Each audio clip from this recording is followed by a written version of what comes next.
Cheng Yan vowed with unwavering determination, "I shall continue my pursuit of immortality." Having traversed to a fantastical realm since childhood, Cheng Yan inadvertently activated a teleportation array while exploring the library, leading him unexpectedly to the Western Mountains. There, he encountered a gravely injured cultivator in a state of unconsciousness. Maintaining his true essence, Cheng Yan tended to the cultivator, however. Despite his efforts, it was futile. In the final moments of his life, the cultivator imparted the secrets of cultivation to Cheng Yan. Thus began Cheng Yan's journey along the legendary path of a cultivator from a distinguished family. Chapter 1. Cheng Yan Village. Cheng Yan Village, an isolated hamlet, is enveloped by verdant mountains, crystal-clear waters, azure skies, and fluffy white clouds. The villagers live a self-sufficient existence, basking in the tranquility as the sun sets. Children with golden hair and flowing locks frolic about, their laughter echoing in the serene atmosphere. The population of Cheng Yan Village stands at 666, with 222 households. The village is constructed in a traditional north-facing layout, its simplicity accentuating its seclusion from the outside world. At this moment, a group of children play joyfully near the library situated on the back mountain of Cheng Yan Village. Occasionally, they chase each other in small groups, while others sit in the shade, perusing bamboo scrolls and absorbing a myriad of knowledge. At the pinnacle of the library, the most enigmatic part of Cheng Yan Village, an unexpected gathering of visitors arrives. Move with caution. With this cautionary remark, Cheng Yan and a few companions stealthily made their way to the 9th floor of the library. To evade detection by adults and others, they assigned a lookout on the 3rd, 5th, 7th, and 8th floors. Out of prudence, Cheng Yan even set up a bell mechanism at the staircases leading to the 8th and 9th floors, designed to alert them of any intrusions. Guided by Cheng Yan, they gradually ascended to the library's highest level, the 9th floor. This floor bore no distinction from the others, its unadorned simplicity lacking any remarkable features. Wooden shelves filled with bamboo scrolls and various tomes dominated the space. Upon their arrival, they dispersed to explore different areas.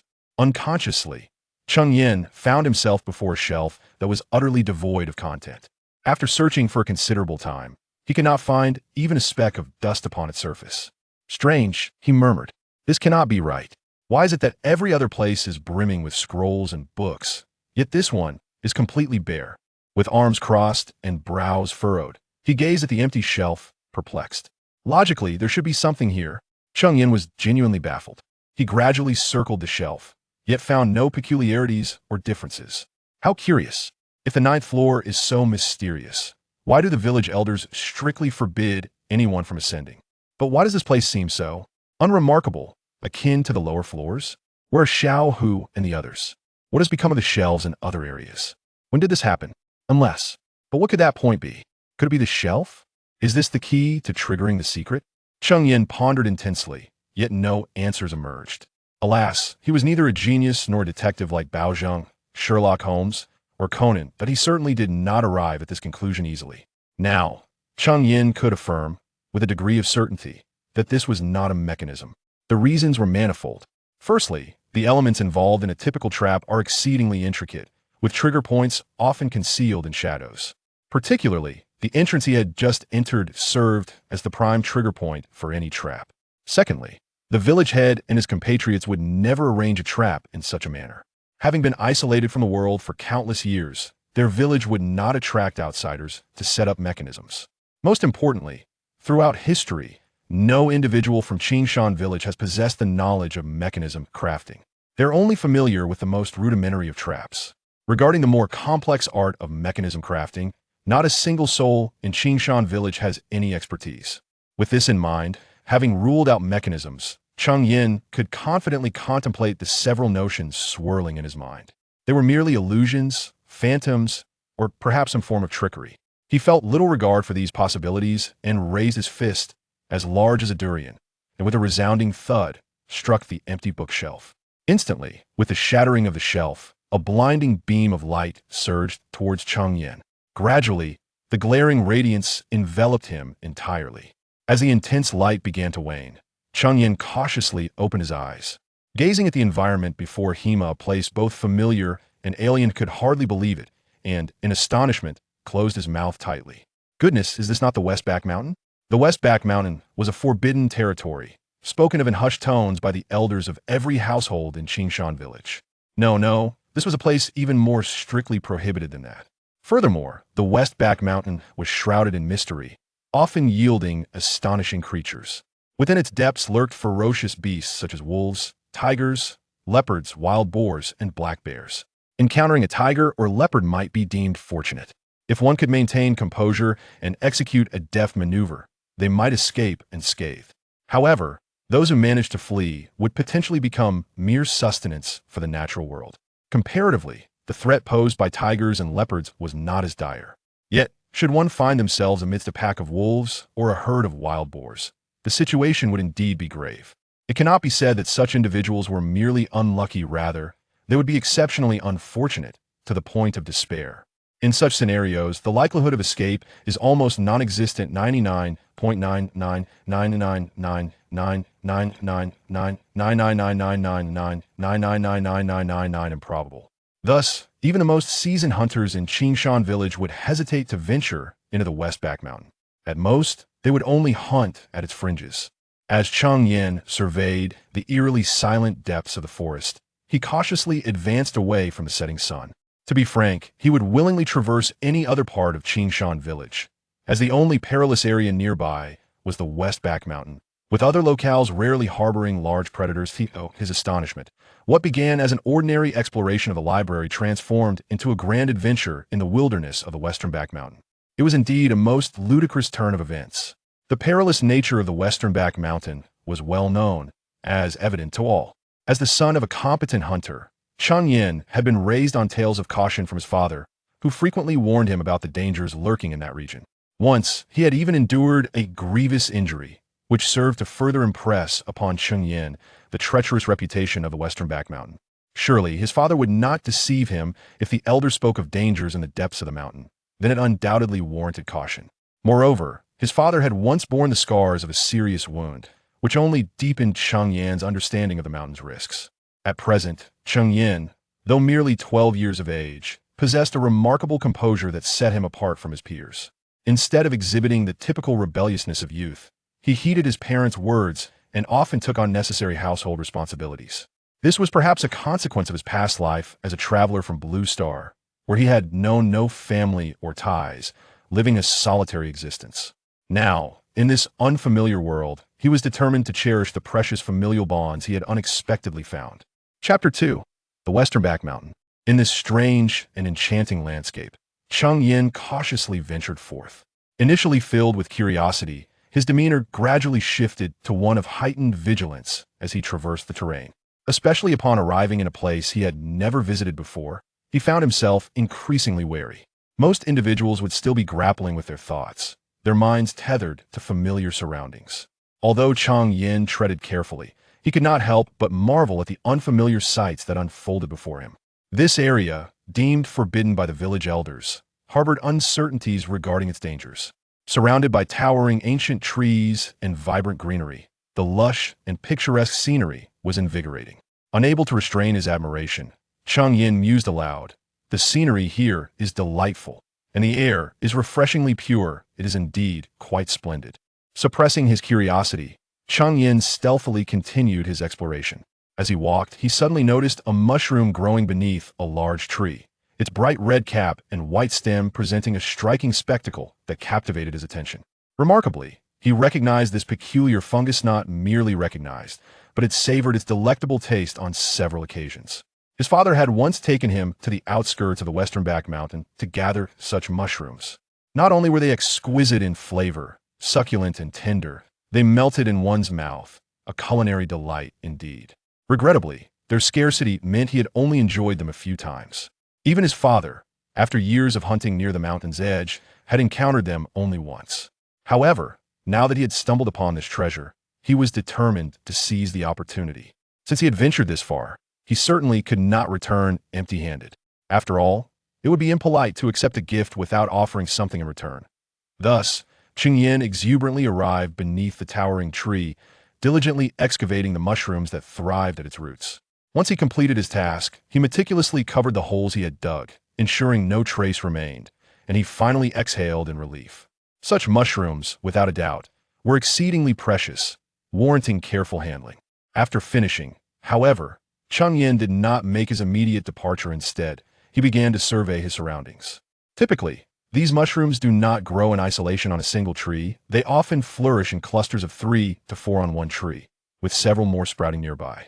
Indeed, my anticipation was not unfounded. Cheng Yan mused, securing the freshly gathered mushrooms, his eyes suddenly gleaming with excitement as he gazed in a particular direction. Not far from where he stood, he discovered several more identical mushrooms beneath another tree. Furthermore, at a distance, he spotted 3 more. Ha! Just as I suspected, it seems my intuition was correct.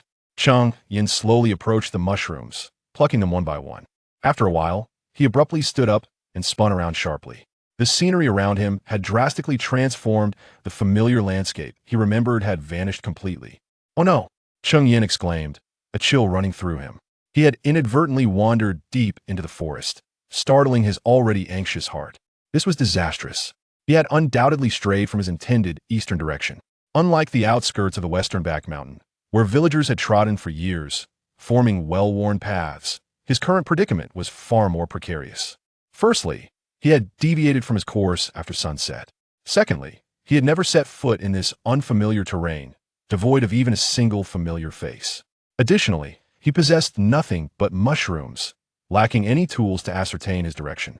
To complicate matters further, the night sky was overcast, remaining stationary for an entire day, and night might not guarantee the sighting of a single star. Now, with no knowledge of the celestial or terrestrial, and without any means, he felt utterly helpless. Alas, he sighed, since I am lost, rather than waiting idly, it would be prudent to press forward. Cheng Yan raised his gaze to the boundless, dark clouds, letting out a resigned breath. This way, at least he could seek a path to survival. Remaining here would inevitably lead to doom. The night was dark, the wind howled, and silence enveloped the surroundings. Under the dim moonlight, Cheng Yan's heavy footsteps echoed slowly through the vast forest. Gradually, he became even more disoriented within the woods. Initially, fear gripped him, causing him to wander aimlessly, which only compounded his confusion. However, Cheng Yan's state of mind eventually stabilized. After all, he was, in no small measure, a traveler from another realm. As a sojourner from the Blue Star world, it was only natural that he would need time to acclimate. With patience, he began to adapt. Indeed, based on the knowledge that Cheng Yan has traversed from another realm, he finds himself ill-equipped to navigate his current predicament, let alone to swiftly acclimate to the unsettling turmoil within his mind. His father, a native of this land, had imparted wisdom to him during his formative years, specifically when he was around 7 or 8 years old, in how to conduct oneself when lost. The first principle was to maintain composure and poise, followed by keen observation of celestial bodies, such as the North Star, planets, tree stumps, and anthills. However, in this moment, Cheng Yan is painfully aware that he possesses none of these guiding factors. The absence of tools amplifies his challenges, rendering his situation increasingly dire. Moreover, the foundational knowledge he once held has faded, and even if it remained, it would offer little solace in his current state of despair. Regret consumes him entirely. He is overwhelmed by a profound sense of remorse. If only he had foreseen the consequences, he would not have eagerly ventured to gather mushrooms. Had he known, he would have refrained from whimsically exploring the vacant bookshelf. If he had anticipated this predicament, he would never have succumbed to his curiosity by probing the forbidden 9th floor of the library. Alas, it is too late for such reflections.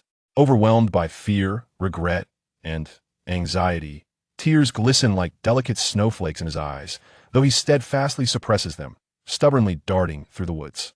He cannot afford to surrender his fate to the unknown like a headless fly. He flits about in search of a glimmer of hope. Slowly, time seems to stretch into oblivion. Has it been merely an hour? A day?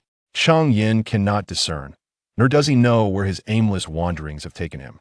In a moment of reckless determination, he parts a dense thicket, and suddenly the landscape opens before him.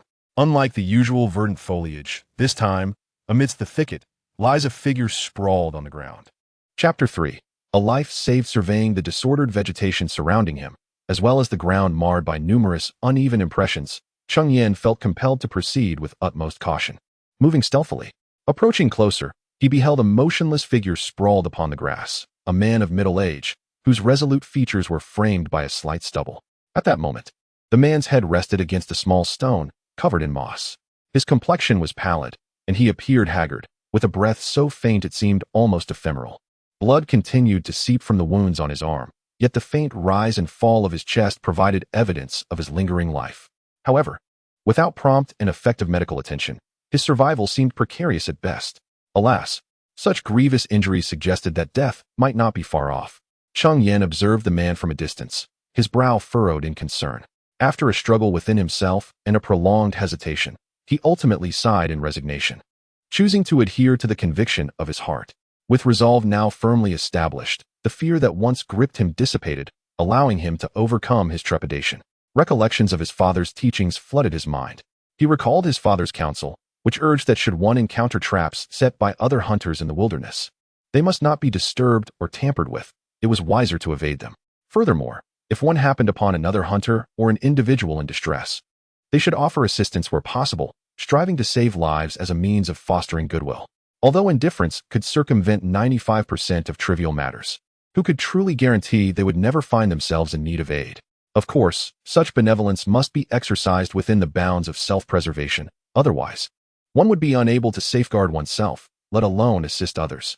Cheng Yan cautiously approached to inspect the man more closely, discovering that he bore grave injuries. The sight of several alarming wounds across the man's arm and chest sent a shiver down his spine. In the depths of this wilderness, amidst the wild beasts and ferocious predators, who could have inflicted such severe harm upon a living soul? Despite having lived 2 lives, Cheng Yan's understanding of the hunter's craft was somewhat lacking, rendering his experience insufficient. A seasoned hunter, upon witnessing such wounds, would undoubtedly flee without a second thought. A closer examination revealed that the injuries on the man's chest and arm were straight and clean, resembling the result of a sharp blade.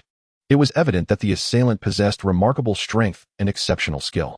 Yet, in this desolate place, where civilization was nowhere in sight, how had this man come to be here? Cheng Yan remained vigilant, observing the man for a time before allowing himself to relax slightly, noting the absence of any immediate threats. Even so, he dared not approach recklessly. Instead, he cautiously advanced step by step, peering closely at the man. It soon became apparent that the man had likely lost consciousness, and upon listening intently, Cheng Yan could discern the feeble sound of his breathing. It appears that the middle-aged man before me is not long for this world. Even if he manages to survive for a moment, it is unlikely to be for long. As Cheng Yan took his tentative steps forward, 1 step, 2 steps, 3 steps, 4 steps, 5 steps, 6 steps, 7 steps, 8 steps, he suddenly heard a series of violent coughs. Water, water. The man coughed hoarsely, his voice a mere whisper, fragile and feeble, punctuated by gasps for breath. I was startled. Even so, the sound startled Cheng Yan, sending his heart racing uncontrollably. He instinctively retreated several paces, halting only when he believed he had established a safe distance. After a moment, the middle-aged man remained with his eyes closed, motionless, yet his weak voice continued to plead for water, repeating the words, water, drink water, I want to drink water. Realizing the man's dire need for hydration, Cheng Yan quickly scavenged a large leaf from the underbrush, fashioning it into a cone to serve as a vessel. Fortunately, a small stream flowed nearby, making it easy to fetch water. Indeed, this man was fortunate to have survived thus far. With the leaf filled with water, Cheng Yan cautiously approached the man, gently offering the water to his parched lips. After a moment, once the man had quenched his thirst, he gradually fell silent, slipping into a state of unconsciousness. It was only then that Cheng Yan could clearly see the ghastly wound on the man's body, deep enough to reveal bone. A grievous injury. Alas, such a wound, such depth. I am at a loss. Faced with such a formidable injury, Cheng Yan felt utterly helpless, scanning the surroundings for any signs of lurking predators. At that moment, he grasped the importance of skill. His father's words had proven true. His own rudimentary abilities in the art of hunting had barely scratched the surface. He might not have even begun to learn. With no clear course of action, Cheng Yan could only sit quietly beside the middle-aged man and wait.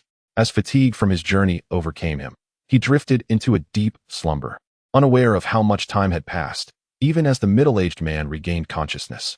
Upon awakening, the man first surveyed his surroundings. Spotting the sleeping Cheng Yan, he instinctively raised a hand, forming a gesture with 2 fingers while tightly grasping a yellow talisman adorned with peculiar symbols.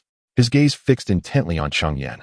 He furrowed his brow, seemingly coming to a realization. After contemplating for a moment, He slowly lowered his hand, turning it slightly, revealing a small, dark brown pill, neither too large nor too small, perfect for a single swallow. After consuming it, he closed his eyes, beginning to meditate and regulate his breath. Time flowed gently by, and it was uncertain how long he had slept, until the coolness of the night set in.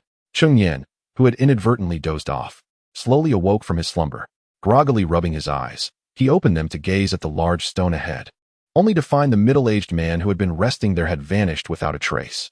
Cheng Yan's pupils instantly contracted, and a wave of panic washed over him as he quickly scanned his surroundings. To his astonishment, in the midst of the once empty lawn, an unexpected barbecue grill had been erected. A small fire, fueled by kindling, crackled gently, and atop it, a rabbit was slowly roasting. Chapter 4. Good child, do you wish to ascend? At this moment, the night air was slightly cool, and a gentle breeze caressed the face. Darkness had already enveloped the sky. Cheng Yan had not eaten for nearly a day, and his small belly was protesting with hunger. As the tantalizing aroma of roasted meat wafted through the air, it invaded Cheng Yan's keen sense of smell, causing his stomach to audibly grumble in discontent. His eyes fixated intently on the succulent roasted rabbit on the grill, unwilling to divert his gaze for even a fleeting moment. Yet, the well-mannered and vigilant Cheng Yan remained seated, motionless, despite the insistent growling of his stomach. Who could guarantee that this roasted rabbit was not a trap? Even though it was irresistibly fragrant, Cheng Yan stood resolute, unyielding to temptation. What was this called? This was a testament to not bowing for mere trifles. As Cheng Yan indulged in such thoughts, a raspy and weathered voice suddenly emerged from behind him. Are you hungry? If you are, go ahead and eat. I roasted this especially for you. Cheng Yan turned around, curiosity and apprehension mingling within him, only to find that it was the middle-aged man who had previously been unconscious. A sigh of relief escaped him. What astonished Cheng Yan was that the man, who had once been drenched in blood, appearing tattered and worn, now donned a clean and tidy outfit. There was no trace of his prior injuries.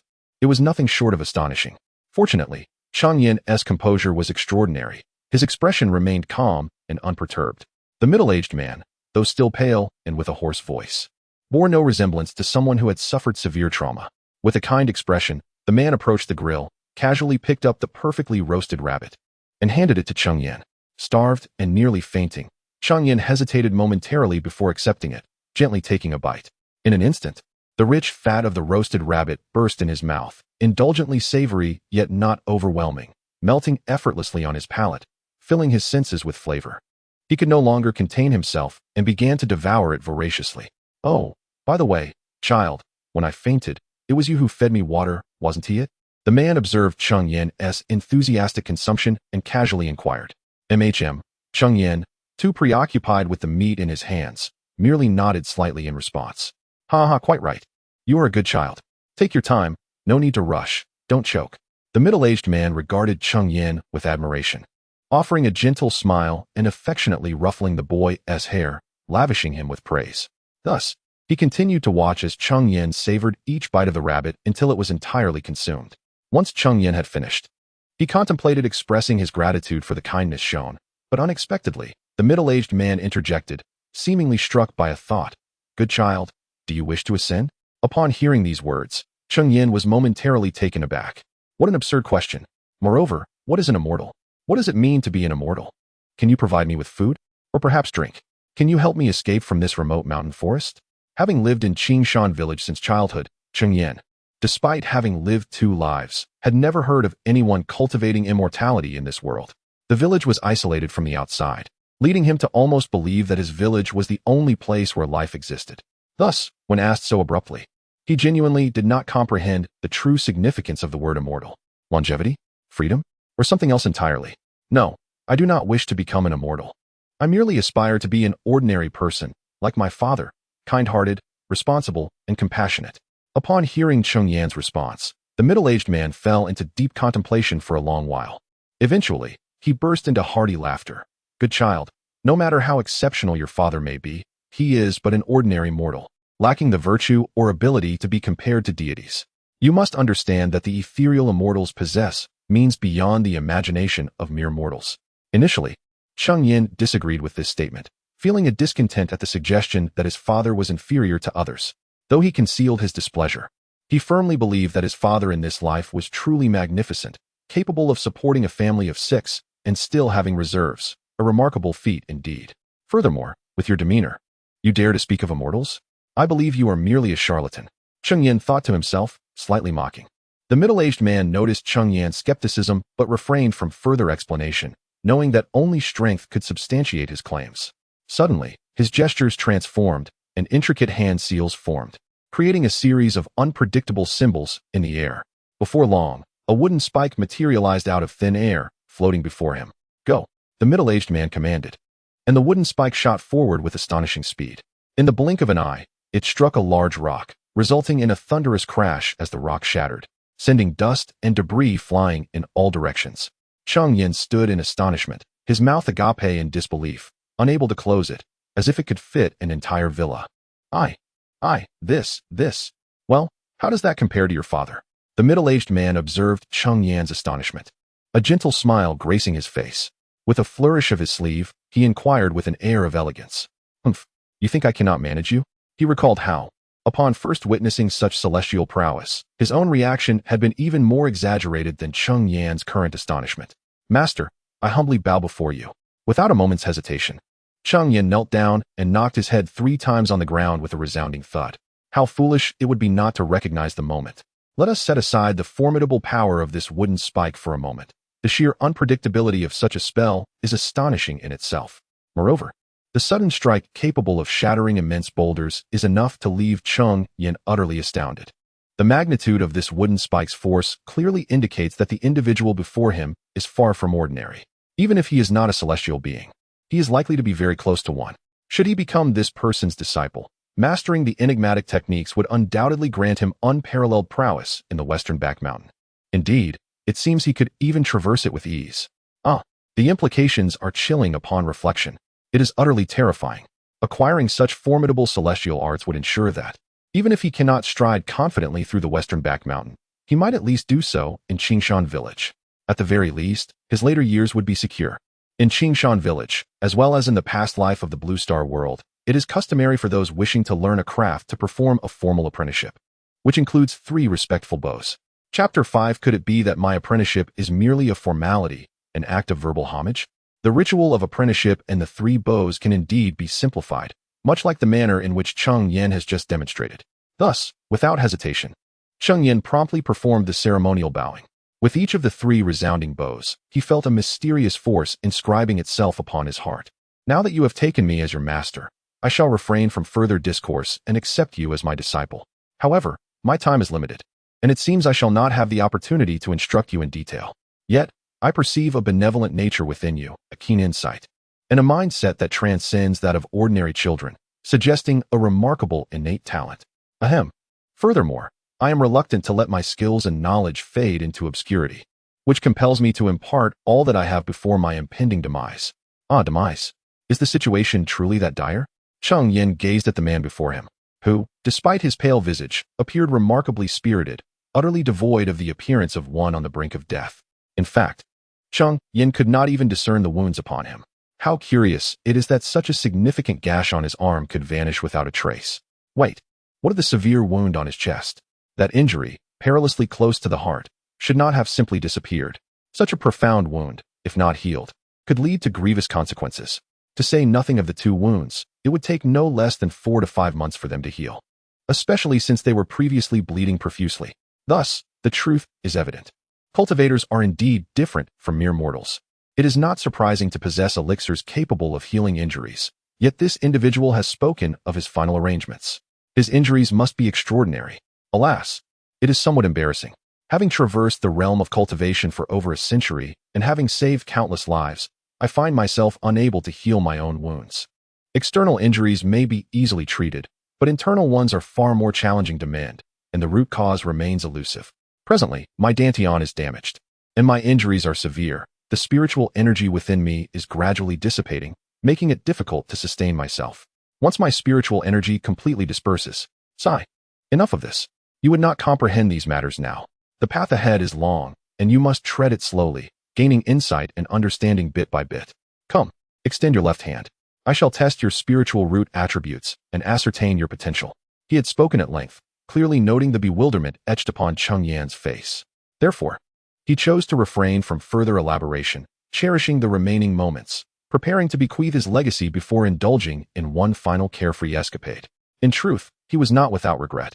After hundreds of years of cultivation, on the verge of a breakthrough and ready to explore the realm of cultivation, he had unexpectedly met his end. His hard-earned cultivation dissipating into the ether. Contemplating this, the middle-aged man's countenance dimmed, for not only had he suffered injury to his dantian, but he had also unwittingly succumbed to an unwelcome malevolent energy, a grave taboo for any cultivator. Once the malevolent energy erodes the spiritual essence within him, it undoubtedly accelerates the progression of his demise. When his dantian shatters and his cultivation dissipates, he shall transform into an utterly ordinary mortal. Given his advanced age of over 100 years, the most likely outcome is that he will meet his end on the spot. Listening to the middle-aged man's discourse, Cheng Yan could grasp the words, yet his mind remained in a state of bewilderment. Concepts such as dantian, cultivation, spiritual roots, and spiritual energy were merely a jumble of terms he could decipher individually. But when strung together into a sentence, he comprehended only 8 words: extend your hand, and seize the opportunity. Faced with such an unexpected stroke of fortune, having not endured the harsh realities of the 21st century, he eagerly approached and extended his left hand. One must harbor no malicious intent towards others, yet remain vigilant against potential treachery. With his right hand clutching a stone, Cheng Yan cautiously turned his back to the middle-aged man. Should any unusual disturbance arise, he would swiftly hurl the stone towards the man's face. As the old adage goes, Confucius once said, "Is it not a joy to have friends come from afar?" Indeed, one might even use a brick in self-defense. Let it not be chaotic. Aim true and strike firmly, should the need arise. After defending with the left hand, one could then do so with the right, ensuring a decisive blow. Regardless of the circumstances, this would be deemed justifiable self-defense, a means of alleviating his conscience. Indeed, this is a comforting tactic for the soul. Cheng Yan silently commended his own cleverness, feeling quite proud of his wit. Spiritual roots are the very foundation for entering the realm of cultivation. They are essential for every cultivator. Only those possessing attribute-based spiritual roots can aspire to become celestial beings soaring through the skies. Furthermore, spiritual energy and spiritual power are essentially what most cultivators strive to convert into usable spiritual force, thereby enhancing both the quality and quantity of their own power, thus significantly amplifying their strength. Concurrently, various techniques and methods employed by cultivators require spiritual power, while the dantian serves as the reservoir for one's spiritual essence. Coughing intermittently, the middle-aged man spoke, albeit with a weakened demeanor. After a moment of respite, he conjured a transparent orb from thin air and placed it in Cheng Yan's palm. Upon hearing the man's explanation, Cheng Yan found himself engulfed in new queries. After such an extensive discourse, he understood the concept of a cultivator, and the term immortal was also clear. However, what exactly was this ethereal notion of a true immortal? Upholding the virtues of a diligent student and embodying the spirit of inquiry, Cheng Yan promptly voiced his curiosity. "Are you an immortal?" "Me? I aspire to attain immortality, yet I am merely a novice in the practice of qi. What merit do I possess to be called an immortal? Perhaps I can only be regarded as a mysterious immortal in the tales spun by mortals. The cultivators, whom you refer to as immortals, would never refer to ourselves as such, for true immortals possess a power exponentially greater than that of mere cultivators like us, a strength beyond the realm of imagination." Well, you shall contemplate your queries at your own pace, for I am now weary and shall cease my discourse. I have already conducted a preliminary assessment of your innate spiritual root, and fortune favors you, as it indeed exists. Next, I shall delve into the specific attributes of your spiritual root. You must steady your breath, focus your spirit, and concentrate entirely on this or before you. Since my arrival in this realm, today marks my first true enlightenment. Although numerous questions linger in my mind, I find it imprudent to voice them now, as the priority lies in swiftly acquiring the legacy. Chapter 6. The Pure Water Technique. Cheng Yan's attention was entirely captivated by the translucent orb before him. Gradually, as the seconds ticked by, 1 second, 2 seconds, 3 or 4, this seemingly ordinary crystal sphere suddenly radiated a kaleidoscope of colors. In a moment, the dazzling reds, yellows, and golds began to fade, ultimately coalescing into hues of blue and green. When the mystical light subsided and the dust settled, it revealed a dual root affinity of water and wood. Splendid. Truly marvelous, a superb dual root affinity of water and wood, the middle-aged man exclaimed, his expression brimming with joy as he beheld the colors displayed by the testing orb. A top-tier dual root affinity. The synergy between water and wood fosters remarkable cultivation efficiency, yielding exceptional results. This complementary dual root affinity is only slightly inferior to a singular root, yet the disparity is negligible as long as ample resources are available for cultivation. The attainment of the golden core is certainly within reach. The middle-aged man felt a surge of delight and satisfaction within. For although he had earlier discerned Cheng Yan's possession of a spiritual root while the latter was momentarily distracted, he was still oblivious to whether Cheng Yan was endowed with a pseudo-5 root, 4 root, 3 root, dual root, singular root, or even an extraordinary root or a heavenly root. Naturally, there also existed the unparalleled and fortuitous heavenly 5 root. Until a formal examination was conducted, the nature of Cheng Yan's spiritual affinity remained uncertain. His primary cultivation method revolved around the water attribute, and most of his techniques and skills were similarly aligned. Should Cheng Yan possess a water affinity, he could seamlessly inherit the man's expertise. Conversely, if Cheng Yan lacked a water spiritual root, the ethereal path of cultivation would demand that he rely solely on his own diligent efforts. The journey of immortality is long and arduous, with only the promise of longevity as a companion.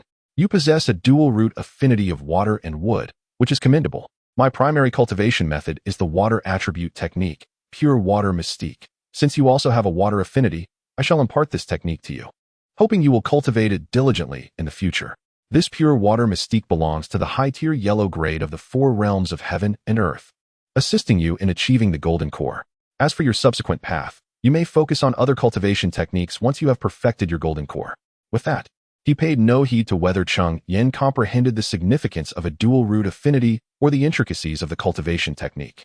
He simply flipped his right hand, and as if performing a magic trick, a dark blue jade slip materialized out of thin air. He placed the jade slip upon Cheng Yan's forehead. As the cool sensation permeated his brow, Cheng Yan felt as though a wealth of knowledge was being infused into his mind. Intrigued, he concentrated on sensing this influx, discovering that his consciousness was akin to reading a book, earnestly absorbing the information within. Remarkably, although he could not decipher the characters before his eyes, he was able to grasp the content effortlessly. After a brief moment of surprise, Cheng Yan quelled his curiosity, though the concept of enlightenment through a jade slip sounded astonishing. He had heard of it in his past life and had encountered it in animated tales. What Cheng Yan did not comprehend was that these jade slips were specifically crafted for individuals like him who were illiterate. The realm of cultivation could be vast, stretching infinitely, with the paths of the world all leading to immortality. Yet, it could also be minuscule, akin to a single grain in the ocean, solely dedicated to the pursuit of longevity, while the journey towards immortality remained elusive, rendering it nearly impossible to traverse the entirety of the cultivation world throughout one's life.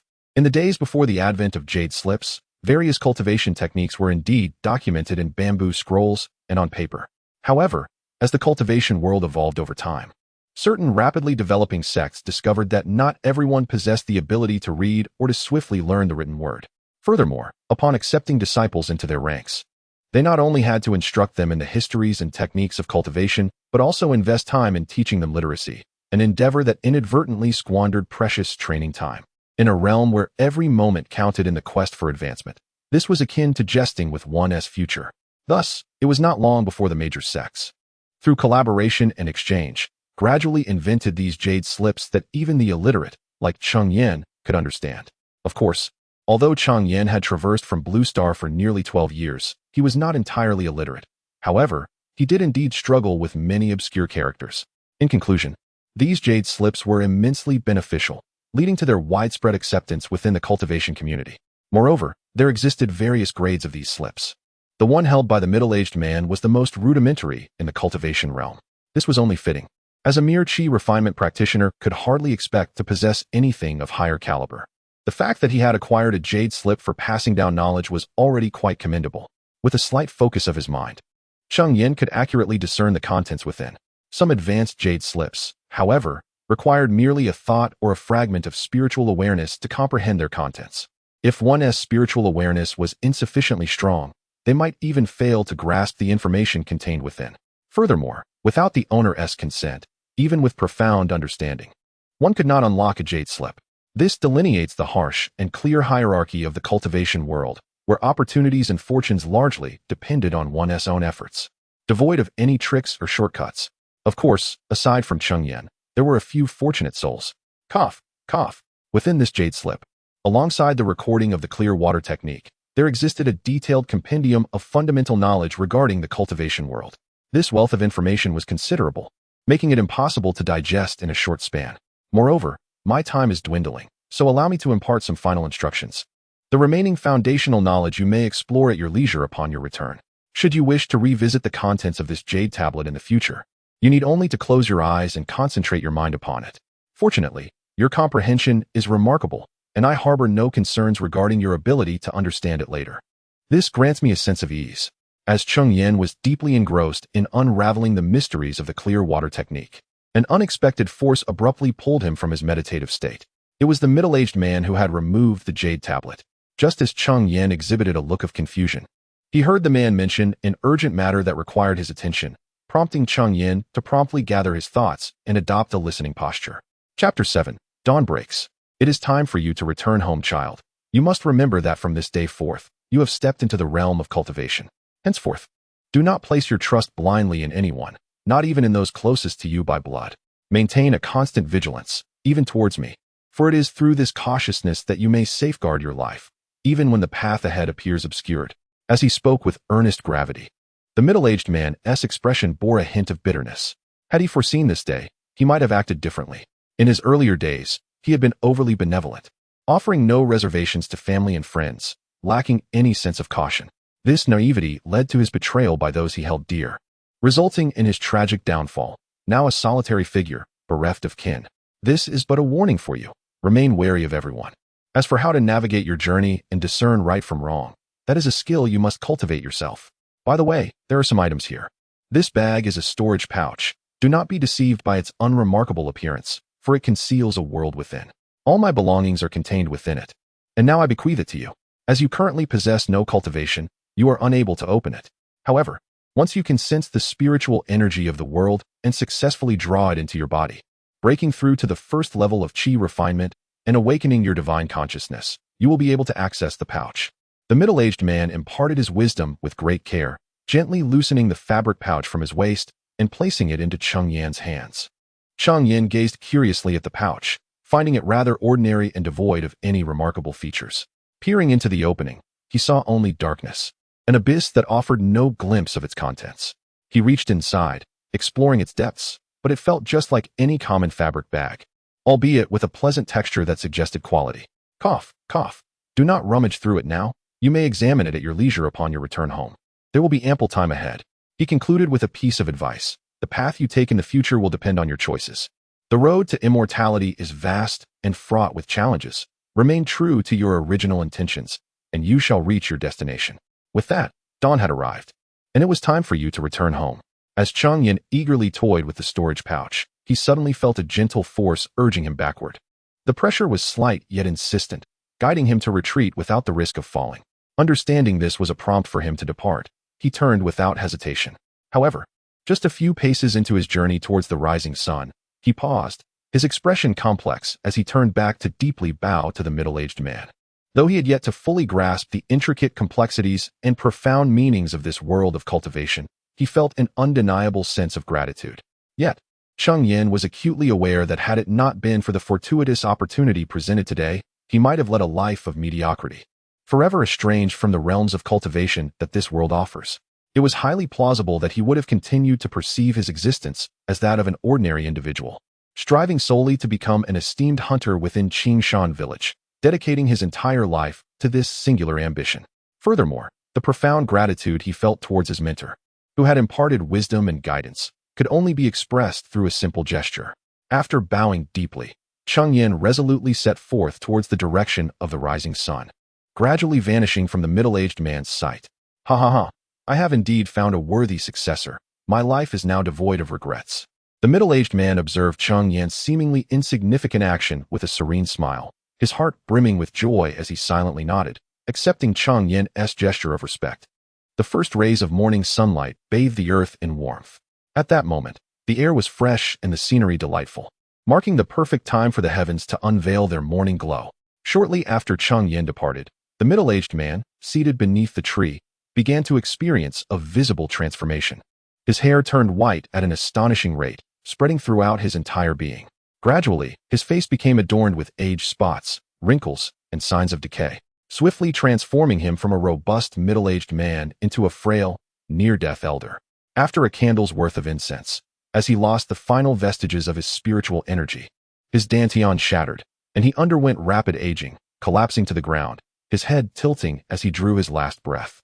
The wind ceased, the trees stood still, and the surroundings fell into an eerie silence, save for a solitary leaf drifting gently onto him. Mountains rose one after another, shrouded in mist, enveloped in profound silence. At this moment, Cheng Yan had only just departed the original location, cautiously exploring a new forest. Alas, I wonder how he is faring, he thought, remembering the aging man. Tears welling in his eyes. The bond formed through mentorship was something he would forever cherish, a gift capable of altering the course of his life. Enough of this sentimental musing. I must first navigate my way out of here. In the western rear mountains, the peaks soared high and the forests were dense, with clouds and mist swirling about. At its highest point, the mountain rose over 3,000 zhang, stretching north and south for more than 80,000 li. In the very center of the western rear mountains, the spiritual energy was exceptionally rich. Cheng Yan surmised that he was situated at the edge of these mountains, though the distance to Qingshan village remained uncertain. Based on his observations of the flora, fauna, and weather conditions over the past few days, he meticulously assessed his surroundings. Fortunately, the edge of the western rear mountains posed a relatively low level of danger. As long as he remained bold yet cautious, he could safely traverse these ancient woods. Unbeknownst to him, after walking for half a day, Cheng Yan noticed that dusk was approaching, prompting him to decisively prepare for a brief respite in place. As he took a few gentle sips of the morning dew he had collected, Cheng Yan retrieved the roasted rabbit jerky he had secretly stashed in his bosom. Fortuitously, his foresight had led him to pack some roasted rabbit in advance. Cheng Yan couldn't help but marvel at his own cleverness. And then he began to ravenously tear into the jerky. After satisfying his hunger and thirst, he took advantage of the remaining daylight to quietly note the cardinal directions around him. Recalling the cultivation methods imparted to him by the middle-aged man, Cheng Yan slowly commenced his practice. First, he focused on gathering his energy and calming his spirit, closing his eyes to center his mind, and then silently reciting the incantation for cultivation. Following the techniques recorded in the jade slip within his mind, he sat cross-legged, allowing his hands to hang naturally with palms facing upward, merging body and spirit as he evenly adjusted his breath with each inhale and exhale. As Cheng Yan emptied his mind and harmonized with the cultivation technique, he guided the flow of spiritual energy within and around him through the power of his thoughts. Chapter 8. The Trials of Cultivation. The arduous journey of cultivation. For Cheng Yan, who was embarking on his maiden experience of this profound practice, it was evident that he was still unacquainted with the foundational steps. He struggled even with the most rudimentary technique of guiding qi into his body and subsequently storing spiritual energy. However, this was hardly unexpected. Few individuals can effortlessly achieve the infusion of qi on their first attempt. Aside from the prodigies, who among the common folk can claim such extraordinary prowess, not everyone is destined to become a celestial genius in cultivation. Despite the setbacks of his initial endeavor, Cheng Yan remained undeterred, his spirit buoyed with excitement. He had genuinely sensed the ethereal qi that lingered in the air, a testament to the reality of ascension. Yet, the path to immortality was undeniably challenging. Fortunately, as a dual-element cultivator of water and wood, he faced no significant hindrance in his progress. The sole aspect requiring his attention was his comprehension. The understanding of cultivation techniques relied solely upon his own efforts. With renewed vigor, Cheng Yan eagerly resumed his practice. Having tasted the enigmatic essence of cultivation, he was impatient to advance to the first layer of qi refinement. He was determined not to squander a single moment of his training time. As the sun dipped below the horizon and the moon ascended in the southeast, a gentle breeze swept through the surroundings, ushering in the night. Lost in his cultivation, Cheng Yan was jolted back to reality by the rumble of his stomach. As a novice in seated meditation, he was still adjusting to the stillness required for focused practice. Gradually, he rose, stretching his strong arms and loosening his limbs. Before he realized it, night had enveloped the land. Exhaling a deep breath, he retrieved some roasted rabbit jerky and indulged in a hearty meal. Once satiated, he temporarily halted his training, seeking refuge in the sturdy branches of an ancient tree. There, he found a comfortable spot to recline, and as the stars twinkled faintly in the sky, he drifted into slumber. Time flowed swiftly, and in the blink of an eye, 2.5 years had passed. Despite traversing vast distances, Cheng Yan had yet to escape the confines of the western back mountain. Ultimately, he came to realize that his perceptions of the mountain's periphery were significantly at odds with reality. Over these years, he had grown accustomed to the ceaseless wandering, akin to a rootless reed scuttling about the western back mountain. After all, how could he have ventured for 2.5 years without breaking free from its grasp? A year prior, he had already grasped the enormity of the western back mountain, vast enough to contain a whole pot. One fine morning, as the sun ascended in the east, Cheng Yan, clad in tattered garments, sat cross-legged on the branch of a sturdy tree, facing the rising sun. His eyes were tightly closed, his expression serene, as he absorbed the first wisps of the morning's purplish chi. This moment could be described as the purest essence of spiritual energy, manifesting as the dawn broke, a gift from the heavens. As the sun gradually ascends, Cheng Yan suddenly opens his eyes, his hands performing intricate martial arts gestures, his gaze intently fixed upon the rising red orb. The first breath of fresh morning air dances in the wind, purifying the entire world. After the passage of a single incense stick's duration, Cheng Yan closes his eyes, a wisp of mysterious light emanating from the crown of his head, slowly merging into his being. After 2.5 hours, he finally opens his eyes, gently exhaling a pure white mist, a glimmer of mystical light flashing in his gaze, and a radiant smile gracing his somewhat pale face. Alas, this ephemeral primordial purple energy, bestowed by the rising sun, can only be thoroughly absorbed within 2.5 hours after dawn. At this rate of daily gathering, who knows when I will complete my collection and ascend to the third layer of chi refinement, thereby becoming a true cultivator. Cheng Yan gazes blankly at the book in his hands, Essays on Cultivation, and speaks to himself. Sigh, 2.5 years have passed, and now I am able to adeptly manipulate my cultivation techniques to gather purple energy for a quarter of an hour. Coupled with my ability to autonomously convert and refine this energy, I have made considerable progress, yet I must first solidify my foundation step by step. One day I shall.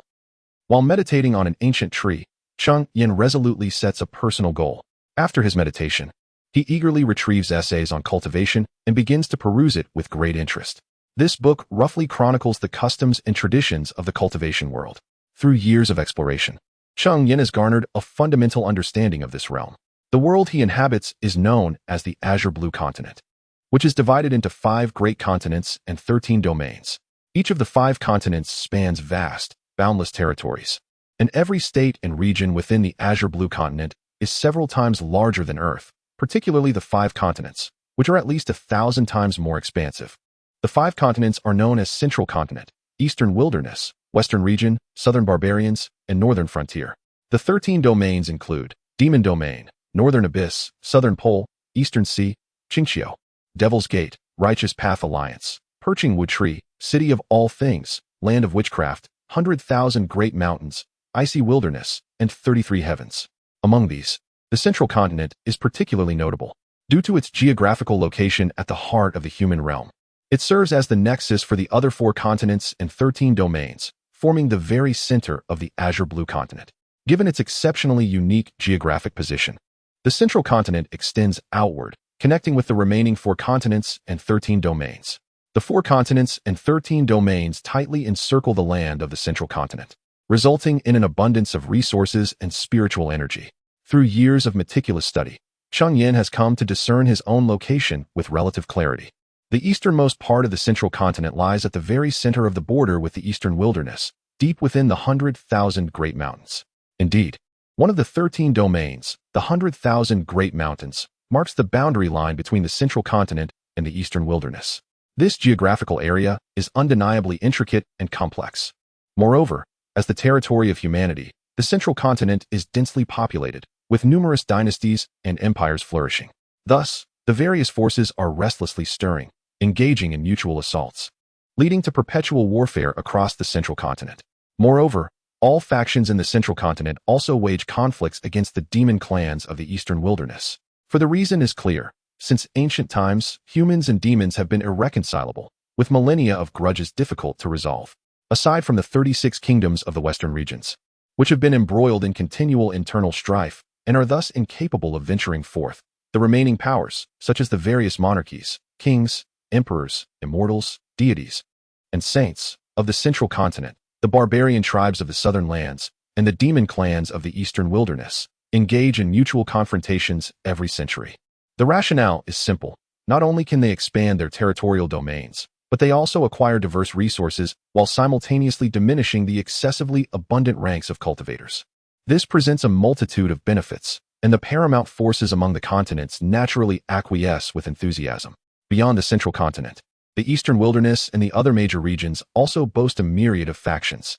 Here, I shall refrain from detailing each one individually. Chapter 9 Mother. Over the course of 2.5 years, Cheng Yan has diligently accumulated his strength, engaging in slow and steady cultivation day after day, year after year, laying a solid foundation. With no immediate path to escape, Cheng Yan could only helplessly continue his practice. As time progressed, after his training, he embarked on today's long journey. Heading eastward, in the vast expanse of the 10,000 Great Mountains, there lies a small peak on the eastern side. The mountains here stretch endlessly, spanning thousands of miles. This is primarily because it is a part of the 10,000 Great Mountains, albeit a seemingly insignificant fragment. Wisps of white clouds drift lazily, shrouded in mist. Cheng Yan sat cross-legged at the mountain's summit, eyes closed in meditation, his fair and handsome visage turned towards the softly rising dawn. Clad in a simple garment of blue and white coarse linen, Cheng Yan exuded an unadorned charm. Golden rays of sunlight broke through the clouds, casting a shimmering glow upon him. At this moment, due to the enhancement of his own realm, Cheng Yan, basking in the sunlight, appeared akin to a celestial being descended from the heavens. Breathing in deeply, as Cheng Yan inhaled, a faint morning light with a purplish aura gradually emerged from the void, slowly coalescing into a sphere. This then formed a delicate thread, gently flowing towards Cheng Yan's mouth. Suddenly, with his eyes still shut, Cheng Yan abruptly opened them. After 2 years and half a day, my arduous efforts have not been in vain. I have finally refined this purplish aura of breakthrough. From this moment forward, I can officially embark on the path of cultivation. Cheng Yan's face was alight with joy, his excitement beyond mere words. Since he had been granted an opportunity at the age of 12, he had persevered in his cultivation until this day, truly deserving recognition for his dual spiritual roots of water and wood. Throughout these years, Cheng Yan has journeyed long distances, unwavering in his daily practice, swallowing the purplish aura every morning, steadfastly making his way home through rain or shine. Now he has successfully cultivated this purplish aura of breakthrough. Although he has only just entered the 3rd level of chi refinement, which may seem lowly in the vast azure continent, achieving such progress in nearly 3 years, from the initial absorption of chi to breaking through the 3rd level of chi refinement, earns Cheng Yan the title of a small genius. While this title may be somewhat exaggerated, it is not far from the truth. The difference between the 2nd and 3rd levels of chi refinement is akin to the disparity between clouds and mud. No matter how one may argue, the 2nd level of cultivation is still significantly weaker in terms of offensive and defensive spells, with insufficient spiritual energy to sustain a grand battle. Cultivators at the 1st and 2nd levels of chi refinement may manage against ordinary mortals, but when pitted against those at the 3rd level, they risk annihilation if their spiritual energy is lacking. Even when confronting slightly clever mortals, they might easily find themselves at a disadvantage. The greatest advantage of reaching the 3rd level of chi refinement lies not only in enhancing Cheng Yan's efficiency in absorbing spiritual energy during cultivation, but also in subtly nurturing the meridians within his body, enabling them to withstand more powerful fluctuations of spiritual force. Not only that, but even when engaging in combat with cultivators at the 3rd level of chi refinement and beyond, the spiritual energy stored within their bodies would not be swiftly depleted. In summary, breaking through to a new realm brings forth nothing but advantages. Subsequently, after having breakfast, Cheng Yan did not hastily descend the mountain. Instead, taking advantage of his newfound clarity following the breakthrough, he continued to cultivate for another 2 hours. Seated in meditation at the mountain's summit, he practiced until the sun rose high in the sky, only ceasing when he felt a faint pain in his meridians. At that moment, he halted his cultivation. The clarity of thought was indeed extraordinary, and coupled with the breakthrough's purple aura, he had previously only managed to cultivate for a little over an hour. Now, however, he had shattered his previous limits, enduring an additional 2 hours before his meridians could no longer sustain the strain. Furthermore, the efficiency of absorbing spiritual energy had improved by a substantial 10%. The ancients did not deceive me. Indeed, the plans of a day should commence at dawn. It seems I must diligently maintain my practice moving forward. Cheng Yan's fervent diligence and strict self-discipline stemmed from his utter reliance on himself. Alas, having transmigrated for 15 years, he still had yet to awaken any extraordinary abilities. Systems, mentors, or the alluring presence of wealthy and beautiful women. Reflecting on the arduous journey of the past 2.5 years. Cultivating in the depths of the vast mountains was no easy feat. Adding to that was the daily trek he undertook to find his way home. Were it not for his exceptional talent of possessing both water and wood spiritual roots, he might not have easily broken through to the third level of chi refinement. Of course, this also excluded any element of luck. Though the journey had been fraught with challenges, the sweet rewards of perseverance made it all worthwhile. In the far east of the vast mountains, Cheng Yan hurried forward at an astonishing pace. Ever since he broke through to the third level of chi refinement yesterday, his physical constitution had been gradually strengthening. Over the past few days, besides the basic necessities of life, he had either been on the road or practicing the purple aura at dawn. Unbeknownst to him, he had traveled for several dozen days. It was only when he reached a winding path that he finally came to a halt. After 2 years, 503 days, 3 hours, 26 minutes, and 47 seconds, he had finally returned to the homeland that had nurtured him. Gazing at the surroundings that felt both familiar and foreign, tears silently streamed down Cheng Yan's cheeks. After walking another 10 miles, he beheld the expansive land before him and gently caressed the stone tablet ahead, murmuring to himself, "I have finally returned home." Indeed, this was the cherished home he had longed for, Qingshan Village. A village neither too large nor too small, yet inexplicably nestled within the desolate expanse of the vast mountains. A few sharp-eyed villagers toiling at the entrance of the village immediately noticed a figure standing by the stone tablet, unmoving. "Isn't that Yan?" One elderly man with a grizzled beard recognized Cheng Yan at a glance. The others nearby widened their eyes in surprise and turned to gaze intently at Cheng Yan. "Oh, it truly is that boy Yan. It is said that Yan has been missing for over 2 years, has he not? Hiss. You all keep an eye here. I shall go to Yan's home and summon his parents." "Very well, you hurry along. We shall remain vigilant here." Meanwhile, Cheng Yan had not been in Qingshan village for long when he distantly heard someone calling his name. "Yan." The voice was somewhat unfamiliar, yet strikingly familiar. Before him stood a middle-aged woman, dressed simply yet impeccably clean, her face slightly haggard, yet her beauty was undeniable. Gazing at the mother he had not seen for many years, Cheng Yan was momentarily taken aback. His eyes reddened, his nose tinged with emotion, and with a throat that felt slightly hoarse, he called out, "Mother." Chapter 10. What are you doing? A quarter of an hour later, Cheng Yan returned home with his mother. It was only today that he realized, during the years he had been lost, his companions in the library had quickly recognized the gravity of their situation upon discovering his absence. They hurried back to the village to inform the elders of the matter. Upon learning the truth, the villagers, neglecting to scold the children, hastily gathered together and tirelessly searched the surroundings for Cheng Yan's whereabouts. After months of fruitless searching, the villagers gradually resumed their normal lives, while Cheng Yan's parents remained consumed by worry, refusing to abandon their search. Each time Cheng Yan's father ventured out to hunt, he would discreetly break away from the group to search for Cheng Yan for hours on end. On the way home, his mother scolded him, expressing a mix of complaints and tender concern. In contrast to his mother's gentleness, his father exhibited a far more imposing demeanor. In fact, when they finally found Cheng Yan, his father nearly succumbed to the urge to strike him. Had it not been for a friend of his father's intervening, Cheng Yan might have faced a severe beating, a lesson in understanding why flowers bloom so vividly. Although Cheng Yan was spared from physical punishment, he could not evade the verbal reprimands along the way. Upon returning home, the ordeal was far from over. Soon, those who had accompanied Cheng Yan to the library were also seized by their elders and brought to the village. Before long, they found themselves kneeling in the ancestral hall. "Xiao Ming, Xiao Tu, keep a close watch on them. Do not allow them to have dinner. Yes, let them go hungry for a while to teach them a lesson." The elders of each family explicitly instructed the guardians of the hall to deny Cheng Yan and the others their evening meal as a form of punishment. The children accepted this with a sense of resignation, initially believing their punishment to be quite severe. They never anticipated it would be so mundane. If they were to refuse, it would be tantamount to insanity. Cheng Yan, however, was unfazed. He had consumed an entire roasted rabbit before returning and did not feel hunger. This punishment was trivial for someone of his cultivation level.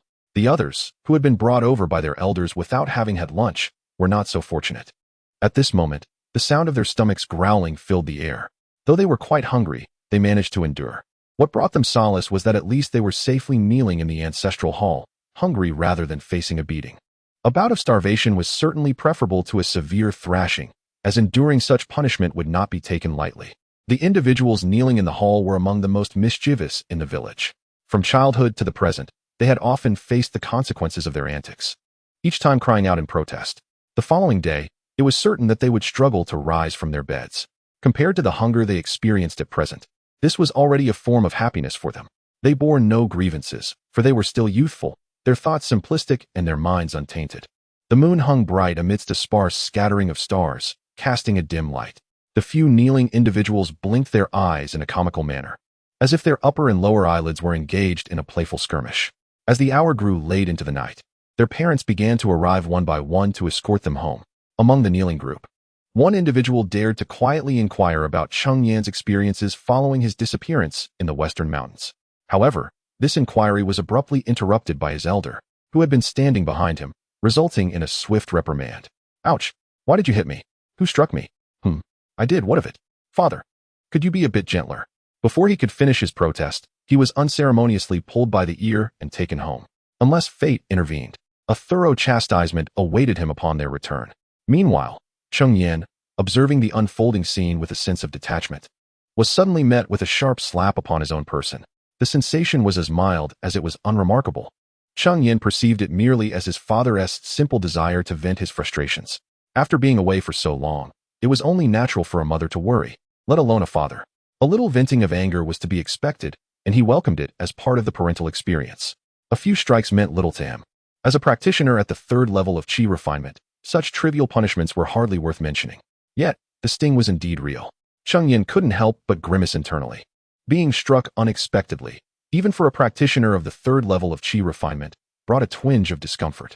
He mused that once he reached the fourth level, he would easily withstand such minor beatings with a mere snap of his fingers. The group remained kneeling in the ancestral hall until the witching hour, before their elders finally led them home. Upon arrival, Cheng Yan kept his head bowed, refraining from speech, and silently made his way to his room. The reason was simple. He feared that his father would settle the score later, delivering yet another beating. One punishment was manageable, but if both parents joined forces, even he, as a third-level practitioner, would struggle to endure it. Exhausted from the day's events, Cheng Yan collapsed into bed and fell into a deep slumber. The following day, whether it was the comfort of home or some other factor, Cheng Yan slept remarkably soundly and relaxed. In his dreams, he envisioned himself as an omnipotent celestial being.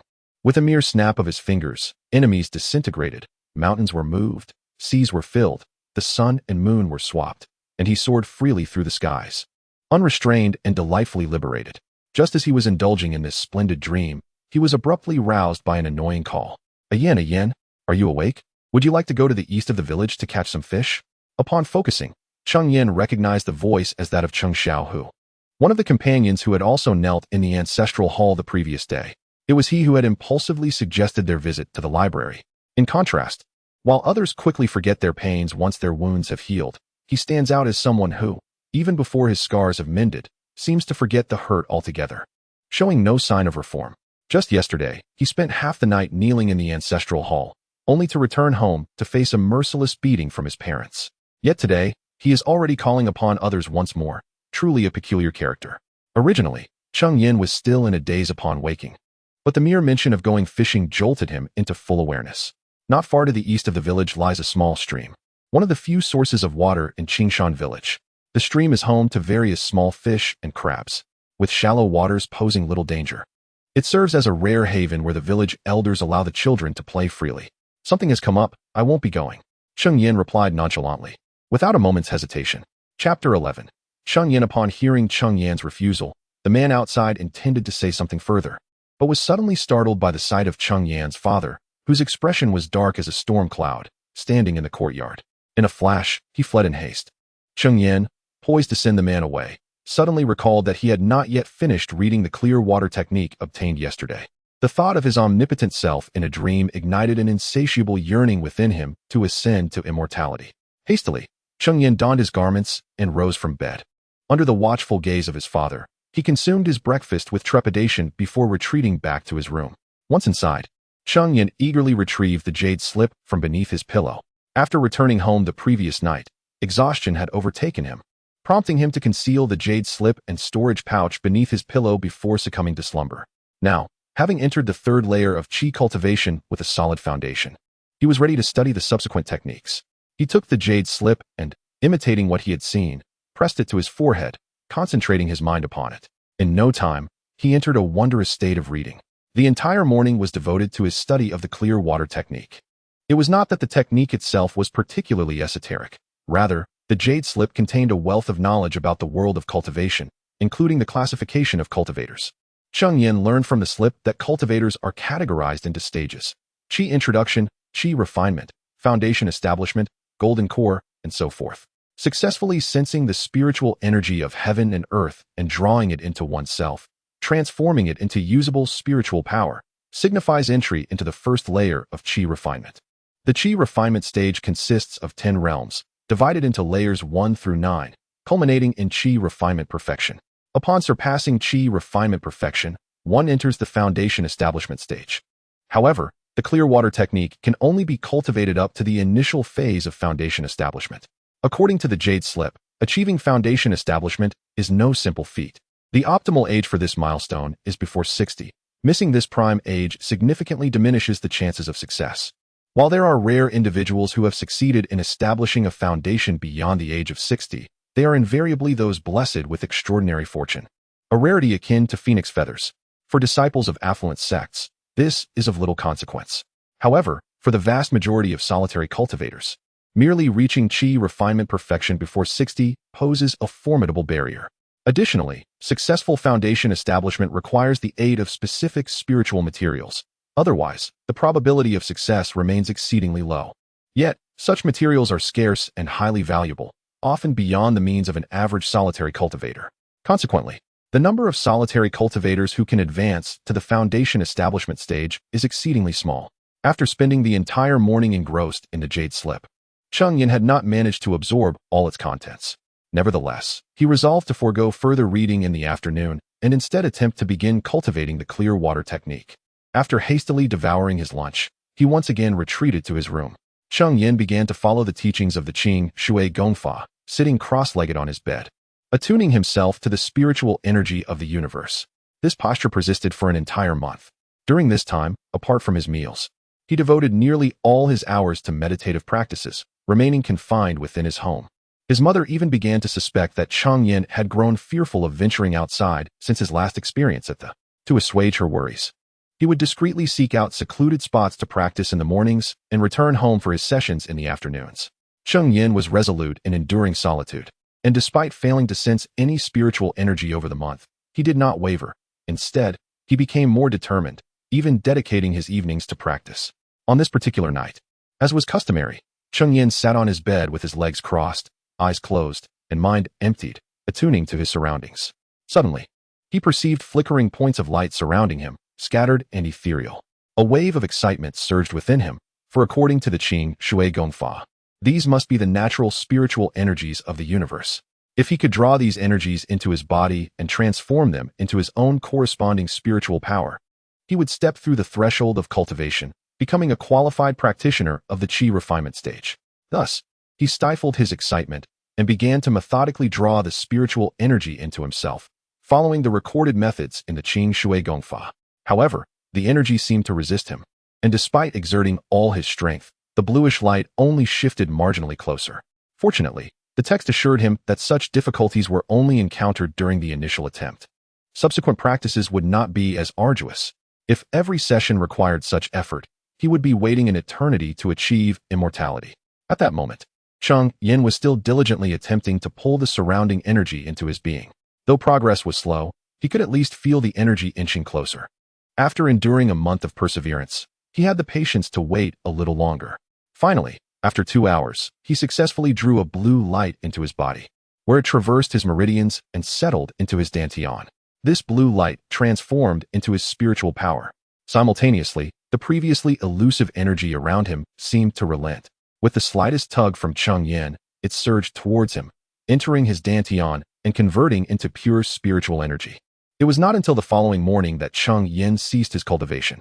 Remarkably, despite a sleepless night, he felt invigorated rather than fatigued.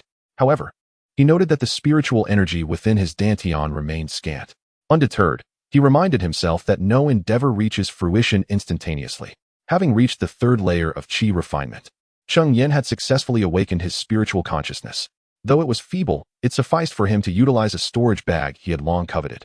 Now, Having just awakened his spiritual consciousness, he eagerly retrieved the storage pouch hidden beneath his pillow. As his mind stirred, an extraordinary sensation enveloped him. Although Cheng Yan could not see the contents of the pouch, he could distinctly perceive what lay within. Suddenly, a crystalline stone materialized in his hand, as if conjured from thin air. Cheng Yan had once been curious about how that person could summon objects effortlessly.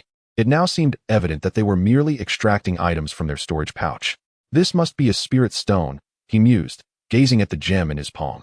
Such a spirit stone is indeed a precious commodity. According to the clear water technique, these spirit stones serve as currency among cultivators, akin to gold and silver in the mundane world. Chapter 12. The life experiences of Wu Yin. Moreover, the spirit stone can be utilized for cultivation, as it harbors pure spiritual energy, which is far more conducive to absorption than the natural spiritual energy of the heavens and earth.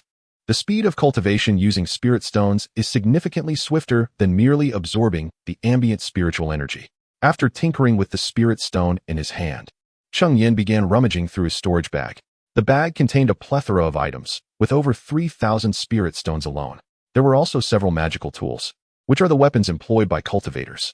In addition, numerous spiritual herbs, elixirs, and talismans, as well as 3 jade slips, were present, along with a furnace and a tree that occupied the most space in the storage bag.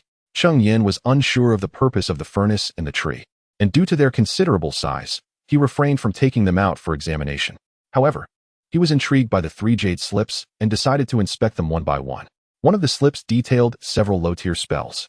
Cheng Yan discovered that even the most rudimentary cloud and rain technique required a cultivation level of at least the 3rd layer of qi refinement to practice. Another slip was titled Essence of Alchemy, inscribed with the intricacies of an art known as alchemy, the content of which was exceedingly complex. After studying it for a while, Cheng Yan felt utterly lost, unable to comprehend its meaning. This was not a reflection on his intellect. Rather, alchemy is an immensely vast and intricate discipline that even the most gifted individuals struggle to grasp upon their initial encounter with its principles. Setting aside the essence of alchemy, Cheng Yan picked up the final jade slip. The information inscribed in this last slip was not closely related to the cultivation of immortality. Instead, it chronicled the life experiences of the individual who imparted the clear water technique to Cheng Yan. It was then that Cheng Yan learned the person's name, Wu Yin. Like Cheng Yan, Wu Yin had begun as an unremarkable villager, unaware of the existence of cultivators in the world. Time flowed like water, and it was not until he was in his 20s that Wu Yin, by a fortunate turn of events, acquired a cultivation technique and embarked on the path of immortality.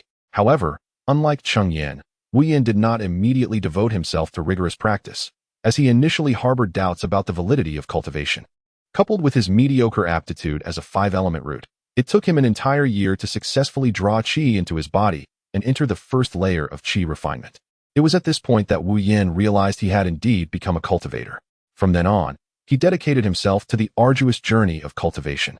Yet, his limited talent, combined with the meager resources available in the mundane world, where spiritual energy was scarce, hindered his progress.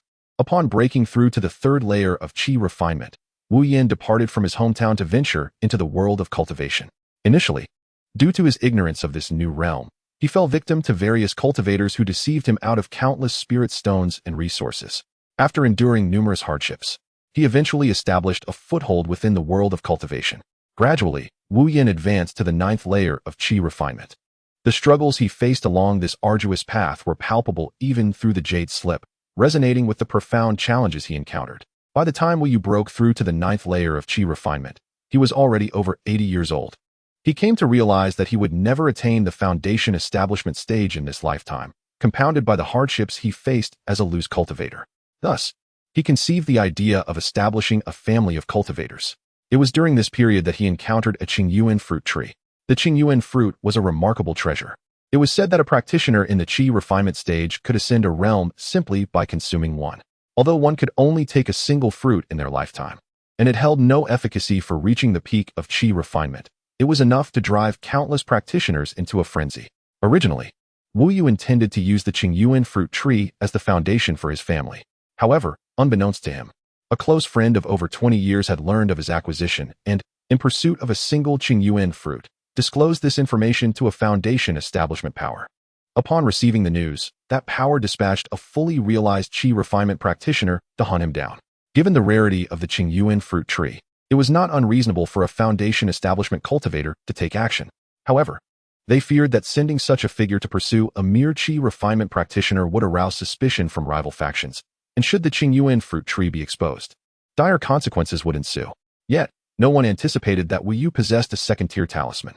The qi refinement practitioner tasked with hunting him met an untimely demise on the spot. Although Wu Yu successfully retaliated against his foe, he sustained grave injuries and fled to the back mountains of Qingshan village, where he encountered Cheng Yan. It was no wonder that the elder advised him against placing trust in others. Even a friend of over 2 decades could so easily betray him for a Cheng Yan fruit. Cheng Yan sighed, lamenting the treachery inherent in the world of cultivation. In this realm, there are no eternal friends, only eternal interests, a lesson Cheng Yan gleaned from Wu Yu's life story as recorded in a jade slip. This realization led Wu Yu to conclude that, regardless of how close one might be to a friend, complete trust was illusory. Only blood relations could provide true solidity. This understanding was pivotal in Wu Yu's desire to forge a family power rather than a sect. Suddenly, Cheng Yan speculated whether the tree in his storage bag was indeed the Cheng Yan fruit tree. He recalled that Wu Yu had not mentioned its theft in the jade slip, leading him to believe this was indeed the case. Moreover, he finally understood the nature of the large furnace. It was a pill-refining furnace. The jade slip had indicated that Wan Feng was an alchemist, though Wu Yu's talent in alchemy was rather mediocre, ranking only as a first-tier mid-grade alchemist. Nonetheless, this was sufficient to make him a figure of affluence among loose cultivators, as evidenced by the several magical artifacts and thousands of spirit stones within his storage bag. This sparked Cheng Yan's interest in the art of alchemy, though with his current strength, he was far from capable of practicing it. The art of alchemy demands not only sufficient cultivation, but also a formidable spiritual awareness. Nonetheless, Cheng Yan remains undeterred. He believes that one day, he shall meet the requirements. Until that moment arrives, all he needs to do is dedicate himself to diligent practice. It has been over 2 years since Cheng Yan successfully harnessed the energy within and ascended to the 3rd layer of qi cultivation. Throughout these 2 years, his efforts in training have been nothing short of relentless, augmented by the assistance of spirit stones.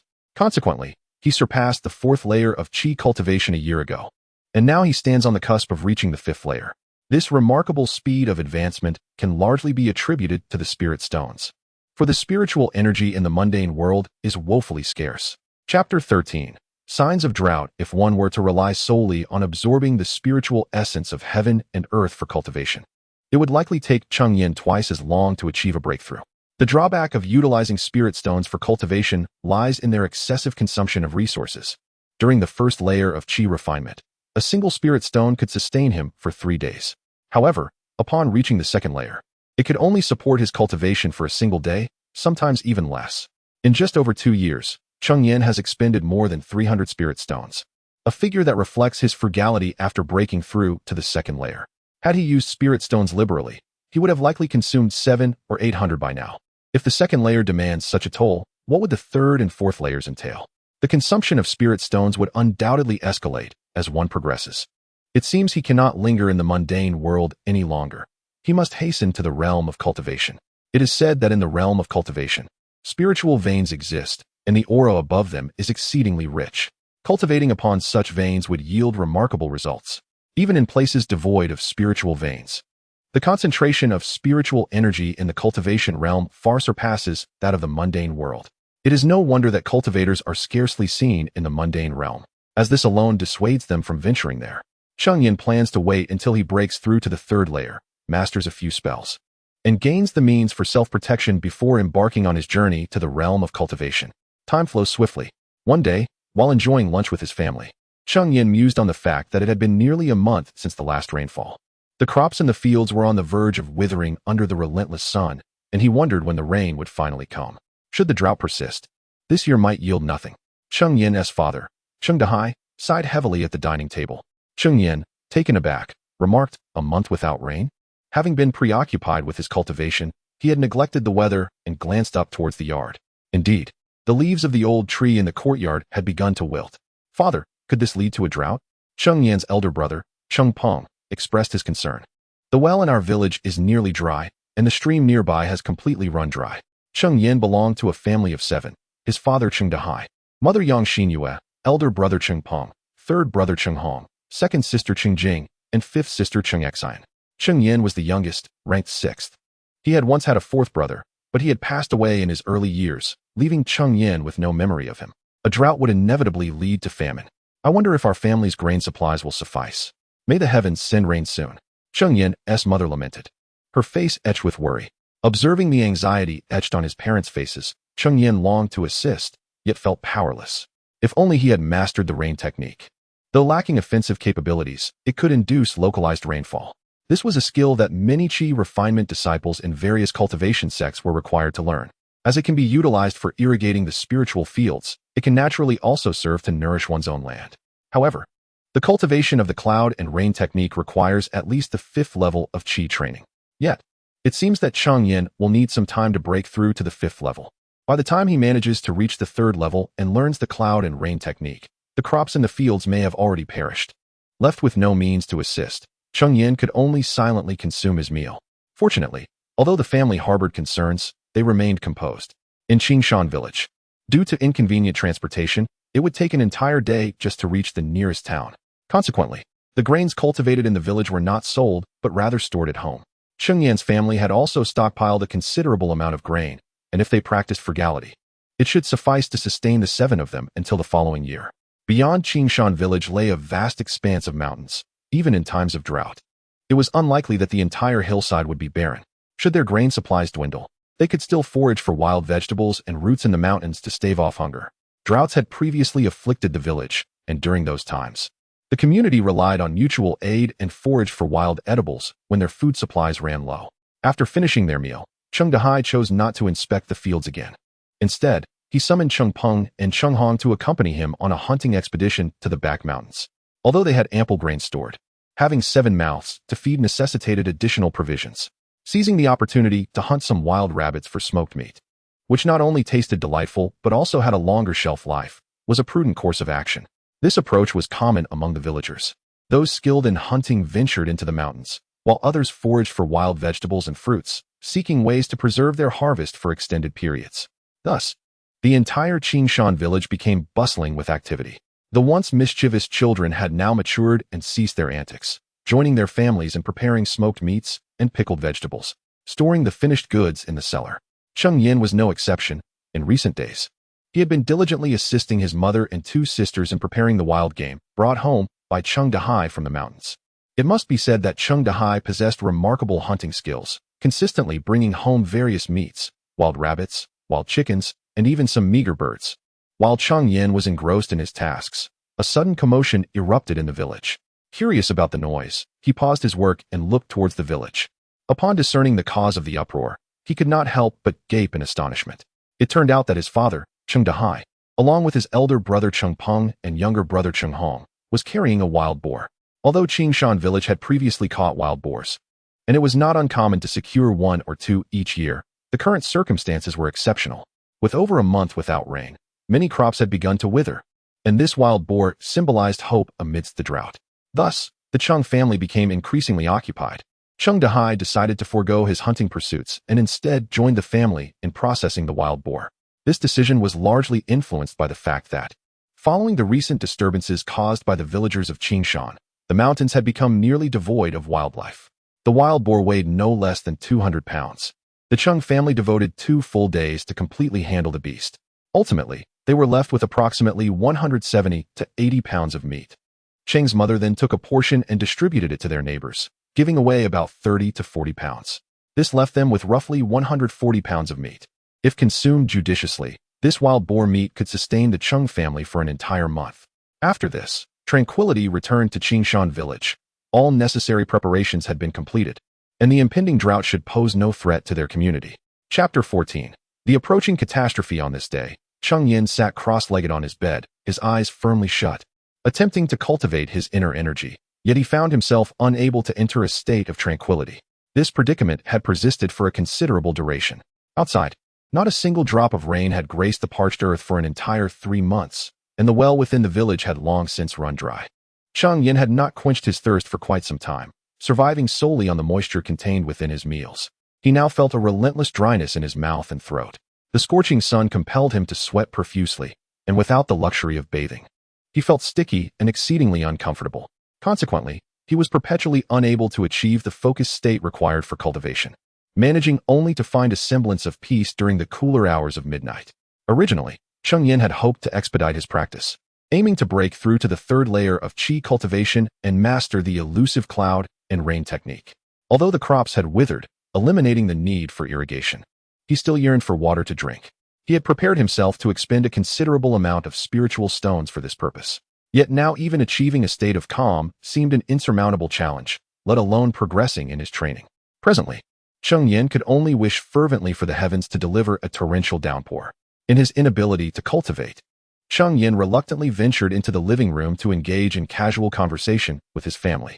They discussed the meager grain reserves of certain households, noting that some had already consumed nearly half of their supplies, prompting midnight excursions to the mountains in search of wild vegetables. The reason for these nocturnal forages was not due to fear of being discovered, but rather the oppressive heat of the sun during the day, which made even brief exposure unbearable, often resulting in drenched clothing and the risk of sunburn. By nightfall, the temperature dropped slightly, offering some respite. Overall, Qingshan village managed to endure, but that resilience did not extend to other regions. Unlike Qingshan, many areas had sold off their grain, leaving families with scant reserves. Thus, the onset of drought swiftly led to famine. Although the government swiftly enacted relief measures, corrupt officials siphoned off much of the aid, leaving the populace with pitifully little sustenance. During these 3 months, numerous villages and towns witnessed deaths from hunger and thirst. As desperation mounted, villagers flocked to the towns, and townsfolk sought refuge in the county cities. This sudden influx resulted in a significant number of starving masses in urban centers, while some resorted to banditry, turning to theft as a means of survival. Witnessing others successfully acquire food through robbery, many joined their ranks, willing to resort to any means necessary to satiate their hunger. Thus, chaos ensued as banditry flourished, with rural towns and villages bearing the brunt of their plundering. Although the government had dispatched troops to quell the bandits, their efforts proved largely ineffective. The outlaws adeptly concealed themselves in the forests, exploiting their knowledge of the terrain to elude capture, which led the authorities to reluctantly ease their crackdown. Moreover, a more pressing issue emerged as uprisings began to take root across the land. These insurgents rallied under the banner of denouncing the government's corruption and incompetence as the root cause of the calamities, proclaiming that only through the overthrow of the ruling authority could they hope to endure the trials of nature. These individuals have undoubtedly faced the formidable wrath of the imperial court. Unlike the bandits, who merely wreak havoc in a limited area and pose little threat to the court's governance, the insurrectionists present a different dilemma altogether. Should they gain a foothold, they could significantly undermine the authority of the court. Nevertheless, the turmoil beyond the village bears little consequence for Qingyang village. Each household has diligently stockpiled provisions, ensuring that they will not suffer from shortages in the near future, and thus, the notion of raiding others for sustenance is entirely foreign to them. However, the villagers' refusal to pillage does not guarantee their safety from external threats. Amidst the tranquility of Qingyang village, a figure stealthily emerged at the village entrance. This individual furtively surveyed the village for an extended period, seemingly fixated on something unknown. Due to the sweltering heat, most villagers remained indoors, and the stranger went unnoticed. After a considerable time, the figure departed quietly, leaving no trace of their presence.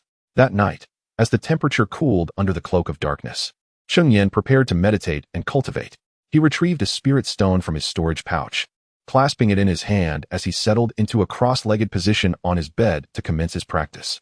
Meanwhile, outside Qingyang village, a group of 30 to 40 individuals had gathered, each brandishing a knife, their menacing demeanor betraying their unsavory intentions. "Are you certain there is grain in this village?" the leader inquired, wielding a sword nearly as tall as himself, a menacing scar resembling a centipede marring his face. A clear indication that he was not to be trifled with. "Rest assured, boss," replied one of his subordinates.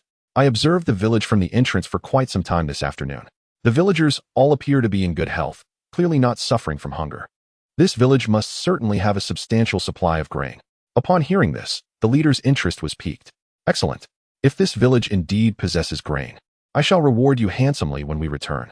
The subordinate's face lit up with excitement. "Thank you for your generous promise, boss." The leader's satisfaction was evident as he noted the joy on his subordinate's face. In times like these, possessing grain equates to power, and if there is also meat, one is elevated to the highest echelons of authority. Previously, the leader had served as a bodyguard for a wealthy household, skilled in martial arts. However, during a famine, the family deemed his upkeep a waste of resources and expelled him. Feeling aggrieved, he retaliated by killing the household steward, subsequently becoming a fugitive sought by the authorities. He fled to this area, rallying a group of rogues to seize provisions and claiming a hilltop as his domain. As more followers flocked to his cause, he proclaimed himself the leader of the mighty Tiger stronghold, engaging in rampant thievery. With the county town far away and no soldiers to challenge them, they thrived in their lawlessness. Although the fierce bandits of the Tiger stronghold had plundered a substantial amount of grain, they were still a group of 30 to 40 individuals. It was not long before their provisions dwindled significantly, prompting thoughts of descending the mountain for another heist. However, they were not indiscriminate in their thievery. After all, if they raided a village with scant supplies, it would be a fruitless endeavor. Thus, the leader dispatched several men to scout for potential targets. Serendipitously, they discovered Cheng Yan village. The underling who was sent to observe reported that the villagers were robust and healthy-looking, their faces flushed, suggesting they were not suffering from hunger. He quickly concluded that Cheng Yan village must possess ample grain and hurried back to inform the chief. Upon receiving the news, the chief recognized the opportunity and gathered his men, planning to launch a night raid on Cheng Yan village under the cover of darkness. Chapter 15. The Escaped Brothers. Tonight we shall embark on a grand venture, seizing provisions to indulge ourselves. The leader brandished a large blade, addressing his band of followers. Listen to the leader. Let us plunder them. The group echoed in enthusiastic agreement. Onward, my brothers. With a sweeping gesture, the leader led his entourage, shrouded by the cloak of night, towards the village of Cheng Yan. At that moment, Cheng Yan remained seated on his bed, struggling to attain a tranquil state of mind. Though the night was not particularly warm, he found himself unable to settle his thoughts. After a brief attempt at meditation, he conceded defeat, deciding against practicing that evening. Just as he prepared to lie down and succumb to sleep, he was suddenly startled by peculiar noises. Cheng Yan's curiosity piqued. It was the dead of night, and surely the villagers were asleep. What could possibly be amiss? The sounds did not resemble snoring. Rather, they seemed akin to the chopping of wood. Intrigued, Cheng Yan rose and peered through the window. After his breakthrough into the Qi refinement stage, he sensed a significant enhancement in his perceptive abilities. With the aid of moonlight, he could discern the village's happenings. What he beheld sent a chill through him. Dozens of shadowy figures roamed the village, hacking at the doors of others' homes. Once they breached the doors, they would kick the slumbering inhabitants awake, tossing them into the yard before commencing their rampant looting. The commotion soon roused several nearby villagers, who ventured outside only to be swiftly overpowered as more assailants surged in, continuing their pillaging. This is dire. There are bandits. The realization struck Cheng Yan like a thunderbolt. He hurried outside to awaken his parents. Upon learning of the intruders, Cheng Yan's parents were equally alarmed and swiftly roused the entire family. By the time everyone was awake, chaos reigned in the village. The startled villagers, confronted by the menacing bandits, were paralyzed by fear, scattering in all directions. Cheng Yan's mother, along with his second and fifth sisters, were rendered speechless by the news of the bandits' arrival, compounded by the distant sounds of destruction. Fortunately, Cheng Dahai remained composed, retrieving a hunting bow and a short knife from their home. Seeing this, Cheng Peng quickly followed suit, fetching his own hunting bow. These were the family's sole weapons. As the cacophony grew ever closer, it was evident that the bandits would soon reach Cheng Yan's home. Cheng Yan's father clenched his teeth and declared, "We cannot simply wait here. Everyone, grab some food from the cellar. We shall seek refuge in the back mountains." With the bandits approaching rapidly, it was clear that inaction would lead to a fate no different from that of those already victimized. Yet, they could not hope to fight back against such odds. Their only recourse was flight. The family hastened to the cellar, each member taking some provisions. Cheng Yan, however, was different. He possessed a storage bag. Before their very eyes, the food he had touched mysteriously vanished, all of it being discreetly stored away by Cheng Yan into his spatial pouch.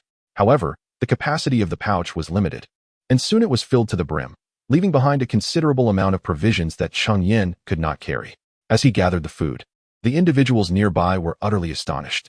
To them, it appeared as though wherever Zhou Yang passed, the food inexplicably disappeared. Having lived for so long, they had never witnessed such an extraordinary phenomenon. There was no time for explanations. They needed to flee, and Cheng Yan would elaborate later. Observing their astonished expressions, Cheng Yan understood the situation clearly, yet the bandits were drawing closer, and if he took the time to explain the spatial pouch, they would likely miss their chance to escape. Thus, he hastily uttered a few words and led the way out of the cellar. Upon emerging from the cellar, the group ran towards the back mountain without looking back. Along the way, they encountered numerous villagers who had fled from the village, some heading outward while others, like Cheng Yan, made their way towards the back mountain. However, in the dead of night, devoid of moonlight, darkness enveloped them, and before long, the once crowded path became desolate. Fortunately, Cheng Yan possessed a heightened awareness, and with his enhanced senses, he navigated through the obscurity, guiding his family deeper into the mountains. After a considerable time, it seemed unlikely that anyone would pursue them, so they decided to rest. Cheng Yan surveyed their surroundings and nodded in approval before busily preparing the area. Despite the relative openness, larger beasts would surely not find refuge here. However, venomous snakes and insects could easily go undetected, so Cheng Yan scattered some insect-repelling powder he had brought along before his departure. Meanwhile, Cheng Yan gathered some firewood nearby and ignited a flame. With the flickering light, the group, having fled for their lives, finally felt a semblance of security. What misfortune have we encountered? We were merely living our lives, and now bandits have descended upon us. Cheng Mu's heart had been tightly wound during their escape, and now, settled into relative safety. Her emotions erupted as she began to weep softly, prompting her second and fifth sisters to discreetly wipe away their tears. After such prolonged drought, it was evident that famine was rampant outside, leaving those desperate individuals with no choice but to resort to theft. Do not worry, once they have taken what they want, we shall return tomorrow, Cheng Yan gently reassured his wife, Yang Yu. Yet, what good would returning do if all the food had been stolen? Cheng Yan's words of comfort did little to alleviate Yang Yu's distress. Mother, do not fear, I managed to gather plenty of food. Enough for us to last 10 days to half a month, Cheng Yan quickly interjected, offering his reassurances. Upon your remark, I am reminded of a certain incident. Dear sixth brother, what cunning method did you employ in the cellar? For it seems that everything you touched mysteriously vanished. Cheng Pong had long wished to inquire of Cheng Yan, yet circumstances had not permitted. Now, at last, he found the opportunity. Upon hearing his elder brother's question, Cheng Yan smiled faintly and produced a storage pouch from within his robes. Eventually, the matter of his cultivation must be disclosed to the family. Thus, it seemed prudent to clarify the situation now. Do you recall, elder brother, the time over 2 years ago when I became lost on the back mountain? Cheng Yan recounted his experiences during that incident in vivid detail. Subsequently, he explained the pouch's capabilities to his family, even demonstrating the art of conjuring objects from thin air. Although it was not their first encounter with such a phenomenon, it still elicited a chorus of astonished exclamations. So, does this mean that the younger brother is now akin to an immortal?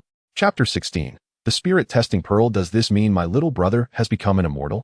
Cheng Hong exclaimed excitedly from the side. How could I possibly be considered an immortal? If that were the case, our family would not have fallen to such depths. Cheng Yan replied with a wry smile, shaking his head. In comparison to immortals, he felt he was still vastly inferior. Even among cultivators, he was merely an amateur, lacking mastery over any spells. Yet, this was not entirely Cheng Yan's fault. Most practitioners in the early stages of Qi cultivation were similarly unskilled in spells. However, they could still employ spirit talismans to confront adversaries, and Wu Yu's storage bag was not devoid of talismans. Yet, even the most rudimentary talismans were of the first-grade mid-tier variety, which Cheng Yan, given his current cultivation level, was unable to wield. Can we also learn this method of cultivation? Cheng Xian inquired from the side. As Cheng Yan began to explain, the mood among the group gradually settled, and their tears ceased. Well, I am not entirely certain. To cultivate, one must possess a spiritual root, and I cannot ascertain whether you all have one. Suddenly, Cheng Yan recalled that Wu Yu had previously used a pearl to test his spiritual root attributes. It must be called the Spirit Testing Pearl, he thought. Perhaps it could also determine if his family possessed spiritual roots. After rummaging through the storage bag for a while, he finally discovered the Spirit Testing Pearl nestled in a corner. Cheng Yan handed the pearl to Cheng Dahai and instructed him on how to use it. However, after a long while, the pearl did not emit any light. When everyone took their turns, not a single one was able to illuminate the Spirit Testing Pearl. Cheng Yan began to suspect that the pearl was malfunctioning, and when he held it himself, it emitted both blue and green hues. It seemed the pearl was indeed functioning correctly. It was merely that none of them possessed spiritual roots. With a heavy heart, Cheng Yan had to convey the truth to everyone, that they lacked spiritual roots and could not cultivate. Upon hearing this, disappointment washed over the group. However, Cheng Dahai remained remarkably open-minded, unconcerned about whether he could cultivate or not. Enough, enough. If Xiao Lu has the fortune to cultivate, that is his destiny. Even if we cannot, what of it? Moreover, the pressing matter at hand is what we should do next. Let us return to the village tomorrow morning. With so much grain there, those people may not have been able to take it all. They might have left some behind. Cheng Peng shared a similar sentiment with Cheng Dahai. This cultivation method was Cheng Yan's fortune. If he could cultivate, that would be splendid, but if not, it was of little consequence. Very well, then. We shall return to the village at dawn. It is still early. I will keep watch while you all rest. Cheng Dahai remarked, glancing at the night sky, estimating that dawn was still some time away. Father, let me take the watch. After all, I am practicing at night and do not require sleep. You should rest, Cheng Yan insisted. Cheng Dahai looked at Cheng Yan, feeling a sense of pride. Just a few years ago, he was a mischievous little rascal, and now he had learned to think of others. He nodded with a smile. All right. Since you are so considerate, you may keep watch. If anything arises, be sure to wake us immediately. With that, he leaned against a tree and closed his eyes to rest. As Cheng Yan observed that everyone had begun to rest, he found a suitable spot to sit cross-legged and retrieved a spirit stone from his storage bag, commencing his cultivation. Despite his practice, Cheng Yan remained vigilant. Any slight rustle would rouse him from his meditation. Fortunately, the night passed without incident, and as dawn broke, Cheng Dahai awakened. He had long cultivated the habit of rising at first light. Upon Cheng Dahai's awakening, Cheng Yan ceased his cultivation. Father, why not sleep a while longer? It is still early, Cheng Yan gently inquired, mindful of not disturbing the others still in slumber. I am accustomed to it. I can no longer sleep once dawn arrives. Cheng Dahai replied, stretching his limbs, acknowledging that resting against a tree was far less comfortable than his own bed. Since you are awake, I wish to take this opportunity to check if those people have departed from the village, Cheng Yan suggested. Absolutely not. If they have not left and discover your presence, what will we do? Let us wait until your elder brothers awaken to go together. Cheng Dahai firmly refused, shaking his head. Do not worry, father. My eyesight is keen. I will observe from a distance and will not be seen, Cheng Yan reassured him. Cheng Dahai furrowed his brow, recalling how it was indeed Cheng Yan's sharp vision that had guided them safely through the night, preventing them from losing their way in the back mountains. Very well. Take your bow and knife with you. Should any danger arise, remember to flee immediately. Do not enter the village. Just take a glance from outside, Cheng Dahai conceded, recognizing the necessity of an advance check. It would be perilous for the family to enter the village only to find that the danger still lingered. Rest assured, father. I know what to do. With that, Cheng Yan slung his hunting bow over his shoulder, grasped his short knife, and proceeded toward the village. Before long, he stood at the outskirts of the back mountains, gazing into the village. The once serene Qingshan village lay in ruins, devoid of life. It was evident that the bandits had departed. After a moment of contemplation, Cheng Yan made his way into the village. Upon returning to his home, he was met with a scene of devastation. The house had been thoroughly ransacked. Every valuable item had been taken, the furniture reduced to splinters, and the granary stripped bare. Nothing remained. What a pack of beasts! Cheng Yan seethed inwardly, feeling powerless to protect his family. Had he possessed greater strength, he would have ensured those marauders would not return. After assessing the situation in the village, Cheng Yan returned to the safety of the back mountains. Realizing that there was no longer any reason to return to the village, there was not a grain of rice left. When he returned to the resting place of his family, everyone had already awakened. How was it? Did those people leave? Cheng Dahai inquired anxiously upon seeing Cheng Yan's return. They did leave, but they have emptied our granary. Not a single grain remains. Cheng Yan hesitated briefly before divulging the grim truth. He feared that his mother would be saddened by the news, but fortunately, Cheng Yan's mother exhibited only a slight shadow of gloom. Cheng Dahai, upon hearing Cheng Yan's words, furrowed his brow and remained silent, seemingly lost in thought. Father, I believe we cannot return to Qingshan village. We must consider other options. But the bandits have already departed. Why can't we go back? Cheng Yan had scarcely finished speaking when his mother, filled with urgency, interjected. Mother, Qingshan village has been completely plundered. Even if we return, there will be no food left. Once the supplies I have are exhausted, we would merely be awaiting our demise. Cheng Yan's words rendered his mother silent. In that moment, the family's spirits appeared notably subdued. Then we shall not return to Qingshan village. Let us go to Baiyun County. There are granaries there, and we shall surely find sustenance. Chapter 17. The escort agency Baiyun County is the nearest county town to Qingshan village. The town boasts granaries, ensuring an ample supply of grain, and the presence of military forces alleviates fears of banditry. However, life in Baiyun County is not without its challenges. While food is abundant, it requires money to procure. The Cheng family, having searched their belongings, could not muster a single copper coin, and even if they reached Baiyun County, they had nowhere to stay. Yet, Baiyun County remained their only hope. Remaining in Qingshan village would mean certain death. Only by journeying to Baiyun County could they grasp a fleeting chance at survival. With their decision made, The Cheng family wasted no time in preparing for their departure.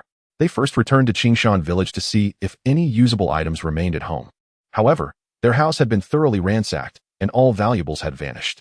After a fruitless search, they set off for Baiyun County.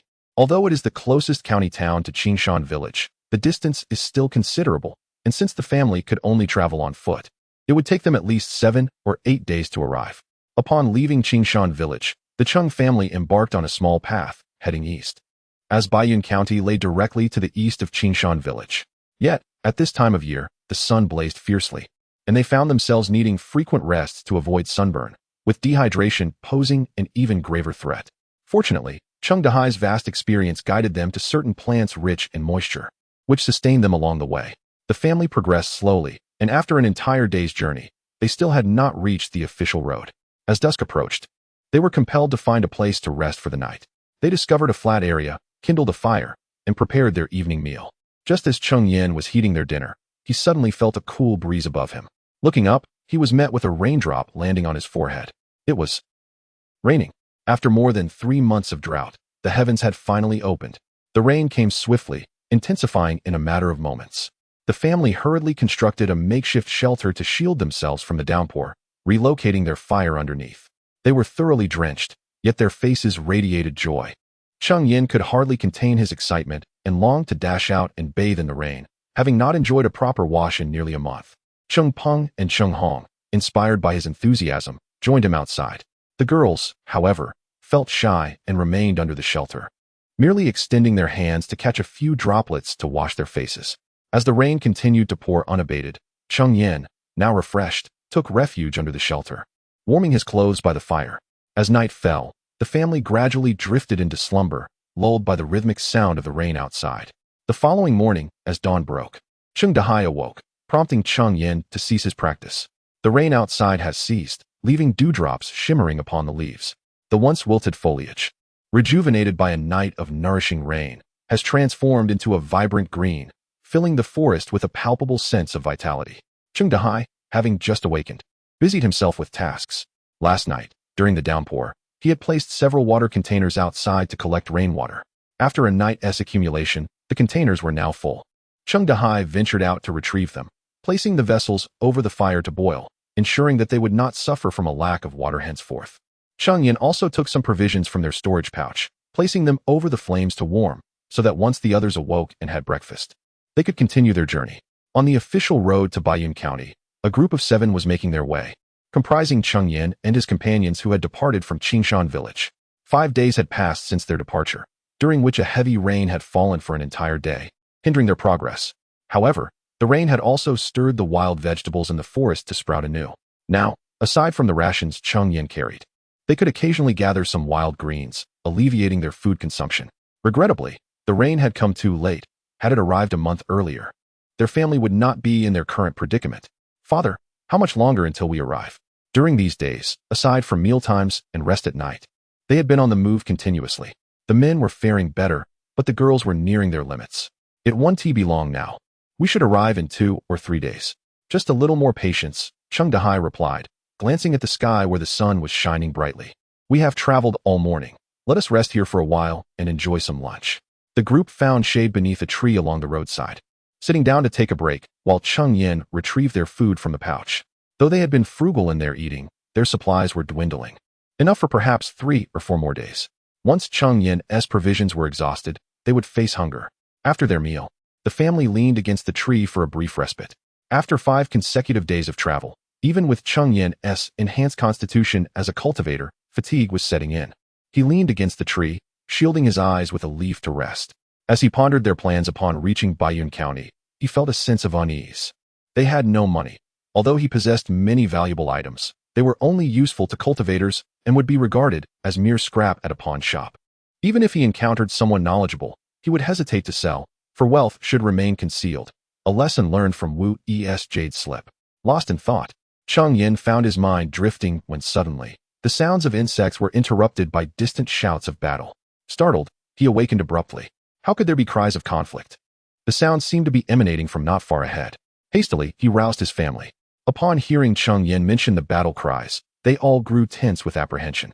Cheng Dahai tightened his grip on the hunting bow, straining to listen, and indeed, he could faintly discern the sounds of battle.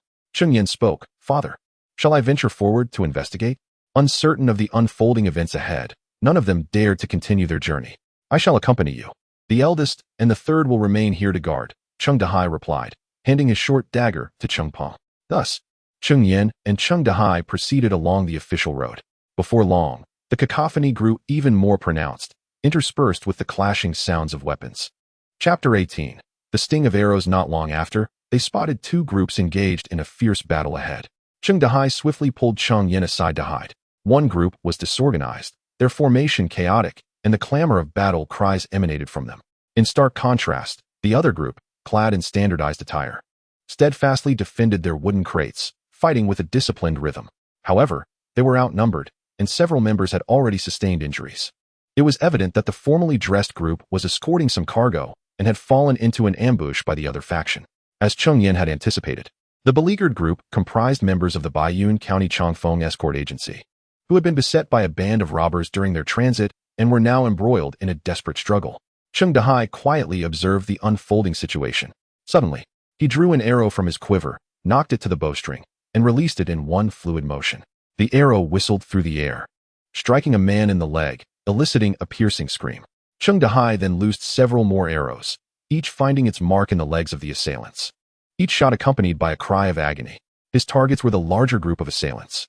Although the defenders were oblivious to the identity of their unseen benefactor, they seized the opportunity presented to them. Armed with blades, they swiftly dispatched the injured robbers, turning the tide of battle. Several bandits fell to the ground, while the escort agency's personnel, despite their injuries, grew emboldened, pressing forward and forcing the robbers into a hasty retreat. After felling a few more adversaries, the remaining robbers seemed to be overcome by fear. One of them shouted, "The sting of arrows. Brothers, retreat." In an instant, they scattered like birds startled from their roost. The defenders, witnessing their flight, chose not to pursue, but remained vigilant over their cargo, only relaxing once all threats had fled. From the Baiyun County Chongfeng escort agency, the chief escort, Yang Chengsheng, called out, "I do not know which brother assisted us from the shadows, but I would be most grateful if you could step forward for a moment." One among the group approached, cupping his fists in respect towards Cheng Yan and Cheng Dahai. Hearing the call, Cheng Yan turned to Cheng Dahai. After a brief hesitation, Cheng Dahai emerged from their hiding place with Cheng Yan in tow. "I am Cheng Dahai, Yang, the chief escort. Your gratitude is unwarranted. I have done little to assist," he replied modestly, yet he kept a firm grip on his hunting bow. "Ah, Brother Cheng, you are too humble. Had it not been for your timely aid today, my comrades and I might have met our end here. Might I invite you to join me for a discussion, as a small token of my appreciation?" The words prompted a moment of hesitation from Cheng Dahai. Although the opposing group bore injuries, none were severe, and if they harbored ulterior motives, both he and Cheng Yan could find themselves in peril. However, this group of individuals claims to be from the CHNGF Ing escort agency in Baiyun County. If they could forge an acquaintance, it would undoubtedly ease their journey when they arrive in Baiyun County. With this thought in mind, Cheng Dahai ceased to hesitate and approached with Cheng Yan. "Cheng, my brother, truly possesses remarkable archery skills, hitting the mark every time without fail." As Cheng Dahai and his companion drew near, Yang Chengxing hurriedly came forward. "You flatter me. Head escort Yang. May I inquire why you had a confrontation with that group?" Cheng, my brother, is unaware that those individuals are notorious bandits in Baiyun County, known as the Baiyun Thieves, who revel in ambushing traveling merchant caravans. Our escort was discovered by them as we passed through here and fell into their ambush. Yang Chengxing offered a slight bitter smile, acknowledging that had they not been ambushed, they would not have found themselves in such a dire struggle. Despite the numerous Baiyun thieves, in terms of martial prowess, Yang Chengxing alone could contend with 4 or 5 of them. These bandits merely relied on their overwhelming numbers.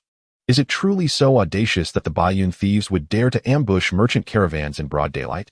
Cheng Dahai questioned incredulously. The reason for the robberies in Qingshan village was its remote location, making it difficult for the authorities to manage. Yet this place is not far from Baiyun County. Do they not fear the local officials? In the past, the Baiyun thieves would never have been so brazen, but now, with uprisings occurring in various regions, the stationed troops in Baiyun County are hesitant to venture beyond the city walls, emboldening these bandits. Yang Chengxing sighed, noting that this situation had significantly increased the difficulty of their escorting task. "Father," just as they conversed, a familiar voice called from behind. It was Cheng Peng and his companions, who, having heard the cessation of cries, grew increasingly anxious at the absence of the two and had come to search for them. Why is it that Cheng, my brother, has brought his entire family? Yang Chengxing pondered, initially believing the two to be seasoned wanderers of the martial world, only to discover that they were accompanied by their family, which struck him as peculiar. Cheng Dahai shook his head with a wry smile, confessing to head escort Yang. We were living quite well, but then bandits invaded our village and pillaged our supplies. Reluctantly, we had to journey to Baiyun County in search of a glimmer of hope. Yang Chengxing suddenly comprehended. Ah, I see. Might I inquire if you have a place to stay in Baiyun County? If not, please do not hesitate to seek me out at the CHNGF Ing Escort Agency. I would like to express my gratitude properly. Cheng Dahai hesitated. I could not possibly trouble head escort Yang. What are you saying, my brother Cheng? Though I am but a simple man, I understand the importance of repaying kindness. However, as I am currently en route on this escort mission, I cannot accompany you. When you arrive in Baiyun County, be sure to visit the CHNGF Ing Escort Agency. Before Cheng Dahai could finish, Yang Chengxing promptly interrupted. Then I thank you for your kind offer, head escort Yang. Seeing Yang Chengxing's earnest invitation, Cheng Dahai felt it inappropriate to refuse further. Very well, however, I am currently engaged in escorting goods and cannot linger for long. I shall take my leave first. Until we meet again in Baiyun County, dear brother Cheng, you must surely come. With that, Yang Chengxing departed, leading his men with the cargo. Who is this person? Wang Yu inquired from the side. Seeing the two engage in such cordial conversation, one might mistakenly think they were longtime friends. He is the chief escort of the Changfeng Escort Agency in Baiyun County, named Yang Chengxing. Cheng Dahai explained the recent events to the others. Should we go then? Wang Yu expressed some concern, for they were unfamiliar with the area and feared being deceived. Indeed, we must go. Our family is alone in Baiyun County, with no acquaintances, and we may find ourselves without even a place to stay. We have no choice but to seek refuge with them. Cheng Dahai had been contemplating what to do upon their arrival in Baiyun County, and little did he expect such an opportunity to present itself today. Chapter 19. Baiyun County, however, we are but strangers to them. Can we truly expect them to take us in? Wang Yu harbored some apprehensions. Alas, there seems to be no alternative. We must first reach Baiyun County and see what unfolds, sighed Cheng Dahai in resignation. They knew no one in Baiyun County, and with their meager finances, the prospect of survival for the seven of them was daunting.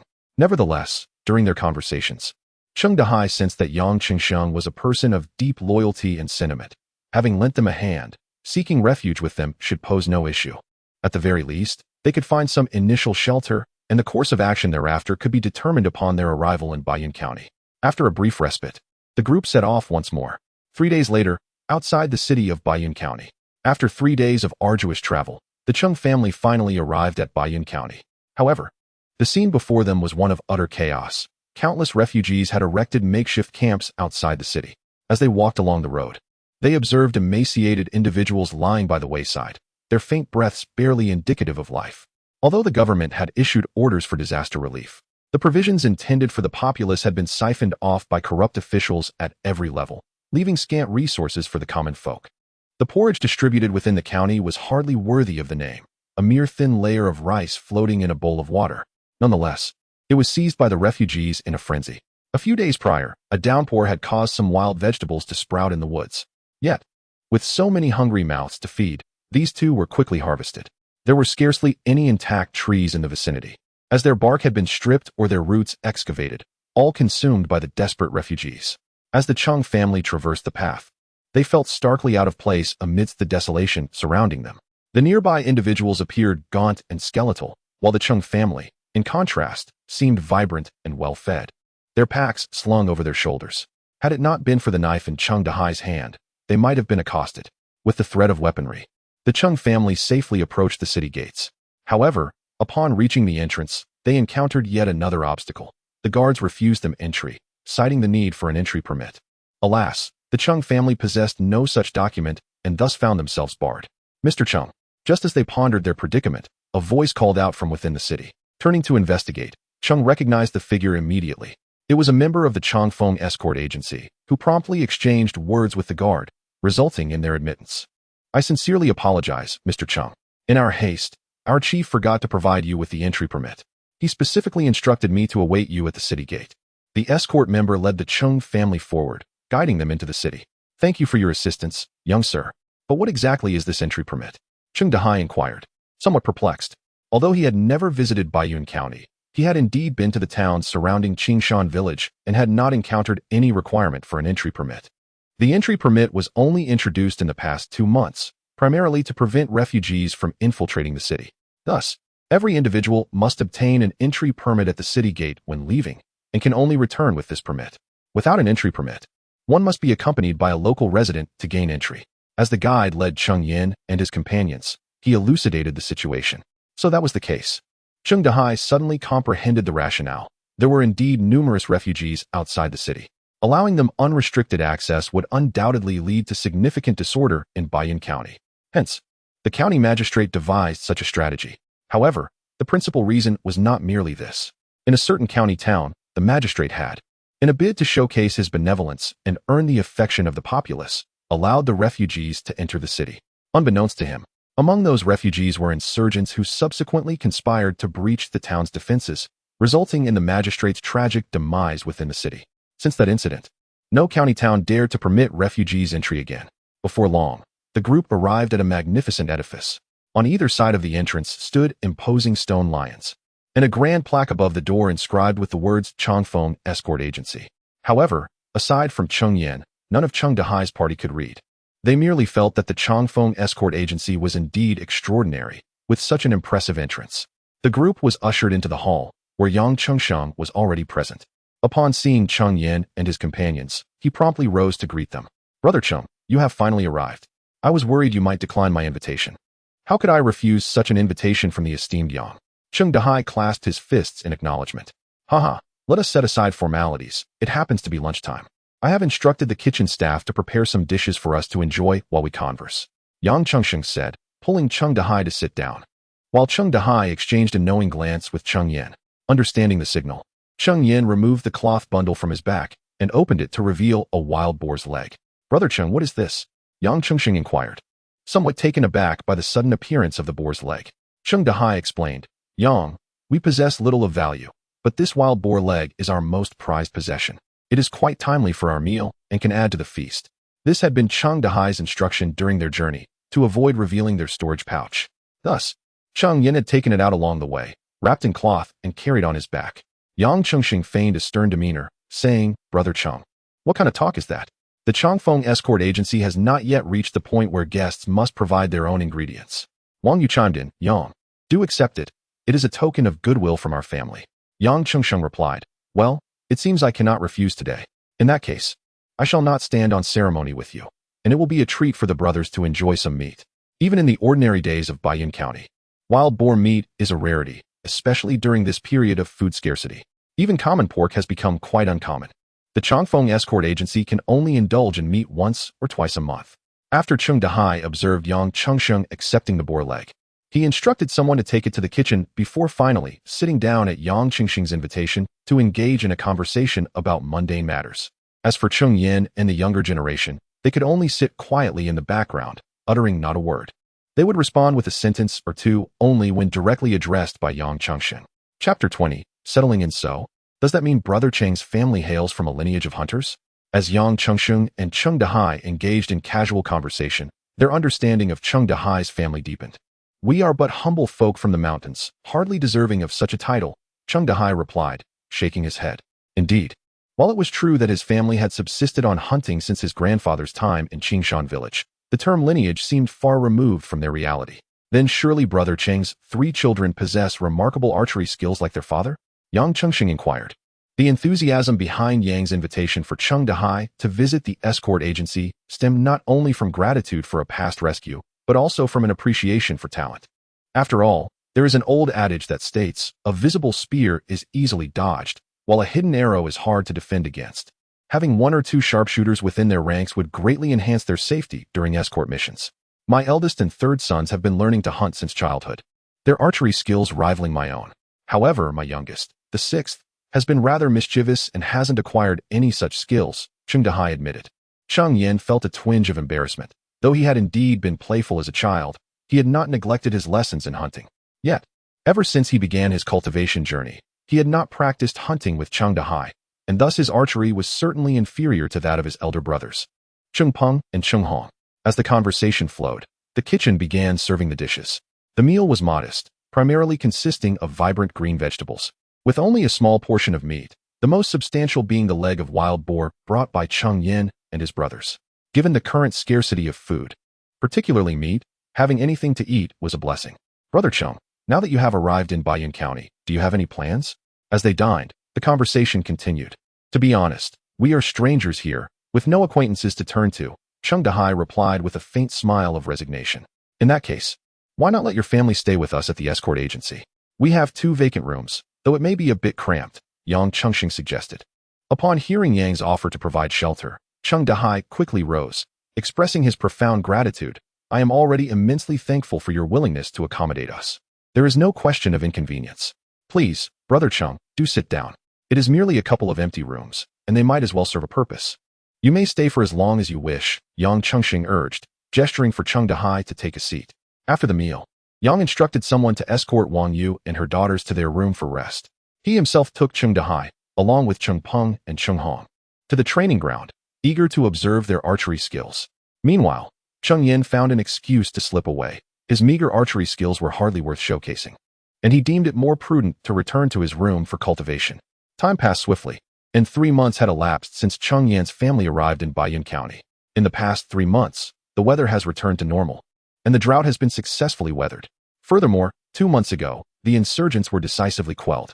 Subsequently, the court ordered the punishment of several officials who had embezzled disaster relief grains to appease the populace, thereafter opening the granaries to distribute food to the people. This famine has been navigated with relative stability, and it is anticipated that come spring of the following year, the common folk will resume their agricultural endeavors. Merely a few days after Cheng Yan's family settled at the Changfeng escort agency, Cheng Dahai took Cheng Peng and Cheng Hong to join the agency. After all, it felt inappropriate to remain dependent on the hospitality of others for several days. Despite the suppression of the insurgents, banditry remained rampant across various regions. Thus, the escort agency was thriving with business. By joining the agency, Cheng Dahai and his family not only alleviated their sense of indebtedness, but also earned some silver. Even Wang Yu and a few other young women assisted in the kitchen. Meanwhile, Cheng Yan found himself with little to occupy his time, often retreating to his room. However, this was merely the perception of outsiders. In reality, Cheng Yan had not relaxed his cultivation efforts over the past 3 months. A month prior, he had successfully advanced to the 3rd level of qi refinement. The cost of this breakthrough was a significant depletion of nearly 100 spirit stones from his storage pouch. Furthermore, after reaching the 3rd level, Cheng Yan selected a spell from a jade slip for study, known as the water spike technique. This spell allows the conjuration of a sharp spike made of water, which, once launched, could penetrate trees and even leave a dent in stone, showcasing considerable power. Cheng Yan could now truly be regarded as a cultivator. Creak. Just as Cheng Yan sat cross-legged on his bed in meditation, the door suddenly swung open. He opened his eyes to see Cheng Dahai and his second brother Cheng Hong, carrying his elder brother Cheng Peng into the room. At that moment, Cheng Peng was drenched in blood, with thick bandages wrapped around his waist. Even so, the bandages were soaked through and stained crimson. Father, what happened? How is my brother so severely injured? Seeing the grave condition of his brother, Cheng Yan hurriedly leapt from his bed and approached to inquire about the situation. The escort was ambushed. Your brother was stabbed, Cheng Dahai replied, his countenance darkened. They had deliberately chosen a route for the escort that avoided dangerous areas, making the ambush unexpected. Noticing the sorrow etched on his father's face, Cheng Yan dared not press further and turned to his 3rd brother Cheng Hong. Through his second brother's account, he learned the full story. It turned out that 2 days prior, the Changfeng escort agency had accepted a shipment to deliver to another county. However, the owner of the goods insisted there was no urgency, as long as they arrived safely. Thus, Yang Chengsheng decided to circumvent the treacherous areas frequented by bandits, acknowledging that while it might take longer, it was a safer choice. Yet, despite the agency's caution, they still fell victim to an ambush by bandits. Moreover, among this band of marauders, several possessed formidable martial skills. Although the Changfeng escort agency ultimately safeguarded their cargo, they suffered the loss of several brothers, and Cheng Peng himself sustained grave injuries. Just as Cheng Yan was piecing together the unfolding events, Yang Chengsheng returned with a physician, prompting the group to hastily rise and clear a path for the healer to attend to the wounded. The physician first took Cheng Peng's pulse and proceeded with a thorough examination. After a brief moment, the doctor sighed heavily and declared, "Prepare for the worst. He has sustained internal injuries and cannot be saved." Just as Wang Yu hurried to the entrance, she overheard the physician's words and collapsed onto the ground. "What? How could this be? Doctor, You must save my son. I am willing to work tirelessly for you, as an ox or a horse. If only you would restore my child. With that, Wang Yu fell to her knees, poised to bow deeply to the physician. Chapter 21. How strange. How strange. The physician hastily extended a hand to assist Wang Yu to her feet, simultaneously uttering, "Madam, it is not that I am unwilling to aid your son. Rather, his injuries are far too severe, and I find myself utterly powerless." Upon hearing these words, Wang Yu suddenly rolled her eyes back and collapsed, losing consciousness. Fortunately, her companions, Cheng Jing and Cheng Yan, were quick to react, catching Wang Yu before she fell. Cheng Yan and Cheng Hong rushed forward to lift their mother onto the bed, requesting the physician to examine her. The lady suffers no serious harm. She merely fainted from overwhelming sorrow. "I shall prescribe a few doses of calming medicine," the physician stated. "However, as for your son's injuries, I must sincerely apologize. I truly lack the means to heal him. Even a divine being would find it a formidable task." The physician rose, shaking his head, and offered an apologetic bow to Cheng Dahai before departing to procure medicine for Wang Yu. "Do not worry, Chief Escort. I shall seek other physicians and endeavor to find a way to heal your son," Yang Chengsheng declared, preparing to turn and search for additional medical assistance. "No need, Chief Escort. Even Dr. Li has declared the case hopeless. It seems no physician in Baiyun County can remedy this. It is simply his fate," Cheng Dahai murmured. His head bowed in despair. Cheng Yan's sister stood by, softly weeping beside Yang Yu. Witnessing the family's plight, Yang Chengsheng sighed and exited the room. Cheng Yan felt a pang of sorrow as he observed his family in such distress. They had finally settled down, only to be confronted by this calamity. Suddenly, an idea struck him, and he began rummaging through his storage pouch. After a brief search, he found what he sought and turned to Cheng Hong, speaking softly, "Third brother, quickly fetch a bowl of water. I believe I have a way to save eldest brother." Without hesitation, Cheng Hong dashed out to retrieve a bowl of water. Cheng Yan extracted a medicinal pill from his pouch, dividing it into thirds, grinding one portion into a powder, and mixing it with the water before administering it to Cheng Pong. "What have you given eldest brother?" Cheng Hong finally had the opportunity to inquire. Cheng Yan explained, "This is a blood coagulation pill, a remedy used by cultivators for treating injuries. However, the spiritual energy contained within is not something an ordinary person can absorb, so it must be diluted with water before being given to eldest brother." "Does this mean eldest brother has a chance of recovery?" Cheng Dahai, who had remained silent until now, suddenly lifted his gaze, filled with excitement. "Father, I cannot guarantee it, but the pill acts swiftly. We shall know the outcome in no more than half an hour," Cheng Yan admitted candidly, uncertain whether the pill would truly benefit Immortal. Yet, in the absence of other options, administering the pill offered at least a glimmer of hope. "Good, good, good," Cheng Dahai repeated 3 times before slowly sitting down. Although Cheng Yan expressed uncertainty regarding the pill's efficacy, at least there was a flicker of hope. Time passed slowly as the anxious group awaited the results. A mere half hour felt infinitely longer, as if it stretched into an entire day. During the wait, someone brought the prepared medicine, which had been prescribed by the doctor for Cheng Pong. After being fed, he soon regained consciousness. Thus, the entire family of 6 surrounded Cheng Pong in silence, anxiously awaiting any sign from him. Suddenly, a fit of cough escaped from the center of the gathering. "He is awake. Big brother is awake," Cheng Yan exclaimed, drawing everyone's attention. "Big brother, you finally awakened. How wonderful. You're all right," Cheng Hong shouted joyfully from the side. Cheng Yan, witnessing Cheng Pong slowly opening his eyes, also broke into a smile. The fact that their elder brother could awaken signified that the coagulant had taken effect. At the very least, his life was preserved. "Dad. Mom, why are you all surrounding me?" Cheng Pong, upon opening his eyes, found his family encircling him, 6 pairs of eyes fixed intently upon him. As he attempted to rise, he inadvertently pulled at his wound, causing him to gasp in pain. "Pong, don't move, just lie still."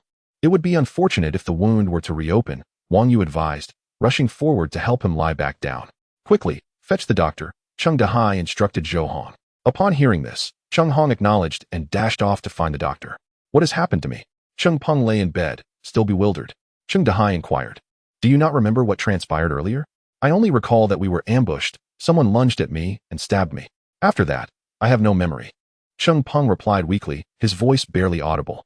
"You lost consciousness shortly after being stabbed, and we hurriedly brought you back to seek medical attention. The doctor informed us that your injury had affected your internal organs and was deemed untreatable. Thankfully, Xiao Lu employed miraculous means to bring you back."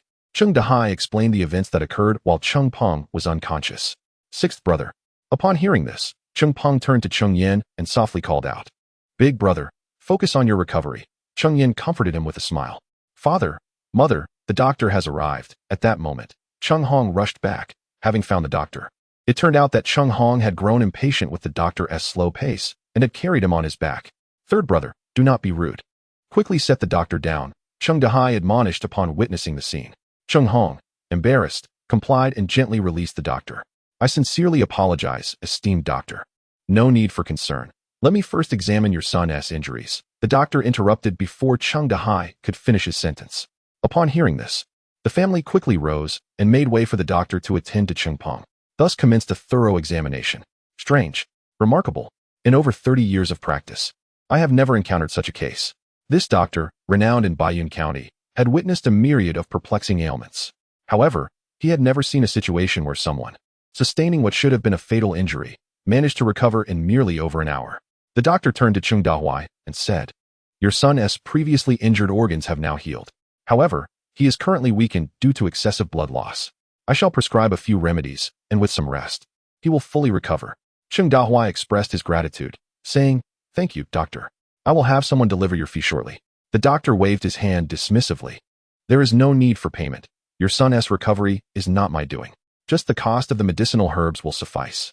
With that, the doctor departed to prepare the medicine for Cheng Peng, muttering to himself as he walked out, "Strange, very strange." Chapter 22. The rivalry of the escort agency. Upon witnessing the scene, Cheng Hong stepped forward to escort the doctor out. "Punger, you have terrified your mother. How could you sustain such grave injuries?" "I thought."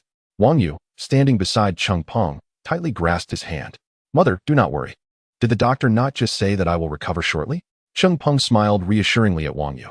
"You are already in a fragile state, and after experiencing such highs and lows today, the doctor has prescribed you several calming remedies. Please take them and rest. I will stay here with Xiao Lu, so you may rest easy." Cheng Dahai, fearing that Wang Yu's emotions might overwhelm her, urged her to take a break. He then turned to Cheng Jing and Cheng Xian, saying, "You two, quickly take your mother back to her room to rest properly." Upon hearing Cheng Dahai's directive, the two sisters stepped forward to assist Wang Yu back to her quarters. At that moment, only Cheng Dahai, Cheng Peng, and Cheng Yan remained in the room. And it wasn't long before Cheng Peng, under their care, fell asleep. "Thanks to you. Otherwise your elder brother would have truly faced dire consequences." Cheng Dahai thought he might have to bear the sorrow of sending a black-haired man to the grave, but fortunately, with Cheng Yan's medicinal elixirs, he was able to save Cheng Peng. "Father." At that moment, Cheng Hong, having returned from seeing off the doctor, called out from outside, "Father, the head escort requests our presence." "The head escort summons us? What has occurred?" Cheng Dahai replied with a furrowed brow. "Ordinarily, at this hour, the head escort would be managing the affairs of the fallen brothers, so why would he suddenly call them over?" Yet, despite his confusion, Cheng Dahai proceeded with Cheng Hong towards the agency's main hall, reminding Cheng Yan to care for Cheng Peng. "Why has the head escort suddenly called us over?" On the way, Cheng Dahai inquired of Cheng Hong. Cheng Hong explained, "I am unsure. I had just returned from escorting the doctor when I encountered some brothers from the agency, who said that the head escort has summoned everyone to the hall for a discussion, seemingly concerning the ambush we encountered." In the hall of the escort agency, everyone had gathered. At the forefront, Yang Chengsheng frowned, his expression dark, as if an immense rage simmered beneath the surface. The others, observing Yang Chengsheng's demeanor, dared not utter a word, and the hall was enveloped in an oppressive silence. This eerie quiet was only shattered when Cheng Dahai and Cheng Hong entered the hall. "Head escort, everyone is present. What has happened that necessitated gathering us all here?" A particularly impatient individual finally broke the stillness, unable to contain his curiosity. "The purpose of gathering everyone is to discuss the ambush we previously suffered." Yang Chengsheng paused momentarily before uttering a statement that sent a ripple of shock through the crowd. "Our ambush was orchestrated by someone who disclosed our escort route to the bandits." "What?" A chorus of disbelief erupted. "I knew we had taken a detour. How could we still have been ambushed? Who revealed our escort route to the bandits? Could it be that a traitor has emerged among us?" Upon hearing Yang Chengsheng's words, the crowd erupted into a cacophony of discussions. "Silence. Everyone, please be quiet." Yang Chengsheng shouted twice, and gradually, the noise subsided. "Rest assured, there is no traitor among us. It is another person who informed those bandits of our escort route. Do you recognize this object? This is a token I found on the few bandits we killed." As he spoke, Yang Chengsheng produced an iron token, one side inscribed with the characters Longwei.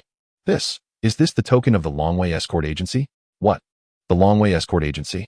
Could it be that they divulged our route to those bandits? That cannot be. Chief Escort, how could the Longway Escort Agency possibly know our route? We only finalized our path after setting out. Look at this as well. Upon hearing this, Yang Chengxing revealed another item wrapped in paper. He unwrapped it to reveal a small insect, resembling a bee, albeit smaller and entirely black, appearing to be lifeless. What is this? A bee? It certainly resembles one. Yang Chengxing explained. This is a larva of the mother insect, discovered among the goods we were transporting. To my knowledge, Chen Shan, the chief of the Longway Escort Agency, keeps several mother insects. So it is a mother insect. No wonder the Longway Escort Agency is aware of our route. A voice in the crowd exclaimed in sudden realization. What exactly is a mother insect? How does having mother insects enable the Longway Escort Agency to ascertain our route? Another asked, perplexed. The earlier speaker clarified, clearly, you are not well informed. It is said that as long as the mother insect is within a 2-mile radius of the larva, it can sense the larva's location. Therefore, if the Longway Escort Agency knows our position, it is tantamount to knowing our route. The Longway Escort Agency is truly despicable, attempting to lead us to our demise. Previously, there was only one escort agency in Baiyun County, namely the Changfeng Escort Agency. However, due to incessant banditry in the region, merchants seeking to transport goods required the assistance of escort agencies, resulting in a surge in business. Some, seeing a lucrative opportunity, established their own agencies. The Longway Escort Agency was founded merely 2 months ago. Being a newly established agency, it struggled to compete with the Changfeng Escort Agency, which had flourished in Baiyun County for over a decade. Thus, most people preferred to engage the Changfeng Agency, leading to a lackluster performance for Longway. Naturally, the Longway Escort Agency was dissatisfied with this situation. Now that peace has been restored, it is a prime time for escort business to thrive. Once the court regains its focus and begins to eradicate banditry, the agency's business will likely revert to its previous state. If they do not seize this opportunity to profit handsomely, the agency risks incurring significant losses. Consequently, the Longway Escort Agency has begun to target the Changfeng Escort Agency at every turn. However, it was utterly unexpected that the Longway Escort Agency would divulge the transport routes of the Changfeng Escort Agency to the bandits, as if they were intent on annihilating Changfeng Escort. Chief Escort, this matter cannot simply be overlooked. Indeed, it is the Longway Escort Agency that has breached the rules first. Rest assured, my brothers, for the Longway Escort Agency's treachery has cost us several comrades, and we shall not let them escape unscathed. Tomorrow, I shall report this to the county magistrate. They must pay the price for their actions. The crowd below was filled with righteous indignation. For many had served in the Changfeng Escort Agency for several years, forging deep bonds. Thus, their fury towards the Longway Escort Agency needs no further elaboration. Would it not be a disgrace to allow the county office to punish them? In my view, dealing with such insidious villains should involve nothing less than their utter demise. Chapter 23. What? Cheng Peng's injuries have healed? But didn't the doctor say? Indeed. It would be better to storm their escort agency and sever their heads to honor our fallen brother spirits. Esteemed colleagues, allow me to speak. Although our escort agency may be considered a semi-Zhenghu force, we remain under the jurisdiction of the imperial court and must therefore act in accordance with its laws. I am acutely aware of the anger that resides in your hearts, for I share the same sentiment. The brothers we lost have stood by my side for many years. Yet, I urge you to refrain from reckless actions. It would be a grave mistake to sacrifice ourselves for the sake of the Longway Escort Agency. The laws of the court are stringent, particularly regarding crimes that involve taking lives, where the principle of retribution holds, a life for a life. Should you take a life, you must pay with your own. This was the reason that the bandits from Qingyang village, despite their ferocious reputation, ultimately did not kill anyone. Upon hearing this, the crowd fell silent. If given the choice, they would undoubtedly prefer to take revenge upon their enemies. However, they are not the type to wander the Jianghu as isolated individuals, disregarding the laws of the court. Should they act impulsively today and kill the people from the Longway Escort Agency, the repercussions would extend beyond themselves, affecting their families as well. Let us leave this matter for now. Rest assured, I will not easily let the Longway Escort Agency off the hook. Everyone may disperse.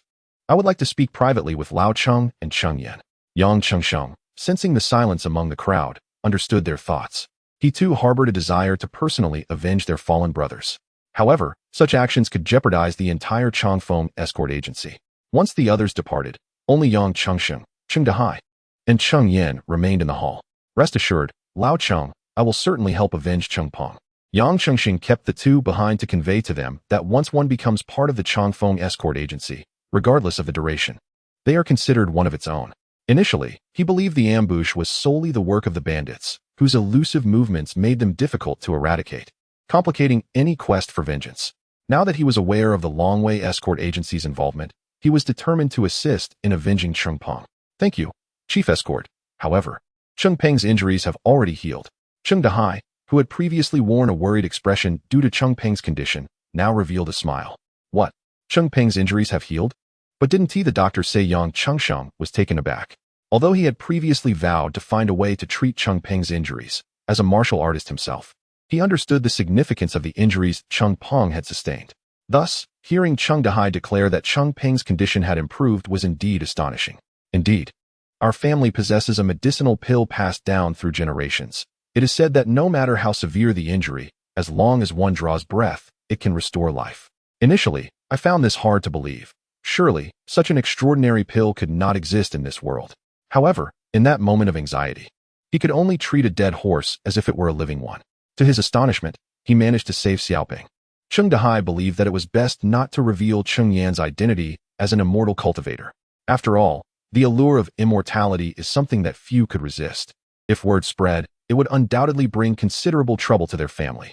Thus, Cheng Dahai chose to keep this matter concealed, merely attributing the rescue of Cheng Peng to a family heirloom pill. A pill?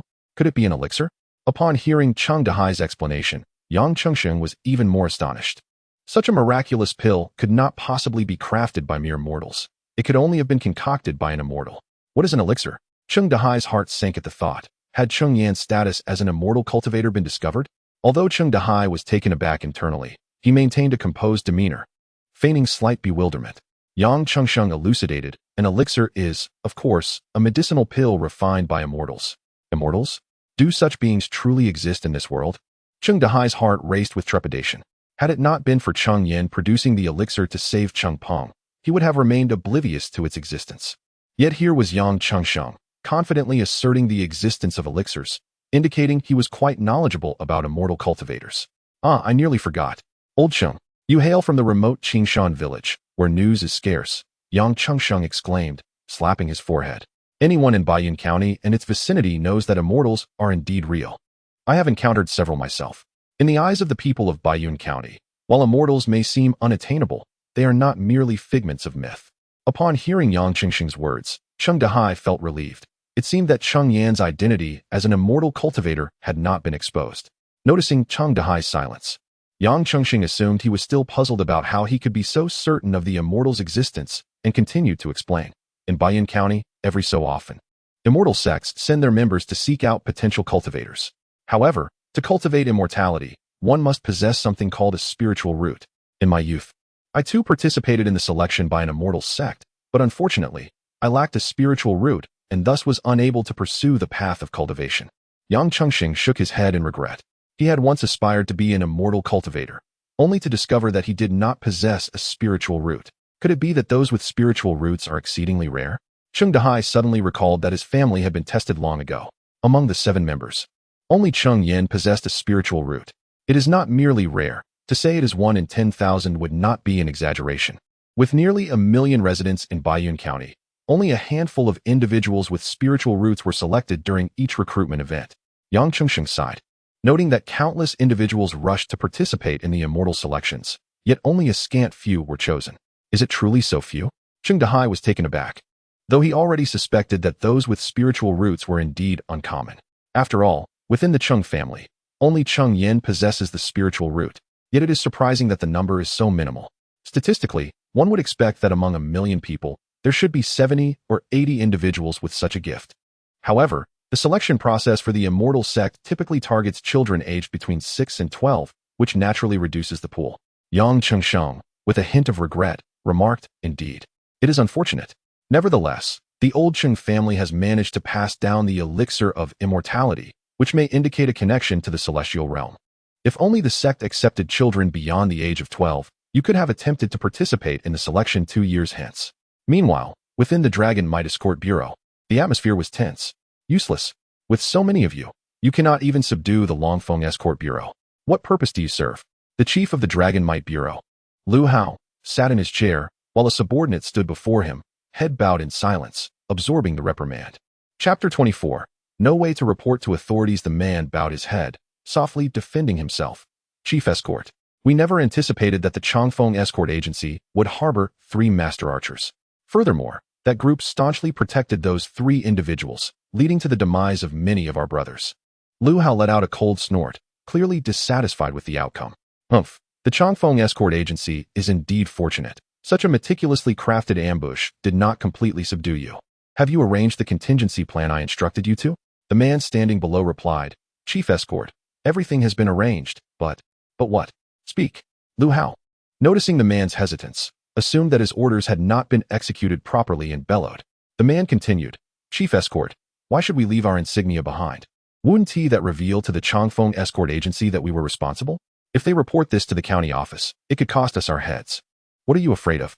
If I feared that the Changfeng Escort Agency would report us to the authorities, would I have instructed you to proceed? Lu Hao retorted, exasperated by his subordinate's lack of common sense. Use your brain, you worthless fool. Get out. Upon hearing Lu Hao's command, the man hurriedly fled, as if fearing for his life. Seated in his chair, Lu Hao murmured darkly to himself, Changfeng Escort Agency, if your underhanded tactics cannot bring about your end, then I shall confront you openly. Let us see how you respond. After contemplating for a while, Lu Hao rose and headed towards the innermost room of the Longwei Escort Agency. Knock, knock, knock. Arriving at the door, Lu Hao rapped gently. Come in. After a moment's wait, he heard a voice beckoning him inside. Cautiously, he pushed the door open, his demeanor strikingly different from before. As the door swung open, a grand bed came into view, shrouded by curtains adorned with what appeared to be exquisite jewels. The bed itself shimmered with a golden hue, and one could vaguely discern a figure behind the curtains. Grandfather, it is I, Lu Hao, he said, bowing deeply to the figure concealed within the drapery. Oh, it is Howard. What news? Have you made progress with the Changfeng Escort Agency? Came a slow, measured voice from within. Lu Hao replied, in response to your inquiry, Grandfather, I have failed. I am unaware of where the Changfeng Escort Agency acquired those 3 master archers, which has led to considerable losses among our ranks. It seems we must rely on your intervention once more. The voice responded, I warned you from the start. They are merely mortals. I could have dealt with them effortlessly. Yet you insisted on handling it yourself, and now, it appears I must step in after all. Though the figure referred to himself as grandfather, his tone did not reflect the frailty of old age. Despite the reproachful words, there was a hint of affection in his voice. Grandson, I merely wish to share the burden with you. Lu Hao had completely shed his earlier ruthless and arrogant demeanor. From behind the bed curtain, a voice spoke. It is commendable that you wish to share the burden with your grandfather. He bears you no ill will. However, you must handle the forthcoming matters with utmost diligence. I cannot act freely within the city, so I need you to lure the individuals from the Changfeng Escort Agency outside the city. Lu Hao respectfully replied, Rest assured, Grandfather, I have already made the necessary arrangements. Since you have taken care of it, that is well. Now, I must focus on my cultivation. You may leave. As soon as the words were spoken, the figure behind the curtain gradually faded away until it vanished completely. Observing this, Lu Hao bowed respectfully before turning to exit. The following morning, Yang Chengsheng had prepared evidence and headed to the county office to report the matter. However, upon emerging from the office, his face bore an expression of grave displeasure, mirrored by the anger of the 2 companions who accompanied him. One of them indignantly remarked, Chief Escort, I believe that Li Jianyuan is in cahoots with the Dragon Escort Agency. We presented irrefutable evidence before him, yet he still favors the Dragon Escort Agency. It turned out that just moments earlier, Yang Chengsheng and his companions had reported to the county office, accusing the Dragon Escort Agency of secretly colluding with bandits, ambushing them during their escort missions, which had cost several brothers of the Changfeng Escort Agency their lives. They had even produced sufficient evidence to condemn the Dragon Escort Agency, or at the very least, compel its members to confront them publicly. To their astonishment, the magistrate insisted that the evidence was insufficient and instructed them to await the county office's investigation before returning to the escort agency. Yang Chengsheng struggled to contain his fury. Initially, he had believed the matter should be left to the authorities. However, it now seemed that either the Dragon Escort Agency had powerful backing, making the magistrate hesitant to provoke them, or that there existed an inexplicable connection between the magistrate and the Dragon Escort Agency. Yang Chengsheng leaned towards the latter, reasoning that Baiyun County was not a large jurisdiction, and if the Dragon Escort Agency truly had significant figures behind them, they would likely not be operating in such a minor locale. Upon returning to the escort agency, the trio promptly summoned all members. Yang Chengsheng recounted their experience at the county office. As anticipated, everyone displayed indignation. Even Cheng Dahai furrowed his brow. Although Cheng Dahai and the others had not been with the Changfeng escort agency for long enough to feel a strong sense of belonging, the fact that Yang Qingsheng had taken them in was a tangible truth. Moreover, should the Changfeng escort agency encounter difficulties, their only refuge in Baiyun County could vanish. The purpose of gathering everyone was to deliberate on how to address the situation with the Dragon escort agency. Initially, Yang Qingsheng had hoped to leverage the county office against them, given the solid evidence at his disposal. However, the county office's unwillingness to engage was a setback. In my view, we might as well march directly to the Dragon escort agency's doorstep and see how they can continue to act so brazenly. Some, with fiery tempers, were eager to storm into the Dragon escort agency. It is unwise. The county magistrate and the Longwei escort agency are clearly in collusion. If we were to storm the gates of the Longwei escort agency, it is likely that not only would we fail to inflict any damage upon them, but we might also provoke the county office to turn against us. Some individuals of a more composed disposition believe this course of action to be ill-advised. Yang Qingsheng furrowed his brow. As the previous speaker had articulated, an outright assault on the Longwei escort agency was undoubtedly inadvisable. The subsequent speaker did present some valid points. Yet, no substantial suggestions were offered. Is there truly no means to contend with the Longwei escort agency? At this moment of collective uncertainty, Cheng Dahan unexpectedly posed a question. Chapter 25. Luring the snake from its hole. The Longwei escort agency had only been established for a few months. Apart from their chief escort, Lu Hao, who possessed a modicum of prowess, the rest were merely practitioners of rudimentary martial arts. Each member of our agency could contend with 2 opponents. Old Cheng, why do you inquire about this? Do you perhaps have a scheme in mind? Despite its formidable name, the Longwei escort agency is known primarily for Lu Hao's modest reputation within the martial world. The majority of its members possess only basic skills, falling short of the seasoned veterans from the Changfeng escort agency. If the Longwei escort agency's strength is indeed lacking, I have a potential strategy, though its efficacy is uncertain. Oh, what is this method? Pray, share your thoughts. Yang Qingsheng's eyes brightened at this revelation. Cheng Dahai spoke slowly. As the chief escort mentioned, we cannot simply storm the gates of the Longwei escort agency, but if we could entice them outside the city, we would have the freedom to confront them as we see fit. Upon hearing Cheng Dahai's words, Yang Qingsheng initially felt a surge of hope, only to have his brow furrow once more as another thought crossed his mind. He asked, how can we possibly lure the members of the Longwei escort agency outside the city? Cheng Dahai replied, do they not consider us a thorn in their side? If we were to appear outside the city, they would likely follow us out, but I cannot guarantee this approach will succeed. To be fair, Cheng Dahai was reluctant to confront the Longwei escort agency. He yearned for a more stable existence, wishing to shield his children from further harm. However, they had yet to firmly establish themselves in Baiyun County. They were, in essence, intertwined with the fortunes of the Changfeng escort agency. Should misfortune befall the latter, their survival in Baiyun County would be jeopardized. In truth, Cheng Dahai had contemplated returning to Qingshan village a month prior. Although the village had suffered damage from bandits, it was not irreparable. A few repairs would suffice. Over the past few months, they had managed to save some silver, which should sustain them through the year. Nevertheless, Cheng Peng and Cheng Hong were reluctant to leave Baiyun County, eager to carve their own paths. Thus, upon hearing their father express a desire to return to Qingshan village, they hesitated, unsure of how to respond. As their father, Cheng Dahai could easily discern their thoughts. Yet, it was natural for his children to have their own aspirations. Ultimately, he decided to remain in Baiyun County, waiting until his sons could establish themselves before revisiting the idea of returning to Qingshan village. However, little did he know that it would not be long before Cheng Peng was gravely injured. Had it not been for his younger brother, Cheng Yan, his life might have been in jeopardy. The enmity between the Changfeng and Longwei escort agencies further complicated matters. Had Cheng Dahai suggested leaving under such circumstances, he would likely have been met with scorn and derision. Though Cheng Dahai is not that kind of person, had it not been for the Longfeng escort agency's willingness to shelter them, they would likely have perished outside like the refugees. It is indeed unfortunate. Despite the Longwei escort agency's relative weakness, let us not forget that they are accompanied by a band of bandits, from whom we have previously suffered losses. The individual who had previously advised against a direct assault on the Longwei escort agency spoke up again.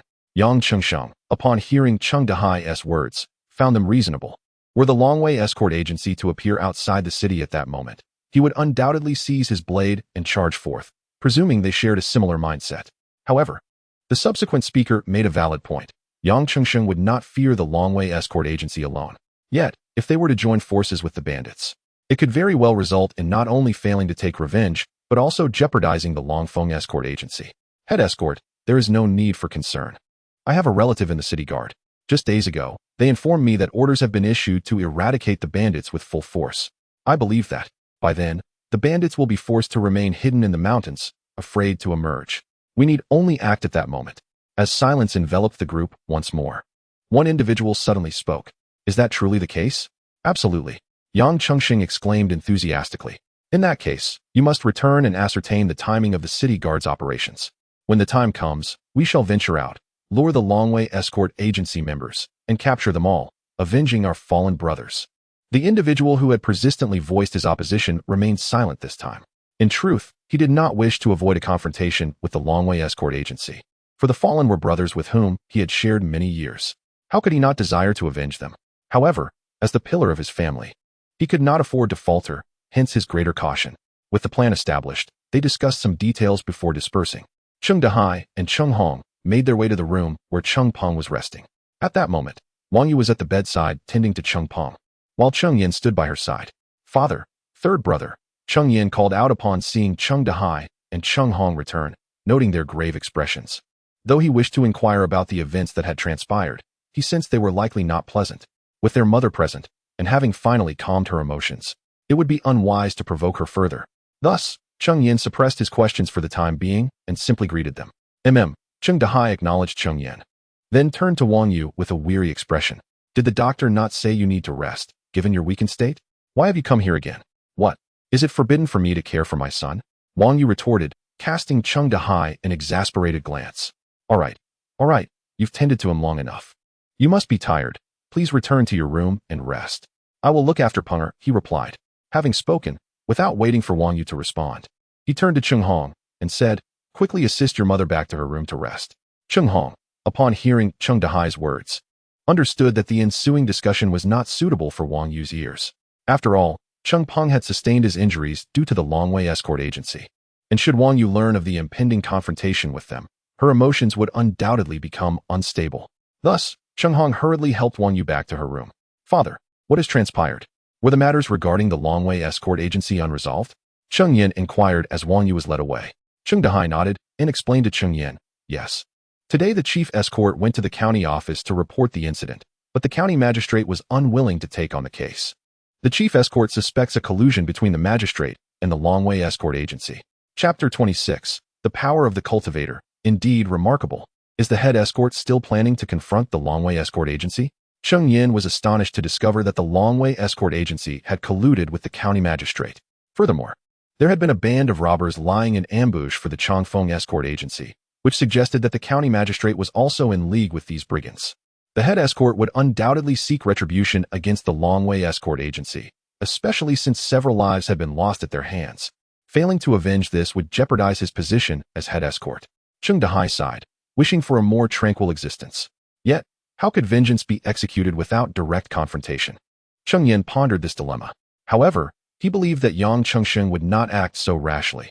After all, he was the head of an escort agency. The head escort resolved to feign transporting goods, luring the members of the Longwei escort agency outside the city to confront them. Upon hearing Cheng Dahai's words, Cheng Yan grew increasingly perplexed. Did the Longwei escort agency not have ties with the bandits? Would it not suffice to let those brigands handle the matter? Why must they engage directly? Cheng Yan voiced his confusion. In a few days, the city guards would initiate an anti-robbery campaign, which would render the Longwei escort agency unable to rely on those bandits.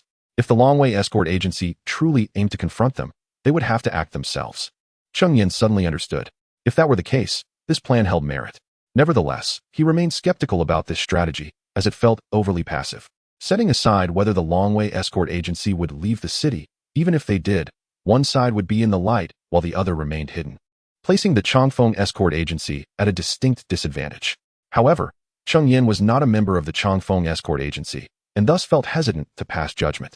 He also believed that they must have been left with no other options, leading to such a plan. After all, they were merely a group of rough individuals. Expecting them to devise intricate schemes was indeed a tall order. Father, I will join you, Cheng Yan declared.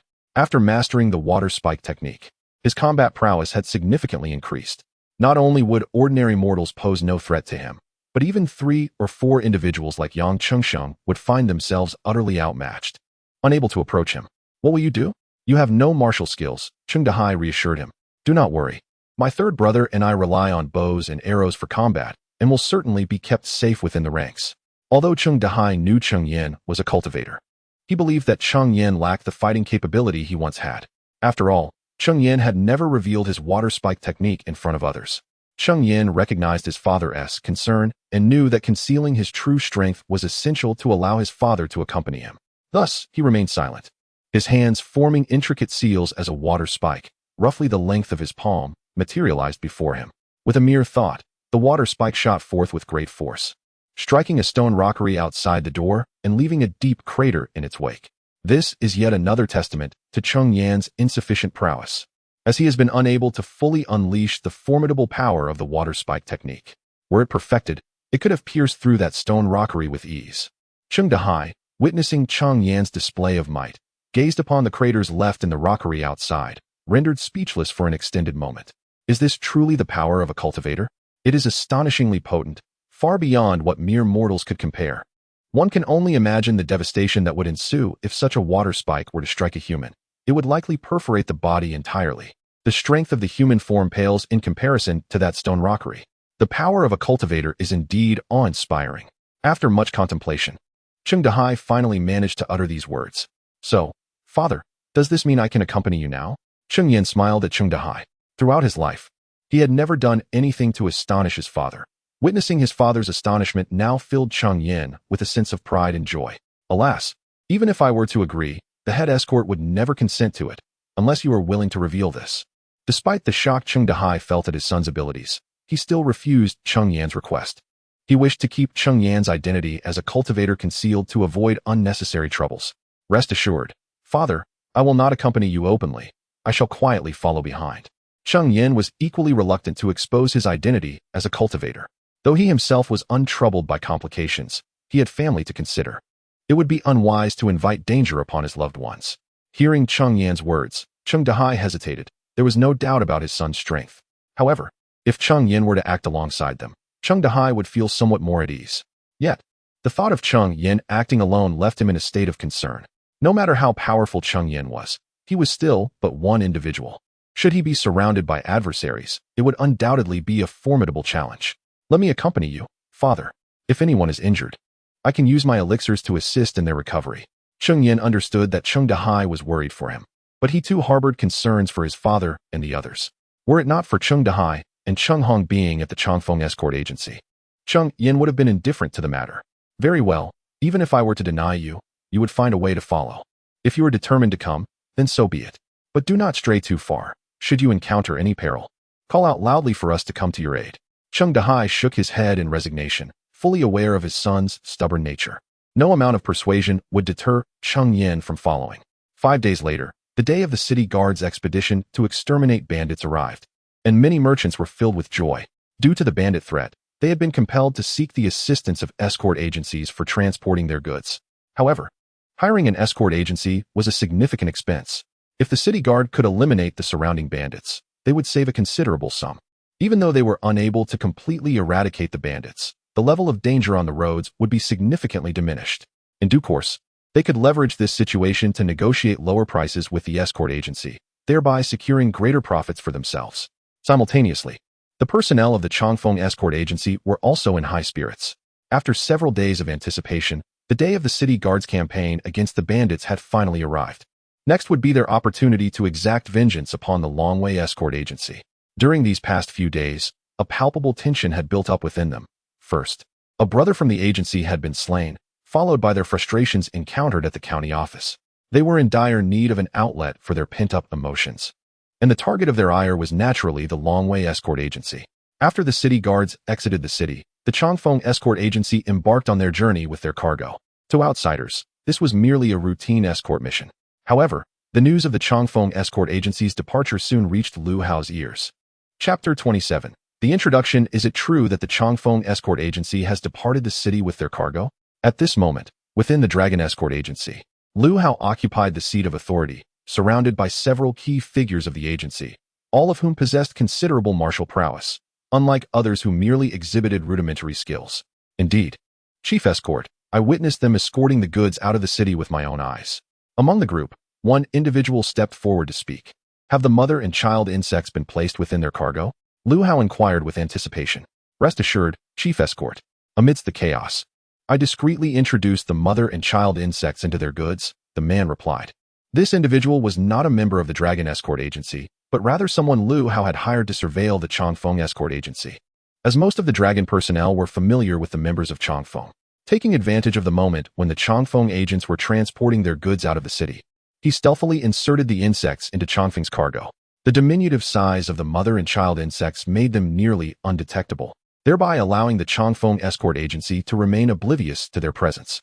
Even if the Changfeng Escort Agency were to discover the insects, they would not eliminate them, as their purpose for leaving the city was to confront the Dragon Escort Agency. Ha ha ha, splendid. Changfeng Escort Agency. You forsake the path to heaven and instead choose the gates of hell. My subsequent strategies have yet to be unleashed, yet you have conveniently delivered yourselves to my doorstep. Do you believe that without those individuals, I would be powerless against you? Lu Hao was well aware of why the Changfeng Escort Agency had chosen this day to venture forth. They were merely responding to the city guard's expedition against bandits, unable to act in concert with those marauders. Yet, how could they fathom that the mere Changfeng Escort Agency had never been regarded with any seriousness by Lu Hao? Go. Summon all the experts from the agency. We shall pursue them. I intend for this day next year to become a day of mourning for the Changfeng Escort Agency. Having given his orders, Lu Hao proceeded deeper into the agency, arriving at the door of a previously visited room, where he gently knocked. Grandfather. The people from the Changfeng Escort Agency have departed the city, Lu Hao announced respectfully after knocking. Yes, I am aware. You take your men and intercept them. I shall intervene in due course, came the voice from within after a brief pause. Lu Hao acknowledged with a nod, performed a respectful bow, and turned to return to the agency to continue making arrangements for the upcoming events. Meanwhile, the Changfeng Escort Agency, laden with cargo, traversed the official road, not far from Baiyun County. Here, the Dragon Escort Agency dared not act, allowing everyone to maintain a sense of ease.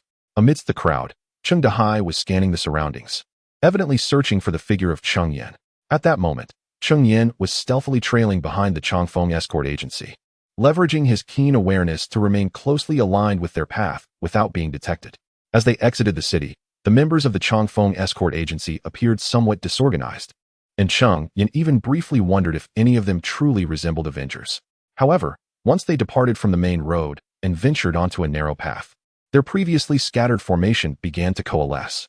Just as Cheng Dahai had stated, the two individuals endowed with long-range combat capabilities, Cheng Dahai and Cheng Hong, found themselves encircled by their companions, all of whom positioned their hands near their weapons at their waists, bracing for an imminent confrontation. After traversing the small path for nearly 2 hours, the chief escort inquired. It has been almost 2 hours. The sun is about to set, and yet we have yet to catch a glimpse of the Longway Escort Agency. Could it be that they are too intimidated to show themselves? Though they were seasoned escorts, they had never experienced such tension throughout a journey. Some of the more impatient individuals had already begun to exhibit signs of irritation. Yang Chengsheng, though uncertain if the Longway Escort Agency would indeed arrive, had heard tales of their arrogant chief, Lu Hao. As they boldly made their way along the path, it was likely that Lu Hao would not overlook such an opportunity. At that moment, Cheng Yan, who was trailing behind, suddenly sensed a group concealed within the nearby woods not far ahead. Even with the naked eye, he could not discern them, yet under the scrutiny of his spiritual awareness, they were rendered visible. Just as he contemplated how to alert his companions, Yang Chengsheng abruptly raised his hand, signaling for everyone to halt. Cheng Yan emitted a soft exclamation. Could it be that Yang Chengsheng had detected the ambushers ahead? How had he become aware? It seemed that the Changfeng Escort Agency was not entirely unprepared after all. Chief Escort, why have we suddenly stopped? The bewildered members inquired. Yet Yang Chengsheng remained silent, fixated on the front for an extended period before finally calling out. Those ahead, do you intend to remain hidden? Upon hearing Yang Chengsheng's words, the other members of the Changfeng Escort Agency were taken aback, swiftly drawing their weapons and adopting a vigilant stance. Following Yang Chengsheng's proclamation, rustling sounds emanated from the woods nearby. Shortly thereafter, a contingent emerged from the thicket. It was indeed the members of the Longway Escort Agency. Impressive skills, Chief Yang. I am quite curious as to how you discovered us, Lu Hao inquired, stepping forth with his men, perplexed. Logically, they should have been well concealed. However, Yang Chengsheng offered no response. Since Chief Yang is unwilling to divulge, so be it. You shan't remain long for this world.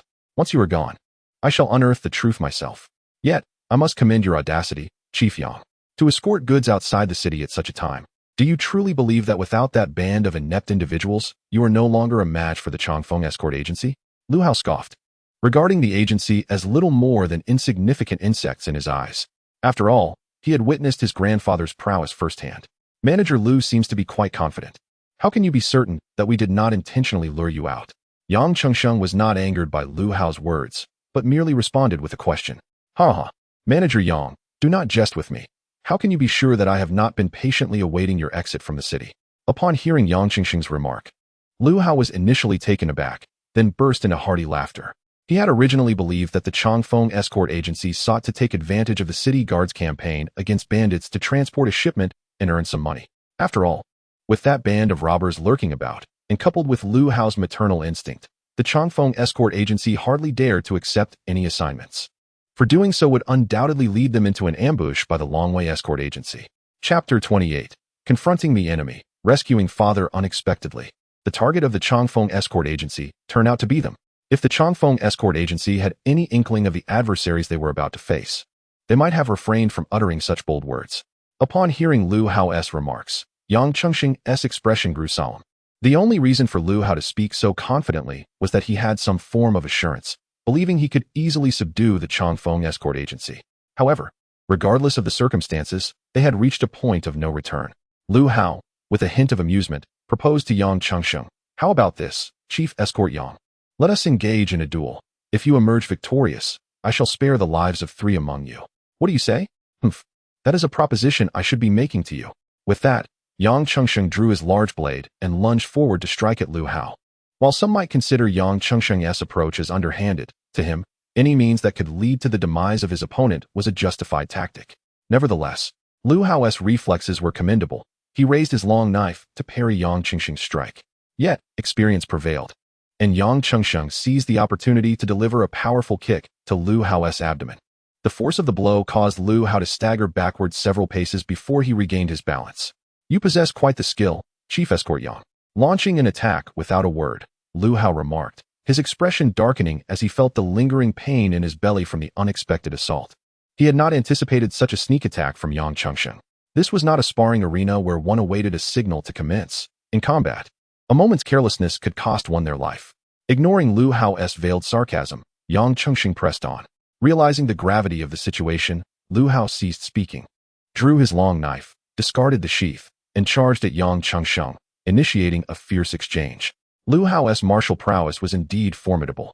His knife techniques were vigorous and bold, leveraging his youth and strength to deliver powerful strikes. In contrast, Yang Chengsheng's style emphasized impenetrable defense. And despite Lu Hao's relentless attacks, he failed to inflict any significant harm on Yang Chengsheng.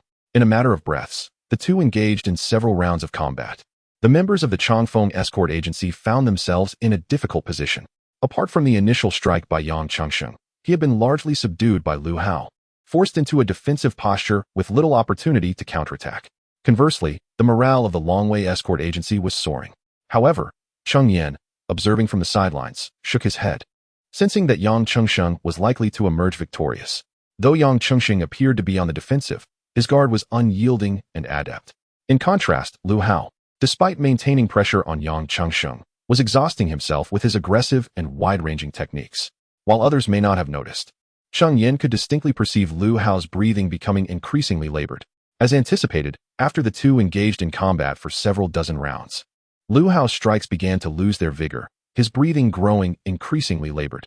Yang Chengsheng could distinctly perceive that with each swing of Lu Hao's blade, the force behind it diminished further. Although Yang Chengsheng was also slightly out of breath, he was in far better condition compared to Lu Hao. It was now the moment for Yang Chengsheng to launch his counteroffensive. The previously defensive Yang Chengsheng's swordsmanship suddenly transformed into a fierce onslaught. Each angle of his strikes was meticulously calculated, and should Lu Hao be struck, he would likely suffer grievously. Given Lu Hao's severe depletion of stamina, the sudden resurgence of Yang Chengsheng's attacks, despite his efforts to defend, became increasingly strenuous. This abrupt shift in the battlefield dynamics also had a profound effect on the morale of both sides.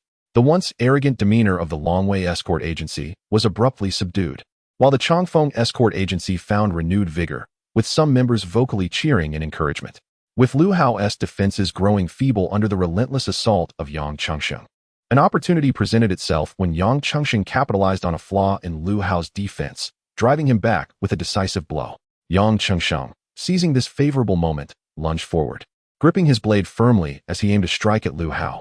Before Lu Hao could regain his footing from the previous hit, Yang Chengsheng's figure appeared before him, the massive blade hurtling towards Lu Hao's face. In that critical moment, as the blade seemed destined to make contact, a sudden flash of golden light intervened. The brilliance struck Yang Chengsheng's weapon, causing it to fly from his grasp and clatter to the ground. At that instant, Cheng Yan, standing behind, was taken aback. He had sensed a surge of spiritual energy emanating from the woods behind the Longwei escort agency. To his astonishment, hidden there was an unknown individual, a practitioner of the mystical arts.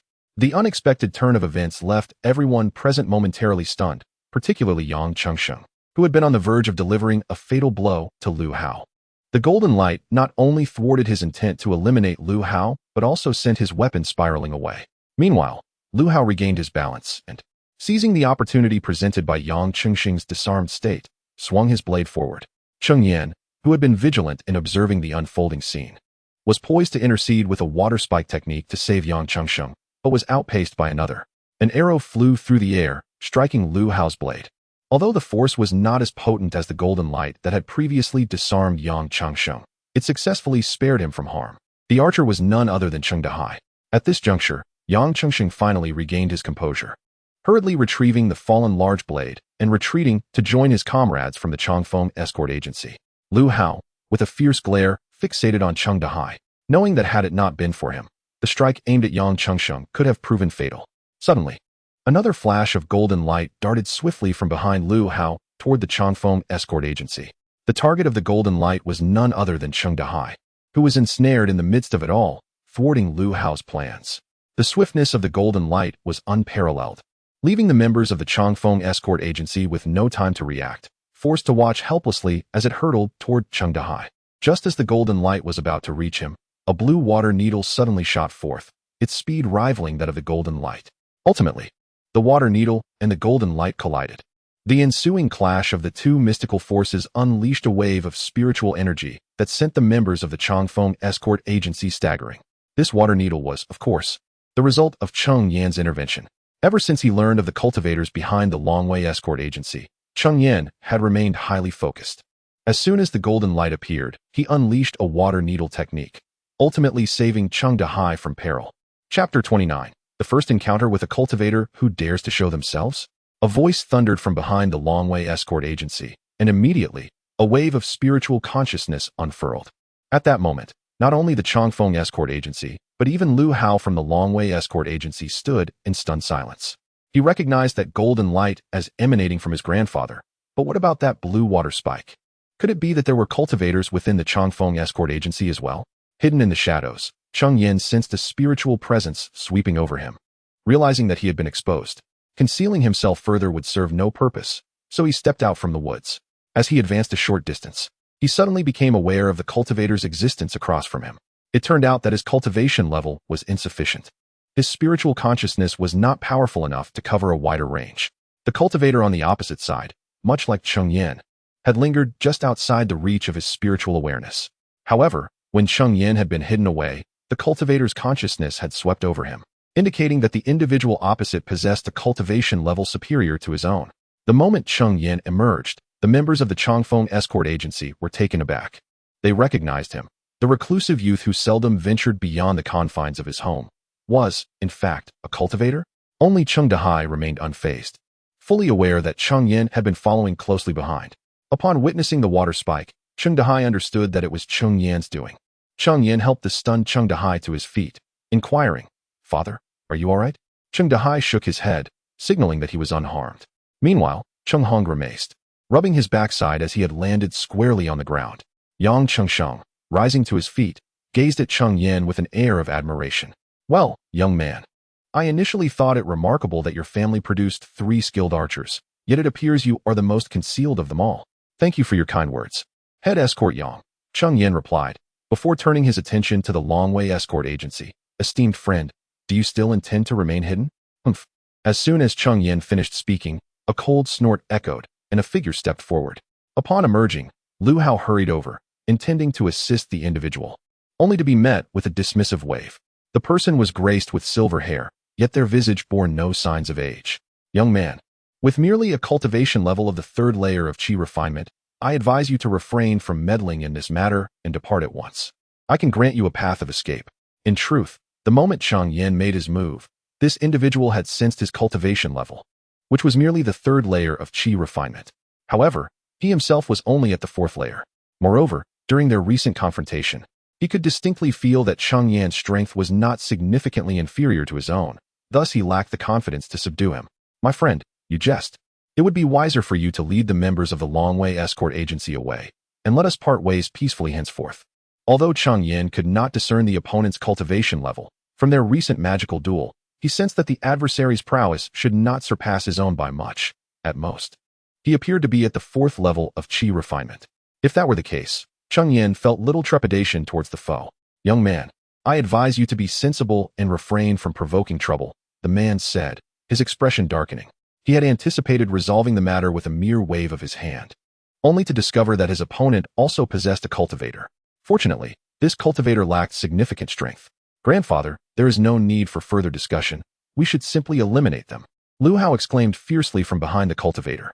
Just moments ago, he had nearly met his demise at the hands of Yang Chengsheng, which fueled his rage. Grandfather? Could it be that you are Lu Si? Suddenly, Yang Chengsheng behind Cheng Yan gasped in astonishment. Lu Si chuckled softly and remarked, "Oh, I did not expect that anyone would still recall my name. Who is Lu Si?" Cheng Yan turned to Yang Chengsheng, confusion evident on his face. I previously sent someone to inquire about Lu Hao. While Lu Hao holds some renown in the martial world, it is primarily due to his grandfather, Lu Si, rather than his own abilities.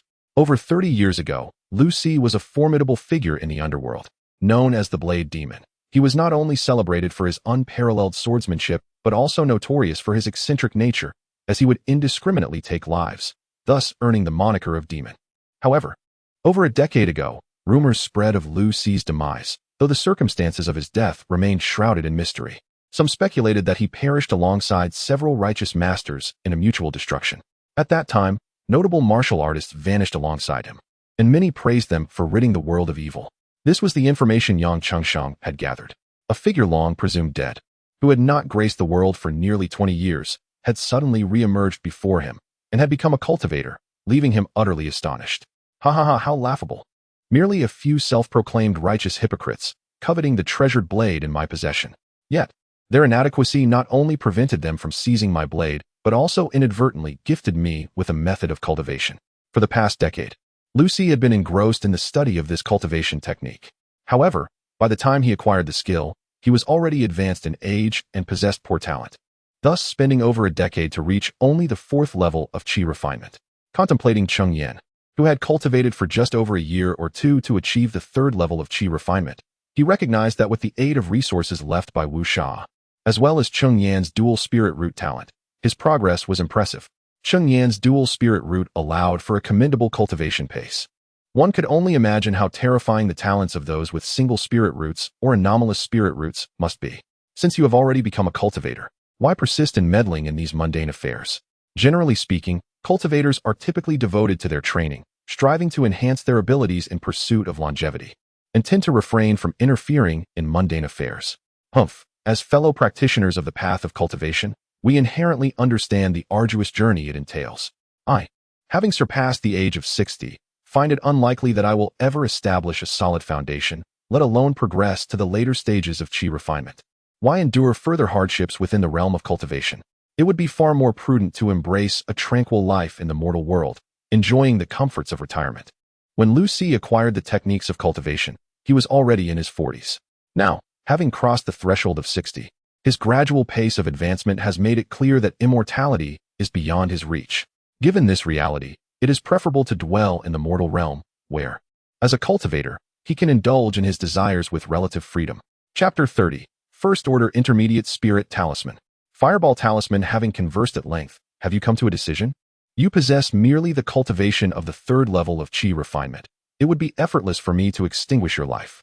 Observing your youthful appearance, seemingly not yet 20, yet already exhibiting such prowess, I surmise you possess considerable talent, but do not squander your future recklessly. Here is my proposal. I shall allow you to take 2 individuals with you. As one ages, the instinct for self-preservation intensifies. Cheng Yan, despite his tender years, has achieved the 3rd level of qi refinement, prompting Lu Si to fear that a more advanced practitioner might be backing him. Thus, he hesitates to make an enemy of Cheng Yan. He has also noted the peculiar relationship between Cheng Yan and the archer from earlier, as well as the close association of the youth beside him. Hence, he offers the concession of allowing Cheng Yan to take 2 people away. Cheng Yan, however, remains silent, merely shaking his head, resolutely standing before the members of the Changfeng escort agency. Very well, if that is your stance, do not blame me for my lack of courtesy. It so happens that I have never slain a cultivator before. You shall be my first. Golden Needle Technique. Seeing Cheng Yan's unwillingness to retreat, Lu Si's temper flared. Regardless of whether Cheng Yan had a high-level practitioner supporting him, if he were to eliminate everyone present, who would ever know he was the perpetrator? As his words fell, a flash of golden light erupted once more. Naturally, Cheng Yan was not one to back down. He unleashed a water spike technique, and once again, the 2 spells collided in midair, resulting in a mutual cancellation. Although Lu Si possessed the 4th level of qi refinement, it appeared that aside from the Golden Needle technique, he had no other spells at his disposal. Thus, their confrontation became somewhat tedious, a mere exchange of spells that neither could effectively harm the other. However, as time passed, Cheng Yan's disadvantage due to his lower cultivation level became evident. In terms of spiritual energy reserves, he could not compete with Lu Si's 4th level of qi refinement. After casting several spells, nearly half of Cheng Yan's spiritual energy had been depleted. Continuing in this manner was untenable. Once his energy was exhausted, he would be left vulnerable to slaughter. Suddenly, an idea struck Cheng Yan, and a yellow talisman materialized in his hand. Infusing it with spiritual energy, a fireball, approximately half a meter in diameter, materialized before him. This was the Fireball Talisman, a first-order intermediate spirit talisman capable of unleashing a tremendously powerful fireball. Even a practitioner at the 6th level of qi refinement could be injured if they were not cautious. A first-order intermediate spirit talisman, Lu Si exclaimed in shock. As Cheng Yan activated the talisman, he sensed the rank of this spirit talisman. A first-order intermediate talisman could inflict harm on practitioners in the middle stage of qi refinement, not to mention the renowned potency of the Fireball Talisman. In haste, Lu Si retrieved a talisman from his storage pouch, channeling his spiritual energy to summon a green turtle shell before him. This was the Turtle Shield Talisman, a first-order inferior defensive spirit talisman. Go! Cheng Yan shouted, as the fireball hurtled swiftly toward Lu Si's turtle shell. Upon contact, cracks began to appear on the surface of the shell. Realizing its imminent failure, Lu Si quickly produced another Turtle Shield Talisman from his pouch, layering an additional shell behind the first. However, the Turtle Shield Talisman is merely a low-grade first-tier spiritual talisman. How could it possibly withstand the formidable force of a top-tier Fireball Talisman, even among the mid-grade first-tier? In just a few breaths, the 2 turtle shields shattered, and the fireball struck Lu Si with resounding impact. Thud! Lu Si was sent flying by the force of the fireball, spitting out a mouthful of blood mid-air. Yet, at the moment of his descent, he seized the momentum that propelled him and abruptly retreated, fleeing into the forest. Although the fireball had struck him, the power had been significantly diminished by the 2 turtle shields. Thus, while Lu Si was indeed injured, his life was spared. What astonished Cheng Yan was that Lu Si managed to escape using the very force of the impact. Cheng Yan momentarily stood in shock, then swiftly launched himself in pursuit of Lu Si's fleeing figure. Now that he had forged an irreconcilable enmity with Lu Si, failing to eliminate him completely would likely invite retaliation. He himself was unafraid, but his family lacked his strength. As both Cheng Yan and Lu Si entered the forest, Yang Qingxing's mind began to stir. With Lu Si now driven away by Cheng Yan, it meant that the Longwei escort agency had lost its protection. If action was not taken now, when would it be? Brothers, to arms! Yang Qingxing bellowed, brandishing his large blade as he charged toward the Longwei escort agency. The remaining members of the Changfeng escort agency, witnessing their leader's advance, quickly followed suit, drawing their weapons and surging toward the Longwei escort agency. Meanwhile, Cheng Yan was diligently pursuing Lu Si. Fortunately, Lu Si was injured and his speed was compromised. Otherwise, given Cheng Yan's cultivation at the 3rd tier of qi refinement, he might have struggled to keep pace. However, Lu Si seemed to possess some talisman that could enhance his speed. Despite his heavily wounded state, he was managing to maintain a pace comparable to Cheng Yan's. The 2 figures darted through the forest, with Cheng Yan's senses firmly locked onto Lu Si. After nearly half an hour of pursuit, Lu Ci's speed suddenly decreased, likely indicating that his talisman had run out. Yet, Cheng Yan, wary of a potential ruse, also slowed his pace, keeping his distance from Lu Ci. Fellow cultivator, spare me, and I shall relinquish all my wealth and spiritual items to you. Will you let me go? Lu Ci, now at his wit's end, had exhausted his talismans and depleted his spiritual energy. Sensing Cheng Yan's relentless approach, he felt compelled to plead for mercy. Cheng Yan ignored him, steadfastly pursuing and gradually closing the gap.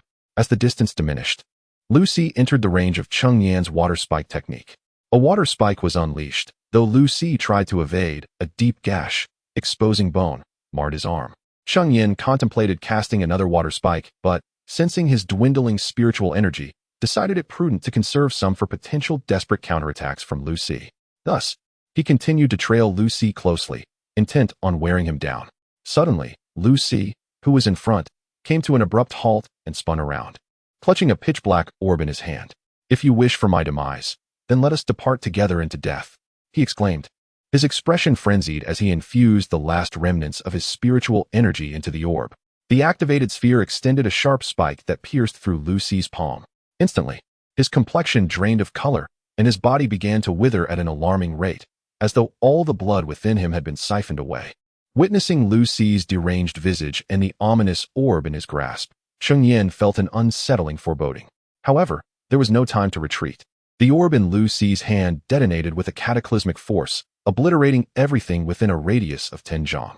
Chapter 31. The demise of Lu Ci. The reverberations from the explosion toppled the surrounding trees, transforming the area into a veritable void when viewed from above. Cough, cough. In the aftermath of the blast, a cough echoed through the silence. At this moment, Cheng Yan was in a state of disarray.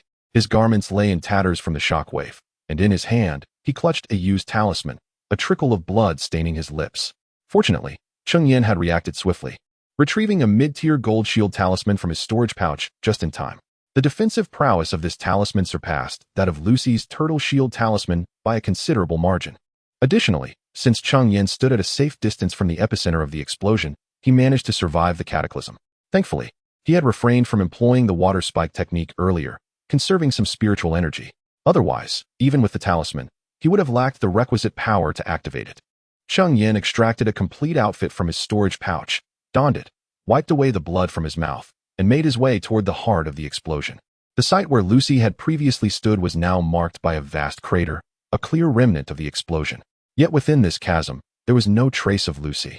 Only a few tattered fragments of cloth and pools of blood remained, indicating that Lu Ci had been utterly obliterated by the blast.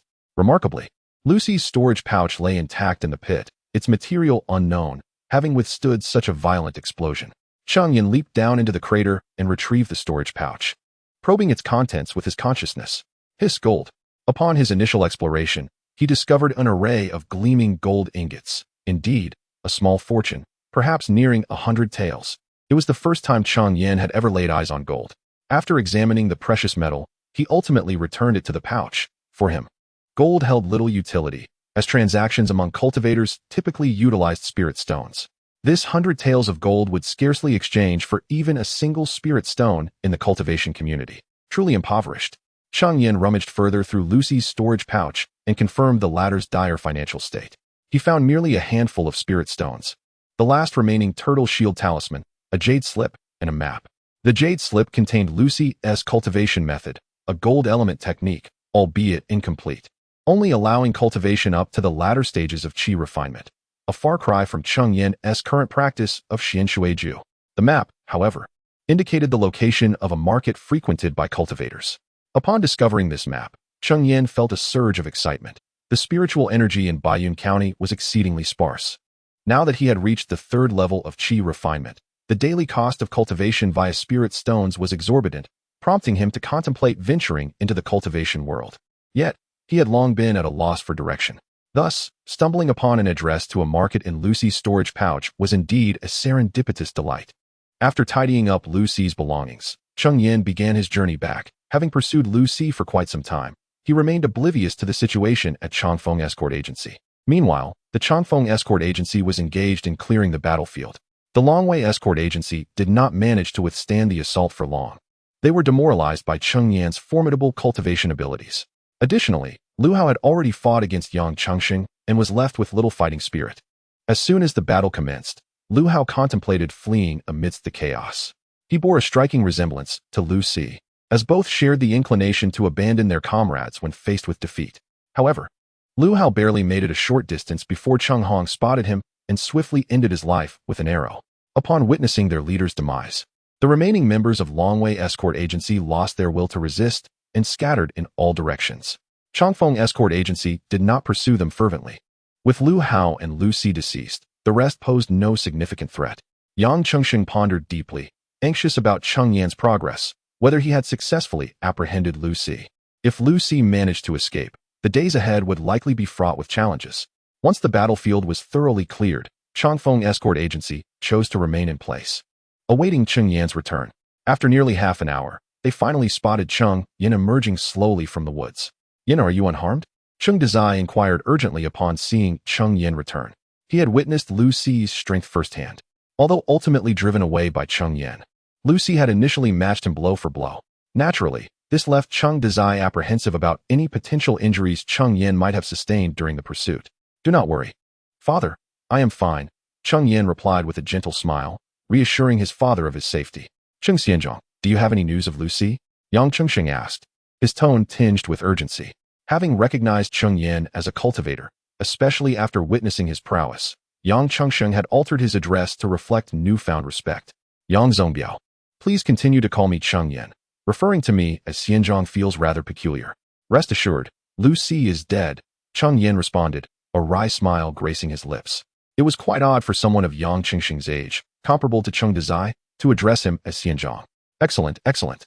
Yang Chengsheng exclaimed joyfully upon hearing that Lu Si had met his end. As a cultivator, Lu Si could have easily posed a significant threat to them. Had he escaped, the Changfeng Escort Agency would have been perpetually under the watchful eye of a cultivator, which would have rendered them incapable of operating safely. Thankfully, Lu Si had not survived. "Today, we owe a great debt of gratitude to you, Xiao Yan. Otherwise, the Changfeng Escort Agency might have faced utter annihilation. I shall host a banquet in your honor upon our return," Yang Chengsheng remarked, reflecting on his initial intent to lure the Longwei Escort Agency for revenge, only to inadvertently attract a cultivator instead. Just when he believed his demise was inevitable, Cheng Yan once again stepped forward, leaving him with no choice but to express his gratitude. "There was no need for a banquet. With my father and third brother present at the escort agency, I would undoubtedly intervene to assist." Cheng Yan waved his hand, dismissing the notion of a feast in his honor. He could not bear such an obligation. "Very well. Let there be no banquet. Instead, we shall celebrate within our escort agency, rejoicing in the successful eradication of the Longwei Escort Agency. With the downfall of Longwei, they would no longer have to constantly fear ambushes while transporting goods. For the members of Changfeng Escort Agency, this was indeed a moment worthy of celebration." Upon hearing this, Cheng Yan remained silent. After all, he was not a member of Changfeng. Their internal festivities were of no concern to him, and he could simply choose not to attend. Chapter 32 Departure. Let us return to Baiyun County. If we delay any longer, darkness will soon envelop us. After a series of tribulations, time had slipped away, with the sun already hanging low over the mountains. They needed to set off without delay, otherwise they would have to navigate the treacherous path in the dark. Upon their return to Baiyun County, twilight began to descend. Yang Chengsheng instructed the kitchen to prepare a lavish feast and brought forth several bottles of wine to celebrate their recent victory with the members of the Changfeng Escort Agency.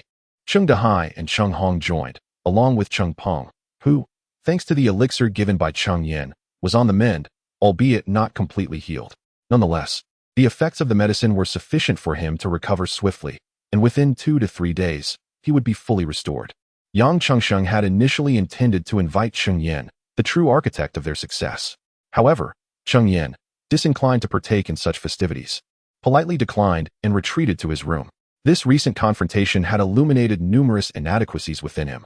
For instance, his combat techniques were exceedingly limited, relying solely on a singular water-piercing technique.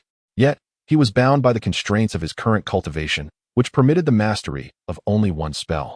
Most powerful spells required a cultivation level of at least the mid-stage of qi refinement. Ultimately, it all boiled down to Cheng Yan's insufficient cultivation.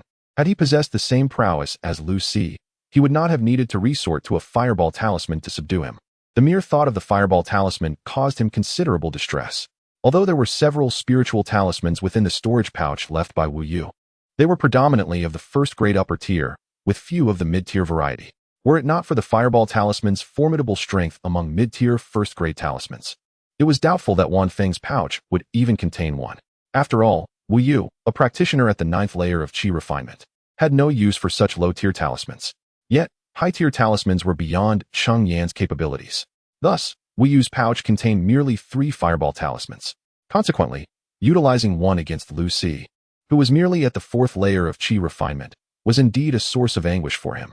Most troubling was Lu Si's extreme poverty. The spoils of their encounter scarcely compensated for Cheng Yan's loss. Aside from a mere 100 taels of gold, there were only a handful of solitary spirit stones. However, Cheng Yan had no use for that gold and could only reserve it for his family. Unbeknownst to Cheng Yan, Lu Si had long since abandoned hope for advancement in cultivation, focusing instead on improving his life in the mundane world. To thrive in such a world, one inevitably required wealth. Thus, he showed little interest in cultivation resources, placing far greater value on gold and silver. Consequently, he revealed his identity as a cultivator, offering various incentives to the county magistrate of Baiyun County, thus securing his allegiance. Additionally, he subdued a band of bandits, enabling his grandson, Lu Hao, to establish the Longwei Escort Agency. If they could eliminate the Changfeng Escort Agency, Lu Si would gain control over the trade routes surrounding Baiyun County. With merchants passing through Baiyun County, Lu Si could then orchestrate robberies against them, if one wishes to avoid being robbed. The only recourse is to seek the Dragon Escort Agency. It can be said that should Lu Si succeed, the entirety of Baiyun County would become his tool for amassing wealth. Fortunately, the Dragon Escort Agency was dealt with by Cheng Yan. The only gain from Lu Si was a map, which brought Cheng Yan a modicum of delight. Now that he has cultivated to the 3rd level of Qi refinement, Cheng Yan finds himself no longer suited for training in the mundane world. The first reason is the thin spiritual energy in this realm, and the second is the scarcity of cultivation resources. In his earlier stages of cultivation, he could rely on spirit stones to sustain his progress. However, as his cultivation has advanced, the cost of relying on spirit stones for further development has become exorbitant. Therefore, if Cheng Yan wishes to enhance his abilities, the most prudent course of action is to depart from the mundane world and venture into the realm of immortals. Yet, the distinction between the immortal realm and the mundane world is not clearly defined, leaving him uncertain as to where exactly the immortal realm begins. This map, however, holds the promise of guiding him to the market, a place where cultivators congregate, thus surely qualifying as part of the immortal realm. Cheng Yan carefully stowed the map away, considering it his true ticket into the world of cultivation. Subsequently, he seated himself on his bed and commenced his training. It was not until midnight that Cheng Peng and Cheng Hong returned to their room, both inebriated and incapacitated, collapsing onto their beds in a stupor. Cheng Yan then rose to assist them, tucking them into bed before returning to his practice. Cheng Yan remained in Baiyun County for an additional month, during which he received uplifting news. The former magistrate of Baiyun County had been deposed, having been found in collusion with bandits, plotting for wealth and murder. These deeds were, of course, orchestrated by Cheng Yan, who discreetly provided some evidence to certain individuals, a task that proved quite simple for him. However, throughout that month, Cheng Yan scarcely practiced. He devoted his time to his family, having resolved to leave. Since beginning his cultivation, he had dedicated most of his time to it, resulting in precious little time spent with his loved ones. Thus, Cheng Yan felt it imperative to cherish his family before his departure. Wang Yu was particularly joyful. With Cheng Dahai and the others occupied with the escort agency, Cheng Yan's 2 elder sisters were also busy working to earn money. The presence of her young son brought a renewed brightness to her face. Cheng Dahai, however, seemed to sense a shift. He had grown noticeably quieter in recent days. Each time he encountered Cheng Yan, he appeared as if he had much to say, yet hesitated. That evening, after the family had shared dinner, Cheng Yan retained his father's company. Upon hearing his son call him, Cheng Dahai paused. The two stepped into the courtyard, where they found themselves momentarily at a loss for words. Cheng Yan truly did not know how to begin. Ultimately, it was Cheng Dahai who broke the silence. "Are you leaving?" "Yes," came the reply, followed by another silence. "What will happen with your mother?" It was Cheng Dahai who shattered the stillness once more. "I dare not speak to her. I fear that if she begins to speak, I shall lose the will to depart. A son travels 1,000 miles, yet a mother remains ever worried." Moreover, Cheng Yan's departure may indeed signify a parting between the celestial and the mortal realms, leaving one to ponder the likelihood of their reunion. Should Wang Yu become aware of Cheng Yan's intention to leave, One can only imagine the depths of her sorrow. Go forth. You possess your own path to tread, and I shall advocate for you with your mother. No parent wishes anything but greatness for their child. Yet no parent is devoid of concern for the hardships their child may endure in the world beyond. Otherwise, Cheng Dahai would not have chosen to remain and accompany Cheng Peng and Cheng Hong, having long since returned to Qingshan village. Furthermore, Cheng Yan is still his youngest child, merely 16 years of age, now faced with the necessity of confronting the world alone. Yet, he understands that the journey Cheng Yan must embark upon is entirely distinct from their own, and he is unable to offer any assistance in this endeavor. Chapter 33, Growing Up. Thank you, Father. By the way, this is for you. As he spoke, Cheng Yan retrieved a cloth-wrapped object from his storage bag and handed it to Cheng Dahai. What is this? Cheng Dahai inquired, puzzled as he took it, finding it rather heavy. Just open it, and you'll see, Cheng Yan replied with a slight smile, eagerly anticipating his father's astonished reaction. As Cheng Dahai unveiled the cloth, gleaming gold bars were revealed before his eyes. This is, he exclaimed in astonishment, but quickly stifled his voice, lowering it to ask, is this gold? Indeed it is. I obtained this from Lu Si. There was originally more. However, I used part of it to purchase a house in the city a few days ago. These are what remains. Seeing his father's shock brought Cheng Yan immense joy. The earlier somber mood, stemming from their recent parting, was effectively lifted by the presence of the gold. Let us keep this gold for you, Father. I have no use for it. Please, move with Mother to the house I bought. It's not ideal to live as guests forever. Also, you should withdraw from the escort agency. If eldest brother and third brother wish to stay, they may, but if they prefer not to, they can use this money for business or to buy new clothes for second sister and fifth sister. Cheng Dahai had toiled tirelessly for the Cheng family for much of his life. It was not Cheng Yan's desire to see him continue in such a perilous line of work at the escort agency. However, circumstances had dictated their past. Now that they had wealth, it was time for Cheng Dahai to enjoy some well-deserved comfort. Cheng Yan then presented the land deed for the house he had purchased to Cheng Dahai.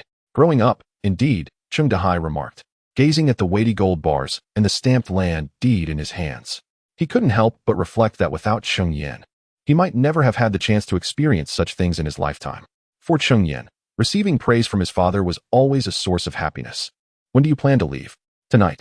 I will depart once eldest brother and third brother have fallen asleep. Very well.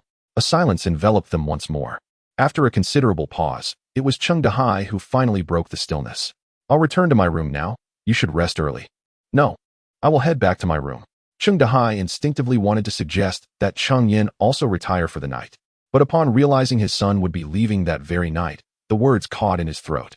All right, Father, rest well. After Cheng Dahai returned to his room, Cheng Yan lingered outside for a while before also retreating to his chamber. He sat cross-legged on the bed, not engaging in meditation or practice, but merely waiting for Cheng Peng and Cheng Hong to fall asleep. Once they were deeply slumbering, Cheng Yan rose and made his way toward the city outskirts. The following morning, Wang Yu learned of Cheng Yan's departure and stood dazed at the door, gazing in the direction he had taken, lost in thought and unable to find her voice. After a considerable time, tears began to gently cascade down her face. On a certain official road, a solitary figure was traversing its length. This individual was Cheng Yan. Nearly a month had elapsed since Cheng Yan departed from Baiyun County. During this month, his experience mirrored that of his escape from Qingyang village to Baiyun County. Each day was consumed by relentless travel. He would pause for nourishment when hunger struck and rest against the towering trees or imposing boulders when fatigue set in. Fortunately, there were several county towns along the way where he could take respite. Cheng Yan's intended destination was a place known as Haishifang Market. However, Haishifang Market lay almost 1,000 miles from Baiyun County. For an ordinary person traveling by foot, it would likely take 3 to 4 months to arrive. Even though Cheng Yan was a cultivator, enabling him to traverse distances more swiftly than common folk, it would still require him a month or two to reach his goal. Regrettably, Cheng Yan lacked mastery in the art of sword flight. Otherwise, this mere 1,000-mile journey could have been accomplished in just 3 or 4 days. It is not that sword flight is an exceptionally rare technique. Rather, it is quite commonplace within the realm of cultivation. Nonetheless, it does have a prerequisite for training. One must reach at least the mid-stage of qi refinement to begin practicing it. Furthermore, since utilizing sword flight demands a continuous expenditure of spiritual energy, typically only those in the late stage of qi refinement can wield it with ease. Practitioners in the mid-stage of qi refinement would likely find themselves grounded in a short while, needing to recuperate their energy. Fortunately, according to the map, progressing further would lead him to Baiyun County. Bayou County is not to be compared with Baiyun County. Its land area is nearly double that of Baiyun County, and its prosperity is unfathomably greater. Thus, Cheng Yan could take the opportunity to rest in Bayou County and perhaps seek out horses for sale. Walking was proving to be slow and exhausting. The county towns he had previously passed through were inferior to Baiyun County and offered no horses for sale. However, given Bayou County's affluence, it was reasonable to expect the availability of horses. After a brief interval, a grand city emerged before Cheng Yan's eyes. Thankfully this time, upon entering the city, he encountered no obstacles akin to those faced in Baiyun County, allowing him to enter smoothly. Upon his arrival, he was greeted by bustling streets filled with throngs of people, with the sounds of vendors hawking their wares echoing from both sides. It is worth mentioning that during his time in Baiyun County, Cheng Yan rarely ventured outside and possessed little knowledge of its local customs and culture. Now, having arrived in the vibrant Bayou County, he was eager to explore. However, before indulging in sightseeing, Cheng Yan needed to secure a place to stay and have a meal. The fortune will suffice, he mused as he approached an establishment that boasted decent decor without being overly opulent. Staying at an extravagant inn was unnecessary for Cheng Yan, while a shabby one was equally unwarranted. Furthermore, Cheng Yan was not lacking in silver. Thus, this inn was just right for his needs. Esteemed guest, will you be dining or lodging? As Cheng Yan stepped inside, a young attendant approached him, inquiring promptly. Checking into the inn, I shall indulge in a morsel or two, Cheng Yan remarked as he surveyed his surroundings. Very well, esteemed guest, please follow me, replied the young waiter, who then led Cheng Yan to an unoccupied table. What would you like to eat? We offer braised pork, spicy and sour shredded potatoes, beef noodle soup, braised spare ribs, sauced beef, steamed fish, and sauerkraut fish. As the waiter continued to rattle off the names of the dishes, Cheng Yan, fearing the list would never end, hastily gestured for him to stop and said, Just bring me a selection of your signature dishes. Certainly, esteemed guest, please hold on a moment. With that, the young waiter made his way to the kitchen. Chapter 34, just a couple of taels of silver, is it? I shall make the purchase. Before long, the young waiter arrived, balancing a tray laden with dishes. As he prepared to depart after setting the food down, Cheng Yan called him back, producing a small handful of silver coins. Wait a moment, young man. I have a few inquiries to make. What is it, esteemed guest? Please, speak freely. I assure you, I shall divulge all that I know, the waiter replied, his eyes sparkling at the sight of the silver. Though it was not uncommon for patrons to offer him a few coins as tips, it was rare for someone to be so generous. It is nothing of great consequence. I merely wish to know if there are places in Bayou County where one can purchase horses. To Cheng Yan, it was but a small sum of silver, useful for the time being. Once he reached the market, it would nearly lose its value and merely occupy space in his storage pouch. Hence he casually decided to reward the waiter. The young man accepted the silver with a broad smile, stating, Indeed, if you wish to buy a horse, simply exit and turn right. At the end of the road, take a left, and you will find the trading area of Bayou County. Almost everything available in Bayou County can be found there. Thank you. Is there anything else you wish to inquire about, esteemed guest? Nothing further. Then I shall take my leave. Enjoy your meal. After the waiter departed, Cheng Yan began to eat. Having traveled all morning, he felt quite famished. And considering he had not indulged in a decent meal for several days, he ate with a certain eagerness. However, the cuisine at the Fortune Inn was truly delectable. Once he finished his meal, Cheng Yan proceeded to complete the check-in formalities before exiting the inn and making his way to the trading area mentioned by the waiter. Upon entering, he was struck by how different it was from the outside. While the streets outside featured various vendors, most were itinerant stalls. Here, however, the stalls were fixed, either housed in shops or set up along the roadside, remaining stationary. Moreover, the trading area of Bayou County was quite renowned in the surrounding regions, attracting numerous merchants from afar, enriching the variety of goods available for trade. The atmosphere was lively, with many buyers engaged in haggling with sellers. There were also visitors who appeared to be from distant lands, purchasing local specialties that could only be found in Bayou County. As Cheng Yan strolled through the market, he found the waiter's words to be entirely accurate. The selection of goods was indeed extensive, encompassing food, drink, clothing, and various necessities, offering an abundance of choices. He encountered many items he did not recognize, which broadened his horizons considerably. Suddenly, his attention was drawn to a stall selling fruits, which appeared to be wild berries freshly picked from the mountains. Such wild fruits were favored by the affluent, and some varieties were cultivated by local farmers in Bayou County. However, there are always some affluent individuals who relish in their eccentricity, believing that the authentic wild fruits are the most delectable. Among this assortment of wild fruits, there exists one that stands out as particularly unique. While the other fruits are bunched together, this solitary specimen remains isolated on the stall. Of course, what draws Cheng Yan's attention is not merely the rarity of this fruit, but rather the aura of spiritual energy it emanates. It is likely a spiritual fruit. As its name suggests, a spiritual fruit possesses an essence imbued with vitality. Most spiritual fruits, when consumed directly, enhance the user's sensitivity to the ethereal energies of the universe, as well as their capacity to absorb such energies, thereby accelerating their cultivation process. Furthermore, spiritual fruits can be fermented into spiritual wine. This wine not only retains the fruit's ability to expedite cultivation, but also directly augments one's cultivation level. Consequently, the majority of cultivators harbor a fondness for wine. For spiritual wine is not only delightful, but also beneficial to their practice. Who wouldn't adore it? At that moment, a patron was inquiring with the stall owner, seemingly interested in that solitary fruit. What? You wish to sell this single fruit for 1 tael of silver? You don't even know if it's edible, yet you demand 1 tael from me? Upon hearing these words, the stall owner remained unfazed, continuing to cheerfully present his other wares. Unbeknownst to the customer, I discovered this fruit when there was but this one on the entire tree. Although I am unfamiliar with this fruit, I surmise it must be quite precious. For rarity begets value. Should the customer find this fruit overpriced, I invite them to examine my other offerings, freshly picked today, guaranteed to be authentic wild fruits, succulent and juicy, all at reasonable prices. Who would buy your goods at such exorbitant prices? The individual, upon observing the stall owner's merchant demeanor, became infuriated, sweeping his sleeve in disdain and departing.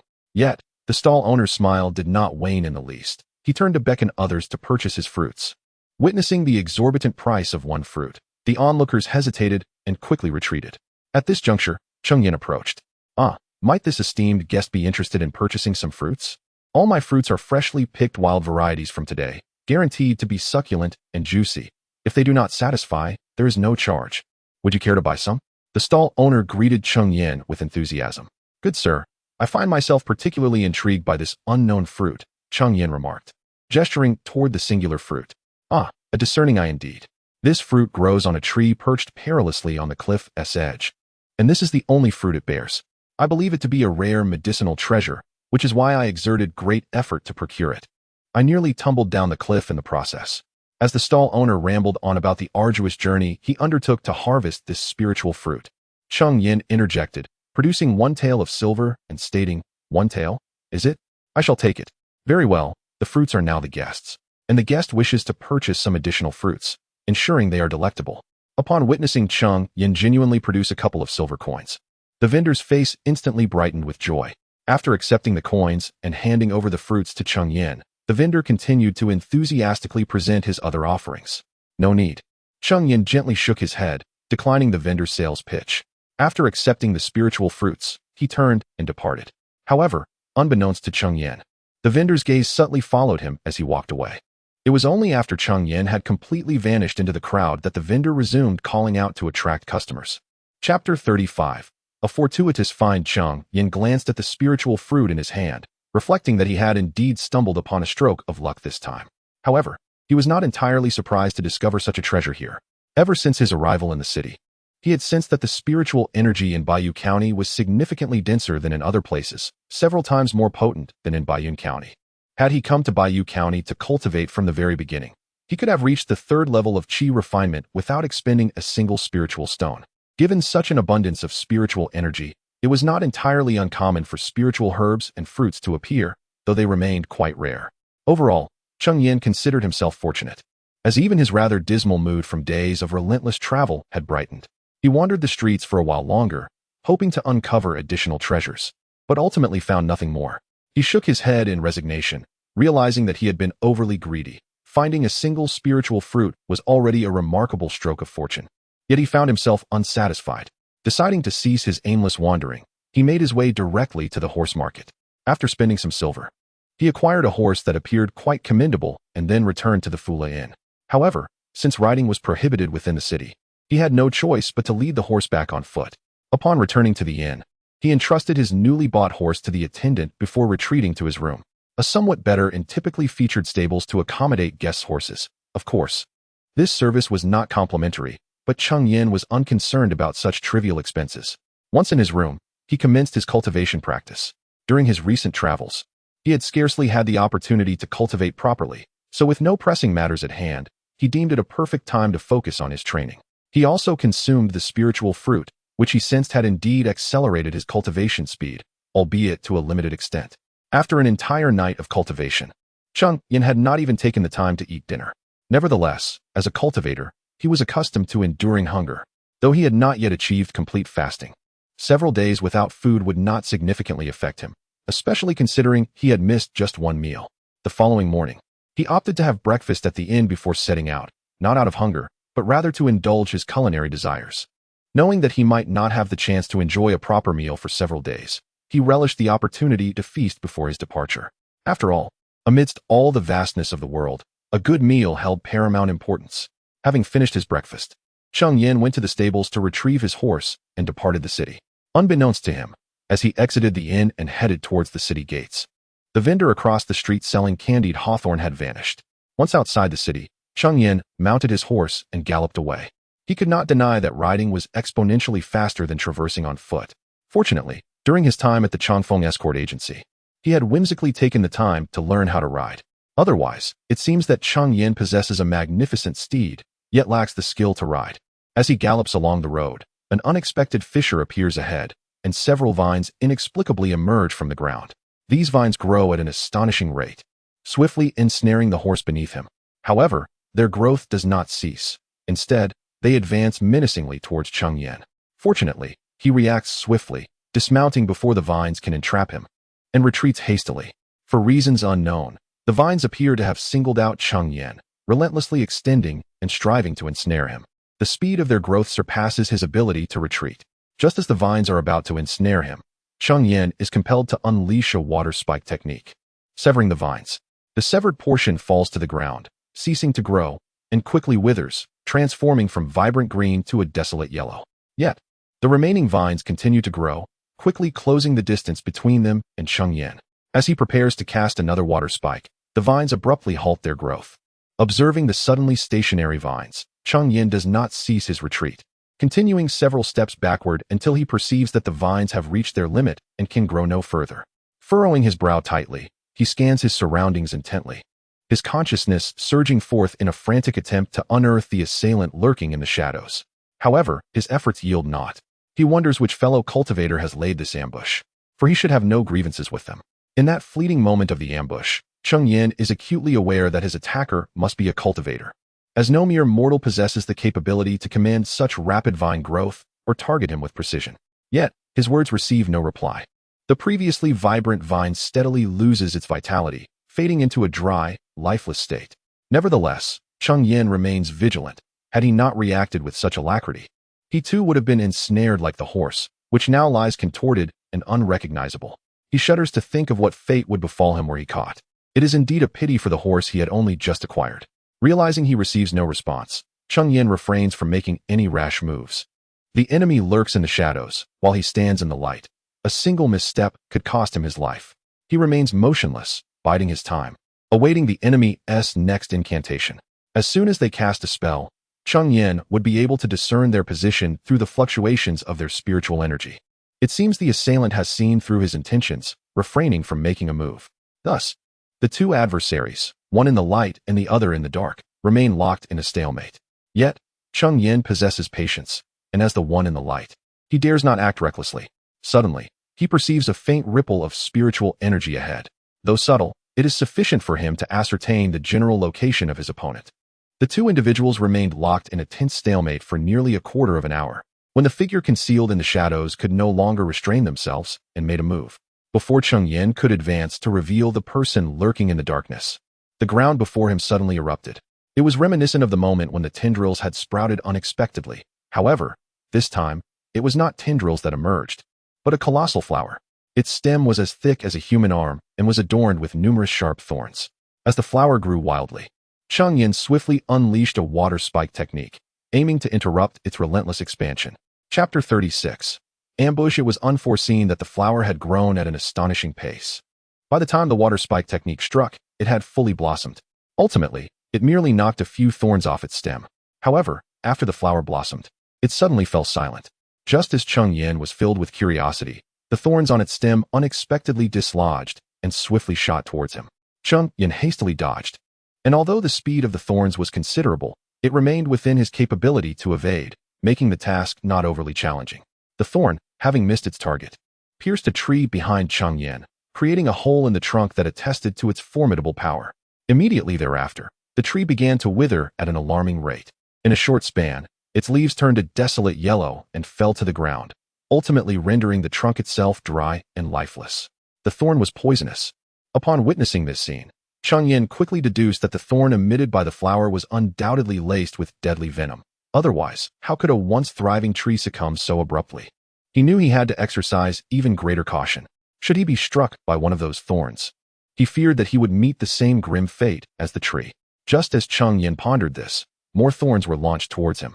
This time, it was not merely a single thorn. Several were released in succession, blocking his escape route. Realizing there was no place left to retreat, Cheng Yan unleashed a water spike technique, successfully striking down one of the thorns. Without pausing, he dashed towards the location he sensed the hidden figure was concealed. However, the figure lurking in the shadows would not allow Cheng Yan to proceed unimpeded. More thorns shot forth. The first thorn aimed just ahead of Cheng Yan, compelling him to halt. Another thorn targeted the very spot where he stopped, forcing him to retreat. Cheng Yan staggered back several steps, narrowly evading the onslaught of thorns. Yet, despite being forced to retreat, a smile emerged on his face. He had noticed a crucial detail. The thorns on the flower stem appeared to regenerate continuously. However, this regeneration required a certain amount of time. They did not sprout instantaneously after being used. If Cheng Yan could devise a way to provoke all the thorns to launch in quick succession, the flower's offensive would fall into a vacuum period. With this window of opportunity, Cheng Yan was confident he could approach the hidden figure. Having formulated a plan, he immediately set it into action, stamping his right foot against the ground, propelling himself forward. As anticipated, in an effort to obstruct Cheng Yan, the flower incessantly discharged thorns, which he adeptly dodged.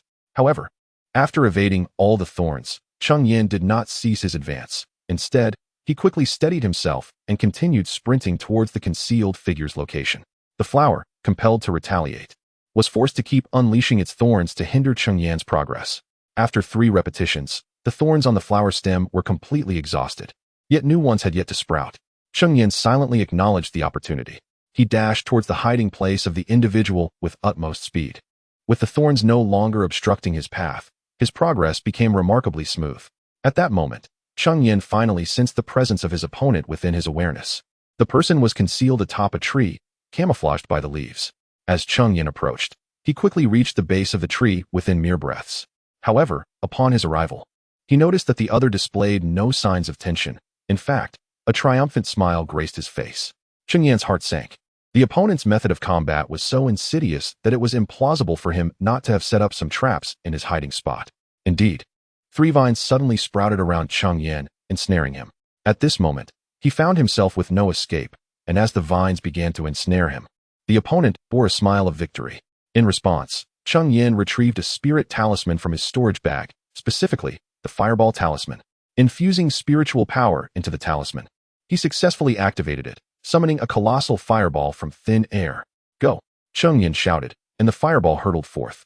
Upon contact, the 3 vines were instantly reduced to ashes. Fire-based spells inherently counter wood elements, and the formidable Fireball Talisman was no exception. The vines posed no threat to the fireball, and given the proximity between Cheng Yan and his adversary, the fireball swiftly struck the individual. With a resounding explosion, the tree was obliterated into fragments, sending a cloud of dust into the air. When the dust settled, the once standing tree was no more, leaving behind only a charred stump. Nearby lay a corpse, resembling a piece of charred wood. Had it not retained a humanoid shape, Cheng Yan might not have recognized this as the ambusher. The individual had completely lost all signs of life, utterly deceased. Though this person had been exceedingly treacherous, never confronting Cheng Yan head-on, he ultimately underestimated him, believing that Cheng Yan, ensnared by vines, was doomed. Yet, who could have anticipated that a mere Qi refining stage 3 cultivator could wield such a formidable fireball talisman? It is known that even the most basic first-tier mid-grade talismans cost no less than 30 spirit stones. A fireball talisman of such power could easily fetch 80 spirit stones. For a cultivator in the early stages of Qi refining, acquiring spirit stones is exceedingly challenging.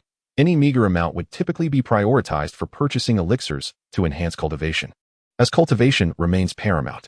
After meticulously confirming that the individual was indeed lifeless, Cheng Yan approached to seize the storage bag from the corpse, delving within with his awareness to begin counting his gains. Wealth attained. Fortune has indeed smiled upon him. Cheng Yan discovered over 100 spiritual stones within his storage pouch, along with several mid-tier first-grade talismans, a vial of medicinal pills, a jade slip, and an assortment of miscellaneous items. However, the most significant find was a magical artifact, a mid-tier first-grade flying sword. The individual's demise was exceedingly abrupt. He did not even have the opportunity to wield the artifact before meeting his tragic end beneath Cheng Yan's fireball talisman. In truth, Wu Yan's storage pouch also contained several magical artifacts, but they were all upper-tier first-grade, which Cheng Yan was unable to activate. Hence they remained untouched and gathering dust within the pouch. Chapter 37. Arrival at Fong City. This flying sword was perfectly suited for Cheng Yan. Unfortunately, he had yet to master the art of sword control, rendering this magical artifact useful solely for close combat.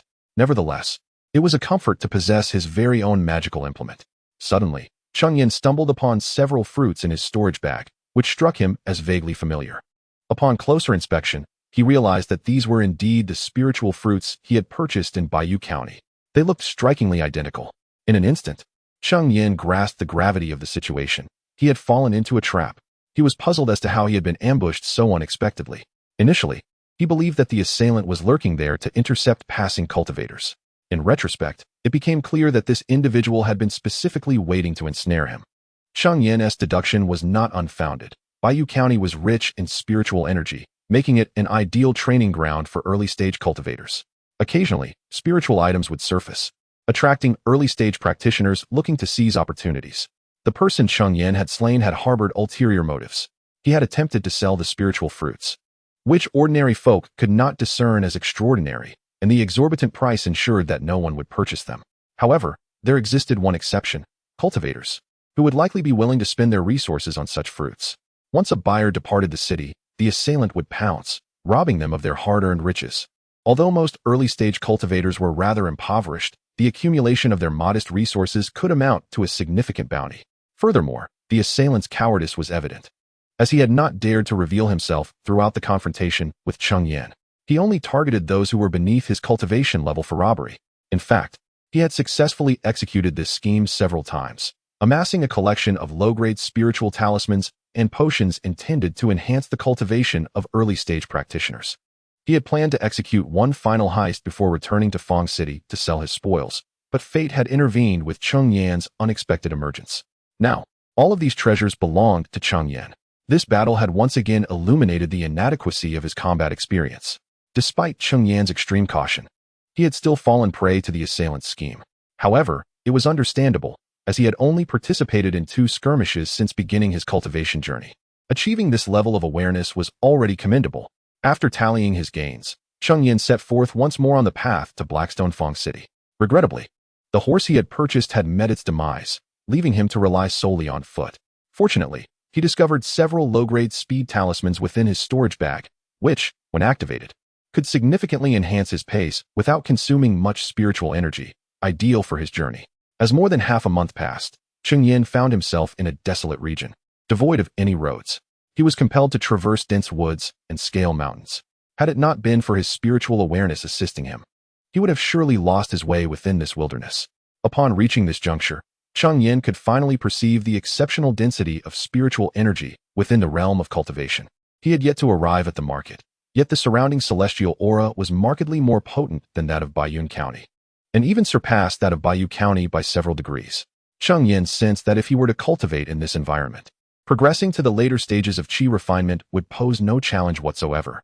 Naturally, he could not afford to halt his advance, particularly since he was now quite close to the market.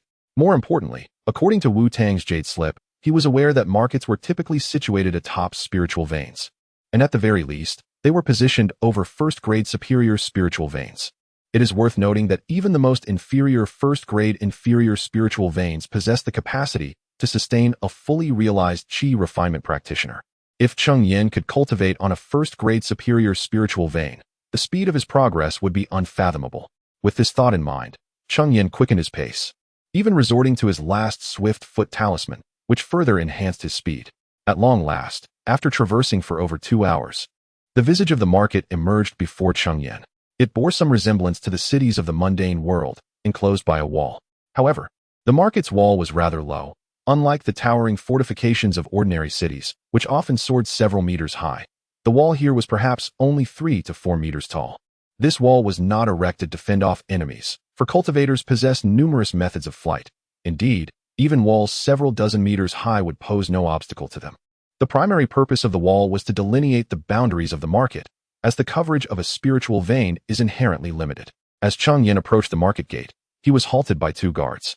He was taken aback upon observing them, for he could not discern their cultivation levels, indicating that even the guards of Haishi Market possessed at least mid-stage qi refinement prowess.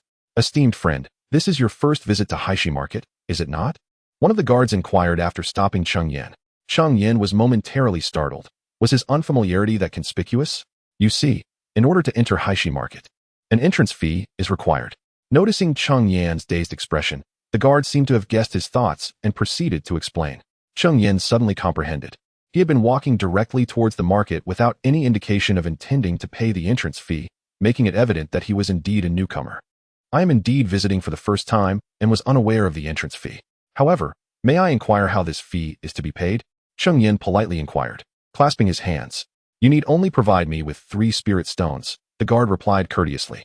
Might I ask if I will be required to pay spirit stones upon my next visit as well? While 3 spirit stones was not a substantial amount, it was evident that as a gathering place for cultivators, the market would experience a significant influx of visitors. The proprietor of the market likely accrues a considerable fortune from entrance fees alone each year. Nature is indeed essential. However, the gatekeeper patiently elucidated to Cheng Yan that upon paying a one-time entrance fee, one could remain within the marketplace indefinitely, as long as they refrained from exiting. Understanding the arrangement, Cheng Yan retrieved 3 spirit stones from his storage pouch and, after handing them to the gatekeeper, successfully gained entry into the bustling marketplace. Within the marketplace, there existed only 2 streets, intersecting in a cross-like formation. Along either side of the streets, designated stalls were established, specifically catering to wandering cultivators. To set up a stall, one merely needed to pay a modest sum of spirit stones. Behind these stalls stood a myriad of shops, typically leased by various familial factions for commercial endeavors. Chapter 38. The 4th layer of qi refinement. At this moment, numerous wandering cultivators were setting up stalls along the streets. Although the atmosphere here did not rival the bustling marketplace of Bayou County, it was important to note that everyone present were cultivators, and the items they sold were all spiritual treasures. The spiritual fruits that Cheng Yan had previously stumbled upon in Bayou County could be considered the most basic type of spiritual items here. Cheng Yan even discovered a magical artifact at one of the vendors' stalls, attracting a considerable number of fellow cultivators to examine it. He joined the gathering, observing that this was a mid-tier defensive magical artifact, likely forged from the shell of a certain turtle-like demon beast. Cheng Yan felt an overwhelming desire for it, as he was in need of a defensive magical artifact. However, the price exceeding 300 spiritual stones was enough to deter him.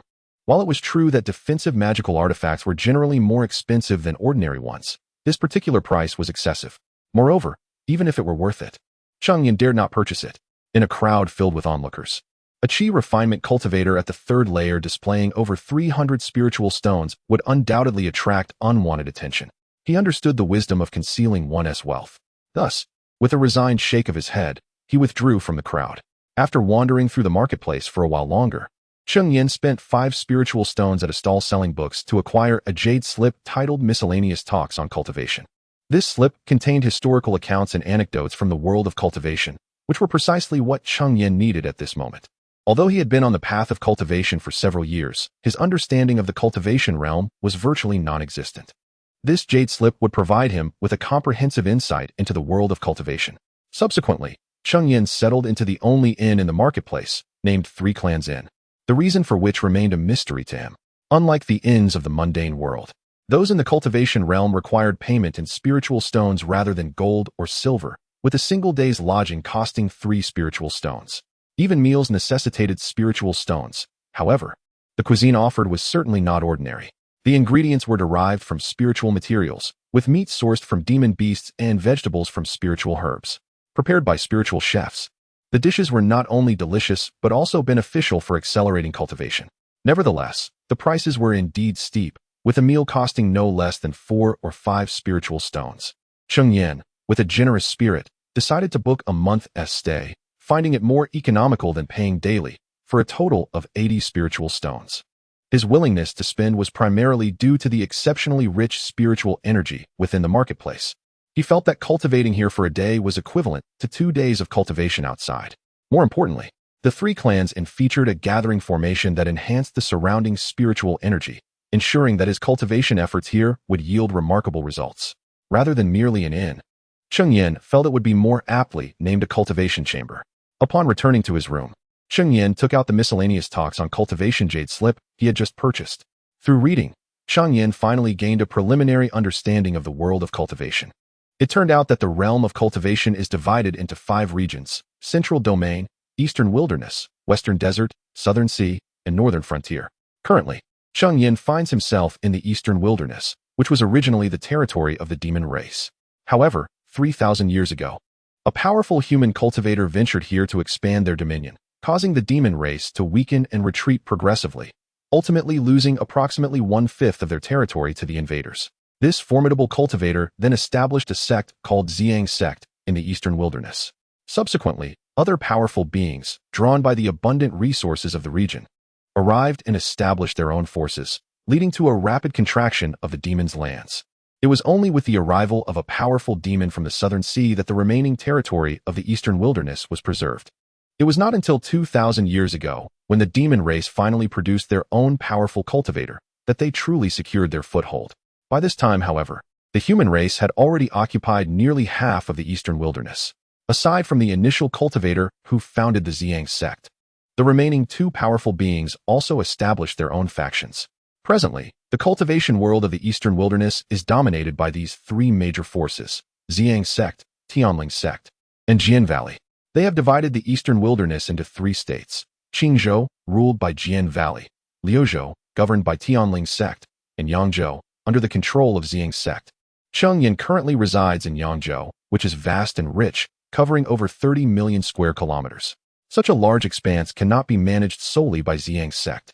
Thus, they occupy the most fertile land in Yangzhou while allowing others to encroach upon the rest. Consequently, countless sects and families have emerged in Yangzhou, and the same pattern is observed in the other 2 states. The Haishi Square Market, where Cheng Yan is located, is dominated by a golden core sect known as Jindao sect, which is further accompanied by numerous foundational affiliated powers and countless qi refining forces. After reviewing this information, Cheng Yan couldn't help but marvel at the boundless vastness of the cultivation world. Just Yangzhou alone is so immense. He cannot fathom the true size of the entire realm of cultivation. One day, he aspires to traverse the entire cultivation world. However, such concerns are beyond Cheng Yan's current considerations. As a mere qi refining novice, he is far from capable of traversing all of Yangzhou, let alone the entire cultivation world. His immediate priority is to diligently enhance his cultivation. After placing the miscellaneous talks on cultivation back into his storage bag, Cheng Yan took out a vial of elixir. This was acquired from the cultivator who ambushed him on the road. Initially unfamiliar with this elixir, Cheng Yan later discovered its name and effects in True Alchemy Insights. This elixir is called Huangya, and upon consumption, it can augment the cultivation level of a qi refining novice. Previously, while wandering the market, he had seen it being sold. A vial of Huangya contains 10 pills and costs 50 spirit stones, meaning each pill is worth 5 spirit stones. This amount is sufficient for a night's stay at an inn, though he is uncertain of the elixir's efficacy. In Cheng Yan's possession, there remained but 6 precious Huangya. He carefully extracted one of the elixirs from the vial, placing it upon his tongue, where it dissolved instantaneously, releasing a surge of pure medicinal energy. Observing this, Cheng Yan swiftly commenced his cultivation technique, channeling the essence into his own spiritual power. It was not until 3 hours had elapsed that he fully refined the Huangya, as he sensed the burgeoning spiritual energy within his dantian. A flicker of joy illuminated his eyes. The ingestion of this single Huangya felt equivalent to enduring half a month of arduous training. Alas, the elixir could not be consumed in excess, for each dose bore the burden of Dan poison, which, unless treated through special means, necessitated a period of self-purification by the body to eliminate the toxins. Chapter 39. The process of alchemy is notoriously tumultuous, particularly in instances of failure. Should an excessive amount of alchemical toxins linger within one's body, it could severely hinder any attempts at progression. potentially damaging one's foundational essence and rendering any future breakthroughs to the foundation establishment stage utterly unattainable. To cleanse oneself of these toxins naturally, a period of no less than 10 to 15 days is requisite. Thus, for the forthcoming fortnight, Cheng Yan would be left to rely solely on his own arduous cultivation. Fortunately, the aura here is remarkably rich, ensuring that even through solitary toil, his progress would not be sluggish.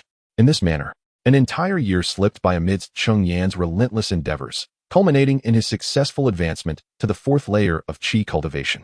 His rapid progression was significantly bolstered by the Huangyadan, which enabled him to achieve 2 months' worth of results within just a single month of training. Coupled with the fortuitous circumstances of cultivating in such an environment saturated with spiritual energy, Cheng Yan's growth was naturally expedited. However, this swift advancement came at a cost. Over the span of just 1 year, he expended a total of 1,500 spiritual stones. Merely residing at the inn for the year consumed over 900 stones. In addition, the occasional indulgence in spiritual cuisine further added to his expenses. Eventually, Cheng Yan deemed the cost of such meals exorbitant, and the marginal increase in his cultivation speed was hardly justifiable. Thus, he opted to procure a selection of fasting pills. Although devoid of flavor and lacking the appeal of exquisite spiritual dishes, a single pill would stave off hunger for 3 days at a fraction of the cost. Had Cheng Yan relied solely on spiritual food to satisfy his hunger throughout the year, he would have likely spent nearly 2,000 spiritual stones. Moreover, by the 3rd month, his supply of Huangyadan had dwindled, prompting him to spend an additional 100 spiritual stones on 2 vials. When all expenses were tallied, his total reached 1,500 stones. Gazing at the dwindling supply of stones within his storage pouch, Cheng Yan felt a mix of pain and joy. The pain stemming from the precious stones themselves. How many fireball talismans could they have procured? Yet, his joy was rooted in the advancement of his cultivation level. At the very least, he could take solace in knowing that his expenditure had not been in vain, as it facilitated his ascension to the 4th layer of qi cultivation. Cheng Yan now stood as a mid-tier cultivator. In addition to his cultivation breakthroughs, Cheng Yan had also mastered 2 spells. The first was a defensive incantation that he had long desired to learn, the water shield technique. Upon casting this spell, a blue shield of water would coalesce before him. Despite its aqueous composition, the shield's defensive capabilities were formidable.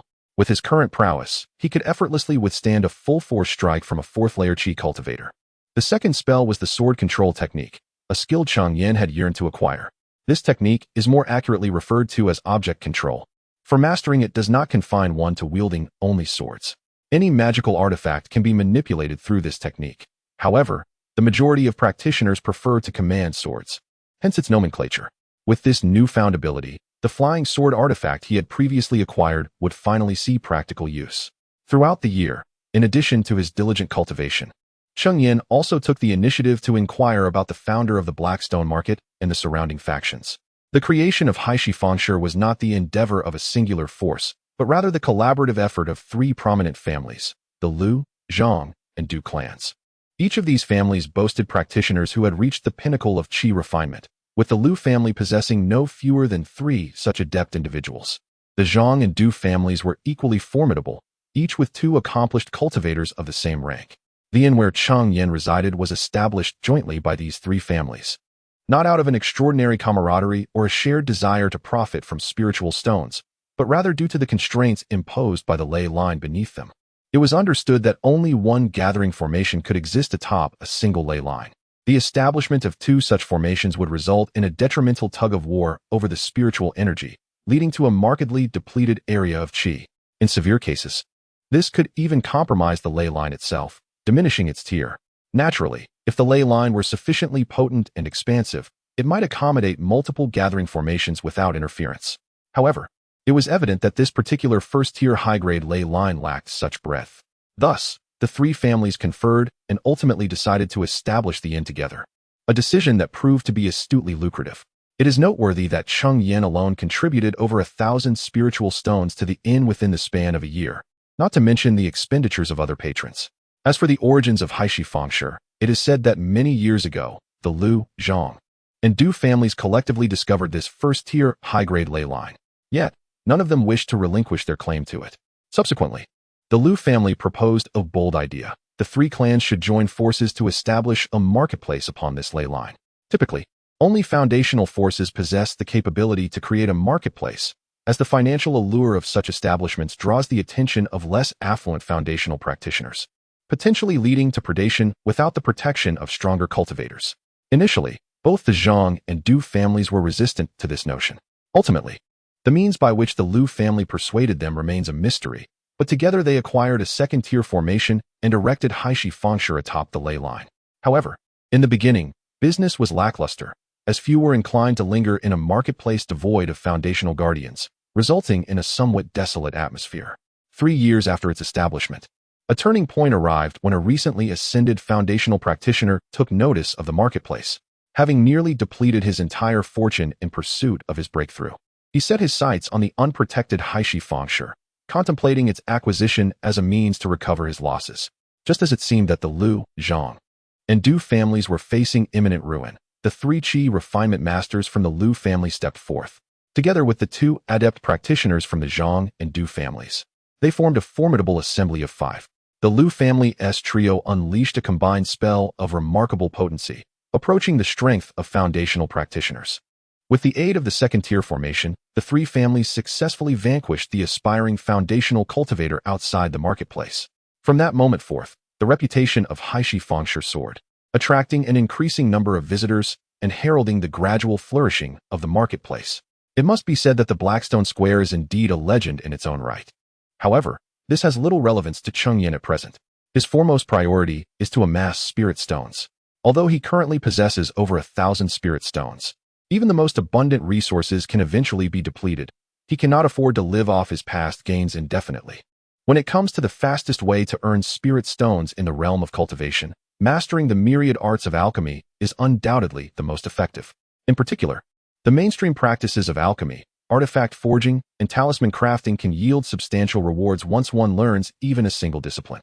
Speaking of which, Cheng Yan has a tome titled True Insights into Alchemy tucked away in his storage bag. He has long harbored the desire to delve into the art of alchemy. Naturally, he is wary of practicing alchemy within the bustling marketplace, as the process can create considerable commotion, especially in the event of a failed attempt. Chapter 40. The Hunt for Beasts. Should Cheng Yan dare to study alchemy within the bustling market, it would be tantamount to announcing to all that he possesses a legacy of alchemical knowledge, inviting others to snatch it from him. Such reckless behavior is far beyond Cheng Yan's character. Thus, the pursuit of alchemical mastery must be postponed. Since the prospect of earning spirit stones through alchemy has proven infeasible, Cheng Yan must contemplate alternative means, such as hunting magical beasts. Hunting magical beasts is a common method for rogue cultivators to amass spirit stones. As these creatures are treasures in their own right, every part, from their skin to flesh and bones, can be sold for spirit stones. With a stroke of luck, one might even procure a beast core, which would yield substantial profit. It is worth noting that even the most basic first-tier low-grade beast cores can fetch 20 to 30 spirit stones, while a first-tier mid-grade beast core may command over 100 spirit stones. Furthermore, Cheng Yan's decision to hunt magical beasts is driven not only by the desire to acquire spirit stones, but also by the ambition to gain experience in combat. Presently, his combat experience is alarmingly scant, and slaying magical beasts would undoubtedly enhance his skills. Although hunting these creatures carries its own risks, it is significantly less treacherous than the intricate schemes and rivalries that exist among cultivators. Of course, adequate preparation is paramount, including spirit pills, talismans, and magical artifacts. Cheng Yan first visited the Zhang family's Zhangshe treasure pavilion to purchase some talismans, as the Zhang family is renowned for their mastery in talisman crafting. He acquired 2 fireball talismans and 2 speed-enhancing talismans. The fireball talisman, known for its immense power, has saved him on multiple occasions, and with only 1 remaining. Replenishment was essential. The speed talisman, an upgraded version of the swift step talisman, costs 50 spirit stones each and significantly boosts a cultivator's speed, making it an excellent choice for escape. As for defensive talismans, Cheng Yan still possesses several golden shield talismans, thus he refrained from purchasing more. In total, these few talismans cost Cheng Yan 250 spirit stones, a price reduced by 10 spirit stones thanks to the shopkeeper's generosity. Subsequently, he made his way to the Liu family's shop, where their expertise lies in artifact forging. It is said that the Liu family patriarch is a first-tier upper-grade artifact master capable of crafting first-tier upper-grade magical artifacts. Cheng Yan intended to acquire a defensive artifact, as he already possessed a first-tier mid-grade flying sword and sought a shield to complement his arsenal. He spent an additional 260 spirit stones on a first-tier mid-grade shield. When it comes to pills, Cheng Yan is well equipped, as Wu Xian, a first-tier mid-grade alchemist, left behind a collection of first-tier mid-grade pills, such as the rejuvenating spirit pill and the injury recovery pill. Observing the diminishing spirit stones within his storage bag, Cheng Yan couldn't help but lament the rapid depletion of his funds. In the span of just a year, his spirit stones have plummeted from over 3,000 to fewer than 1,000. However, recognizing the necessity and life-preserving nature of his purchases brings him solace, affirming the worth of his expenditures. With ample preparations completed, Cheng Yan set forth on his journey. After leaving the market and heading south for approximately 20 miles, one encounters a mountain range known as the Lingyun Mountains. Within this range lies a prominent peak named Lingyun Peak, which rises majestically into the clouds and serves as the destination for Cheng Yan. The Lingyun Mountains are home to a plethora of wild spiritual herbs, and the majority of the beasts within are of the first-tier intermediate level, with first-tier advanced beasts being a rare sight, and first-tier top-tier beasts being virtually unheard of. This has attracted numerous wandering cultivators, either in search of rare treasures or to hunt the beasts. For Cheng Yan, such a place is perfectly suited. It poses minimal danger while providing an excellent opportunity for self-cultivation. Having mastered the art of sword control, Cheng Yan finally found himself able to fly. With his flying sword, he traversed the mere 20 miles in a quarter of an hour. Upon reaching the Lingyun Mountains, however, he dared not continue flying. Such ostentatious behavior would not only attract the attention of the beasts dwelling within, but could also draw the notice of treasure-seeking cultivators. After retracting his flying sword into his storage pouch, Cheng Yan began to walk. The periphery of the mountain range bore no spiritual entities. Any that might have existed had long been scavenged. Thus, Cheng Yan proceeded directly into the depths of the mountains. Gradually, he ventured deeper, spreading his consciousness while anxiously scanning his surroundings, fearful of any lurking dangers. It was not an overreaction on Cheng Yan's part. The mountains were indeed fraught with peril, a truth gleaned from the demise of countless cultivators. Moreover, as a novice, he could not afford to be too cautious. Suddenly, Cheng Yan's consciousness detected a low-tier deer demon approximately 100 meters ahead. The demon was grazing on the grass, utterly oblivious to Cheng Yan's slow approach. Deer demons are known for their heightened vigilance. Despite its seemingly careless munching, it would flee at the slightest rustle in the grass.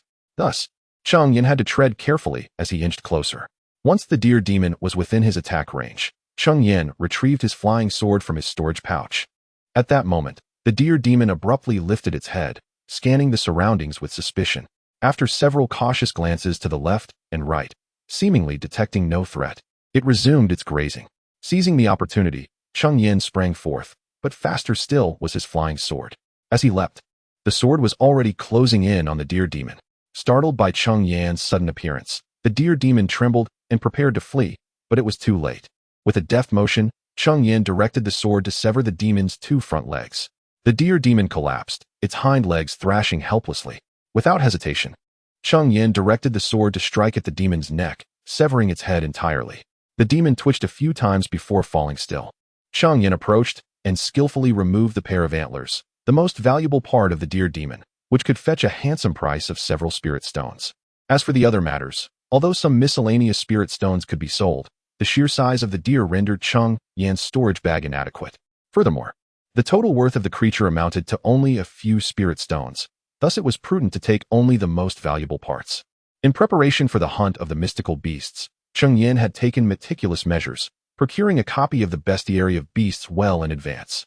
While he could not claim to be intimately familiar with these lower-tier beasts, he possessed knowledge regarding their varieties and the valuable attributes they held.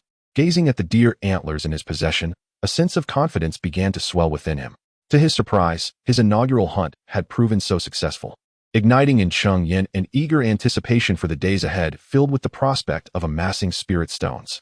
Chapter 41. The Silver Shadow Wolf. Then Cheng Yan severed the deer's head with his flying sword, hoping to discover a demon core within. However, given that it was a low-level first-tier beast, the chances of finding a demon core were exceedingly slim, and Cheng Yan did not harbor much hope. As anticipated, he found no demon core. Subsequently, he sliced off some venison, as he intended to linger here for a considerable time.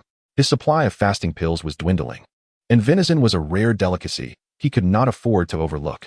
Just as Cheng Yan finished harvesting the deer meat and was preparing to depart, he suddenly sensed movement behind him. Through his spiritual awareness, he discerned that it was 9 demon wolves, silver shadow wolves. Recognizing the pure silvery hue of the wolves before him, Cheng Yan immediately identified them. The silver shadow wolf was among the more common wolf-like demon beasts in the Lingyun mountain range. However, wolf-type demon beasts typically operated in packs, rendering them particularly perilous. Before him stood a group led by a mid-tier first-level silver shadow wolf, comprising a total of 9. Apart from the leader, the rest were all low-tier first-level wolves. Cheng Yan found himself in a predicament. Gazing at the wolf pack, he could not help but mentally chastise himself. After all, he had just slain a low-tier first-level deer demon and was reveling in his triumph, forgetting that the scent of blood from the slain beast would attract other demon beasts. If it had been any other demon beast, it might not have mattered. Even a mid-tier first level would not instill fear in him. Yet, he was confronted by wolves. And a pack at that. This was indeed troublesome. Cheng Yan fixated on the wolves with a wary gaze, recalling his father's advice. When encountering wolves, one must never exhibit fear or flee, lest they perceive you as prey. Thus, he adopted a fierce demeanor, glaring intently at the pack. However, Cheng Yan had evidently misremembered. Such a tactic might have worked against a solitary wolf, but facing an entire pack, his intimidating expression was nothing but a blatant provocation. The lead wolf bared its teeth at Cheng Yan, while the other 8 spread out to encircle him. Under the leadership of the alpha, they advanced steadily toward Cheng Yan. Seeing this, Cheng Yan cautiously retreated while letting out a roar, aiming to intimidate the silver shadow wolves. Unexpectedly, the lead wolf appeared thoroughly enraged, letting out a long howl. The 8 low-tier silver shadow wolves seemed to have received a command. Their previously measured approach abruptly quickened to a full sprint, with one charging directly at Cheng Yan. As it neared, it suddenly leaped, its sharp claws poised to strike at Cheng Yan. In a flurry, Cheng Yan raised his flying sword in defense. Although the claws of the silver shadow wolf were exceedingly sharp, they paled in comparison to the power of magical artifacts. Just as he deflected the attack from the wolf before him, another silver shadow wolf leaped from behind, attempting to launch a surprise assault on him. Also armed with its razor-sharp claws, the claws of the silver shadow wolf were mere moments away from raking across Cheng Yan's body. Suddenly, a blue water shield emerged behind Cheng Yan. The claw of the silver shadow wolf scraped against the shield, leaving merely a faint scratch upon its surface, which was swiftly filled by the surrounding water, erasing all traces. With its attack thwarted, the silver shadow wolf descended helplessly from the air. However, before it could regain its footing upon landing, Cheng Yan forcefully repelled the silver shadow wolf before him. He then employed his sword control technique, directing the flying sword towards the silver shadow wolf behind him. Having just landed, the wolf was unable to evade, and Cheng Yan's sword pierced its abdomen, delivering a fatal blow. For wolves, the abdomen is their Achilles heel.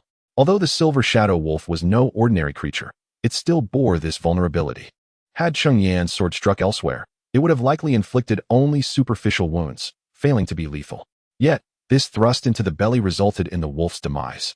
The remaining silver shadow wolves, witnessing their companion dispatched in the blink of an eye, halted in their tracks, hesitant to advance further. The leader of the mid-tier silver shadow wolves, observing the trepidation of its pack, let out a chilling howl and personally led the charge. However, with one wolf missing, the once complete encirclement now had a gap. Cheng Yan, wary of confronting the pack head-on, dashed towards the opening, seeking to escape their grasp. Nevertheless, his speed paled in comparison to that of the silver shadow wolves. The name Silver Shadow Wolf aptly described their swiftness. When they sprinted, they appeared merely as a fleeting silver blur. Realizing he could not outrun them, Cheng Yan resorted to casting a water spike spell to obstruct their pursuit, yet the agile wolves deftly evaded his attempt. As the silver shadow wolves drew perilously closer, Cheng Yan had no choice but to ascend a tree, reasoning that wolves could not climb. However, the silver shadow wolf's velocity showed no signs of abating as it reached the base of the tree. With a flash of silver, its claws severed the trunk, causing the tree to sway violently and begin to topple. Yet, this did not deter Cheng Yan. He leaped to another tree with agility. Without lingering, he sprang again to another tree, navigating the forest like a monkey. Cheng Yan believed he could use the trees for cover to elude the silver shadow wolf. Yet the creature clung to him relentlessly, akin to a stubborn adhesive. No matter how fervently Cheng Yan attempted to escape, the silver shadow wolf remained on his trail. It is well known that wolves harbor deep-seated grudges. In addition, Cheng Yan had slain one of its kin, allowing the wolf to remember his scent. Even if he fled to the ends of the earth, the wolf would be able to track him down. Thus, a relentless chase ensued, one man and one wolf, with Cheng Yan striving desperately, yet unable to shake off his pursuer. Thus, within the majestic peaks of the Lingyun mountain range, a solitary figure and a beast engaged in a relentless pursuit for nearly half an hour. This situation could not persist indefinitely. Cheng Yan mused inwardly, for the spiritual energy within him had dwindled to less than half. Yet, the silver shadow wolf exhibited no signs of fatigue. Its speed remained unwavering throughout. Should this continue, it seemed that in no more than half an hour, Cheng Yan's spiritual energy would be completely depleted. At that moment, however, Cheng Yan suddenly noticed that the several first-tier lower silver shadow wolves appeared unable to keep pace with them, having been left far behind and now obscured from view. Only the first-tier mid-level silver shadow wolf leader continued its pursuit of Cheng Yan. Chapter 42. The beastly nature of the silver shadow wolf. If it were merely a solitary intermediate silver shadow wolf of the first tier, Cheng Yan believed he could still put up a formidable fight. However, he did not halt his escape immediately, for he was unaware of how far behind the few low-level silver shadow wolves trailed them. Should he engage the silver shadow wolf leader and find himself surrounded by the others, evasion would prove exceedingly difficult. Thus, Cheng Yan continued to lead the silver shadow wolf leader through the mountainous terrain until he felt the distance between them and the low-level silver shadow wolves had widened enough to ensure they could not catch up in the immediate future. Once he sensed this, he finally came to a stop. Yet, the silver shadow wolf did not pause. With a sudden leap, it launched itself several meters into the air, baring its formidable jaws and aiming to bite Cheng Yan. Naturally, Cheng Yan would not remain passive. As he formed a hand seal, a jet of water darted towards the open maw of the silver shadow wolf. Should this water spike successfully penetrate its mouth, it could very well pierce through its body. The silver shadow wolf, sensing the potency of the water spike, twisted mid-air, altering its trajectory to narrowly evade the attack, yet it could not counterattack Cheng Yan. After its failed assault, the wolf stood beneath a tree, baring its teeth and glaring at Cheng Yan above, but refrained from launching another strike. The silver shadow wolf could afford to delay, but Cheng Yan could not. If he failed to eliminate this wolf promptly, the others would soon be upon him, presenting a dire predicament. Hence, he commanded his flying sword to charge at the silver shadow wolf. Yet, the wolf's speed was astonishingly swift, making it impossible for Cheng Yan's sword to keep pace. He exerted all his strength to manipulate the sword, but it could only match the wolf's speed at best. The silver shadow wolf recalled how one of its kin had been slain by Cheng Yan's flying sword. Thus, it was keenly aware of the weapon's lethal potential. Therefore, it consistently evaded a direct confrontation, skillfully dodging the assaults of the flying sword. Suddenly, the silver shadow wolf altered its course, racing directly towards Cheng Yan, then leaping with ferocity in an attempt to pounce upon him. Cheng Yan was taken aback by this unexpected turn of events. Only moments ago, he had been pursuing it with his sword, and now it was charging at him. However, at that moment, as he commanded his sword, it was too late to switch to a defensive water shield technique. He had yet to attain the level of mastery that allowed him to multitask seamlessly. Yet, this did not deter Cheng Yan. He swiftly retrieved a mid-grade shield artifact from his storage pouch and raised it before him in preparation for defense. But despite his readiness, Cheng Yan felt no impact from the silver shadow wolf's attack. Just as confusion began to cloud his thoughts, he realized that the wolf had not leaped towards him at all. Instead, it had landed upon a branch and, using it as a springboard, launched itself again, this time towards Cheng Yan's flank. Puzzled, Cheng Yan wondered why the creature did not engage him directly, but instead sought to flank him. As he contemplated this, he sensed an unusual disturbance emanating from his side. Cheng Yan turned to look, astonished to see the silver shadow wolf gathering its magic. However, by the time Cheng Yan realized it, it was already too late. The wind blade had coalesced with alarming speed, and there was no time for Cheng Yan to pivot and use his artifact for defense. Fortunately, as he had halted the use of his flying sword to employ his shield for protection, he was able to conjure the water shield technique. A cerulean shield enveloped him just as the wind blade struck. Yet, the blue shield did not completely thwart the attack. The wind blade sliced through it and struck Cheng Yan directly. Thankfully, during the brief moment the water shield had provided cover, Cheng Yan had managed to evade somewhat. Nevertheless, the blade still grazed his arm, leaving a wound half an inch deep and knocking him from the tree. A sharp gasp escaped Cheng Yan as the searing pain radiated from his arm. He had no time to inspect the injury, for the silver shadow wolf lunged at him once more, its razor-sharp claws aimed at his throat. Gritting his teeth against the pain, Cheng Yan raised his shield in defense. The wolf's claws struck the shield with tremendous force, intensifying the agony in his arm and nearly causing him to lose his grip on the artifact. Despite the wolf's reputation for speed, its strength was formidable. The claws, extraordinarily sharp, left a deep scratch on the mid-grade artifact, illustrating the wolf's immense power. Had Cheng Yan failed to block that strike, he might have been severed from his own head. He felt a wave of gratitude for the shield he had purchased with such resolve. though it had cost him over 200 spirit stones.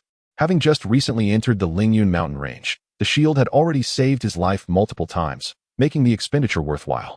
The Silver Shadow Wolf pressed him down relentlessly, offering no opportunity for a counterattack, its claws relentlessly assaulting the shield and marring its once smooth surface with deep scratch marks. Hiding behind the shield, Cheng Yan braced himself against the onslaught, preventing the wolf from breaching his defenses. Each strike resonated with immense force, demanding every ounce of his strength to maintain his grip. With the injury on his arm, each exertion only heightened the pain, causing stars to dance before his eyes. He sensed that, with just a couple more blows, he would be unable to endure any longer. Suddenly, he recalled the flying sword he had left outside for defense against the Silver Shadow Wolf's attacks.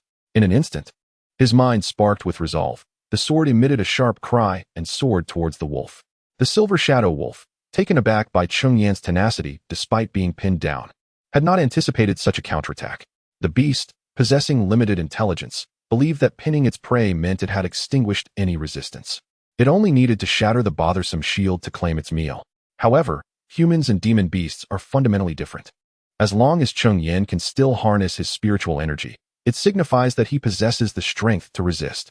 Yet, the demon beast, being what it is, inherently boasts superior physical attributes compared to the cultivators of humanity. Just as the flying sword approached the Silver Shadow Wolf, the beast reacted swiftly, leaping in an attempt to evade the sword's assault. Nevertheless, the sword's speed was astonishing, and it launched its attack while the Silver Shadow Wolf was caught off guard. Although the wolf endeavored to evade, it still sustained a wound on its hind leg, from which crimson blood flowed incessantly. Chapter 43. Repelling the Silver Shadow Wolf. Upon witnessing the retreat of the Silver Shadow Wolf, Cheng Yan hastily rose and retrieved a healing pill from his storage pouch, placing it into his mouth. Immediately, the medicinal properties surged into the wound on his arm, and he felt a tingling sensation as the injury began to mend. After consuming the pill, Cheng Yan was determined not to squander this fortuitous moment. Having finally inflicted damage upon the Silver Shadow Wolf, he resolved to pursue it relentlessly, deftly maneuvering his flying sword toward the creature. The Silver Shadow Wolf, noticing the approaching sword, was compelled to evade with all its might. However, the injury on its hind leg became a significant hindrance, diminishing its speed and making avoidance increasingly arduous. In a short span, Cheng Yan's flying sword left several more gashes upon the Silver Shadow Wolf's body. As the creature beheld its mounting injuries, it realized that if this continued, it would surely perish, and thus, it turned to flee. Wolves, being vengeful by nature, had shown their tenacity when the Silver Shadow Wolf had relentlessly pursued Cheng Yan for nearly an hour. Yet, despite Cheng Yan's desire to chase it down and ensure its demise, he found himself constrained by the dwindling reserves of spiritual energy within him.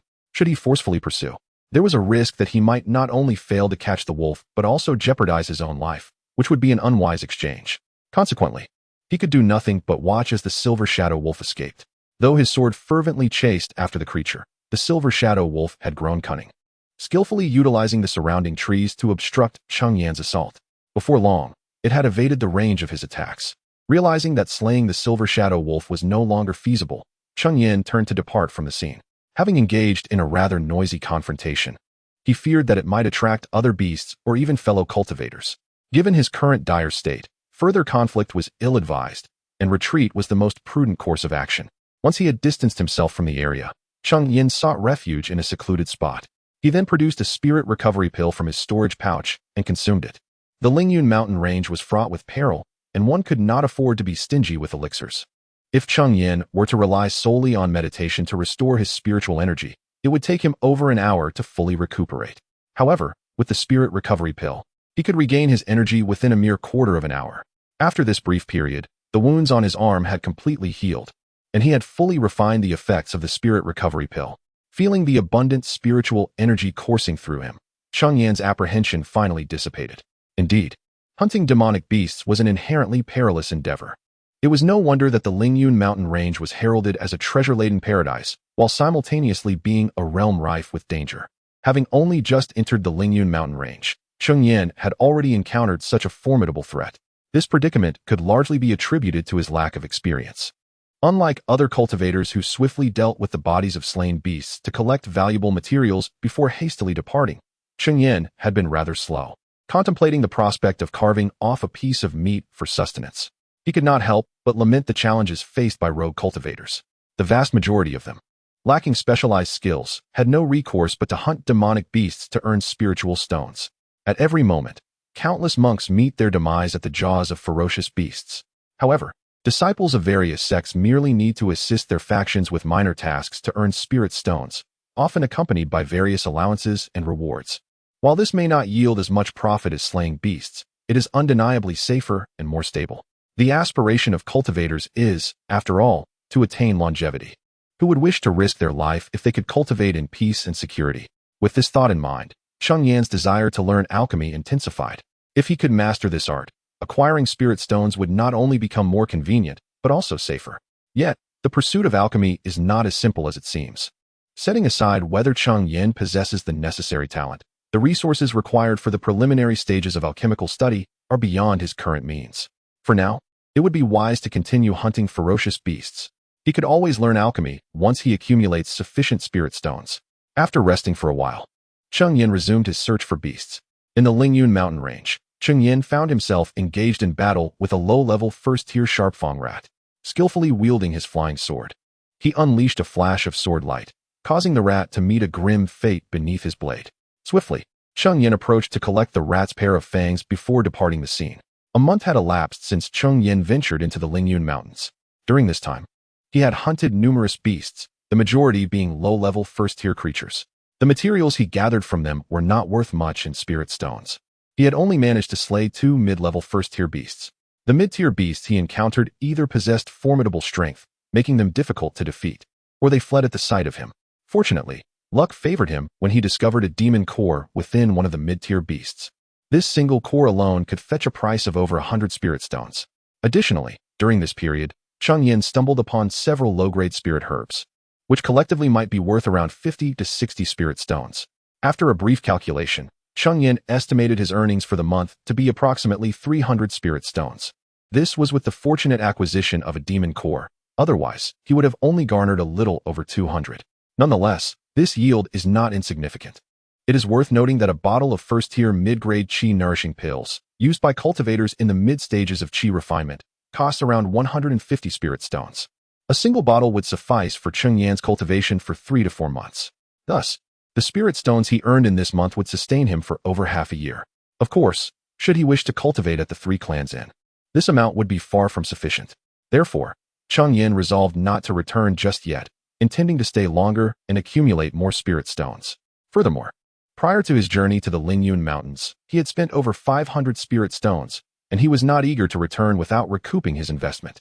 Suddenly, Cheng Yan's spiritual sense detected a peculiar fluctuation of spiritual energy approximately 10 zhang ahead. Previously, Cheng Yan had encountered such fluctuations of spiritual energy, which typically indicate the presence of a spiritual herb. He hurriedly approached to investigate and, indeed, discovered a spirit-gathering grass. This herb serves as the primary ingredient for the vitality elixir. Generally, a decade-old spirit-gathering grass can be utilized for alchemical purposes and is valued at approximately 30 spiritual stones.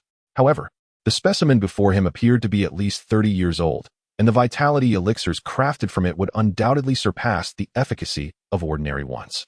If taken to the market, it might fetch an impressive price of 50 spiritual stones.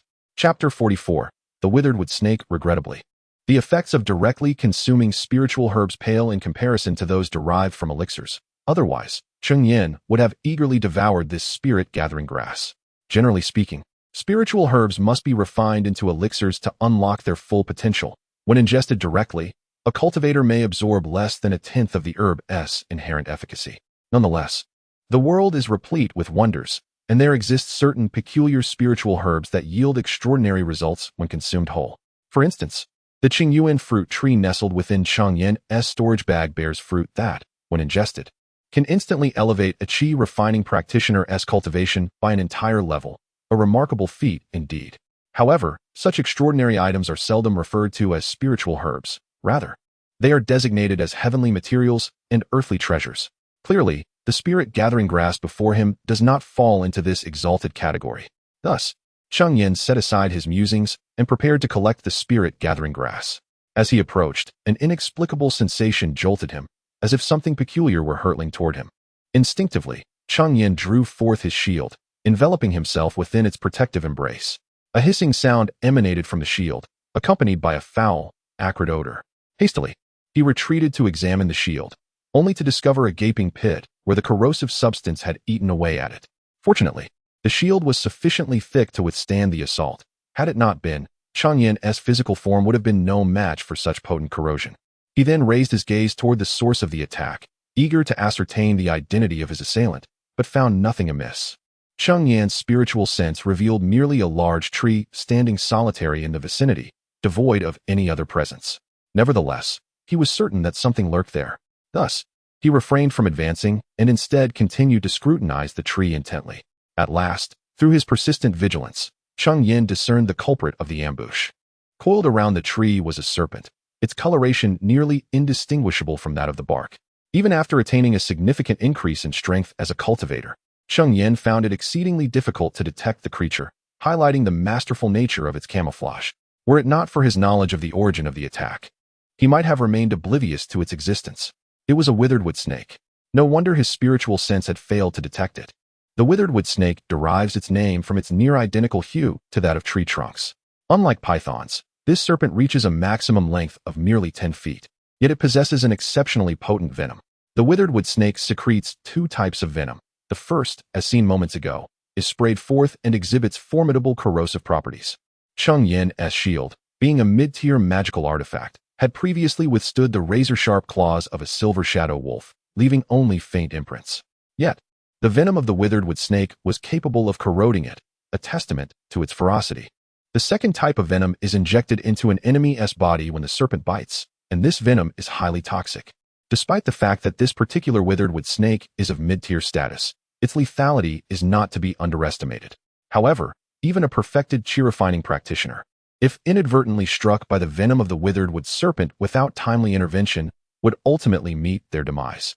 Moreover, the scales of the withered wood serpent possess a peculiar ability to obscure the probing of a practitioner's spiritual consciousness. This explains why Cheng Yan was unable to detect the serpent's presence. Yet, one must wonder how a withered wood serpent could be found in this location. Typically, mature spiritual herbs are surrounded by a lack of danger, for once a spiritual herb reaches maturity, it is swiftly consumed by beasts, leaving no time for other practitioners to discover it.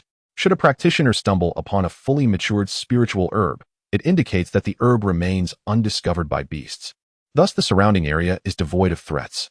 It is only the unripe spiritual herbs that may be guarded by beasts, which await their maturation before consuming them.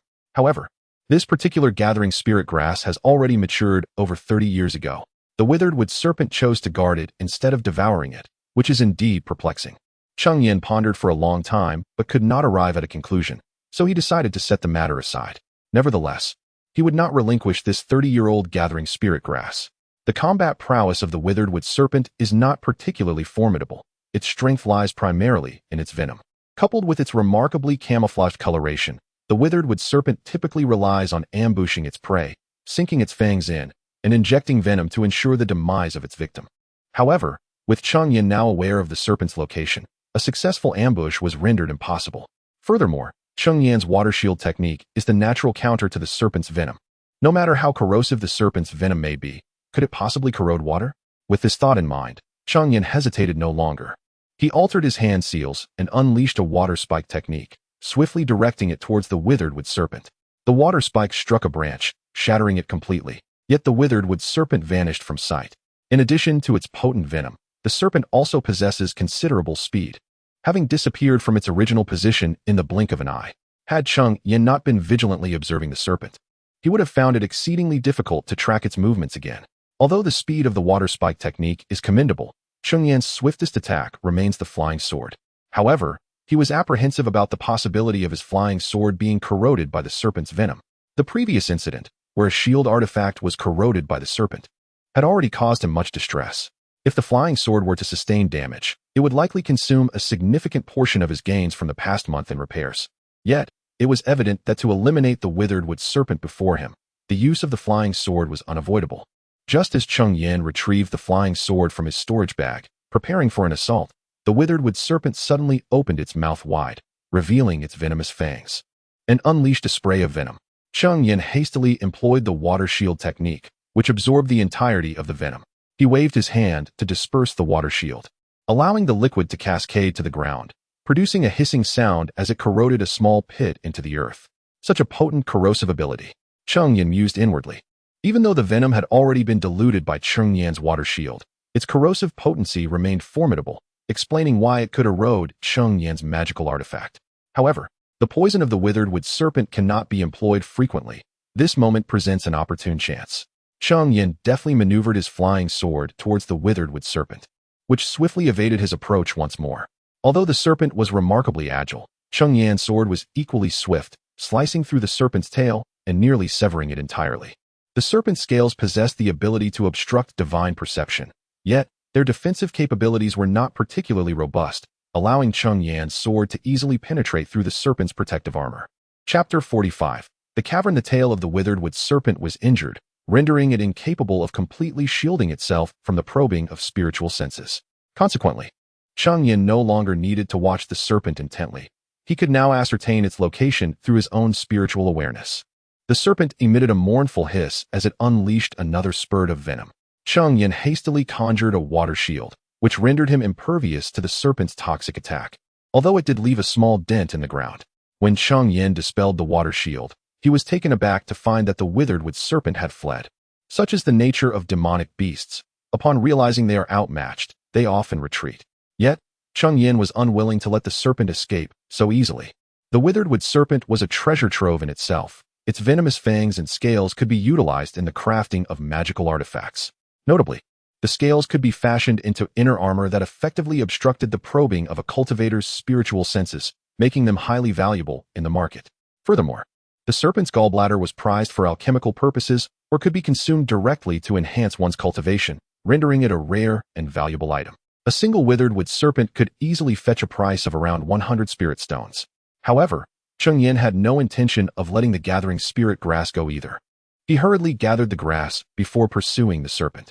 Fortunately, due to its injuries, the serpent's speed had diminished significantly. Otherwise, it might have eluded Cheng Yan's spiritual reach while he was occupied. Cheng Yan locked onto the serpent's position and gave chase. Although the serpent's speed had decreased, it still proved challenging for Cheng Yan to close the distance. It wasn't until he employed a speed talisman that he began to gradually approach the serpent, a testament to its remarkable swiftness. Yet, such speed could not be sustained for long. Before long, the serpent's pace began to wane. Just as Cheng Yan was on the verge of catching up, he suddenly noticed that the serpent had vanished from his spiritual awareness. Hastening forward, he discovered that the location where the serpent had disappeared was a pond, behind which loomed a towering mountain crown with a thundering waterfall. The withered wood serpent had evidently slipped behind the cascade. Cheng Yan deduced this because, around the pond, only behind the waterfall did his spiritual senses fail to penetrate. With the serpent's presence eluding him, it could only be hiding behind the waterfall. Furrowing his brow, Cheng Yan was resolute in not relinquishing the 100 spirit stones. He enveloped himself in the water shield and summoned his flying sword, advancing towards the waterfall. As he drew nearer, the roar of the waterfall grew increasingly thunderous, reaching ear-splitting levels by the time he stood before it. However, upon entering the space behind the waterfall, the cacophony abruptly ceased. Behind the waterfall lay a rock face, but within its midst was a narrow passage. As Cheng Yan traversed the corridor, he detected a trace of blood, confirming that the withered wood serpent had indeed ventured inside. Yet, hesitation gripped him. The passage was shrouded in darkness and exceedingly constricted. Should any peril lie within, Cheng Yan might find himself unable to maneuver effectively. However, Cheng Yan ultimately succumbed to the allure of 100 spirit stones and ventured into the passageway. Clutched tightly in his hand was a golden shield talisman. At the slightest hint of danger, he would activate it and retreat from the passage. To his surprise, however, the journey through the passage was remarkably smooth. The passage itself was not lengthy, though it did have numerous twists and turns. After navigating several bends, Cheng Yan was suddenly greeted by a burst of light. Upon exiting the passage, he found himself in a breathtaking cavern hidden behind the waterfall. The cavern was adorned with luminescent stalactites, casting a radiant glow that illuminated the space. This illumination fostered the growth of various plants within the cave. A few modest trees sprouted from the ground, constrained in height due to the cavern's limited vertical space, which measured roughly 5 feet. Moreover, the ground was blanketed with vibrant flowers, and several bees busily collected nectar. Upon closer inspection, Cheng Yan was taken aback to discover that these bees were, in fact, spirit bees. He raised his gaze and scanned the cavern walls, where he spotted a beehive teeming with spirit bees coming and going. This was a remarkable find. Spirit bees were highly coveted among alchemists in the cultivation realm. Incorporating spirit nectar into elixirs not only enhanced the success rate of concoction, but also elevated the potency of the resulting potions above that of ordinary ones. At that moment, Cheng Yan also noticed a withered wood snake that had taken refuge in the trees. This snake preferred arboreal habitats, and to his astonishment, he discovered another withered wood snake nestled within its lair. This second snake was of a lower first-tier rank, yet it appeared close to a breakthrough into the intermediate tier. Observing this lower-tier snake, Cheng Yan finally understood why the other had refrained from consuming the gathering spirit grass immediately. It was likely meant to assist this lower-tier snake in its advancement. Meanwhile, the intermediate-tier snake, already injured and weakened from excessive blood loss during its escape, lay languishing in its nest, barely clinging to life. In contrast, the lower-tier snake fixated intently on Cheng Yan, flicking its tongue. The lower-tier snake, raising its head, suddenly opened its mouth and sprayed a stream of venom. Although its venom was less potent than that of the intermediate-tier snake, Cheng Yan dared not underestimate it. He swiftly conjured a water shield spell, successfully deflecting the venom. Subsequently, with a deft maneuver of his flying sword, he dispatched the withered wood snake in swift order. After neutralizing the threat, Cheng Yan employed his spiritual sense to scan the surroundings for any further dangers. Detecting none, he prepared to sit cross-legged and recuperate his spiritual energy. While the encounter with the snake had not required excessive effort, the repeated use of the water shield and the manipulation of the flying sword had nevertheless drained a considerable amount of his spiritual energy. In the realm of cultivation, it is imperative to maintain a reservoir of abundant spiritual energy to confront the potential dangers that may arise. As Cheng Yan settled into a meditative posture, preparing to replenish his spiritual power, he suddenly perceived that the surrounding spiritual energy was significantly more concentrated than that outside. Though it could not compare to the first-grade superior spiritual vein found in the Haishi market, nor could it rival the gathering array in the Three Clans Inn. The density of the spiritual energy in this location was sufficient to support Cheng Yan's breakthrough to the consummation of qi refinement without any difficulty. A flicker of delight ignited within Cheng Yan's heart. Could it be that there existed a spiritual vein here? With this thought, he could no longer remain idle. Abandoning his quest for rejuvenation, he rose to explore the depths of the cave. Chapter 46. The Spiritual Spring. After a meticulous investigation, Zhou Yang discovered that there was no spiritual vein in this location. The elevated concentration of spiritual energy here was due to the presence of a spiritual eye within the cave. The spiritual eye bears a resemblance to a spiritual vein, or one might say it is the precursor to a spiritual vein. If a spiritual eye undergoes human intervention or remains undisturbed for several centuries or even millennia, it may eventually transform into a brand new spiritual vein. However, few individuals endeavor to catalyze a spiritual eye into a spiritual vein, as the resources consumed are exorbitant, and the process is time-consuming. Most significantly, the outcome of such an investment of time and resources is often merely a low-grade first-tier spiritual vein. Nevertheless, the advantage of a spiritual eye lies in its mobility. Even the most inferior first-tier spiritual vein necessitates a golden core cultivator, aided by formations, to relocate it. In contrast, a spiritual eye can be easily transferred by one with foundational cultivation. Moreover, due to their common origin, spiritual veins and spiritual eyes can be superimposed. For instance, if a spiritual eye is placed atop a high-grade first-tier spiritual vein, it can elevate the spiritual energy concentration within its radius to nearly that of a second-tier spiritual vein. Thus, in the realm of cultivation, the primary utility of a spiritual eye is akin to that of a natural gathering array.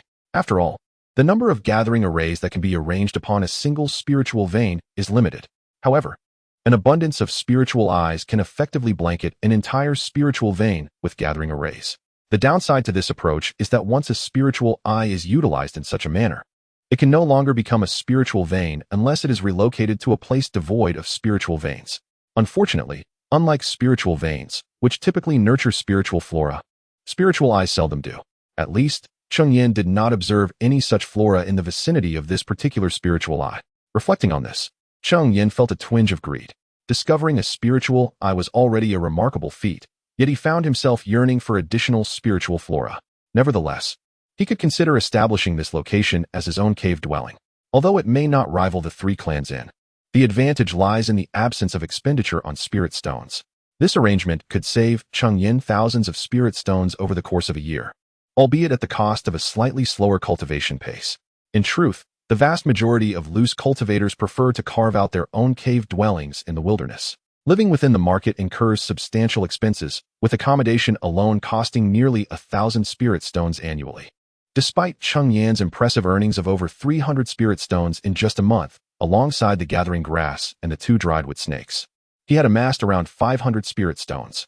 Yet, this was a stroke of good fortune.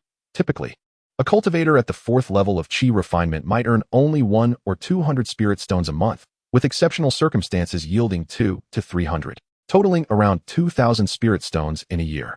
However, it is rare for cultivators to spend an entire year solely hunting beasts for spirit stones, as they must also devote time to their cultivation. Thus, it is common for loose cultivators to establish their cave dwellings outside the market. Only when one possesses an abundance of resources or approaches a critical moment of breakthrough does one choose to cultivate within the 3 clans in. Of course, this does not apply to certain exceptionally powerful cultivators.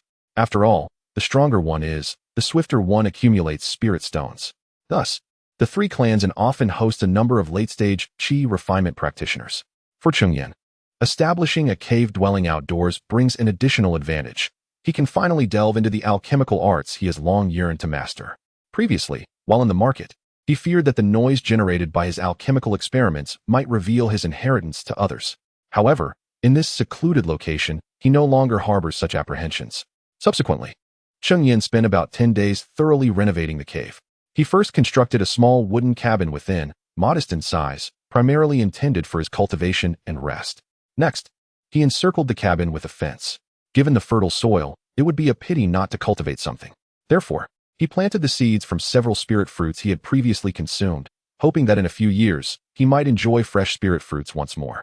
As for the small patch of blooming flowers, he chose not to disturb it, as it served as a food source for the colony of spirit bees he had tamed. These spirit bees, known as purple wing bees, were named for their faintly purple wings. They are relatively gentle creatures with limited combat prowess, and their queen was merely a low-level 1st rank, making her easy to subdue. Regrettably, in his efforts to coax out the queen, Cheng Yan had to eliminate several spirit bees, even damaging the hive, which has yet to fully recover. After forging a blood contract with the queen, Cheng Yan successfully tamed the purple wing bees. Eager to sample their honey, he procured some spirit honey. Although he had tasted honey before, this was his first experience with spirit honey. Upon consuming it, he found little difference from ordinary honey, save for a superior texture. However, he also discovered that direct consumption of spirit honey could enhance his cultivation, albeit minimally. Relying solely on spirit honey for cultivation would be rather extravagant. Once the cave dwelling was completed, Cheng Yan planned to return to Haishi Market. He intended to sell his belongings to exchange for spirit stones, seek out a craftsman to forge a weapon from the scales of the withered wood snake, and purchase some spiritual herbs to commence his alchemical studies. Upon exiting the cave, he made his way towards the Lingyun mountain range. After an hour, he successfully traversed the mountains. Along the way, he encountered a low-level 1st-rank monster, which provided him with a modest income of several spirit stones. Upon leaving the mountain range, Cheng Yan summoned his flying sword and, in a mere quarter of an hour, arrived at Haishi Market. After paying 3 spirit stones to the gatekeeper, he entered the marketplace. Upon returning to the Blackstone Market, Cheng Yan headed straight for the Liu family's shop. In the Blackstone Market, the Liu family was the sole proprietor of a blacksmith. Thus, if Cheng Yan wished to forge a magical artifact, he had no choice but to seek assistance from the Liu family. Upon entering the shop, he noticed several cultivators engaged in the purchase of magical items.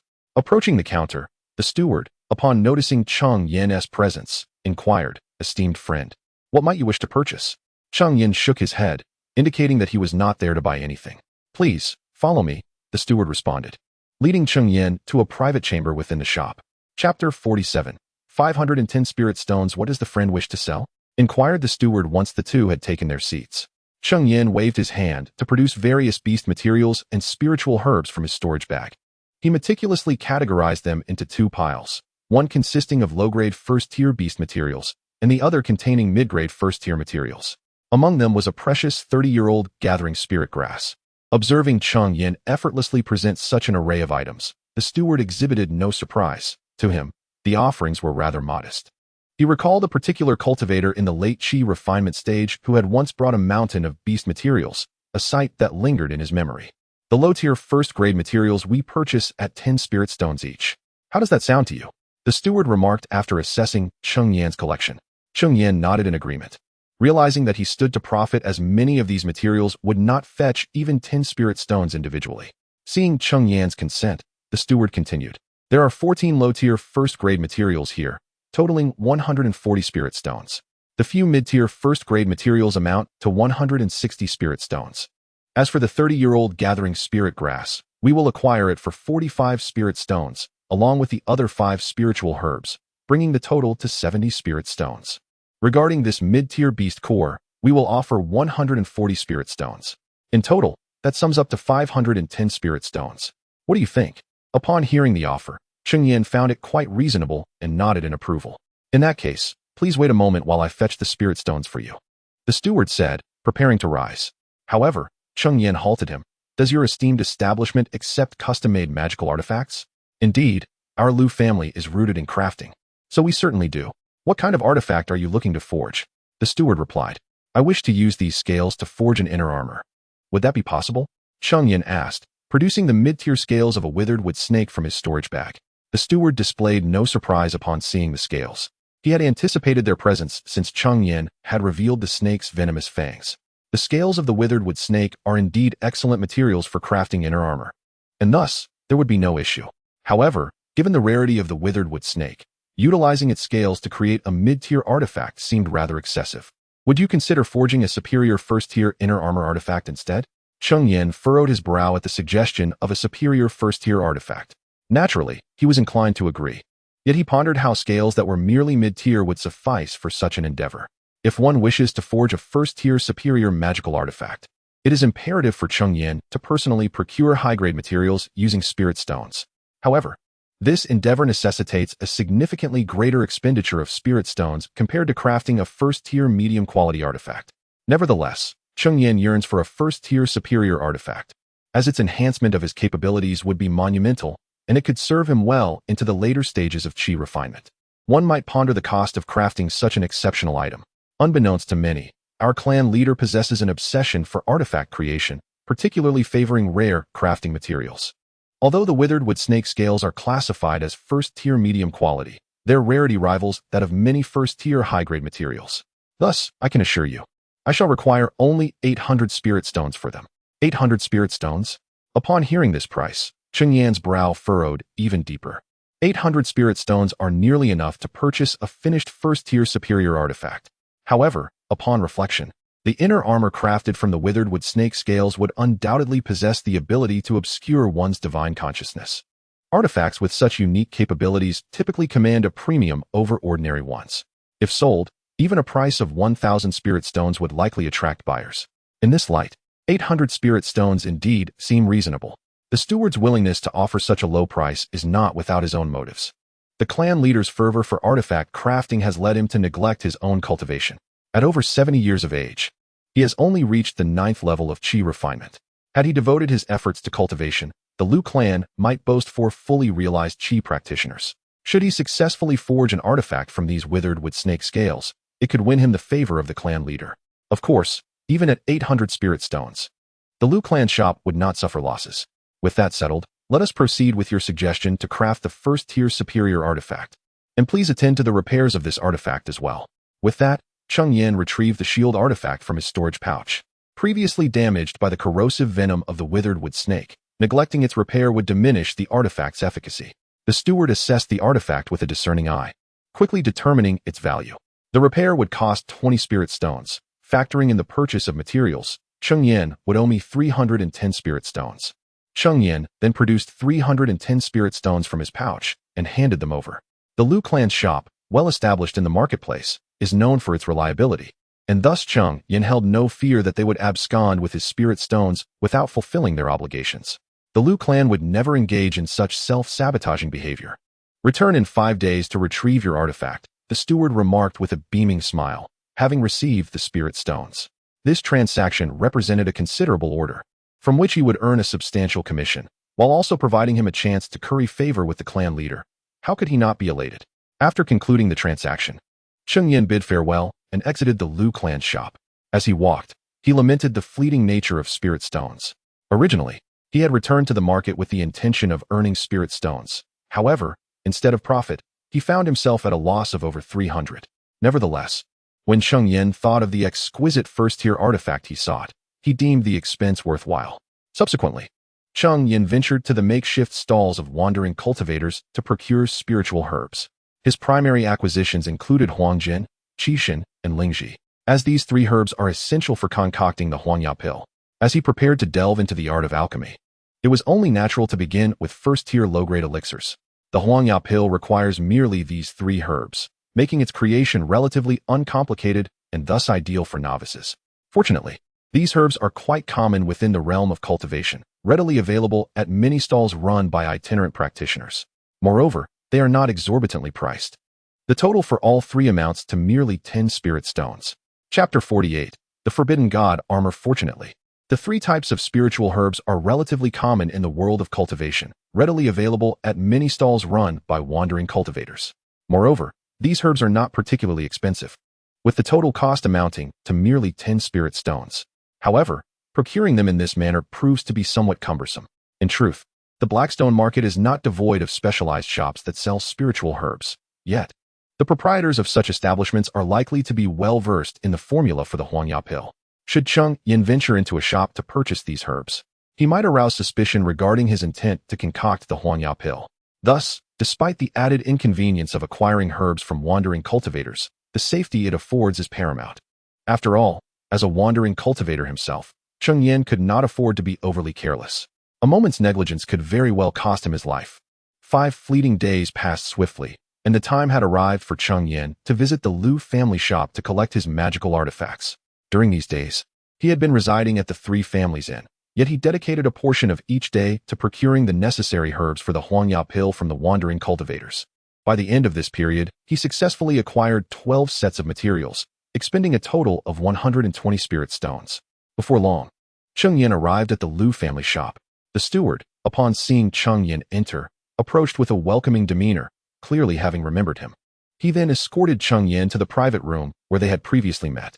"You've arrived at the perfect moment. The 2 magical artifacts have just arrived," he announced, retrieving the items from his storage pouch. One was the shield that Cheng Yan had previously owned, now fully restored to its original condition, while the other was an inner armor adorned with delicate scales, presumably crafted from the hide of the withered wood serpent. Cheng Yan held the scaled armor in his hands.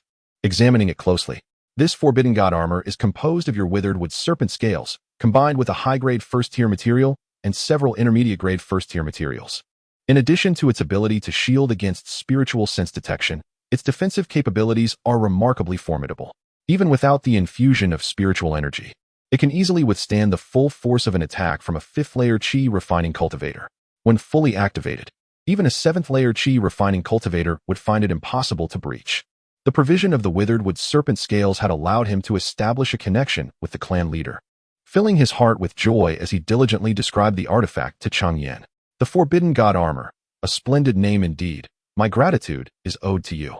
Cheng Yan, upon hearing this introduction, felt even more pleased. Ordinarily, it would be challenging for him to utilize a high-grade first-tier magical artifact due to the exorbitant amount of spiritual energy required. Otherwise, he would have several high-grade first-tier artifacts in his storage pouch, yet he had never employed them. However, the fact that this Forbidden God armor could be worn close to the body and possessed considerable defensive capabilities even without active use of spiritual energy was a delightful surprise for Cheng Yan. "You are too kind. Our transaction is fair and square, and there is no need for thanks. I merely hope that next time you wish to purchase or sell something, you will consider our Liu family shop first. It is only natural. Having acquired the magical artifact, I shall not disturb your endeavors any further and will take my leave." Cheng Yan clasped his fists and spoke. "Very well, take care, my friend." After exiting the Liu family shop, Cheng Yan made his way towards the outskirts of the market. Upon leaving the marketplace, he summoned his flying sword and soared towards his cave dwelling. Just as Cheng Yan departed, 2 individuals emerged in pursuit. "Are you certain that he is a big catch? He is merely at the 4th level of Qi training," one of them, a practitioner of the 5th level, inquired. The other, at the 4th level, responded, "Brother, I witnessed it firsthand in the Liu family shop.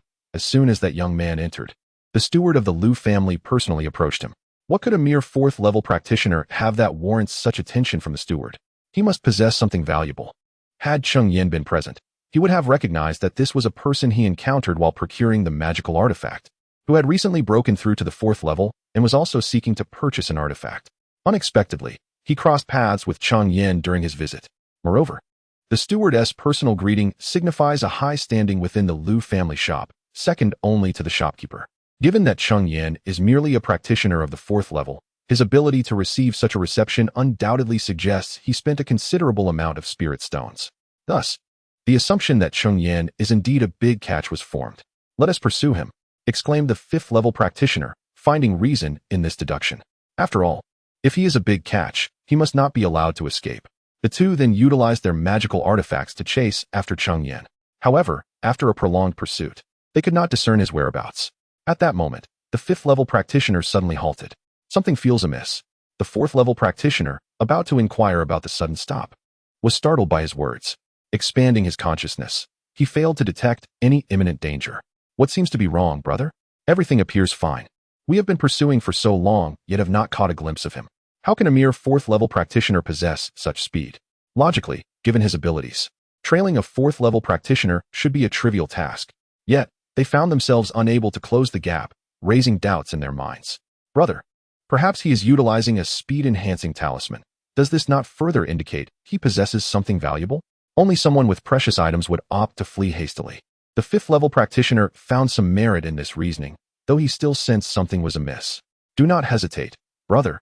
If we delay any longer, he will truly escape us. You are a practitioner of the 5th level, and we are 2 against 1. What do we have to fear from him?" urged the anxious 4th level practitioner. "Quickly, let us continue our pursuit." Upon hearing this, the cultivator at the 5th level of Qi refinement realized that he had been excessively cautious. What significant threat could a mere 4th level cultivator pose? Thus, he and his subordinate continued their pursuit of Cheng Yan. However, despite their relentless chase, they were unable to catch a glimpse of Cheng Yan. Unbeknownst to them, Cheng Yan had already sensed their presence long before. After exiting the marketplace, he prudently activated a swift movement talisman, hastening towards his secluded abode. Yet, an unsettling feeling lingered within Cheng Yan. He suspected that his dealings at the Liu family shop had drawn unwanted attention. He was convinced that someone was trailing him with malicious intent. Chapter 49. The Treasure-Seeking Brothers. Thus, Cheng Yan activated the forbidden divine armor and sought refuge in a secluded spot. In truth, he was not entirely certain whether anyone was following him. His actions were merely a precaution. As a solitary cultivator, it is prudent to exercise caution. Initially, after hiding for a while, Cheng Yan began to feel that he might have been overly sensitive, for his dealings with the Liu family had always transpired within the confines of a private room. How could he possibly be discovered? However, after much contemplation, he opted to remain concealed for a bit longer. To his surprise, he soon discerned 2 individuals pursuing him. Fortunately, aided by the forbidden divine armor, he remained undetected. Cheng Yan noted that one of the pursuers was at the 4th level of Qi refinement, though his spiritual energy appeared unstable, suggesting a recent breakthrough. Moreover, it was evident that he had excessively consumed medicinal pills, a telltale sign that such individuals typically lacked formidable strength.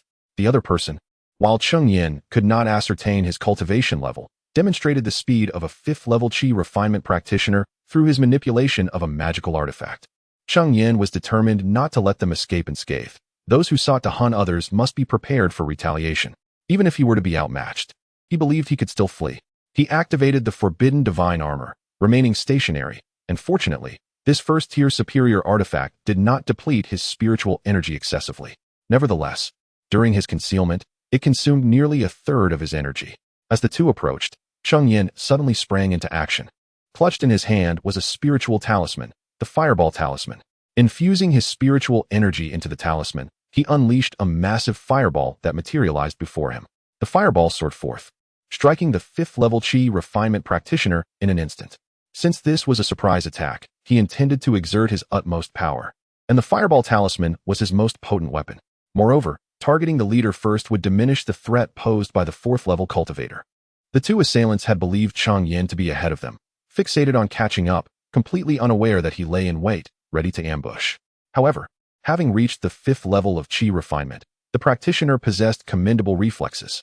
In the moment Cheng Yan launched his attack, the practitioner reacted swiftly, conjuring a wooden barrier to intercept the fireball. Yet, fire magic inherently counters wood magic, and the wooden barrier could not withstand the onslaught of Cheng Yan's fireball for long, resulting in its swift incineration. Consequently, bereft of any obstruction, the fireball crashed into the practitioner with tremendous force. "Big brother." the fourth-level cultivator finally reacted. Witnessing his brother struck by the fireball, and let out a desperate cry, coughing and gasping. As the smoke from the explosion dissipated, the figure of the fifth-level practitioner emerged, revealing himself. At this moment, he found himself in a rather precarious situation, his garments completely incinerated, leaving only a low-grade inner armor artifact visible beneath.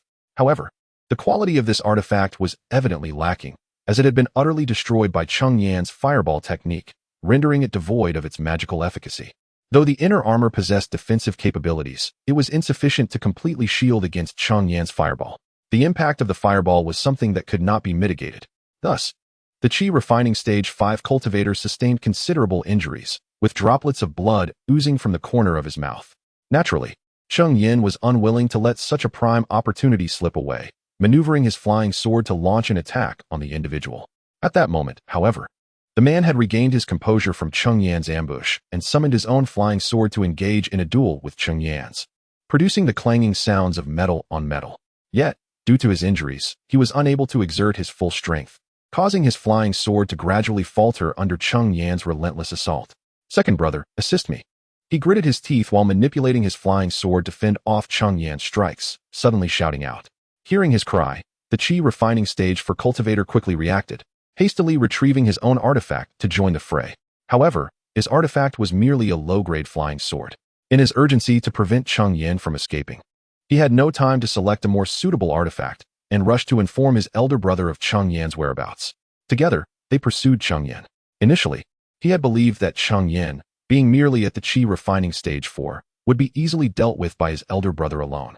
Little did he expect that Cheng Yan wielded such an extraordinary artifact as the Forbidden God Armor, catching both of them off guard.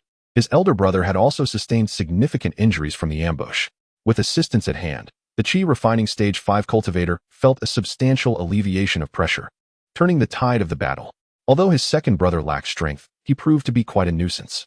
While his elder brother was fully engaged in grappling with Cheng Yan, the second brother would occasionally launch sneak attacks, greatly irritating Cheng Yan and forcing him to adopt a full defensive stance.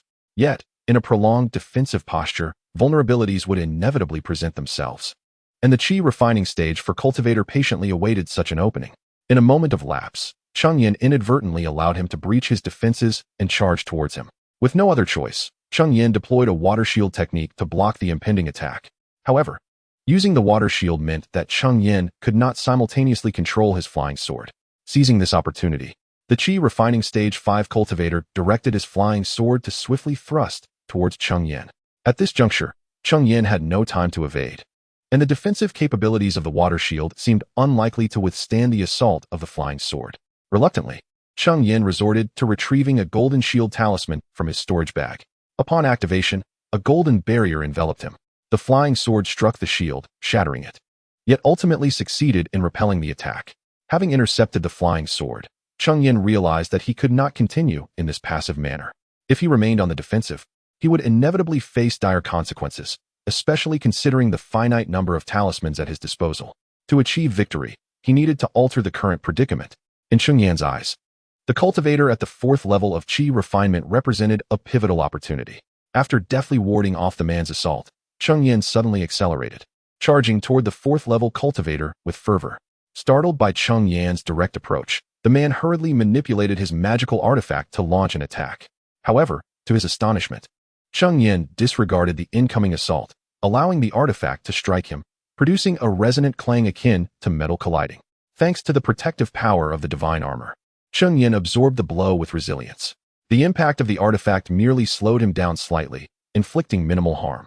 The man, seemingly confronted by a specter, stared in disbelief at Cheng Yan, who remained unscathed beneath the onslaught of his magical weapon. Chapter 50. How dare you slay my younger brother? Yet, Cheng Yan would not let his astonishment deter him. With deft control, he maneuvered his flying sword to intercept the attack aimed at him from behind. Swiftly, he retrieved a spiritual talisman from his storage bag, infusing it with his spiritual energy to activate it. Before long, several tendrils erupted from beneath the feet of the Qi refinement stage for cultivator, ensnaring him. This was a mid-grade first-tier talisman, the binding talisman, which Cheng Yan had previously acquired from a cultivator who sold spiritual fruits. However, due to its limited potency, it was only effective for restraining foes, which was why Cheng Yan had not employed it until now. As the tendrils wrapped around him, Panic surged within the man, prompting him to struggle incessantly. Yet, the tendrils were remarkably supple. No matter how he fought, his efforts were futile, and he could only endure as the tendrils constricted tighter. Observing his younger brother ensnared, another individual sought to sever the bindings with his flying sword. Yet, Cheng Yan would not allow this, swiftly interposing his sword to thwart the attack. At this moment, Cheng Yan had already approached the entangled man. Seeing Cheng Yan draw near to his helpless brother, the other man felt a surge of urgency. He hastily produced a talisman from his storage bag, activating it to conjure a sharp wooden spike that shot towards Cheng Yan with a whoosh. He then unleashed several more talismans, seemingly without concern for resources, hurling them at Cheng Yan. These talismans, though not as formidable as a fireball talisman, were still quite powerful, including the golden blade talisman and the water bullet talisman. He intended to force Cheng Yan back, but Cheng Yan was resolute. In an instant, he retrieved 2 golden shield talismans from his bag.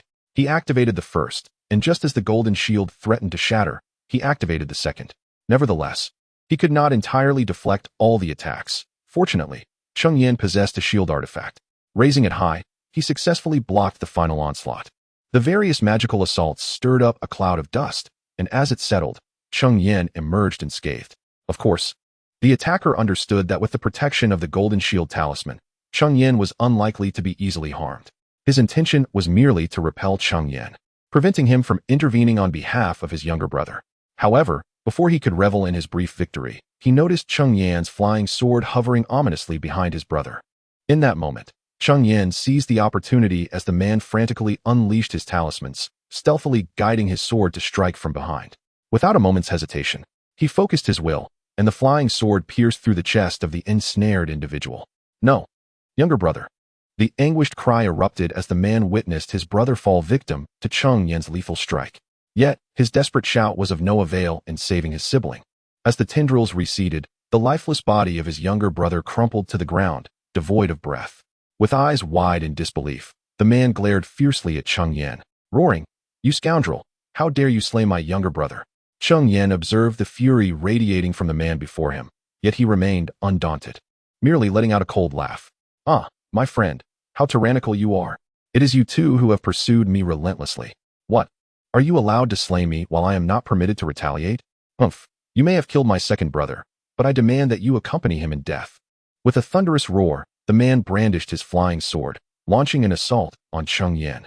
He had wholly abandoned defense, focusing solely on an all-out offensive, targeting Cheng Yan's vital points with unrelenting precision, leaving Cheng Yan struggling to fend off the attacks. The clangor of metal echoed as their swords clashed in rapid succession. However, the man's reckless approach rendered Cheng Yan increasingly beleaguered. Frustrated by his inability to inflict significant harm on Cheng Yan, the man suddenly abandoned his flying sword and charged directly at him, intent on engaging in close combat. Summoning his sword back, he dashed forward, positioning himself before Cheng Yan and thrusting the sword at his heart. Cheng Yan evaded, yet the man relentlessly pursued him, unleashing a flurry of sword techniques, pressing in closely. This man was evidently a martial artist. Cheng Yan noted how the man wielded the flying sword with deftness, executing multiple sword moves within mere breaths, contemplating the implications. Typically, cultivators do not engage in close-quarters combat, as their bodies are inherently fragile. Such proximity invites peril, a domain usually reserved for body cultivators. Although this man was not a body cultivator, he had trained in martial arts during his youth, making his skills particularly effective against someone like Cheng Yan, who was unversed in martial arts. Despite Cheng Yan's best efforts to evade, he ultimately exposed a flaw in his defense. Seizing the opportunity, the man channeled his spiritual energy into the sword, launching a full-force stab at Cheng Yan. Yet, contrary to expectations, the sword did not penetrate Cheng Yan's flesh. Instead, it produced a resounding clang as it was repelled. However, the sheer force of the blow sent Cheng Yan staggering back several paces before he regained his footing. The man, stunned by his failed attack, could hardly believe his eyes. He had exerted every ounce of his strength, and even if Cheng Yan possessed a mid-tier defensive artifact, it should not have left him unscathed. Suddenly, a realization struck him, and he exclaimed in shock, "You possess a high-tier artifact." Cheng Yan retorted fiercely, "Now that you know, I can no longer allow you to live." If he failed to eliminate this man, the news of his high-tier artifact would surely spread.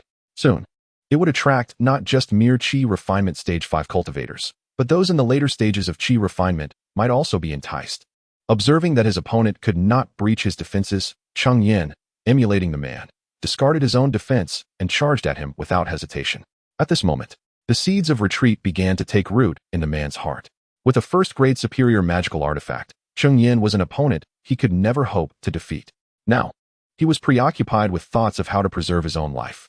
As for avenging his younger brother, that could wait for a more opportune moment. Thus, he cautiously defended against Cheng Yan's assaults while slowly retreating.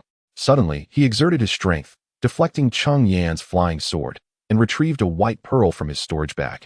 Upon casting it into the air, it erupted in a dazzling explosion, enveloping the surroundings in a cloud of white smoke that obscured one's spiritual perception. Just as he intended to seize the opportunity to escape amidst the smoke, he was taken aback to find he could scarcely lift his legs. Upon glancing down, he discovered a vine had ensnared his feet, its presence unbeknownst to him until that very moment. Chapter 51. Caution and Prudence. The novice alchemist, it was revealed that Cheng Yan had long sensed the man's intention to flee. Seizing the opportunity when he was distracted, Cheng Yan discreetly employed a binding talisman. However, he did not immediately allow the vines to burst forth from the earth to ensnare him. Instead, he let them grow steadily underground, waiting for the moment when the man would let his guard down before ensnaring him.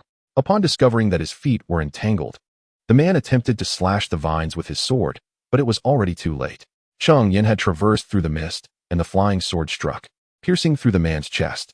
The man wished to glance down at the sword that had penetrated him, but he was afforded no such opportunity. All he felt was a darkness enveloping him before collapsing lifelessly to the ground. Cheng Yan hurriedly approached and retrieved his storage bag, along with the other man's as well, before swiftly departing the scene. Upon returning to his cave dwelling, he promptly consumed a rejuvenating elixir. After a quarter of an hour, Cheng Yan's spiritual energy was fully restored. This confrontation had been fraught with tension, yet ultimately without peril, all thanks to the divine restraint armor. Without it, Cheng Yan would surely have been no match for the two adversaries. This reflection led Cheng Yan to feel that the spirit stones he had expended were indeed a worthy investment. It was rather fortuitous that the man had been so eager to escape, revealing a flaw. Otherwise, it would have been no easy feat to vanquish him. Now came the time for reaping the rewards. After dispatching the two foes, Cheng Yan hurriedly made his way back to his cave, refraining from lingering too long. Having not yet examined the contents of their storage bags, he retrieved one of the bags and opened it, sending his consciousness within. Lo and behold, a treasure trove awaited him. This bounty was substantial. Within this storage bag lay over 250 spirit stones, a partially used bottle of yellow sprout pills, 2 low-grade first-tier magical artifacts, and several low-grade first-tier talismans. Additionally, there were a few low-level materials from lesser demon beasts, which he estimated could fetch over 100 spirit stones. This bag likely belonged to the cultivator at the 4th level of chi refinement. Next, Cheng Yan opened the second storage bag, which contained even more items. There were over 360 spirit stones. Though it seemed the previous owner had carelessly discarded all of his mid-grade first-tier talismans, leaving only a few low-grade first-tier ones. Included was a mid-grade first-tier flying sword artifact, an unused bottle of chi-nourishing pills, a jade slip, and a collection of miscellaneous low-level materials. Remarkably, Cheng Yan also discovered a yellow root within this storage bag. With the surplus of chi ginseng and lingji he had purchased earlier, Cheng Yan was able to compile yet another batch of yellow sprout pills. Truly, the spoils of conquest come with a price.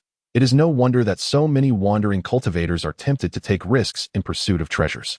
As Cheng Yan surveyed his newfound riches, he could not help but exclaim.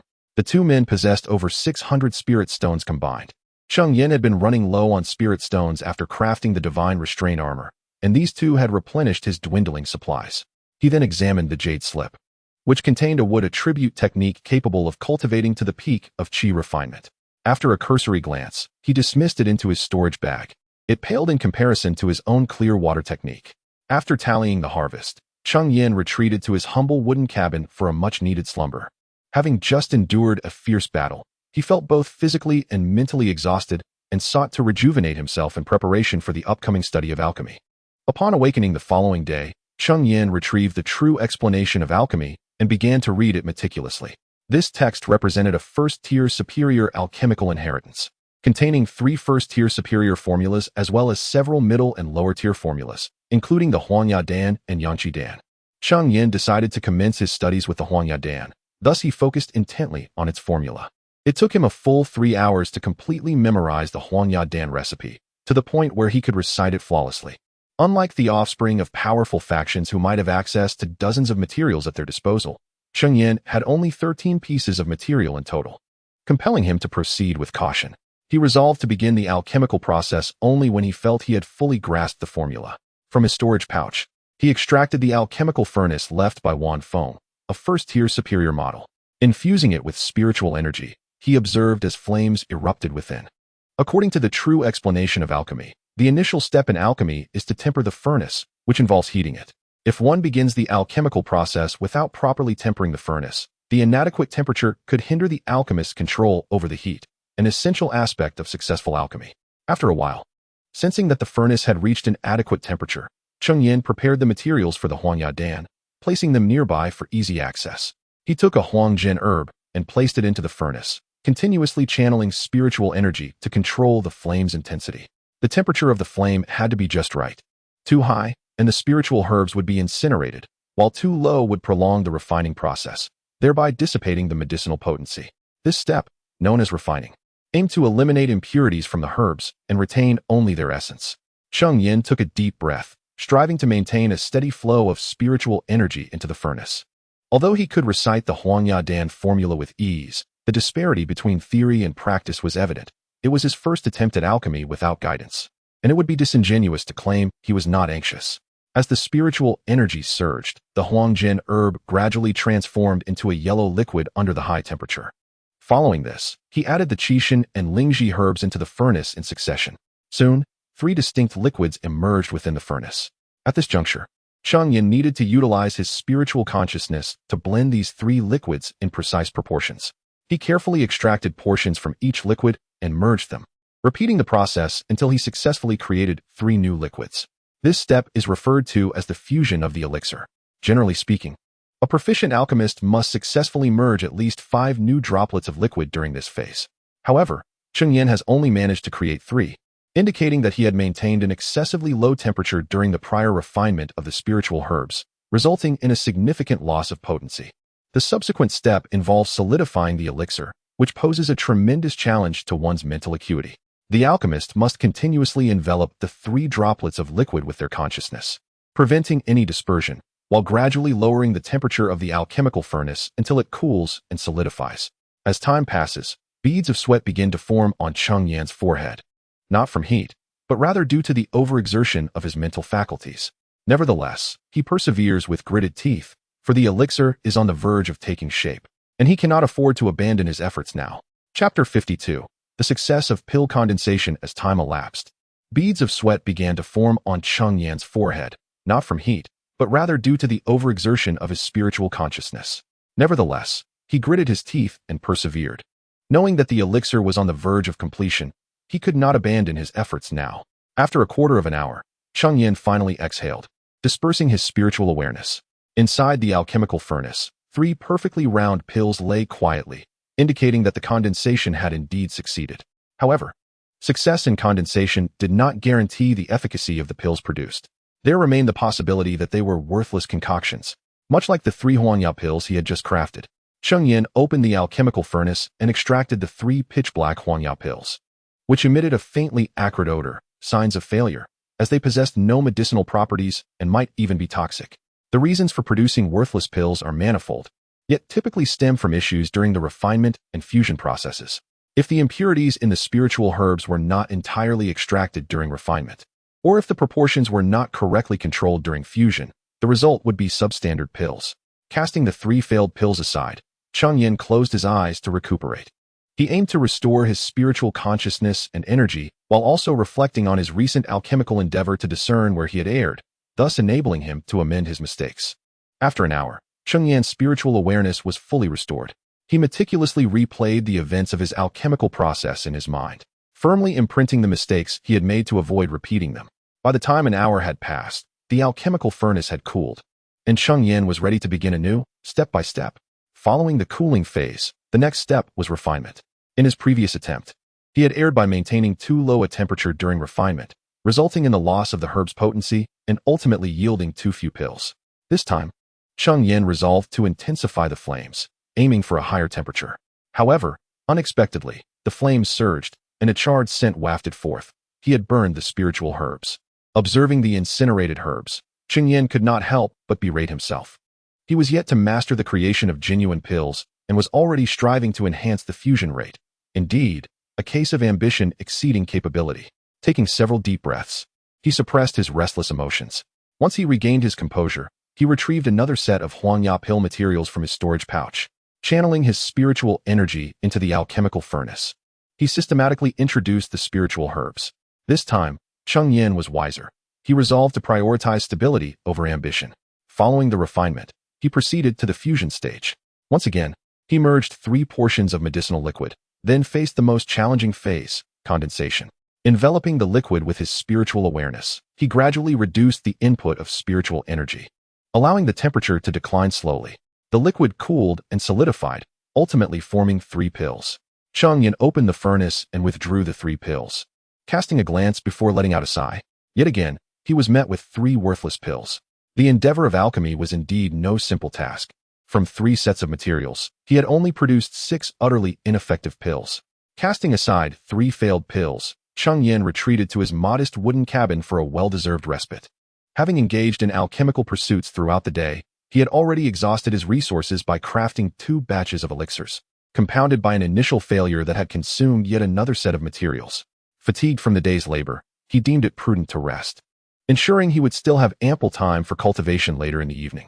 With the remaining 10 materials, Cheng Yan resolved to produce 1 elixir each day, thus alleviating his fatigue and allowing for additional time to refine his skills or venture into the wilderness to hunt monsters. One must strike a balance. Relentless dedication to alchemy can be counterproductive. 5 days later, as was his custom, Cheng Yan sat before the alchemical furnace, eyes closed in contemplation, reflecting on the mistakes made during his previous attempts.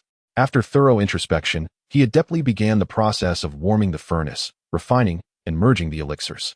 To his astonishment, this time he successfully merged 4 distinct orbs of medicinal liquid, an unprecedented achievement during this 5-day period. Following this, he proceeded to solidify the elixirs. Through his recent studies in alchemy, Cheng Yan had observed a subtle enhancement in his spiritual awareness, likely due to the frequent utilization of his mental faculties.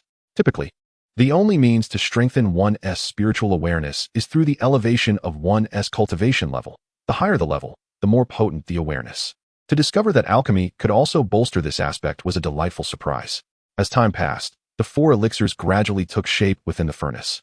Before even opening the furnace, a faint yet enticing aroma wafted through the air, filling Cheng Yan with joy.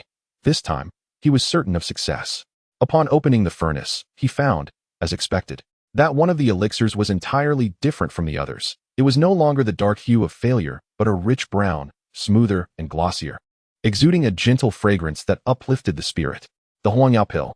At long last, he had succeeded. Over the course of 5 days, Cheng Yan had expended 7 materials to finally craft a Huangya pill, marking a significant qualitative leap in his alchemical journey. He settled down to restore his spiritual awareness and energy, eager to seize the moment and attempt another batch.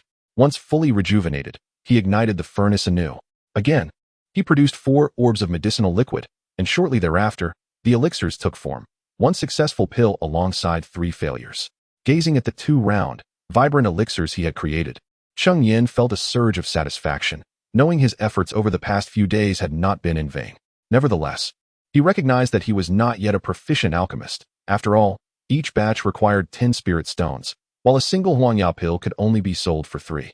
Thus, to turn a profit, he needed to achieve a success rate of at least 40%, producing 4 successful pills per batch. Yet, with his newfound ability to create elixirs, how far could he be from achieving that success rate? After depleting the remaining 5 materials, Cheng Yan successfully elevated his success rate to 20%.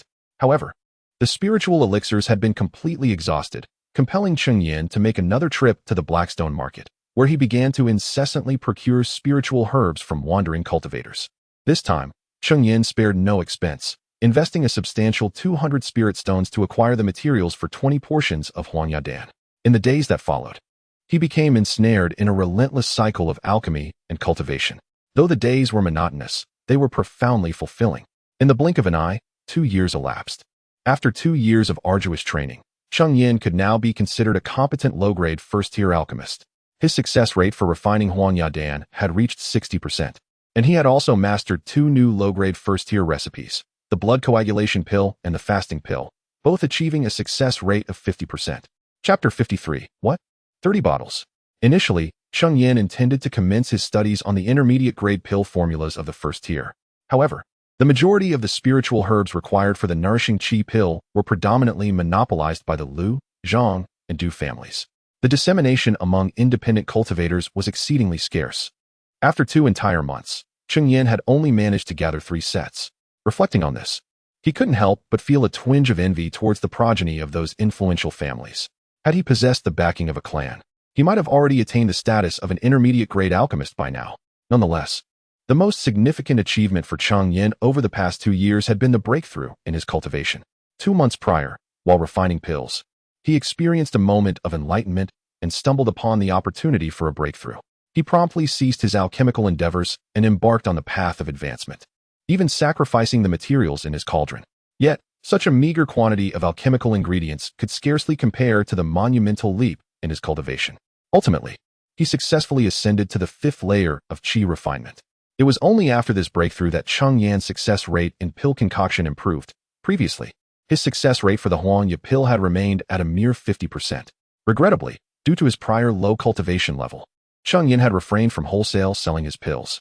He typically sold the Huangya pill in modest quantities, presenting them as remnants from his own use or as spoils acquired from other cultivators.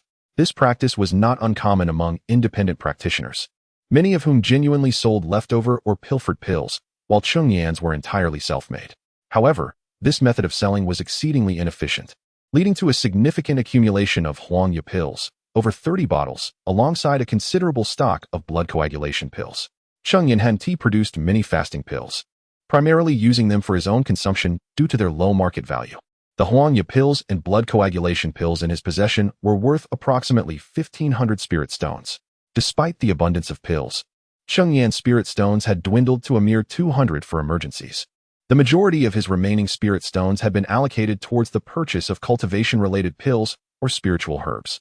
Were it not for his occasional hunts of demon beasts in the Lingyun Mountains to exchange for spirit stones, he might well have found himself entirely devoid of them. Now that he had achieved the 5th layer of qi refinement, it was indeed time for Cheng Yan to sell off his surplus pills. His previous reluctance stemmed from his insufficient strength.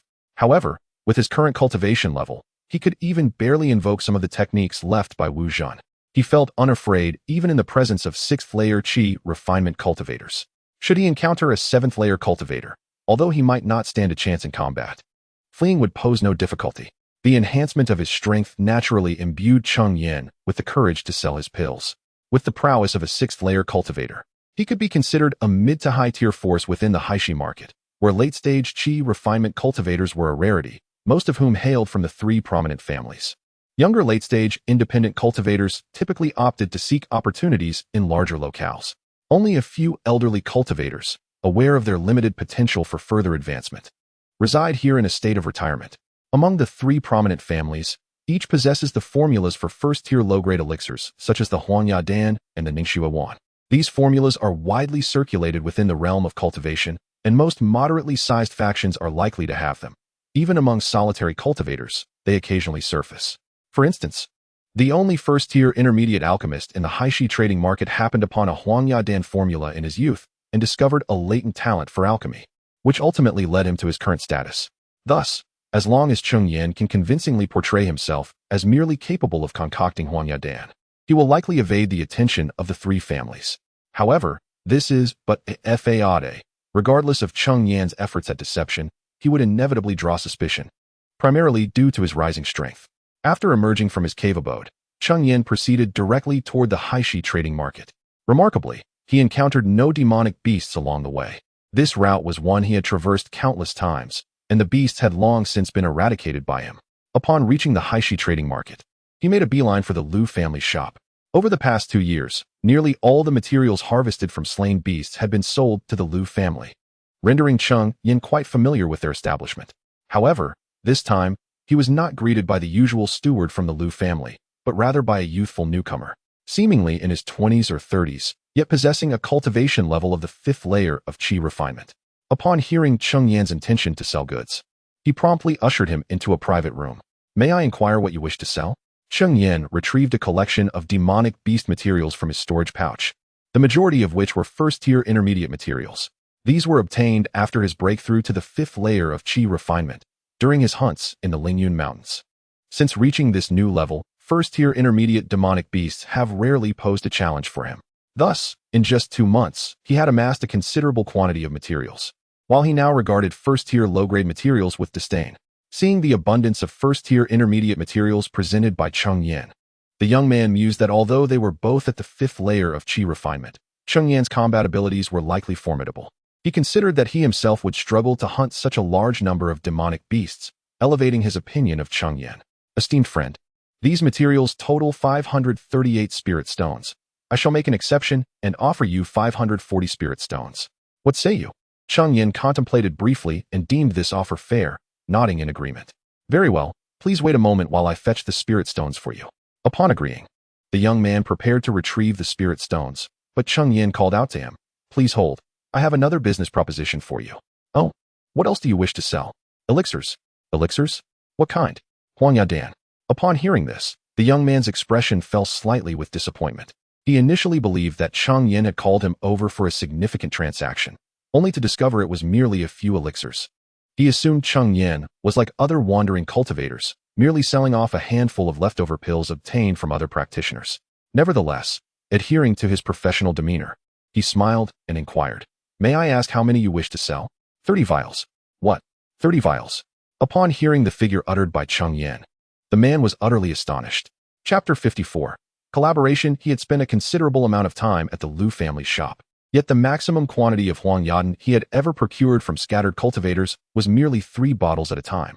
Thus, when Cheng Yan boldly proposed 30 bottles, his astonishment was palpable. "Are you jesting, my friend? 30 bottles of Huang Yadan?" Cheng Yan remained silent, merely retrieving 10 bottles of Huang Yadan from his storage bag and placing them upon the table. Witnessing such an abundance, the man ceased his inquiries, for Cheng Yan's actions unequivocally demonstrated that he was not indulging in frivolity. "I beseech your understanding, my friend, but this transaction exceeds my authority to finalize. Please allow me a moment to summon the shopkeeper for further discussions." The man offered a courteous bow, his demeanor tinged with respect. The fact that Cheng Yan could produce such a quantity of Huang Yadan suggested he was likely a renowned alchemist. The rarity of alchemists within the entire Haishifang city was underscored by the existence of only one known practitioner. "Very well," Cheng Yan replied with a nod. The man then turned and departed. Before long, footsteps echoed, and 2 individuals entered the private room. One was the young cultivator who had initially welcomed him, while the other was a familiar face, the manager who had previously attended to Cheng Yan. "Ah, it is you, my friend. I did not expect that in just 6 months. You have ascended to the rank of alchemist," the manager exclaimed. Their previous encounters had fostered a sense of familiarity, as Cheng Yan frequently sold materials from beast hunts. "Indeed, it is a pleasure to see you again. I must now address you as Manager Lu," Cheng Yan replied, recognizing the underlying motives in Lu's words. While ostensibly engaging in pleasantries, Lu was subtly probing the identity of the alchemist, Zhou Yang.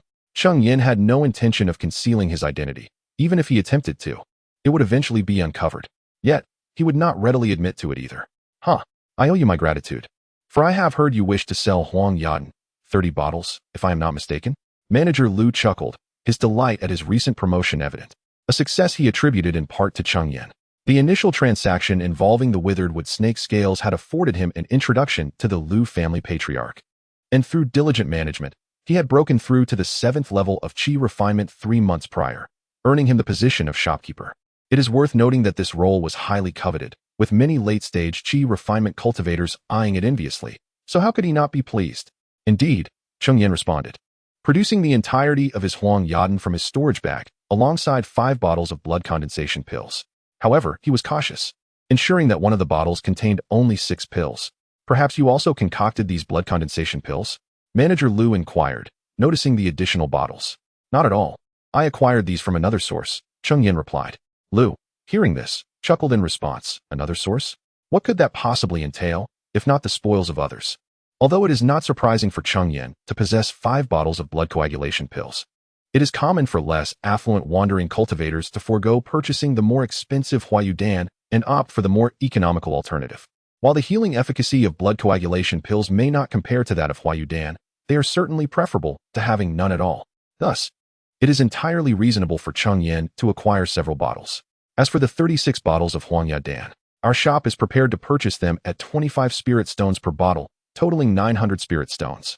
In regards to the blood coagulation pills, we offer 20 spirit stones for each bottle, although one bottle contains only 6 pills, thus priced at 12 spirit stones, making a cumulative total of 92 spirit stones. Altogether, this amounts to 992 spirit stones. What does fellow Taoist Cheng think? Manager Lu meticulously counted the pills presented by Cheng Yan and disclosed his offer. This price is quite fair, prompting Cheng Yan to forego any haggling and simply nod in agreement, indicating his acceptance. With the addition of fellow Taoist materials from demon beasts, the grand total reaches 1,532 spirit stones. Lu manager then produced a storage bag and handed it to Cheng Yan. Upon probing within, Cheng Yan confirmed the presence of exactly 1,532 spirit stones, neither more nor less. He then transferred all the spirit stones into his own storage bag and returned the one containing the stones to Manager Lu. It is worth noting that storage bags are not given away lightly. Even the smallest of them costs dozens of spirit stones, while better quality bags can demand several hundred or even over 1,000 spirit stones. With the transaction complete, Cheng Yan stood and clasped his fists in farewell, stating, "Since the exchange is concluded, I shall take my leave." "Not so fast, fellow Taoist. While your business with our Lu family has concluded, we still have further opportunities for collaboration," Manager Lu hastily interjected as Cheng Yan prepared to depart.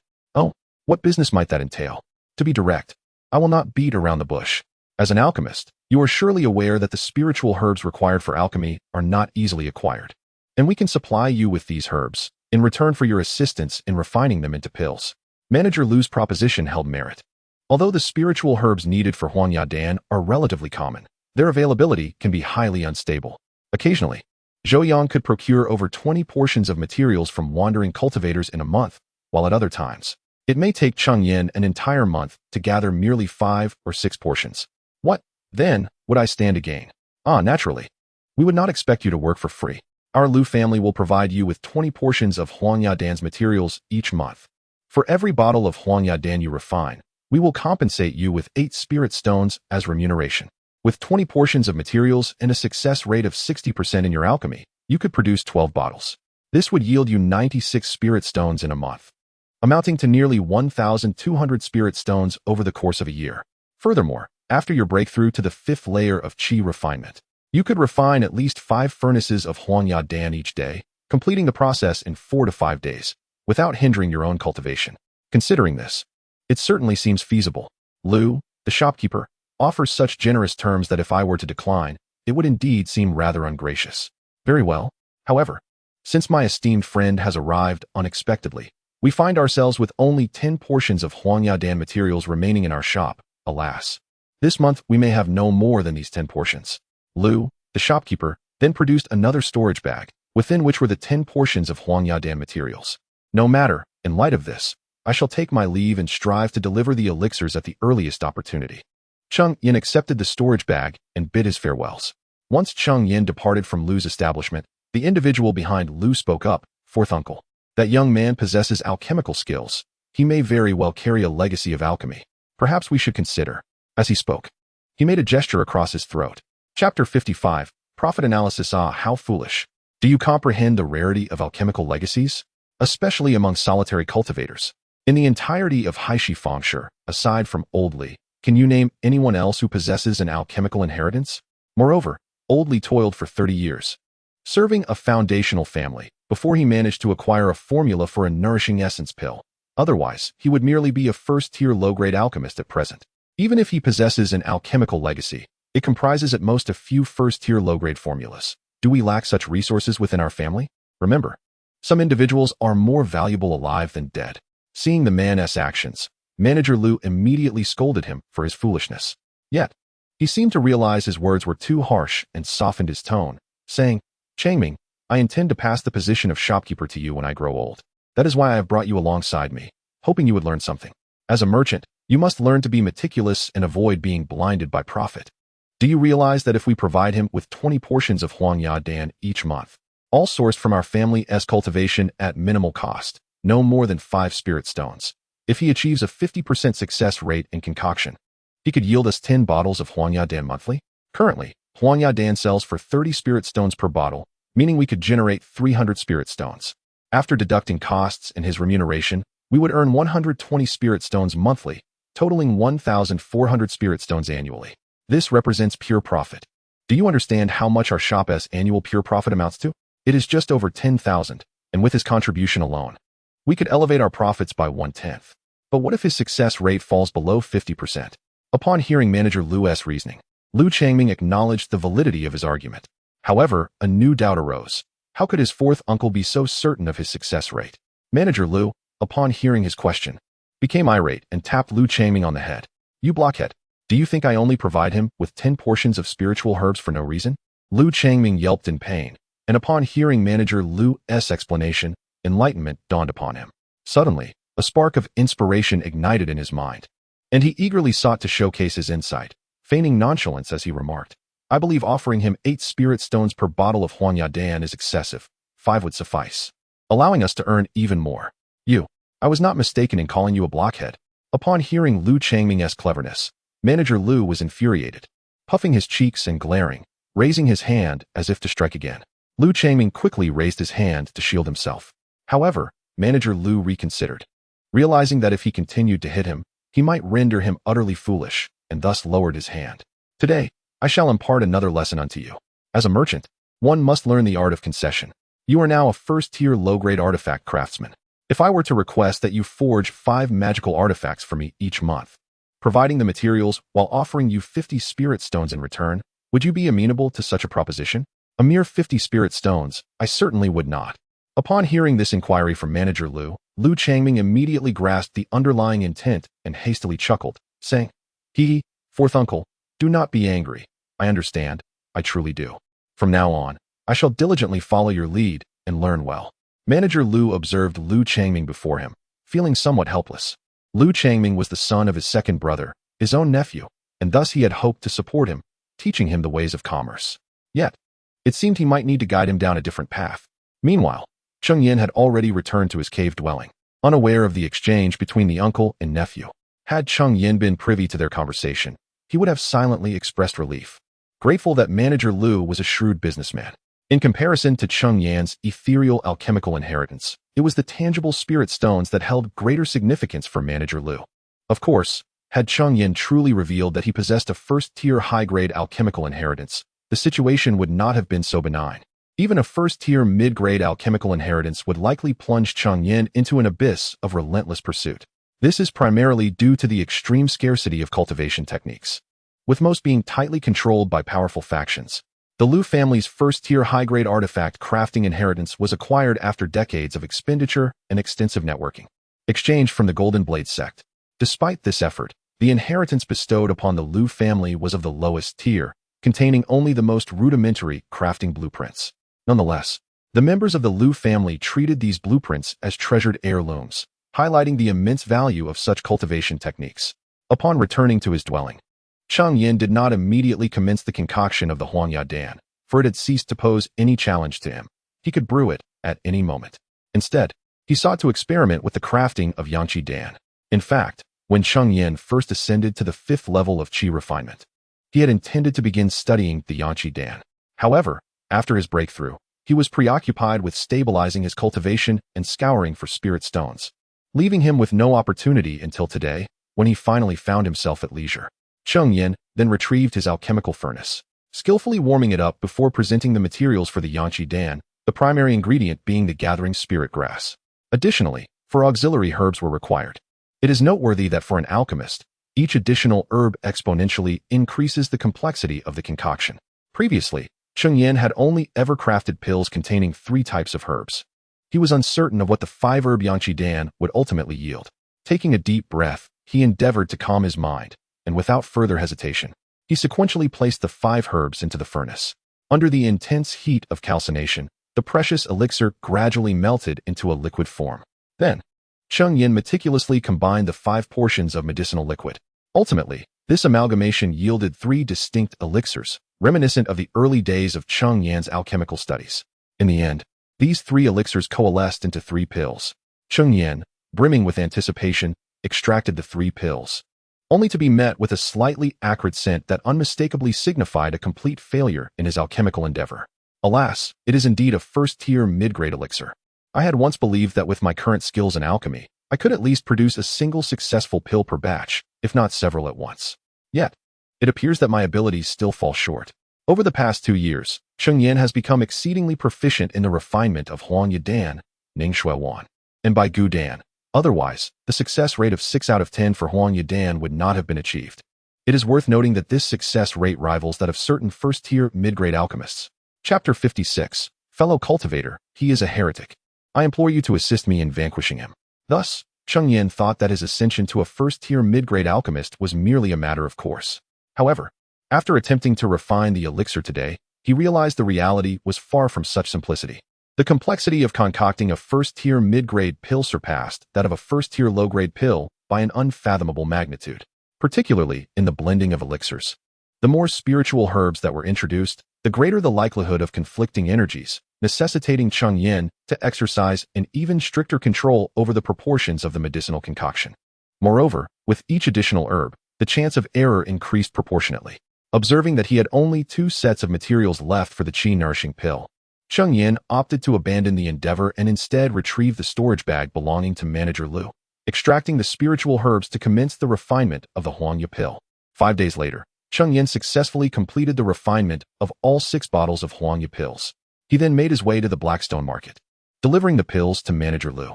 Upon seeing the Huangya pills crafted by Cheng Yan and noting a remarkable success rate of 60%, Manager Lu was exceedingly pleased. He lauded Cheng Yan as a rare talent in alchemy and expressed his hopes that Cheng Yan would soon attain the status of a first-tier mid-grade alchemist.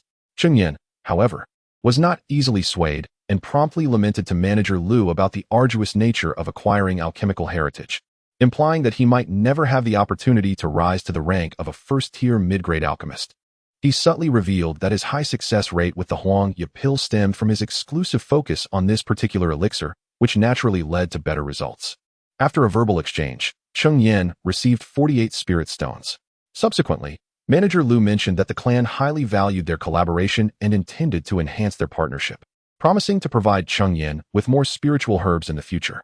Cheng Yan could not help but scoff inwardly at the notion of clan importance, recognizing it as mere pretense. They were simply eager to profit from Cheng Yan's high success rate and the potential for greater gain. Nevertheless, Cheng Yan perceived the advantage, as earning more spirit stones would allow him to cultivate peacefully in his cave abode, no longer needing to hunt for monsters. After collecting his reward, Cheng Yan departed from Lu's shop and exited the Blackstone market. Once outside, he summoned his flying sword and soared towards his cave. However, midway, he sensed a violent fluctuation of spiritual energy ahead, clearly indicative of a battle unfolding. Cheng Yan furrowed his brow, deciding it best to avoid entanglement in such troublesome affairs and prepared to circumvent the conflict. To his astonishment, one of the combatants seemed to have detected his presence, charging directly towards him while shouting, "Fellow cultivator, he is a heretic. I beseech you to aid me in slaying him." A heretic? Cheng Yan's frown deepened upon hearing this. The term heretic referred to practitioners of sinister arts, whose methods, while enabling rapid cultivation, were fundamentally self-serving and detrimental to others. For instance, the practices of siphoning yin to supplement yang, or vice versa, or even the sinister act of consuming the blood of others for cultivation, are undeniably malevolent techniques. Moreover, those who engage in such nefarious practices are characterized by their bizarre actions and malicious hearts, committing deeds that transgress the natural order. Consequently, the majority of cultivators vocally denounce these wicked practitioners, declaring that they must be eradicated. However, in truth, few are willing to engage closely with them. Cheng Yan is no exception. He finds such malevolent beings to be troublesome and prefers to avoid entanglements with them. Yet, the individual before him moved with remarkable speed, reaching Cheng Yan in just a few breaths, leaving no time for him to escape. "Friend, the wicked must be vanquished. I implore you to assist me," the man exclaimed, having swiftly approached Cheng Yan, with the malevolent practitioner closely trailing behind.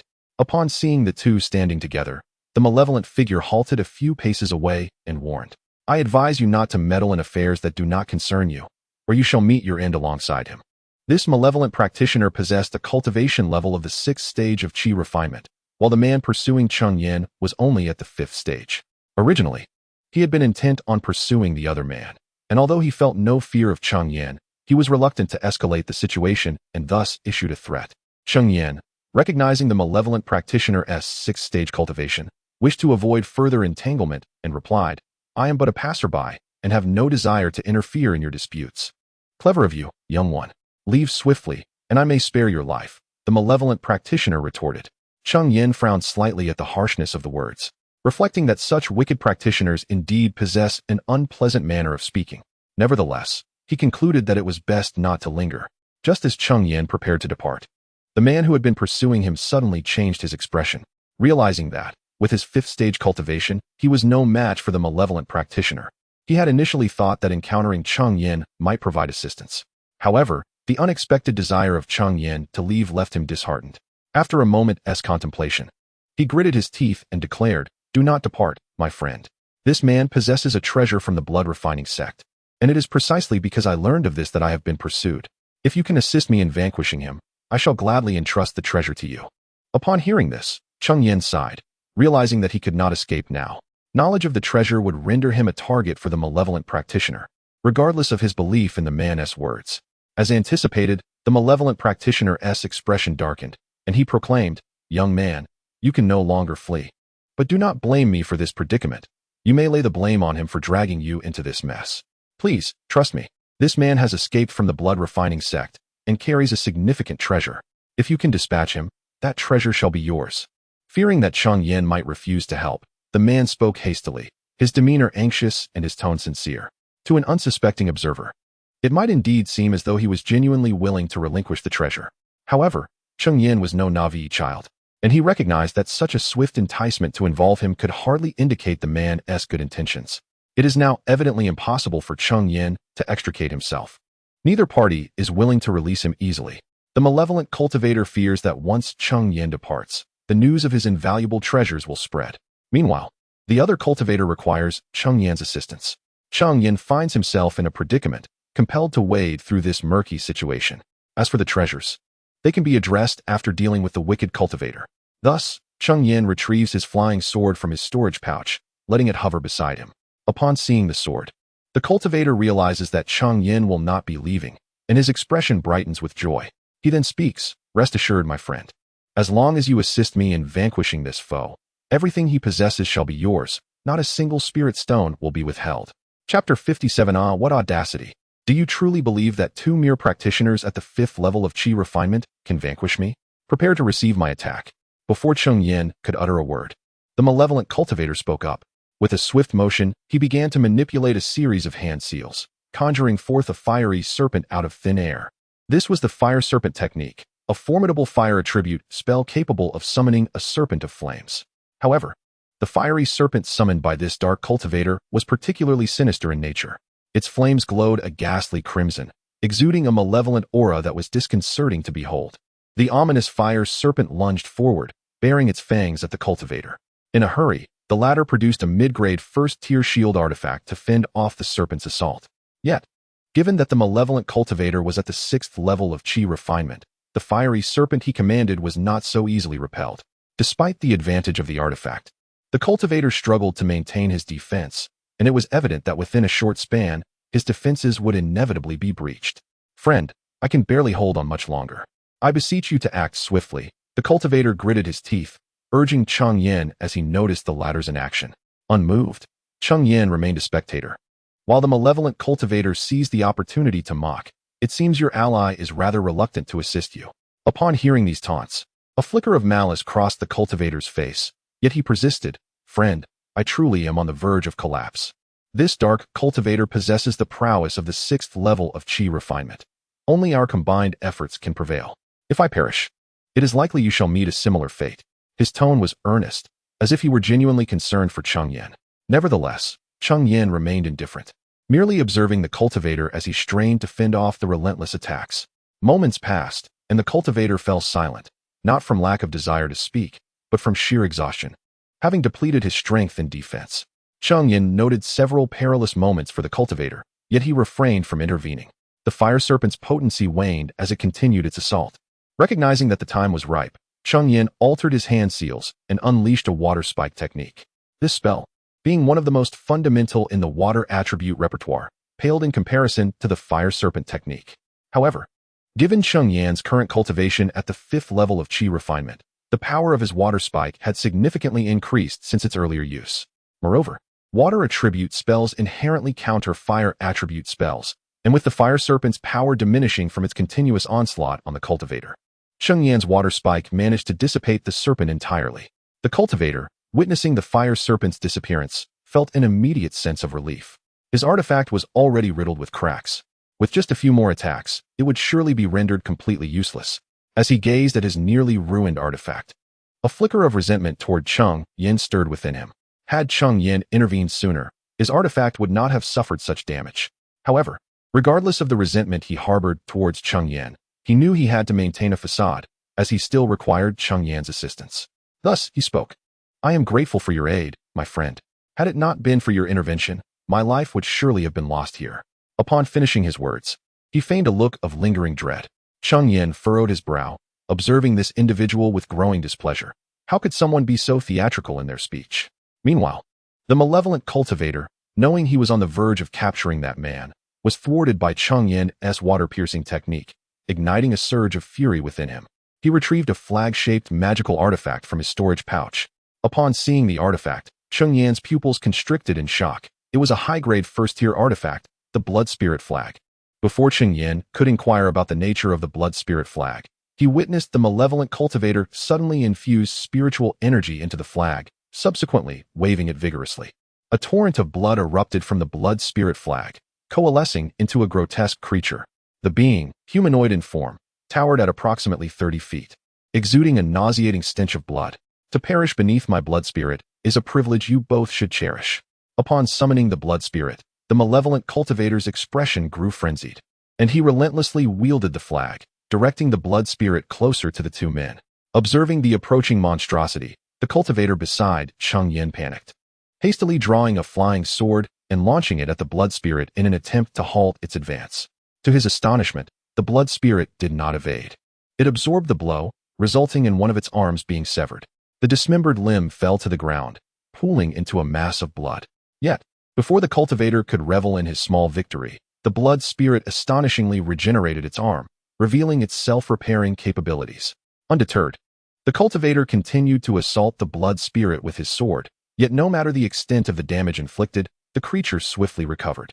Seeing his attacks prove futile, the cultivator retrieved a talisman from his storage pouch, one that Cheng Yan recognized as a fireball talisman. Upon activating the talisman, a colossal fireball hurtled towards the blood spirit. This time, it successfully impeded the creature's advance, as the intense heat evaporated the blood spirit's blood. Nevertheless, the entity continued to mend itself, and once the fireball dissipated, it remained unscathed, trudging forward with heavy steps towards the two men. Cheng Yan regarded the blood spirit with growing perplexity. Despite its terrifying appearance and regenerative abilities, its speed was astonishingly sluggish. It had taken an eternity to cover a mere few paces, rendering it incapable of launching an attack on them. With such a pace, even a war of attrition would lead to the blood spirit's demise. The cultivator evidently shared this sentiment, as he persistently assaulted the blood spirit while retreating to widen the distance between them. At that moment, the malevolent cultivator across from them suddenly erupted into laughter. "Surely, you do not presume that the speed of the blood spirit is merely as you have witnessed thus far. It was merely my initial attempt at wielding the blood spirit, and I was unaccustomed to its capabilities. Allow me now to reveal to you the true terror of the blood spirit." The malevolent cultivator abruptly brandished the blood spirit banner, and in an instant, the blood spirit surged forth, leaping directly before the cultivator. With its robust, bloodied arms, it swung menacingly towards him. The cultivator, taken aback by this unforeseen turn of events, swiftly reacted, producing a talisman from his storage pouch. It was a first-tier mid-grade talisman, renowned for its formidable defensive capabilities, the Golden Shield Talisman. Chapter 58. The Blood Spirit Banner. The blood spirit's fist crashed against the golden shield, shattering it with a resounding impact. However, it allowed the practitioner to escape. This blood spirit seemed to possess the strength of a 6th-level Qi practitioner. Cheng Yan observed the scene before him, contemplating that if it were only this, it would not be insurmountable. After the practitioner deflected the blood spirit's assault, he noticed Cheng Yan standing idly by, refusing to intervene while he continued to be battered. Frustration welled within him, and he charged toward Cheng Yan, evidently attempting to divert the danger. Reluctantly, Cheng Yan was compelled to intervene and assist in thwarting the blood spirit. Naturally, he could not unleash his full power. Instead, he persistently harassed the blood spirit with his flying sword, ensuring that the practitioner would not descend into utter despair. Although Cheng Yan was incensed that the man had dragged him into this predicament, He did not wish for him to perish so easily, not at this moment, at least. After all, the 6th-level evil cultivator was formidable, and dealing with him alone would prove quite troublesome. Keeping him alive would allow him to contribute to their survival. As the two engaged with the blood spirit, no one noticed the increasingly frenzied demeanor of the evil cultivator. Indeed, while the blood spirit banner wielded tremendous power, it bore a significant drawback. Prolonged use would lead the wielder to lose their sanity, becoming bloodthirsty and deranged. However, for these evil cultivators, this was hardly a concern. Each of them held countless lives in their hands. Even without the blood spirit banner side effects, they were inherently bloodthirsty. In the midst of his struggle with the blood spirit, Cheng Yan gradually sensed something amiss. Originally, the blood spirit's target had been the other practitioner, yet gradually, its attacks began to become indiscriminate, occasionally targeting Cheng Yan himself. "Friend, if you do not exert yourself fully, we shall both perish here." A fist from the blood spirit struck the practitioner once more, and another golden shield materialized, absorbing the onslaught. Feeling nearly 1/3 of his spiritual energy depleted, he thought that if this continued, he would surely die here. After speaking, he hastily produced a stack of spiritual talismans from his storage bag, signaling his willingness to commit fully. Seeing the talismans he produced, Cheng Yan mused on the man's wealth. He had already witnessed him depleting 5 golden shield talismans during their earlier tussle with the blood spirit. Now, he presented such an array of talismans, all of which were mid-grade first-tier talismans. In response, Cheng Yan retrieved a small stack of talismans from his own storage bag. Though his quantity was lesser and quality inferior, he did notice that among the talismans in the man's possession, several were fireball talismans. Both practitioners activated their talismans simultaneously, unleashing a barrage of spells of varying colors toward the blood spirit. Observing this, the evil cultivator quickly waved the blood spirit banner, conjuring a blood-red shield before the blood spirit. The spells collided with the crimson shield, creating thunderous reverberations. While the defensive capabilities of the blood-red shield were commendable, it struggled to withstand the onslaught of such numerous spells. In the brief span of a few breaths, the crimson shield shattered with a resounding crash. Numerous spells struck the blood spirit, rendering it incapable of recuperation. Clearly, the intensity of the assault had exceeded the blood spirit's self-repair capabilities. Observing this, the cultivator gritted his teeth and retrieved several talismans from his storage pouch, evidently intent on seizing the opportunity to annihilate the blood spirit entirely. Cheng Yan, noticing that he produced several mid-tier first-grade talismans, could not help but feel a jolt of surprise. Who was this individual? So affluent that the mere talismans he cast away were worth several hundred spirit stones? The nefarious cultivator, upon witnessing yet another barrage of spells, felt a surge of anxiety. Though his blood spirit possessed formidable self-repair abilities, it was not without its limits. The recent pace of recovery had already begun to falter, and should a subsequent attack ensue, the blood spirit would surely succumb. Regrettably, talismans could only be utilized on oneself. Otherwise, he would have readily dispatched a few defensive talismans to the blood spirit. Nevertheless, the malevolent cultivator was resolute in preventing Cheng Yan and the others from obliterating the blood spirit. With a fierce determination, his expression hardened as he bit down on his tongue, and soon after, his complexion turned ashen. He forced forth a surge of vital blood, spraying it upon the blood spirit banner. The blood spirit banner, sensing the vital essence, began to resonate with joyous cries, trembling with newfound vigor. The blood spirit's recovery rate surged, and its previous injuries were mended in an instant. With a powerful swing, the blood spirit obliterated all incoming spells, sacrificing one of its arms in the process, only to have it regrow in the blink of an eye. After dispatching all spells, the blood spirit would not relent against those who had hurled talismans at it, leaping ferociously into the fray. This time, it moved with even greater swiftness, appearing directly before the cultivator in an instant. The cultivator had no time to evade, yet it seemed his talismans were inexhaustible as he produced a golden shield talisman. The blood spirit's fist collided with the golden shield, which shattered instantaneously. Nonetheless, the punch was not entirely thwarted, striking the cultivator with tremendous force, sending him flying through the air, where he coughed up a mouthful of blood. Fortunately, the golden shield talisman had absorbed most of the damage. Although injured, his life remained intact.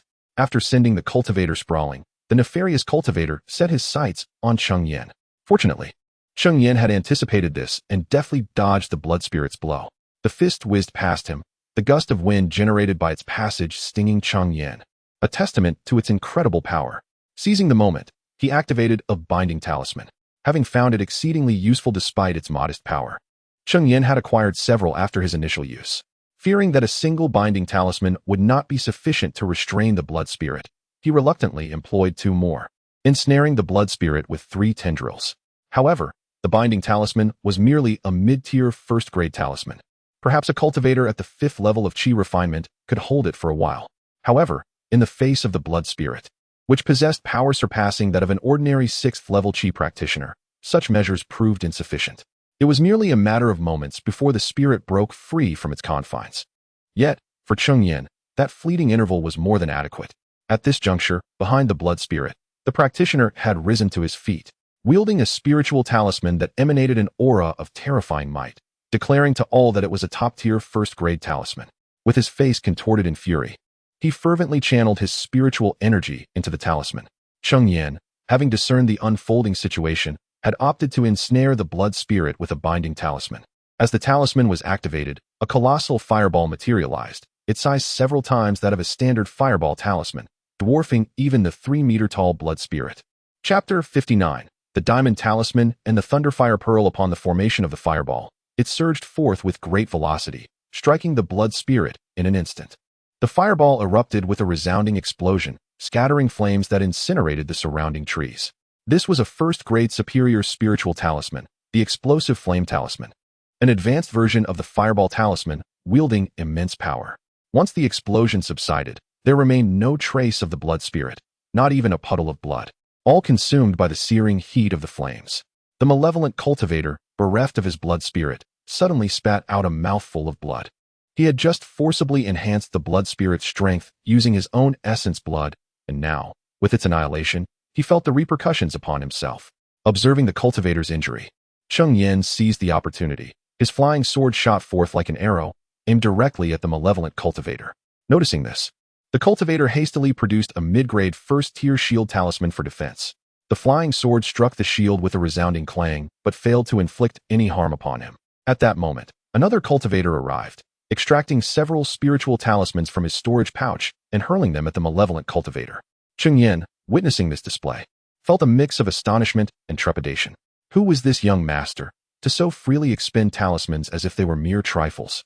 In the course of this confrontation, he had already utilized talismans worth thousands of spiritual stones, and yet, he still had more in reserve. Hasten to vanquish him. I am nearly out of spiritual energy. As Cheng Yan pondered, he suddenly received a telepathic message, and it dawned upon him. Although the malevolent cultivator had relied on the shield for defense, it could only guard against attacks from one side. With the other cultivator persistently assaulting him with talismans, Cheng Yan could maneuver his flying sword to strike from behind. Stealthily, Cheng Yan guided his flying sword to conceal itself behind the malevolent cultivator, refraining from attacking in haste. He awaited the perfect opportunity, a chance to deliver a decisive blow. Suddenly, a spike of earth erupted beneath the cultivator's feet, circumventing the shield and striking him directly. Left with no choice, the malevolent cultivator deployed a defensive talisman. Seeing this, Cheng Yan's eyes brightened. Now was the moment. The flying sword pierced forth in an instant, and before the cultivator could react, his heart was pierced through. The shield, deprived of the cultivator's spiritual energy, shattered instantaneously under the assault of the other cultivator's talismans. Subsequently, a barrage of spells descended upon the malevolent cultivator, reducing him to a mangled mess, utterly lifeless. Yet, the other cultivator showed no signs of restraint. He unleashed 2 more talismans until the malevolent's remains were pulverized. Muttering incantations, "Dare to strike me? Humph. I, Zhang Shixiang, have never suffered such grievous wounds since childhood. Do not assume that death concludes our conflict. I shall ensure you are left with nothing but fragments." Once the malevolent cultivator was thoroughly obliterated, Zhang Shixiang took a deep breath, calming his tumultuous emotions. He then turned to Cheng Yan with a smile. "I thank you, my friend, for your assistance. Had it not been for your support, I would not have triumphed over this malevolent being today. Rest assured, I stand by my previous words. Although the malevolent's body is no more, his storage pouch surely remains. Feel free to claim it. Then I am truly grateful." The malevolent cultivator possessed a cultivation level of the 6th layer of chi refinement. He undoubtedly had numerous valuable possessions, including the treasures from the so-called blood refining sect, which Cheng Yan was not inclined to overlook. However, at the very moment Cheng Yan turned, a smirk emerged on Zhang Shixiang's face. He then produced a bead and hurled it towards Cheng Yan. The bead erupted with a violent explosion, its power rivaling that of a first-tier superior explosive talisman. A mere chi refinement 5th layer loose cultivator dying beneath the thunderfire pearl would indeed be a stroke of fortune, Zhang Shixiang remarked derisively, observing the site of the explosion. Yet, as the dust began to settle, his laughter faltered. For Cheng Yan not only survived but emerged unscathed, with merely a talisman in his hand rendered inert. The diamond talisman. How could this be? You, a mere chi refinement 5th layer loose cultivator, possess a diamond talisman. Zhang Shixiang exclaimed in astonishment, fixated on the talisman in Cheng Yan's grip. The diamond talisman is a first-tier superior defensive talisman, renowned for its exceptional protective capabilities among first-tier talismans. Such talismans are rare in the Blackstone market, predominantly held by the three great families. Even if some were to circulate, they would swiftly be snatched up by late-stage chi refinement cultivators. Cheng Yan had not purchased the diamond talisman. It was a remnant left by Wu Sun. The market where Wu Sun resided was incomparable to the Blackstone market, being a bustling hub guarded by foundation establishment cultivators, far surpassing the latter in prosperity. It was no surprise that Wu Sun's storage pouch contained several diamond talismans. At this moment, Cheng Yan's expression darkened. The diamond talisman was not to be compared with the golden shield talisman. A single diamond talisman was worth several hundred spirit stones, and even in the Blackstone market, one could easily fetch 1,000 spirit stones for it. Recently, Cheng Yan had just expended 1,000 spirit stones, which understandably soured his mood. In truth, Cheng Yan had been prepared for defense from the outset. He had never placed his trust in Zhang Shixiang. Witnessing the latter produce such an array of talismans, including a first-tier superior talisman, indicated a considerable fortune. He suspected there were other hidden cards up Zhang Shixiang's sleeve, compelling Cheng Yan to exercise caution. Thus, he had chosen to feign trust momentarily, allowing for adaptability. Just as Cheng Yan anticipated, his adversary still possessed a Thunderfire Pearl. The Thunderfire Pearl, a first-tier superior magical artifact, was unique in that it was a consumable item. Upon activation, it would unleash a tremendous explosion after a brief delay. Even a cultivator at the 9th layer of chi refinement could sustain injuries if caught off guard. Fortunately, Cheng Yan had refrained from exposing Zhang Shixiang's intentions, or else the latter would certainly have hesitated to employ such a tactic. If the opponent were to conceal the Thunderfire Pearl, they could first employ a talisman to disturb Cheng Yan, compelling him to activate his protective talismans. Then, seizing the opportunity after Cheng Yan had exhausted his talismans, the opponent could unleash the Thunderfire Pearl, much like Cheng Yan had ambushed the evil cultivator. In such a scenario, Cheng Yan would be utterly unable to utilize the diamond talisman in time. Under the overwhelming might of the Thunderfire Pearl, even if Cheng Yan possessed 10 lives, it would not suffice to save him. It is no wonder that the opponent, emboldened by such a trump card, recklessly cast talismans without regard for their spiritual energy consumption, dismissing Cheng Yan as inconsequential. Upon witnessing Cheng Yan emerge unscathed beneath the Thunderfire Pearl, Zhang Shixiang began to feel a sense of unease. How could he possibly fathom that a mere 5th-tier chi refining cultivator could possess such a precious diamond talisman? Chapter 60. The Gathering Spirit Pearl. It is worth noting that within the Blackstone market, even some cultivators at the 7th level of chi refinement are not guaranteed to possess a diamond talisman. Although he still had other trump cards, he initially resorted to frantically using mid-grade first-tier spiritual talismans against the blood spirit, followed by activating a high-grade first-tier talisman.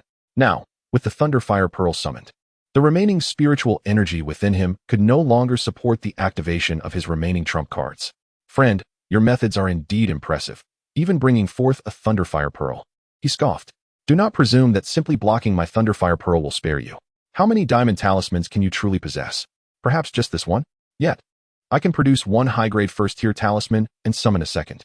Upon saying this, Zhang Shixiang retrieved another explosive flame talisman from his storage pouch, but then swiftly shifted his tone. However, if you obediently hand over that wicked cultivator's storage to me, I might show mercy and spare your life. Cheng Yan's pupils constricted as he observed Zhang Shixiang producing another explosive flame talisman. Yet, he soon discerned that the opponent's spiritual energy was nearly depleted and smiled. You certainly possess considerable wealth, friend, to so casually produce high-grade first-tier talismans. But I wonder, how much spiritual energy do you have left to activate these talismans? Upon hearing Cheng Yan's words, Zhang Shixiang's expression changed. He had intended to intimidate Cheng Yan with the explosive flame talisman, only to be met with the realization of his own predicament. Although my remaining spiritual energy is scant, dealing with you remains an effortless task. With that, he maneuvered his flying sword toward Zhou Yang, prompting Cheng Yan to swiftly counter with his own flying sword. Unexpectedly, Zhang Shixiang abandoned his sword, seizing the opportunity to escape while Cheng Yan was momentarily distracted. However, Cheng Yan was not one to let him flee easily. His sword struck Zhang Shixiang's flying sword, sending it careening away before pursuing him directly. In his flight, Zhang Shixiang activated a speed talisman, increasing his velocity dramatically. Observing this, Cheng Yan promptly did the same. Yet, due to his excessive consumption of energy, Zhang Shixiang could not match his peak speed. Cheng Yan, with just over half of his spiritual energy intact, soon caught up to Zhang Shixiang. I am a member of the Zhang family. My father is an elder of the Zhang clan, fully realized in Qi refinement. If you dare to kill me, you will face relentless pursuit from my family. Zhang Shixiang threatened as he realized escape was futile. Zhang family. Cheng Yan frowned at the revelation of Zhang Shixiang's identity, yet did not slow his pace. It was no wonder he could produce so many talismans. After all, he hailed from the Zhang family, known for their talismanic prowess. However, the status of the Zhang family could not save Zhang Shixiang's life. The flying sword surged forward, piercing through Zhang Shixiang's chest, who could muster no defensive measures due to his dwindling energy. After slaying Zhang Shixiang with a single thrust of his sword, Cheng Yan collected his storage pouch and subsequently summoned a fireball talisman to reduce Zhang Shixiang's body to ashes. Upon witnessing the charred remains of Zhang Shixiang being carried away by the wind, Cheng Yan finally felt a sense of relief.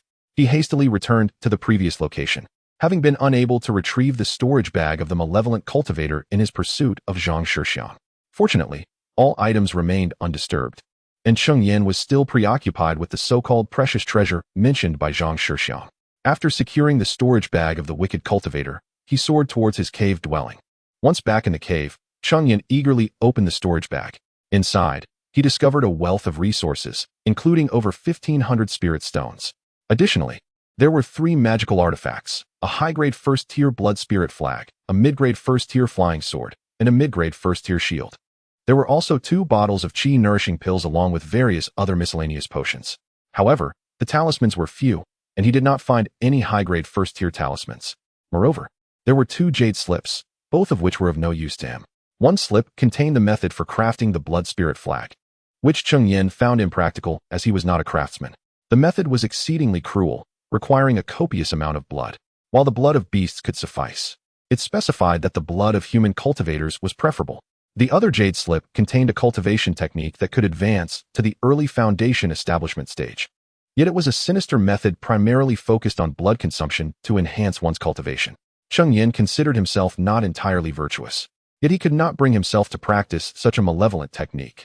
Sighing at the 2 jade slips in his hand, Cheng Yan realized they were not only useless to him, but could not even be exchanged for spirit stones. Should he dare to present these slips in front of others, he might be regarded as a malevolent cultivator. Thus, he decided to destroy the technique. However, he chose to retain the crafting method of the blood spirit flag. Although the optimal crafting required human blood, the blood of beasts could also serve, and it might prove useful in the future. After all, it was the blueprint for a high-grade first-tier artifact, and discarding it seemed a waste. As for the precious treasure spoken of by Zhang Shixiang, Cheng Yan surmised that aside from the fist-sized white orb within the storage bag, there would be no other significant items. He took out the white orb and immediately felt the surrounding spiritual energy converging towards him. In an instant, a fervor ignited in his heart. Could this be a gathering spirit pearl? The gathering spirit pearl, akin to a gathering spirit array, could draw in surrounding spiritual energy to accelerate a cultivator's cultivation speed. However, its portability made it far more valuable than a mere array. Moreover, the functionality of the gathering spirit pearl extended beyond that. Cultivators could directly infuse their spiritual power into the pearl for storage, allowing them to absorb it when needed. It is known that cultivators typically have 2 methods for recovering their spiritual power. One relies solely on meditation, which is a slow process but incurs no cost. Another method involves the consumption of elixirs, which significantly reduces the time required for meditation. However, regardless of the approach, practitioners must still engage in meditation. Thus, they cannot replenish their spiritual energy during a duel. In contrast, the spirit gathering pearl possesses the remarkable ability to facilitate this process. The spiritual energy contained within the pearl originates from the practitioner themselves, merely stored temporarily within the pearl. Consequently, the absorption of this energy encounters no obstacles, nor does it necessitate meditation for refinement, as with elixirs. This is where the true terror of the spirit gathering pearl lies, in the midst of a confrontation. When one's spiritual energy is depleted and the opponent assumes victory, one can instantaneously restore their energy and turn the tide of battle. Chapter 61. Over half a month later for cultivators, the loss of spiritual energy equates to the loss of life itself. One need only look at Zhang Shixiang, who was effortlessly slain by Cheng Yan, to understand this truth. The spirit-gathering pearl serves as a second chance at life for a cultivator. The pearl in Cheng Yan's possession is of inferior second-tier quality. If filled with spiritual energy, it can restore a nascent soul cultivator to a state of full vitality. Such an extraordinary capability would undoubtedly entice even those at the mid-stage of foundation establishment. Only those at the late stage of foundation establishment find the restoration it offers too meager to warrant interest. With Cheng Yan's cultivation level resting at merely the 5th layer of qi refinement, it can be said that he essentially possesses an inexhaustible supply of spiritual energy. This implies that he can effortlessly employ the various techniques left behind by Wan Feng without the looming dread of depleting his energy reserves. This, undoubtedly, represents a significant enhancement to Cheng Yan's overall power. Regrettably, the spirit-gathering pearl's highest tier is limited to the inferior second tier, as the method of its crafting has long been lost to time. Moreover, the creation of the spirit-gathering pearl necessitates a rare pearl from the deep-sea giant clam, a species that has been extinct for tens of thousands of years. Even in ancient times, the number of spirit-gathering pearls was exceedingly scarce, with the highest tier reaching only the inferior 3rd tier. The deep-sea giant clam resides at the ocean's depths, and its rarity renders it nearly impossible for cultivators to capture. Thus, the highest quality pearls could only achieve the inferior 3rd tier enhancement. After countless millennia, the few remaining spirit-gathering pearls are lamentably few, with the highest quality now reduced to mere inferior 2nd tier. Had it not been for Cheng Yan's diligent study of the cultivation world in recent years, he might have failed to recognize the significance of the spirit-gathering pearl, resulting in a tragic fate of possessing such a treasure without understanding its true value. Cheng Yan placed the spirit-gathering pearl into his storage bag, mindful that such a treasure should not be displayed carelessly. He pondered the origins of the malevolent cultivator who possessed it. Could it have been stolen from the blood-refining sect, as suggested by the Zhang family cultivator? Next, Cheng Yan retrieved Zhang Shixiang's storage bag, reasoning that, as a member of the Zhang family, it would undoubtedly contain valuable items. Upon inspection, he discovered a plethora of spirit talismans, 3 superior 1st-tier talismans, 1 explosive flame talisman, and 2 indestructible talismans. Having previously used 1 explosive flame talisman, this individual possessed a remarkable total of 4. Is this what a family cultivator possesses? Despite being only at the 5th layer of qi refinement, their wealth surpasses that of many at the later stages of qi refinement. The primary reason for this affluence lies in having a prominent father, a perfected qi refinement cultivator, who is already among the elite in the vicinity of Haishi Fengshi. Apart from the superior 1st-tier talismans, the remainder are all of mid-tier 1st-class quality, with not a single inferior 1st-tier talisman in sight, alongside over 1,000 spirit stones and 3 magical artifacts. In addition to the ubiquitous flying sword and shield that nearly every cultivator possesses, there is also a mid-tier 1st-class talisman brush, several blank talisman papers, and a vial of spiritual ink. It seems this individual was indeed a talisman master, otherwise they would not possess such items. Unfortunately, Cheng Yan found no talisman inheritance within the storage bag, nor did he discover any cultivation methods. Indeed, whether it be the transmission of martial arts or the techniques of immortality, such matters hold immense significance. Aside from solitary cultivators like Cheng Yan, who else would carry such invaluable treasures?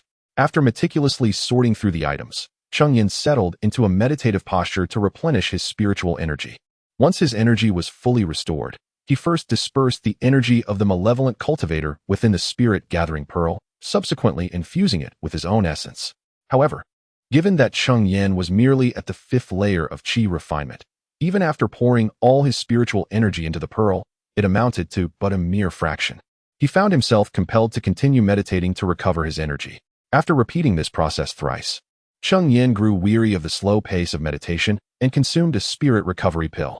In a mere quarter of an hour, his energy was entirely revitalized, allowing him to infuse more into the spirit-gathering pearl.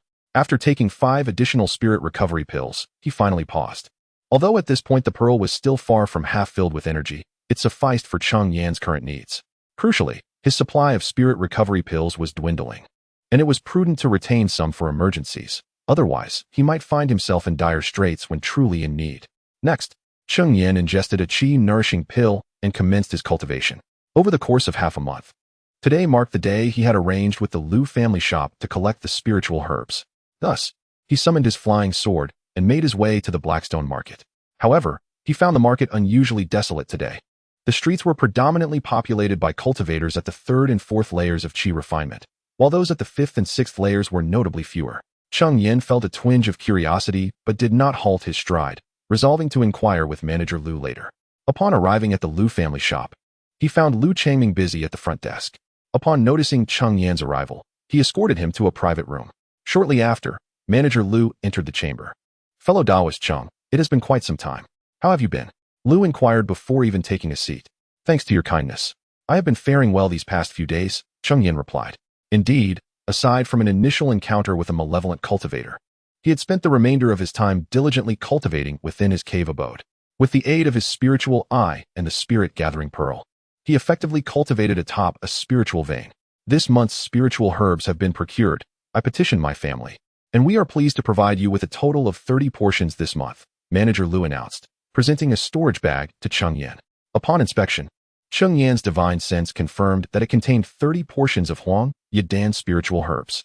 With 30 portions of herbs, Cheng Yan could concoct 18 bottles of Huang Yadan, calculating that each bottle would yield him 8 spirit stones. Those 30 portions could potentially earn him 144 spirit stones. Although Cheng Yan was already a wealthy individual with over 3,000 spirit stones, he understood that such resources could eventually run out. Moreover, refining Huang Yadan was a straightforward task for him at present, and the ease of acquiring spirit stones was simply too enticing to overlook. "Thank you sincerely, manager Lu.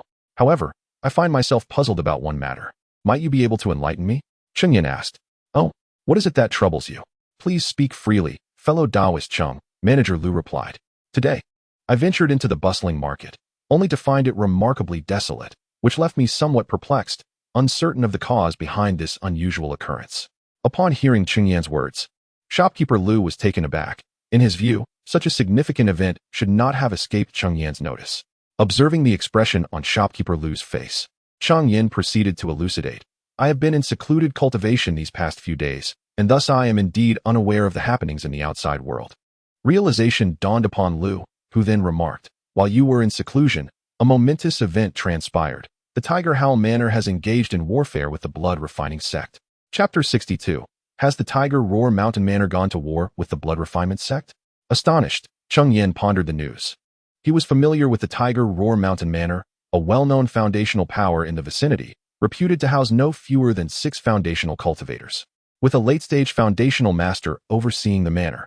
However, this blood refinement sect was entirely new to him. In truth, it wasn't Cheng Yan's first encounter with the sect. He had previously slain a member of the blood refinement sect, but had little understanding of its nature. It was reasonable for a fellow cultivator to be unaware of the blood refinement sect, as it was an evil sect, notorious within the cultivation world, often hunted down by others. They were adept at concealing their existence. Nevertheless, the blood refinement sect possessed formidable strength, boasting 5 foundational cultivators, with its leader being a late-stage foundational master. Overall, its might was only slightly inferior to that of the Tiger Roar Mountain Manor. As the shopkeeper Lu recounted the events that transpired during Cheng Yan's days of cultivation, Cheng Yan began to grasp the gravity of the situation. It turned out that the leader of the blood refinement sect, in a desperate bid to achieve perfection in foundational cultivation, had resorted to sacrificing disciples from the Tiger Roar Mountain Manor for his own advancement, resulting in the brutal slaying of numerous elite disciples from the manor. Ultimately, the leader's actions were discovered by the manor's master. In response, the Tiger Roar Mountain Manor dispatched 3 foundational cultivators, with even the late-stage master personally joining the fray to besiege the leader of the blood refinement sect. However, the leader proved formidable and wielded a blood escape technique, enabling him to outrun even late-stage foundational masters. Not only did he manage to escape, but he also severely injured a mid-stage foundational cultivator from the Tiger Roar Mountain Manor. Of course, the leader of the blood refinement sect paid a hefty price for his escape, sustaining grave injuries in the process. After repelling the leader, the Tiger Roar Mountain Manor found no solace, having lost many elite disciples, including the son of a foundational elder. Consequently, apart from the severely injured foundational cultivator and one remaining behind for defense, the remaining 4 launched a collective assault on the gates of the blood refinement sect. The Tiger Roar Mountain Manor aimed to take advantage of the leader's injuries to eradicate the blood refinement sect entirely. Yet, to their surprise, the leader did not return to the sect. Without the protection of a late-stage foundational master, the blood refinement sect was swiftly breached. resulting in the death of a foundational initiator and injuries among the others. Many disciples of the Blood Refinement sect perished or fled. However, half a month prior, the leader of the Blood Refinement sect re-emerged, rallying the remaining members and declaring war on the Tiger Roar Mountain Manor. Unfazed, the Tiger Roar Mountain Manor was confident that having previously breached the Blood Refinement sect's gates, they could now obliterate the sect altogether. Thus, a full-scale war erupted between the two foundational powers. As for the unusual tranquility within the Blackstone market, it was due to a call to arms issued by the Tiger Roar Mountain Manor, summoning rogue cultivators to join the effort against the evil sect. To entice these rogue cultivators, a substantial number of spiritual items were promised as rewards. Consequently, many rogue cultivators departed for the Sanyang market under the jurisdiction of the Tiger Roar Mountain Manor.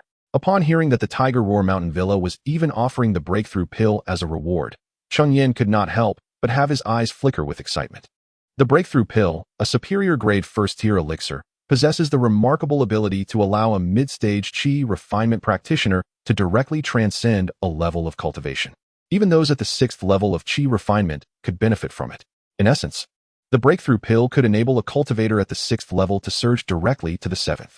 Such a potion could save Cheng Yan years of arduous training. How could he possibly remain indifferent? Seeing the flicker of longing in Cheng Yan's gaze, Manager Lu discerned that he too was tempted by the breakthrough pill. Unable to suppress a pang of regret for divulging so much, he hastily remarked, "Are you perhaps interested in the breakthrough pill, my friend? I advise you to reconsider. With your mere 5th level qi refinement cultivation, you would only be cannon fodder in the war between the Tiger Roar Mountain Villa and the blood refining sect." Cheng Yan understood the truth in Lu's words. However, he was also aware that Lu's concern stemmed from a selfish desire to continue reaping spiritual stones from him, fearing that if Cheng Yan ventured forth, he might never return. Nevertheless, Lu's perspective held merit. It could be said that the majority of Lu's cultivators who ventured to Tiger Roar Mountain Villa were destined to become mere pawns. After all, nurturing a disciple is no simple task for the villa, which naturally wishes to minimize losses among its own. As long as the Tiger Roar Mountain Villa presented some alluring spiritual treasures and painted a grand vision, countless Lu's cultivators would eagerly offer their services, compelled by the desperate pursuit of cultivation resources. After all, the path to longevity is fraught with peril. Without taking risks, how could one hope to attain eternal life? Thank you for your reminder, Manager Lu. However, we cultivators are inherently at odds with fate. If we shy away from such risks, how can we hope to achieve immortality? Cheng Yan's confident declaration stemmed from his possession of the spirit-gathering pearl. With this treasure, he felt undaunted even in the presence of 7th level qi refinement practitioners. Believing he possessed the strength to protect himself, Manager Lu was momentarily taken aback by Cheng Yan's words. He too had once heard such sentiments in his youth, even adopting them as his personal motto. Regrettably, as he matured, the harsh realities of the cultivation world had dulled his edges. He no longer aspired to immortality but instead wished to amass spiritual stones for a comfortable later life, securing a future for his descendants. Your eloquence suggests that you will undoubtedly achieve great things. Since you have made your decision, I shall refrain from further persuasion. However, I kindly request that you complete the yellow bud pill before your departure, as it is a task assigned by my family that I cannot delegate. Of course, I shall deliver the yellow bud pill within 7 days, Cheng Yan replied before taking his leave, leaving Manager Lu behind to reflect on the past with a heavy heart. 7 days later, Cheng Yan successfully concocted the yellow bud pill and subsequently retrieved a spirit beast pouch, into which he carefully placed the nest of purple-winged bees. This spirit beast pouch had been purchased earlier at the market specifically for transporting the bees. After all, he had resolved to journey to the Sanyang market, and he could not ascertain when he might return. Although Cheng Yan's secluded cave abode was well hidden, there remained an inherent risk of discovery. The few spirit fruit trees posed no significant concern, yet the purple-winged bee was a treasure that must be kept close. After securing the purple-winged bee in his spirit beast pouch, Cheng Yan approached Manager Lu with the 18 bottles of refined yellow teeth, successfully receiving his allotted 144 spirit stones. Esteemed Taoist Cheng, your journey is undoubtedly fraught with peril. I wish you a safe return. I am most grateful for your kind words, dear Taoist. With your blessing, I shall surely turn misfortune into fortune and return safely, Cheng Yan replied, clasping his fist in respect towards Manager Lu before departing. Chapter 63. The Tiger Roars at the Mountain Manor. Upon exiting the Blackstone Market, Cheng Yan followed the guidance of the map towards the Sunlit Market. The distance from the Blackstone Market to the Sunlit Market was considerable, even with his sword flight. It would take nearly 10 days to arrive. Fortunately, the journey was remarkably tranquil, devoid of any unforeseen incidents. After 10 days, Cheng Yan successfully reached the Sunlit Market. The Sunlit Market was situated atop a second-tier mid-grade spiritual vein, its concentration of spiritual energy vastly superior to that of the Blackstone Market. Even within the Triclan Inn, the spiritual essence was far less potent than in the Sunlit Market. Moreover, the Sunlit Market scale surpassed that of the Blackstone Market by several fold. Its streets were well-organized and bustling. Perhaps due to the summons from the Tiger Roar's Mountain Manor, the market was teeming with cultivators, creating an atmosphere of slight congestion. This surge in visitors undoubtedly delighted the merchants operating within the Sunlit Market, as a higher footfall meant greater profits. Furthermore, with the impending conflict between the Tiger Roar's Mountain Manor and the Blood Refinement sect, many cultivators sought to procure life-preserving items. As Cheng Yan ambled through the streets, he marveled at the grandeur of the large market. Throughout his journey, he had not encountered a single cultivator below the mid-stage of qi refinement. Those in the late stage were ubiquitous. He even discerned several individuals whose cultivation levels were inscrutable, likely at the perfected stage of qi refinement. The spiritual items available in the Sunlit Market were exceedingly abundant, and their quality surpassed that of the Blackstone Market. The stalls set up by wandering cultivators rarely exhibited items of lower than mid-grade first-tier quality. Cheng Yan even stumbled upon 2 superior-grade first-tier magical artifacts displayed by a late-stage qi refinement cultivator at one of the booths. Such artifacts, if positioned within the Blackstone Market, would serve as the prized treasures of a Liu family shop. Yet here in the Sunlit Market, they were merely laid out for sale by a wandering cultivator. As Cheng Yan continued to marvel at the prosperity of the Sunlit Market, he suddenly noticed a gathering of cultivators ahead. Intrigued, he approached the throng. It turned out that a wandering cultivator's stall showcased a remarkable first-tier premium magical artifact. This artifact was a jade pendant, accompanied by a sign that boldly proclaimed heart-guarding jade. Detailing its function, it could withstand a single attack from a cultivator at the initial stage of foundation establishment. No wonder so many were drawn to it. This heart-guarding jade was a life-saving talisman capable of deflecting an attack from a foundation establishment cultivator. Moreover, the treasure operated passively. Whenever the wearer faced a potentially fatal blow, the artifact would activate autonomously to shield them from harm. In the realm of cultivation, ambushes were a common occurrence, and possessing the heart-guarding jade provided a significant safeguard against such treachery. Yet, despite its merits, the price was indeed exorbitant, set at a staggering 4,000 spirit stones. It was no surprise that, while many were gathered, none dared to purchase it. Typically, a first-tier premium magical artifact would be priced around 3,000 spirit stones, with higher-end items costing just a few hundred more. Although the heart-guarding jade was rare, it should have been priced around 3,500 spirit stones. The stall owner's asking price of 4,000 was, quite frankly, excessive. "Friend," Cheng Yan interjected, "surely this heart-guarding jade cannot be worth 4,000 spirit stones.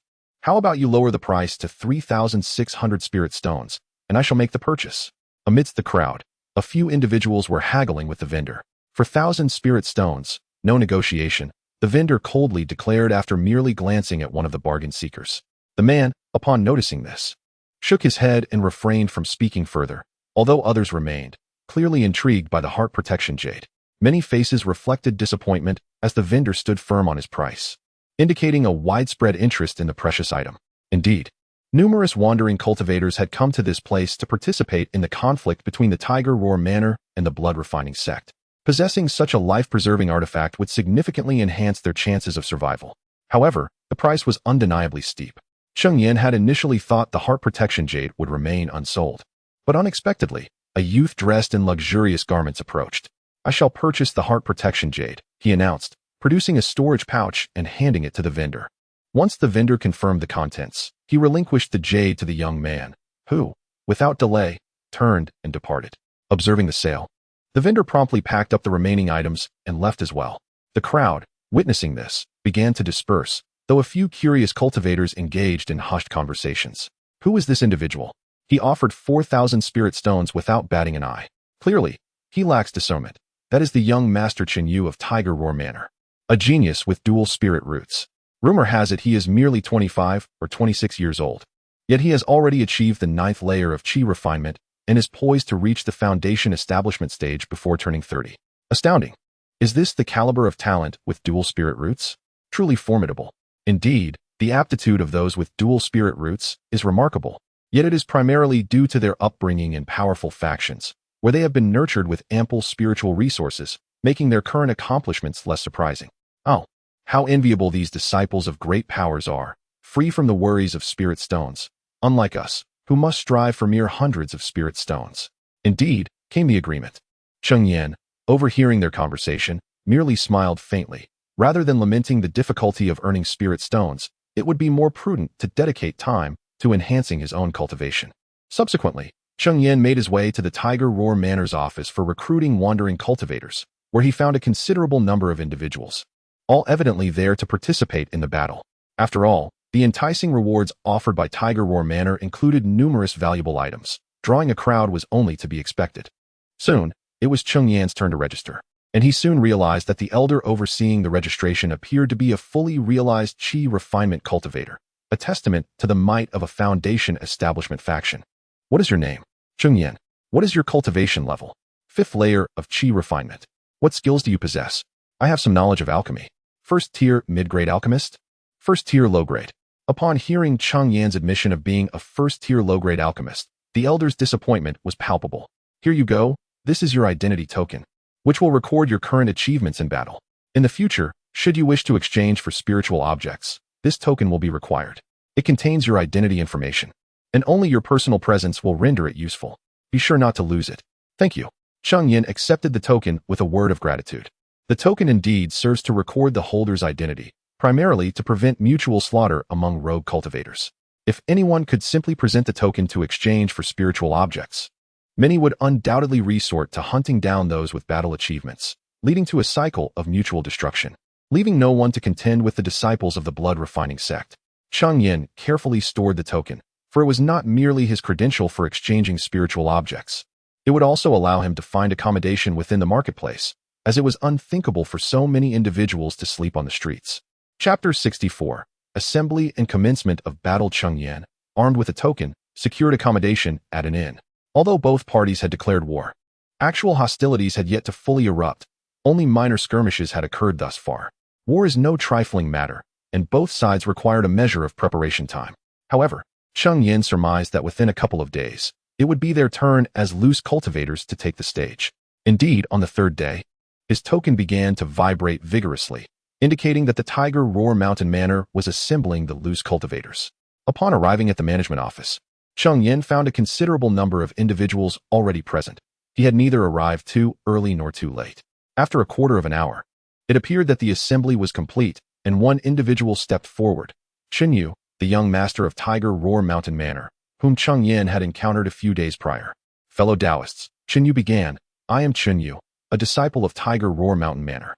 I have gathered you here today because we have discovered a hideout of the blood-refining sect disciples. According to reliable intelligence, there exists a 1st-tier superior spiritual vein at this location, protected by a 1st-tier superior formation. Within, there is one perfected Qi refinement cultivator, 5 late-stage Qi refinement cultivators, and over 20 mid-stage Qi refinement cultivators. The formation and the perfected Qi refinement cultivator will be dealt with by us at Tiger Roar Mountain Manor. As for the remaining late-stage and mid-stage Qi refinement cultivators, we shall rely on your assistance.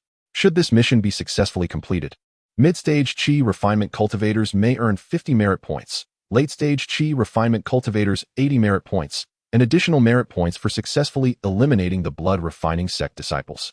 Cheng Yan observed that among the loose cultivators present, there were 6 late-stage Qi refinement cultivators and 30 mid-stage Qi refinement cultivators. Coupled with the 3 late-stage Qi refinement cultivators from Tiger Roar Mountain Manor, this force was indeed formidable. However, Cheng Yan was curious about how they intended to confront the 1st-tier superior formation and the perfected Qi refinement cultivator. Young Master Chun, it is not that we doubt you, but if you do not clarify how we are to contend with the 1st-tier superior formation and the perfected Qi refinement cultivator, we cannot help but feel uneasy. Clearly, Cheng Yan was not the only one harboring such concerns. After all, these loose cultivators were vying for cultivation resources, not seeking to court death. Both the 1st-tier superior formation and the perfected Qi refinement cultivator were formidable adversaries. And should they arrive only to discover that Tiger Roar Mountain Manor was ill-equipped to confront them, it would be too late. Chen Yu understood that loose cultivators primarily prioritized their own interests, fearing for their lives. If he did not present some means of assurance, it would be challenging to gain their trust. Thus, he retrieved a spiritual talisman from his storage bag and displayed it for all to see. This is a first-tier superior formation-breaking talisman. I trust you all understand its significance, so I shall not elaborate further. With this talisman in hand, the first-tier superior formation shall not impede us. Upon witnessing Cheng Yan produce the formation-breaking talisman, the assembly felt considerably reassured, though some loose cultivators still harbored lingering unease. The formation had a countermeasure, but how would they deal with the perfected Qi refinement cultivator? Cheng Yan noted that the speaker was a mid-stage Qi refinement cultivator. I shall personally handle the perfected Qi refinement cultivator. Isn't young Master Cheng a tad too arrogant? I observe that he possesses merely the cultivation of the 9th layer of Qi refinement, yet he dares to claim he can contend with a fully realized Qi refinement practitioner. I suggest young Master Cheng seek out another fully realized practitioner, for I do not wish to entrust my life to someone who cannot see their own limitations. As soon as Cheng Yu's words fell, one among the scattered cultivators spoke up. This individual was of late-stage Qi refinement and could articulate Cheng Yu's cultivation level, suggesting he was at least of the 8th layer. To everyone's surprise, Cheng Yan merely turned his gaze towards the practitioner, and then Cheng Yan heard a faint sound akin to a tiger's roar, followed by a muffled groan. The late-stage Qi refinement practitioner staggered back several steps, a trickle of blood escaping from the corner of his mouth. Gasp! Witnessing the injury of the late-stage practitioner, the scattered cultivators collectively inhaled sharply. After all, this was a late-stage Qi refinement cultivator who had been effortlessly wounded in an instant. Is this the famed Tiger Roar technique of Tiger Roar Mountain? Truly terrifying. Prior to arriving, Cheng Yan had inquired about Tiger Roar Mountain, learning that the Tiger Roar technique was their ultimate skill, an exceedingly powerful sound wave spell. Upon its execution, it produces a deafening roar, its might unparalleled among those of the same level. Moreover, Cheng Yu's mastery of the Tiger Roar technique was nothing short of extraordinary. Typically, sound wave attacks are area of effect strikes, indiscriminate of friend or foe. Yet, Cheng Yan managed to wield the Tiger Roar technique with precision, targeting only a single adversary, a testament to his profound skill. Thank you, young Master Cheng, for your mercy. The injured practitioner finally regained his composure, wiping the blood from his mouth and clasping his hands in respect towards Cheng Yan. Does anyone have any objections? Cheng Yan merely cast a glance at him, offering no response, and addressed the assembled scattered cultivators instead. This time, none dared to voice any dissent, for Cheng Yan had demonstrated his strength through decisive action. Since there are no objections, let us depart. With that, Cheng Yan produced a ship-shaped magical artifact from his storage pouch, which floated above the bustling streets of Sanyangfang City. A flying artifact, he announced. Our destination is not near, and relying solely on our sword flight would be too slow. Thus, I have requested this first-tier premium flying artifact, the cloud-piercing boat, from the sect. Please, everyone, board the vessel. The crowd followed Cheng Yan onto the flying boat. Once aboard, Cheng Yan curiously surveyed his surroundings, marveling at this being his first encounter with a flying artifact. Prior to this, he had only heard tales of such wonders. The cost of flying artifacts is exceedingly high, especially for a large one capable of carrying multiple passengers. Cheng Yan estimated that the cloud-piercing boat before him must be worth at least 10,000 spirit stones. After boarding, Cheng Yan made his way to the helm, placing a considerable number of spirit stones onto the vessel. Soon, the flying boat soared into the air and sped away into the distance. Cheng Yan, observing the spirit stones Cheng Yan had placed, couldn't help but gasp in astonishment. He hadn't anticipated that not only was the boat itself exorbitantly priced, but that its operation would also consume such considerable amounts of spirit stones, at least over 100. By his estimation, however, despite the high consumption, the speed was indeed remarkable, far exceeding that of Cheng Yan's sword flight by an unknown margin. 3 days later, the flying vessel came to a halt within a mountainous forest. Esteemed guests, he announced, before us lies our intended destination. To avoid alarming the enemy, we shall no longer utilize the vessel. Our assault on the blood-refining sect will be devoid of any underhanded schemes. We shall confront them directly. The formation and the accomplished practitioners of Qi refinement will be entrusted to our Hushao Mountain Manor, while the remainder shall be left in your capable hands. I implore you to exert your utmost efforts. Upon witnessing that all had disembarked from the vessel, Cheng Yan stowed it away and continued, Rest assured, young Master Cheng, those disciples of the blood-refining sect are, in our eyes, mere opportunities for glory in battle. We shall not let them escape. That is most reassuring, Cheng Yan replied. And then he led the group into the fray. Chapter 65. The Spirit Herb Garden. At this moment, atop the spiritual vein of the blood-refining sect, a cultivator at the peak of Qi refinement was engrossed in his practice within his cave dwelling. Inside, there existed a blood pool, at the center of which stood a jade platform, upon which the cultivator sat in meditation. This blood pool represented a common method of cultivation for disciples of the blood refining sect, and when combined with their unique techniques and formations, it facilitated rapid progress. However, the sheer volume of blood in the pool revealed the extent of his lethal exploits. Aside from a portion derived from beasts and fellow cultivators, the vast majority originated from mortals, for in this world, it is indeed mortals that abound the most. Suddenly, an ominous shriek pierced the air, breaking his concentration. He opened his eyes wide, but before he could react, a tremor shook the ground, and his expression shifted dramatically. The formation had been breached? How could this be? Could a Foundation establishment cultivator have arrived? The very thought seemed increasingly plausible. After all, this was a high-grade formation, and even a peak chi refinement cultivator could not dismantle it instantaneously. Only a Foundation establishment cultivator possessed such power. Just as he contemplated fleeing, he sensed 3 powerful auras approaching him. Upon closer inspection, he noted that one was at the 9th level of chi refinement, while the other 2 were merely at the 8th. Humph, a mere 9th level of chi refinement dares to approach me? Such audacity. Realizing that his assailants were not Foundation establishment cultivators, he felt a wave of relief and met their approach head-on. Who dares challenge me? A mere 9th level cultivator? Oh, it is none other than the young master of Tiger Howl Mountain, Cheng Yan. Is it possible that young Master Chen has come seeking death? He sneered at the sight of Cheng Yan, his voice dripping with disdain. I have come to take your life, Cheng Yan declared, and without further ado, he drew forth his magical artifact and engaged the opponent in combat. The 2 8th level chi refinement cultivators swiftly joined him in the fray. Meanwhile, Cheng Yan encountered a foe at the 6th level of chi refinement. As the formation fell, the scattered cultivators dispersed, each seeking their own targets.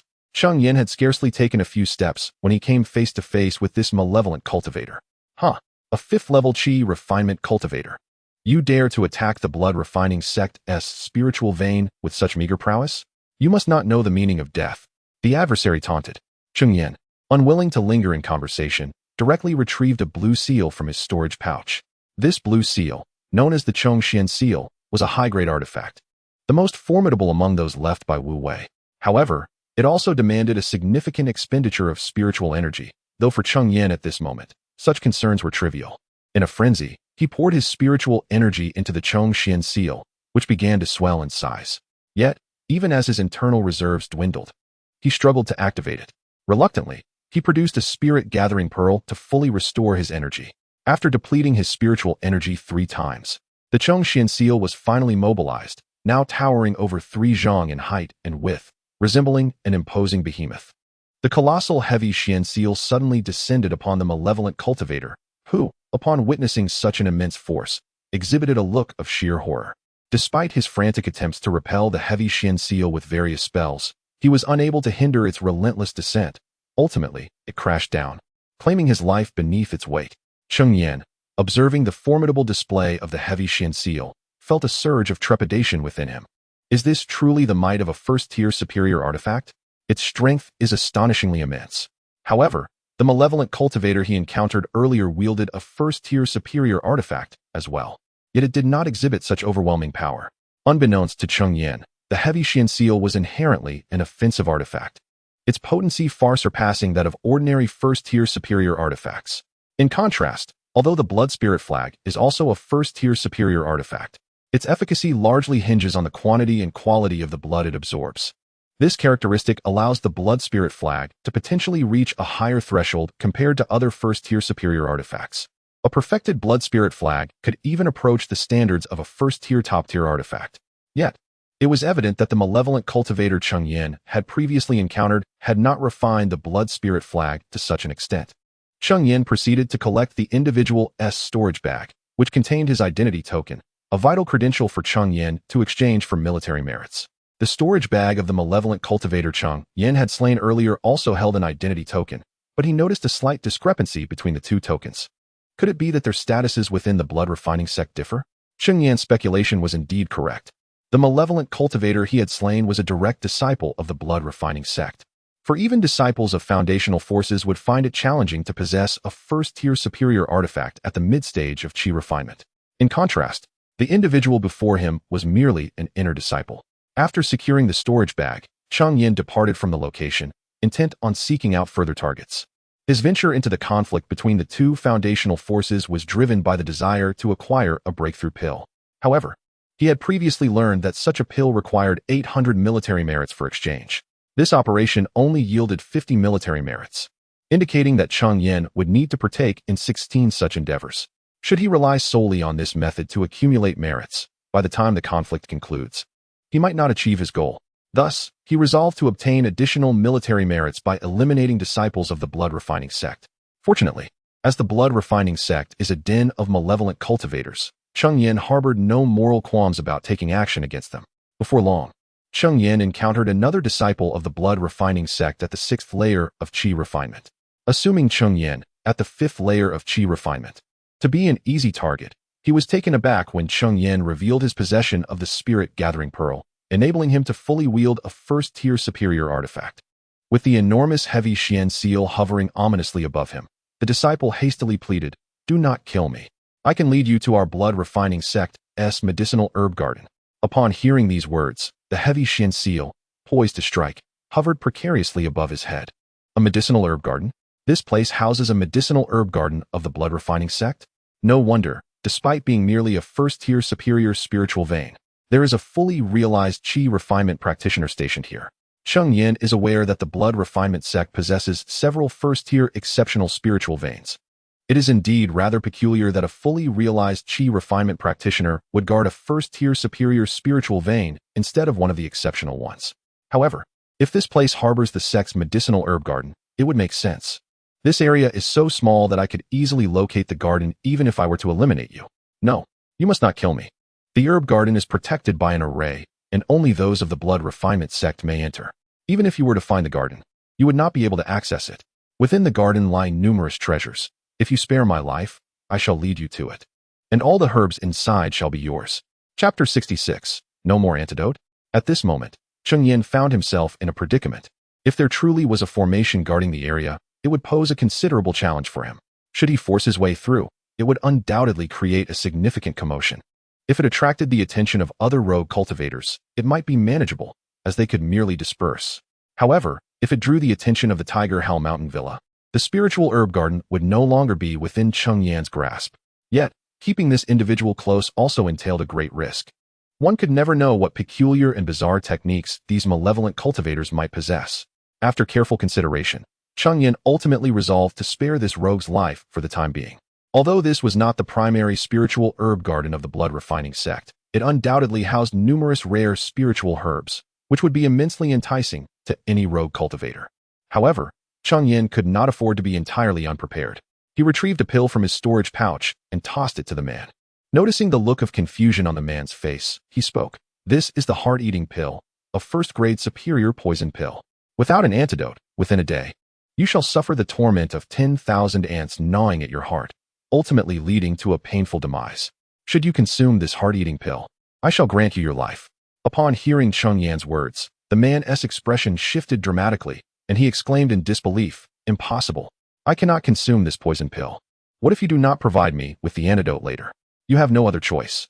Either consume the poison pill, or face death," Cheng Yan asserted, exerting a bit more pressure with the heavy Xian seal. I will. The man, terrified by the movement of the heavy Xian seal above him, hastily swallowed the pill. After witnessing him consume the poison, Cheng Yan retracted the heavy Xian seal. "Very well, take me to the spiritual herb garden. It is best that you harbor no other thoughts along the way. Upon our arrival, I shall provide you with the antidote. Rest assured, I have already ingested the poison pill. Even if you offered me several lifelines, I would not dare entertain any ulterior motives," he replied, leading Cheng Yan towards the spiritual herb garden. Cheng Yan, however, instructed him to walk ahead while maintaining a certain distance behind. After a short while, the man came to a halt at a particular spot. Cheng Yan observed carefully and, upon confirming there were no other dangers, approached. "Here lies the spiritual herb garden of the blood refining sect. I have brought you here. May I now receive the antidote? First, deactivate the formation, and I shall provide you with the antidote," Cheng Yan replied. Reluctantly, the rogue turned and produced a token, placing it atop the formation. Gradually, an entrance began to emerge from the formation. Just as Cheng Yan was captivated by the opening, the rogue suddenly pivoted, spitting forth a silver needle. The needle shot forward with astonishing speed, poised to pierce Cheng Yan's neck. Yet, just as the needle was about to make contact, a flash of golden light intervened. And with a sharp clang, the silver needle was deflected away. How is this possible? The rogue gasped, unable to contain his astonishment at the failure of his ambush. To know that this silver needle is indeed a weapon of stealth, it has even claimed the lives of cultivators at the 6th level of chi refining. However, today it has fallen into the hands of a mere 5th level chi refiner. Please do not kill me. I implore you, spare my life. You, my lord, possess great magnanimity. Let me go? I do not seek the antidote, only your mercy. After his ambush failed, he had no recourse but to kneel on the ground, continuously begging for his life. Yet, Cheng Yan would not show him mercy, had it not been for his prior preparations, secretly concealing a Vajra talisman in his hand. The ambush might have succeeded. Then, the heavy Shin seal flew forth, striking fiercely at the malevolent cultivator, who met a tragic demise beneath its weight. No antidote. I possess none to offer you, Cheng Yan remarked softly, gazing at the lifeless figure of the malevolent cultivator. Not only did Cheng Yan lack an antidote, but the poison pill he had given was also a mere counterfeit, a failed concoction from his usual alchemical attempts. However, the heart-eating pill was not a fabrication. Such a poison indeed existed, and had it not been convincing enough, Cheng Yan would have found it difficult to deceive his opponent. Cheng Yan collected the malevolent cultivator's storage pouch and picked up the identity token that had fallen to the ground. He then affixed it to the formation, which opened a passageway, allowing him to enter swiftly. Little did he expect that the malevolent cultivator had deceived him, claiming that only disciples of the blood-refining sect could enter, when in fact, possession of the identity token granted unrestricted access. Upon stepping into the formation, Cheng Yan was astonished by the sight before him. An abundance of spiritual herbs stretched as far as the eye could see. Among them, he discovered a type of spiritual herb he desperately needed, the gathering spirit grass. Cheng Yan had long aspired to elevate his alchemical skills to the mid-tier of the 1st grade, yet he had been hindered by a lack of sufficient spiritual herbs. Particularly, gathering spirit grass had proven elusive. Over the past 2 years, he had only managed to find 3 or 5 plants. However, before him now lay over 100 gathering spirit grasses. Although not all had reached a decade of growth, a cursory glance revealed at least 50 that surpassed this age. Cheng Yan hurriedly harvested all the gathering spirit grasses over 10 years old, placing them into his storage pouch, leaving the younger ones untouched. This was primarily due to his lack of space to cultivate them. Spiritual herbs require planting in spiritual fields, which can only be cultivated atop ley lines. And the spiritual spring within Cheng Yan's cave abode could not be transformed into a spiritual field. In addition, he discovered another spiritual herb, the cultivating origin fruit. This fruit serves as the primary ingredient for the cultivating origin pill, a high-tier 1st-grade elixir used by late-stage chi refiners to enhance their cultivation. Regrettably, the number of cultivating origin fruits was scant. Only about 10 fully matured ones were available, all of which Cheng Yan promptly collected. He then embarked on a fervent sweep, gathering nearly all spiritual herbs that had matured sufficiently for alchemical use into his storage pouch. However, Cheng Yan did not take away all the available spiritual herbs, for one must not act too decisively. Otherwise, should the people of the Tiger Howl Manor discover it, he would find himself in a difficult position. Having gathered an ample amount of spiritual herbs, he departed from the area. When Cheng Yan emerged from the herb garden, the battle outside was nearing its conclusion. Upon arriving at the location where Cheng Yu was engaged in combat with a fully realized chi refinement cultivator, Cheng Yan witnessed Cheng Yu severing the head of the malevolent cultivator with a single sword strike. Truly, he is worthy of being the young master of the Tiger Howl Manor, capable of slaying a fully realized chi refinement cultivator with his own cultivation at the 9th level of chi refinement. At that moment, a wandering cultivator who had arrived slightly earlier could not help but exclaim softly upon witnessing Cheng Yu's remarkable prowess. It is merely relying on the power of magical artifacts. If I were to possess 3 superior 1st-tier magical artifacts, I too could easily achieve victory over foes of a higher rank. Chapter 67. Breakthrough in Alchemy. Upon hearing the words of the wandering cultivator, another individual interjected, his tone tinged with a palpable sense of envy. Yet, with your cultivation at the 7th level of chi refinement, how effectively could you wield even a top-tier magical artifact? The man scoffed in response. Just as it seemed the two were on the verge of an altercation, Cheng Yu approached, causing both to instantly fall silent. In just a few days, Cheng Yu had established considerable prestige among the wandering cultivators through his prowess. After all, for these cultivators, only strength could command their respect. Cheng Yu surveyed the surroundings and noted that not all the wanderers had arrived. He then leaned towards one of his junior disciples to whisper a few words. The disciple nodded and departed.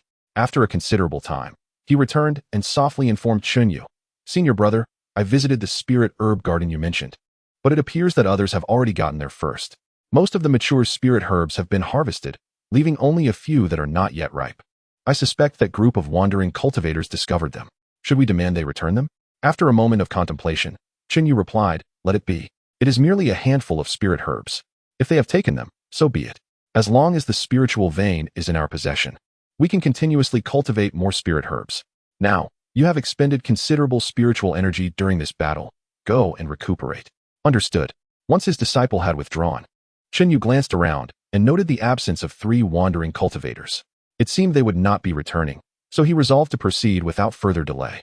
Addressing the gathered cultivators, he stated, "Esteemed colleagues, while we have successfully secured the spiritual vein, our mission remains incomplete. We must guard the vein for 3 days until the manor dispatches personnel to take over.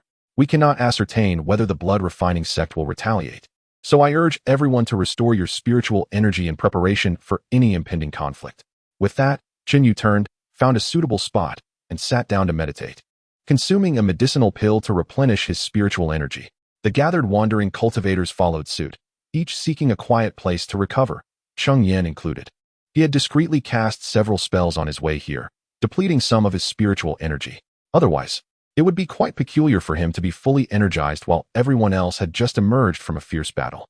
3 days passed in the blink of an eye. Fortunately, they had been spared an assault from the blood-refining sect, allowing everyone to focus on their cultivation in peace. Today, the people from Hushao Manor finally arrived. A flying vessel identical to the one Chun Yu had previously produced hovering before them, from which around 20 individuals disembarked. The trio of Chun Yu eagerly made their way to greet them. "Senior brother Chun, how impressive that you managed to secure the spiritual vein so effortlessly." As one of the perfected chi cultivators descended from the flying vessel, a resonant voice reached his ears. "Senior brotherly, you flatter me. I did not expect you to come in person. The elder of the village informed me that this location's spirit vein is exceptionally suitable for cultivating the yuan fruit, which holds significant value. Thus, I was dispatched to assess the feasibility of establishing a first-tier grand formation to safeguard this area." "Oh, Senior brotherly has already attained the status of a first-tier grand formation master? Congratulations. Ha ha ha, it has only been a couple of months. I cannot compare to junior brother Chen." Although he spoke humbly, the delight in his tone revealed his satisfaction with his advancement in formation mastery. "Since you are tasked with duties, I shall not intrude further and will take my leave. What a pity. Had it not been for my responsibilities, I would have relished a few drinks with you. Upon returning to the village, we must ensure a night of revelry. Please do not skimp on the fine wine. Rest assured, there will be plenty." After exchanging pleasantries, Cheng Yan retrieved the flying vessel from his storage pouch and, along with a group of loose cultivators, boarded it. Naturally, the members of Tiger Roar Mountain Villa would not allow these loose cultivators to linger atop the spirit vein while they set up formations. During the formation process, any errors are intolerable. Should any loose cultivator attempt to create mischief, it could result in fatal flaws within the formation. 3 days later, the group returned to the Sanyang market, where Cheng Yan had accumulated 70 merits in total, 50 from the task, and an additional 20 from slaying 2 mid-stage refining blood sect disciples. After recording his merits, Cheng Yan returned to the inn he had previously occupied. This establishment was specifically designed for loose cultivators like him, requiring no spirit stones for accommodation. With each room fortified with restrictions that prevented any noise from escaping and shielded against prying eyes from other cultivators, safeguarding their privacy. Of course, it could not entirely block the scrutiny of Foundation establishment cultivators. However, who among them would take the time to spy on a group of chi refiners? Thus, this place offered a relatively private sanctuary for Cheng Yan. With the completion of this task, he anticipated a brief respite, seizing the opportunity to elevate his alchemical skills to the middle tier of the first grade. Having acquired a substantial amount of spirit-gathering grass, he was well equipped for his endeavors, and he had also obtained several auxiliary herbs from the spirit herb garden. Bringing forth the alchemical furnace, he skillfully infused it with spiritual energy and commenced the warming process. He adeptly extracted the spiritual herbs, fused the elixirs, and condensed them into pills, all steps he had mastered thoroughly. Yet, this batch ultimately yielded only 3 defective pills. Nevertheless, Cheng Yan remained undeterred. It is entirely commonplace for alchemists to produce waste. Each failure provided him with invaluable experience, enabling him to avoid previous mistakes in his future endeavors. After a series of profound reflections, Cheng Yan commenced his second round of alchemical refinement, executing a seamless and fluid series of motions. Ultimately, he succeeded in producing 3 elixirs. This time, a smile graced Cheng Yan's countenance, as a delicate fragrance of medicinal herbs wafted from the cauldron. It was evident that he had successfully concocted a chi-nurturing pill. Upon retrieving the 3 pills from the alchemical furnace, he found that, aside from 2 failed attempts, one was indeed the successful chi-nurturing pill. Seizing the momentum of his success, Cheng Yan proceeded to initiate another round, yielding the same outcome, 1 chi-nurturing pill and 2 failures. Chapter 68. Brother Chen. Although Zhou Yang's success rate in refining elixirs is merely 10%, he has indeed ascended to the rank of a first-tier intermediate alchemist. However, such a status is not recognized by others due to his dismally low success rate, which fails to even recoup the costs of the spiritual herbs. Unless Zhou Yang can devise a method to enhance the efficacy of the chi-enhancing elixir, he will struggle to sell each elixir for a greater sum of spirit stones, thereby offsetting his losses. Suddenly, Zhou Yang recalled that he possessed an item capable of elevating the elixir's potency, the spiritual honey produced by the purple-winged bee. With this thought, he hesitated no longer and retrieved a few vials of spiritual honey from his storage bag, 2 vials, to be precise, which he had painstakingly gathered over the past 2 years. Despite having tamed the purple-winged bee for over 2 years, its progress had stagnated at the first-tier low level, resulting in a meager yield of spiritual honey, most of which was merely ordinary honey. As Zhou Yang proceeded with the alchemical process, he added several drops of spiritual honey into the concoction. Upon solidifying, he discerned a marked enhancement in the aroma of the chi-enhancing elixir, thanks to the honey's addition. However, he regrettably succeeded in producing only 1 elixir. Although spiritual honey is reputed to improve the success rate of alchemy, its effect is rather negligible, offering only a slight increase. Ultimately, the number of elixirs produced remains unchanged. The primary benefit of the spiritual honey lies in augmenting the elixir's efficacy. Eagerly, Zhou Yang consumed the chi-enhancing elixir infused with spiritual honey. 3 hours later, he successfully refined it. Upon sensing the fluctuations of spiritual energy within his dantian, a glimmer of delight sparkled in his eyes. The elixir enhanced with spiritual honey boasted a potency greater than that of a standard chi-enhancing elixir by 10%. Yet, the most significant advantage was that the toxic residue was notably reduced. Typically, the toxin from an ordinary chi-enhancing elixir requires half a month to purify completely, whereas the elixir with spiritual honey only necessitates 10 days. This implies that Zhou Yang can consume an additional elixir each month, significantly accelerating his cultivation progress. Had Zhou Yang possessed first-tier intermediate spiritual honey, the effects might have been even more pronounced. Regrettably, the honey produced by the purple-winged bee is constrained by its own tier, and it may take considerable time for the bee to advance to the first-tier intermediate level. However, Zhou Yang had heard of a particular elixir known as the spirit feed pill, which cannot be consumed by human cultivators but is intended for spiritual beasts, enhancing their cultivation. Spiritual beasts and demon beasts are fundamentally similar. Spiritual beasts are simply demon beasts subdued by human cultivators, created to distinguish them from their wild counterparts. It seems prudent to procure some spirit feed pills for the purple-winged bee in hopes of facilitating its advancement to the first-tier intermediate level. Nonetheless, there is no urgency regarding the purple-winged bee, for even if Zhou Yang were to elevate it to the first-tier intermediate level, he lacks a suitable environment for the bee to gather pollen. Without pollen, there is no means to produce spiritual honey. In the ensuing month, Zhou Yang remained within the inn, diligently concocting chi-nourishing pills. He produced 1 batch daily, depleting over 30 portions of spiritual herbs, yet yielding a bountiful 5 vials of chi-nourishing pills, each infused with spiritual honey. Moreover, Zhou Yang had achieved a success rate of 20% in pill refinement, and he sensed that a breakthrough to a 30% success rate was imminent. Only upon reaching this threshold could he hope to recoup his expenses, as each batch would yield a mere handful of spirit stones. At that point, Zhou Yang would finally be recognized as a competent first-tier mid-grade alchemist. During this period, he also took the opportunity to procure a mid-grade spirit-feeding pill for the purple-winged bee, which was on the brink of a breakthrough. After refining 2 of these spirit-feeding pills, the bee successfully ascended to the first-tier intermediate level. Regrettably, Zhou Yang currently had no means to acquire mid-grade spiritual honey. Having just completed a batch of chi-nourishing pills, with 2 successful and 2 failed, Zhou Yang felt optimistic about starting another round, hopeful that he might achieve a 30% success rate. However, as he stored away the pills, the token within his storage bag began to vibrate. After a month of rest, the Hushao Mountain Manor finally issued another task. Zhou Yang promptly stowed away his alchemical furnace and made his way to the management office. Upon his arrival, he discovered that several loose cultivators had already gathered, including Cheng Yan and 2 other fully realized Qi practitioners, along with several late-stage Qi practitioners, all disciples of the Hushao mountain manor. Once everyone had assembled, Cheng Yan stepped forward. Although he was only at the 9th level of Qi cultivation, his prowess was formidable, easily surpassing many fully realized practitioners. Coupled with his status as a junior manor lord, he commanded authority over the mission, even with the presence of the other 2 fully realized practitioners. Esteemed colleagues, Cheng Yan began, we have been summoned as the manor has received a new task. Just yesterday, the blood-refining sect launched a surprise attack on one of our spiritual veins. They dispatched several fully realized practitioners, while we have only 2 stationed at the spiritual vein. Thus, the manor has tasked us with providing support. This mission carries greater risks, yet the rewards for valor will also be more substantial. All mid-stage Qi practitioners will earn 80 merit points, while late-stage Qi practitioners will receive 120. As before, any kills of blood-refining sect disciples will yield additional merit points. Do any of you harbor objections? Seeing no dissent among the gathered crowd, Cheng Yan wasted no time. He retrieved a flying vessel from his storage bag. Since there are no objections, let us depart. As the group boarded the flying vessel, it ascended from the ground and set forth towards its destination. The location lay within the jurisdiction of the Hushao mountain manor, hence it was not far.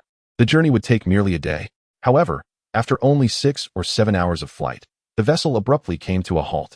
A group of wandering cultivators found themselves perplexed as the flying vessel came to an unexpected halt.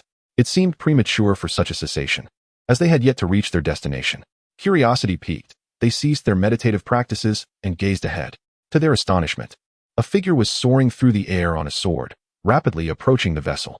Initially, the scattered cultivators braced themselves for a potential assault, their anxiety palpable, until Cheng Yan reassured them that it was an ally. Only then did their tension ease, though vigilance remained. Is that you, junior brother Chen? The voice echoed even before the swordsman reached the vessel. It was none other than Brother Du, however. One might wonder why Brother Du was not stationed at the spiritual vein during such a critical time. I fled because 5 perfected Qi refinement practitioners from the blood-refining sect have been dispatched. We stood no chance against them, he explained. The mention of 5 perfected Qi refinement practitioners sent a shiver through the group. Had the spiritual vein already fallen?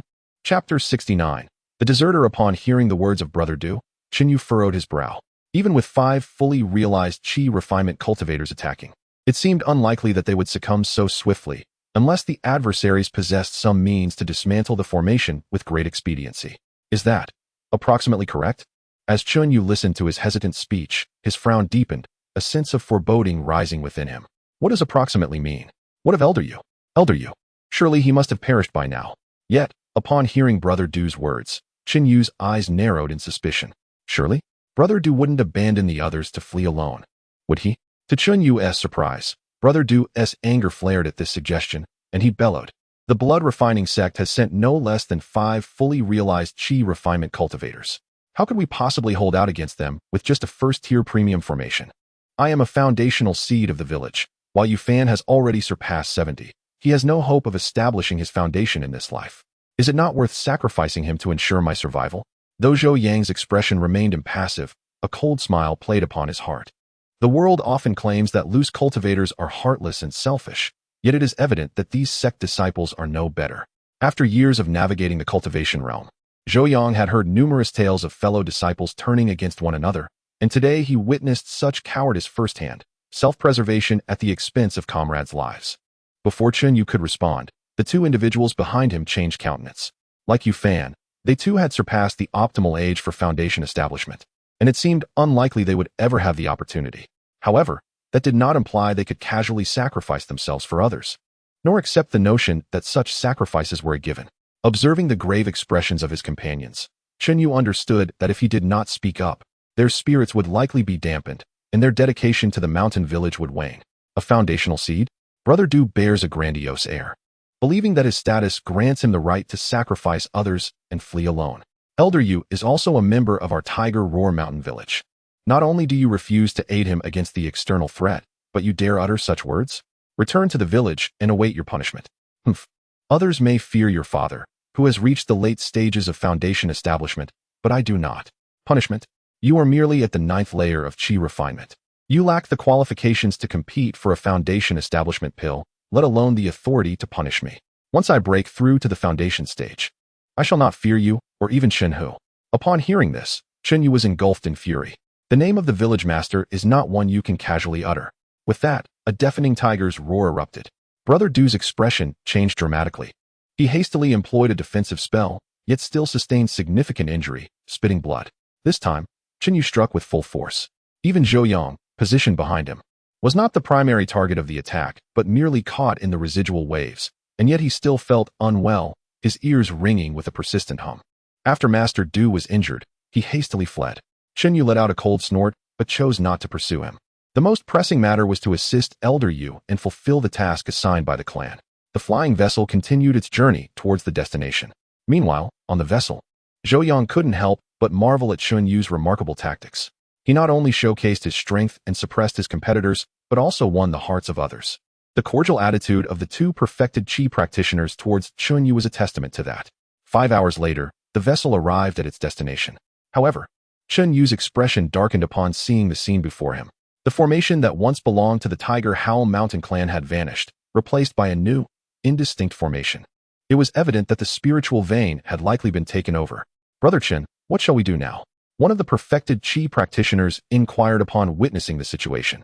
After a moment of contemplation, Cheng Yan replied, "Setting up a formation requires considerable time. Even if Elder Yu were the only one defending, the blood-refining sect could not have seized the spiritual vein and completed the formation so swiftly. I observe that this formation remains incomplete, which indicates we still have a chance. But they have 5 perfected Qi practitioners. Including you, Brother Chen, we only have 3 perfected Qi fighters. We might not be their match," cautioned another. "Rest assured, I would never recklessly lead us in a certain death," Cheng Yan assured them. "I will call for reinforcements from the clan, but it will take at least a day for them to arrive. Our task is to continually harass the blood-refining sect, preventing them from completing their formation.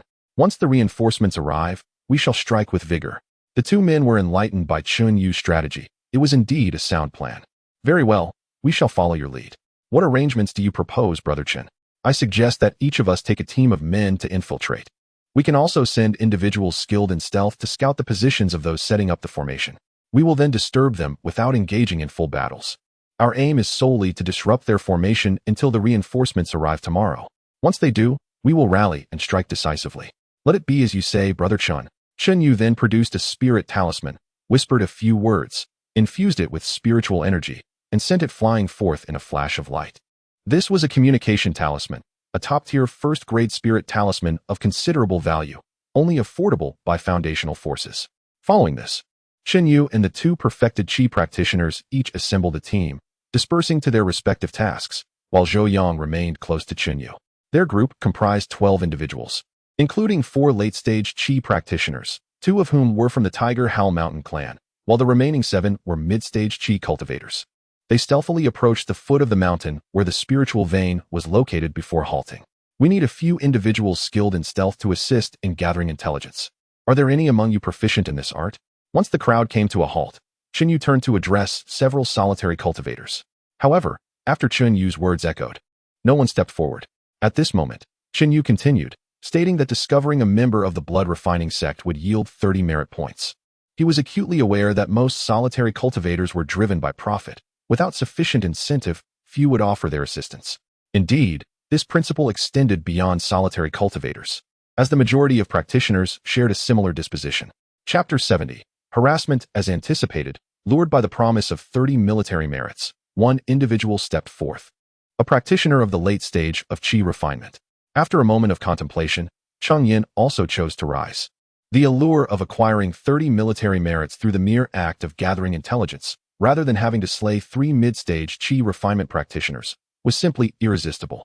Cheng Yan held unwavering confidence in his forbidden god armor. When fully activated, even a perfected Qi refinement cultivator would struggle to detect his presence. However, Cheng Yan, noticing that Cheng Yan was merely at the 5th layer of Qi refinement, displayed a flicker of skepticism on his face. Yet, Cheng Yan had no choice. His 5th layer of Qi refinement was indeed the weakest among them. To alleviate Cheng Yan's doubts, Cheng Yan opted to reveal some of his capabilities, channeling spiritual energy into the forbidden god armor. Before long, although Cheng Yan remained visible to all, those mid-stage Qi refinement practitioners found themselves utterly unable to discern his existence. Even Cheng Yan could only sense Cheng Yan as a fleeting shadow, unable to truly grasp his presence. Cheng Yan, however, had held back, not fully unleashing the power of the forbidden god armor. Nevertheless, this display was sufficient to dispel Chen Yu's mistrust. Very well, I must trouble you both. Should you catch sight of any members of the blood refining sect, please return swiftly to inform us. At that time, I will activate a secret technique. Should you feel the token vibrating, do return promptly. We will wait here for a quarter of an hour. If you have not returned by then, we shall depart. And you can follow the disturbances of the duel to locate us, Chen Yu stated, the hint of doubt on his face dissipating after witnessing Cheng Yan's abilities. Cheng Yan and the other late-stage Qi refinement practitioner nodded in understanding, then chose separate directions to search for traces of the blood refining sect. This area was a first-tier premium spiritual vein, its coverage not insignificant. Fortunately, the three teams were each responsible for a portion of the territory. And with 2 individuals dispatched to scout, the area Cheng Yan needed to search was further reduced. Yet, despite this, completing the search was no simple task, especially since the spiritual vein lay within a mountainous region, complicating the endeavor. After the time it takes to burn a stick of incense, Cheng Yan finally spotted a group of blood refining sect members at a mid-mountain location. There were 5 in total, 2 late-stage and 3 mid-stage Qi refinement practitioners. Upon discovering them, Cheng Yan refrained from making any noise, fully activating his forbidden god armor out of fear of being detected. After noting their location, he stealthily retreated. It was only after he had exited the range of their detection that he made his way back to where Chen Yu and the others were waiting. Did you find anything? Chen Yu inquired as Cheng Yan returned. Yes, I spotted a group of blood refining sect members at a mid-mountain location, totaling 5 individuals, 2 late-stage and 3 mid-stage Qi refinement practitioners. Excellent. We shall proceed once the other individual returns. Chen Yu then activated the secret technique, and Cheng Yan felt the token in his storage bag vibrating incessantly. Approximately a quarter of an hour later, another cultivator at the late Qi refining stage returned, albeit with a hint of disappointment in his eyes, clearly having made no significant discoveries and missing out on 30 battle merits. Subsequently, Cheng Yan led them to the location where they had previously encountered the group from the blood refinement sect. However, upon their arrival, the 5 individuals who had been present were nowhere to be found. This did not surprise anyone, as the back-and-forth travel had consumed a considerable amount of time. Moreover, it was entirely reasonable for the blood refinement sect members to have vacated the area after swiftly arranging their formation bases. Nevertheless, Chen Yu remained undeterred. He first instructed a disciple from the Tiger Howl Mountain Villa, also at the late Qi refining stage, to obliterate the formation base in the vicinity. Then, with a swift motion, he summoned a spirit beast from his pouch. As the spirit beast materialized, it began to sniff around the ground before darting off in a particular direction. Observing this, Chen Yu quickly beckoned the others to pursue. In a short span of time, they caught up with the 5 members of the blood refinement sect, who were now congregated as a group. Given that not everyone possessed the ability to conceal their presence, they were soon detected. However, for Chen Yu and his companions, the element of surprise was of little consequence. The few late Qi refining cultivators among them surged forward, each deploying their techniques. Except for 2 late-stage cultivators who managed to resist momentarily, the 3 mid-stage cultivators were swiftly overwhelmed and perished on the spot beneath the onslaught. After vanquishing the 5, Chen Yu retrieved a pouch of powder from his storage bag and scattered it into the air. Cheng Yan was uncertain of its purpose, but surmised it was likely intended to hinder the tracking efforts of spirit beasts. Let us go. After dispersing the powder, Chen Yu called out loudly and led the group away from the scene. Not long after their departure, members of the blood refinement sect arrived to investigate, but all that remained were 5 lifeless bodies. One individual attempted to use a spirit beast to trace Cheng Yan and his companions, only to find the spirit beast inexplicably spinning in circles.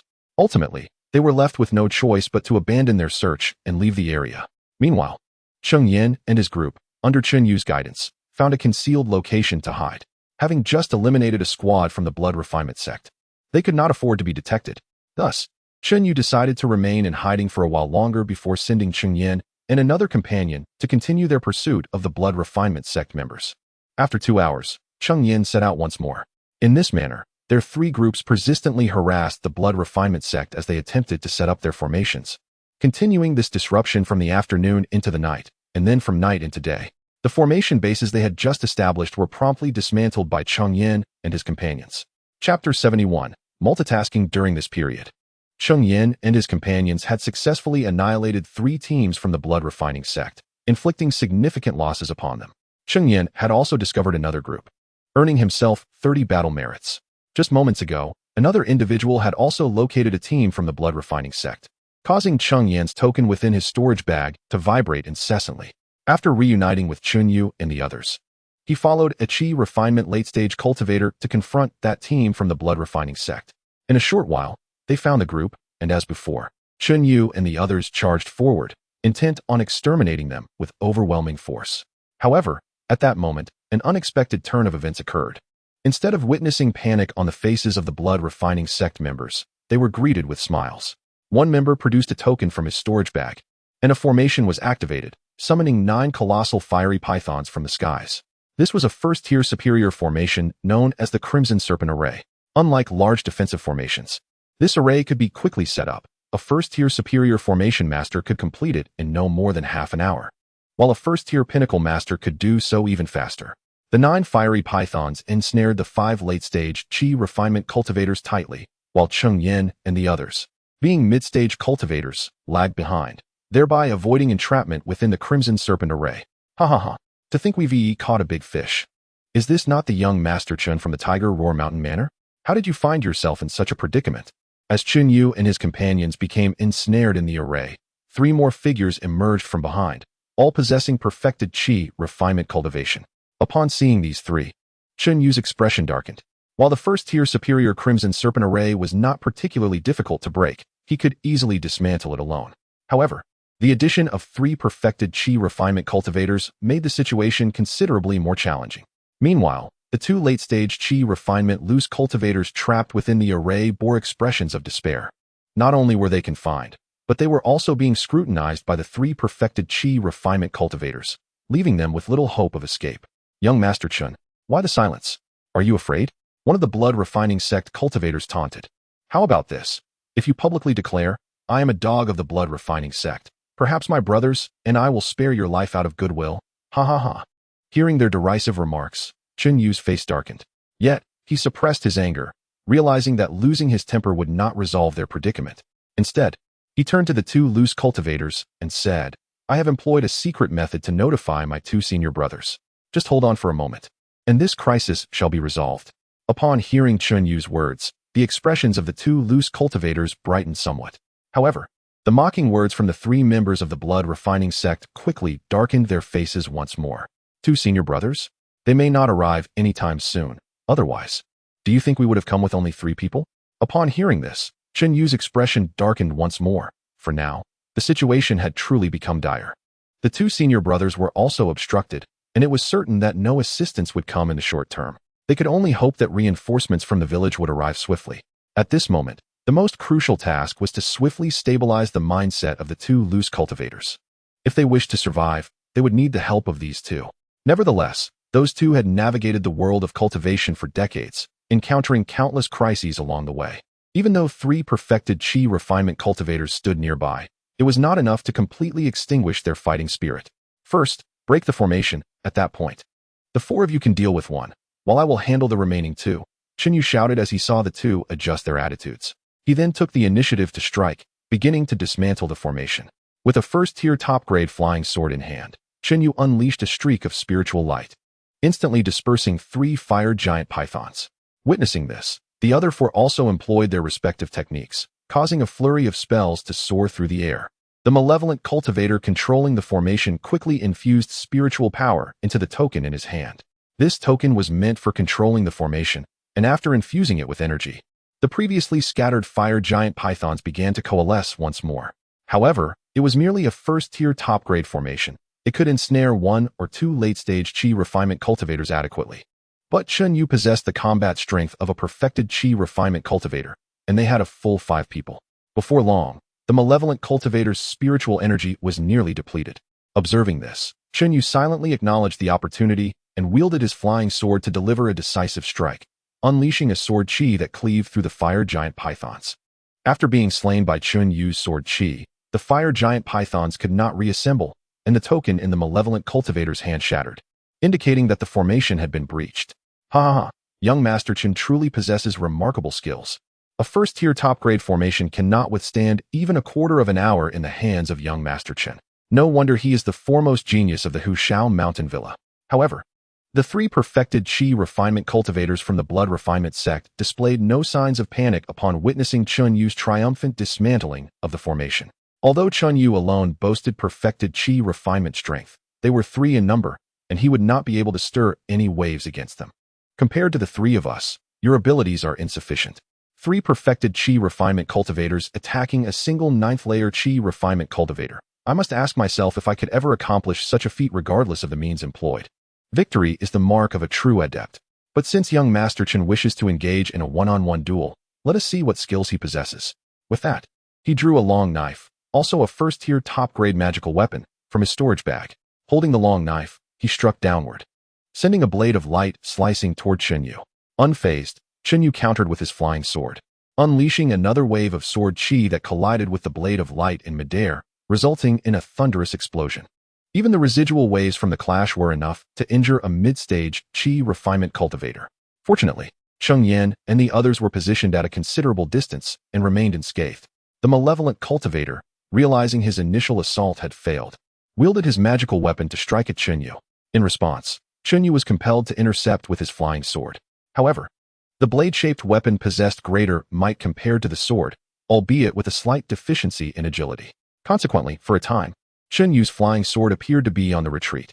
Suddenly, seizing an opportunity, the malevolent cultivator, having deflected the flying sword, launched his long blade swiftly toward Cheng Yu.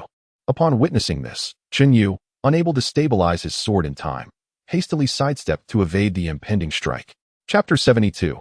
Siege. Despite Cheng Yu's fervent attempts to evade, the speed of the long blade was unparalleled, leaving a crimson mark upon his left leg. For reasons unknown, his left leg began to tremble ever so slightly. How does it feel, young Master Chen? My blood-devouring blade is quite the torment, is it not? It was revealed that this malevolent cultivator's artifact, the blood-devouring blade, possessed the sinister ability to drain blood. In that fleeting moment when it struck Cheng Yu, it siphoned away his lifeblood, rendering his left leg numb and shaking from the transient loss of vitality. The sinister cultivator was not one to squander such an opportunity. His intent was to incapacitate Cheng Yu's mobility by targeting his leg, and with a swift motion, the long blade lunged forward, aiming to inflict further injury. Yet, Cheng Yu was resolute in his determination not to succumb to his adversary's desires. With a powerful roar, reminiscent of a tiger's might, he unleashed a sonic wave that forcefully halted the long blade in its tracks. But the spectacle did not end there. Cheng Yu then retrieved a flying sword from his storage pouch, a first-tier exquisite artifact, and directed both swords toward the malevolent cultivator. Multitasking, the onlookers stood in awe as they witnessed Cheng Yu deftly manipulate 2 flying swords simultaneously. Typically, cultivators in the Qi refinement stage could only wield a single artifact at a time. It was only those in the Foundation establishment stage who could command multiple artifacts through their formidable spiritual awareness. Even among Foundation establishment cultivators, it was rare to see them operate multiple artifacts at once, as such exertion could be immensely draining. Yet, there existed a select few with extraordinary talent who could indeed multitask, managing 2 artifacts even in the Qi refinement stage. And doing so required less spiritual energy than forcing the artifacts through sheer will. As the 2 flying swords surged towards the malevolent cultivator, he could only hastily maneuver his long blade to intercept. However, a single blade was no match for 2 swords, and the long blade began to falter, while the flying swords relentlessly advanced upon him. In a moment of desperation, Cheng Yu engaged one flying sword to entangle the malevolent cultivator's long blade, while the other soared directly towards him. This maneuver left the malevolent cultivator cornered. If he withdrew the long blade to block the encroaching sword, the other would be free to strike. Help me. Faced with the imminent threat of the flying sword, the malevolent cultivator bellowed for aid from his fellow disciples. Upon hearing his cries for assistance, the 2 onlookers each produced their own artifacts. One dashed forward to intercept the flying sword aimed at the malevolent cultivator, while the other directed his artifact toward Cheng Yu. Support Junior Brother Chen. The 2 disciples from Tiger Roar Mountain, witnessing the unfolding chaos, shouted in unison as they hastily drew their own artifacts, intent on thwarting the approaching threat. Yet, being merely in the later stages of Qi refinement, they were ill-equipped to withstand the full force of a perfected Qi refinement cultivator's strike. Their artifact was swiftly repelled upon collision. The other 2 late-stage Qi refinement cultivators, recognizing the dire situation, rushed to intervene. Cheng Yu was their strongest asset in battle, and losing him would spell doom for them all.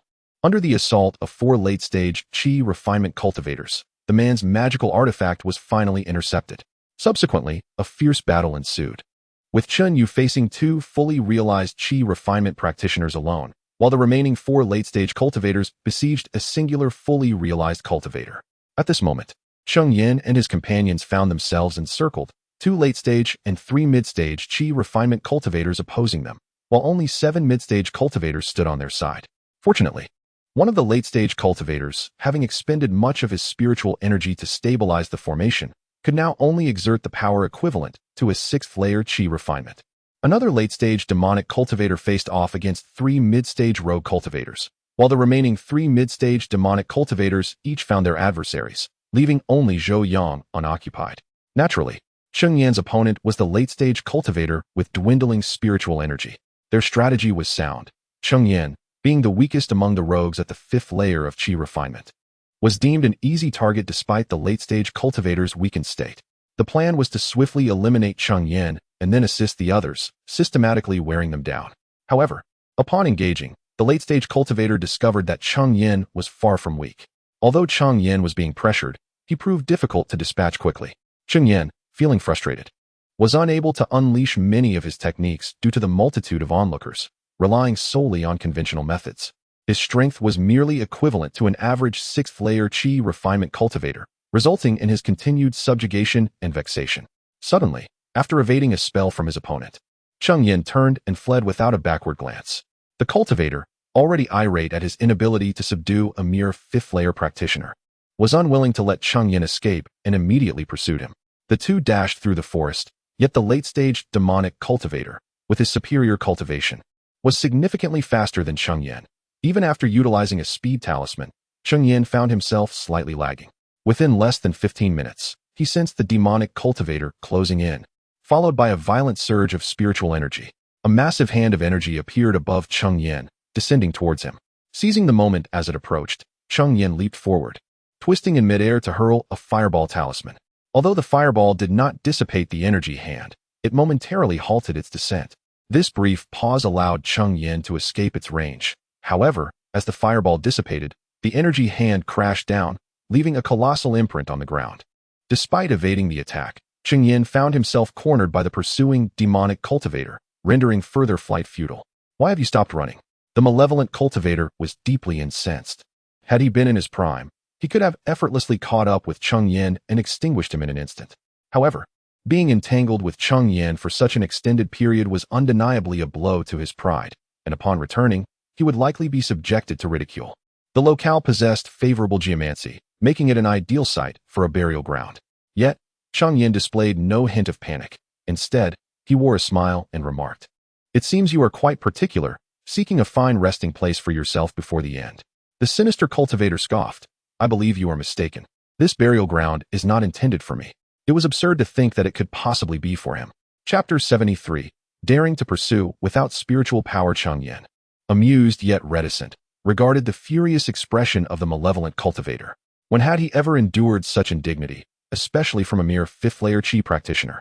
The fiend unleashed another spiritual energy seal towards Cheng Yan. However, Cheng Yan, unwilling to engage in prolonged conflict, summoned the heavy Xian seal, which swiftly expanded midair and descended upon the wicked cultivator. The spiritual energy seal crumbled beneath the weight of the heavy Xian seal, disintegrating within mere moments, leaving the malevolent practitioner to watch helplessly as he met his demise beneath its crushing force. How absurd it was for one without any spiritual power to dare pursue. Cheng Yan chuckled derisively at the lifeless body of the malevolent cultivator, who had foolishly underestimated him as an ordinary 5th-layer Qi practitioner. Such misconceptions were not entirely unfounded. Cheng Yan's 5th-layer cultivation was indeed beguiling. Who could have anticipated that a seemingly unremarkable 5th-layer practitioner possessed a spirit-gathering pearl, enabling him to wield the heavy Xian seal? A superior 1st-grade offensive artifact at such a nascent stage? Cheng Yan approached and collected the malevolent cultivator's storage pouch, discovering his identification token within. A disciple of the blood-refining sect in the mid-Qi stage was worth 10 battle merits. One could only speculate the worth of a late-stage disciple. After securing the storage pouch, Cheng Yan made his way back. Despite the imminent danger, he dared not leave hastily. The consequences for deserters at the Tiger Roar Mountain Manor were severe, applicable not only to their own disciples, but also to wandering cultivators like himself. Unless one could escape the manor's jurisdiction and vow never to return, the repercussions were dire. Nevertheless, Cheng Yan was not foolish enough to re-enter the fray, especially with 3 perfected Qi practitioners opposing him. Thus, he sought a concealed spot at the periphery of the battlefield, invoking the full power of his forbidden god armor, ensuring his presence remained undetected, ready to act as circumstances permitted. Meanwhile, on the battlefield, Chen Yu faced 2 perfected Qi practitioners of the blood-refining sect alone. Although he managed to multitask, his cultivation level could only stretch so far, rendering him quite strained. Furthermore, wielding 2 superior first-grade artifacts simultaneously posed a significant challenge to his spiritual power. In another sector of the battlefield, for late-stage Qi practitioners struggled against a single perfected cultivator, their situation growing increasingly dire. Among them, 3 were at the 8th layer, while 1 was barely at the 7th layer. Collectively, they could only manage to stall the malevolent practitioner. The 7th layer cultivator was already battered and merely holding on. Conversely, the mid-stage wandering cultivators found themselves in a more favorable position, as the late-stage malevolent practitioner they faced seemed to possess a lower cultivation level, roughly estimated to be at the 7th layer. The 3 wandering cultivators had him firmly ensnared, even beginning to gain the upper hand. If Cheng Yan were to intervene at this moment, he might very well be able to vanquish the late-stage malevolent cultivator. However, Cheng Yan was not inclined to proceed in such a manner. Even if he were to eliminate all the practitioners at the late stage of Qi refinement and below present in the vicinity, it would scarcely affect the current predicament. He was uncertain how long it would take for reinforcements from Hushao Mountain Villa to arrive. If only they could arrive sooner, perhaps there would still be a glimmer of hope for survival. As these thoughts crossed Cheng Yan's mind, he noticed that the scattered cultivators at the mid-stage of Qi refinement seemed to exhibit signs of retreat, entangled with their opponents, yet subtly withdrawing.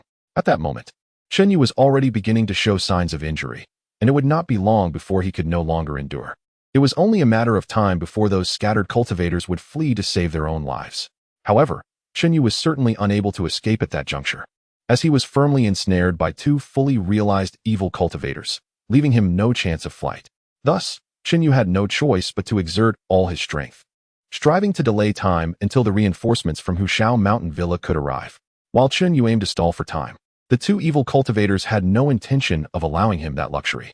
One of them vigorously activated his magical artifact, ensnaring Chen Yu's 2 flying swords. The other, freeing his hands, unleashed a spell that manifested a colossal spiritual handprint above Chen Yu's head. This spiritual handprint bore a resemblance to the one used by the individual pursuing Cheng Yan previously, yet its might was incomparably greater. Furthermore, the handprint was a ghastly crimson hue, radiating a chilling aura capable of unsettling the mind. The extent of its influence was contingent upon the firmness of one's mental resolve. Those with weak wills would find themselves unable to resist, succumbing under the weight of the blood-red handprint. Nevertheless, Chen Yu was not one to possess a fragile mind. The impact of the blood-red handprint on him was negligible, yet he did not dare to underestimate its formidable power. At that moment, while maneuvering his 2 flying swords, he was too preoccupied to divert his attention toward countering the blood-red handprint. Gritting his teeth, he resolved to ignore the ominous handprint above him, instead channeling greater spiritual energy into his swords. With a swift motion, the 2 swords cleaved through the air, unleashing twin waves of sword energy directed at the evil cultivator wielding the long knife. Upon witnessing this, the evil cultivator's countenance paled in alarm. He was in no position to intercept the 2 sword energies. He could not help but cry out for aid. The other cultivator's expression also darkened, but he had no choice but to dissipate the blood-red handprint and turn to assist his companion. It was not out of deep camaraderie, but rather a hesitation regarding whether his strike would be sufficient to vanquish Chen Yu, let alone inflict serious injury. After all, as the young lord of Hushao Mountain Villa, Chen Yu was likely equipped with numerous life-preserving artifacts, given that he had a father in the late stage of Foundation establishment. Should his attack fail to wound Chen Yu, and should he lose a comrade in the process, dealing with Chen Yu afterward would prove troublesome. Their combined efforts had only managed to keep Chen Yu at bay. Alone, neither could hope to match him. Thus, he had no option but to return and rescue his ally. The young lord of Chun truly exhibited remarkable decisiveness, employing such reckless tactics. After the malevolent cultivator rescued another individual, he coldly declared, "One life exchanged for another, I incur no loss." Upon hearing his words, Chen Yu unexpectedly broke into a grin, prompting those around him to think him mad. I hope the young Master Chun can still utter such words in the times to come." Although the malevolent cultivator spoke with bravado, he dared not entangle himself with Cheng Yan alone as he had before. Another adversary launched a fierce assault against Cheng Yan, leaving them with no choice but to continually deplete his spiritual energy. Chapter 74. What? How is this possible? On the surface, Cheng Yan appeared composed, yet internally, a sense of urgency began to arise. After all, he was merely at the 9th level of Qi cultivation, his spiritual power inferior to that of his adversaries. Moreover, he was alone in wielding 2 first-grade supreme magical artifacts, having already executed several energy-draining sword Qi attacks, leaving him with less than a third of his spiritual energy. If he continued to entangle himself with them, he feared he would exhaust his energy before reinforcements from the village arrived, ultimately falling prey to the 2 assailants. With a resolute heart, Cheng Yan decided to channel his remaining energy fervently into his flying sword, relentlessly pursuing the malevolent cultivator wielding the long knife artifact. Logically, Cheng Yan should have conserved his spiritual energy at this juncture. However, rather than economizing, he inexplicably intensified his expenditure of spiritual power, a most peculiar decision. Initially, the 2 malevolent cultivators were puzzled by Cheng Yan's reckless consumption of energy. Yet, as time elapsed and they observed his frenzied demeanor, they merely concluded that he was making a desperate final stand, attempting to leverage the scant remnants of his spiritual power to eliminate one of them. It was evident that he was fixated on attacking the cultivator with the long knife. Nevertheless, both adversaries were seasoned practitioners of full Qi cultivation and were resolute in ensuring that Cheng Yan's last-ditch effort did not take one of them down. Thus, they exerted their utmost to wield their artifacts, continuously defending against Cheng Yan's relentless sword strikes. Yet, Cheng Yan's full frontal assault proved challenging to evade. Despite the assistance of the other cultivator, the one defending was strained, nearly sustaining injuries on multiple occasions. Fortunately, they endured. At this point, the fluctuations of Cheng Yan's spiritual energy had dissipated, and he knelt on one knee, gasping for breath, his swords lying helplessly nearby the malevolent cultivator with the long knife. Young Master Chen, it seems your spiritual energy has been expended. To juggle 2 tasks is indeed impressive, but with your mere 9th level of Qi cultivation, how could you possibly stand against us? They taunted, reveling in their perceived victory. Yet, Cheng Yan remained silent, his head bowed and breath heavy. Humph, since you choose silence, allow me to send you to your demise. The malevolent cultivator, previously under Cheng Yan's pressure, was now seething with anger. With Cheng Yan defenseless, he eagerly struck. The long knife artifact aimed directly at him. The other cultivators swiftly followed, both artifacts advancing towards Cheng Yan in tandem. Even though Cheng Yan possessed life-preserving talismans, the first assailant could shatter his protective charm, while the second could swiftly claim his life. However, at that moment, Cheng Yan, still with his head lowered, revealed a subtle smile of triumph at the corners of his mouth. Then, as the artifact struck him, the overwhelming force sent Cheng Yan hurtling away, crashing through several trees before finally coming to a halt. However, it was the enchanted artifact that struck Cheng Yan from behind. The long blade now lay powerless on the ground, while the malevolent cultivator wielding it was pierced by 2 flying swords. Cheng Yan, having been flung away, sustained only minor injuries from crashing through several trees, and apart from a shattered jade pendant at his waist, he emerged largely unscathed. What? How is this possible? The surviving evil cultivator gazed in astonishment at the unfolding scene, exclaiming in disbelief. Cheng Yan offered a faint smile, wiping the blood from the corner of his mouth as he produced a spiritually dormant talisman. The breath-holding talisman. So it was. The young Master Chen truly had a profound scheme. This first-tier exquisite talisman could obscure the spiritual fluctuations of a Qi refinement stage cultivator, making it exceedingly difficult for even a foundation establishment stage practitioner to detect. Cheng Yan had relied on the breath-holding talisman to deceive the 2 into believing his spiritual energy was entirely depleted, and in that moment of their assault, leveraging the protective abilities of his heart jade, he had forcibly slain one of them. Even if you kill him, what of it? You are now utterly devoid of spiritual power. To slay you would be effortless. This statement held a kernel of truth, as Cheng Yan had indeed waited until his energy was nearly exhausted, leaving him capable of executing only one last strike with the flying sword, before utilizing the breath-holding talisman. At that moment, his internal spiritual energy was entirely drained. Not only could a perfected Qi refinement stage cultivator easily vanquish him, but even a mid-stage practitioner would pose a significant threat. Yet upon hearing the words of his adversary, Cheng Yan merely lifted his gaze, regarded him with a fleeting glance, and then broke into laughter. Enraged by Cheng Yan's apparent lack of fear and his audacious laughter, the evil cultivator's fury ignited. His hands shifted through intricate seals, launching a blood-red spiritual imprint towards Cheng Yan. Observing this, Cheng Yu remained utterly unmoved, displaying not a hint of panic, only grinning as he watched the malevolent figure. Do not harm my junior brother. Just as the blood-red spiritual imprint was about to strike Cheng Yu, a loud shout echoed from afar, followed by a figure hurtling towards them. The moment he landed, a powerful tiger's roar resounded, the forceful sonic wave shattering the spiritual imprint. At last, you have arrived. Senior brother, Cheng Yu weakly uttered from behind. His earlier confidence stemmed from sensing his senior brother's arrival. Junior brother, you truly are remarkable, facing two adversaries and still managing to slay one. Had I arrived even a moment later, I fear I would have lost you forever. Cheng Yu replied with a wry smile. Do not worry, junior brother, I shall handle the rest. Focus on recovering your spiritual energy. Nodding, Cheng Yu retreated a short distance, consumed a medicinal pill, and began to restore his energy. The evil cultivator, witnessing this, was unwilling to let Cheng Yu escape unscathed. After all, he was now utterly defenseless. If he could not slay Cheng Yu then, he might never have another opportunity. However, how could Cheng Yu's senior brother allow such an event to unfold? As the evil cultivator made his move, he charged forth, engaging the adversary in a fierce battle. After an intense battle, the malevolent cultivator had already suffered considerable depletion of strength. Furthermore, Cheng Yu Sr., a formidable warrior, was successfully suppressing the dark practitioner. Meanwhile, Cheng Yan found himself embroiled in a fierce confrontation with several mid-stage malevolent cultivators. The moment Cheng Yu Sr. arrived, he had dispelled his god-restraining armor and swiftly rushed into the fray. With Cheng Yan's participation, the pressure on the malevolent cultivators significantly intensified. Before long, casualties among them began to mount. By the time Cheng Yu's spiritual energy had been restored, the battle had already reached its conclusion. Chapter 75. Grandfather of the remaining two fully realized Qi practitioners. One was slain by Cheng Yu's senior brother. The other, upon witnessing this, hastily fled, while the rest were annihilated.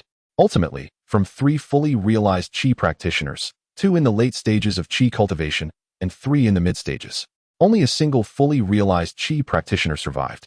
Senior brother, two of my companions were ambushed by the blood-refining sect. We must hasten to their aid. Cheng Yu, having just regained his spiritual energy, spoke with urgency. These two individuals were under his guidance, and the division of forces to harass the blood-refining sect was his suggestion. Should anything befall them, he would bear the weight of remorse. Do not worry, assistance is already en route to them. I trust they will return shortly. Such as well. Cheng Yu felt a sense of relief upon hearing this. Indeed, it was not long before they arrived. However, was it not the case that junior brother Du and elder Yu were stationed here? How could this place have fallen so swiftly? Humph, that fellow Du, upon seeing five fully realized Qi practitioners, was gripped by fear and abandoned elder Yu to flee alone. What? He fled alone? How dare he act so brazenly? Does he disregard the rules of our sect? Cheng Yu's senior brother seethed with anger. As for the master he referred to, it was none other than Cheng Yu's father. Little did they know, Cheng Yu revealed a bitter smile upon hearing this. With elder Du's protection, he likely would not face severe punishment. Upon hearing this, Cheng Yu's senior brother felt a sense of helplessness. Elder Du was one of the foundational elders of the Tiger Howl Mountain Manor, possessing mid-stage foundational cultivation, and had long surpassed that threshold, boasting considerable strength. However, this alone was insufficient to instill fear in the two practitioners. The primary concern lay in the other mid-stage foundational elder who was allied with Elder Du, alongside a junior foundational elder who belonged to their faction. Were it not for Cheng Yu's father, Chen Hu, who maintained dominance due to his late-stage foundational cultivation, it is likely that the Tiger Howl Mountain Manor would no longer bear the Chun name. Such is the lamentable reality of sect power dynamics, susceptible to factional conflicts. Will senior brother be stationed at the spiritual vein? No need. Others can guard the spiritual vein. My primary purpose this time is to assist my junior brother. In that case, senior brother should accompany me back. Cheng Yu's senior brother readily agreed, and thus, the group set forth on their return journey. However, this time, they had entered with over 30 individuals, yet returned with merely 20, having lost two late-stage Qi practitioners in the fray. As their flying vessel traversed the route, a frail figure emerged ahead, blocking their path. The individual appeared to possess only the cultivation of the fourth layer of Qi. Should the vessel collide, survival would be improbable. Please, I beseech you to save my grandfather. Upon witnessing this, Cheng Yu swiftly maneuvered the vessel to a halt. Fair maiden, what compels you to halt the flying vessel of the Tiger Howl Mountain Manor? Upon hearing Cheng Yu declare their affiliation with the Tiger Roar Mountain Manor, the young lady's eyes sparkled with hope. She hastily exclaimed, I am a member of the Chun family, an affiliated force of the Tiger Roar Mountain Manor. Recently, Our clan was besieged by the malevolent practitioners of the blood refinement sect, leading to our downfall. Only my grandfather managed to shield me during our escape. However, just moments ago, we were pursued by the sect's minions, and my grandfather bravely confronted them to allow my escape. He is merely at the 8th level of chi refinement. And how can he stand against 3 malevolent practitioners at the 9th level? I beseech you to save my grandfather. Fearing Cheng Yan might refuse, she swiftly produced a storage bag. This contains all the savings of my family. If you are willing to rescue my grandfather, I shall gladly offer it to you. Please, I implore you. With that, she knelt down in earnest supplication. Cheng Yan hurried to assist her in rising. Since you are a member of the Tiger Roar Mountain Manor's affiliated forces, we cannot remain indifferent to your plight. Please guide us to your grandfather.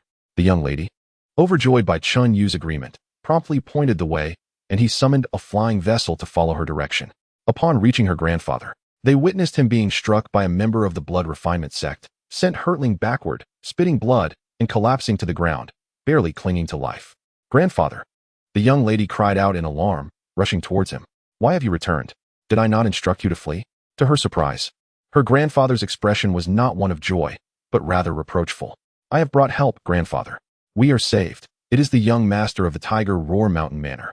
Hearing her words, the elder finally noticed Cheng Yan and his companions.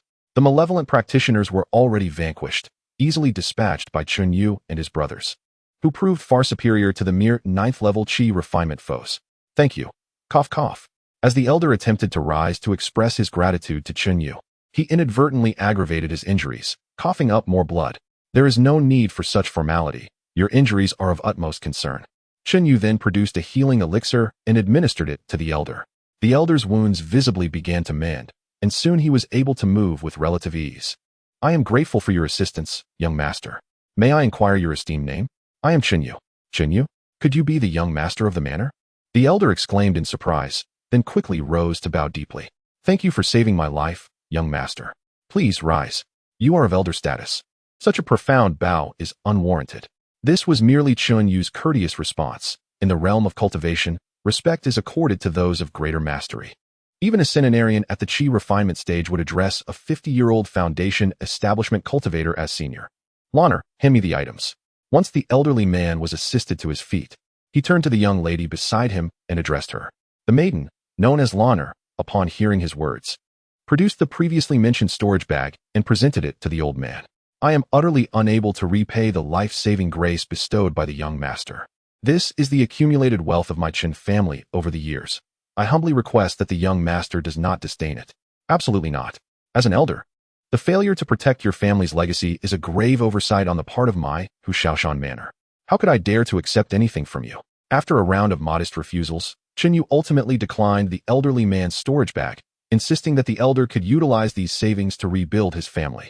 Seeing that Cheng Yan was resolute in his refusal, the old man ceased his insistence, repeatedly expressing that the young master was indeed a good person. Chapter 76. 7th layer of Qi training. What plans might the elder have next? Alas, with our family's stronghold now besieged, returning alone would render me unable to defend it. Thus, I considered taking refuge in Sanyangfang City for a time before devising a strategy. In this case, elder, might we journey together? It coincides perfectly, as we also intend to visit Sanyangfang City. How could this be a burden, especially to the young master? It is merely the addition of 2 companions, which poses no inconvenience. In that case, I extend my gratitude to the young master. Subsequently, the flying vessel set forth once more, heading towards Sanyangfang City. Cheng Yan, observing from the side, felt a deep sense of reflection. Throughout his years in the realm of cultivation, he had mostly encountered schemes and betrayals. Yet today, witnessing a willingness to sacrifice for the sake of one's descendants was a first for him. Perhaps this is the essence of family among cultivators. 2 years swiftly passed. At this moment, Cheng Yan found himself in an inn within Sanyangfang City. This establishment was equipped with a spirit-gathering array, and Cheng Yan had expended a considerable amount of spirit stones to secure a room. Seated cross-legged within his chamber, he closed his eyes tightly, his brow furrowed, and his face adorned with an expression of gravity. Within Cheng Yan's dantian, a pure surge of spiritual energy roamed tumultuously. He diligently channeled his cultivation technique, striving to absorb this essence and transform it into his own spiritual power. However, the magnitude of this energy was immense, making the absorption process exceedingly time-consuming. After a full day, the spiritual energy was nearly depleted. At this juncture, The energy within Cheng Yan's dantian had reached a critical threshold. Even the slightest excess would cause it to burst. With a flushed face, he thought, "This is my opportunity," and guided the energy towards an unseen barrier. The energy collided against the invisible wall, causing Cheng Yan's already reddened face to tinge with purple. Yet, the barrier remained remarkably sturdy, trembling only slightly under the assault of his spiritual force, without yielding easily. Seeing this, Cheng Yan gritted his teeth and mentally roared break. He then unleashed his energy in full force towards the barrier. Under the full impact of his effort, the invisible wall finally shattered, and Cheng Yan's dantian began to expand continuously. As his dantian grew, the external spiritual energy converged towards him, subtly forming a vortex of spiritual power. Had there been an onlooker, they would recognize this as a sign of breakthrough. Ravenously, Cheng Yan absorbed the incoming energy, steadily filling his newly expanded dantian until he finally halted. Once the vortex dissipated, he slowly opened his eyes and exhaled a breath of turbid air. At that moment, the fluctuations of spiritual energy emanating from Cheng Yan unmistakably indicated that he had attained the 7th layer of Qi training. 3 months prior, he had accumulated sufficient military merit to exchange for a boundary-breaking pill, a reward he had earned through tremendous effort. Over the past 2 years, Cheng Yan initially elevated the success rate of the Qi-nourishing pill to 30%. Subsequently, he shifted his focus to the blood resurgence pill. The necessary spiritual herbs for crafting the blood resurgence pill had been partially acquired from his previous apothecary garden. After considerable effort, Cheng Yan successfully improved the success rate of the blood resurgence pill to 30%. He then proceeded to the management office of the scattered cultivators at the Tiger Howl Mountain Manor to undertake alchemical tasks. The demand for healing elixirs like the blood resurgence pill was substantial for the Tiger Howl Mountain Manor. Relying solely on their own alchemists was insufficient. Thus, they sought the assistance of skilled alchemists among the scattered cultivators, offering military merits as compensation. However, the manor required a minimum success rate of 40%, compelling Cheng Yan to initially invest his own resources to supplement the insufficient elixirs. Yet, with an abundance of spiritual herbs at his disposal, he swiftly raised the success rate to 40%. By aiding the Tiger Howl Mountain Manor in producing blood resurgence pills, Cheng Yan amassed a considerable amount of military merit. Additionally, he occasionally accompanied members of the manor to assault spiritual veins, which further contributed to his earnings. It was 3 months ago that he accrued 800 military merits, allowing him to exchange for a breakthrough pill. Cheng Yan had been diligently working to earn his military accolades, but he was taken aback to discover that there were others who had surpassed him. The Tiger Howl Mountain Manor had released a total of 3 breakthrough pills, and Cheng Yan claimed the second, indicating that someone had already redeemed the first. With the aid of the Qi-nourishing pill infused with spiritual honey, Cheng Yan's cultivation progressed rapidly. While others could consume only 2 Qi-nourishing pills in a month, he managed to take 3, resulting in a significantly accelerated advancement in his cultivation. Thus, 2 months prior, he had already achieved the 6th level of Qi training. However, Cheng Yan refrained from immediately consuming the breakthrough pill after his recent advancement. At that moment, his spiritual energy was still unstable. If he were to take the breakthrough pill too soon, it could jeopardize his foundation and hinder his future path. Therefore, he dedicated 2 months to solidifying his cultivation, only consuming the breakthrough pill yesterday. Following its ingestion, he smoothly ascended to the 7th level of Qi training. Cheng Yan now stood as a cultivator in the late Qi training stage. Moreover, after achieving a 50% success rate with the blood resurgence pill, Cheng Yan began to reserve one for himself each time he crafted for the Tiger Howl Mountain Manor. Although this practice reduced his military merit gains, he subsequently sold these retained blood resurgence pills in the marketplace. During wartime, the value of such elixirs surged compared to peacetime. Furthermore, as the materials Cheng Yan used for crafting were sourced from the Tiger Howl Mountain Manor, he effectively operated with negligible costs. Over the past 2 years, this strategy allowed him to accumulate over 3,000 spiritual stones, showcasing the formidable financial prowess of an alchemist. Additionally, during this period, Cheng Yan had dispatched numerous malevolent cultivators from the blood refining sect, reaping substantial rewards from their storage bags. Following his sales, he now possessed a remarkable total of over 10,000 spiritual stones. With such an abundance of spirit stones, it would suffice for Cheng Yan to acquire 2 or 3 first-grade exquisite magical artifacts. Alas, the recent decline in the merit points earned from refining the Huayu Dan has left him yearning to amass additional merit through this craft, in order to exchange for some useful spiritual items, such as the Peiyuan Dan. Now that Cheng Yan has reached the late stage of Qi refinement, The nourishing Qi Dan is of no further use. He must resort to consuming the superior grade Peiyuan Dan. However, a single vial of Peiyuan Dan commands a staggering price of 1,000 spirit stones, rendering it exceedingly costly. It would undoubtedly be preferable to exchange merit points for it. The reduction in merit points can be traced back to an event that transpired 3 months prior. Chapter 77. The Inside Man over the past 2 years.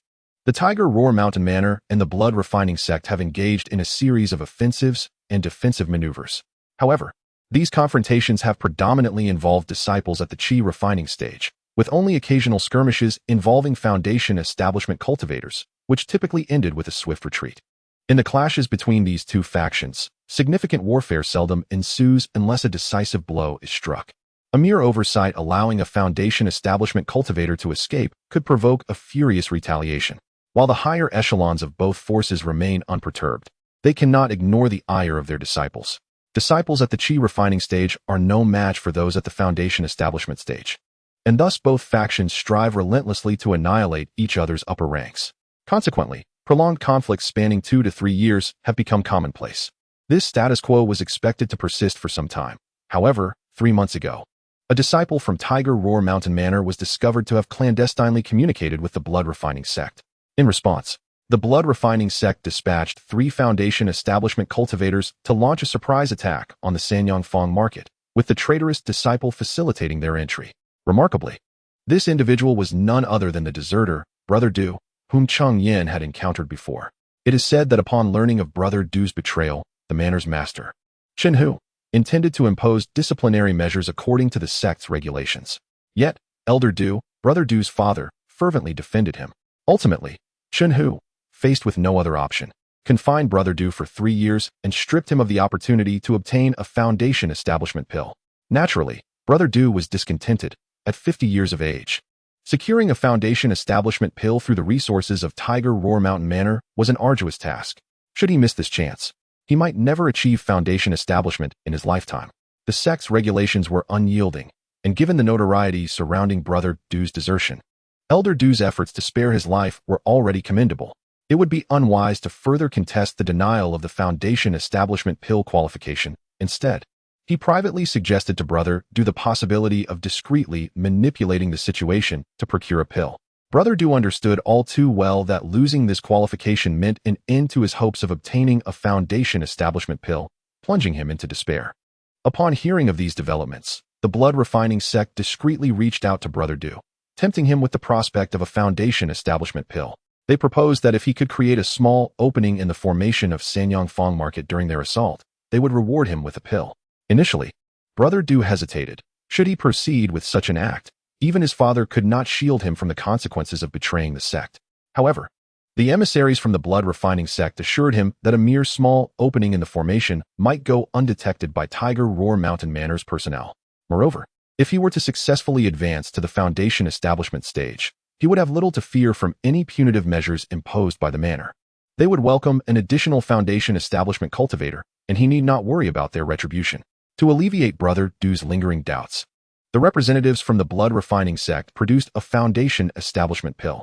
Upon seeing the pill, Brother Du's eyes widened with longing. The thoughts of the Blood Refining Sect held some validity, as long as he could break through to the Foundation establishment stage. What fear would he have even if others discovered his sabotage of the formation? Thus, he resolved and consented. When the Blood Refining Sect dispatched 3 Foundation establishment cultivators to ambush the Sanyang market, he discreetly opened a small breach in the formation. However, this minor opening caused the formation of Sanyang market to collapse in less than a quarter of an hour. Subsequently, the 3 Foundation establishment cultivators entered in succession, while Sanyang market was guarded by only a single mid-Foundation establishment cultivator. After injuring the mid-Foundation establishment cultivator from the Hushao Mountain Manor, the trio looted the market thoroughly before departing brazenly. It was rumored that countless loose cultivators perished that day, but fortunately, Cheng Yan was attacking a vein of spiritual energy with the Hushao Mountain Manor at that time. Otherwise, he might have met a tragic end in Sanyang market. Ultimately, Brother Du failed to achieve Foundation establishment. It was said that the Blood Refining Sect had given him a counterfeit pill. Within days, his actions of sabotaging the formation were uncovered, and now his corpse hung outside the recently rebuilt Sanyang market. This incident, even with his father being a Foundation establishment cultivator, could not save him. Moreover, the mid-foundation establishment cultivator was gravely injured and would likely take a year or more to fully recover, resulting in a significant decline in their faction's power, now firmly suppressed by Cheng Hu. Since the blood-refining sect's ambush on Sanyang Market, both factions had surprisingly quieted down. In recent months, even among the Qi refining disciples, conflicts had become rare, but everyone understood this was merely the calm before the storm. Not long ago, the Hushao Mountain Manor had been fervently stockpiling various battle supplies, including pills, magical tools, and spirit talismans, leading to considerable achievements for those loose cultivators skilled in cultivation, with Zhou Yang among them. However, it seemed that the Hushao Mountain Manor's reserves were nearing completion, as the rewards for collecting various items had been steadily decreasing, suggesting that the final confrontation between the two factions was imminent. As Cheng Yan anticipated, just 3 days later, 3 massive flying vessels appeared outside Sanyang Market. The leading flying vessel was of upper second-tier grade, while the 2 following it were of mid-second-tier grade. Numerous figures stood aboard the upper second-tier flying vessel. At the forefront stood a man in a white robe, hands clasped behind his back, exuding an imposing presence that radiated authority, clearly a person accustomed to positions of power. This man was Cheng Hu, the lord of Hushao Mountain Manor, a late Foundation establishment cultivator. Accompanying Cheng Hu were 3 others, one of whom bore a striking resemblance to Brother Du that Cheng Yan had encountered before, undoubtedly Elder Du. The other 2, standing by his side, were likely also Foundation establishment cultivators. The upper second-tier flying vessel was filled with disciples from Hushao Mountain Manor. The remaining 2 second-tier medium-grade flying vessels, naturally, were designated for the transport of wandering cultivators. Cheng Yan, accompanied by the emissary from Hushao Mountain Villa, boarded one of these vessels. Upon entering, Cheng Yan noted the absence of any grand farewell from the villa's master. In fact, he uttered not a single word before activating the vessel, directing it towards the gates of the blood-refining sect. Nevertheless, the piercing aura of impending doom emanating from the second-tier flying vessel was palpable, even from a distance of hundreds of feet. The velocity of the second-tier vessel was astonishing. Within the span of a single day, it reached the gates of the blood-refining sect. Over the past 2 years, Hushao Mountain Villa had nearly monopolized all the spiritual veins surrounding the blood-refining sect, allowing for an unobstructed journey. Chapter 78. Master Chen. The mountain gate of the blood-refining sect is situated atop a second-tier superior spiritual vein. The practitioners of the blood-refining sect cultivate through the essence of blood, which has imbued the entire vein with an ominous and sinister aura, causing those who pass by to feel a chill of trepidation. Originally, the blood-refining sect possessed a second-tier exceptional spiritual vein, and its mountain gate was also established atop this superior vein. However, when the Tiger Howl Manor breached the mountain gate of the blood-refining sect, they obliterated that exceptional spiritual vein. It was not that the Tiger Howl Manor lacked the desire to seize the exceptional vein. Rather, they simply did not possess the capability to do so. Without guardians of foundational period cultivation or above, a second-tier exceptional vein cannot be adequately protected. If the Lord of Tiger Howl Manor were to personally guard this vein, the vein at his own residence would likely become the target of others' covetousness. Rather than worry about 2 fronts, it was deemed more prudent to decisively destroy the vein, ensuring that no one could benefit from it. With the loss of the exceptional spiritual vein, the leader of the blood-refining sect was ultimately compelled to relocate the mountain gate to this second-tier superior vein. However, under such circumstances, the protective formation of the blood-refining sect could be established only as a second-tier exceptional array at most. Generally, a protective formation cannot exceed the grade of the spiritual vein upon which it is laid. Should the formation's grade surpass that of the vein, it would excessively absorb spiritual energy during activation, potentially damaging the vein, and in severe cases, even causing its grade to regress. Nonetheless, if a formation of 1 grade higher is established, the vein may endure for a period. However, should the formation exceed the vein by 2 grades or more, it is likely that the moment the formation is activated, the vein's grade will regress, rendering it unable to sustain the formation's operation, or the vein may even dissipate entirely. Therefore, the majority of factions establish protective formations that are 1 grade higher than their own spiritual veins, as they are already engaged at their own mountain gates, leaving little regard for the vein's capacity. At present, the protective formation of the blood-refining sect is a second-tier exceptional array known as the blood-devouring demon ape formation. It is said that to set up this formation, one requires the demon core of a top-tier second-grade demon ape. Upon activation, this formation can summon the demon ape in the form of a spiritual entity. However, the formation's true prowess lies in its ability to absorb the blood of fallen cultivators, thereby augmenting its own strength. With sufficient blood, the summoned spiritual entity could even reach a low-level 3rd tier. Of course, the volume of blood required for such elevation is staggering, rendering it nearly impossible to achieve. As the airship of the Tiger Howl Manor approached the mountain gate of the blood-refining sect, 4 figures were seen hovering in midair before the gate. At the forefront stood a figure whose presence rivaled that of Master Chun, the Lord of Tiger Howl Manor. This man is the leader of the blood-refining sect, known only by the name he proclaims, Blood Shadow.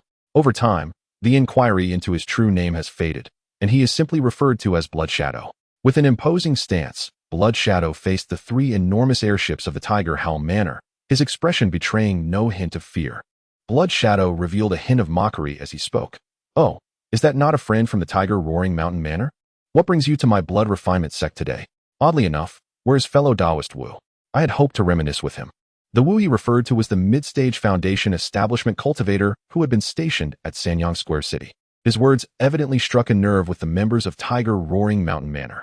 The Wu cultivator had sustained grave injuries and was currently in seclusion at the manor to recuperate, rendering him unable to attend. Thus, the manor had lost a Mid-Stage Foundation establishment combatant, and with the need to guard their own mountain gate, they had only sent 4, comprising the manor master Chun Hu and Elder Du, along with 2 initial stage foundation establishment cultivators.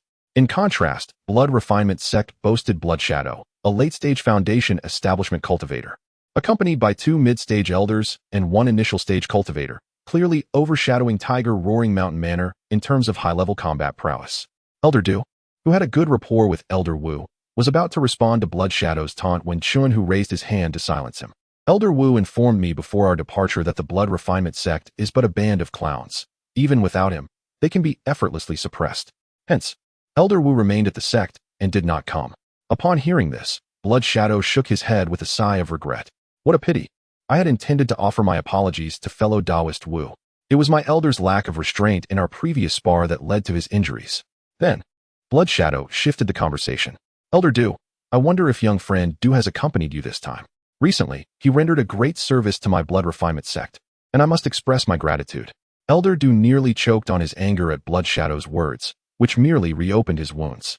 Blood Shadow, do not think to gain the upper hand with mere words. If you have the ability, come and face me in combat. Today shall mark the end of your Blood Refinement Sect. Upon hearing this, Blood Shadow's laughter grew increasingly derisive, his grin stretching almost to the back of his head. Very well, then I shall engage in a battle with Elder Du. Elder Du felt his breath catch. As a mid-stage foundation establishment cultivator, he was no match for Blood Shadow, and ultimately, he could only huff in frustration and fall silent. How about I take on the challenge instead? Chun Hu, seeing his elder at a disadvantage, could not remain idle, especially if he could injure Blood Shadow, thus securing half a victory. Last time, you surrounded me without truly defeating me. Today, let us see your esteemed skills once more. Without waiting for Chun Hu's response, Blood Shadow began to weave intricate hand seals, and soon a blood serpent, 3 zhang in length, materialized behind him. With a roar, the blood serpent raised its head. The Blood Refinement Sect's techniques, spells, and even artifacts relied heavily on blood, leaving one to wonder how many lives Blood Shadow had claimed to conjure such a creature. Master Chun, receive my blood serpent technique. With that declaration, the blood serpent surged towards Chun Hu. Upon witnessing this, Chun Hu remained undaunted, forming several intricate seals with his hands. Suddenly, behind him emerged a formidable tiger spirit, marking the second phase of the Tiger Roar technique.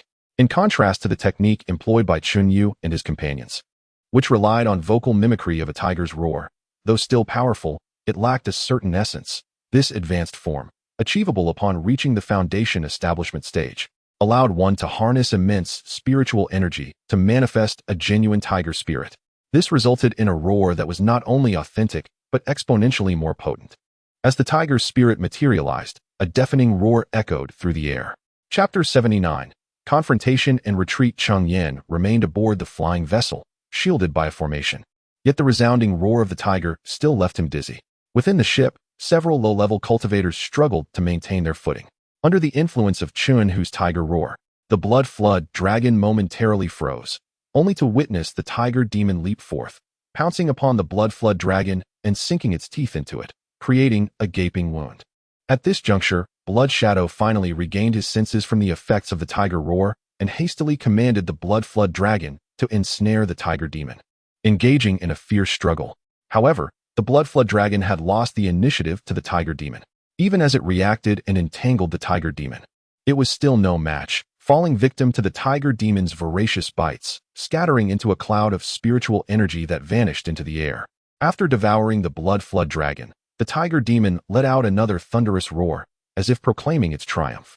Blood Shadow, witnessing the demise of his blood flood dragon, let out a muffled grunt, realizing that he had already been at a disadvantage before the battle had truly begun.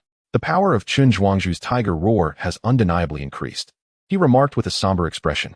Yet, the blood flood technique of the blood sect shows little improvement. Humph, let that Chun Zhuangzhu taste my whip. No sooner had he spoken than Blood Shadow retrieved a long whip from his storage bag, which resonated with the unmistakable aura of a high-grade second-tier magical artifact. With a swift motion, he brandished the whip, conjuring a luminous shadow that surged forth with tremendous force towards the tiger demon. The whip struck the tiger demon, dispersing it instantly. Seeing the success of his first strike, Blood Shadow swiftly followed up with another lash, this time directing the whip towards Chunhu himself. Unfazed by the impending attack, Chunhu drew forth a flying sword from his storage bag, which too was a high-grade second-tier artifact. He began infusing it with spiritual power, causing the sword to swell dramatically into a massive blade 3 yards long. Chunhu wielded the colossal sword against the advancing whip shadow, which faltered and shattered under the might of the blade without even a moment's resistance. Yet, this was not the end. The giant sword did not pause after cleaving through the whip shadow, but continued its trajectory towards Blood Shadow. Realizing the threat, Blood Shadow did not dare to underestimate his opponent. With a vigorous flick of his wrist, he extended the long whip to ensnare the giant sword, then forcefully pulled downwards, altering the sword's course towards the ground. The sword struck the earth, sending up a cloud of dust. As the dust settled, a deep fissure, measuring a foot in depth, marred the ground, showcasing the sword's formidable power. Seeing his initial strike thwarted did not surprise Chunhu. He simply raised his hand, causing the giant sword, which had fallen to the ground, to soar back into the air, ready to strike again. Blood Shadow, taken aback, had not anticipated that Chunhu would possess such follow-up maneuvers. However, there was no time to evade. He could only draw forth a second-tier high-grade shield artifact to defend himself. The Blood Shadow raised the shield artifact before him, infusing it with spiritual energy, which manifested a crimson protective barrier enveloping him. The colossal sword descended from above, striking the blood-colored shield, yet it failed to breach the Blood Shadow's defenses. The might of the great sword gradually diminished, ultimately reverting to its original form as a flying sword. As the massive blade shrank back to its initial state, the protective barrier surrounding the Blood Shadow shattered with a resounding crash. Had the giant sword persisted a moment longer, the Blood Shadow would have found himself in peril. Observing that the effect of his great sword technique had concluded, Chunhu summoned the flying sword back, executing a series of swift strikes in midair, unleashing multiple streams of sword energy towards the Blood Shadow. Noticing the rapidly approaching sword energies, the Blood Shadow hastily lashed out with several whips in an attempt to intercept them. Although he managed to block the attacks, it was evident to any discerning observer that the Blood Shadow had now fallen to a disadvantage. Indeed, as the Lord of Tiger Roar Manor, Chunhu was adeptly maintaining the upper hand against the Blood Shadow, who was also at the late stage of foundational establishment, a scattered cultivator aboard the flying vessel. Witnessing Chunhu's superior skill, could not help but exclaim in admiration. You may not be aware, but Lord Chun gained renown during his mid-foundational stage for contending against late foundational cultivators. Now that he has advanced to the late foundational stage, his strength has become formidable. It is already remarkable that the Blood Shadow has managed to endure for so long under Lord Chen's assault. Beside him, another individual, a scattered cultivator well acquainted with Chunhu's exploits from his long stay in the Sanyang Square Market, remarked, "What? He could contend with a late foundational cultivator while still in the mid-foundational stage." The listener was taken aback, understanding the significant disparity between the foundational stage and the Qi refining stage. In the latter, as long as one's techniques were potent and one possessed quality artifacts, surpassing realms in battle was not excessively challenging. However, once one reached the foundational stage, each minor realm became a formidable chasm, only traversable by true prodigies. Clearly, Chunhu was one such talent. Despite witnessing his sword energies being successfully intercepted, Chunhu remained undeterred. He swiftly altered his hand seals, summoning a colossal sword forged from condensed spiritual energy above his head. Falling sword technique. Go, he commanded, as the immense sword plummeted from the heavens, aimed directly at the Blood Shadow. Upon seeing the descending spiritual giant sword, the Blood Shadow's expression turned grave. The falling sword technique was a formidable spell employed by sword cultivators, and should it strike him, he would likely suffer severe injury or worse. In response, the Blood Shadow retrieved a gourd artifact from his storage bag, emanating a foul, sanguine aura, with the gourd itself appearing a deep crimson. As the blood-red gourd was uncapped, a torrent of blood gushed forth, releasing an overwhelming stench that permeated the air. Even those far from the battlefield, such as Zhou Yang and others, could easily detect the nauseating odor. A veritable deluge of blood flowed from the gourd, coalescing into a pool above the Blood Shadow's head. As the blood flowed increasingly from the gourd, the blood pool gradually expanded. Suddenly, the Blood Shadow clenched his fist, and the blood pool enveloped the colossal sword entirely. Blood Burial Technique. Break. With a resounding shout, the Blood Shadow commanded the blood pool to contract incessantly, ultimately shattering the spirit sword into fragments. As the spirit sword disintegrated into a swirl of ethereal energy dispersed in the air, the blood pool also shattered, transforming into a rain of crimson droplets that fell to the ground. Observing the blood-colored gourd in the Blood Shadow's hand, Cheng Yan remarked, "The blood sect leader possesses impressive techniques. However, I wonder how many innocent lives must be sacrificed to forge such a blood gourd?" Chapter 80. The actions of the demon. They are merely a group of mortals. To slay them is a trivial matter. If they can assist me in forging a blood gourd, it would indeed be their honor. Humph, the actions of a demon. A demon? Ha ha ha. I find that appellation quite delightful. Unyielding and obstinate. Today I shall act on behalf of heaven and eradicate you. The demon. As soon as the words left his mouth, Cheng Yan formed another seal, summoning a colossal sword of spiritual energy that descended from above. Does Master Cheng underestimate me, resorting to the same tactic?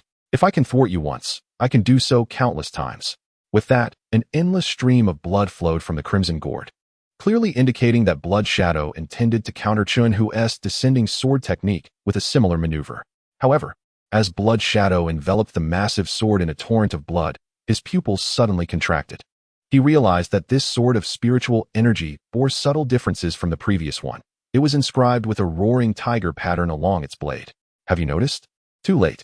Cheng Yan, observing the sudden change in Blood Shadow's expression, understood that Blood Shadow had discerned the uniqueness of his technique. Yet it was too late for him to act. Tiger Roar Sword Technique. With a light exclamation from Cheng Yan, the colossal sword emitted a thunderous sound, not a mere sword chant, but an ear-splitting roar of a tiger. The sound of the tiger's roar was soul-stirring, and Blood Shadow found himself momentarily stunned, struck by its impact. Though it was but a fleeting moment of distraction in the fierce clash between powerful opponents. Victory or defeat can be determined in the blink of an eye. By the time Blood Shadow regained his composure, the massive sword had already penetrated the blood pool, hurtling towards him. Blood Shadow, witnessing the approach of the spiritual sword, was seized by terror.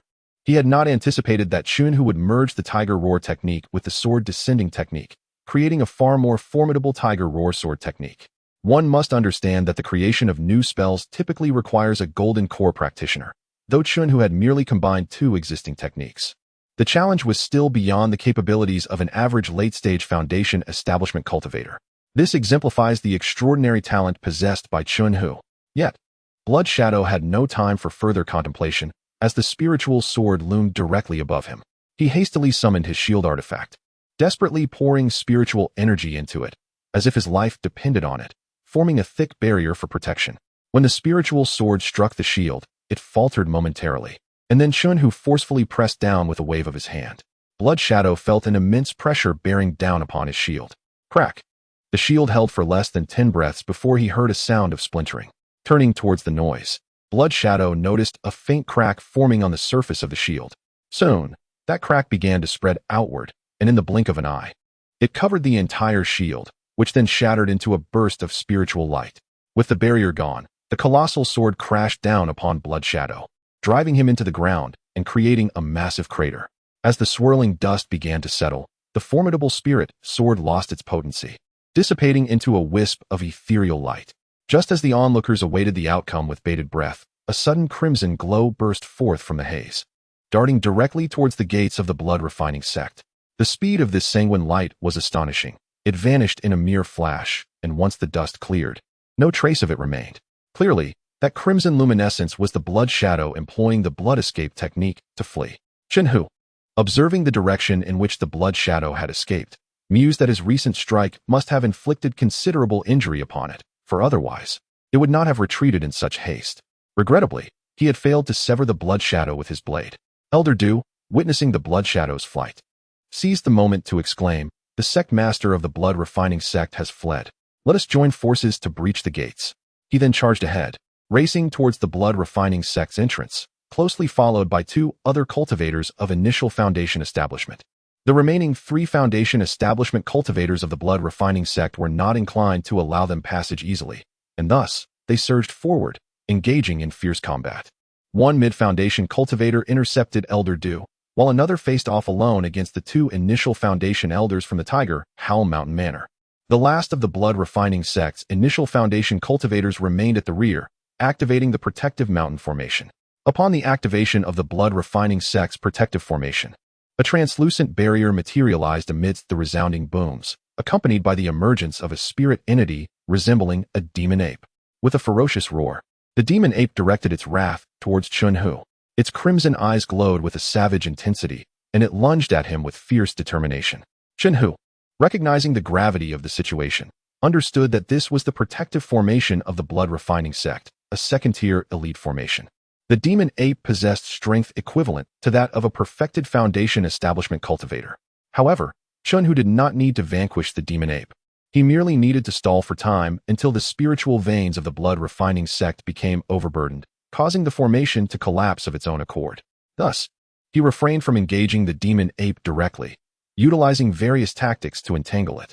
Although the demon ape boasted formidable strength, its lack of intelligence allowed Chun Hu to ensnare it effectively.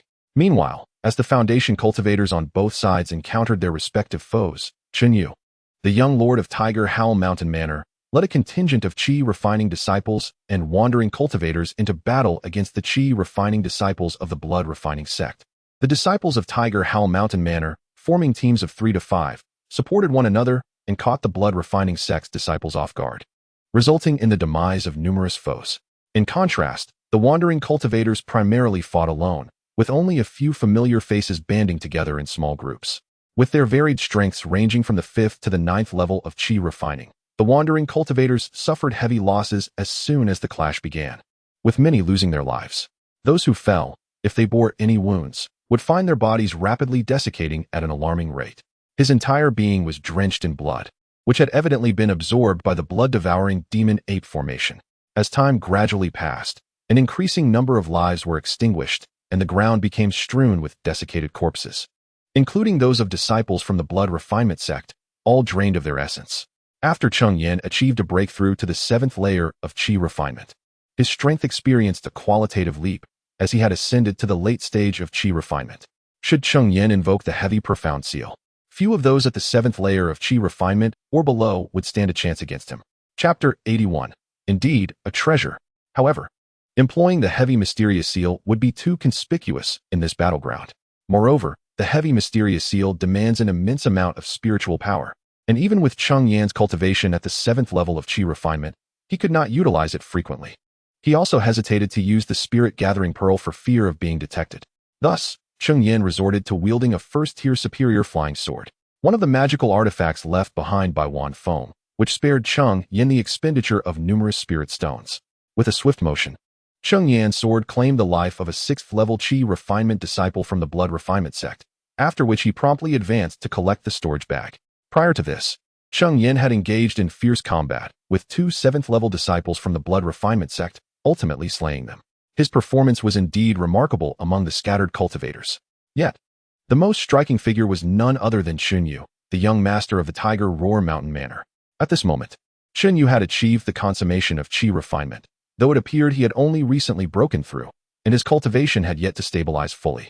Charging at the forefront of the battlefield, Chun Yu single-handedly wielded 2 first-tier premium flying swords.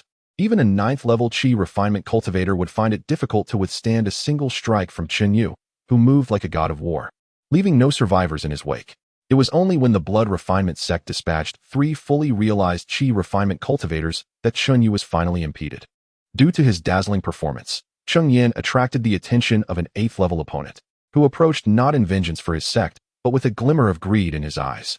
"You, who have slain 2 of our 7th-level disciples, must possess some sort of treasure," he spoke, his gaze fixated on Cheng Yan, licking his lips in anticipation. This individual had observed Cheng Yan's effortless dispatching of their comrades and surmised that Cheng Yan must be in possession of a formidable artifact. After all, how could a solitary cultivator dispatch peers of his level so effortlessly? One only needed to look at the scattered cultivators struggling against their equals to realize the improbability. Without allowing Cheng Yan any opportunity for rebuttal, the malevolent cultivator raised his hand, unleashing a crimson spiritual energy handprint towards him. This spell was perhaps one of the more common techniques of the Blood Refinement sect. Cheng Yan had encountered 3 disciples of the Blood Refinement sect employing this very spell. However, due to its widespread use, its potency was not particularly formidable, otherwise it would not be so frequently practiced.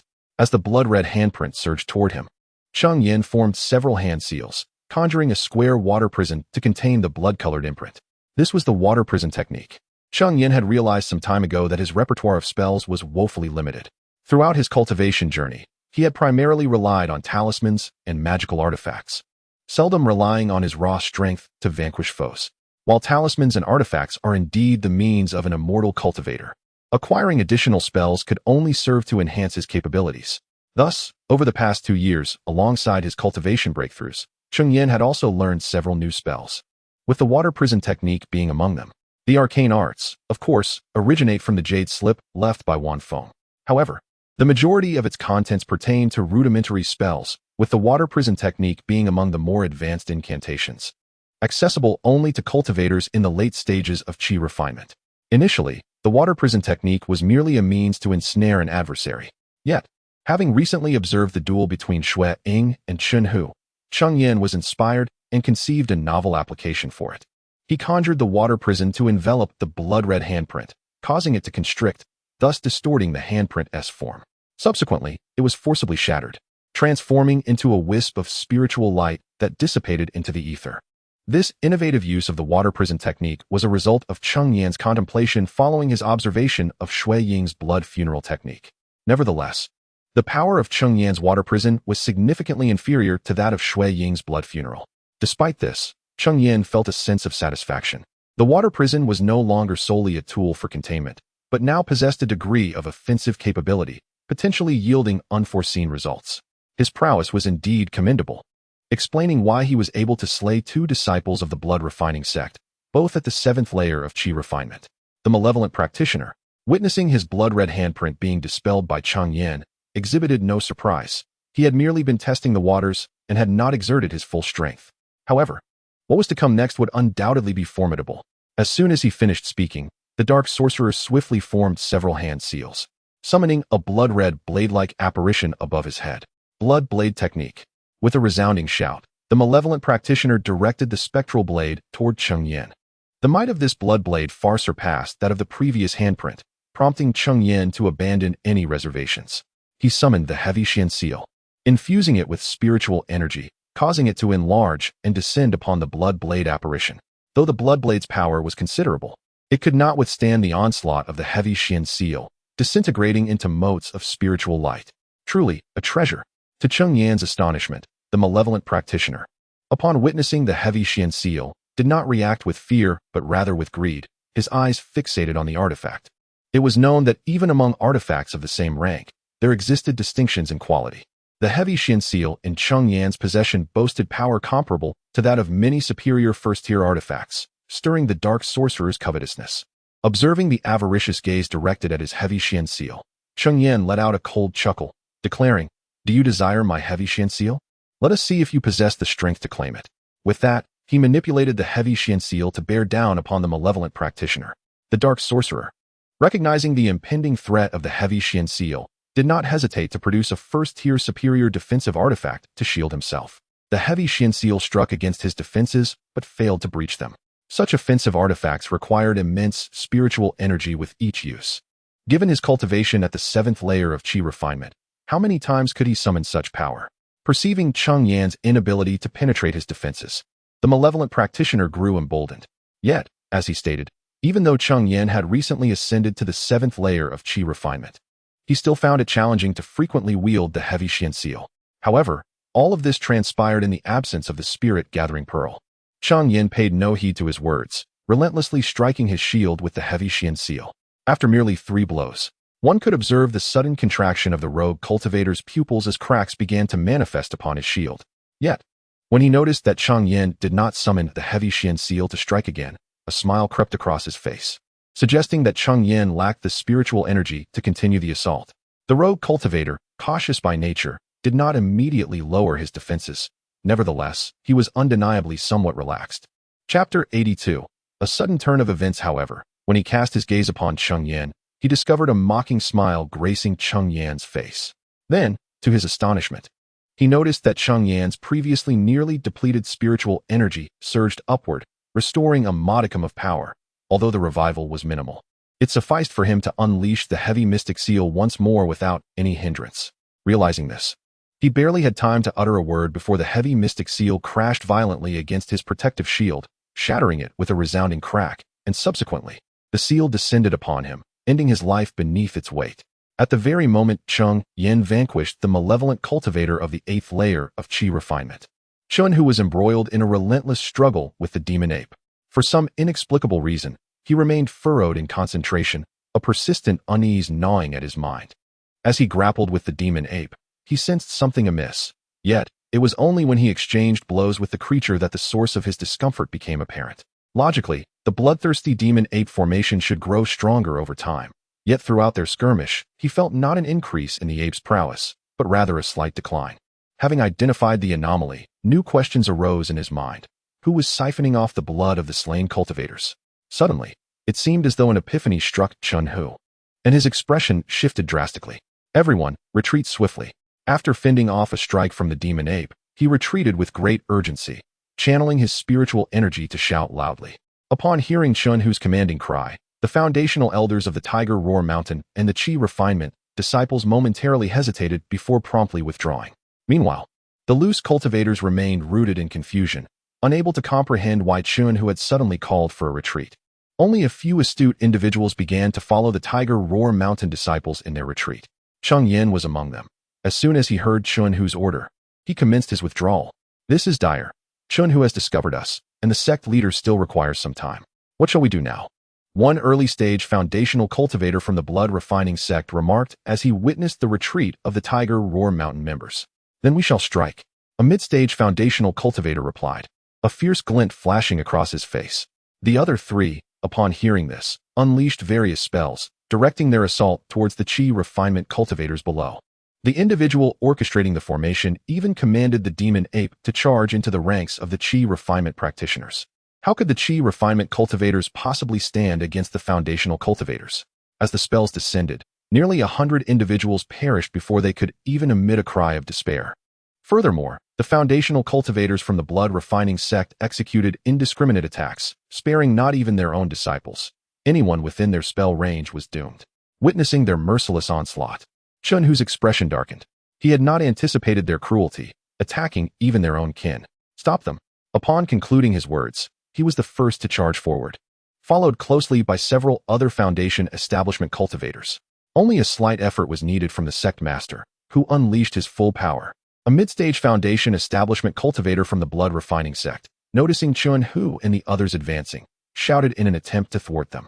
Subsequently, several cultivators from the blood-refining sect unleashed their most formidable spells, targeting the group of Qi cultivators below. In retaliation, the demon ape stepped forward to obstruct them. The Qi cultivators below were desperately fleeing. Yet how could they possibly escape the grasp of the Foundation establishment cultivators? Aside from a small number who had retreated with the Tiger Howl Mountain Manor from the very beginning, most of those remaining had already perished. At this juncture, Chun Hu intercepted the demon ape, allowing Elder Du and the others to finally reach the members of the blood-refining sect. However, upon seeing Elder Du and his companions, the faces of the blood-refining sect members revealed a sinister smile. It was already too late. No sooner had the words been spoken than an overwhelming aura erupted from within the mountain gates of the blood-refining sect. Instantly, the surrounding spiritual energy began to converge frantically towards the summit of the sect. The bloodthirsty demon ape formation finally succumbed to the strain, collapsing upon itself, and the demon ape dissipated into scattered spiritual light. Yet, Chun Hu felt no elation. His expression was graver than ever before. Master, what is happening? Elder Du and the others were momentarily bewildered by the sudden turn of events. They had merely been following Chun Hu's orders, and their understanding of the situation remained unclear. Cheng Hu, however, did not respond, his gaze fixed intently on the summit of the blood-refining sect. Atop the summit, a thin veil of mist had begun to envelop the area, a result of the vast accumulation of spiritual energy. Gradually, this mist coalesced into a vortex, an unmistakable sign of someone breaking through. As the mist slowly dissipated, the astonishing aura intensified, ultimately surging forth in a manner that startled even Cheng Hu. As the mist cleared, the summit of the blood-refining sect settled into a calm state. Suddenly, a flash of crimson spiritual light flickered, and in the blink of an eye, a figure appeared on the battlefield. It was none other than the Blood Shadow, who had previously been repelled by Cheng Hu. However, observing the flow of spiritual energy around him, he bore no semblance of having been defeated. In fact, he had evidently reached the consummate stage of foundation establishment. What a profound scheme by the Blood Sect Master. Cheng Hu realized, to conceal the bloodthirsty absorption formation beneath the guise of the bloodthirsty demon ape formation, feigning retreat while secretly advancing in cultivation. The individuals behind Cheng Hu, upon hearing this, suddenly grasped the gravity of the situation, and their astonishment at Blood Shadow's cunning grew. Unbeknownst to them, Blood Shadow had already laid an intricate trap, perhaps orchestrating the entire conflict. The bloodthirsty absorption formation served as a cultivation method for the disciples of the blood-refining sect, designed to accelerate their training by drawing spiritual energy from blood. The bloodthirsty demon ape formation was merely a ruse to conceal the true nature of the bloodthirsty absorption formation, which explained why Cheng Hu had not sensed any increase in the demon ape's strength. All the blood has indeed been siphoned away by the blood-sucking spirit-absorbing array. The initial retreat of Blood Shadow was merely a ruse, a clever fade to mislead others while secretly returning to the blood-refining sect to cultivate using the very array. Ha ha, you flatter me, Master Chen. Blood Shadow chuckled heartily, feigning an air of modesty. Elder Du, standing behind Cheng Hu, interjected, Blood Shadow, your heart is truly ruthless to achieve your own advancement. You have mercilessly slaughtered so many, showing no mercy even to your own disciples. Upon hearing this, Blood Shadow cast a glance at him, exclaiming, how tiresome.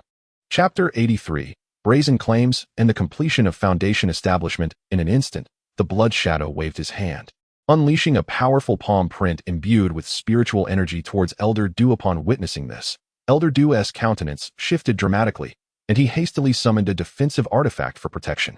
However, his defense faltered before it could endure even a fleeting moment, shattering under the force of the attack.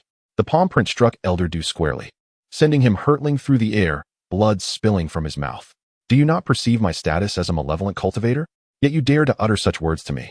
Beside them, Cheng Hu, observing Blood Shadow's assault, felt his pupils constrict in alarm. Although he had intended to intervene, he found himself too late. Elder Du had already been sent flying by the strike. Nevertheless, he remained confident, believing he could withstand such a blow if it were to land upon him. Master Chen, allow me to discipline a few of your loquacious subordinates. I trust you would not take offense, Blood Shadow remarked, turning to Cheng Hu after dispatching Elder Du. Our clan members are not subject to your reprimands. Cheng Hu retorted, Master Chen, face reality. I have now achieved the pinnacle of foundation establishment, and you are no longer my equal. Whether or not I am your equal can only be determined through combat. With that declaration, Cheng Hu's hands began to weave intricate seals, summoning a colossal sword of spiritual energy adorned with tiger patterns that descended from the heavens. Tiger's roar sword technique. Cheng Hu shouted, and the massive sword emitted a thunderous roar akin to a tiger's cry as it plunged towards Blood Shadow.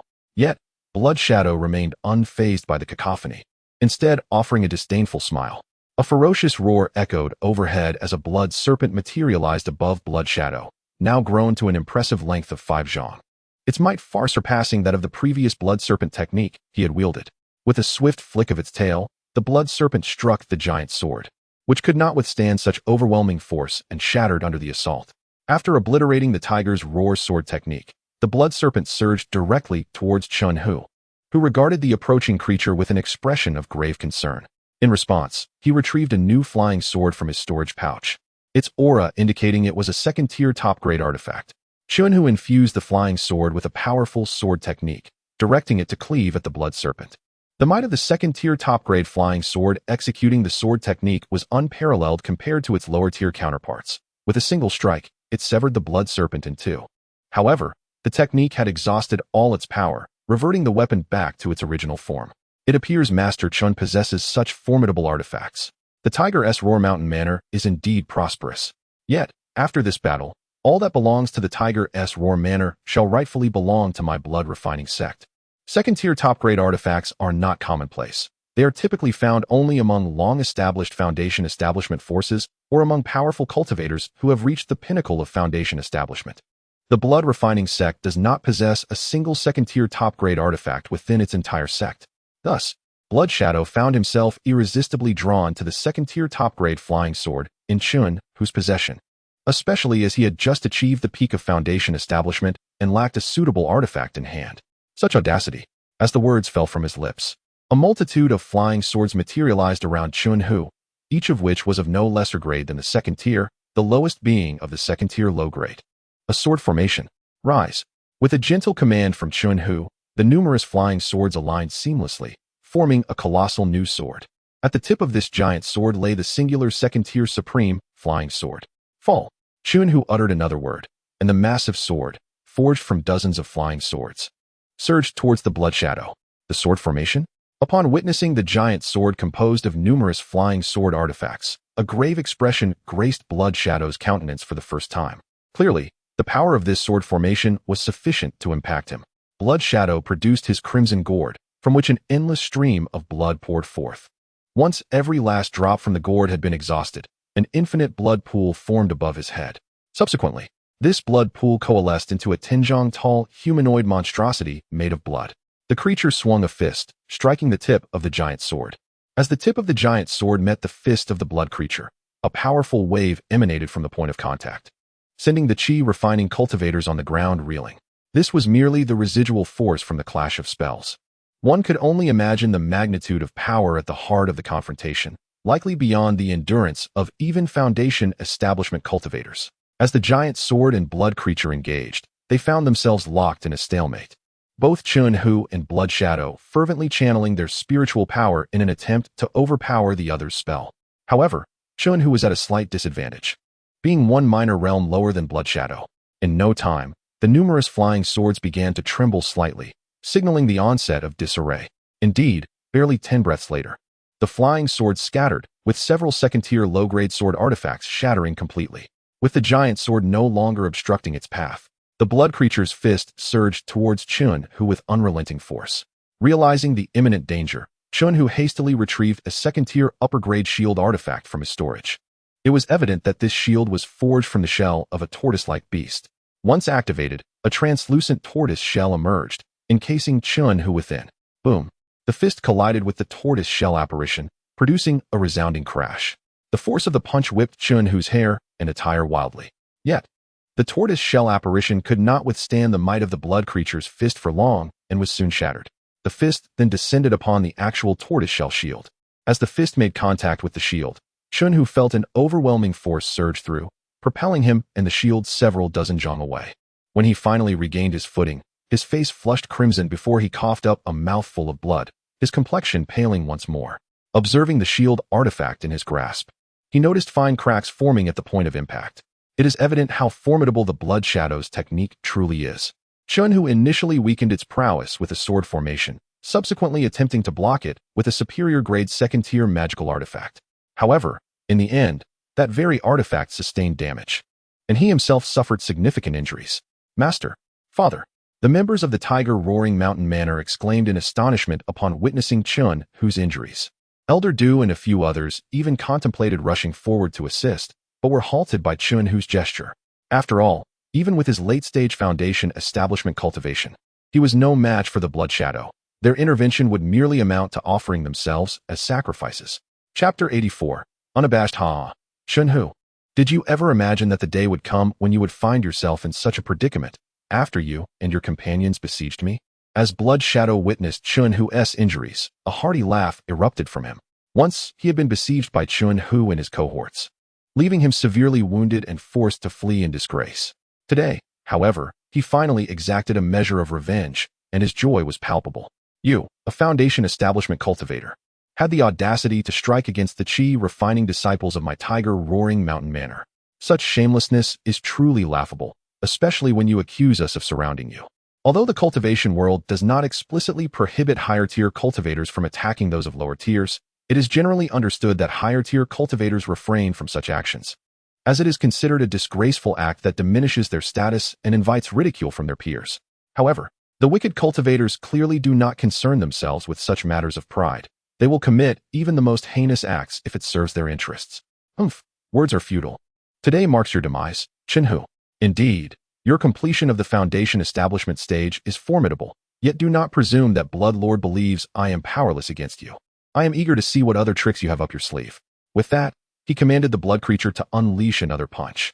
Yet, Chenhu faced the incoming blow with no hint of panic in his eyes. He retrieved a pill from his storage bag and consumed it, causing his aura to surge dramatically. In no time, he matched Blood Shadow's strength.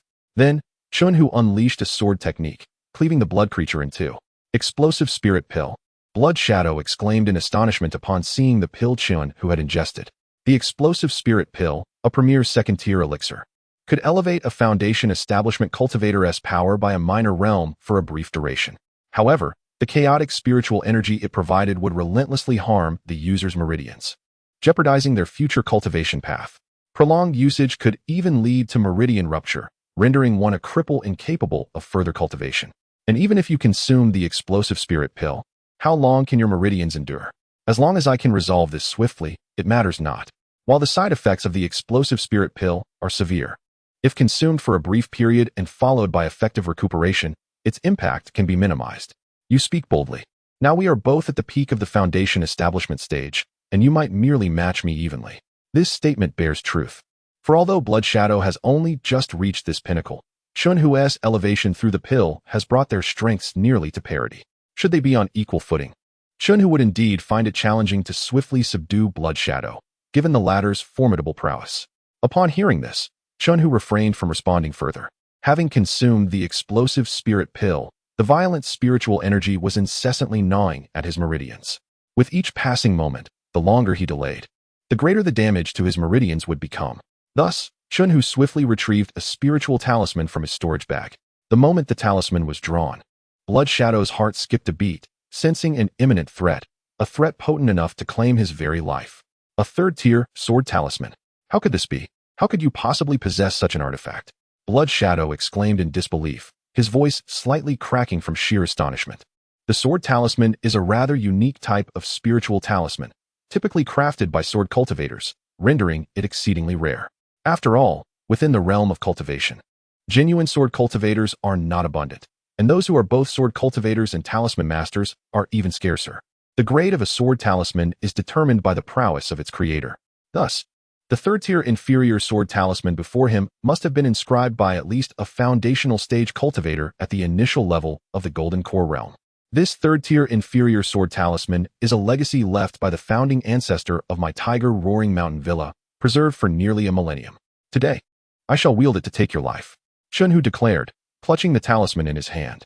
Upon realizing that the talisman in Chenhu's grasp was indeed a third-tier sword talisman, Blood Shadow commenced his blood escape technique. Although the technique is renowned for its extraordinary speed, it exacts a considerable toll and leaves the user in a weakened state for a time afterward.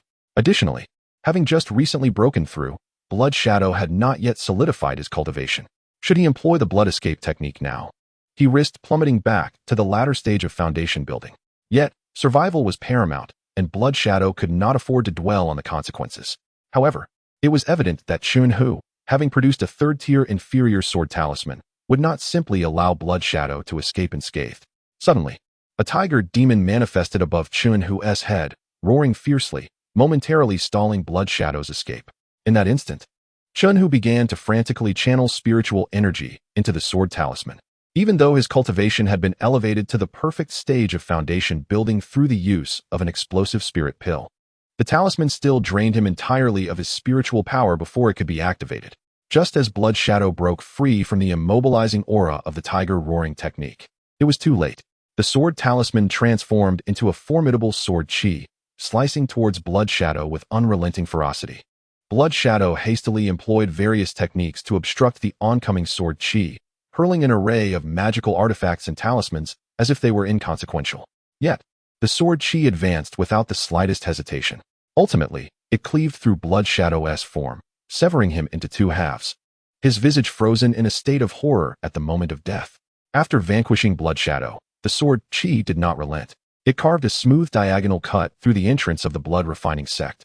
Witnessing the lifeless body of Blood Shadow, the battlefield fell into an eerie silence. Only moments prior, Blood Shadow had reached the pinnacle of foundation building, seemingly invincible. Now, he lay in two pieces upon the ground. Was this the power of the Golden Core? A foundational stage cultivator rendered incapable of resistance. The spectators, including Zhou Yang, were lost in contemplation. The remaining foundational stage cultivators of the blood-refining sect stood in stunned silence for an extended period. Run. At last, one individual regained his composure and, with a loud cry, darted away into the distance. The others, hearing his voice, quickly snapped back to reality and each fled in a different direction. The members of the Tiger Roar Villa, witnessing this, promptly gave chase, determined to eradicate the threat entirely. They could not allow their adversaries to escape so easily.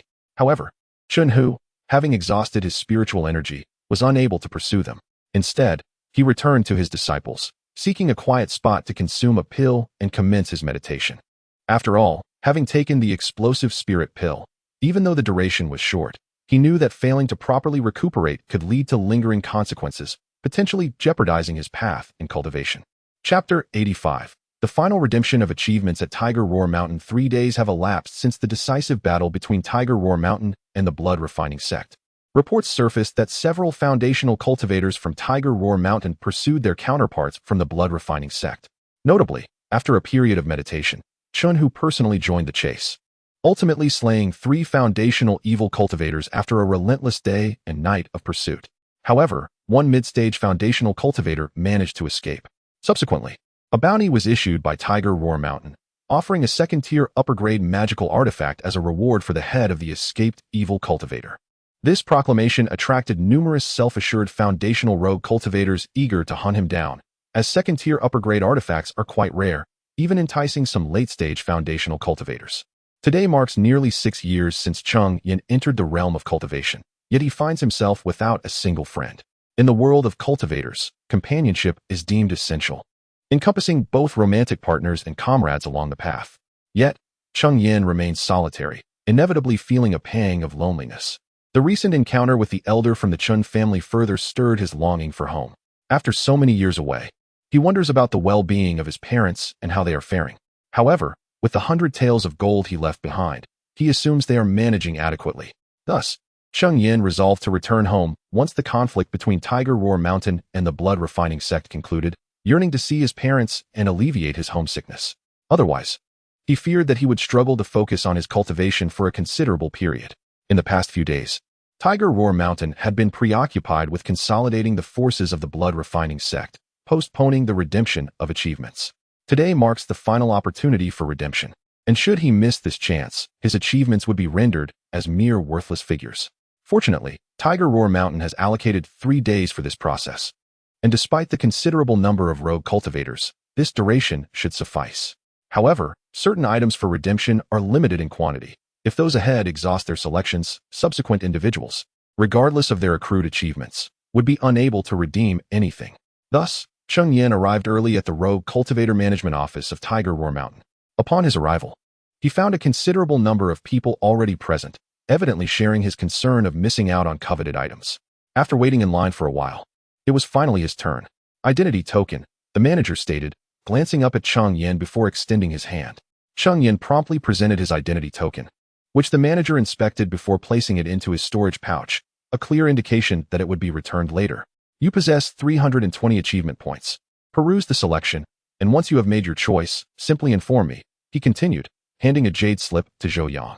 Cheng Yan's consciousness delved into the slip, revealing a record of various spiritual items available for redemption at this final opportunity at Tiger Roar Mountain. Cheng Yan gazed intently at the first spiritual item, a second-tier inferior magical artifact, which stirred a deep desire within him. Possessing the Spirit Gathering Pearl, he could barely activate such an artifact. Owning one would indeed elevate his status, allowing him to dominate the Qi refinement stage. However, the daunting requirement of 5,000 military merits deterred him, leaving him uncertain whether a ruthless individual might procure it. Further down the list were various first-tier premium magical artifacts and spirit talismans, all demanding considerable military merits. Had Cheng Yan not been in need of the Breaking Realm pill, He might have contemplated these options, yet at present, he could only gaze longingly. Additionally, there were various spiritual herbs, among which he discovered the essence cultivation fruit. Cheng Yan initially considered exchanging for some, as he lacked neither magical artifacts nor talismans. The ones left by Wu Zhao sufficed for his current needs. However, the essence cultivation fruit presented an opportunity to attempt concocting essence cultivation pills, potentially paving his path to becoming a first-tier superior alchemist. As he perused the offerings, he unexpectedly stumbled upon a peculiar item.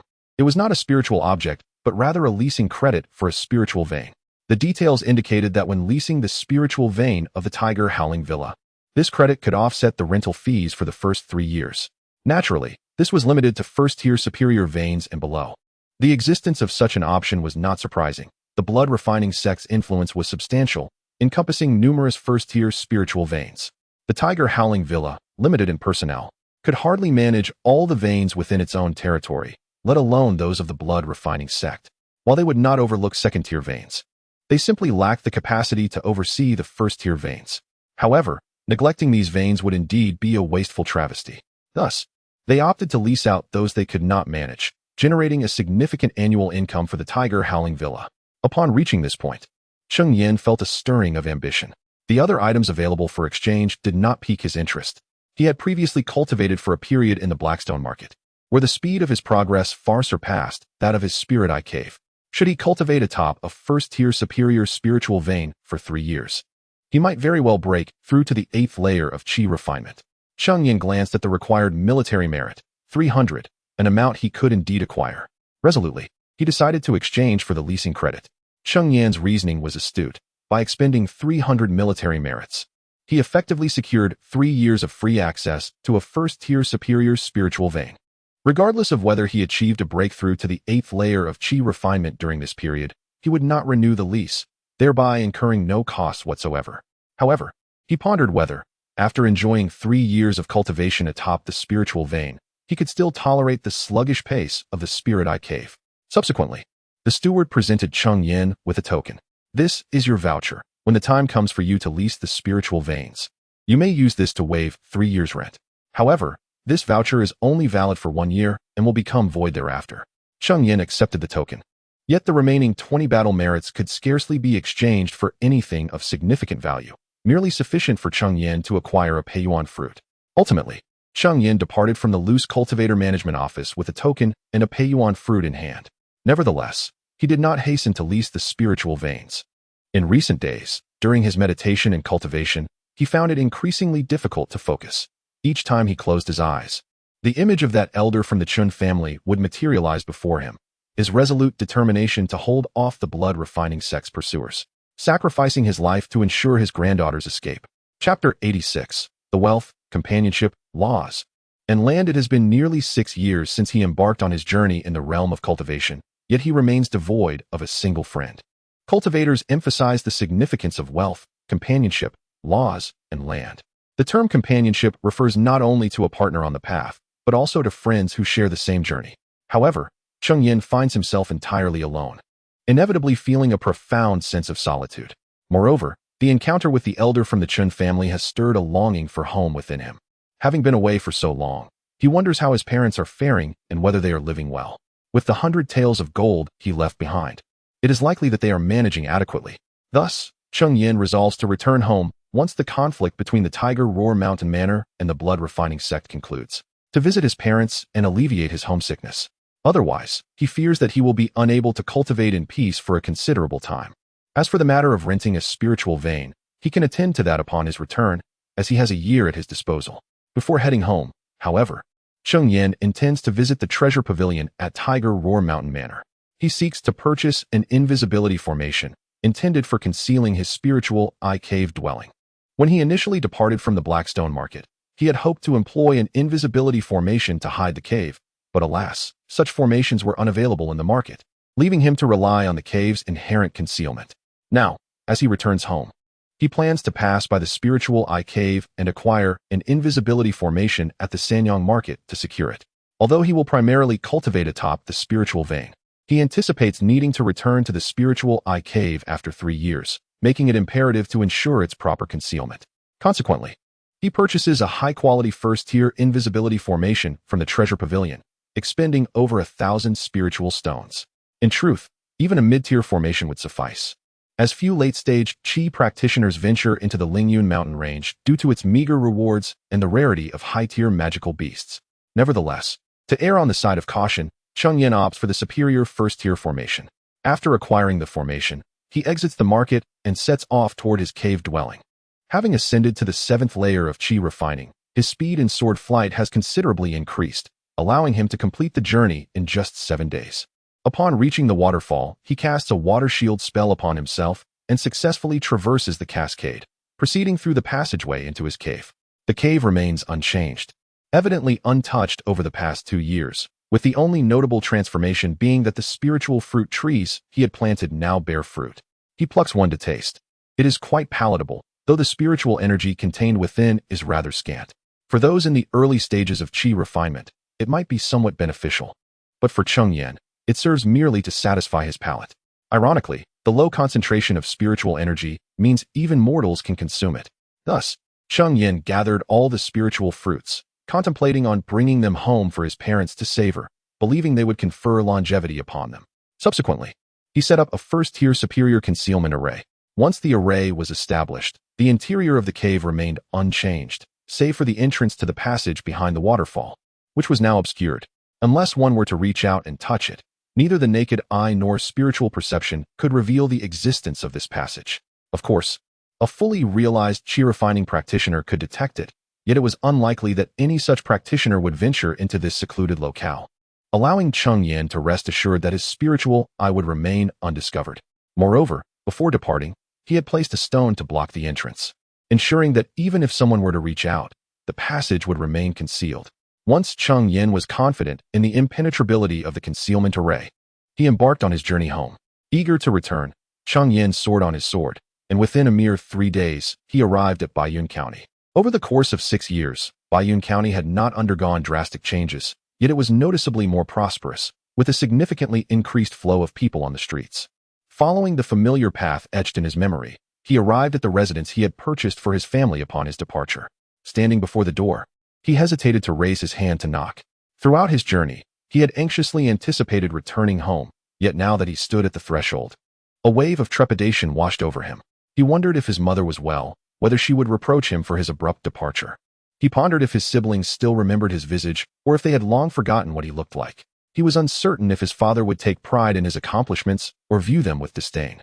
Taking a deep breath, Cheng Yan suppressed his tumultuous thoughts and slowly lifted his right hand, poised to knock. "Esteemed sir, why do you stand before my home?" A familiar voice called from behind him. Just as Cheng Yan was about to strike the door, he heard that recognizable voice, one he had not heard in 6 years. Yet, he instantly recognized it, for it had not changed, though it now bore a tone of calmness. Turning slowly, he found himself face to face with his elder brother, Cheng Peng. Upon recognizing Cheng Yan, Cheng Peng was momentarily stunned, then bewildered, followed by a surge of joy. In the span of mere moments, his expression transformed thrice, revealing a hint of humor in the rapid succession of emotions. "Sixth brother, is it truly you?" When Cheng Yan had departed home, he was merely 16, a youthful and naive boy. Now, 6 years later, the innocence had faded from his features, replaced by a rugged determination, his demeanor markedly altered. Consequently, even his elder brother, Cheng Peng, initially failed to recognize him. However, after a brief moment of surprise, Cheng Yan's visage began to align with that of the boy from his memories. "Elder brother, it is I? Ah, my younger brother has grown up," Cheng Peng remarked as he surveyed Cheng Yan. Now, Cheng Yan stood at the same height as Cheng Peng. After enduring numerous trials and tribulations in the realm of cultivation, he had developed a demeanor imbued with a sense of composure, indeed giving off an air of maturity. Yet, in truth, Cheng Yan was merely 22 or 23 years of age. Come, let us enter first," he said, leading Cheng Yan into the residence. Although Cheng Yan had never resided there, the decor and furnishings were all chosen by him at the time. Thus, he held a recollection of the house. Yet he was taken aback to discover that the interior remained exactly as he had arranged it, showing no signs of change whatsoever. Chapter 87. Returning to Qingshan village yet. It is perplexing that the residence stands devoid of any inhabitants. "Elder brother, where are our parents?" 3 years ago, we relocated to Qingshan village, leaving this house behind. Mother said that whenever she misses you, she would come here to stay for a few days. All these belongings were purchased by you. She believes that staying here feels akin to being with you. It is indeed a curious coincidence that you have returned just in time, as I am here in Bayun County attending to some matters. Had you arrived a day earlier or later, we would have missed each other. As Cheng Peng guided Cheng Yan into the house, he spoke. However, Cheng Yan abruptly halted. Since our parents are not here, let us return to Qingyang village today. I understand your eagerness to see them, but we cannot rush. Even on horseback, the journey from Bayun County to Qingshan village takes considerable time. It is already late. Let us set off tomorrow instead. Cheng Peng looked at Cheng Yan with a hint of helplessness. He understood Cheng Yan's urgency, having not seen their parents for several years. However, with dusk approaching, embarking now would mean traversing the night. Brother, have you forgotten that I am a cultivator? This distance is nothing. Cheng Peng, upon hearing this, could not help but smile wryly. Indeed, you may be a cultivator and unconcerned with such distances, but I am not. You cannot possibly carry me through the skies. To Cheng Peng's surprise, a peculiar smile emerged on Cheng Yan's face upon hearing his words. A sense of foreboding washed over Cheng Peng. Surely, you jest, you wouldn't actually fly me, would you? Moments later, a piercing scream echoed through the skies of Bayun County, imbued with sheer terror. The cry was fleeting, leaving many to wonder if they had misheard. Meanwhile, Cheng Yan was soaring through the air on his sword, Cheng Peng in tow. With Cheng Yan's presence, Cheng Peng was safe.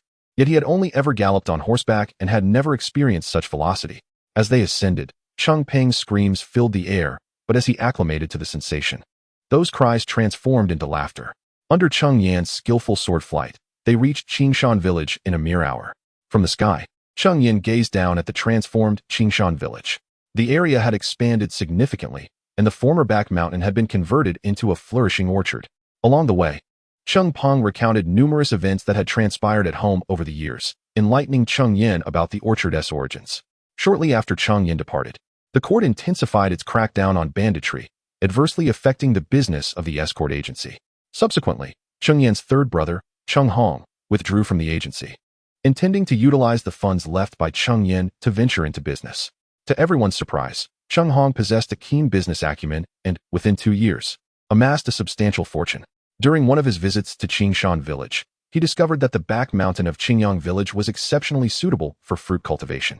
Thus, Cheng Hong transformed the mountains behind the village into a flourishing orchard. Coupled with his initial foray into the winemaking industry, he began to ferment the fruits into exquisite fruit wines. To his astonishment, the wines produced from the fruits of Qingshan village's mountains were far superior in taste to others. Eventually, Qingshan village's fruit wine gained immense popularity, and Cheng Hong not only amassed considerable wealth for himself, but also uplifted the villagers of Qingyang, leading them toward prosperity. The villagers in question were the original inhabitants of Qingshan village. After the calamity of banditry, as drought and famine receded, people gradually returned to their beloved village. After all, nostalgia is inherent in human nature, particularly for those who have resided in a place for generations. The longing to return was palpable. Cheng Yan's parents were no exception, having also returned to Qingshan village. Cheng Yan did not soar directly to his home on his sword, as that would be excessively ostentatious and might attract unwanted attention. Instead, he halted just outside Qingyang village. Little did he expect to experience the sensation of flying on a sword in his lifetime. As Cheng Peng leaped down from Cheng Yan's flying sword, his face flushed with excitement. For mortals, flight is a distant dream, and to experience it firsthand was indeed exhilarating. If you enjoy it, I shall take you flying again, Cheng Yan remarked, observing his brother's animated expression. For him, sword flight was a trivial affair. No, I fear that if I indulge too often, I shall regret my inability to cultivate, Cheng Peng replied. Cheng Yan opened his mouth, momentarily at a loss for words, for none in their family, aside from him, possessed spiritual roots. Even if he could not transcend to foundation establishment in this lifetime, he would still enjoy a lifespan of 120 years. Should he break through, he could live for 240 years, in stark contrast to the average mortal lifespan of merely 70 years. All right, let me take you inside. The changes in Qingshan village over the years are quite significant, and you may struggle to find your way, Cheng Yan said. Cheng Peng, witnessing his brother's demeanor, smiled brightly and shifted the topic, leading Cheng Yan towards the village. As he had noted, Qingshan village had undergone a remarkable transformation. Even inns and taverns had emerged. It was no longer the quaint hamlet it once was. Yet, as he approached his childhood home, everything felt profoundly familiar, memories flooding his mind. This was the place he had called home for over a decade. Cheng Peng stepped ahead, pushed open the door, and called out, "Father, Mother, look who has returned." At that moment, a woman approached, exclaiming, "Elder brother, why have you returned today?" Her face was a mask of surprise. However, upon noticing Cheng Yan behind Cheng Peng, her jaw dropped in astonishment, as if it could accommodate an egg. Fifth sister. Before me stands Cheng Yan's fifth sister, Cheng Yan. However, as soon as Cheng Yan calls out to her, she suddenly turns and rushes into the house, shouting as she runs, "Father, Mother, sixth brother has returned. Sixth brother has returned." Cheng Yan, trailing behind, finds himself both amused and bewildered by his sister's sudden departure without a word. Just as he prepares to follow her, a woman hastily emerges from the house. Upon seeing her, Cheng Yan is momentarily frozen in place, tears welling up and spilling forth, his legs buckling as he kneels down. Bowing his head, "Mother, your unfilial son has returned home after such a long time." Yang Yu, witnessing this, quickly rushes forward to help Cheng Yan to his feet, tears streaming down her face as she reassures him, "It's all right. It's just wonderful that you are back." Chapter 88 Reunion. After Wang Yu helped Cheng Yan to his feet, she grasped his hand, scrutinizing him from head to toe as if she could glean the experiences he had endured over the years. "Yenner, you've grown taller and matured into a young man." At that moment, Cheng Dahai and Cheng Hong, unbeknownst to him, emerged from the house. "Well, look who finally decided to come home." Yet, although Cheng Dahai spoke with a tone of reproach, an uncontainable smile adorned his face. "Father, third brother," Cheng Yan exclaimed upon seeing Cheng Dahai and Cheng Hong approach. However, Wang Yu was less than pleased and remarked, "What are you saying? Yenner has returned after such a long time, and you speak like that?" She then turned to Cheng Yan, asking, "Have you had dinner, my dear? Are you hungry? I shall prepare something for you." Cheng Yan quickly interjected, insisting he wasn't hungry and that he could not bear to see his mother toil so soon after his return. Nevertheless, Wang Yu was undeterred, and in a flurry of activity, she prepared a grand feast of dishes that Cheng Yan had cherished during his childhood. Although consuming mundane fare might disrupt Cheng Yan's cultivation, he relished the meal, for it was infused with his mother's love. During the meal, his married elder sister was summoned back, and the family gathered to enjoy a delightful dinner together. After dining, they congregated around the table, sharing tales of family matters. Though most of the evening was spent listening to Cheng Yan recount his adventures over the years, he chose to share only the pleasant aspects, glossing over the perils he had faced, as he wished to spare his parents from undue worry. As midnight approached, noticing that his parents were weary, Cheng Yan assisted them back to their room, and only then did the rest of the family retire for the night. Cheng Yan enjoyed a restful sleep, filled with beautiful dreams. In his slumber, he found himself transported back to his childhood, frolicking with friends in Qingshan village, accompanied by the familiar admonishments of his parents, which brought a blissful smile to his face. The following morning, at the first crow of the rooster, Cheng Yan awoke from his dreams. As he rolled out of bed, he discovered that his mother had already risen and was preparing breakfast for the family. Given their current wealth, it would have been no issue to hire servants. However, his parents, being of humble farming origins, were unaccustomed to a life of being waited upon, and thus had not done so. They had, however, engaged a cook, and now, at over 50 years of age, Cheng Yan's mother was at an age to enjoy some leisure. Cheng Peng and the others would certainly not allow their mother to concern herself with cooking. The family had grown considerably, with both the eldest and third brothers now married. The eldest had 2 children, and the third had 1. With the Zhou family, including Cheng Yan, the household numbered 12, making the task of preparing meals quite substantial. Yet, having returned home only the previous night, his mother was overjoyed and had not objected to the bustling activity in the kitchen. Nonetheless, Cheng Yan resolved that he could no longer allow his mother to labor over breakfast. Hastily, he approached his mother, exclaiming, "Mother, why are you up so early? You should rest a little longer." "Ah, my dear Yan, you are awake. Just wait a moment. I shall prepare your favorite congee with century egg and lean pork from your childhood." "Mother, please do not trouble yourself. Allow me to make breakfast for you.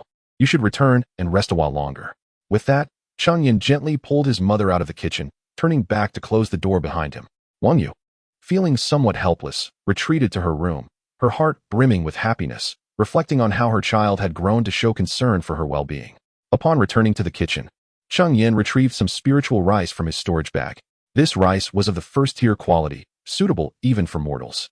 He also gathered some low-grade spiritual herbs and meat from lesser magical beasts, preparing to concoct a pot of porridge. Midway through, his elder brother and third brother, having heard that the younger brother was cooking, entered to assist him. When they learned that Cheng Yan was using spiritual rice and herbs, they chuckled, declaring that they were in for a treat. Smiling at their enthusiasm, Cheng Yan took out several spiritual fruits from his storage bag, sending a few with his third brother to their parents. When Cheng Hong returned, he held a half-eaten spiritual fruit in hand.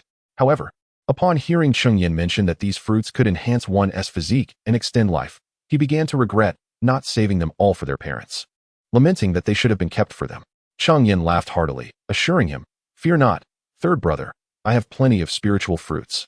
Enjoy them without hesitation." Reassured, Cheng Hong resumed munching on the fruit, remarking that if these fruits were brewed into wine, it would surely be delightful. Regrettably, Cheng Yan did not possess the recipe for brewing wine. Although it was possible to produce spiritual wine using mortal methods, the effects would be significantly diminished compared to the original fruits. After the three brothers busied themselves in the kitchen for a while, they brought forth a pot of spiritual rice porridge, and the family gathered around the table, joyfully partaking in the meal. Following the consumption of the spiritual fruits and the porridge, Cheng Dahai and Wang Yu visibly regained vitality, with Cheng Dahai's voice noticeably elevated.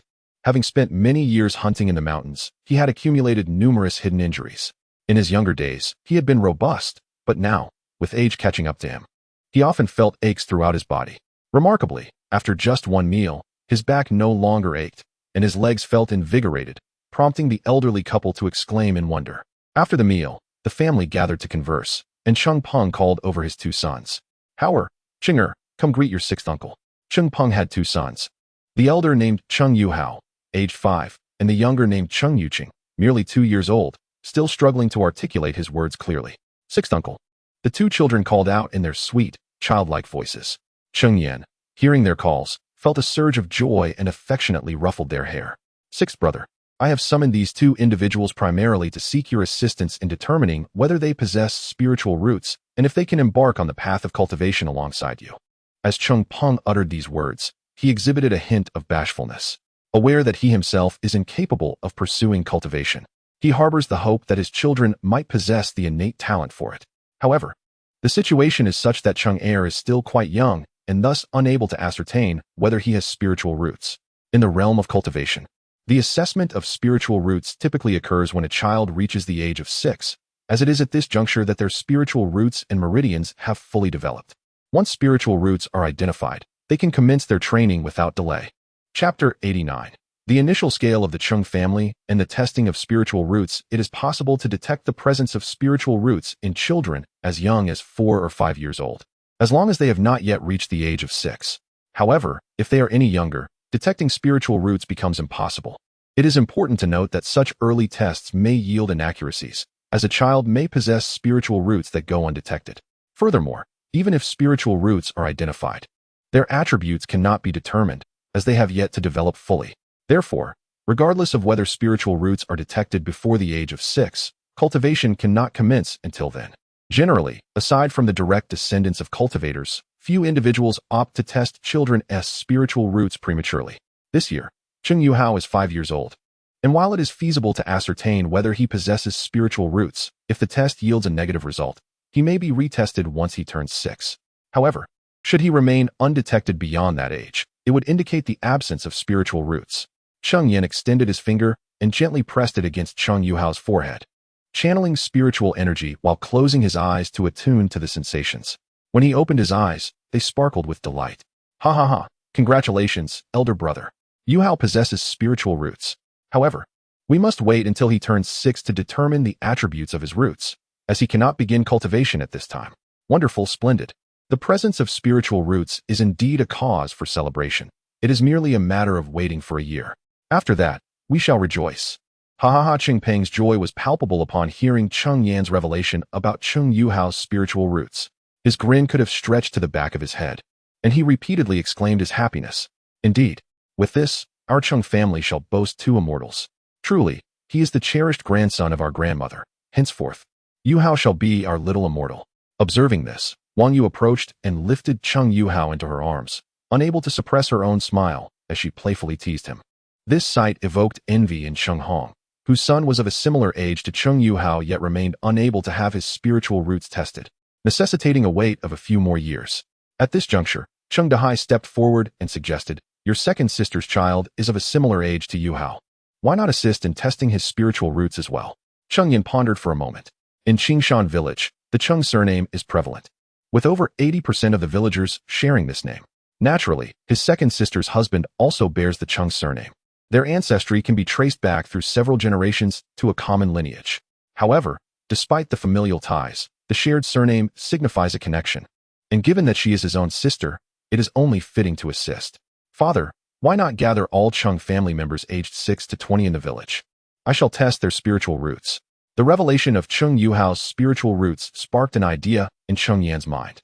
Since a descendant of his has been found to possess spiritual roots, establishing a cultivation family could prove advantageous. Such an endeavor would alleviate the solitude often felt on the path of cultivation. Cheng Dahai readily agreed and set off to summon the villagers.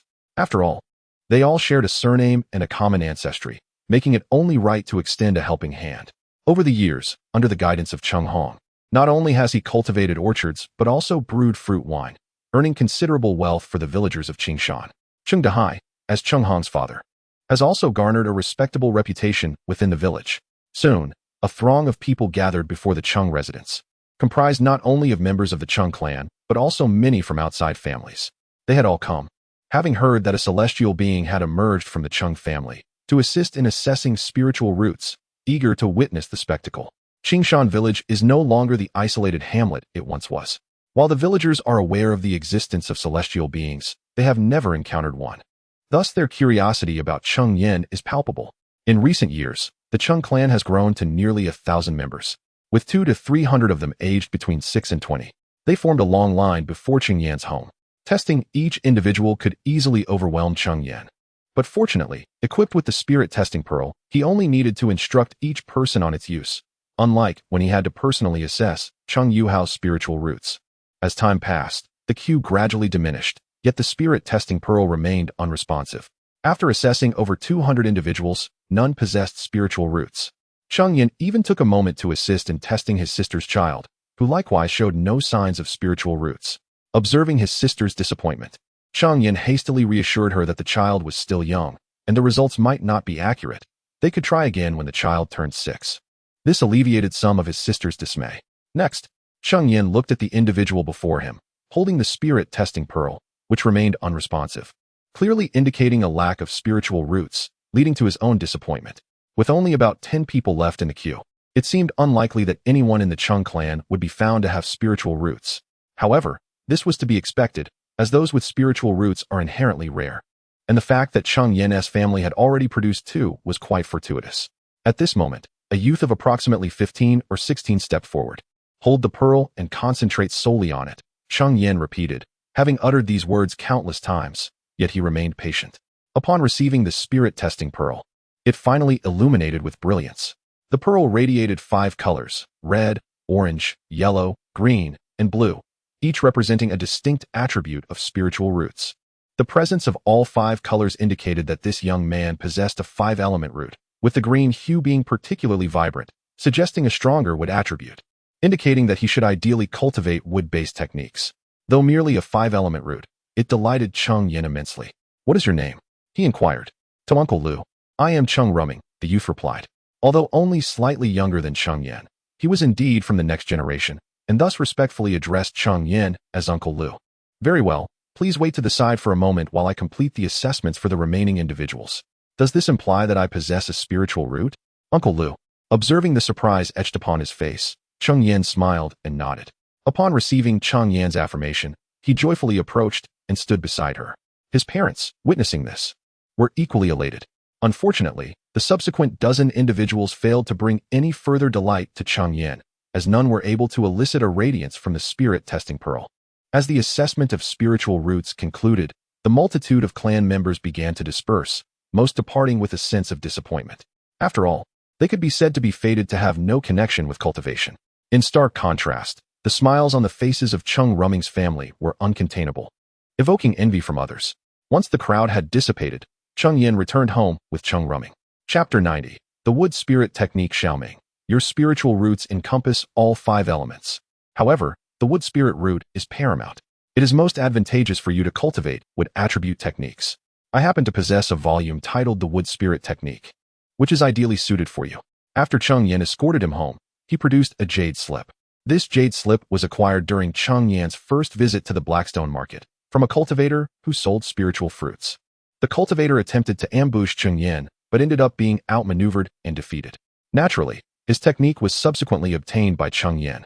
Nevertheless, this wood spirit technique can only be cultivated to the peak of qi refinement, falling short of his mysterious water technique. Yet, for Cheng Rumming, the wood attribute technique is the most fitting and timely. Placing the jade slip against his forehead and concentrating his mind, he could access its contents. Cheng Yan then placed the jade slip on Cheng Rumming's forehead. This jade slip, like the one left to Cheng Yan by Wu Yu, could be viewed without the need for spiritual consciousness. However, certain more precious techniques require spiritual awareness to access. For instance, the true explanation of alchemy cannot be comprehended without spiritual consciousness. Seeing Cheng Rumming immersed in the technique, Cheng Yan turned to pick up Cheng Yuhua, pinching his nose and saying, "Howard is still young. When he grows a bit older, I shall teach him cultivation, all right?" "Okay," Cheng Yuhua replied in a babyish voice. At this moment, Cheng Dahai interjected, "Yinner, I have heard that when mortals enter an immortal clan, they are bestowed a generational character. Perhaps you should grant one to Howard and Xiaoming." In the realm of cultivation, practitioners are ranked by their cultivation level, the higher one's level. The more senior they are considered. However, within a family, the hierarchy differs. Even if one is a foundation establishment cultivator, they must still address those of higher rank, even if the latter is merely at the qi refinement level. Thus, generational characters hold great significance within a family. Currently, the generational characters in Qingshan village have become disordered due to generations of lineage. After a moment of contemplation, Cheng Yan spoke. "In that case, from now on, our Cheng family's practitioners shall be designated as Yu Xian Hao Ran, Wen Wu Chang Zhong, Ho De Zai Wu, Rin Yun Xiang Kai, Ding Guang Shi Zai, Shi Ling Qing He. Howard will henceforth be the first generation of Yu in our family. As for Rumming, there is no need for a change." "Thank you, sixth uncle." Cheng Rumming expressed his gratitude upon hearing Cheng Yan's words. "You may return home for now. From tomorrow onwards, come to my house every morning, and I shall guide you in your cultivation." "Very well, I shall take my leave now, sixth uncle." "Go ahead." With that, Cheng Rumming returned home, while Cheng Dahai and others surrounded Cheng Yuhua, calling out to him incessantly. From that day forth, Cheng Yan's life became quite leisurely, as he spent his mornings teaching Cheng Rumming cultivation. During other times, he would amuse the children or bask in the sun leisurely. Initially, Cheng Rumming exhibited considerable enthusiasm for cultivation. However, as time passed, his interest waned. The process of cultivation is inherently tedious, and Cheng Rumming is not one to endure solitude. Cheng Yan observed that aside from the time he spent supervising Cheng Rumming every morning, it was unlikely that he devoted any other time to his practice. Cheng Yan frequently urged him to cultivate patience with solitude, believing it essential for progressing further along the path of cultivation. Yet, Cheng Rumming would readily agree in the moment, only to forget entirely a few days later. This lack of commitment resulted in him failing to successfully channel spiritual energy into his body for an entire 3 months. Although cultivators with 5 spiritual roots possess lesser innate talents, and the spiritual energy in Qingshan village is notably sparse, it was still surprising that he could not achieve this basic milestone within 3 months. Moreover, Cheng Yan had provided him with a spirit-gathering pearl to amass the surrounding spiritual energy. On occasions when he noticed Cheng Rumming diligently practicing, he would even crush a spirit stone to enhance the concentration of spiritual energy around him. Cheng Rumming's cultivation environment was far superior to what Cheng Yan had experienced, supplemented by Cheng Yan's attentive explanations of the cultivation techniques, which saved him from numerous missteps. Nevertheless, Cheng Rumming still struggled to channel energy into his body. While Cheng Yan had accomplished this in just 1 month, Cheng Yan had initially intended to rent a spiritual vein from the Sanyang market once Cheng Rumming successfully reached the first layer of qi refinement. He planned to bring both Cheng Yuhua and Cheng Rumming to cultivate at the vein and, during this time, spend more moments with his parents. However, what he had not anticipated was that 3 months would pass without any progress. Thus, Cheng Yan resolved to no longer wait, deciding to secure the rental of the spiritual vein first and then return to fetch the two of them. After bidding farewell to his parents, he urged Cheng Rumming to diligently practice during his absence. He anticipated that his endeavor would take about a month, hoping that upon his return, Cheng Rumming would have successfully channeled energy into his body and advanced to the first layer of qi refinement. Following this, Cheng Yan spent 10 days traveling to Sanyang Market. Since the conclusion of the war between the Tiger Howl Manor and the blood refining sect, Sanyang Market had grown increasingly vibrant. Upon arriving at the spiritual vein rental office of Tiger Howl Manor, a female cultivator approached him. "Are you here to rent a spiritual vein?" she inquired. We offer rentals for first-tier premium and lower-grade spiritual veins. May I ask which tier you wish to rent? Cheng Yan's rental voucher, obtained through his military merits, was only applicable for first-tier superior veins and below. Thus, he replied, I would like to rent a first-tier superior spiritual vein. Upon hearing this, the female cultivator retrieved a map. Please take a look. The map indicates the unclaimed first-tier superior spiritual veins currently available at Tiger Howl Manor, from which you may choose. Cheng Yan accepted the map and, upon unfolding it, was surprised to find no fewer than 8 first-tier superior spiritual veins.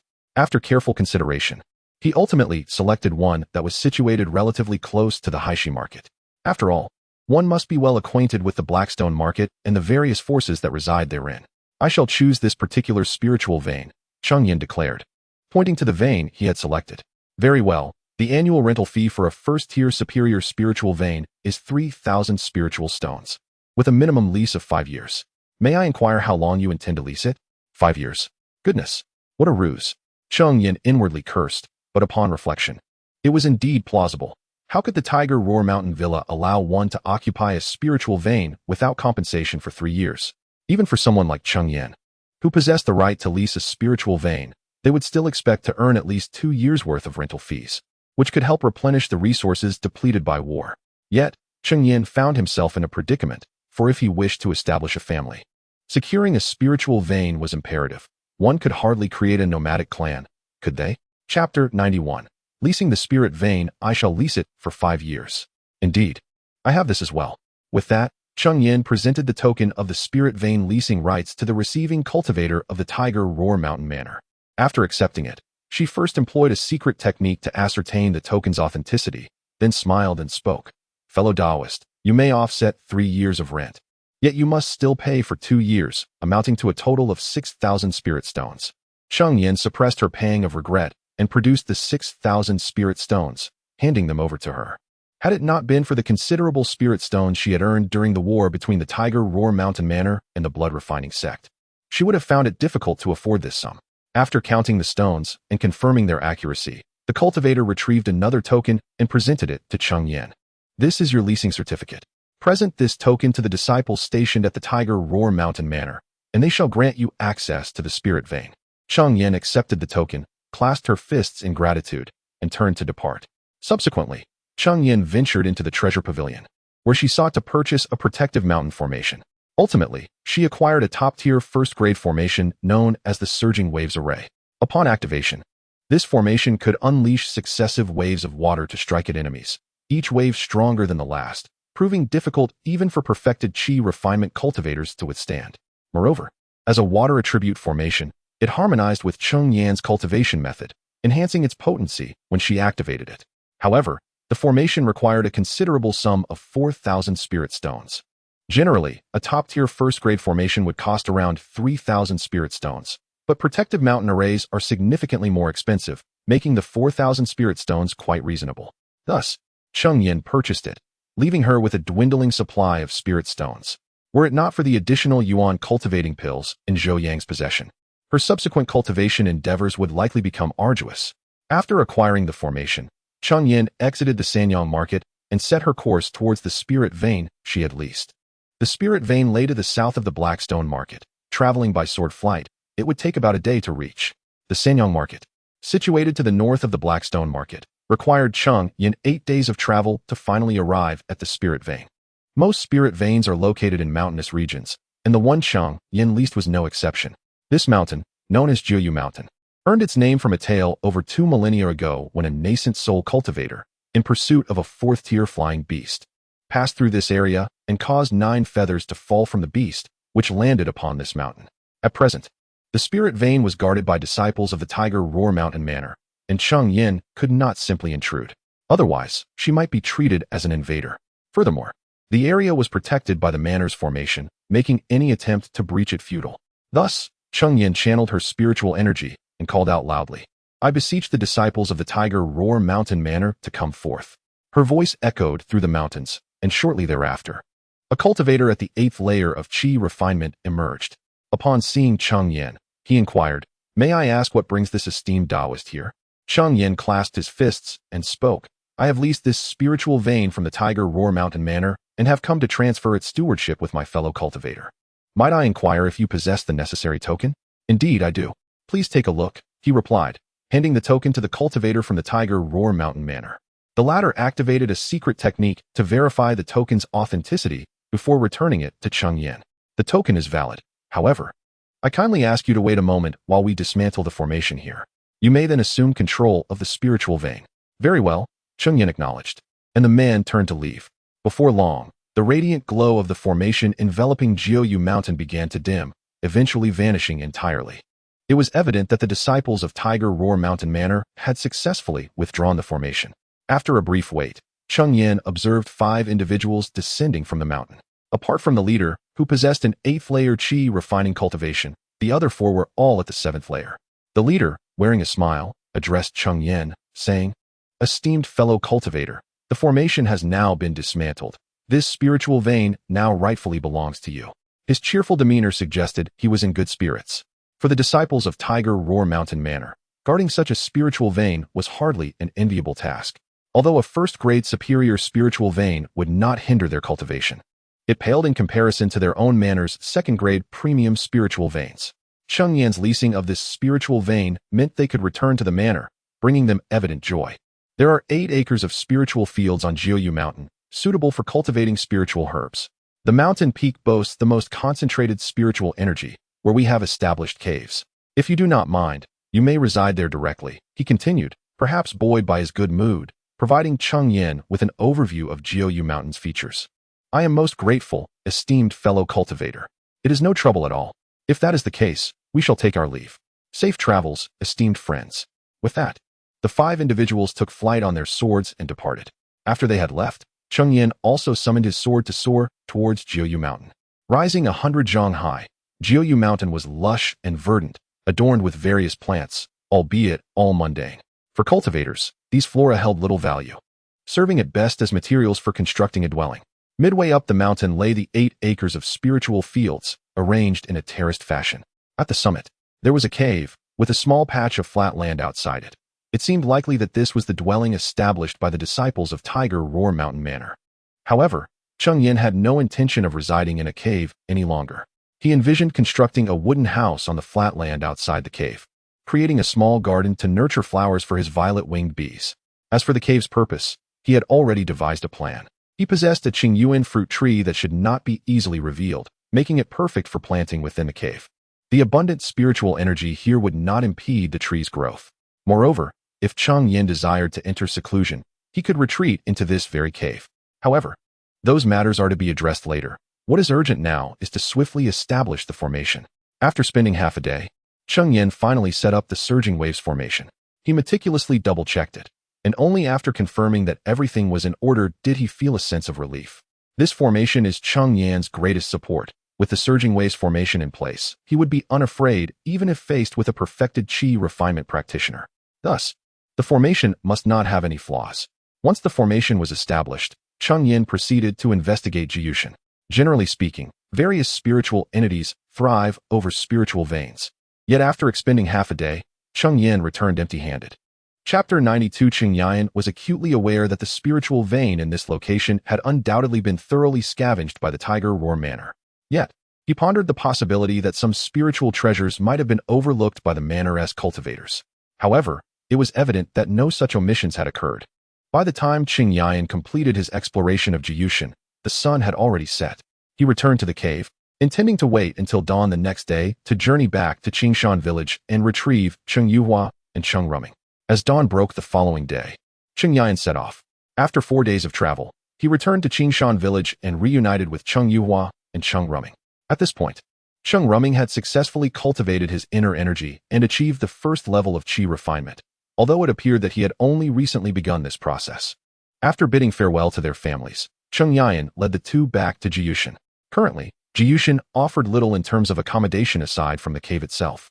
Consequently, Cheng Yan had no choice but to temporarily house them within the cave while he busied himself with construction. Fortunately, erecting a few wooden cabins posed no challenge for cultivators. Within 10 days, 3 brand new wooden cabins were completed, each significantly larger than the cabins in Cheng Yan's spiritual eye abode. However, one of these cabins remained unoccupied, originally intended for Cheng Yuhua. Due to his young age, he would temporarily share a cabin with Cheng Yan. Cheng Yan's courtyard was now also completed. He had transplanted numerous wildflowers from Jiyushan into his garden. Additionally, he took the opportunity to return to his spiritual eye abode to transplant several spiritual fruit trees, while the hive of the purple-winged bees was affixed to one of these trees. With the spiritual honey in his possession nearly depleted, the establishment of this garden would enable the purple-winged bees to resume honey production. Over the years, Cheng Yan had consistently fed the bees with spiritual feeding pills, and they were now on the verge of advancing to the high first tier. Nevertheless, the 8 acres of spiritual fields remained fallow. Although Cheng Yan possessed a handful of spiritual herb seeds, all obtained from the herbs he had foraged in the Lingyun mountain range, the quantity was insufficient. Not only would he be unable to fully cultivate 8 acres, even 1 acre would be challenging to plant.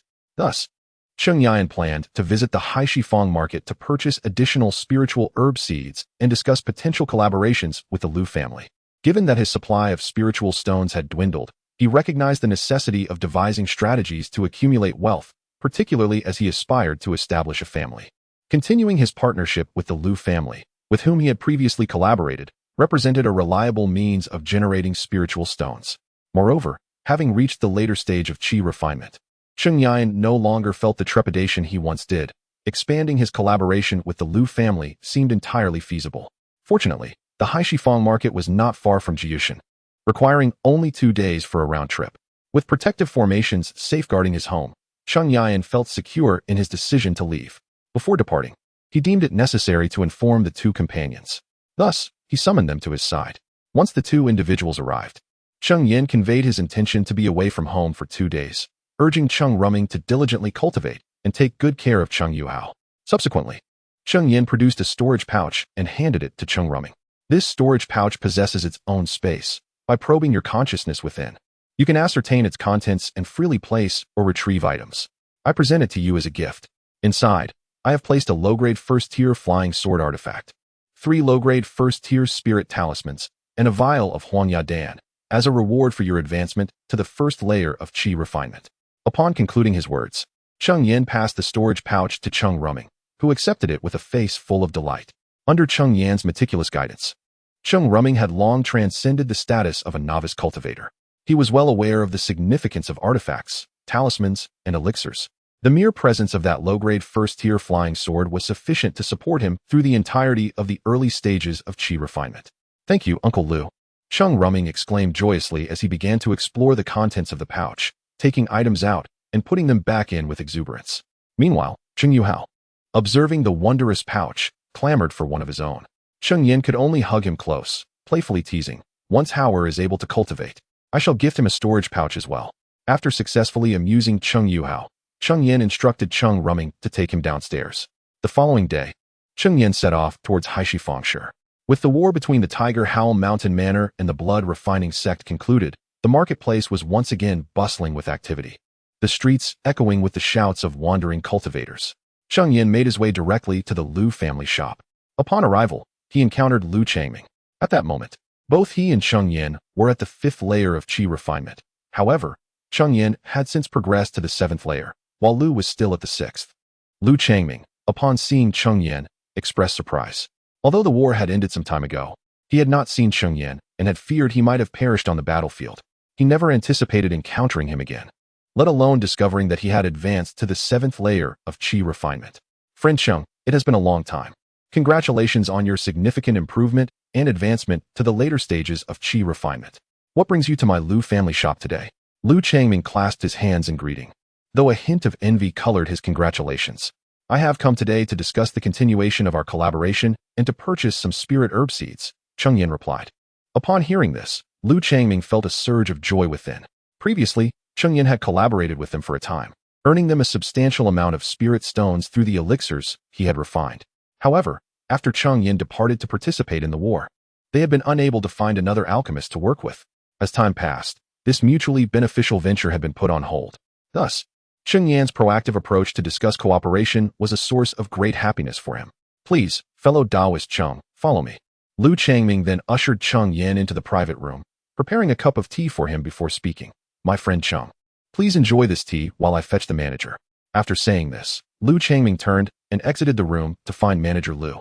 Meanwhile, Cheng Yan picked up the teacup, noticing the ethereal energy infused within the tea, clearly indicating it was a cup of spiritual tea. He pondered why he had never been offered such a delicacy before. Perhaps it was due to his insufficient cultivation at that time, rendering him unworthy.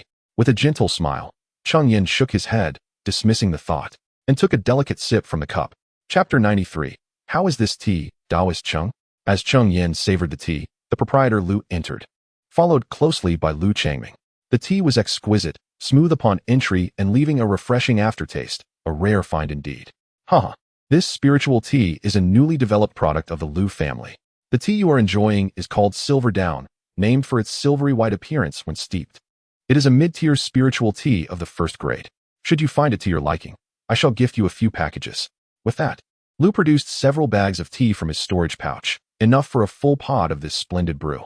Such generosity is unwarranted, Cheng Yan replied.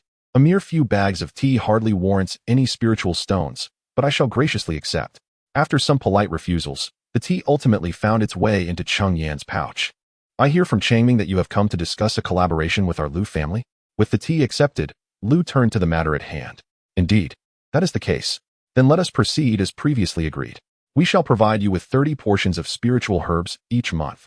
And for each bottle of Huangyadan you produce, we will compensate you with 8 spiritual stones. How does that sound? However, to Lu's surprise, Cheng Yan shook his head. Is there some dissatisfaction? Not dissatisfaction, merely a desire to expand our collaboration. I fear that may disappoint you. The Lu family can provide no more than 30 portions of spiritual herbs each month. We cannot increase that amount. The Lu family's spiritual fields cannot be entirely devoted to the herbs required for Huangyadan, and some must be reserved for family needs. Offering 30 portions monthly is already a considerable feat, yet Cheng Yan's notion of expanding collaboration did not pertain solely to Huangyadan. If Huangyadan is not feasible, what of other elixirs? If you possess the ability to concoct other elixirs, we could indeed broaden our partnership. However, I am curious to know what other elixirs you are capable of producing. Lu's eyes brightened at this inquiry. Among the low-grade elixirs, both the blood pill and the bigodan are highly sought after. If Cheng Yan could indeed create them, it would yield significant profits for the Lu family shop. Qi nourishing pill, Cheng Yan replied, revealing 3 simple words that left both Lu and Lu Changming astounded. In the Haishifang market, aside from the shops owned by the 3 great families, one shop run by a rogue cultivator amassed the most spiritual stones, established by the only first-grade mid-tier alchemist in the market. He maintained collaborations with the 3 families. However, due to his exclusive partnerships, the profits shared among them were minimal. They had contemplated persuading this alchemist to cooperate solely with their family, but as he was a solitary figure, he sought to avoid offending any family, declining even the 3 families' overtures. This was precisely why his shop could thrive in the Haishifang market. Otherwise, it would have been consumed long ago by the 3 families. At present, Cheng Yan revealed to them that he possessed the ability to concoct qi-nourishing pills, a revelation that undoubtedly astonished them. If Cheng Yan truly could create such pills, the annual profits for the Lu family shop would far surpass those generated by Huangyadan. Is it true, esteemed Taoist Cheng, that you can refine qi-nourishing pills? Upon hearing this, Cheng Yan smiled and nodded. Manager Lu, with a hint of envy, remarked, Taoist Cheng is truly gifted. At such a tender age, he has already reached the 7th level of qi cultivation and is a first-tier mid-grade alchemist. It is indeed admirable. I, with merely 4 spiritual roots, am nearing 50 and have only just attained the 7th level of qi cultivation. In contrast, Cheng Yan, at merely 22 or 23, has achieved the same level of cultivation and excels in an art of cultivation. Cheng Yan humbly replied, it is merely luck. Manager Lu sighed slightly and stated, in the realm of cultivation, there is no such thing as luck. If there were, I would not still be at the 7th level of qi cultivation. He then continued, let's not dwell on that. The spiritual herbs required for the qi-nourishing pills can be cultivated by the Lu family. However, these herbs require a considerable number of years to mature. Therefore, we may only be able to provide you with 15 portions of herbs each month. We will also increase our procurement of spiritual herbs, and should we acquire more, we can entrust them to you for pill refinement. As for compensation, it would be akin to that of Huangyadan, calculated based on the quantity of pills refined. For every vial of qi-nourishing pills produced, we shall offer you 30 spirit stones. What do you think, Taoist Cheng? Currently, Cheng Yan has a success rate of 40% in refining qi-nourishing pills. With 15 portions of herbs, he could produce 6 vials, amounting to a total of 180 spirit stones. Thus, over the course of a year, he could earn more than 2,000 spirit stones. If his success rate were to improve further, the earnings could increase significantly. Coupled with the annual profits from Huang Yadan, which exceed 1,000 spirit stones, this would sum to over 3,000 spirit stones in total, a considerable amount. However, this was still insufficient, as it would only cover the rental fees for the spiritual vein each year. Consequently, Cheng Yan proposed that he could also refine blood condensation pills and valley-breaking pills. This would yield an additional 2,000 spirit stones annually, bringing the total to over 5,000 spirit stones. In fact, Cheng Yan also has the capability to refine recovery pills, which could result in substantial spirit stone income should a collaboration with the Liu family be established. Yet, such an arrangement would encroach upon Cheng Yan's time for cultivation, making it somewhat counterproductive. After discussing for a considerable time, the two finally clarified all the details of their collaboration. Cheng Yan could collect spiritual herbs from the Liu family shop every 3 months, while delivering the pills he had refined in the preceding 3 months, receiving compensation based on the quantity produced. However, the supply of spiritual herbs at the Liu family shop was limited. Retrieving them from the family would take time. Cheng Yan could not afford to wait that long. Thus, for the first month, they would only provide him with a month's worth of herbs. Starting from the following month, they would supply him with 3 months' worth at a time, to which Cheng Yan readily agreed. By the way, does your esteemed shop sell various spiritual herb seeds? After discussing the collaboration, Cheng Yan did not forget his other objective, the seeds of spiritual herbs. Naturally, these seeds were available for purchase, and it remained to be seen what specific seeds Cheng Daoyu required, as well as the quantity. Cheng Yan then listed the names of over 10 types of spiritual herb seeds he needed. These were essential for the elixirs he intended to concoct. Although he had established a partnership with the Liu family, cultivating them himself would undoubtedly be preferable. So many? Manager Liu expressed his surprise upon hearing the extensive list of seeds Cheng Yan desired. Chapter 94. Speechless Cheng Yan smiled and said, I have leased a spiritual vein from the Tiger Roaring Mountain Manor and established a family on Jiuyu Mountain. Above the spiritual vein, there are several acres of spiritual fields, and I intend to take these medicinal seeds back to enrich the fields. In truth, by uttering these words, Cheng Yan has indeed leveraged the reputation of the Tiger Roaring Mountain Manor. Leasing the spiritual vein from the manor to establish a family effectively makes Cheng Yan a subordinate force of the manor. The Liu family is also a subordinate force of the manor, and there are regulations in place that prevent conflicts between subordinate forces. Of course, if there were genuine enmity, the manor would not intervene. Thus, if the Liu family truly covets the alchemical inheritance in Cheng Yan's possession, they must also consider the stance of the Tiger Roaring Mountain Manor. Naturally, even if the Liu family disregards all caution and seeks to seize Cheng Yan's alchemical legacy, he would have little to fear unless a fully realized qi refinement practitioner were to come after him, even against a 9th-layer qi refinement practitioner. While Cheng Yan might not be able to defeat them, he could certainly escape. If he returns to Jiuyu Mountain, even a fully realized practitioner would find it challenging to breach his defenses. Ah, I see. From now on, I shall address you as Clan Leader Cheng, remarked Manager Liu. You flatter me. Please wait a moment, Clan Leader Cheng. Changming, go fetch the medicinal herbs and seeds for Clan Leader Cheng. Manager Liu instructed, turning to Liu Changming. Shortly thereafter, Liu Changming entered with a storage bag containing the medicinal herbs and seeds Cheng Yan required for the month. How many spirit stones do these seeds require? Cheng Yan inquired. These seeds are not expensive, totaling 200 spirit stones, Liu Changming replied. Cheng Yan acquired a considerable number of seeds for a modest sum of 200 spirit stones, which was indeed a reasonable price. The affordability of these seeds was due to their nature. They were not derived from wild spiritual herbs like those Cheng Yan possessed. Once matured, those could yield more seeds indefinitely. However, these seeds had undergone special treatment and would not produce new seeds upon maturity, necessitating further purchases from the Liu family shop for continued cultivation. Cheng Yan accepted the storage bag from Liu Changming and handed over 200 spirit stones to Manager Liu. However, this transaction reduced Cheng Yan's spirit stones to a mere 2 digits. After procuring the medicinal herb seeds, Cheng Yan exited the Liu family shop. Once he left, Liu Changming turned to Manager Liu and said, Fourth uncle, I know what you wish to say, but it is already too late. Manager Liu interrupted. How can it be too late? He must possess an alchemical legacy. If fourth uncle can seize it, such an accomplishment might even warrant a reward from the family sufficient for you to break through to the 9th layer of qi refinement. Liu Changming argued. He initially had only reached the 5th layer of qi refinement, yet he survived amidst the conflicts between 2 major foundational powers and has since advanced to the 7th layer. Could he be considered an ordinary individual? Do not assume that I, now at the 7th level of qi refinement, would easily triumph over him even if I were to attain the 8th level. Although Master Lu has never witnessed the process of Cheng Yan's abilities. From the moment he entered the private room and laid eyes on Cheng Yan, an inexplicable sense of trepidation enveloped him.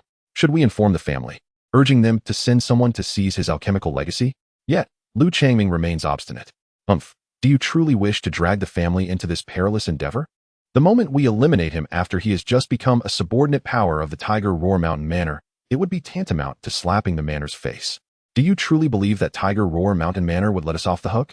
Upon hearing these words, Lu Changming fell silent. If the Lu family were indeed bold enough to eliminate Cheng Yan, the manor would certainly not remain indifferent. After all, if Cheng Yan were to be extinguished just after becoming a subordinate faction of the manor, who would dare to affiliate with them in the future? Must we simply watch the alchemical legacy slip away from our grasp? Alas, the alchemical legacy is destined to elude the Lu family. Meanwhile, Cheng Yan remained oblivious to their conversation. Upon exiting the Lu family's shop, he made his way towards a locale frequented by rogue cultivators, as he needed to recruit individuals for his family. After all, once Cheng Yan plants the seeds, the spiritual fields will require constant care, and currently, there are merely 3 individuals on Jiuyu Mountain, including Cheng Yan himself. Even Cheng Yuhao is unable to cultivate at present, and Cheng Rumming has only just begun at the first level of qi refinement, leaving both incapable of practicing spells. Relying solely on human effort to tend to the spiritual fields would be excessively taxing. Within the realms of cultivation, those who care for spiritual fields must possess knowledge of 2 spells, the rain cloud technique for irrigation and the golden needle technique for pest control. However, Cheng Yan lacks a golden spirit root, rendering him unable to master the golden needle technique. Furthermore, he still needs to focus on alchemy. If he were to tend to the fields as well, he would scarcely find time to cultivate. Thus, it is imperative to recruit 2 individuals to assist in the care of the spiritual fields. Within the Haishi Square Market, there exists a recruitment center formed by rogue cultivators, primarily consisting of those at the initial stages of qi refinement, lacking the strength to hunt demonic beasts within the Lingyun mountain range. They opt to come here to assist various factions with menial tasks in exchange for spirit stones. Cheng Yan successfully recruited a pair of siblings at the center, the brother named Li Yun and the sister named Li Yu, both possessing 5 spirit roots and at the 3rd level of qi refinement, proficient in both the rain cloud and golden needle techniques. With 8 acres of spiritual fields, 2 individuals are more than sufficient. Additionally, their compensation demands are modest, merely 10 spirit stones each month. Cheng Yan also promised extra rewards should they tend to the fields exceptionally well, prompting them to accompany him. After securing their assistance, Cheng Yan returned to Jiuyu Mountain. However, as both siblings were yet to master sword flight, their journey took an additional half-day. Upon returning to Jiuyu Mountain, Cheng Yan arranged for the Li siblings to reside on the mountainside, not far from the spiritual fields, and entrusted them with the seeds, urging them to plant them promptly. He then briefed Cheng Rumming and the others before retreating into seclusion to focus on alchemy. In the blink of an eye, 3 years have passed.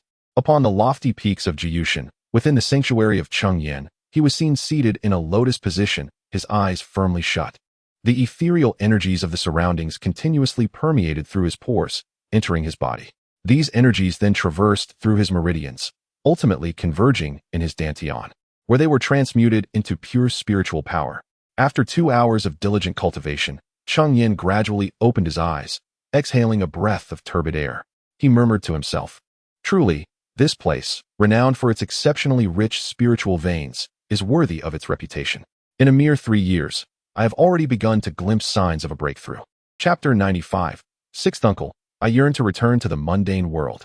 Over the past 3 years, Cheng Yan has devoted himself to alchemy and cultivation, witnessing a notable enhancement in his prowess. He has now approached the threshold of the 8th layer of qi refinement, and it is likely that within a few months, he will achieve a breakthrough. Cheng Yuhao has also commenced his cultivation journey. 2 years prior, Cheng Yan assessed Cheng Yuhao's spiritual roots, discovering that he possessed the 4 elemental roots of gold, wood, water, and fire, with the water root being the most exceptional. Consequently, Cheng Yuhao has been practicing the Xian Shui Ju alongside Cheng Yan. Moreover, Cheng Yuhao has shown remarkable diligence in his training, reminiscent of Cheng Yan's own early days. Initially, Cheng Yuhao succeeded in channeling qi into his body in just over half a month, a feat accomplished even more swiftly than Cheng Yan did years ago. However, this does not imply that Cheng Yuhao possesses greater innate talent than Cheng Yan. The primary factor lies in Cheng Yuhao's cultivation environment. which is vastly superior to what Cheng Yan experienced in his youth. Had Cheng Yan cultivated in an upper-grade spirit vein, he is confident that he could have channeled qi into his body in no more than 10 days. Now, after more than 2 years of arduous practice, Cheng Yuhao, at not yet 9 years of age, has already attained the second layer of qi refinement. In contrast, Cheng Rumming has languished in his progress. 3 years have passed, and he remains at the first layer of qi refinement. Although the 5-element route is inherently less advantageous than the 4-element route, this disparity is not significantly pronounced during the early stages of qi refinement. Ultimately, it is Cheng Rumming's own lack of diligence that hinders his advancement. Cheng Yan has imparted advice to him, yet with little effect. Only when he witnesses the Li siblings perform spells does he feel a fleeting spark of envy that drives him to practice diligently for a day or two. Otherwise, he tends to oscillate between periods of effort and idleness. Currently, the Li siblings have reached the third layer of qi refinement. Unlike Cheng Rumming and Cheng Yuhao, they do not have the continuous supply of elixirs provided by Cheng Yan. Additionally, 2 years ago, Cheng Yan established a spirit gathering array at the mountaintop, where the concentration of spiritual energy rivals that of an upper-grade spirit vein, naturally facilitating their cultivation. The Li siblings, meanwhile, earn spiritual stones from tending to their spiritual fields, which merely sustains their normal cultivation pace, leaving little room for rapid advancement. The siblings have, however, tended their fields exceptionally well. Among the 8 acres of spiritual fields, 1 acre is dedicated to cultivating low-grade spiritual rice, which yields approximately 800 pounds annually. Yet, under the care of the Li siblings, they consistently harvest an additional few dozen pounds each year. The remaining fields are sown with various spiritual herbs, and the herbs required for the Huangyadan, which take 3 years to mature, have now ripened. Cheng Yan has refrained from refining these herbs into elixirs, instead employing them for Cheng Yuhao and Cheng Rumming. He wishes to ascertain whether they possess any talent for alchemy. Regrettably, they squandered a considerable amount of spiritual herbs, ultimately failing to produce even a single Huangyadan. It is evident that neither possesses the aptitude for alchemy, leaving Cheng Yan somewhat disheartened. Aside from this, there have been no other changes upon Jiyu Mountain, nor have any new clan members joined. Throughout these 3 years, Cheng Yan has returned to Qingshan village annually to assess whether the children who have reached the age of 6 possess spiritual roots.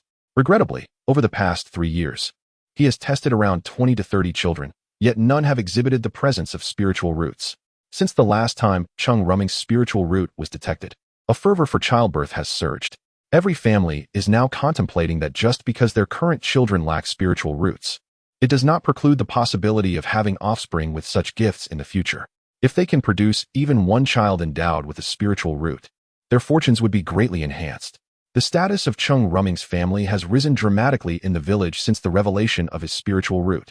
When conversing with Cheng Rumming's parents, villagers are now particularly respectful, aware that they have birthed a prodigy. Cheng Yan, naturally, finds this situation delightful. As the more children are born, the greater the chances of producing someone with a spiritual root. Furthermore, Cheng Yan has actively contributed to this trend by exchanging some low-tier spiritual items for considerable wealth, which he presented to his father. Any family that welcomes a newborn is rewarded with monetary gifts, thereby further incentivizing the desire to procreate. Additionally, Cheng Yan has announced that any family whose child is found to possess a spiritual root would not only receive a more substantial monetary reward, but also some spiritual items. Initially, the villagers were unaware of the true value of these spiritual items, but upon witnessing the transformation in Cheng Rumming's mother, their excitement grew. Cheng Rumming's mother, who had suffered from a severe eye ailment, found her condition miraculously improved shortly after receiving some spiritual rice from Cheng Yan. Rumors spread that consuming spiritual items could prolong life, prompting everyone to fervently pursue childbirth, as who wouldn't wish for a longer existence. In the present day, discussions in Qingshan village revolve not around who is constructing new homes or acquiring wealth, but rather which families are expecting or have welcomed new additions. The demographic has shifted, with children now outnumbering the youth and adults. If this trend continues, in 3 or 4 decades, the family lineage might be invigorated with fresh blood. Although it may take a considerable amount of time, it is an unavoidable circumstance. The Liu, Zhang, and Du families have settled here for nearly a century, with the common folk numbering close to 100,000, yet there are only about 30 or 40 clansmen currently within the lineage. 6th uncle, Rumming seeks an audience. Just as Cheng Yan was lamenting the scarcity of cultivators in the family, Cheng Rumming approached him. "Ah, Rumming, come in," Cheng Yan replied. Upon receiving Cheng Yan's approval, Rumming stepped into the wooden house. "Please, have a seat." Cheng Yan gestured for Rumming to sit and poured him a cup of spiritual tea. Since tasting the tea, Cheng Yan had found its flavor quite agreeable and occasionally returned to the Liu family shop to procure some for himself. However, Cheng Rumming hesitated to sit, displaying a bashful demeanor, as if struggling to articulate his thoughts, which left Cheng Yan perplexed. Suddenly, as if steeling himself, Cheng Rumming clenched his teeth and declared, "Sixth uncle, I wish to return to the mundane world." Upon hearing this, Cheng Yan was momentarily taken aback, but soon his surprise dissipated, and he remained composed. After 3 years of companionship, Cheng Yan realized that Cheng Rumming's thoughts were far removed from the path of cultivation. "Have you truly contemplated this?" "Sixth uncle, I have made my decision." Upon expressing his desire to return to the mundane world, Cheng Rumming ceased to hesitate, his demeanor becoming resolute. "I genuinely believe that I am not cut out for cultivation. For me, the most arduous task each day is the act of meditative practice. Moreover, my innate talent is woefully inadequate. In this lifetime, not only is foundational establishment unlikely, but even reaching the pinnacle of qi cultivation seems a distant dream. With this in mind, what merit is there in pursuing cultivation?" Chapter 96. Returning to mundanity, though possessing a 5-element root, may indicate a lack of innate talent. With diligent effort, one can still achieve remarkable accomplishments. In the realm of cultivation, there are indeed those who have attained the golden core using such roots. Even predecessors with higher levels of cultivation have emerged, proving that with perseverance, the possibility of establishing a foundation is not entirely out of reach. While Cheng Yan offered these words of encouragement, he was acutely aware that for cultivators with 5-element roots, the path to foundation establishment was fraught with insurmountable challenges. Those who managed to reach the golden core were as rare as phoenix feathers. Without exceptional fortune, it seemed likely that their journey would culminate in the qi refining stage. However, upon hearing Cheng Yan's words, Cheng Rumming fell into a profound silence, clearly resolute in his decision to return to mundanity. "If you truly wish to return, I shall agree, provided you can break through to the second layer of qi refining within 3 months. Given Cheng Rumming's current level of cultivation, achieving this feat would necessitate unwavering dedication to his practice over the next 3 months. Considering Cheng Rumming's evident disdain for cultivation, this was undoubtedly a formidable challenge. To everyone's surprise, within a mere 2 months, Cheng Rumming sought out Cheng Yan once more, now boasting the cultivation of the second layer of qi refining. Cheng Yan had keenly observed Cheng Rumming's progress during this time. Ever since Cheng Yan had promised that Cheng Rumming could return to mundanity upon reaching the second layer, Cheng Rumming had committed himself to seclusion. It was worth noting that previously, Cheng Rumming would struggle to carve out even 2 hours a day for cultivation, which he had considered commendable. Now, however, his determination to return to mundanity had driven him to seclusion, demonstrating the strength of his resolve. "Alas, it seems you are determined to return to mundanity at all costs," Cheng Yan sighed. The family was already small, and if Cheng Rumming were to leave, only he and Cheng Yuhao would remain in the Cheng household. "I implore you to reconsider, Uncle Liu." Cheng Rumming maintained his steadfast demeanor. "Very well, but the notion of returning to mundanity is rather unseemly. I fear your parents would not be pleased to hear of it." Upon hearing Cheng Yan's words, Cheng Rumming fell silent. When he had left home, his parents had urged him to devote himself to his cultivation. Yet, in just over 3 short years, he found himself unable to continue. The thought of bringing shame upon his parents weighed heavily on him. Thus, the idea of returning to mundanity should be set aside. Unexpectedly, Cheng Yan's next remark provoked Cheng Rumming's impatience. "Uncle Liu, you promised that if I could break through to the second layer of qi refining, you would allow me to return to mundanity." Cheng Yan, upon hearing this, merely smiled and replied, "The notion of returning to mundanity is utterly out of the question. However, I can assign you to Qingshan village to oversee our family's mortal settlement." Upon hearing these words, Cheng Rumming's face lit up with joy. Although there was no fundamental difference between the two scenarios, both led him back to the mundane world. The latter signified that he would return with a familial mission, entrusted by his family. Thus, the concern of bringing shame to his parents would be alleviated. In fact, many families dispatch their own members to the mundane world to guard their mortal villages.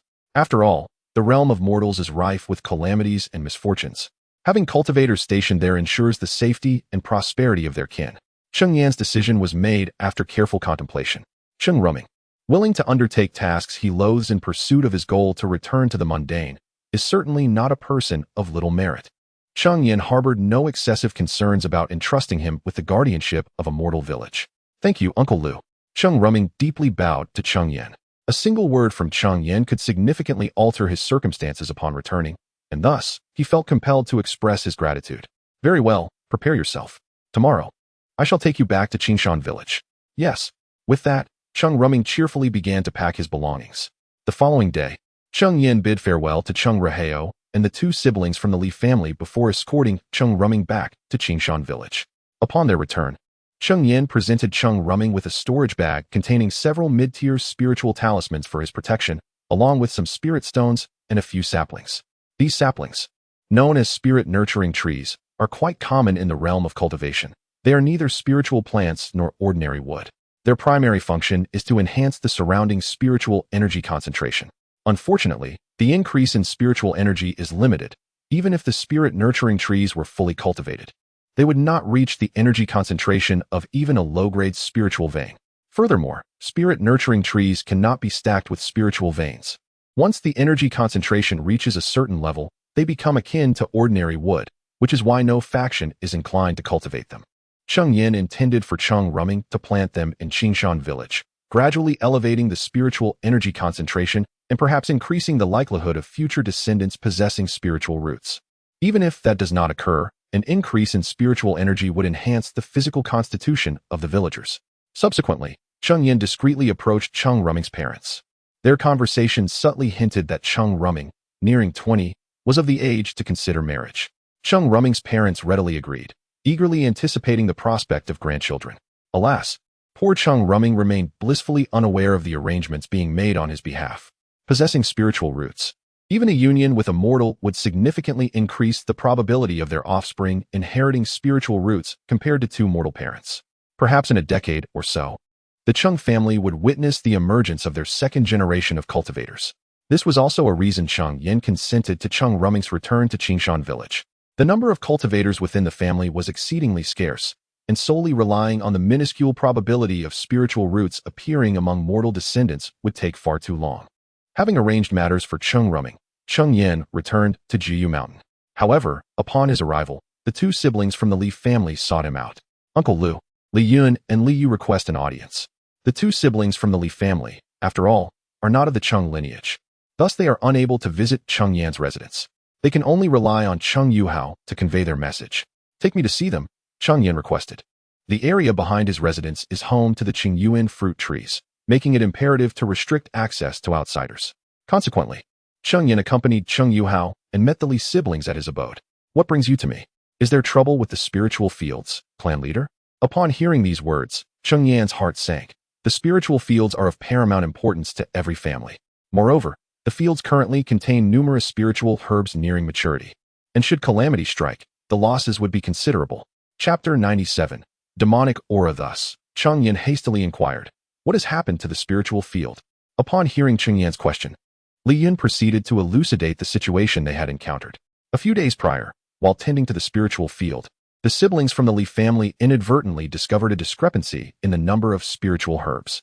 However, Cheng Yan was not present on Jiyu Mountain at that time, and they had no one to report to. Since then, several spiritual herbs had mysteriously vanished each day, leaving them quite perplexed. They took turns guarding the field, even through the night, yet ultimately detected no anomalies. Upon seeing Cheng Yan return to Jiyu Mountain today, they hurried to inform him. After listening to their account, Cheng Yan too found the matter peculiar. How could spiritual herbs simply vanish without a trace? Unable to discern anything further from their descriptions, he instructed them to lead him to the spiritual field.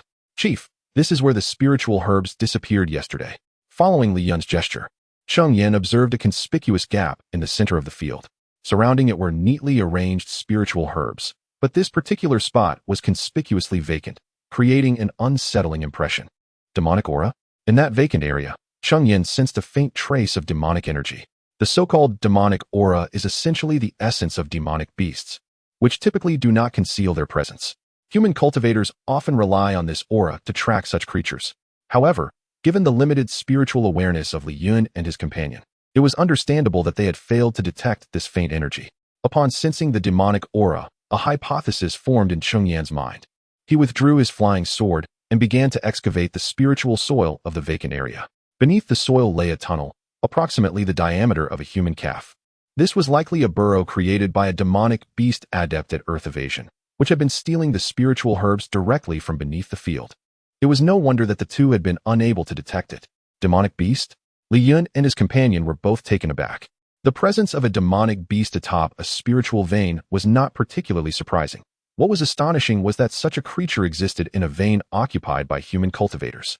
Generally, once human cultivators claim a spiritual vein, they conduct thorough investigations, resulting in the extermination or subjugation of any existing demonic beasts, leaving no room for wild ones to persist. Yet, here on Juyu Mountain, a demonic beast had indeed concealed itself, and had it not been for its theft of the spiritual herbs, Cheng Yan might have remained oblivious. Cheng Yan then summoned a purple-winged bee, which had now reached a high first-tier rank, capable of engaging in combat. Unfortunately, the purple-winged bee was not particularly adept at fighting, relying solely on its stinger for offense. Moreover, due to the difficulty of breeding, Cheng Yan had only 300 to 400 of them and was reluctant to use them in battle. Following Cheng Yan's instructions, the purple-winged bee flew toward the tunnel, as he intended to trace the demonic beast's lair through its guidance. The bee navigated the underground passage, and as Cheng Yan's spiritual beast, he could sense its current location with ease. What surprised Cheng Yan was that the purple-winged bee, after descending for a while, began to ascend once more, seemingly inclined towards the mountain's peak. Very well, you two may attend to your own matters. I shall manage this, he declared. Indeed, clan leader. Sensing the purple-winged bee's ascent towards the summit, Cheng Yan instructed the Li siblings to depart, leading Cheng Yuhao back to the mountaintop. It's actually in that location. As the purple-winged bee continued its ascent, it ultimately settled at the summit, precisely behind the cave situated there. Among all the places on Juyu Mountain, the one that Cheng Yan had yet to scrutinize thoroughly was undoubtedly that cave. After all, the disciples of Hushao Villa had resided there for an extended period, and they had even excavated the cave themselves. It was improbable that anything of value remained. Therefore, apart from a single visit made during the planting of the Qingyuan fruit trees, Cheng Yan had not ventured into the cave again. His cultivation and alchemy were conducted in the wooden house outside. Upon entering the cave, Cheng Yuhao naturally stumbled upon the Qingyuan fruit tree. Uncle Lu, why is there a tree inside this cave? He inquired. This tree is the foundation of our clan, the Qingyuan fruit tree. The Qingyuan fruit tree, Cheng Yuhao exclaimed, astonished. Previously, when Cheng Yan had instructed the two on alchemy, he had first taught them to recognize various spiritual herbs and celestial treasures. The Qingyuan fruit was certainly among them, and it was precisely because Cheng Yuhao understood the effects of the Qingyuan fruit that he was so taken aback, never expecting such a treasure to exist within his family. Suddenly, an epiphany struck Cheng Yuhao. Is that why Uncle Lu forbade Yun and the others from coming up? Upon hearing Cheng Yuhao's question, Cheng Yan silently nodded, impressed that Yuhao, at such a tender age, could discern this reasoning. For the average person, this understanding might seem utterly straightforward. Failing to see it would indeed indicate a deficiency. However, for a child of merely 8 or 9 years old to grasp such concepts was truly remarkable. Perhaps due to having been away from home since childhood, Cheng Yuhao's maturity surpassed that of his peers. Over the years, he had seldom troubled Cheng Yan, diligently cultivating, which endeared him to his uncle. Indeed, as the saying goes, wealth should not be displayed ostentatiously. A commoner is innocent, but possessing treasures invites suspicion. Such celestial treasures are not something our clan can currently safeguard, hence it must not be disclosed. Yes, Uncle Lu, I understand, Cheng Yuhao replied. That is well. Let us proceed further inside. Cheng Yan nodded in appreciation. With such intelligence, if properly nurtured, Cheng Yuhao would undoubtedly become a pillar of strength for the family in the future. Proceed further? But isn't the path ahead blocked? Cheng Yuhao questioned, looking at the cave, which appeared to reach its end. Cheng Yan, upon hearing this, merely smiled in silence before drawing forth his flying sword. With a single stroke, he cleaved through the wall. How could a mere stone withstand a superior-grade flying sword? With a few deft strikes, he severed a substantial chunk of rock. Thus, Cheng Yan pressed on, utilizing his sword to delve deeper, traversing nearly 3 zhang. Suddenly, he stumbled upon an expansive area measuring approximately 1 zhang in length, width, and height. On the ground, a peculiar type of grass flourished, its leaves adorned with 7 white spots, emanating a faint, ethereal glow in the darkness, remarkably conspicuous. The 7-star grass. Cheng Yan gazed at the luminous blades before him, a surge of joy swelling within him. This 7-star grass, however, was not a spiritual herb. It bore no utility for alchemical concoction, and even if ingested directly, it would be akin to consuming mundane fare, offering no benefit to cultivators. Chapter 98. The spirit-seeking mouse. However, it is a rare spiritual plant. The 7-star grass can be utilized in the crafting of talisman paper. The talisman paper produced from 7-star grass boasts exceptional quality, capable even of depicting first-tier premium spiritual talismans. Although the Cheng family currently lacks a lineage of talisman mastery, this does not diminish Cheng Yan's delight. Even if the Cheng family cannot employ it, it can certainly be sold. Moreover, the seven-star grass before him has already matured and produced seeds. Cheng Yan can cultivate it gradually and expand its scale. Perhaps in the future, the seven-star grass could become the backbone of the Cheng family's industry. However, prior to harvesting these seven-star grasses, he must first deal with the beast before him. Upon entering this place, Cheng Yan was initially captivated by the seven-star grass, overlooking the presence of the beast. Yet, when he discerned the creature clearly, he was taken aback. It was, astonishingly, a spirit-seeking mouse. This beast is highly sought after by cultivators due to its unique innate abilities. The spirit-seeking mouse possesses an acute sensitivity to the concentration of spiritual energy in the environment, allowing it to effortlessly sense the locations of spiritual objects. Many cultivators keep a spirit-seeking mouse for treasure hunting. However, this special talent has led to the mass hunting of the spirit-seeking mouse, making it a rare sight in the realm of cultivation today. To think a spirit-seeking mouse could be hidden within Jiyushan. Yet, it appeared that this particular spirit-seeking mouse was in the midst of a breakthrough, its aura steadily rising and nearing a critical point.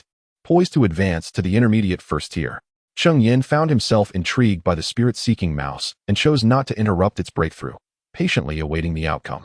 Approximately a quarter of an hour later, the spirit-seeking mouse successfully achieved its breakthrough. Upon awakening, it was startled to see Cheng Yan and Cheng Yuhao before it, causing it to leap in fright and attempt to escape through earth evasion. However, Cheng Yan was not about to let it flee. He swiftly cast a water prison technique to confine it. The spirit-seeking mouse flailed desperately within the confines of the water prison, yet it could not break free from its restraints. Cheng Yuhao, displaying considerable courage, approached to observe the creature closely. Since coming to Jiyushan with Zhou Yang, he had not ventured beyond its borders and had only heard tales of such beasts, never having seen one in person.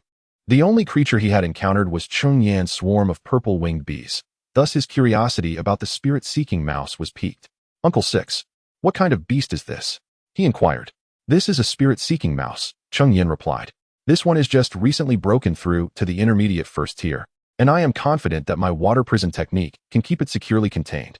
He did not deter Cheng Yuhao from his curiosity. "So this is a spirit-seeking mouse." Cheng Yuhao had certainly heard of them, but was unaware of their true appearance. "What? Do you fancy this spirit-seeking mouse? How? If you like it, you may tame it as your spiritual companion," Cheng Yan remarked, noticing the gleam of fascination in Cheng Yuhao's eyes as he gazed at the spirit-seeking mouse. In this light, bestowing him with a spirit beast is indeed not without merit. While the spirit-searching mouse possesses the remarkable ability to locate treasures, it is not without its flaws. Its lifespan is lamentably brief, typically averaging around 50 years. In the realm of magical beasts, 50 years is a mere blink, considering that most creatures of the first tier can live approximately 200 years. Even among tortoise species, which are inherently long-lived, lifespans can extend to 3 or 4 centuries. Moreover, constrained by its bloodline and longevity, the spirit-searching mouse rarely ascends beyond the advanced first tier, with the utmost reaching the peak of the first tier. Thus, although Cheng Yan harbors an interest in the spirit-searching mouse, it is not to the extent of necessity. Furthermore, Cheng Yan is usually occupied with either cultivation or alchemy, previously accompanied by Cheng Rumming and Cheng Yuhao. Now that Cheng Rumming has returned to Qingshan village, Cheng Yuhao finds himself alone. Having a spirit beast as a companion would indeed be a pleasant change. Upon hearing Cheng Yan's words, Cheng Yuhao's eyes sparkled with excitement as he fixed his gaze intently on the spirit-searching mouse. Cheng Yan could not help but smile, recognizing the childlike wonder that, regardless of maturity, still shone through when confronted with something beloved. "It is already ensnared. You need only establish the blood pact," he reassured. "Thank you, Uncle Lu," Cheng Yuhao exclaimed. The spirit-searching mouse, utterly ensnared by Cheng Yan, was unable to resist as Cheng Yuhao effortlessly forged the blood pact. Once the pact was established, Cheng Yan released the creature. The moment it broke free from the confines of the water prison technique, it began to circle around Cheng Yuhao, eliciting peals of laughter from him. However, in its gaze towards Cheng Yan lingered a hint of animosity, a clear reminder of the earlier confinement. Having successfully tamed the spirit-searching mouse, Cheng Yan turned his attention to harvesting the 7-star grasses. Upon counting, he discovered a total of 26 plants, each bearing 3 to 5 seeds, culminating in over 100 seeds. After completing the harvest, Cheng Yan led Cheng Yuhao out of the cave and summoned the Li siblings. informing them that the matter of the spiritual field had been resolved. He entrusted them with the seeds of the 7-star grasses, instructing them to plant them accordingly. Once these tasks were accomplished, Cheng Yan returned to the cave, seeking to enter a period of seclusion. At present, Cheng Yan's cultivation was but a step away from breaking through to the 8th layer of qi refinement. This time in seclusion was intended to solidify that advancement. After consuming a Peiyuan pill, he plunged into his meditative practice. In the midst of cultivation, time seemed to slip away swiftly. Before he knew it, 3 months had passed. Atop Jiu Mountain, the stone door to the cave, which had remained sealed for 3 months, finally creaked open once more. Cheng Yan emerged, now embodying the prowess of the 8th layer of qi refinement. After 3 months of rigorous cultivation, he had successfully achieved his breakthrough. Moreover, his aura was notably subdued, indicating that he had only emerged after thoroughly solidifying his newfound strength. What Cheng Yan did not anticipate, however, was that upon his emergence, he would soon have visitors. As soon as Cheng Yan emerged from seclusion, a visitor arrived at his doorstep. It was Zhang Ruzhou, the esteemed patriarch of the Zhang clan, who sought an audience with him. Zhang Ruzhou? Wasn't he the leader of the Zhang family? What could have prompted such an unexpected visit? After a moment's contemplation, Cheng Yan deduced the reason. The only member of the Zhang family he had encountered before was the ill-fated Zhang Shixiang, whom he had slain. However, Cheng Yan believed he had executed the deed with sufficient discretion to avoid detection. Moreover, had his actions truly come to light, it would not be Zhang Ruzhou, a mere 9th-level qi practitioner, who would come knocking, but rather his father, a master of perfected qi cultivation. Chapter 99, Patriarch Zhang. Zhang Ruzhou, since the purpose of the visit was not related to previous matters. The only conceivable reason for Patriarch Zhang to personally seek out Cheng Yan was the collaboration with the Liu family. Ever since Cheng Yan established a stable partnership with the Liu family, their shops had begun to offer a considerable quantity of medicinal pills for sale, resulting in a substantial increase in annual profits. Naturally, the keen eyes of the Zhang and Du families would not overlook this development, and Cheng Yan had anticipated such an approach. "Ah, it is indeed Patriarch Zhang. I have long admired your reputation. Please, come in." Though thoughts raced through his mind, Cheng Yan's words were tinged with dissatisfaction. Upon hearing Zhang Ruzhou's voice, he opened the formation to allow him entry. However, there was no grand hall to receive guests atop Jiu Mountain, so he could only escort Zhang Ruzhou to an unadorned wooden cabin. While humble, it was the only option available. It seemed he would need to construct a dedicated building for receiving guests in the future. Zhang Ruzhou, however, displayed no sign of disdain for Cheng Yan due to the simplicity of his accommodations. "Howard, pour a cup of tea for Patriarch Zhang," Cheng Yan instructed as he led Zhang Ruzhou into the wooden cabin. The two took their seats facing each other, and Cheng Yan turned to direct Cheng Yuhua to serve tea to Zhang Ruzhou. Upon hearing this, Cheng Yuhua promptly poured a cup of tea for Zhang Ruzhou and returned to stand obediently behind Cheng Yan. "Patriarch Cheng, your younger generation shows great promise. At such a tender age, he has already reached the 2nd level of qi refinement."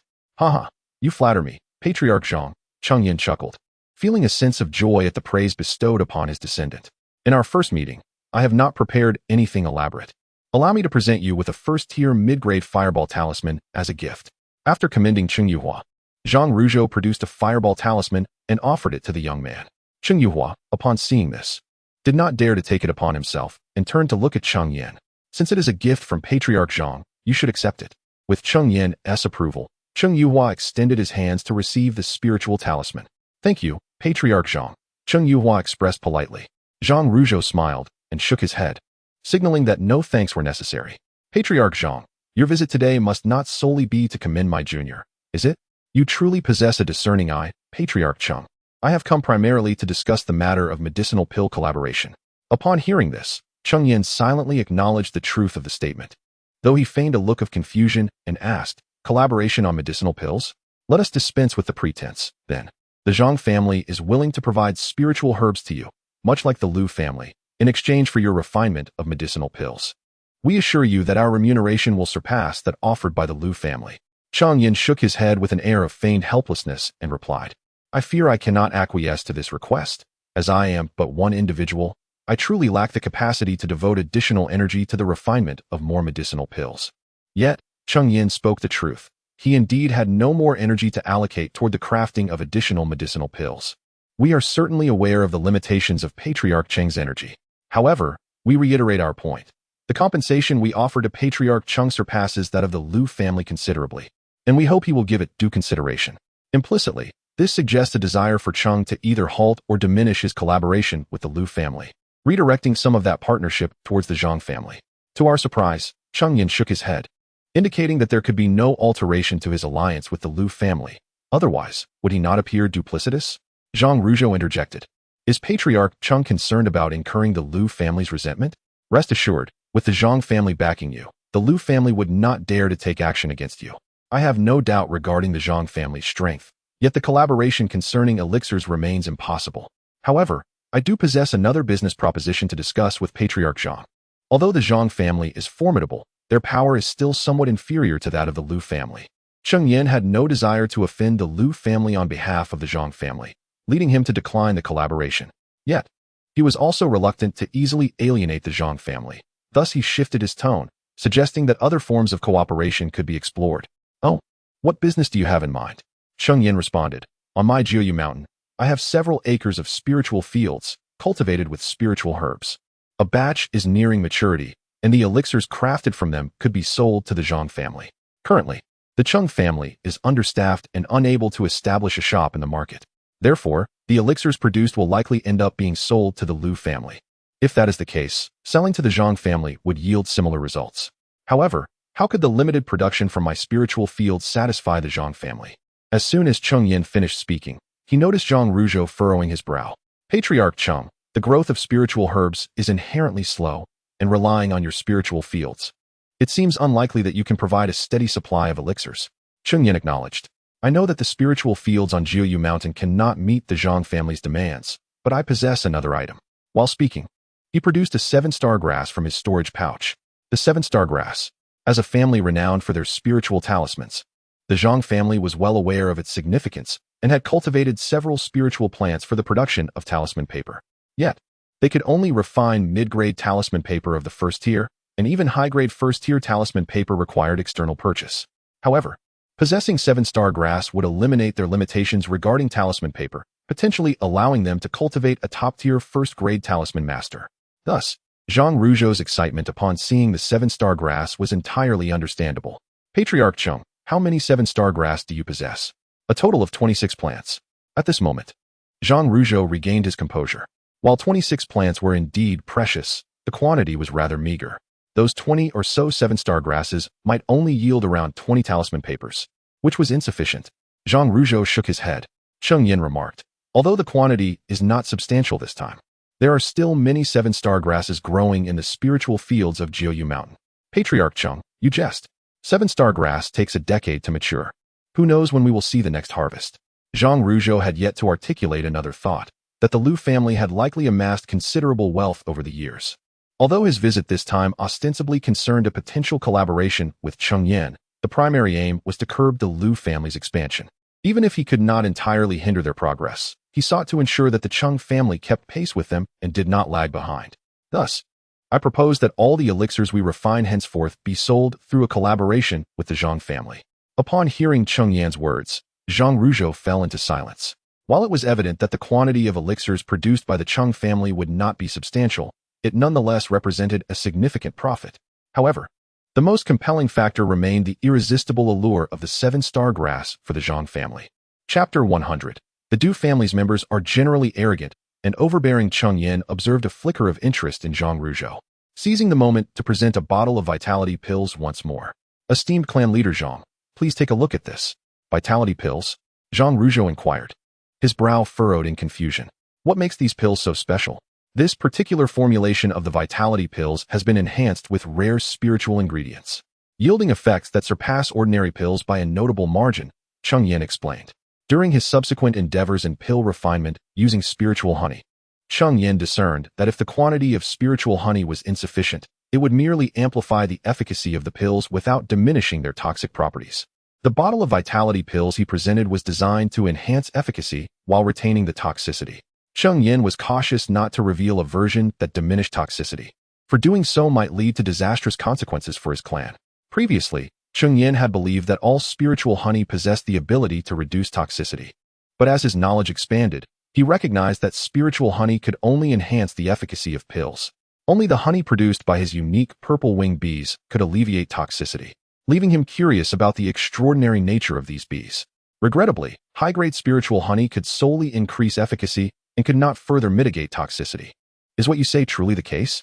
I would never deceive clan leader Zhang, Cheng Yan asserted. Upon hearing this, Zhang Ruzhou lowered his head, pondering for a moment before responding. If what clan leader Cheng claims is accurate, and these vitality pills indeed possess a 10% greater efficacy than ordinary pills, I shall represent the Zhang clan and agree to collaborate with you, provided that these are the pills we procure in the future. You jest, clan leader Zhang. The quantity of my special ingredients is limited. I can offer no more than 50% of these high-efficacy pills. 80%. At most, 60%. 70%. Cheng Yan shook his head in refusal. No more than 60%. That is already the maximum I can accommodate, given my limited yield of spiritual honey. Very well, we have a deal. After a moment of contemplation, Zhang Ruzhou acquiesced. With these high-efficacy pills, they could establish a reputation that would attract more customers, thus enabling them to amass greater quantities of spirit stones. Of course, the catalyst for this collaboration was primarily the seven-star grass. Its allure to the Zhang clan was immense. Securing a stable supply would yield significant spirit stones annually. More importantly, it presented an opportunity to cultivate a first-tier exceptional talisman master, which was of paramount significance. Clan leader Cheng, may our collaboration be fruitful. Following the agreement, Zhang Ruzhou appeared in high spirits, clasping his hands in greeting as he smiled. Clan leader Cheng, may our partnership thrive. Since our collaboration is established, I shall not impose further on your time. I bid you farewell for now. Safe travels, clan leader Zhang. Yet, no sooner had Cheng Yan seen Zhang Ruzhou off than members of the Du family arrived, and their demeanor was evidently unfriendly. Cheng Yan, open the formation at once. Upon hearing the voice, Cheng Yan's brows knitted together in concern. In the realm of cultivation, it is considered an act of profound disrespect to address others by their names unless they are close acquaintances. The individual before him displayed a remarkable lack of courtesy, speaking in a tone that bore a hint of command, as if to bully the Cheng family, which was currently lacking in notable figures. He recognized the newcomer as Du Guangquan, an elder from the Du family, who had reached the 9th level of qi refinement. Given the blatant disrespect shown towards Cheng Yan, it was only natural for Cheng Yan to respond with equal disdain, refusing to grant him entry into the formation. From behind the barrier, Cheng Yan coldly inquired, "What brings Elder Du to the Cheng residence?" The elder's retort was dripping with scorn. Is this how the Cheng family treats its guests, by casting them out? Yet, Du Guangquan did not elaborate on his purpose, merely scoffing. You jest. Elder Du hospitality is reserved for those who understand decorum, not for the uncouth. Are you not afraid of the Du family's retribution, given your treatment of me? Cheng Yan recalled hearing tales of the Du family's arrogance and disdain for others, and seeing it firsthand confirmed those stories. The Du family had developed later than the Liu and Zhang families. Initially, they were only marginally better off than the current Cheng family, boasting 5 or 6 cultivators. However, fortune smiled upon them when they discovered a vein of red copper within their territory, a material commonly used in forging. After decades of secretive development, they had amassed their current strength. Yet, perhaps the years of enduring humiliation had fostered a sense of entitlement among the Du clan, causing them to act with haughtiness and disregard for smaller families, resembling newly affluent individuals. You, Cheng, dare to insult the Du family so brazenly. If you willingly surrender the alchemical inheritance, I may spare your life. Unlike the Zhang family, who sought collaboration with the Chengs, the Du family's intentions were singular, to seize the alchemical knowledge possessed by Cheng Yan.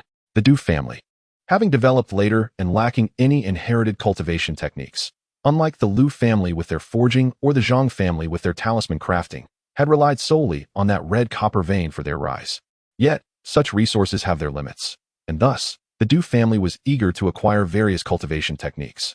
If Elder Du has come solely for the alchemical inheritance, then I invite you to leave, Cheng Yan declared, preparing to disregard him and turn away. Do you truly believe that this formation can hinder me? Since you refuse to relinquish the inheritance willingly, I shall take it by force. With that proclamation, Du Guangquan changed his hand seals, summoning a fire serpent that lunged towards the barrier. Fortunately, the formation's defensive capabilities were robust enough to withstand such an attack. A single fire serpent could not breach it. However, the elder's offensive was unmistakably a provocation against the Cheng family. Cheng Yan was not one to endure such indignities passively. He would not simply engage in placid conversation when faced with aggression. Thus, he summoned all his strength to activate the formation, conjuring a wave of water that surged towards Du Guangquan. In response, the elder unleashed another fire serpent, and the two spells clashed violently, ultimately neutralizing each other. However, just as Du Guangxuan managed to halt a wave of heavy water, another formidable surge approached. In its wake followed successive waves, each more powerful than the last. Witnessing this, Du Guangxuan's expression shifted dramatically, and he hastily unleashed a variety of spells in an attempt to fend off the relentless onslaught. Yet, the first-tier premium formation proved to be a formidable barrier, and his spells were swiftly obliterated. With no other recourse, he was compelled to summon a first-tier superior defensive artifact, channeling all his energy to create a protective barrier of spiritual power. The surging waves relentlessly battered against the barrier, which, unfortunately, did not endure for long, as cracks began to appear before it ultimately shattered with a resounding crash. Chapter 101. First Grade Supreme Array. The relentless waves crashed against the spiritual barrier, which did not withstand for long before it began to fracture, ultimately shattering with a resounding crack. Without the protection of the barrier, the waves struck Du Guangxuan directly, the immense force propelling him through the air. As he steadied himself, Du Guangxuan's complexion flushed crimson, a metallic sweetness rising in his throat, compelling him to swallow the fresh blood that surged forth. A first-grade supreme array. What a formidable lineage the Cheng family possesses. Initially, he had presumed that a family as modest as the Chengs would only have access to a first-grade upper-tier array, which had emboldened him. However, he was taken aback to discover that the Cheng family's array was indeed a first-grade supreme one, leaving him with considerable injuries. Fiercely, Du Guangxuan declared, "Do not think that your Cheng family's first-grade supreme array can safeguard you from the wrath of the Du clan. Prepare to face the fury of my family." With that, without waiting for Cheng Yan's response, he fled. Knowing the Cheng family possessed such a powerful array, he feared that a confrontation would leave him at a disadvantage. Cheng Yan observed as Du Guangxuan spat his threats and turned to flee. He made no attempt to pursue. A cultivator at the 9th level of Qi refinement focused solely on escape would be challenging to catch.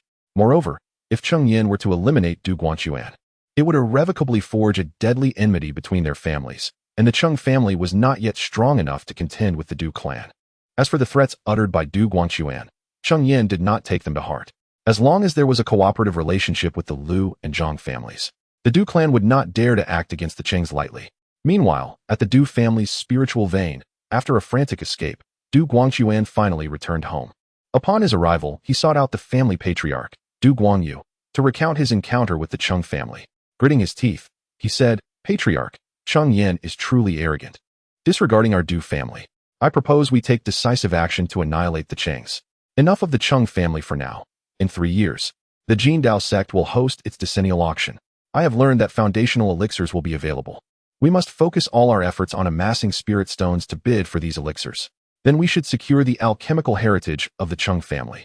With such knowledge, our Du family would undoubtedly accrue more spirit stones, thereby enhancing our chances of acquiring the foundational elixirs."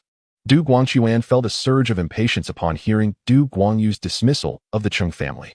If they let Cheng Yan go unpunished, would his injuries not be in vain? If we act against the Cheng family, the Liu clan will surely intervene. For now, we must prioritize the auction in 3 years and avoid unnecessary complications. The Cheng family, with their alliance with the Liu family, brings substantial spirit stones to them yearly. They will not easily permit harm to befall the Chengs. If the Du family truly strikes the Chengs, the Liu family will undoubtedly come to their aid. Du Guangxuan's heart simmered with discontent. He was accustomed to dominating lesser families, and the humiliation he suffered at the hands of the Cheng family today had kindled a deep-seated resentment. He harbored a fervent desire to see Cheng Yan utterly crushed. Let us first secure the foundation establishment pill. Once we obtain it, when my elder brother successfully establishes his foundation, the mere Cheng family will be effortlessly extinguished. The elder brother that Du Guangyu refers to is none other than Du Guanglin, the foremost of the Guang lineage within the Du family, who has attained the pinnacle of Qi refinement. As for another practitioner at the same level within the Du family, he belongs to the older generation and is nearing 90 years of age, having long surpassed the optimal age for foundation establishment. In contrast, Du Guanglin is merely in his 50s, still possessing the potential for foundation establishment. However, enough of the Cheng family. Let us focus solely on the foundation establishment pill. You may leave now. Du Guangxuan wished to voice further thoughts, but was interrupted directly by Du Guangyu, leaving him no choice but to depart in frustration. Since the incident involving Du Guangxuan, peace was restored atop Juyu Mountain once more. Thus, over 2 more years have passed. and only 3 months remain until the auction held by the Golden Blade sect. Initially, Cheng Yan was unaware of this auction. He learned of it from manager Liu. It is said that the Golden Blade sect hosts a small auction every 10 years, where numerous second-tier spiritual items are available, and occasionally, the Foundation Establishment Pill makes an appearance. A large auction is held every 50 years, showcasing even third-tier spiritual items, with the Foundation Establishment Pill among them. In 3 months, a small auction will take place. 3 years prior, news was secretly disseminated that this auction would feature the Foundation Establishment Pill. 6 months ago, the Golden Blade sect officially confirmed that the auction would indeed include this coveted item, with 2 pills available. Upon this revelation, various factions began to stir, amassing spirit stones to compete for these 2 Foundation Establishment Pills. However, after 2 years of arduous cultivation, Cheng Yan remains at merely the 8th layer of qi refinement. Moreover, given the financial constraints of the Cheng family, they are unable to rival other families, rendering the Foundation Establishment Pill beyond Cheng Yan's reach. Nonetheless, it is rumored that the spiritual items at the auction will start from the first-tier superior grade. Thus, even though Cheng Yan knows he is not destined for the Foundation Establishment Pill, he wishes to attend to broaden his horizons, perhaps acquiring something useful. Jiyu Mountain has undergone significant changes.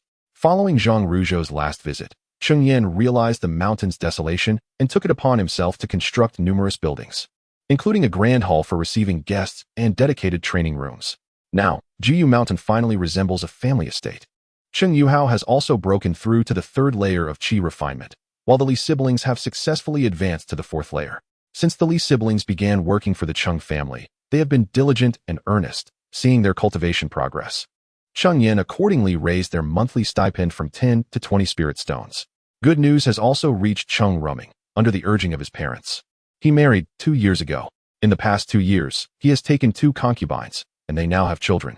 Though they are merely a few months old and cannot yet be tested for spiritual roots, both concubines are also currently expecting. Cheng Ruming possesses a spiritual root, and it is highly probable that his descendants will also inherit this trait. Perhaps in a few years, the Cheng family will welcome fresh blood into their lineage. The passage of 3 months has flown by in the blink of an eye, with only 10 days remaining until the auction held by the Golden Blade sect.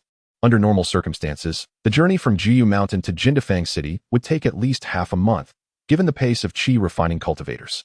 However, upon learning of Cheng Yan's interest in the auction, the Zhang family extended an invitation for him to accompany them. Chapter 102, Clan Leader Cheng. Cheng Yan. The Zhang family possesses a first-tier premium small flying vessel, capable of accommodating 5 individuals. On this journey to Jindao Square City, the Zhang family has decided to send only 3 members, 1 who has achieved the pinnacle of qi refinement and 2 at the 9th level of qi refinement, leaving the remaining 2 spots conveniently filled by Cheng Yan. The speed of the flying vessel far surpasses that of qi refinement practitioners, allowing them to reach Jindao Square City from Haishi Square City in no more than 5 days. Tomorrow marks the appointed time for Cheng Yan and the Zhang family. And since the journey from Jiyu Mountain to Haishi Square City takes a day, Cheng Yan must set out today. Before his departure, Cheng Yan imparted the method for activating the protective mountain array to Cheng Yuhao, ensuring that no unforeseen incidents would arise at home during his absence. After conveying his instructions, Cheng Yan soared towards Haishi Square City on his flying sword. A day later, Cheng Yan arrived at Haishi Square City, where the Zhang family awaited his arrival. Clan Leader Cheng. Upon his arrival, Cheng Yan was greeted by Zhang Ruzhou, who would accompany him on this venture. Cheng Yan clasped his hands in greeting. I apologize for keeping Clan Leader Zhang waiting. Zhang Ruzhou gestured towards a man of similar age, saying, Clan Leader Cheng is too kind. We have only just arrived ourselves. Allow me to introduce you to our elder, Zhang Changlao. In response, Cheng Yan also offered a respectful salute, addressing him as Elder Zhang. Well aware of the Zhang family members after his prolonged stay in Haishi Square City, Cheng Yan recognized the man Zhang Ruzhou was indicating as Zhang Ruli, a practitioner at the 9th level of qi refinement. Zhang Ruzhou then introduced another individual. Clan Leader, this is my clan uncle.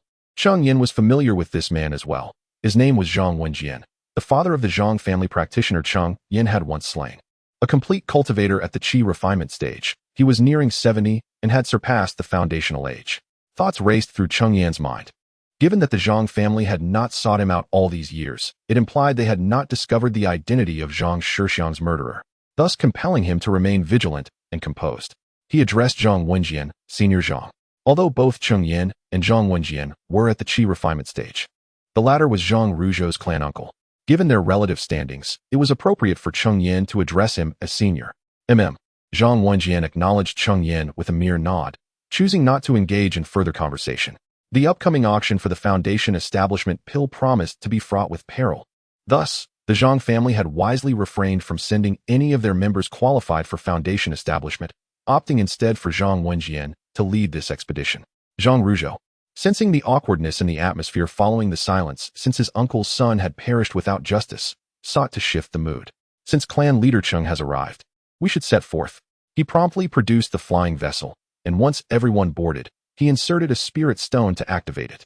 Though both vessels belong to the first tier of exquisite flying boats, the one belonging to the Zhang family pales in comparison to the larger craft of the Tiger Roar Villa, not only in size, but also in speed. Albeit the differences are not excessively pronounced given they both are of the same esteemed rank. Once the vessel was set in motion, Zhang Wenjian quietly closed his eyes to rest, while Zhang Ruzhou, after entrusting the navigation to another, approached Cheng Yan. "Is this your first visit to the Golden Blade Workshop Market, Clan Leader Cheng?" he inquired. "Indeed," Cheng Yan replied.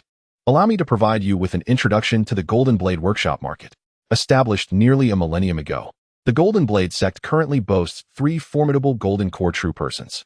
As the largest market under the aegis of the Golden Blade sect, the Golden Blade Workshop Market is undoubtedly bustling with activity, situated atop a third-tier low-grade spiritual vein.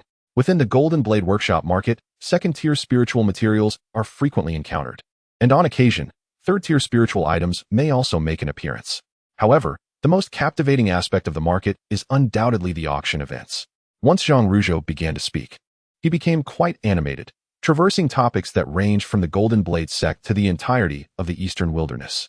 Cheng Yan, unable to interrupt, resigned himself to the role of a listener, occasionally nodding in acknowledgement. Fortunately, amidst his discourse, Zhang Ruzhou occasionally revealed valuable insights, enhancing Cheng Yan's understanding of the Golden Blade sect. Thus, the 5 days passed in the cadence of Zhang Ruzhou's voice. Cheng Yan had never noticed this loquacious trait of Zhang Ruzhou during their previous business dealings. Upon arriving at the Golden Blade Workshop Market, they found accommodations at an inn. No sooner had they settled in than Zhang Ruzhou appeared once more, insisting that Cheng Yan, being a newcomer, must explore the market to witness its splendor. Cheng Yan, genuinely intrigued, accompanied Zhang Ruzhou through the bustling market. As he had described, the Golden Blade Workshop Market was indeed vibrant, with a dazzling array of second-tier spiritual items that left Cheng Yan in awe. However, the exorbitant prices deterred him. Nevertheless, he observed that many casual cultivators were selling the spiritual herbs required for the cultivation of the nourishing essence pill. Cheng Yan contemplated purchasing some, as his success rate in refining first-tier intermediate-grade pills had stabilized at about 60%, making it an opportune moment to attempt crafting first-tier superior-grade pills. Yet, he hesitated, fearing that his actions might arouse Zhang Ruzhou's suspicion regarding his possession of superior-grade alchemical heritage. Fortunately, Zhang Ruzhou did not seek him out the following day, allowing Cheng Yan to seize the opportunity and acquire several herbs necessary for the nourishing essence pill, sufficient for 3 or 4 batches. Coupled with the herbs previously obtained from the blood-refining sect's garden, he had enough for approximately 10 batches. As time flowed on, the auction finally commenced. However, entry to the auction hall was not easily granted. There were only 2 means to gain access.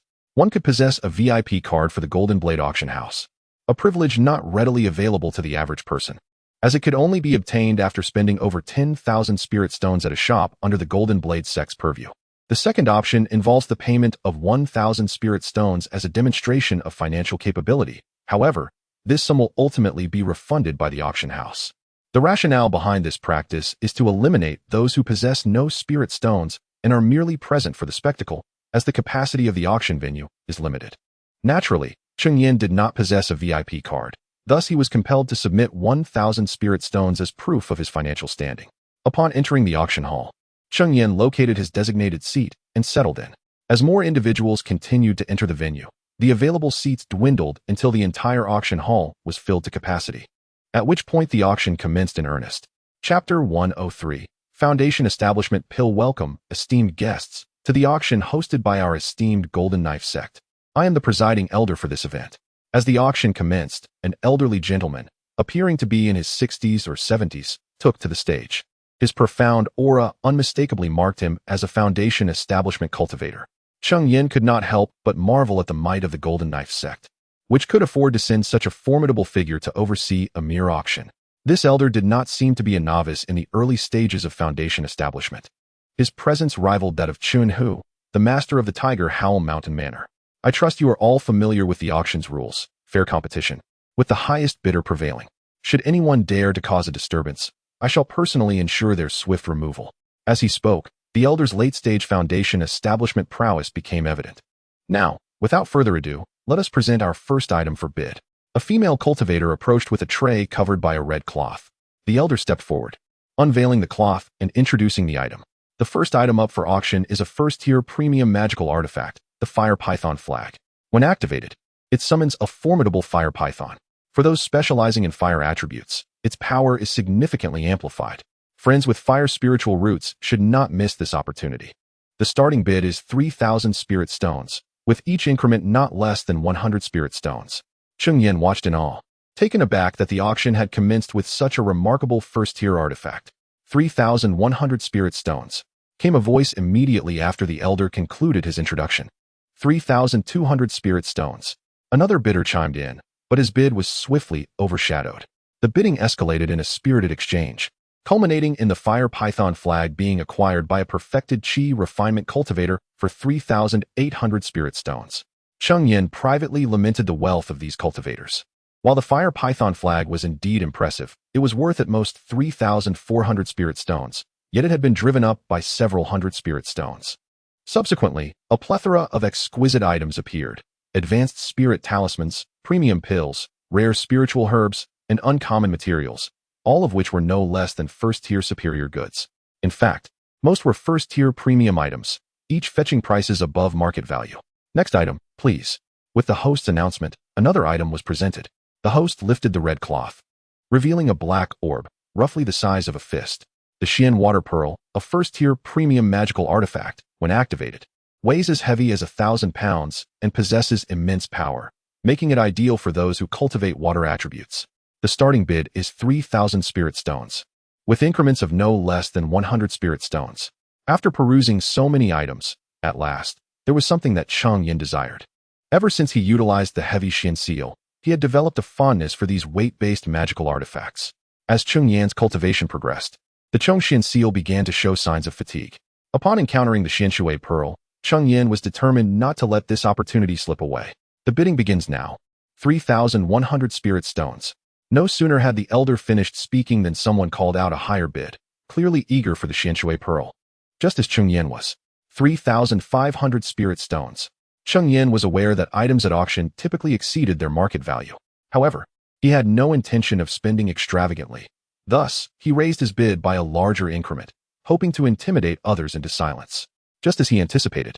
Upon seeing Cheng Yan raise the bid by 400 spirit stones, others began to hesitate. The Xianshui Pearl was indeed desirable, yet they had to weigh whether it was worth such a price. 3,500 spirit stones once. Esteemed friends, the potency of the Xianshui Pearl ranks among the finest of first-tier supreme artifacts. Do not let this chance pass you by. The auctioneer, sensing the atmosphere had cooled, vigorously extolled the virtues of the Xianshui Pearl, hoping to entice further bids. 3,600 spirit stones. As expected, after the elder's announcement, another bid was made.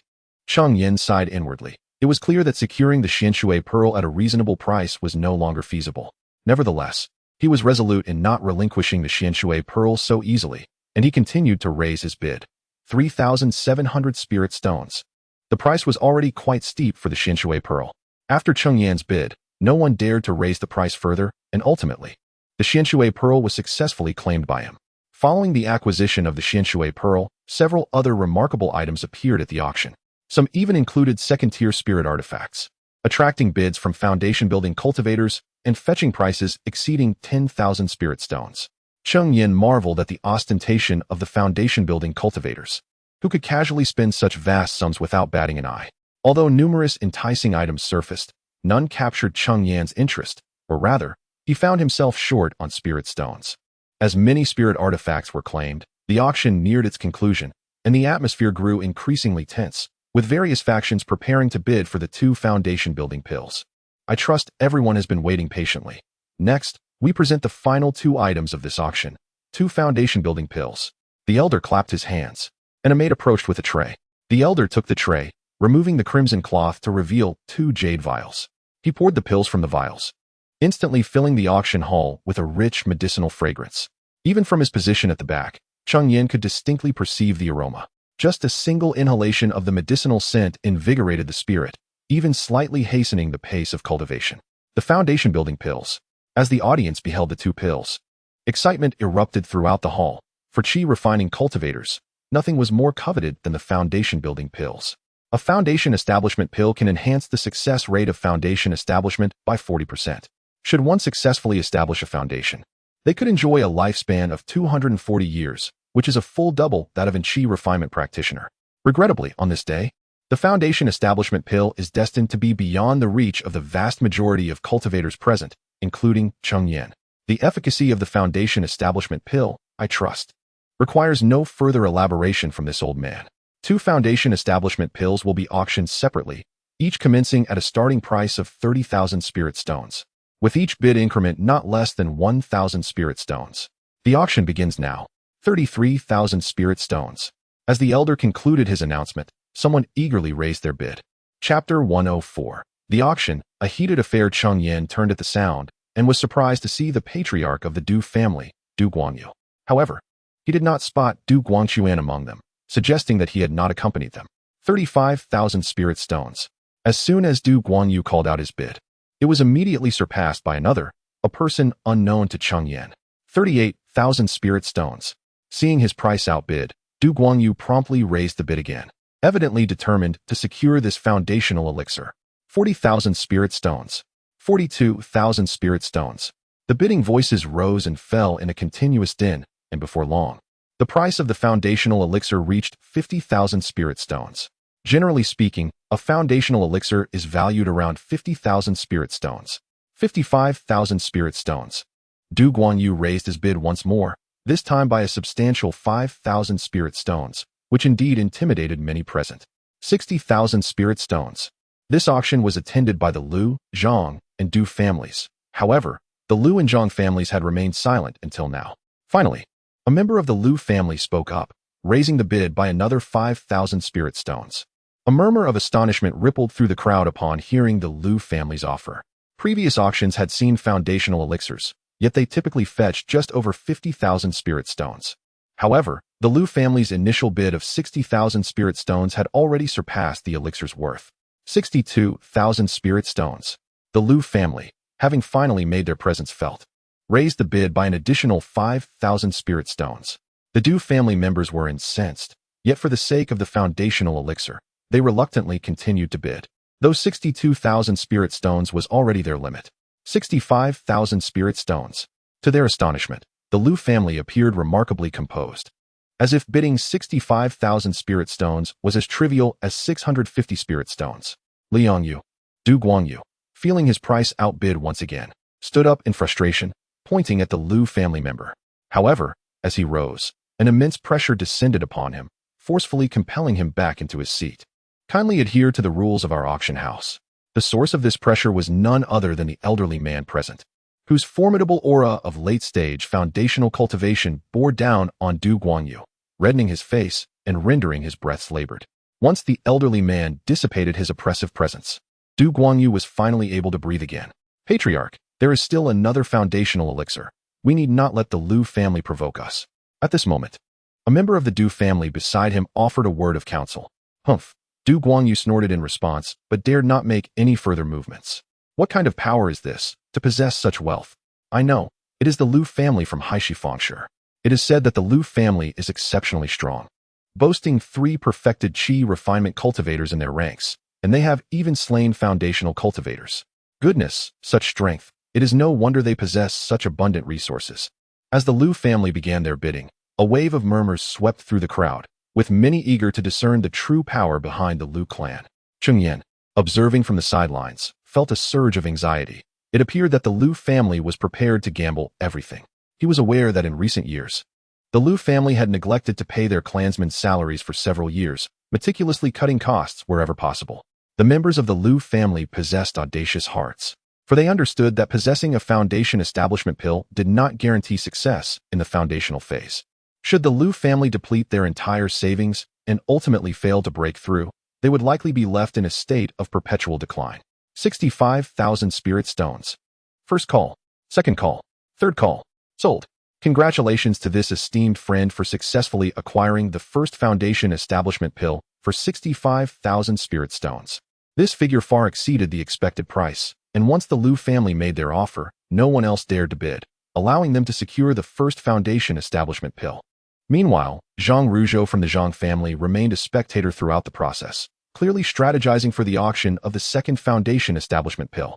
The bidding for the second pill commenced at the same starting price as the first, 30,000 spirit stones, with each subsequent bid requiring a minimum increase of 1,000 spirit stones.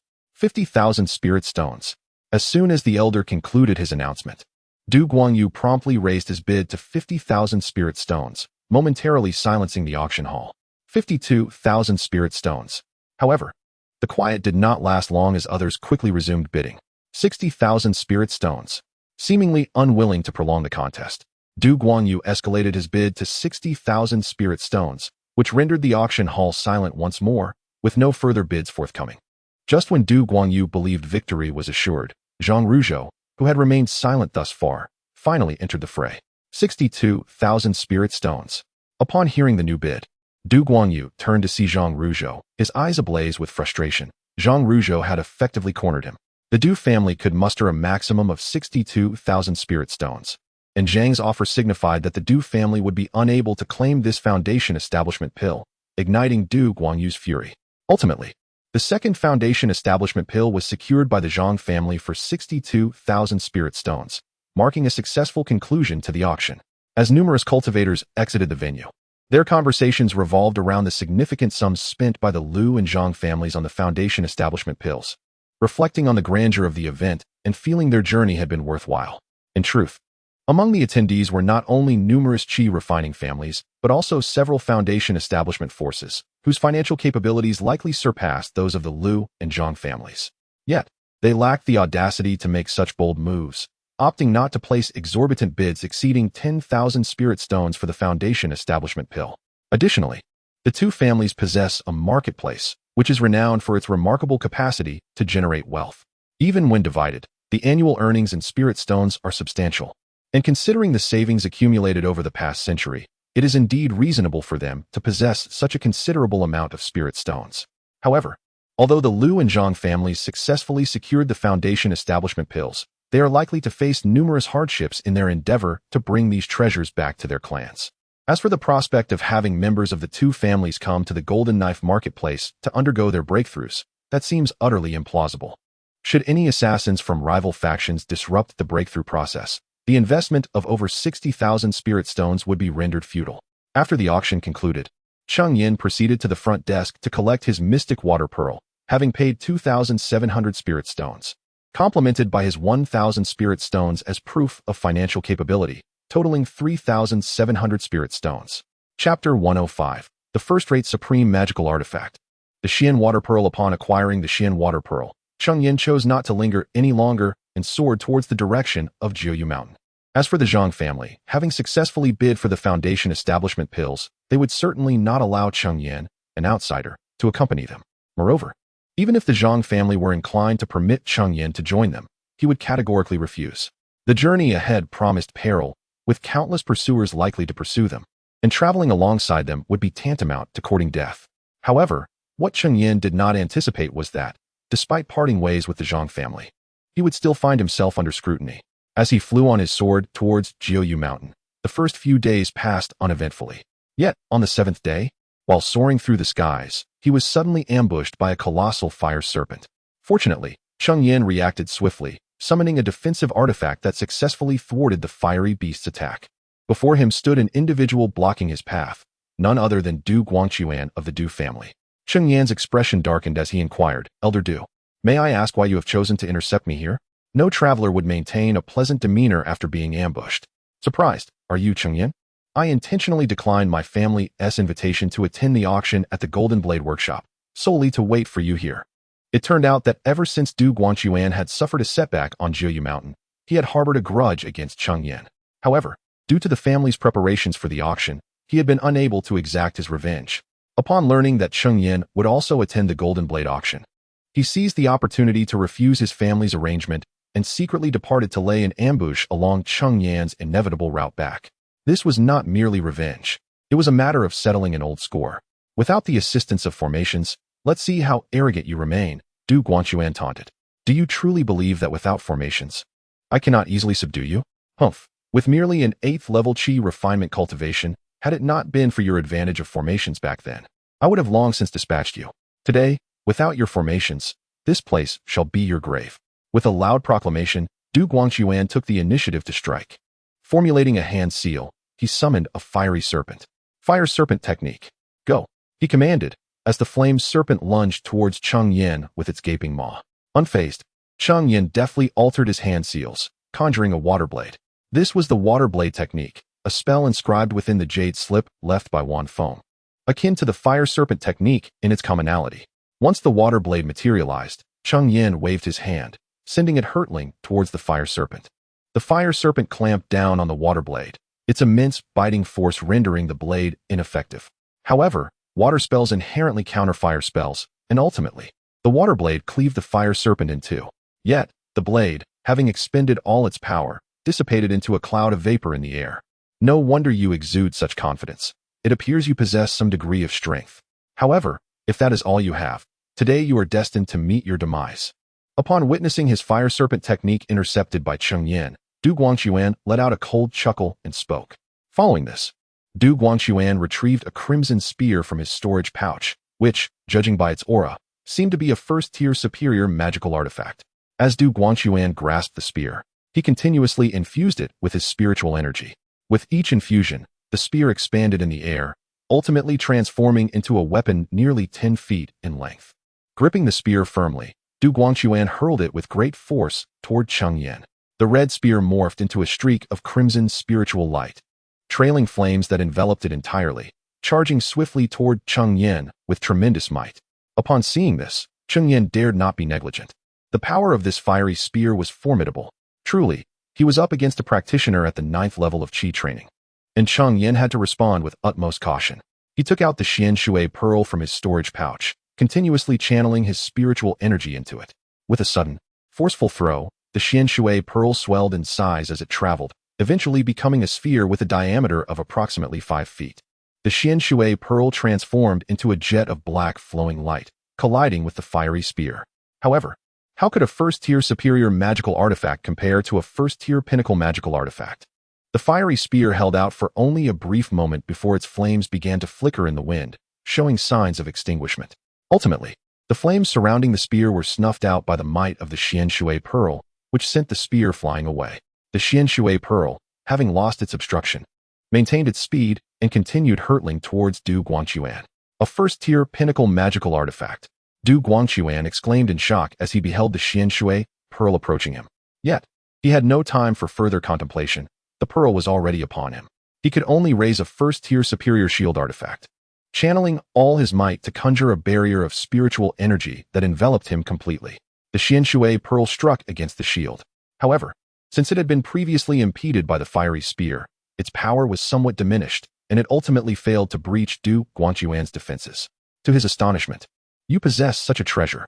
Du Guangquan gazed greedily at the Xian Shui pearl in Cheng Yan's hand. It is worth noting that first-tier pinnacle magical artifacts were exceedingly rare, with only 3 or 5 such items existing within his Du family. Moreover, despite being an elder of the Du family, he was not entitled to possess such an artifact. Only the 2 perfected Qi practitioners and the family patriarch could wield them. If he were to obtain the Xian Shui pearl from Cheng Yan, he would no longer fear confronting perfected Qi practitioners. Although the Xian Shui pearl was a water attribute artifact, and he primarily cultivated fire attribute techniques, utilizing the pearl might diminish its potency somewhat. Nonetheless, it far surpassed his current first-tier superior fiery spear, and he found himself irresistibly drawn to Cheng Yan's Xian Shui pearl. Cheng Yan, observing the avaricious glint in Du Guangquan's eyes fixated on his Xian Shui pearl, realized that Du Guangquan coveted his treasure. He coldly remarked, "Do you desire my Xian Shui pearl? That will depend on your capabilities." Humph. Do not presume that possessing a first-tier exquisite magical artifact renders me helpless against you. With your cultivation at the 8th level of Qi refinement, how many times can you truly summon its power? Cheng Yan replied, "You shall discover how many times I can invoke it if you dare to test me." Du Guangquan, witnessing Cheng Yan's audacity, bellowed angrily. Since you are so eager for death, do not blame me. Yet, unbeknownst to him, Cheng Yan, equipped with the Gathering Spirit Pearl, harbored no fear of depleting his spiritual energy. Then, they beheld Du Guangquan continuously forming hand seals, summoning a colossal firebird that materialized above his head. Chapter 106. The Art of the Fire Phoenix. Since you are so confident, let us see if you can withstand my Art of the Fire Phoenix. Go. Chirp. Du Guangquan bellowed, and immediately the firebird let out a tremendous cry, flapping its fiery wings as it soared towards Cheng Yan. Behind the firebird trailed a long, blazing tail. It was indeed the Art of the Fire Phoenix. Cheng Yan felt a surge of alarm within. This technique was far from the commonplace fire snake art. The Art of the Fire Phoenix was classified among the high-tier spells within the fire element, potent enough for even those at the foundation establishment stage. It was astonishing that the Du family possessed such a formidable spell.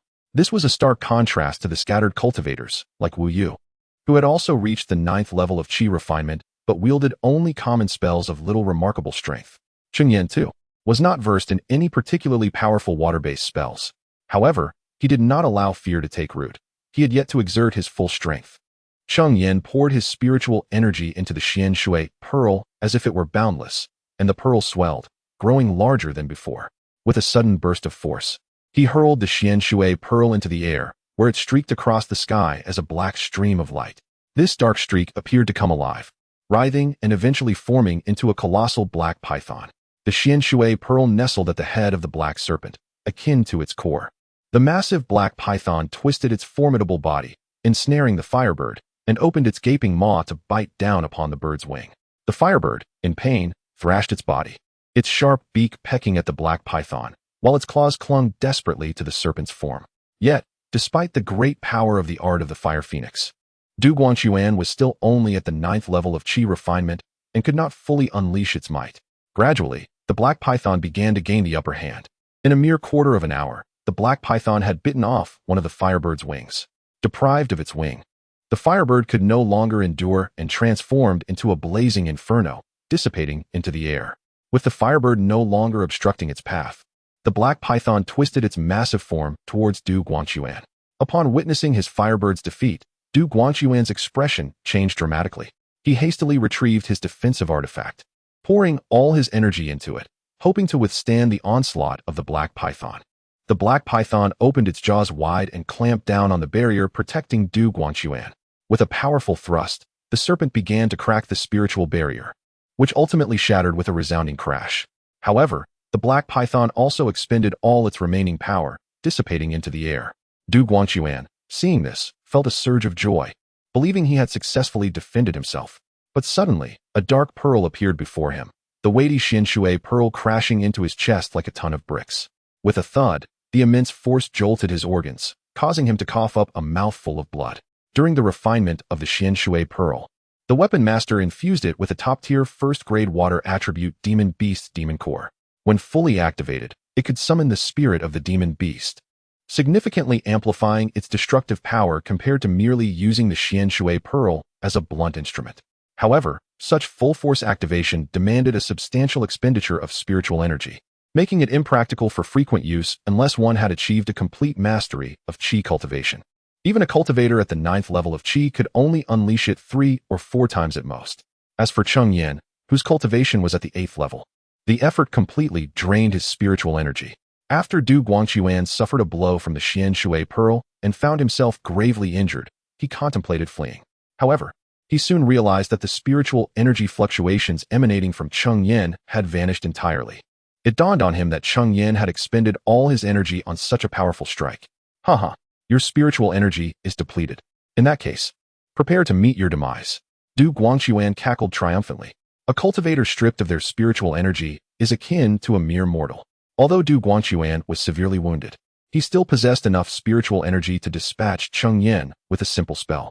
Suddenly, Cheng Yan's spiritual energy surged within him, rapidly restoring him to peak condition. Du Guangquan was taken aback by this unforeseen turn of events. He had never witnessed such a phenomenon. How could someone restore their spiritual energy so swiftly? Did Cheng Yan not require time to refine medicinal pills? Yet, he had not seen Cheng Yan consume any. These perplexing questions would remain unanswered, destined to be posed to the King of Hell. Cheng Yan activated the Xian Shui pearl once more, striking Du Guangquan directly. Overwhelmed by his injuries, Du Guangquan collapsed to the ground, devoid of life. Cheng Yan then approached and retrieved Du Guangquan's storage bag before swiftly departing the scene. Shortly after Cheng Yan's departure, several cultivators arrived to investigate, evidently drawn by the commotion of their battle. However, Cheng Yan had already taken flight on his sword, leaving them with nothing but empty air. Days later, Cheng Yan finally returned to Jiyushan. Fortunately, no untoward incidents had transpired in his absence. Upon his return, he noticed Cheng Yuhua was engrossed in his cultivation. So Cheng Yan refrained from interrupting him and proceeded directly to the mountain peak. Once in his wooden abode, Cheng Yan opened Du Guangquan's storage bag.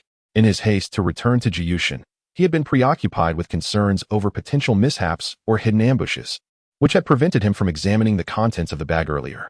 Upon probing into the storage bag, Cheng Yan couldn't help but lament its meagerness. It contained fewer than 2,000 spirit stones, merely 2 magical artifacts, a fire spear and a shield. The shield had sustained some damage from the assault of the Xianshui pearl, diminishing its efficacy. There were also a handful of talismans, 2 vials of essence cultivation pills, some healing elixirs, and a jade slip. It is evident that the members of the Du family are facing considerable hardships in their pursuit of the Foundation establishment pill. However, the recent failure of the Du family to secure the pill in the auction raises concerns. Should the Liu and Zhang families indeed succeed in their Foundation establishment, the Du family may find it increasingly challenging to maintain their standing in the Haishi Fangshi. Among the contents of Du Guangquan's storage bag, the only item that piqued Cheng Yan's interest was a jade slip. As Cheng Yan retrieved the jade slip and probed into its depths with his consciousness, he was pleasantly surprised by the recorded content within. It detailed the remnants of an ancient cultivator's cave abode. Chapter 107. The ancient cultivator's ruins. Upon thorough examination, Cheng Yan came to a complete understanding. The ancient cultivator's cave was a serendipitous discovery made by Du Guangquan during his travels. However, the cave was safeguarded by a second-tier low-grade formation. At that time, Du Guangquan lacked the strength to breach the formation and, consumed by greed for the treasures within, he resolved to wait until he reached the pinnacle of qi refinement to attempt to unlock it. Should he still be unable to open it by then, he intended to report it to his family. Unfortunately, he never achieved that breakthrough and met his demise at Cheng Yan's hands. Consequently, the ancient cultivator's cave ultimately fell into Cheng Yan's possession. The location of the ancient cultivator's ruins, as recorded in the jade slip, was not too distant from Jiuyu Mountain, requiring approximately half a month for a round trip. With this in mind, there was no time to waste. He decided to set off immediately. However, he regretted not informing Cheng Yuhao of his departure.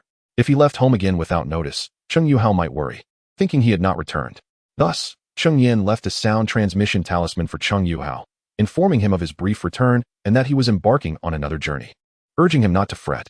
After leaving the talisman, Cheng Yan proceeded to the location noted in the jade slip. After a week of travel, he finally arrived at a dense forest, the site of the ancient cultivator's ruins as recorded. However, the spiritual energy here was exceedingly thin, even inferior to that of Qingshan village, which explained why it had remained undiscovered for so long. Such a desolate place would hardly attract any cultivators. It was a mystery how Du Guangquan had stumbled upon it. As Cheng Yan ventured deeper into the forest, he eventually located his destination. Before him stood a modest hill, only about 20 to 30 zhang high. From the outside, it appeared no different from an ordinary hill, clearly concealed by a cloaking formation. Moreover, this cloaking formation was far superior to the first-tier high-grade formation of Cheng Yan's cave. No matter how he exerted his spiritual sense, he could not discern any anomalies about the hill. Yet, the most formidable challenge was not the cloaking formation. Thanks to the jade slip from Du Guangquan, Cheng Yan was aware that this was indeed the ancient cultivator's cave ruins. The real difficulty lay in the defensive formation. According to the jade slip, this formation was of second-tier low-grade, capable of withstanding attacks from early-stage Foundation establishment cultivators. Fortunately, the formation was not actively maintained, and through sheer persistence, Cheng Yan might still have a chance to breach it. Channeling the full power of the Xianshui pearl, the black giant python reappeared, twisting its massive body towards the hill. However, before it could approach, an invisible barrier obstructed its path. Observing this, Cheng Yan commanded the black giant python to strike its tail against the barrier. The barrier quivered momentarily before settling back into a tranquil yet steadfast state. Cheng Yan remained unhurried, fully aware that the second-tier defensive formation was not something he could easily breach. Even with the aid of the Xian water pearl, considerable time would still be required. After an hour, as the massive black serpent once again hurled itself against the defensive formation, the array finally faltered, trembling violently before shattering with a thunderous roar. With a sigh of relief, Cheng Yan acknowledged the formation's defeat. He had nearly exhausted the spiritual energy within the gathering spirit pearl to dismantle it. Had it not been for the pearl, he would have truly found himself at an impasse. With the defensive formation breached, the original concealment array lost its efficacy, revealing the ancient cultivator's dwelling before Cheng Yan in its entirety. The small peak remained unchanged, yet at its base lay a neatly formed entrance, obstructed by a massive stone, clearly a result of human intervention. Gazing at the remnants of the ancient cultivator's dwelling so close at hand, Cheng Yan could not suppress a surge of excitement. The presence of a second-tier formation suggested that this was the abode of at least a foundation-building cultivator. He could only wonder what treasures awaited within.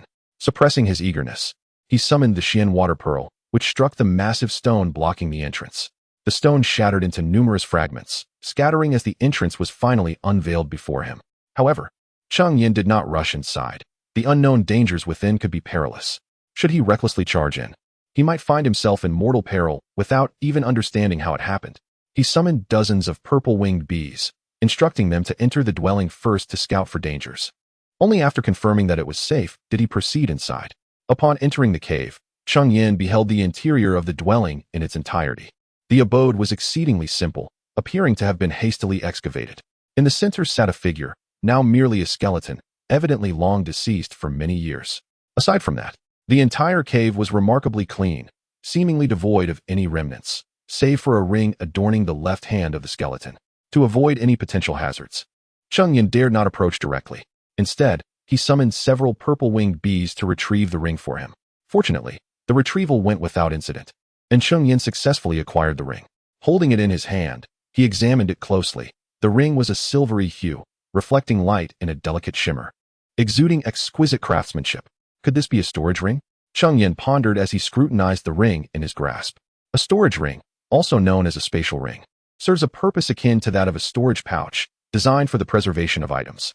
However, storage rings are considerably more advanced than storage pouches, as they can be imbued with restrictions that prevent anyone other than the owner from accessing them. In contrast, any cultivator can effortlessly open a storage pouch. The storage ring is exceedingly rare in the eastern wilderness, for its creation necessitates a type of spiritual or buried deep beneath the sea. Consequently, such storage rings are typically more prevalent in the southern seas. Most cultivators in the eastern wilderness utilize storage pouches instead. However, it appears that this particular storage ring has remained dormant for an extended period, compounded by the fact that its owner has since passed away, leading to the disappearance of its restrictions.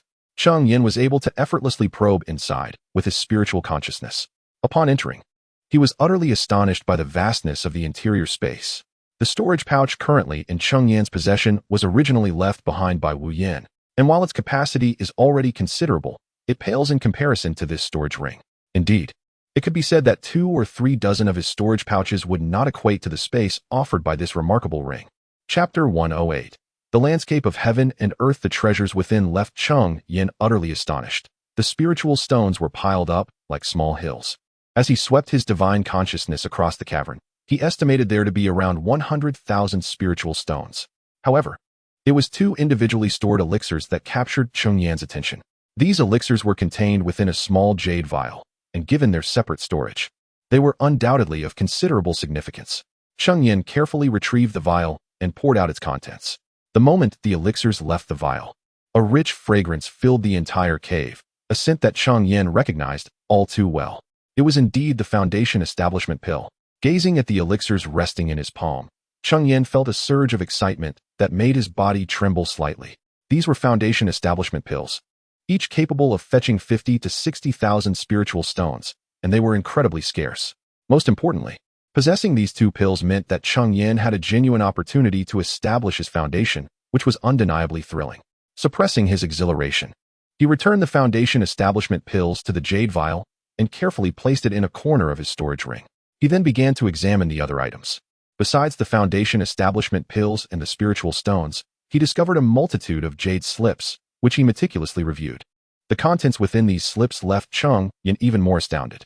A portion of the jade slips contained cultivation techniques, including 5 distinct methods corresponding to the 5 elements, all capable of guiding one to the nascent soul stage. Another segment comprised various legacies, encompassing alchemy, artifact forging, talisman crafting, formation techniques, and the myriad arts of cultivation. Truly a comprehensive collection. The quality of these legacies was notably high.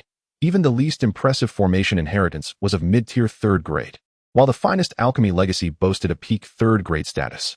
Cheng Yan glanced at the skeletal remains nearby, swallowing hard. Could this individual have robbed a golden elixir sect? As he perused one particular jade slip, the truth began to unfold. Approximately a millennium ago, in the South Sea, there existed a golden elixir sect called the Shanshui sect. This sect was home to a remarkable 6 golden elixir practitioners, including one of complete golden elixir attainment. The Shanshui sect had flourished rapidly, achieving such prominence in merely 300 to 400 years. However, at some point, rumors spread that the Shanshui sect possessed a treasured artifact. Acquiring it would grant one the prospect of reaching the nascent soul stage, thus attracting the covetous eyes of several complete golden elixir practitioners. In the face of an assault by these powerful foes, the Shanshui sect ultimately succumbed and faced annihilation. The individual before Cheng Yan was a disciple of the Shanshui sect, which elucidated why he utilized a storage ring, a rarity typically found in the South Sea, rather than a storage pouch. This individual was named Yang Cheng, a cultivator in the mid-foundation establishment stage, and the progeny of a complete golden elixir practitioner from the Shanshui sect. When the Shanshui sect's gates were breached, the two had managed to escape with the sect's legacy. They fled towards the eastern wilderness, but were pursued by their enemies along the way. In a bid to preserve his son's life, Yang Cheng's father confronted 3 complete golden elixir practitioners alone, ultimately falling in battle. He successfully fled to the eastern wilderness. Yet during his escape, he was struck by a golden core cultivator.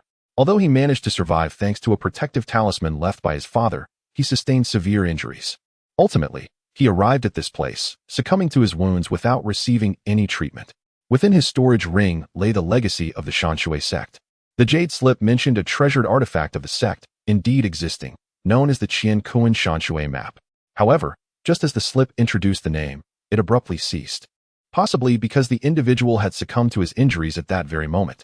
Cheng Yan was compelled to rummage through the storage ring, searching for anything resembling the name Qian Kuan Shanshui map. Eventually, he discovered a landscape painting. The artist's skill was undoubtedly exceptional. Even Cheng Yan, who had no understanding of painting, could discern its brilliance. The verdant mountains and rushing streams seemed almost alive. Nestled between several towering peaks was a rustic farmhouse, with a plot of land in front. Yet curiously, no figures were depicted. Although the painting was masterfully created, it exuded no aura of spiritual energy. Initially, Cheng Yan speculated it might be an ordinary object, but upon reflection, he realized that a cultivator would not possess mere mortal items. Furthermore, this was the only piece in the storage ring that could be associated with the Qian Kuan Shanshui map. However, regardless of how Cheng Yan perceived it, it appeared to be an ordinary artifact. In desperation, he attempted to channel his spiritual sense, hoping to uncover any unique qualities within the painting.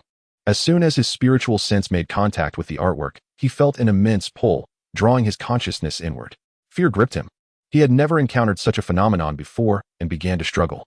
Yet, no matter how he fought, it proved futile. Ultimately, his spiritual sense was drawn into the landscape painting. When Cheng Yan regained consciousness, he found himself in a different realm, surrounded by towering peaks. He stood ensconced beneath their majesty. Before him lay a wooden cabin, with a field behind. Suddenly, it dawned on him. Wasn't this the very scene depicted in the painting? Had he truly entered the artwork? However, now trapped within the painting, Cheng Yan faced a dilemma. He had no idea how to escape. After several hours of searching within the painting, he finally discovered a means to exit. As his spiritual sense returned to his body, he was startled to find the landscape painting had vanished from his hands. A frantic search through his storage ring yielded no results. Cheng Yan stood in disbelief, bewildered by how such a large painting could have inexplicably disappeared from his grasp. Suddenly, Cheng Yan recalled that golden elixir cultivators are capable of storing magical artifacts within their dantians. If this landscape painting is indeed a treasure of great significance, it should at least be of artifact-level quality.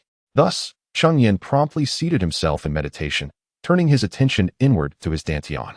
However, aside from spiritual energy, it was devoid of any substance. Strangely, within his sea of consciousness, there appeared an object, the very landscape painting itself. Cheng Yan gazed at the immobile painting within his sea of consciousness, uncertain of how to proceed. If his conjecture was correct, this painting should be the renowned treasure known as the Qian Kuan landscape map. Yet, he remained unaware of the true purpose of this Qian Kuan landscape map. Nor could he ascertain whether its presence within his sea of consciousness would be detrimental to him. Chapter 109. The Liu and Zhang families established their foundations, however. Cheng Yan found himself at a loss. The Qian Kuan landscape painting seemed to have taken root within his consciousness. No matter how he attempted to extricate it from his mind's eye, he was met with failure. Fortunately, he did not experience any discomfort at the moment. Reluctantly, he allowed it to remain nestled in his awareness. With nothing else left in the cave, Cheng Yan chose not to linger further. He bowed deeply to the skeletal remains, a gesture of gratitude for the gifts bestowed upon him, and then made his way out of the cave. The cave was devoid of illumination, rendering it dimly lit, while the outside world basked in the bright light of day. Upon emerging, Cheng Yan found the sunlight momentarily blinding, prompting him to squint. Suddenly, he sensed something amiss. When he first arrived at this cave ruin, it was already afternoon. Subsequently, he had inadvertently wandered into the painting and spent 2 or 3 hours deciphering a way out. Logically, even if twilight had not yet fallen, it should have been dusk by now. Yet, the sun blazed overhead, and it was clear that time did not align. Could it be that time within the painting was suspended? Or perhaps it flowed more slowly than in the outside world? A series of speculations began to form in Cheng Yan's mind. Lacking any means of keeping track of time, he resolved to return to Jiuyu Mountain and further investigate the Qian Kuan landscape painting. Upon his return, Cheng Yan eagerly commenced his study of the painting. Through his exploration, he uncovered a portion of its capabilities. The presence of the characters Qian Kuan indicated that the painting contained the essence of both, functioning akin to a storage bag for holding items. Most impressively, it could also harbor living beings. Cheng Yan's purple-winged bee was able to enter the painting, though he was uncertain whether humans could do the same. He suspected it unlikely, as he himself could not physically enter the Qian Kuan landscape painting. Only his spirit could traverse within its confines. Moreover, Cheng Yan discovered that the flow of time within the painting was considerably slower than in the external world. Approximately 10 hours spent inside the painting equated to merely 1 hour passing outside. This revelation brought Cheng Yan immense joy, for within the painting lay a patch of land, which, upon his investigation, turned out to be a spiritual field. He had also tested this field and confirmed that it was indeed suitable for cultivating spiritual herbs. The growth rate of these herbs was dictated by the temporal flow within the painting. Thus, while a year transpired outside, the spiritual herbs within had matured for a full decade. Such a capability was undeniably formidable. The higher the grade of the spiritual herbs, the longer their maturation period. And for certain rare treasures, the time required for ripening was even more extensive. For instance, the Qingyuan fruit tree within the family takes 300 years to mature. However, if it were to be cultivated within the realm of the Qian Kuan landscape painting, it would require merely 30 years to reach maturity. This illustrates the immense power of the Qian Kuan landscape painting. Thus, Cheng Yan unhesitatingly transplanted the Qingyuan fruit tree into the Qian Kuan landscape. Simultaneously, he filled the painting with the necessary supplementary herbs for cultivating the Peiyuan fruit and Peiyuan elixirs. The Qian Kuan landscape encompasses 3 acres of spiritual fields, of which Cheng Yan dedicated 1 acre entirely to the cultivation of Peiyuan fruit. The remaining 2 acres, aside from a portion occupied by the Qingyuan fruit tree, were entirely sown with other supplementary herbs. After a mere 3 years, Cheng Yan anticipated harvesting a substantial quantity of Peiyuan fruit, which he intended to refine into elixirs. Coupled with his spiritual nectar that mitigates elixir toxicity, he boldly proclaimed that within 6 to 7 years, he would achieve consummate mastery in qi cultivation. Otherwise, the journey to reach such a pinnacle might extend to 8 or 9 years, or even over a decade. It is no wonder that the Mountain Water sect has developed so rapidly, producing a consummate golden elixir cultivator in just 300 to 400 years. The capabilities of the Qian Kuan landscape are truly formidable. Merely a month after Cheng Yan returned to Jiuyu Mountain, the Liu family unexpectedly sent someone to pay a visit. It turned out that Liu Yuran of the Liu family had successfully established his foundation 3 days prior. As the Cheng family was a cooperative partner of the Liu family, they were naturally invited to attend the foundation establishment ceremony scheduled for a year later. The reason for the delay in the ceremony was that the Liu family had exhausted all their resources in bidding for foundation establishment elixirs and had no spiritual stones left to organize the event. However, as the Liu family had now become a foundational force, the ceremony could not be conducted hastily, prompting the decision to hold it a year later. They publicly claimed that the delay was due to the need to stabilize their cultivation level before hosting the ceremony. Just 2 days after the Liu family's visit, the Zhang family also came to call. Zhang Ruxian had likewise succeeded in establishing his foundation and extended an invitation to Cheng Yan for a ceremony set for a year and a half later. It was surprising that both the Liu and Zhang families had simultaneously achieved foundation establishment, especially since Cheng Yan had heard of the considerable hardships they had endured to reach this milestone. Initially, after acquiring the foundation establishment elixir, both families were targeted as they left the market. Reportedly, several consummate qi cultivators, including rogue cultivators and members from other families, were involved. Zhang Wenjian, a consummate qi cultivator from the Zhang family, single-handedly confronted 3 such cultivators to ensure that Zhang Ruzhou could safely pilot the flying vessel back home with the elixir. Zhang Ruzhou did not disappoint, successfully bringing the foundation establishment elixir back to his family despite facing numerous challenges along the way. Unfortunately, Zhang Wenjian never returned, having fallen to the hands of those 3 consummate qi cultivators. The 3 cultivators at the qi refinement stage, realizing that the foundation establishment pill was beyond their grasp and fearing retaliation from the Zhang family once they succeeded in establishing their foundations, had long since fled the territory of the Jindao sect, their whereabouts unknown. The Liu family, tasked with escorting the foundation establishment pill back to their clan, faced their own trials. It is said that the Liu family dispatched 2 cultivators of the qi refinement stage to ensure the safe transport of the pill. Although both eventually returned to their family, they bore significant injuries. One of them succumbed to his wounds merely half a month later. Meanwhile, the Du family, having failed in their bid for the foundation establishment pill, fell into a complete silence. Despite the heavy losses endured by both the Liu and Zhang families in pursuit of the pill, the Du family remained conspicuously inactive.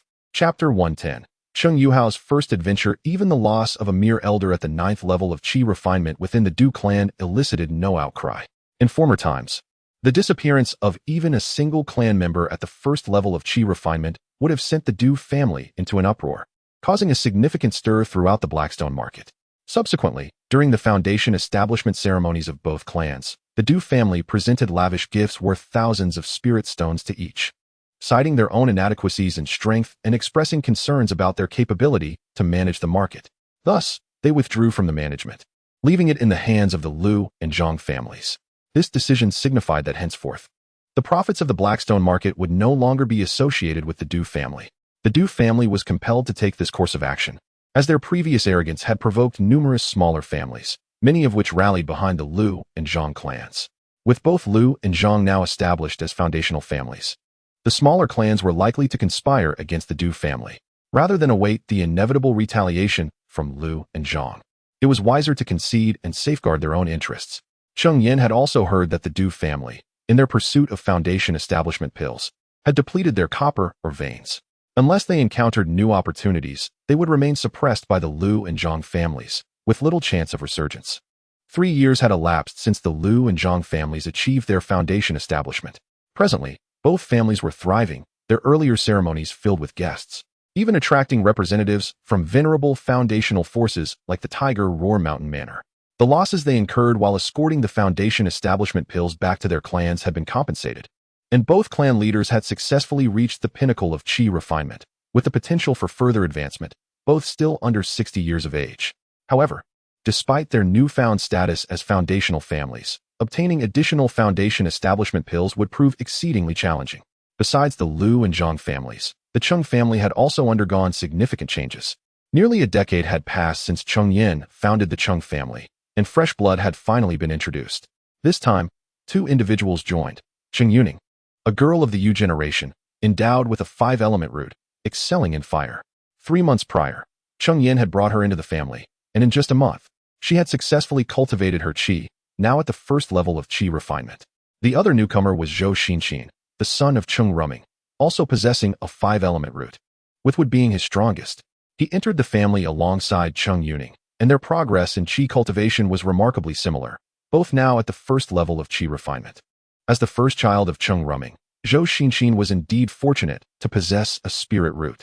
Cheng Ruming chose this name for his son, hoping he would embody diligence and perseverance in his future cultivation endeavors. Zhou Xinxin lived up to this expectation. Although he only had a 5-element root, he dedicated significantly more time to his training compared to his father. Nevertheless, he is but a child, prone to playfulness. Yet, it is precisely due to his youth that he possesses a remarkable capacity for growth. Cheng Yan can gradually guide him, unlike Cheng Ruming, who, upon the discovery of his spiritual roots, was already 15 or 16, with his character firmly established. Despite Cheng Yan's earnest attempts to instill change, the outcome was minimal. Cheng Yuhao is now nearly 16, having recently advanced to the 4th level of Qi cultivation. To Cheng Yan's delight, he has developed an interest in talisman crafting, seemingly displaying a certain talent in drawing spiritual symbols. Consequently, Cheng Yan imparted the talisman legacy of the Shanshui sect to Cheng Yuhao, albeit only the first tier of intermediate quality, reserving the subsequent levels for when he is adequately prepared. Cheng Yuhao did not disappoint Cheng Yan, becoming a first-tier junior talisman master in under 2 years. Cheng Yan also gifted him a first-tier intermediate talisman brush that he had obtained in his early years, which brought him immense joy. Such a talisman brush, akin to a Dan furnace or a tool cauldron, ranks among the most precious of magical artifacts. With a first-tier intermediate brush valued at no less than 300 to 500 spirit stones, with higher quality variants fetching even 400.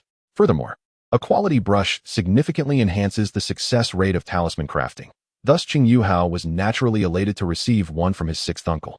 After breaking through to the 4th level of Qi cultivation, Cheng Yuhao proactively expressed a desire to venture into the Lingyun mountain range for training. Having resided in Jiyu Mountain for a decade without stepping beyond its bounds, he was naturally curious about the world outside. Previously hindered by his low cultivation and youthful age, he never had the opportunity. Now, having finally broken through to the 4th level, he yearned to explore the outside world. Cheng Yan, upon reflection, agreed that it was time for Cheng Yuhao to embark on this journey. Over the years, he had diligently focused on his cultivation, although Cheng Yan occasionally imparted combat techniques. Theory without practical experience ultimately remains mere words on paper. Cheng Yuhao has been away from home for nearly a month, diligently training within the Lingyun mountain range. Meanwhile, Cheng Yan's cultivation remains at the 8th level of Qi, not due to a lack of effort over the past years, but rather because he had devoted considerable time to altering his cultivation technique. The new technique he adopted came from the Shanshui sect's legacy, specifically a water attribute method known as the Gui Shui Qing Mingju, as a technique capable of advancing to the nascent soul stage. It far surpasses the Qing Shui Gong that he practiced previously. Thus, without hesitation, Cheng Yan chose to transition to the Gui Shui Qing Mingju. Despite some delays in his progress, he now stands just one step away from the 9th level of Qi cultivation. However, Zhou Yang is not in a hurry to enter secluded meditation for a breakthrough, as the cultivation fruit within the Qiankuan mountain water diagram has now ripened. Cheng Yan wishes to first attempt crafting the Peiyuan pill using the first-tier superior spiritual honey in his possession. Not only can it diminish the toxicity of the Peiyuan pill, but it can also enhance its efficacy, thus enabling one to achieve twice the results with half the effort during closed-door cultivation. Perhaps due to Cheng Yan's relentless dedication to alchemical practices over the years, his skills in pill refinement have become exceedingly proficient. Remarkably, during only his 2nd furnace, he successfully concocted a finished Peiyuan pill. This particular Peiyuan pill was infused with top-tier spiritual honey of the 1st rank, thereby elevating its potency by 10% compared to the ordinary variant.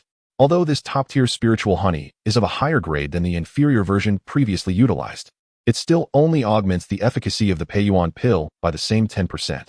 Chapter 111. The refinement of elixirs. Should one utilize a first-tier superior spiritual honey to concoct a first-tier inferior Huangya Dan, it would indeed enhance the efficacy of the Huangya Dan by 30%. However, such a decision would be exceedingly impractical, as high-grade spiritual honey is exceedingly precious.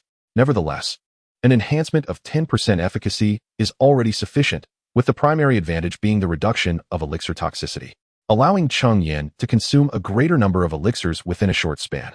Regrettably, the higher the tier of the elixir, the more challenging it becomes to increase the success rate of its refinement. Cheng Yan's 3 acres of spiritual fields yielded over 50 portions of spiritual herbs. Coupled with his existing stock, he accumulated a total of over 60 portions, yet this only elevated his success rate to 30%. Were it not for the existence of the Qiankuan mountain water diagram, the resources expended in enhancing his alchemical skills would have been nearly 10,000 spiritual stones. The cultivation of the Peiyuan Dan is not comparable to that of the Huangya Dan or the Yanqi Dan, as the cost of spiritual herbs alone approaches 300 spiritual stones. Hence, the total expenditure for his 60-plus portions of spiritual herbs amounts to nearly 20,000 spiritual stones. Ultimately, Cheng Yan succeeded in refining 10 bottles of Peiyuan Dan. At the market rate of 1,000 spiritual stones per bottle, he merely recouped 10,000 spiritual stones, resulting in a deficit of nearly 10,000 stones. However, with the Qian Kuan mountain water diagram at his disposal, his expenditure was limited to the cost of seeds. Thus, one could argue that Cheng Yan still profited several thousand spiritual stones. Should Cheng Yan choose to fully plant spiritual herbs once more within the Qian Kuan mountain water diagram and refine them into Mundane after 3 years? With his 30% success rate, he could potentially produce at least 15 bottles of Mundane. If all were sold, it would yield a substantial income. However, Cheng Yan was wary of this course of action. He could not explain the origins of his spiritual herbs without inviting suspicion akin to that faced by the Shanshui sect, ultimately leading to peril. After spending a month refining all the Mundane, Cheng Yan commenced a period of seclusion. This time, he was not merely aiming to advance to the 9th layer of Qi refinement. With his current cultivation level, he was confident he could achieve this breakthrough within a month. His true intention for this retreat was to reach the pinnacle of Qi refinement in one go, subsequently dedicating a year or 2 to refining his spiritual energy, thus preparing to attempt foundation establishment. Initially, Cheng Yan had no pressing desire to reach the pinnacle of Qi refinement, for he was unaware of how to obtain foundation establishment pills. Even if he attained this pinnacle, the likelihood of a dual spiritual root talent, such as his breaking through to the foundation stage without these pills, was exceedingly low, leaving him temporarily at a standstill regarding the foundation realm. The foundation establishment pill he had previously acquired had ignited a fervent ambition within him.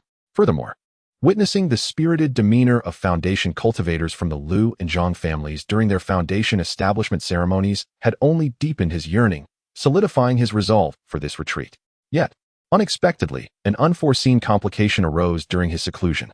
Since the foundation establishment of the Liu and Zhang families, the Du family had known nothing but hardship.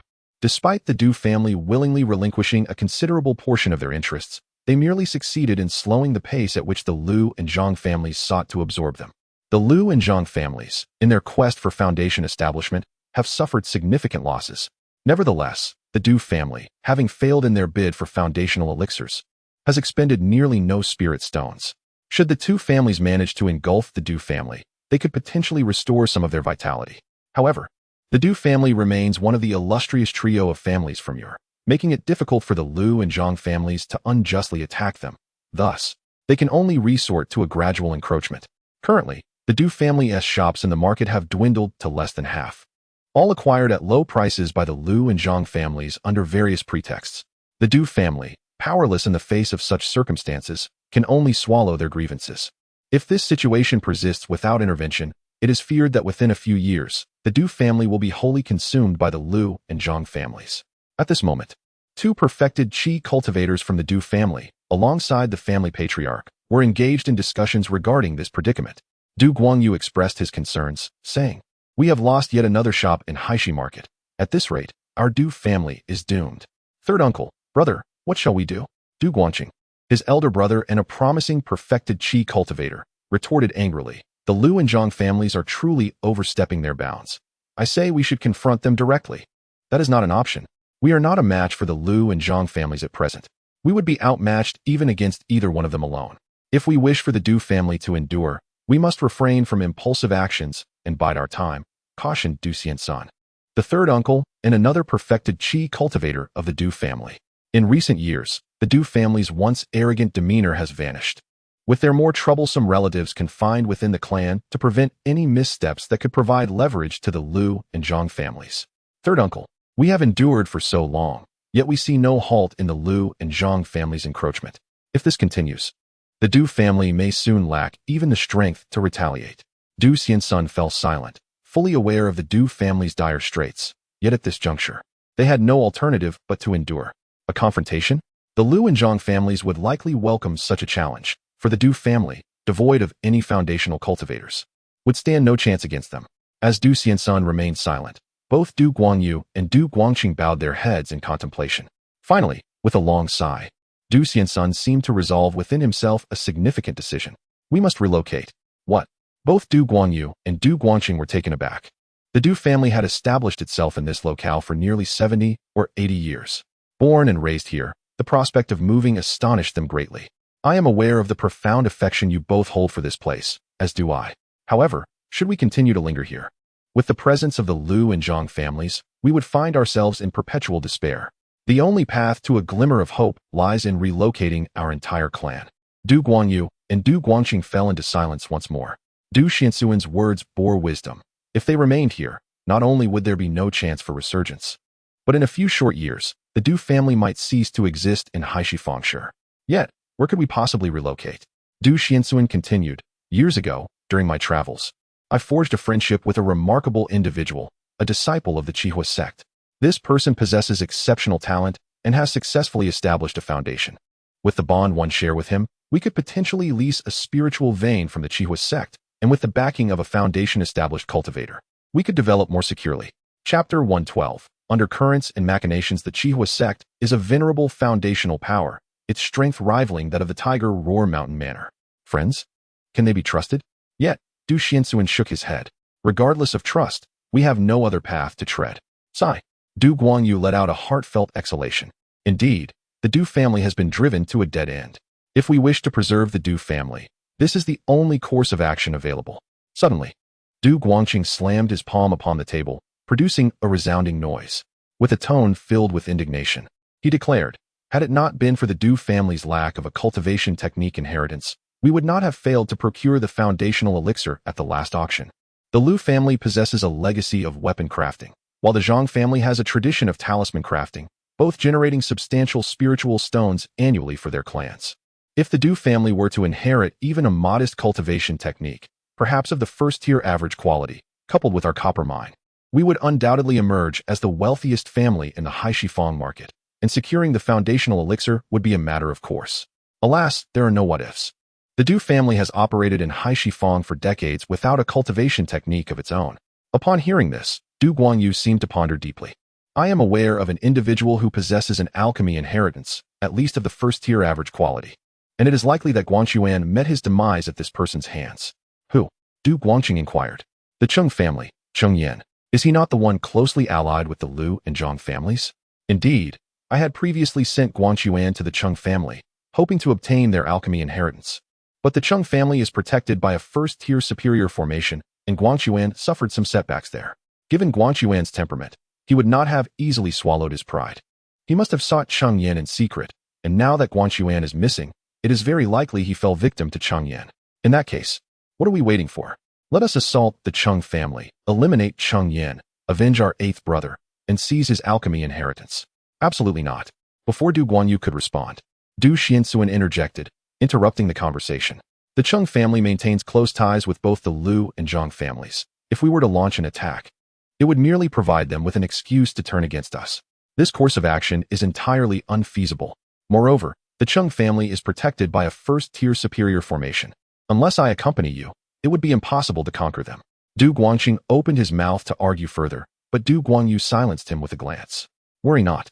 Third uncle, my brother and I are well aware that we cannot recklessly provoke the Cheng family under the current circumstances. However, I have learned that the Cheng family has few members, which suggests that Cheng Yan places great importance on each of his kin. Coincidentally, I recently discovered that members of the Cheng family were venturing into the Lingyun Mountains to hunt ferocious beasts. As Du Guangyu spoke, a peculiar smile crept across his face. Du Xianxuan naturally discerned the implied meaning behind Du Guangyu's words. Since an attack on the Cheng family was out of the question, it would suffice to lure Cheng Yan out instead. But how could they accomplish this? The solution lay in leveraging the presence of a certain member of the Cheng family who was currently out in the world. Du Xianxuan furrowed his brow in contemplation for a moment before ultimately shaking his head. No, what if he secretly sought help from the Lu and Zhang families? Third uncle, there is no rush. We can first withdraw our kin. Then you can lead them into the territory of the Qihua sect, while my elder brother and I remain behind to deal with Cheng Yan. At that time, we will station someone along Cheng Yan's path to the Lu and Zhang families. Should he indeed seek assistance from them, we will be immediately notified. And we can eliminate that member of the Cheng family and make our escape. Even if they are Foundation establishment cultivators, they would be unable to pursue us without knowledge of our whereabouts. Thus, even if we fail to obtain the alchemical legacy, we would still have avenged Guangxuan. Upon hearing this, Du Xianxuan found the plan to be plausible. Moreover, the Du family indeed required this alchemical legacy, as relocating to the Qihua sect would not yield the same fortune as their current situation. If they could uncover a vein of ore and acquire the alchemical legacy, the family's development would become significantly more attainable. Very well, we shall proceed as you suggest. However, should the situation take a turn for the worse, we will withdraw immediately. You two are the pillars of the Du family and must not come to harm. Rest assured, sixth uncle, we understand the gravity of the situation. Now, go prepare for the family's relocation. Du Guanyu and Du Guanqing acknowledged the directive and began their preparations for the move. At this very moment, Cheng Yan was in seclusion atop Jiu Mountain, having recently broken through to the 9th layer of Qi refinement just a month prior. However, today, the communication talisman he had left behind began to vibrate incessantly. This talisman was intended for urgent matters, allowing family members to notify him promptly should anything arise. Upon hearing the contents conveyed through the talisman, Cheng Yan sprang to his feet in alarm. Cheng Yuhua had been kidnapped. Without a moment's hesitation, he abandoned his seclusion, opened the stone door of his cave, and made his way towards the Li siblings. According to the talisman, it was the Li siblings who had brought this distressing news. Cheng Yan arrived at the spiritual field halfway up the mountain and found the two siblings awaiting him. Chief, you have finally arrived. They both sighed in relief upon his appearance. What has transpired? Cheng Yan inquired, prompting them to explain the situation. It turned out that shortly before Cheng Yan had exited his seclusion, a cultivator had come to visit. At that time, Cheng Yan was in deep meditation, and Cheng Yuning and Cheng Xinqin were still too young to handle such matters. Thus, the responsibility of receiving the visitor fell upon the Li siblings.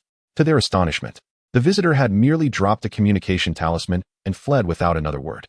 Upon hearing the message contained within the talisman, both siblings were taken aback, and they hastily activated the talisman that Cheng Yan had left behind, pulling him from his meditation. And the talisman? Cheng Yan asked. Right here. Li Yun produced a sound transmission talisman and handed it to Cheng Yan. Upon receiving it, Cheng Yan activated the talisman, and a voice emerged. Cheng clan leader, your kin are now in my possession. If you wish for their survival, make your way to the Lingyun mountain range, and remember to come alone. Should you dare to bring anyone else, your kin shall not escape with their lives. After hearing this, Cheng Yan furrowed his brow. Who could be behind this? He bore no enemies in the Haishifang city, save for a past grievance with the Du family. However, the Du family should be struggling to secure their own safety now. How could they possibly seek to confront him? Chapter 113. Cheng Yuhao has been kidnapped. Since he could not arrive at a conclusion, Cheng Yan decided to cease his pondering, to ascertain who sought to harm him. A visit to the Lingyun mountain range was in order. Furthermore, the fact that the adversary did not dare to directly assault the Zhou family indicated their strength was not formidable. At most, they had attained the pinnacle of Qi training. Should this be the case, Cheng Yan harbored confidence in his ability to confront them. Thus, Cheng Yan took to the skies on his flying sword, hastening towards the designated location inscribed within the sound transmission talisman. Upon his arrival, he discovered Cheng Yuhao. At that moment, Cheng Yuhao was bound to a tree, appearing to be unconscious, his head drooping without any signs of responsiveness. However, Cheng Yan sensed that Cheng Yuhao was still alive, which relieved him. As long as he was alive, there was hope. Beside Cheng Yuhao stood a figure. As Cheng Yan discerned the identity of this person, he recognized it was Du Guanyu, the patriarch of the Du family. So it was Patriarch Du who had gone to great lengths to lure him here. What could be the purpose of such an elaborate scheme? Patriarch Cheng has finally arrived. Had you come a moment later, you might have missed your kin, Du Guanyu remarked. It appeared that Patriarch Cheng was indeed a man of his word, having come alone. Yet, it remained to be seen whether he had brought the alchemical legacy along with him. Cheng Yan raised an eyebrow at the implication. He had not anticipated that Patriarch Du's intentions revolved around his alchemical heritage. If it is my alchemical legacy you seek, why not speak of it sooner? If you release my kin, I shall gladly bestow the alchemical heritage upon you. Do you truly believe I am a mere child of 3? Perhaps you should first present the alchemical legacy to me, and then I shall consider releasing your kin, Du Guanyu retorted, clearly skeptical of Cheng Yan's proposal. Cheng Yan was not so naive as to part with his alchemical legacy without assurance of Cheng Yuhao's safety. Are you not afraid that the Liu and Zhang families might seize this opportunity to exploit your Du family's vulnerabilities?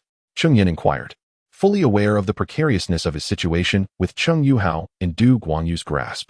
This matter does not require your concern. Ultimately, I ask you this. Are you willing to surrender your alchemical legacy? Should you agree to release my kin, the legacy shall be yours. It seemed that an agreement was unattainable. In that case, I shall retrieve it personally. Du Guanyu, seeing Cheng Yan's refusal to relinquish the alchemical legacy, lost interest in further conversation. He believed that eliminating Cheng Yan would grant him everything the latter possessed. With a swift motion, Du Guanyu's hand formed intricate seals, his spiritual energy swirling as it coalesced into several gray, pointed spikes. The spikes glimmered with ethereal light, exuding a chilling aura, indicating their formidable power. Go! Du Guanyu bellowed, extending his right hand, fingers poised together, directing a finger towards Cheng Yan. The gray spikes shot forth with the swiftness of a released arrow, hurtling towards Cheng Yan, their speed accompanied by the faint sound of air being pierced. Cheng Yan gazed at the swiftly approaching gray spikes, not daring to show any signs of negligence. With a deft gesture, he summoned several arc-shaped water blades. He waved his hand, and the water blades shot forth rapidly, matching the speed of the gray spikes. As the water blades collided with the gray spikes in midair, they sent them flying, dissolving into a wisp of spiritual energy that dissipated into the atmosphere, while the water blades scattered into a puddle upon hitting the ground. Just as Cheng Yan's water blades intercepted the gray spikes, he sensed a wave of murderous intent emanating from the ground. Without hesitation, he infused his feet with spiritual energy and executed a backflip. At that precise moment, a sharp spike suddenly erupted from the ground, nearly grazing Cheng Yan as he leapt. Had he delayed even the slightest, that spike could have claimed his life.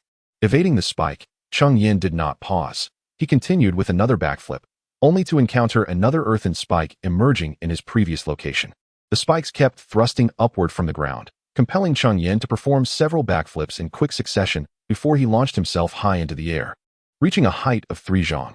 As he ascended, the earthen spikes grew ever higher, seemingly intent on piercing him through. Seizing the opportunity while airborne, Cheng Yan unleashed a water blade technique aimed at Du Guanyu. Just as the earthen spikes were about to impale him, the water blade approached Du Guanyu, who was unwilling to risk his life in a trade. Left with no choice, Du Guanyu abandoned the spikes and conjured an earthen wall to deflect the water blades. It was no wonder he dared to attend the meeting alone, for he had already attained the 9th level of Qi refinement. Cheng Yan's display of prowess laid bare his cultivation level. According to previous intelligence from the Du family, he was only at the 8th level. However, Cheng Yan's combat skills were formidable enough that even an average practitioner at the 9th level would struggle against him, which explained his ability to defeat Du Guanxuan. Now that Cheng Yan had broken through to the 9th level, his strength had naturally seen a considerable enhancement. Nonetheless, Du Guanyu remained undaunted as the head of the family. He still possessed several hidden trump cards. Yet, do not think that just because you have reached the 9th level of Qi refinement, I am powerless against you. Today, I shall demonstrate to you that even among those at the same level, there exists a disparity. With a thunderous roar, Du Guanyu drew forth a yellow gourd from his storage bag. The gourd was adorned with mysterious engravings, radiating spiritual light, clearly indicating it was no ordinary object. Indeed, the yellow gourd was extraordinary. Its imposing aura revealed it to be a first-tier premium magical artifact. Grasping the gourd, Du Guanyu continuously infused it with his spiritual energy, causing fine golden sand to flow forth from within.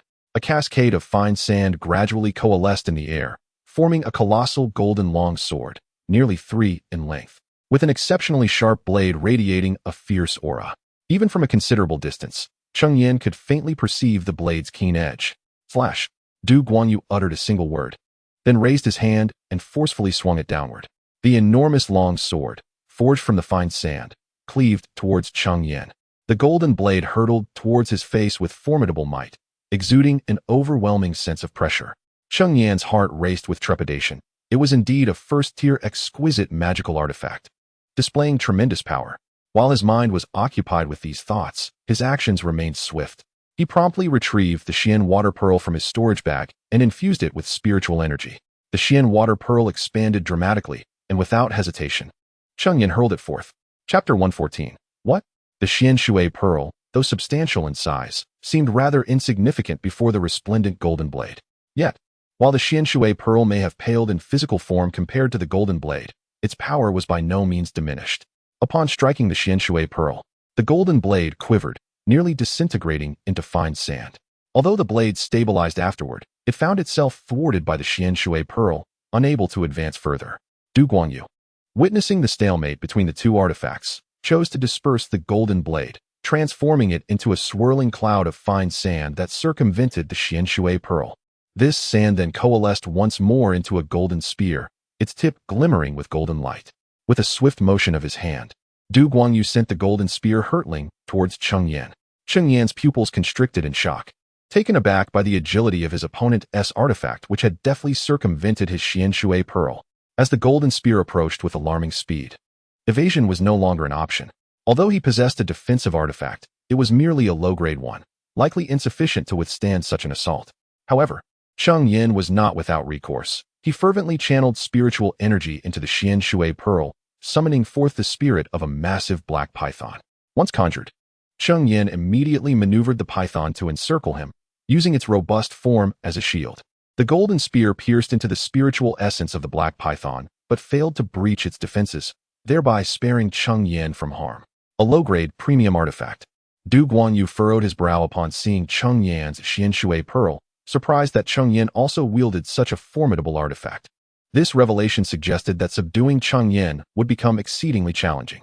Yet, Du Guanyu remained unperturbed. He activated the earthy yellow gourd in his grasp, from which an endless stream of fine sand coalesced into a golden python. The moment this golden python emerged, it lunged forward, ensnaring Cheng Yan's black python. The black python, refusing to yield, tightly coiled around its adversary, twisting and constricting in an effort to crush the golden serpent. Though both the earthy yellow gourd and the Xian Shui pearl were premium artifacts of the same grade, the gourd was more functional in nature. In contrast, the Xian Shui pearl emphasized sheer potency, considerably surpassing Du Guanyu's gourd in power. Consequently, the golden python could not withstand the might of the black python for long, and was ultimately compressed into a puddle of fine sand. After vanquishing its foe, the black python raised its head and let out a triumphant roar, seemingly proclaiming its dominance, before transforming into a streak of light and darting towards Du Guanyu. What? Upon witnessing his golden python reduced to mere fine sand, a look of astonishment spread across Du Guanyu's face. It is essential to recognize that not only is his yellow jade gourd a first-tier exceptional artifact, but the golden fine sand is also a first-tier medium-grade spiritual mineral known as gold sand. The combined power of both is formidable, yet it remains inferior to the might of the Xian Shui pearl, illustrating the extraordinary potency of the latter. As the black giant python lunged towards him, Du Guanyu hastily continued to channel spiritual energy into the yellow jade gourd, manipulating the gold sand to form a golden shield before him. Upon witnessing this, the black giant python swung its tail with tremendous force, striking against Du Guanyu's gold sand shield. The shield trembled but remained unshattered, prompting the black python to retaliate with another powerful tail strike. Du Guanyu felt the immense force transmitted through the gold sand shield, filling his heart with urgency. Although he had attained the 9th level of Qi training, he was still operating a first-tier exceptional artifact, and each impact diminished his internal spiritual energy. If this relentless assault from Cheng Yan continued, he feared that he would exhaust his energy and be unable to maintain the shield. However, a thought crossed his mind.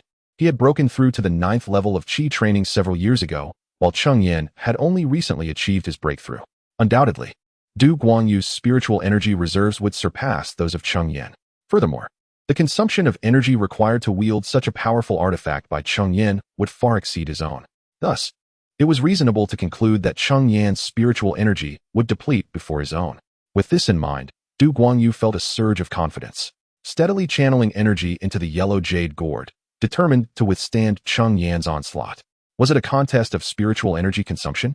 Cheng Yan, relentlessly commanding the black giant python to assault the gold sand shield, discerned Du Guanyu's intentions, and a subtle smirk appeared on his face. Did he truly believe he could compete with him in terms of energy expenditure, assuming that his gathering spirit pearl was merely a decorative object?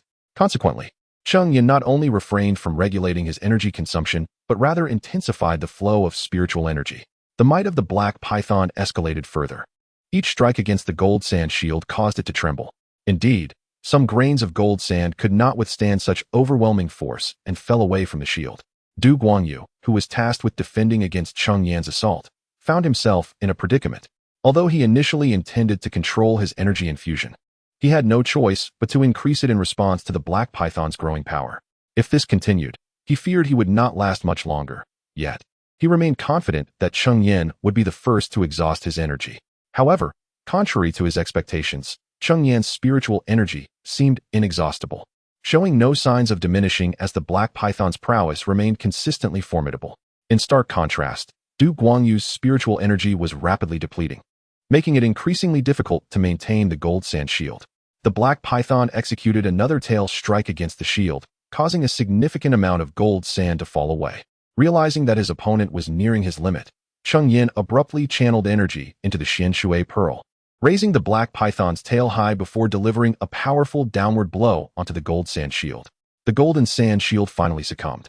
disintegrating into a pool of shimmering grains that cascaded to the ground. With the obstruction of the golden sand shield removed, the tail of the black serpent struck directly towards Du Guanyu. In Du Guanyu's eyes, the tail of the black serpent loomed larger and larger, instilling a profound sense of dread within him. He understood that should that tail make contact with him, his demise would be inevitable. "Save me, elder brother."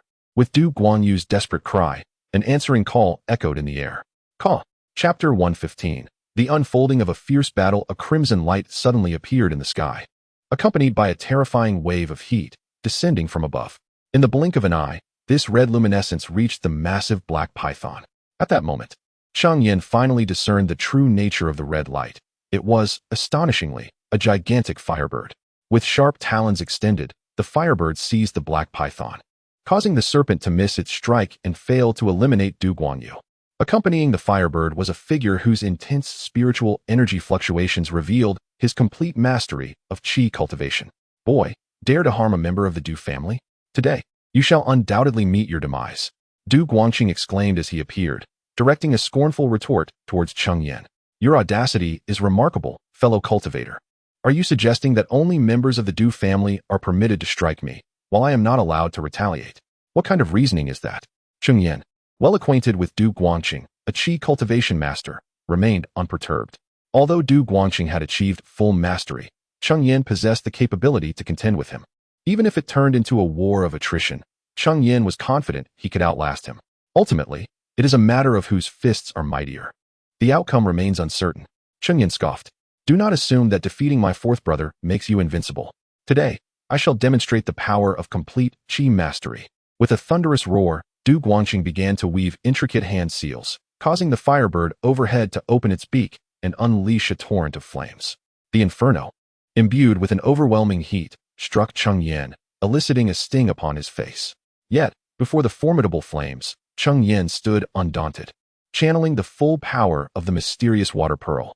A black shield of light manifested around the black python, which then boldly advanced toward the flames spewed forth by the firebird. The fire collided with the dark shield, failing to breach its defenses. As the black python surged forward through the fiery assault, with a resounding roar, the massive body of the black python crashed into the firebird, akin to a small mountain colliding with the sky. The tremendous force was enough to cause even the firebird to falter, letting out a cry of pain. "Humph. So you possess some strength. No wonder you dare to be so arrogant." Du Guangqing's expression darkened upon witnessing his firebird falter. Just after proclaiming to show Cheng Yan the prowess of full Qi mastery, he was met with a swift rebuttal, igniting a blaze of fury within him. "Then let us see you withstand this." Du Guangqing bellowed, performing complex hand gestures. The firebird suddenly ascended into the sky, executing a graceful maneuver before spreading its wings and gliding down from the heights. As it descended, the firebird enveloped itself in flames, trailing a magnificent plume of fire nearly 10 zhang long. From the ground, it resembled a meteor plummeting from the heavens, a spectacle of overwhelming grandeur. Cheng Yan's expression shifted at the sight. He was not unfamiliar with the Fire Phoenix technique, having witnessed it previously when Du Guangquan had employed it. The Fire Phoenix technique displayed by Du Guangquan vastly differed from that of Du Guangqing at this moment. Under such overwhelming might, an ordinary practitioner at the 9th level of Qi training would likely suffer severe injuries or even face death. However, Cheng Yan was no ordinary 9th level practitioner. He suddenly felt his spiritual power surge dramatically before plummeting swiftly. The energy restored by the spirit-gathering pearl was entirely funneled into the mystic water pearl. Consequently, the enormous black python became even more extraordinary, its body adorned with shimmering black scales that sparkled under the sunlight. Coiling its massive form like a tower of ebony, the black python shielded Cheng Yan securely within its embrace. As the firebird descended rapidly, it collided with the black python, unleashing a violent shockwave that stirred up clouds of dust. The trees behind Cheng Yan were severed in half by the force of this tempest. If the shockwave from the firebird was already so formidable, the power of the firebird itself was even more terrifying. Upon impact, an immense force surged through, causing Cheng Yan to feel the ground beneath him sink slightly. Coupled with the searing heat of the flames, he experienced intense discomfort while sheltered beneath the black python. Yet, the python remained steadfast, its body radiating dark light, successfully withstanding the assault of the firebird. However, as the firebird's last vestiges of power dissipated into the air, the black python could no longer maintain its form, transforming into motes of spiritual light and vanishing. Remarkably, Cheng Yan emerged unscathed from this ordeal. You possess a treasure that directly restores spiritual power. Du Guangqing had keenly observed Cheng Yan's sudden surge in energy during the battle. Initially taken aback by Cheng Yan's ability to recuperate mid-fight, he soon deduced that Cheng Yan must possess a rare treasure capable of such feats. A glimmer of greed surfacing on his face. Such treasures were exceedingly rare in the realm of cultivation, and acquiring one could be likened to granting a practitioner a second life. Should he obtain such an artifact, he would dare to claim invincibility beneath the foundational level of cultivation. How could he not be tempted by such a treasure? It is a travesty to keep such a treasure in your possession. It can only fulfill its potential in my hands. If you are willing to surrender your storage bag to me, I shall grant you and your kin a chance at survival, he proposed. Cheng Yan replied coldly. Desiring my possessions? That will depend on your capabilities. Now that Cheng Yan had revealed the existence of the spirit-gathering pearl, it was inconceivable to allow the two from the Du family to leave alive. Today, they must be eradicated. If necessary, he would embrace the notion of mutual destruction. Stubborn and unyielding, if offered a path to safety they refused to take, they would have only themselves to blame. Du Guangqing retrieved a long red bow from his storage bag, intricately engraved with a dragon pattern. The bowstring appeared to be crafted from the sinews of some formidable beast, exuding an aura of remarkable durability. The bow shimmered with spiritual light, suggesting it was far from ordinary. To perish beneath my crimson serpent bow signifies a level of pride worthy of admiration. The Crimson Dragon Bow is a first-tier premium magical artifact, possessing immense power. It is said that Du Guangqing once wielded this bow to slay a fully realized Qi practitioner. Now, employing it against Cheng Yan, a ninth-layer Qi practitioner, Du Guangqing naturally considers it an act that would instill a sense of pride in Cheng Yan. Du Guangqing drew the bowstring, pulling the Crimson Serpent bow into a perfect crescent. The spiritual energy coiled around the bowstring, coalescing into a fiery red arrow, its tip ablaze with flickering flames. With a gentle release of his fingers, the flaming arrow shot forth with a whoosh. Flames danced along the arrow, forming the visage of a fire-red dragon as it surged towards Cheng Yan. In the blink of an eye, it was upon him. Chapter 116. Oh, fate is truly great, what astonishing speed. As the fiery arrows hurtled towards him, Cheng Yan's pupils contracted sharply. The arrows, once released, reached him in the blink of an eye. Fortunately, Cheng Yan reacted swiftly, sidestepping just in time, allowing the flaming arrow to narrowly graze his face. The flames singed his skin, causing a sharp pain, yet he had no time to tend to his burns. Suddenly, the arrow that had flown past him began to tremble violently, sensing the impending danger. Cheng Yan's expression changed drastically as he hastily retrieved a first-tier superior defensive artifact from his storage pouch, shielding himself with it. Just as he secured his protection, the fiery arrow erupted with a brilliant red glow, followed by a thunderous explosion. The shockwave from the blast, infused with tremendous force, struck Cheng Yan's defensive artifact, propelling both him and the artifact through the air. He tumbled several times before finally coming to a halt. Coughing twice, Cheng Yan rose to his feet, his appearance disheveled and his complexion pale. Clearly, the recent onslaught had inflicted some injuries upon him, and the defensive artifact in his grasp had lost all its spiritual essence, reduced to mere scrap. Thankfully, the artifact had absorbed most of the explosion's might, sparing Cheng Yan from a potentially fatal outcome. Had he not had the artifact to shield him, he might not have survived such a detonation. The primary reason for his predicament lay in his failure to anticipate the arrow's explosive nature. Had he been adequately prepared, he would not have found himself in such a dire situation, nor would he have sacrificed a first-tier superior defensive artifact in the process. Alas, fate indeed plays a cruel hand. Du Guangqing clicked his tongue in disappointment. He had expected that this surprise attack would either slay Cheng Yan or at least leave him grievously wounded. In his past encounters with the Qishao Bao, this tactic had proven unfailingly effective. Often, when adversaries believed they had successfully evaded the arrows, the sudden second explosion would catch them off guard, leading to numerous victories. However, the failure lay in his own inability to wield the bow with precision. The true strength of the Qishao Bao resided in its speed. Yet this very speed also posed a challenge. Even Du Guangqing could not perfectly time the explosion of the arrows. His original intention had been to detonate the arrow as it passed Cheng Yan's face, but he had miscalculated, triggering the explosion slightly too late. Had Cheng Yan not reacted swiftly enough to employ his artifact for defense, the close-range blast would undoubtedly have inflicted severe harm. Cheng Yan's expression darkened. This was the closest he had come to death in many years. Had he not been quick to respond, he might have met his end in that moment. A fire of anger simmered within him, He had never before encountered such a perilous situation. However, Du Guangqing's prowess is indeed formidable. With the current methods at Cheng Yan's disposal, it would be quite challenging to subdue him. Given this situation, it is imperative that Cheng Yan unveils something novel. After all, he had secluded himself for over 2 months, and besides achieving a breakthrough in his cultivation, he had also acquired additional knowledge. Previously, Cheng Yan often lamented the meagerness of his spells, relying heavily on external aids during confrontations. Even the spells he could cast lacked significant potency. When his cultivation was still nascent, they sufficed. However, as his cultivation advanced, those spells became seldom utilized. Yet, following an unexpected acquisition of the Mountain and Water Sect's legacy, which contained several immensely powerful spells, Cheng Yan selected one to study. Alas, after a month of diligent practice, he had only scratched the surface and found even the stable execution of the spell to be somewhat challenging. Nevertheless, Cheng Yan could no longer afford to hesitate. He needed to act swiftly and decisively to conclude the battle. Otherwise, should Du Guanyu recover his spiritual energy, Cheng Yan would find himself outnumbered, and it was likely he would not emerge from the Lingyun mountain range today.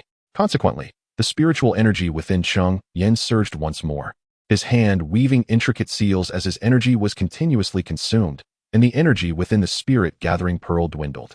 In a short span, the energy in the pearl was reduced to less than half.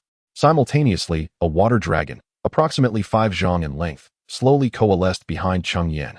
With a mighty roar, the water dragon emerged, its head raised, unleashing a powerful dragon's cry that reverberated through the air, causing a tremor. Du Guangqing felt as if his eardrums might shatter, hastily channeling his spiritual energy to seal his ears for some relief. Water dragon technique. How is this possible? How could a mere member of the Cheng family possess such a spell? Du Guangqing's eyes widened in shock as he beheld the water dragon summoned by Cheng Yan. The water dragon technique ranks among the most potent of water-based spells. If the Du family's fire phoenix technique could be wielded even by foundational level cultivators, the water dragon technique demands a foundational cultivation level just to attempt it, as the energy required to execute this spell far exceeds that of mere qi practitioners. Such a spell is typically reserved for the powerful foundational sections. Not even the newly established foundational families like the Lu and Zhang clans could lay claim to such an incantation. Cheng Yan's choice to cultivate this spell stemmed from his possession of the spirit-gathering pearl, which provided the vast energy required for the water dragon technique, rendering the challenge trivial for him. Should he master this art, it would serve as a formidable trump card. However, Cheng Yan underestimated the difficulty of mastering the water dragon technique. After a month, he could barely stabilize its execution. Even now, although he successfully summoned it, its might was far inferior to that of the authentic water dragon technique. One must understand that a genuine water dragon could reach an impressive length of 33 zhang, while the dragon Cheng Yan conjured measured only a mere 5 zhang. However, for Cheng Yan, this was more than sufficient. Water dragon technique. Go! Cheng Yan bellowed, and the water dragon surged forth with astonishing might towards Du Guangqing. Upon witnessing this, Du Guangqing's expression turned to one of sheer terror as he hastily drew the Qishao bow, unleashing a volley of fiery arrows. Yet, the once formidable flames of the arrows extinguished instantaneously upon contact with the water dragon, failing to halt its advance for even a fleeting moment.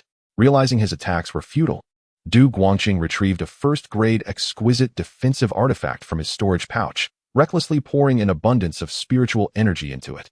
At that moment, he disregarded the consumption of his spiritual energy, consumed solely by the desire to intercept the water dragon technique with all his might. Chapter 117. Victory. As Du Guangqing activated the shield artifact, a fiery crimson barrier enveloped him. Unsatisfied with merely relying on the protective shield, he positioned it in front of himself, hoping that if the fiery barrier failed to withstand the water dragon technique, this first-tier exquisite shield could still absorb some of the impact. However, Du Guangqing felt no sign of the water dragon's assault.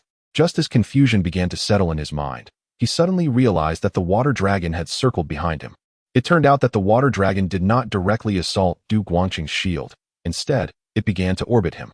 Unfamiliar with the intricacies of the water dragon technique, having only heard of it without ever witnessing its true form, Du Guangqing was perplexed by its actions. As the water dragon continued to spin, its velocity increased, ultimately creating a formidable water vortex. The powerful vortex exerted an intense pulling force, and Du Guangqing's shield crumbled within mere moments. Faced with the water vortex, Du Guangqing's shield proved utterly ineffective, and he, along with the shield artifact, was swept up by the swirling waters. The overwhelming force of the vortex inflicted relentless harm upon him, eliciting cries of agony as the pain became insufferable. As time elapsed, Du Guangqing's screams diminished, ultimately fading into silence. The water vortex eventually ceased, leaving the surroundings in complete disarray, with sturdy trees snapped in half. In a pitiful state, Du Guangqing's garments were torn to shreds, his body marred with wounds, blood flowing ceaselessly from his injuries, rendering him a grotesque figure. His breathing was faint, a mere whisper of life threatening to extinguish at any moment. Brother, Du Guangyu, who had just begun to regain his spiritual energy, was horrified to see his elder brother on the brink of death. Was it you? He stammered, turning to face Cheng Yan, who stood unharmed. Overcome with fear rather than anger at his brother's condition, he realized that he and his brother were no match for Cheng Yan's strength. If Cheng Yan had inflicted such severe harm on his brother, how easy would it be for him to take Du Guangyu's life? Had Cheng Yan not exerted his full power during their previous confrontation?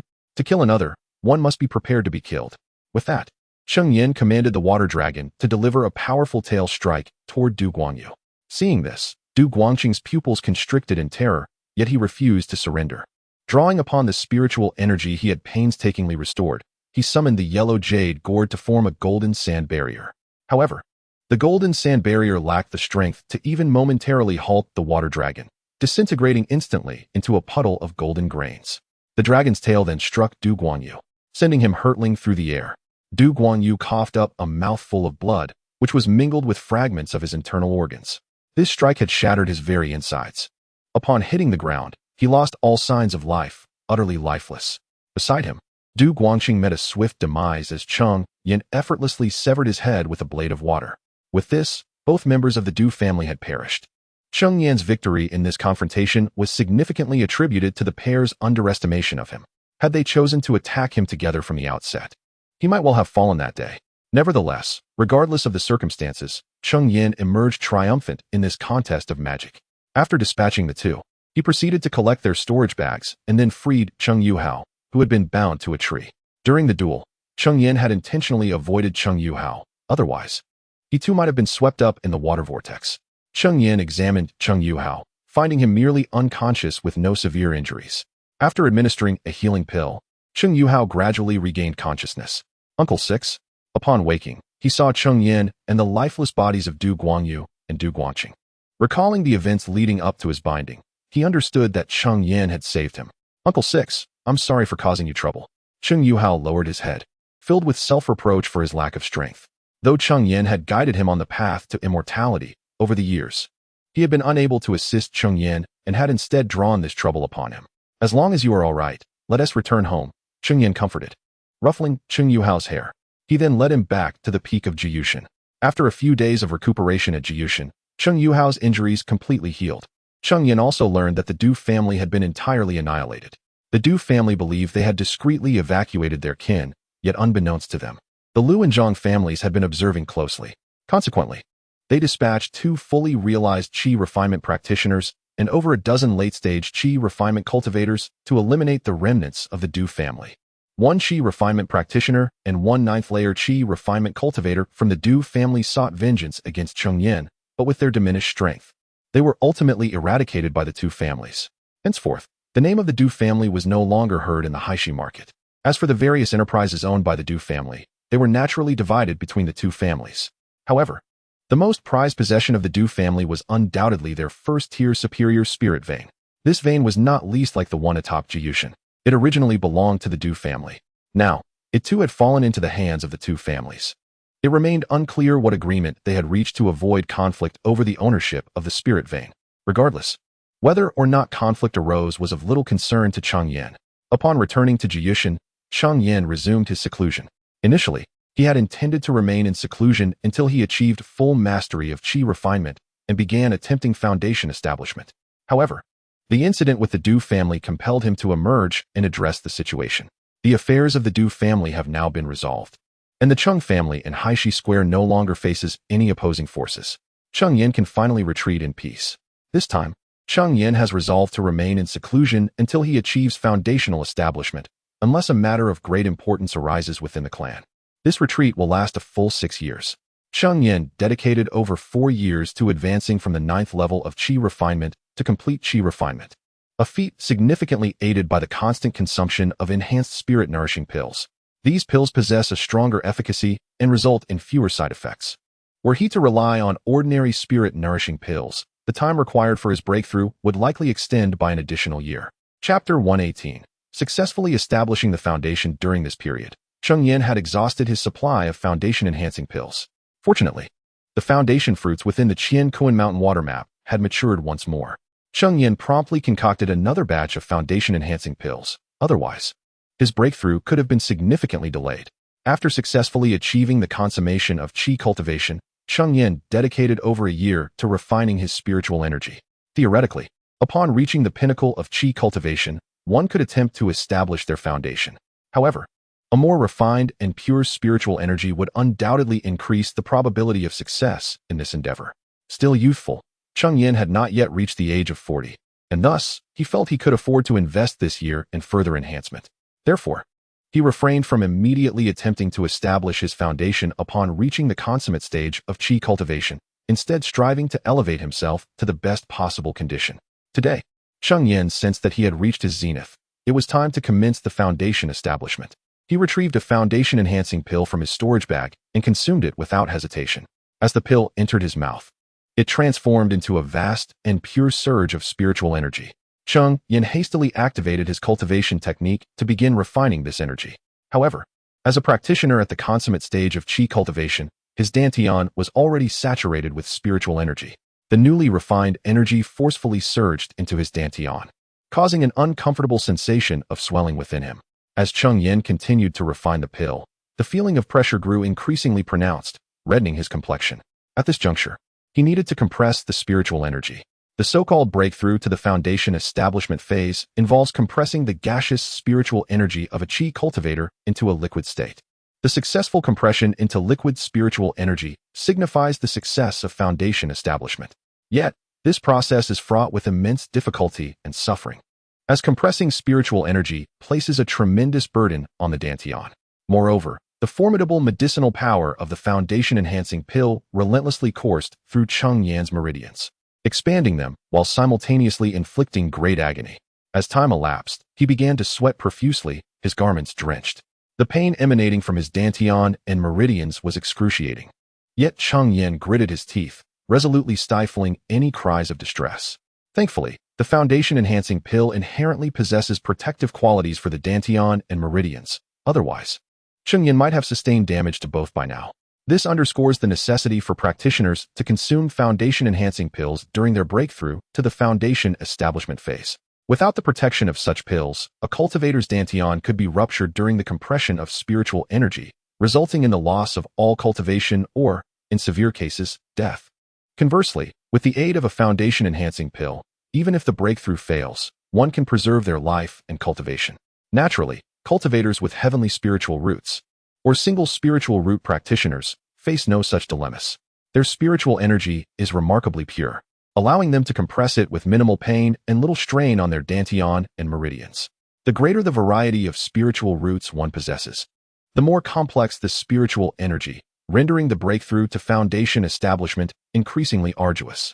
In the realm of cultivation, practitioners endowed with 5 spiritual roots face an almost insurmountable challenge in advancing to the foundation establishment stage without the aid of foundation establishment pills. Even with such pills, the path remains fraught with difficulties.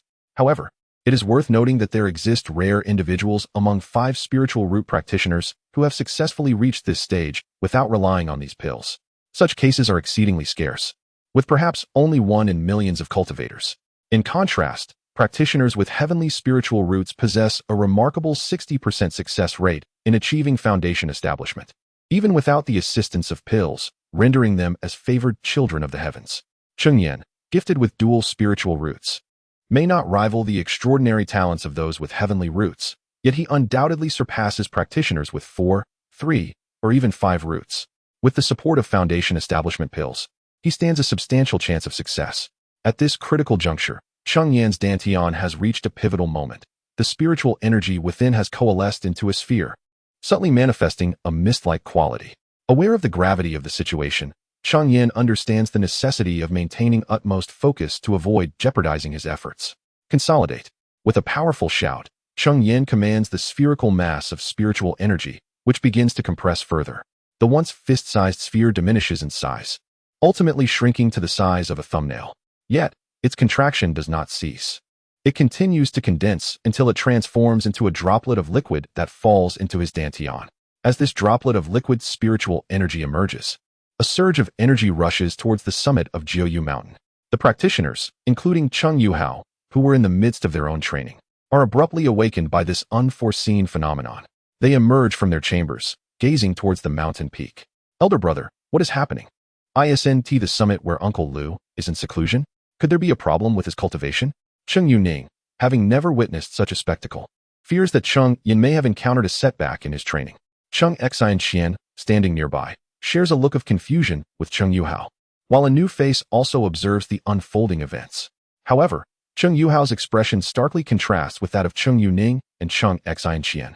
He gazes at the summit with palpable excitement. He is aware that Cheng Yan's seclusion is aimed at breaking through to the foundation establishment stage. The current phenomenon clearly indicates that Cheng Yan is nearing the final step of his breakthrough, with spiritual energy pouring in. Rest assured, Uncle Lu is in the midst of a breakthrough. Soon, our Cheng family will welcome a foundation establishment practitioner, he reassures. Cheng Yuning and Cheng Xian's faces light up with joy at his words, while the new observer displays more of an envious expression. At this moment, the Li siblings also arrive, evidently drawn by the spectacle of Cheng Yan's breakthrough. Notably, Liu chooses to stand beside Cheng Yuhao rather than her own brother. Meanwhile, as spiritual energy floods in, Cheng Yan's dantian continues to accumulate liquid spiritual energy, while a colossal vortex of spiritual energy forms above the summit. Nevertheless, the spiritual vein of Jiuyu Mountain is merely of the first tier and somewhat insufficient for Cheng Yan's breakthrough to foundation establishment. Consequently, he must retrieve 3,000 spirit stones from his storage pouch. A multitude of spirit stones floated around Cheng Yan, elevating the density of spiritual energy in his vicinity to an extraordinary level. After 3 hours, all the spirit stones surrounding Cheng Yan were completely absorbed, and the swirling vortex of spiritual energy gradually dissipated, signaling the end of the extraordinary phenomenon brought about by the influx of energy. At that moment, Cheng Yan's dantian brimmed with liquid spiritual power. He had successfully established his foundation. Ha ha ha. With the disappearance of the phenomenon, a hearty laugh resonated from the summit of Jiuyu Mountain, reflecting the joy and excitement of the individual. As the laughter subsided, a figure emerged, standing majestically atop the mountain, embodying the hallmark of a foundational cultivator, capable of hovering in midair through sheer spiritual power, no longer reliant on magical artifacts for flight. Chapter 119. The Grand Wedding of Cheng Yuhao. It is indeed rare for foundational practitioners to choose to fly without relying on magical artifacts, as such an endeavor consumes an excessive amount of spiritual energy, even for those who have attained the foundational stage. The individual in question is none other than Cheng Yan, who has successfully established his foundation. Congratulations to Uncle Lu on your successful foundation establishment. Congratulations to the clan leader on your successful foundation establishment. At the foot of the mountain, in the residence of Cheng Yuhao and others, upon seeing Cheng Yan hovering in the air, they all bowed and offered their heartfelt congratulations. Upon hearing their words, Cheng Yan gracefully descended from the summit and approached them. Very good. It appears that during my years of seclusion, you have all diligently continued your cultivation. With his own foundational cultivation, Cheng Yan was well aware of their progress. Currently, Cheng Yuhao had reached the 5th level of qi refinement, not far from the 6th level. Both Cheng Yuning and Cheng Xinqin had also broken through to the 3rd level of qi refinement. The siblings from the Li family were at a similar stage as Cheng Yuhao, close to the 6th level of qi refinement. However, there was one individual whom Cheng Yan did not recognize. Uncle Lu, this is a new member who joined last year, named Cheng Yukai. Yukai, come and pay your respects to Uncle Lu, explained Cheng Yuhao, noticing the confusion in Cheng Yan's eyes. Uncle Lu, Cheng Yukai said, bowing respectfully to Cheng Yan. Cheng Yan affectionately ruffled his hair and smiled. There's no need for excessive formalities. During Cheng Yan's years of seclusion, he had entrusted the task of testing spiritual roots in Qingshan village to Cheng Yuhao, and he had not anticipated the addition of a new clan member. When you joined the clan, I was in seclusion and could not meet you. Now, allow me to present you with a magical artifact as a token of our first meeting. With that, Cheng Yan retrieved a low-grade first-tier magical artifact from his storage bag and handed it to Cheng Yukai. Thank you, Uncle Lu, Cheng Yukai exclaimed, receiving the artifact with both hands, his face alight with joy. However, Cheng Yuning and Cheng Xinxin were less than pleased, as they had not received a welcoming gift upon their own entrance into the clan. Uncle Lu, I want one too. Granduncle, I want one as well. All right. Everyone will receive one. Cheng Yan, having just achieved a breakthrough, was in high spirits. Moreover, a low-grade first-tier magical artifact was not of great value, so he felt generous enough to bestow one upon each of them. After presenting magical artifacts to Cheng Yuning and the others, Cheng Yan then produced the heavy Xian seal and handed it to Cheng Yuhao. This is a high-grade first-tier magical artifact, the heavy Xian seal, which I used during my late stage of qi refinement. Now that I have no further use for it, I gift it to you. Although Cheng Yuhao was currently only at the 5th level of qi refinement and lacked a spirit-gathering pearl to activate the heavy Xian seal, he was not far from the 6th level. Once he broke through, he would be able to wield the seal as a potent weapon. Thank you very much, Uncle Lu. Cheng Yuhao received it with evident delight, and Cheng Yan waved his hand, indicating that no gratitude was necessary. Then, Cheng Yan turned his attention to the Li siblings. Suddenly noticing their peculiar positioning, Cheng Yan cast a glance at Cheng Yuhao, imbued with a hint of deeper meaning, causing both Cheng Yuhao and Li Yu to blush. The siblings of the Li family had been with the Cheng family for over a decade, consistently diligent in their duties. Naturally, Cheng Yan could not neglect them, bestowing upon each a first-tier middle-grade magical artifact. Their faces lit up with joy, although life had improved significantly for them since joining the Cheng family. A first-tier middle-grade magical artifact still represented a considerable fortune. They repeatedly expressed their gratitude to Cheng Yan. There's no need for thanks. You two have managed the spiritual fields exceptionally well, and this reward is well-deserved. However, what is this all about? Cheng Yan waved his hand, indicating that the Li siblings need not thank him further, before turning his attention to the duo of Cheng Yuhao and Li Yu, who stood together. Upon hearing this, Cheng Yuhao gritted his teeth and knelt directly before Cheng Yan. Uncle, I wish to marry Li Yu. I implore you to grant us your blessing. After speaking, he bowed his head in reverence. Please, clan leader, support our union. Seeing this, Li Yu also knelt beside him, their expressions resolute, as if they would not rise until Cheng Yan granted his approval. Cheng Yan was momentarily taken aback. He had never stated that he opposed their union, yet they seemed to regard him as a hindrance to their love. What are you two doing? Please, stand up. I never said I would deny you. Upon hearing these words, Cheng Yuhao abruptly lifted his head, his face alight with surprise. So, does that mean you agree? When did I ever say I disagreed? Cheng Yan replied. Cheng Yuhao, sheepishly scratching his head, explained the misunderstanding. After a moment, Cheng Yan finally comprehended why they had acted thus. It turned out that Cheng Yuhao believed Li Yu was several years his senior, and according to societal norms, their union was deemed inappropriate. Thus, they assumed Cheng Yan would also disapprove. What does that matter? In the realm of cultivation, couples with 100 years age difference often come together. However, marriage is a significant affair. You must seek your father's approval first. Rest assured, uncle, I have already brought Li Yu back to Qingshan village, and my father and grandparents have stated that it is entirely up to you. As long as you agree, they will too. Cheng Yan felt a mix of amusement and exasperation. It seemed he was the last to be informed. In that case, let us choose an auspicious day for your wedding. I have already found the perfect date, uncle. The 6th of next month is ideal. Cheng Yan was momentarily dumbfounded. He was uncertain when he would emerge from his retreat. Yet, it appeared that Cheng Yuhao had diligently searched for suitable dates over the years, waiting for his opportunity. Cheng Yan remembered that Cheng Yuhao was not typically one to act impulsively. It was curious that he was so eager in this matter. Very well, let it be the 6th of next month. We shall return to Qingshan village to celebrate your wedding, and allow your parents to partake in the joy. Thank you, uncle. Thank you, clan leader. Upon hearing Cheng Yan's affirmative response, both individuals exchanged joyful glances and bowed in gratitude. Their eyes sparkled with affection, nearly overflowing with emotion. All right, you may all depart. I have just reached the foundation establishment stage and require time to consolidate my cultivation. Cheng Yan gestured for everyone to leave before soaring back to the mountaintop to begin fortifying his skills. More than half a month later, the wedding of Cheng Yuhao and Li Yu took place as scheduled in Qingshan village. However, as the Li siblings were orphans, the ceremony was attended solely by members of the Cheng family, with the exception of Li Yun. Cheng Yan's parents were filled with immense joy at the sight of their beloved grandson's marriage. Chapter 120. Foundation Establishment Ceremony on the day of the wedding. A radiant smile adorned the face of Cheng Yan's mother, a joy that seemed uncontainable. Over the years, Cheng Yan had consistently brought back rare spiritual items to nourish the health of his elderly parents. Now in their 70s, they remained remarkably vigorous, suggesting that living to their 80s or 90s was well within reach. However, Cheng Yan's third brother, Cheng Hong, appeared somewhat discontented. His business had flourished immensely, boasting a fortune that was hard to overstate. Yet, despite having taken several concubines and fathering over 20 children, none possessed the coveted spiritual roots. Observing his brother's plight, Cheng Yan felt at a loss for words of comfort, ultimately conveying that the possession of spiritual roots was a matter of fate, beyond anyone's control. Cheng Hong, upon hearing this, could only respond with a bitter nod. Following the conclusion of Cheng Yuhao's wedding, Cheng Yan left behind several low-tier spiritual items for his family and returned with a group to Jiyushan. Upon their arrival, the mountain became bustling with activity as preparations commenced for Cheng Yan's foundation establishment ceremony, scheduled for 3 months later. As March arrived, the ceremony unfolded as planned.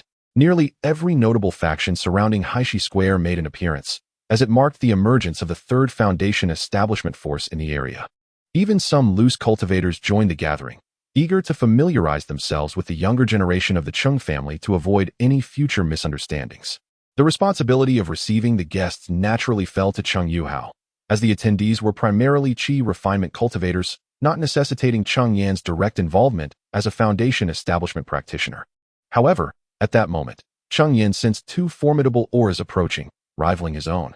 The Zhang family of Qinghao arrived, presenting 5 first-tier premium spiritual talismans. The Lu family of Kangmang followed suit, offering 2 first-tier premium magical artifacts. As Cheng Yuhao announced their arrival, Cheng Yan personally went forth to greet them. After all, the visitors were foundation establishment cultivators, Lu Yuran and Zhang Ruxian. Fellow Taoist Lu, fellow Taoist Zhang, it is an honor to see you both in person, Cheng Yan exclaimed. Haha, how could we miss the foundation establishment ceremony of fellow Taoist Cheng? They replied. Indeed, fellow Taoist Cheng has achieved foundation establishment at such a young age. We are truly envious. Please, both of you, come inside, Cheng Yan gestured, leading them to the elevated platform. As foundation establishment cultivators, it was only fitting that they did not sit among the qi refinement practitioners, preserving their dignity. The venue had been specially constructed by the Cheng family over the past 3 months for this momentous occasion. Once they were seated, Cheng Yan engaged in casual conversation with them when an announcement rang out. Elder Wu of Hushao Mountain Villa has arrived, presenting a second-tier inferior magical artifact. Hushao Mountain Villa? The Cheng family has garnered quite the reputation. They have sent a foundation establishment elder in person, murmured the assembled cultivators, intrigued by the significance of the occasion.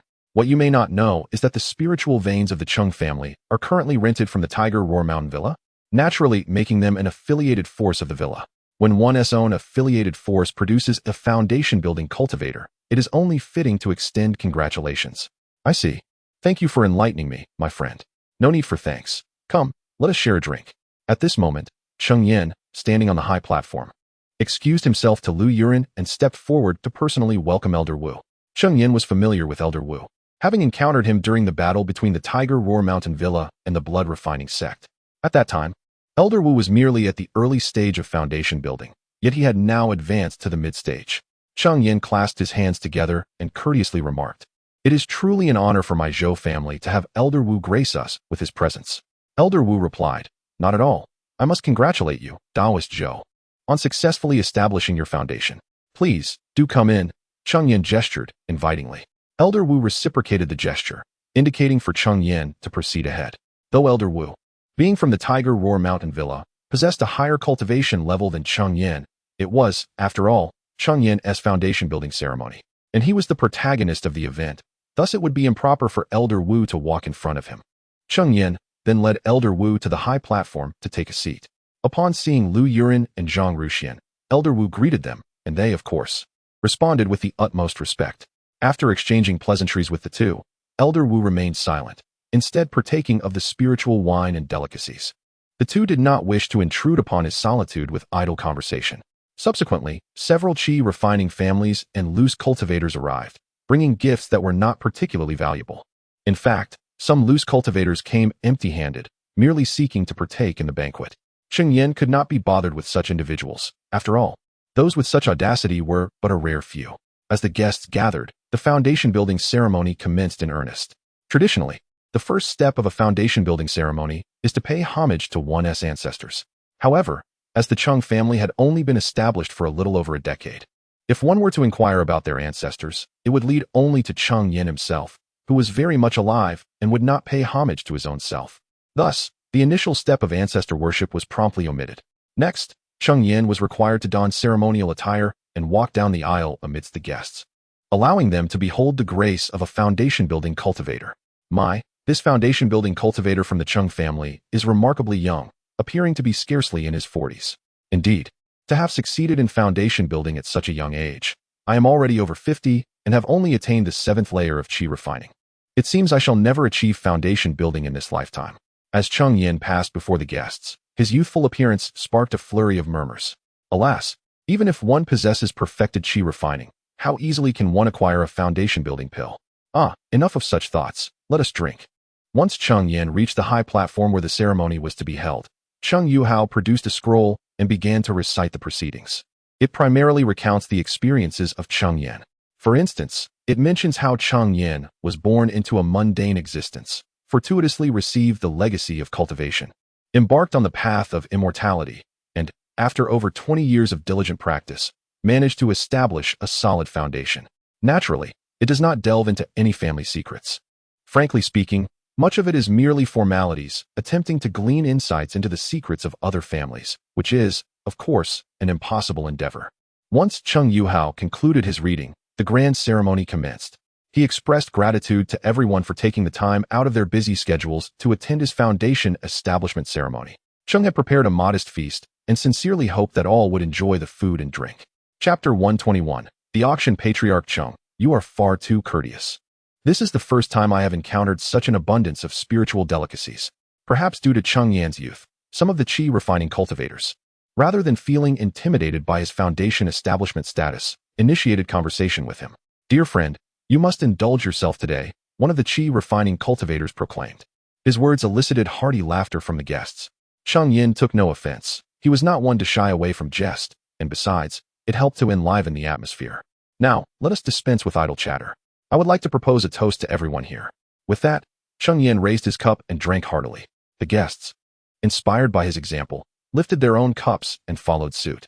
After the toast, the attendees began to savor the spiritual dishes at their tables and partake in the spiritual wine, creating a lively scene of clinking cups and merry laughter.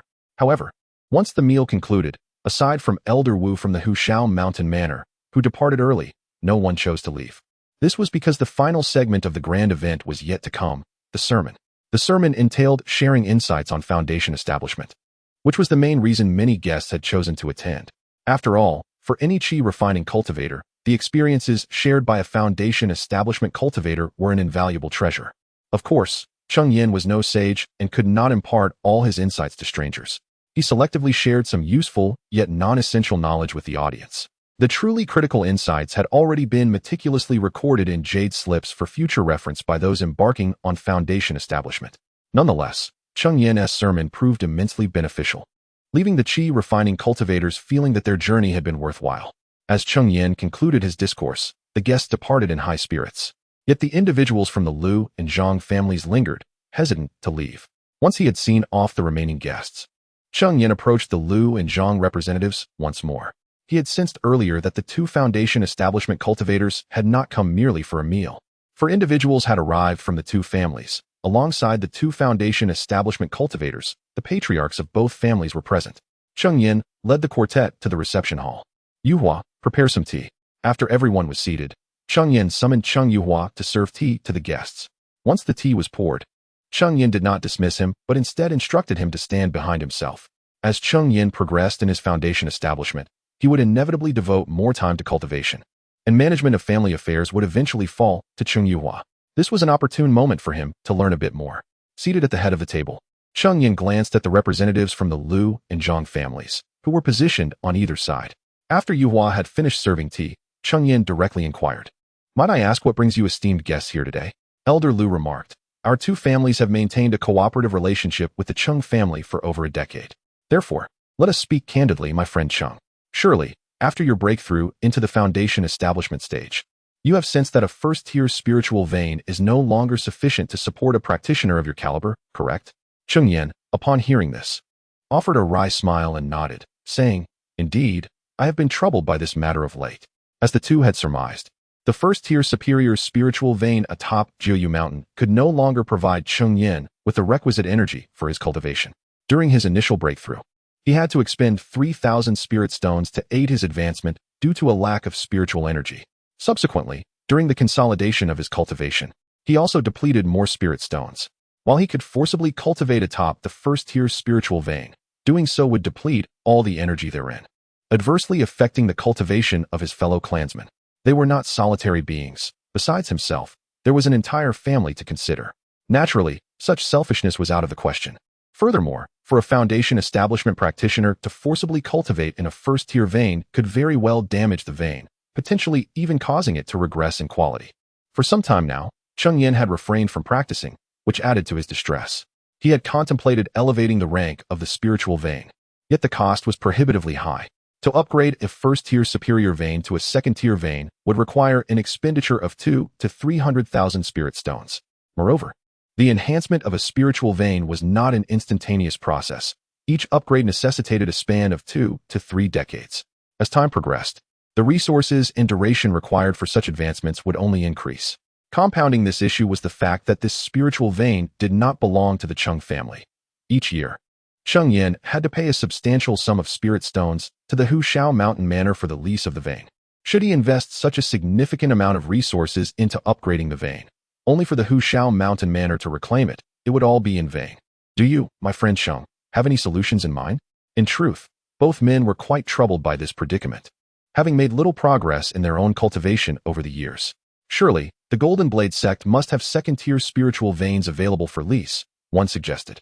As a force of the Golden Core stage, the Golden Blade sect must possess several second-tier veins, some of which might be available for rent.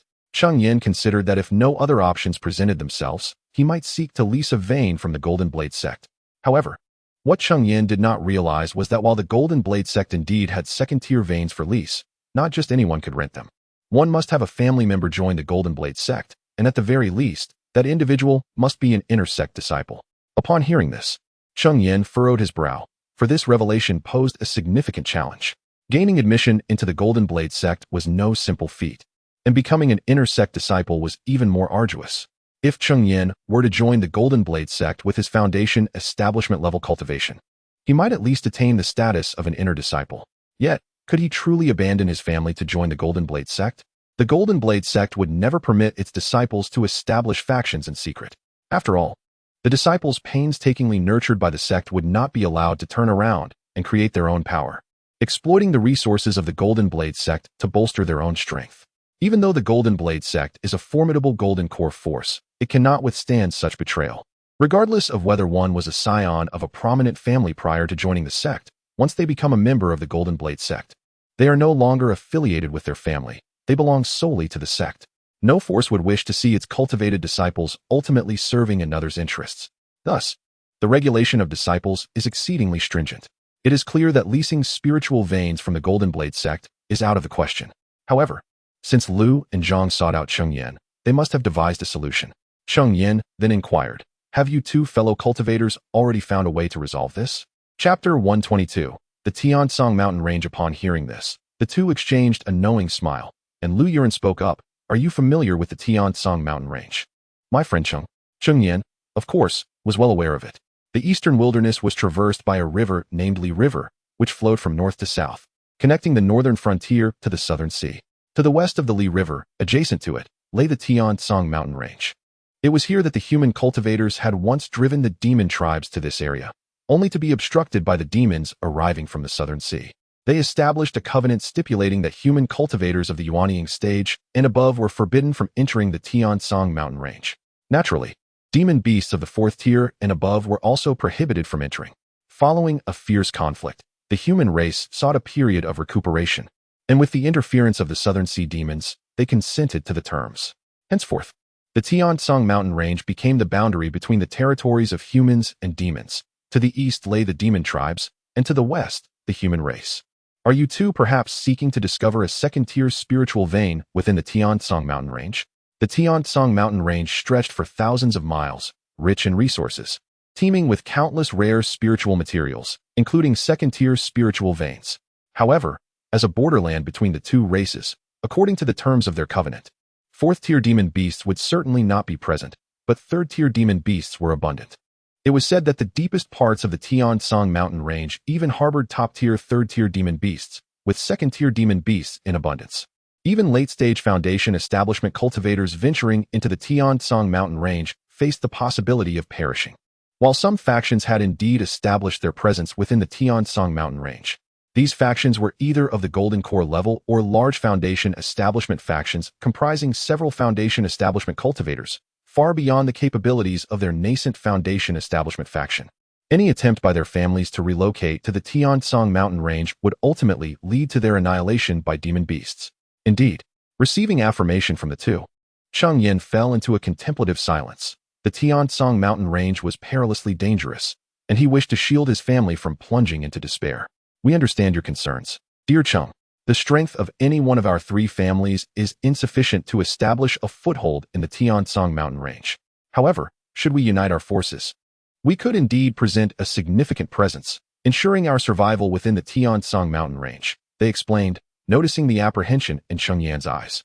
Upon hearing this, Cheng Yan hesitated.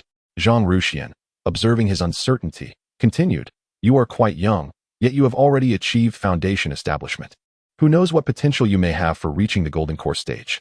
If you remain here, the Jindao sect may not readily allow you to reach the Golden Core.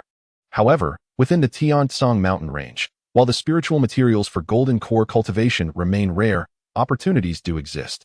This much is clear to you. The Jindao sect would not wish for a rival Golden Core faction to emerge on their territory, competing for the limited resources available, and would undoubtedly exert every effort to suppress any faction with the potential to reach the Golden Core. However, who among the cultivators does not aspire to advance their cultivation further? Cheng Yan is no exception. Remaining within the sphere of influence of the Golden Blade sect is indeed detrimental to his progress in forming a core. This matter is of great significance, and it seems I cannot provide an immediate answer. I hope you will grant me some time for contemplation. As it pertains to the family's grand plan, it is natural that one must not make hasty decisions. It is entirely reasonable for you, my friend Cheng, to require time to reflect. In light of this, we shall not impose further and will take our leave for now." The two did not expect Cheng Yan to acquiesce immediately. The decision they made initially took considerable time to deliberate. However, once Cheng Yan began to contemplate, they had already succeeded in their purpose by a significant margin. "I shall see you off, please." With that, Cheng Yan escorted the two families down the Nine-Feather Mountain. "Let us part here, my friends. I hope to hear good news from you soon," they said, bowing respectfully to Cheng Yan. "Very well, travel safely, and I shall certainly provide you with a definitive response at the earliest opportunity." After seeing off the Lu and Zhang families, Cheng Yan sought out Cheng Yuhao once more. "Yuhao, do you believe the proposal of relocating the family to the Tiansong mountain range is feasible?" Upon hearing this, Yuhao understood that his sixth uncle intended to test him, and he replied, "Uncle, I believe this proposal is indeed viable."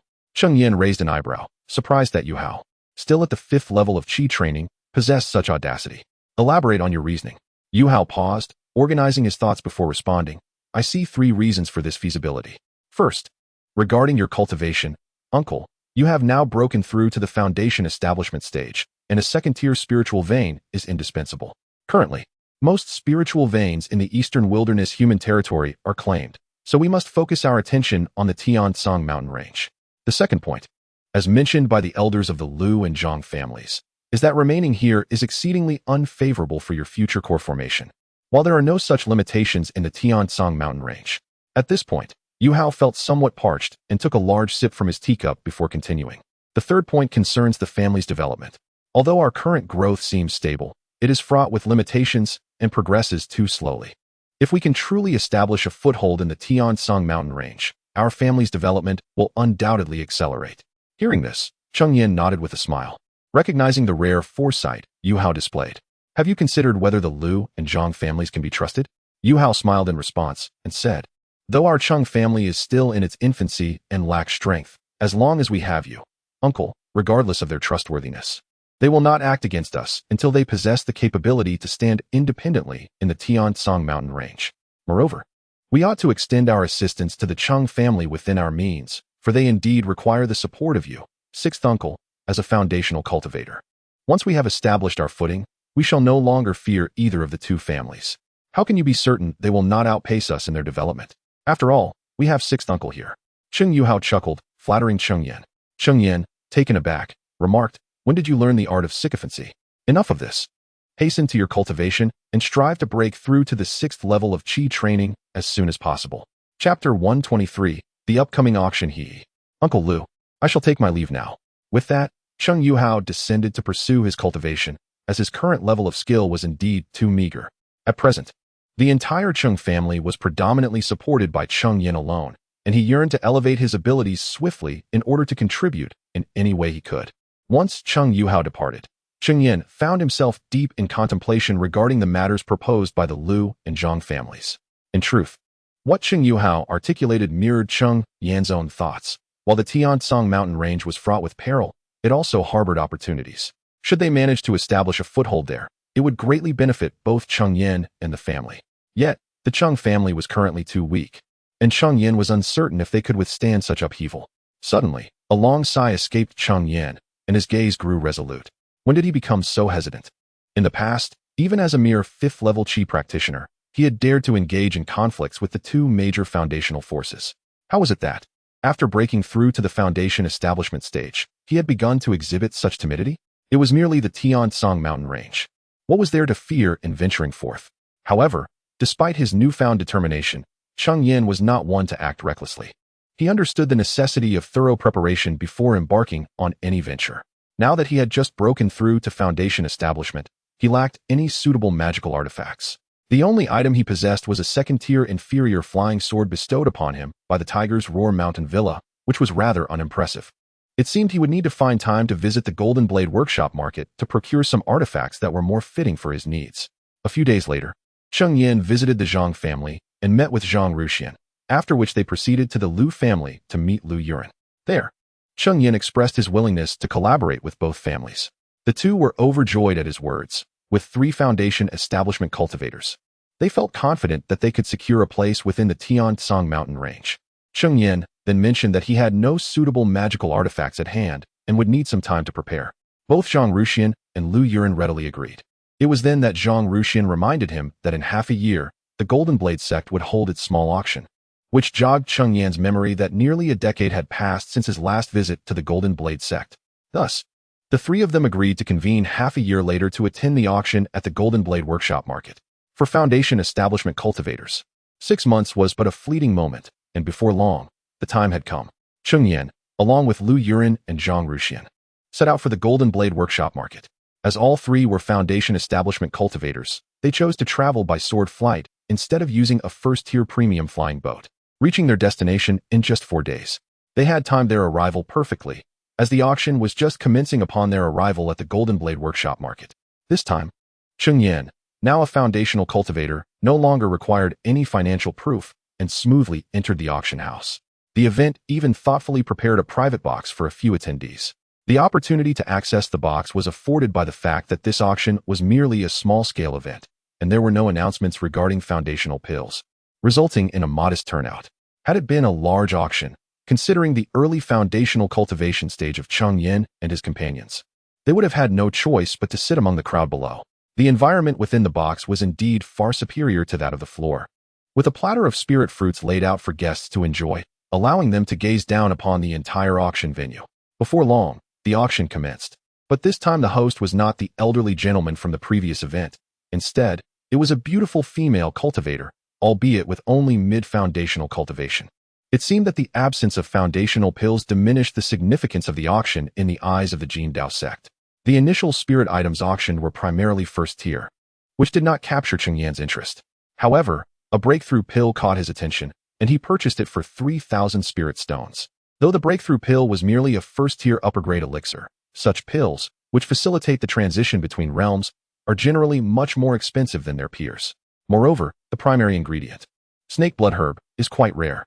It is said that this herb requires the blood of a top-tier 1st-grade serpent beast for at least 60 years before it matures. Thus, the high price of the breakthrough pill is indeed justified.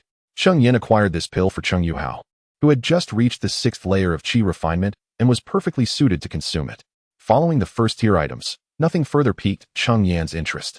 As the 1st-tier items concluded their auction, it was time for the 2nd-tier items to be presented. The first item in this category stirred some excitement within Cheng Yan, a 2nd-tier lower-grade magical artifact, the silver pattern mirror. When activated, this mirror emits a beam of white light, capable of immobilizing even a mid-foundational cultivator for a brief moment if they are caught off guard. In the realm of cultivators, battles can change in an instant, and possessing this artifact would undoubtedly provide an advantage in such confrontations. The starting bid for the silver pattern mirror was 6,000 spirit stones, with increments of no less than 300 stones. The bidding began. 7,000 spirit stones. As soon as the female host finished speaking, someone immediately raised the bid by 1,000 spirit stones. Upon hearing this, the host smiled graciously, a gesture that caused the male cultivators below to gaze in awe, longing to empty their pockets for the sake of that enchanting smile. Alas, many were left lamenting their lack of funds. 7,500 spirit stones. Cheng Yan, intrigued by the artifact, called out his bid. Fellow cultivator Cheng, are you interested in the silver pattern mirror? Lu Yuren inquired upon hearing Cheng Yan's bid. Indeed, Cheng Yan replied. Be wary of her words, fellow cultivator Cheng. While the silver pattern mirror may indeed immobilize a foundational cultivator for a moment, how often do cultivators stand still to be caught? Thank you, Taoist Lu, for your reminder. I am aware. Observing the knowing expression on Cheng Yan's face, Lu Yuren ceased to speak further. 7,800 spirit stones. While Cheng Yan conversed with Lu Yuren, another individual raised the bid. Upon hearing this, Cheng Yan furrowed his brow slightly. Generally, the price of a second-tier low-grade magical artifact hovers around 7,000 to 8,000 spirit stones, with superior items reaching 8,000 to 9,000. Only items such as alchemical furnaces, tool cauldrons, talisman brushes, and flying vessels can command prices exceeding 10,000 spirit stones. Indeed, as Lu Yuren noted, the claims made by the female cultivator were somewhat exaggerated. The silver pattern mirror would be fortunate to fetch 8,000 spirit stones. Thus, Cheng Yan resolved to raise the bid once more. Should another counteroffer arise, he would withdraw. Chapter 124. The Flying Boat. 8,100 spirit stones. Any cultivator capable of reaching the foundation establishment stage is far from being mediocre. They naturally comprehend the true value of the silver pattern mirror. Thus, after Cheng Yan raised the bid, no one in the audience dared to counter. Ultimately, Cheng Yan acquired the silver pattern mirror for the sum of 8,100 spirit stones. Following that, he spent 7,600 spirit stones to procure a second-tier inferior defensive artifact named the Copper Profound Bell, a bell-shaped item with formidable defensive capabilities.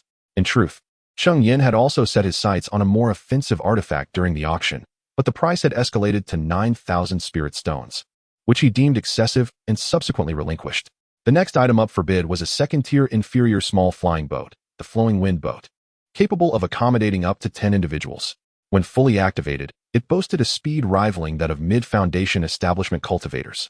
With a starting bid of 8,000 spirit stones and a minimum increment of 300 spirit stones, the bidding commenced. A flying boat. Upon seeing the palm-sized azure vessel in the hands of the female cultivator hosting the auction, a flicker of delight graced Cheng Yan's face. During his previous visit to the Golden Blade Market with the Zhang family, he had envied their flying boat immensely. Regrettably, there had been no flying boats at that auction, so he was pleasantly surprised to encounter one today, especially a second-tier inferior model. 9,000 spirit stones. Since he had encountered it, Cheng Yan was determined not to let this opportunity slip away, directly raising the bid by 1,000 spirit stones. 9,500 spirit stones. A second-tier inferior flying boat is easily worth around 10,000 spirit stones, and Cheng Yan's bid of 9,000 spirit stones was insufficient to intimidate the crowd.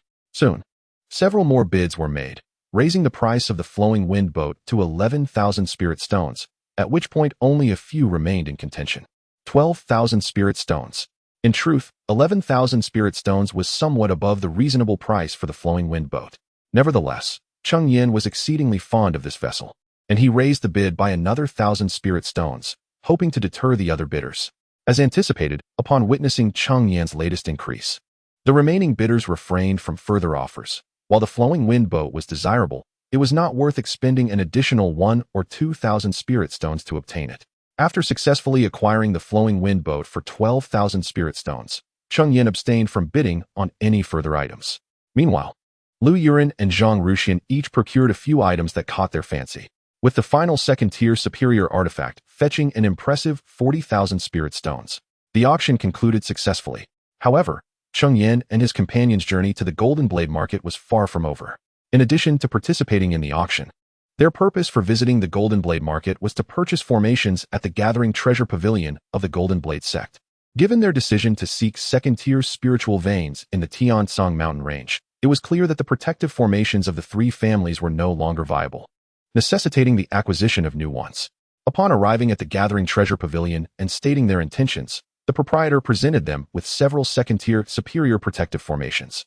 Ultimately, Cheng Yan selected an array known as the Mist Concealment Profound Killing Formation, a powerful combination of stealth, enemy confinement, defense, and offense. However, the price was considerable, amounting to 50,000 spirit stones for Cheng Yan. Once Cheng Yan had selected the formations he desired, Lu Yuren and the others also acquired their favored formations, and the group subsequently departed from the Golden Blade Workshop, making their way towards the Blackstone Workshop. This time, with the assistance of the Flowing Wind boat. The trio moved with remarkable swiftness. Even without exerting his full power to propel the Flowing Wind boat, Cheng Yan completed the return journey in merely 3 days. Upon their arrival at the Blackstone Workshop, the three separated, each heading back to their respective families. Cheng Yan, however, chose not to return to Jiyu Mountain immediately, but instead made a visit to the Lingyun Mountain range, recalling the presence of a spirit eye within. Now that Cheng Yan had attained the foundation establishment stage, he possessed the capability to relocate the spirit eye. Upon reaching the waterfall, everything appeared unchanged, suggesting that no one had discovered the spirit eye. Exercising caution, Cheng Yan opted to probe with his divine sense. This exploration revealed something unexpected. However, the discovery was not related to the spirit eye behind the waterfall, but emanated from the deep pool beneath it, where he sensed a chill at the bottom. Contemplating this, Cheng Yan encased himself in a water shield spell and unhesitatingly leaped into the depths, beginning his descent. As he continued to plunge deeper, he was astonished to find the pool's depth nearing 100 fathoms, explaining why he had failed to detect any anomalies previously. At that time, his cultivation was insufficient, and his divine sense could not cover such a vast area, thus eluding his notice. However, upon reaching a certain depth, he began to feel an excruciating cold. As he descended further, the chill intensified, causing even Cheng Yan, now a foundation establishment cultivator, to feel his face blanch and his teeth chatter. Nevertheless, he gritted his teeth and continued his descent, for such a remarkable phenomenon in the pool suggested the presence of some treasure. Having gone this far, he could not simply abandon his quest.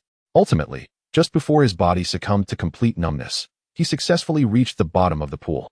There, amidst the depths, lay a gleaming crystal, roughly the size of a fist, from which all the cold emanated. The cold desolation crystal. Upon seeing this shimmering gem, Cheng Yan could not suppress his exclamation of delight. Had he not been protected by the water shield spell, he would have inadvertently swallowed a mouthful of water. Yet, his excitement was entirely justified. The cold desolation crystal was an exceedingly rare material for crafting water-type artifacts. This particular crystal was of second-tier mid-grade quality, and its substantial size was sufficient to forge 2 magical instruments. Artifacts imbued with the cold desolation crystal would unleash a frigid aura with each strike, wreaking havoc upon the body of any cultivator it entered, proving to be extremely troublesome. Thus, it was no wonder Cheng Yan was so exhilarated upon discovering the cold desolation crystal. What he did not anticipate was the existence of second-tier spiritual items within the Lingyun mountain range. However, upon reflection, it was reasonable, as few who ventured into the Lingyun mountain range were even at the late stage of qi refinement. Their spiritual awareness could scarcely extend 100 zhang, rendering them incapable of perceiving the anomalies at the bottom of the pool. Furthermore, given their cultivation levels, they lacked the strength to delve into the depths of such a profound abyss. This frost crystal had likely resided at the bottom of the pool for several millennia, and attaining its current mid-tier second-grade status is quite plausible. Had it not been fortuitously discovered by Cheng Yan, this frost crystal might, after several more centuries, or even millennia, have ascended to the upper tier of the second grade. As Cheng Yan reached out to grasp the frost crystal, a surge of intense cold enveloped him. In an instant, he felt his arm become numbed by the frigid temperature, prompting him to hastily discard the crystal. Chapter 125. Unexpected gains. He was reluctant to simply cast the cold frost crystal into his storage ring, as the intense cold it emanated might adversely affect the other items within. Thus, Cheng Yan retrieved a jade box from his storage ring, which possessed excellent insulating properties against both cold and heat. Upon placing the cold frost crystal inside the jade box, the frigid aura dissipated immediately. After securing the crystal in his storage ring, Cheng Yan shook his hand. Although their contact had been brief, a trace of the chilling energy had still penetrated his arm. While he swiftly expelled it, a lingering soreness remained. Subsequently, Cheng Yan began to ascend. Upon emerging from the pool, he collected the spiritual eye hidden behind the waterfall into the Qian Kuan mountain water diagram, With the spiritual eye safely stored, Cheng Yan proceeded towards Jiuyu Mountain, elated by the unexpected bounty of his journey. Upon returning to Jiuyu Mountain, Cheng Yan summoned Cheng Yuhao and handed him the Breaking Realm pill acquired from the auction. You have now reached the 6th layer of Qi refinement, making this Breaking Realm pill perfectly suited for you. However, do not rush to consume it. You have only just broken through, and your spiritual power is still unstable. If you take the pill now, it could jeopardize your foundation and hinder your future path. Wait until your cultivation is thoroughly solidified before using it. Cheng Yuhao, still quite young, retained a glimmer of potential for foundational establishment. Cheng Yan was keen to ensure that his nephew did not jeopardize his chances for the sake of rapid advancement. Uncle. Cheng Yuhao gazed at the Breaking Realm pill in Cheng Yan's hand, feeling a mix of gratitude and shame, yet hesitating to accept it. After spending 16 or 17 years atop Jiuyu Mountain, he felt he had not only failed to assist Cheng Yan, but had also caused him considerable trouble, making him reluctant to accept the pill. Enough of this hesitation. As you know, I must embark on a journey soon, and the family will need you to oversee matters in my absence. The higher your cultivation, the more at ease I shall be. Take it without delay. Without waiting for Cheng Yuhao's consent, he pressed the Breaking Realm pill into his hands. Rest assured, Uncle, I will not disappoint your expectations. Cheng Yuhao tightened his grip around the vial containing the pill and bowed deeply to Cheng Yan. You are my brother's child. It is my duty to care for you. If you truly wish to assist me, then do hurry and provide me with a grandnephew. Just look at our current state on Jiuyu Mountain. A prestigious foundational family with only 5 members is a subject of ridicule. Although Cheng Yuhao was now a married man, he was still merely in his 20s. And Cheng Yan's words left him blushing deeply. Do not feel embarrassed. Both you and Xiaoyu possess spiritual roots, and the likelihood of your offspring inheriting such roots is quite substantial. Relying solely on our mundane family's meager probability of birthing individuals with spiritual roots, our development would inevitably be excessively sluggish. For the advancement of our clan, population holds paramount importance. Otherwise, even with abundant industries, the absence of management poses a significant issue. Why have you not sought a Dao partner, 6th uncle? Cheng Yuhao mumbled softly, his head bowed. Cheng Yan, being a foundation-building cultivator with exceptionally keen hearing, immediately caught wind of Cheng Yuhao's words and glared in surprise. Have you become bold enough to jest about your 6th uncle? While speaking, Cheng Yan feigned an intention to strike Cheng Yuhao. I shall retreat to cultivate now. Observing this, Cheng Yuhao swiftly made his escape. Remember, do not hastily consume the breakthrough pill. I know, 6th uncle. As Cheng Yuhao's voice faded into the distance, Cheng Yan chuckled and shook his head. Yuhao typically possesses a calm demeanor, yet displays such playful behavior only in my presence. Nevertheless, Yuhao's words hold merit. Perhaps it is indeed time to seek a Dao partner. However, wealth, companionship, methodology, and land are all significant, with companionship ranking second in importance. This matter warrants careful consideration. With Cheng Yan's current foundation-building cultivation, marrying a Qi refining female cultivator presents no obstacles. Yet, rather than viewing these individuals as true partners, one might consider them more akin to concubines, offering no assistance in his quest for enlightenment. Thus, Cheng Yan does not rush into the matter of finding a Dao partner. Such things depend on fate. When the time is right, it cannot be forced. Cheng Yan subsequently remained atop Jiuyu Mountain for 3 months. He had previously agreed with Lu Yuran and Zhang Ruxian that upon Cheng Yuhao breaking through to the 7th layer of Qi refining, they would venture together to the Tiansong mountain range. Although the Cheng family, as a foundation-building clan, holds a reputable name, it is wise to have a late-stage Qi refining cultivator guarding the family for added peace of mind. Today, Cheng Yuhao successfully achieved his breakthrough to the 7th layer of Qi refining. Cheng Yan summoned the newly advanced Cheng Yuhao and instructed him to ensure the family was well taken care of during Cheng Yan's absence. If faced with insurmountable foes, he could seek assistance from the Lu and Zhang families. After imparting his instructions, Cheng Yan set forth. Outside Haishi Square, Lu Yuran and Zhang Ruxian had been waiting patiently for some time. Lu Daoyu, Zhang Daoyu, I apologize for keeping you waiting. Cheng Yan greeted the two who stood outside Haishi Square, offering an apologetic gesture. No worries, Cheng Daoyu, you are not late. We simply arrived a bit early. Zhang Ruxian smiled, waving his hand dismissively, indicating that Cheng Yan need not concern himself. Since you have arrived, let us set off. Lu Yuran, seemingly unable to contain his eagerness, urged the two to depart promptly upon Cheng Yan's arrival. It is hardly surprising that Lu Yuran is in such a hurry. The two have been foundation-building cultivators for a decade. During this decade, their cultivation has been minimal, and naturally, they are eager to locate a second-tier spiritual vein to sustain their practice. What Lu Daoyu has stated is indeed accurate. However, the distance from Haishi Fengshe to the Tiansong mountain range is quite considerable. It seems we must rely on Zhou Daoyu's flowing wind boat to journey from Haishi Fengshe eastward to the Tiansong mountain range. Even for a foundation establishment cultivator, would require no less than half a month. Yet, with the aid of the flowing wind boat, this time could be significantly reduced to merely 10 days. Therefore, Cheng Yan naturally would not decline this offer. After all, arriving a day earlier at the Tiansong mountain range would enable them to discover a suitable spiritual vein sooner. Cheng Yan summoned the flowing wind boat, channeling his spiritual energy to activate it. The originally palm-sized vessel began to swell dramatically, transforming into a flying boat measuring 8 zhang in length and 3 zhang in width. Chapter 126. This way, once the trio boarded the flying vessel, Cheng Yan placed several spirit stones within it, activating the craft, which then transformed into a streak of azure light, soaring towards the east. Within the vessel, after inserting hundreds of spirit stones, Cheng Yan allowed it to continue its journey while engaging in conversation with Lu Yuren. As they ventured to the Tiansong mountain range in search of spiritual veins, Cheng Yan sighed, a hint of worry evident in his voice. The Tiansong mountain range stretched for thousands of miles. While it was rich in resources, second-tier spiritual veins were not as abundant as cabbages strewn across the ground. Furthermore, the challenge was compounded by their need to locate 3 second-tier spiritual veins in close proximity to one another. Fear not, Taoist Cheng, behold this. Lu Yuren responded with a smile, producing a dark yellow disc. The disc was adorned with intricate black patterns, exuding an air of mystery. What is this? Cheng Yan inquired, scrutinizing the disc in Lu Yuren's hand. He searched his mind, but found no reference that matched the object before him, prompting his question. This is a spirit-seeking disc, a second-tier inferior artifact passed down from my Lu family's ancestors. Alas, it is not suited for battle. Its sole purpose is to locate spiritual veins. Lu Yuren explained upon seeing Cheng Yan's curiosity. Your clan possesses such a remarkable artifact, Cheng Yan remarked, his spirits lifting at the prospect of using it to expedite their quest in the Tiansong mountain range. However, Lu Yuren shook his head in response. The spirit-seeking disc does have considerable limitations. It can only sense spiritual veins within a radius of 3 miles and merely provides a general direction.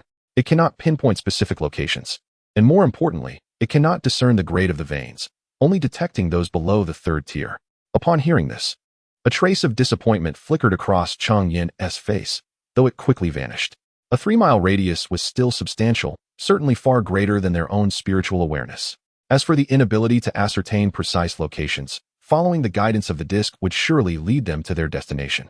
The only concern was that, after expending considerable time, they might end up locating merely a first-tier inferior spiritual vein. Nevertheless, Cheng Yan felt a sense of satisfaction. It was far better than aimlessly wandering through the Tiansong mountain range. At least they had a direction, which would undoubtedly save them a significant amount of time. For cultivators, 10 days passed in the blink of an eye, and soon the trio successfully arrived at the Tiansong mountain range. Within the mountains, 3 figures deftly navigated through the forest. Not far ahead, a second-tier low-grade silverhorn horse was desperately fleeing. The silver-horned horse was known for its incredible speed among demonic beasts. Yet this particular creature seemed to have injured its hind leg. Limping as it ran, its speed markedly diminished from its peak. Not long after, the silver-horned horse was pursued by 3 individuals. One of them produced a silvery mirror-like artifact, intricately adorned with incomprehensible patterns. Upon unveiling the mirror, a ghastly beam of pale light emanated from it, striking the silver-horned horse, which abruptly halted, as if immobilized. With the creature rendered motionless, a flash of crimson light darted past, and unbeknownst to the horse, a fiery red spear had been thrust into its neck. The silver-horned horse, pierced through, collapsed, and convulsed a few times before succumbing to death. The 3 individuals were none other than Cheng Yan and his companions, who had been traversing the Tiansong mountain range for 5 days. The renowned mountain range lived up to its reputation. Within this short span, they had already encountered 2 second-tier demonic beasts. The previous encounter involved an intermediate second-tier beast, which they wisely chose not to provoke, opting instead to circumvent it, only to soon come across this silver-horned horse. The silvery horn atop the horse's head was an exceptionally valuable material for refining weapons, rivaling the worth of a demon core. And thus they were determined not to let this opportunity slip by. However, the silver-horned horse possessed a keen sense of vigilance, and the moment the trio made their move, it detected their presence. Despite its swift reaction, the horse sustained injuries to its hind legs. leading to a relentless chase until Cheng Yan utilized the silver-patterned mirror to immobilize it, allowing Lu Yuren to deliver the fatal blow with a spear. After dissecting the carcass of the silver-horned horse, they obtained a silver horn, and the entire body of the horse.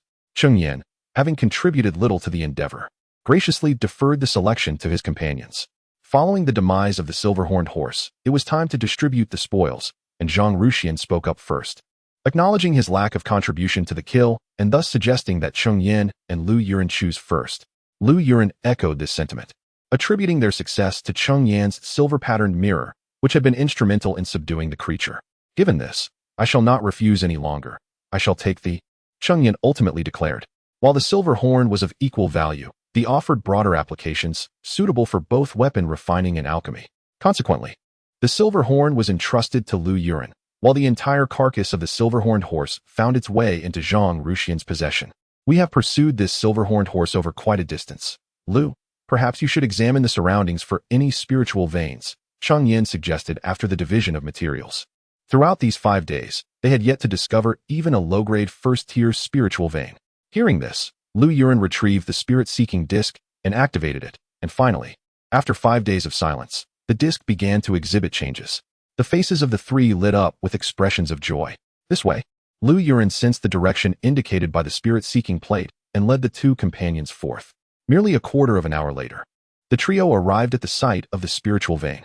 However, upon their discovery, the expressions on their faces swiftly shifted from joy to disappointment. For the vein was merely of the first-grade premium quality. Yet, suddenly, Cheng Yan recalled something, and the earlier dejection vanished, replaced by eyes that sparkled with excitement. Although this spiritual vein was only of first-grade premium quality, it did not imply that we would leave empty-handed. Chapter 127. Oh? What do you mean by that? Zhang Ruxian, observing Cheng Yan's expression, inquired with a hint of confusion. The spiritual veins within the Tsangshan Mountains are not comparable to those in our region. They have already been thoroughly plundered by others. Naturally, numerous spiritual entities exist within these veins. Upon hearing this, both of them experienced a moment of enlightenment, realizing that in their preoccupation with the spiritual veins, they had overlooked the fact that such veins typically harbor various spiritual entities. Even if these veins do not fully satisfy their needs, acquiring some spiritual entities would still be highly beneficial. Given that a first-tier premium spiritual vein certainly would not host second-tier demon beasts, why not split up and search separately? The bounty we reap shall depend on our individual fortunes. Once Zhang Ruxian grasped the situation, he proposed this idea. Cheng Yan and the others readily agreed, acknowledging that if they all searched together, they might face difficulties in distributing any discovered spiritual entities. By separating, their eventual gains would hinge solely on their luck, thus averting potential discord over uneven distribution. With this consensus, they decided to part ways, agreeing to reconvene at this location after 2 hours. Zhang Ruxian, seeing Cheng Yan and the others in agreement, established the meeting point for 2 hours hence, and each chose a direction to venture into the spiritual vein. The aura of this first-tier premium spiritual vein was significantly more potent than that atop Jiuyu Mountain, promising a wealth of treasures. Once inside the spiritual vein, Cheng Yan commenced his exploration, and before long, he stumbled upon a type of spiritual entity. Before him stood 3 crimson trees, known as Qi Ling trees, which yielded a first-tier mid-grade fire attribute spiritual wood called Qi Ling wood, a material prized for crafting. Without hesitation, Cheng Yan uprooted the 3 Qi Ling trees and deposited them into the Qian Kuan Mountain water diagram. With such a fruitful beginning, Cheng Yan's enthusiasm soared, and he began to traverse the spiritual vein with renewed vigor. It must be noted that the spiritual entities atop the vein were indeed plentiful. In a short span, Cheng Yan had already collected several varieties of spiritual herbs, though none were particularly rare. However, this was merely from Cheng Yan's perspective.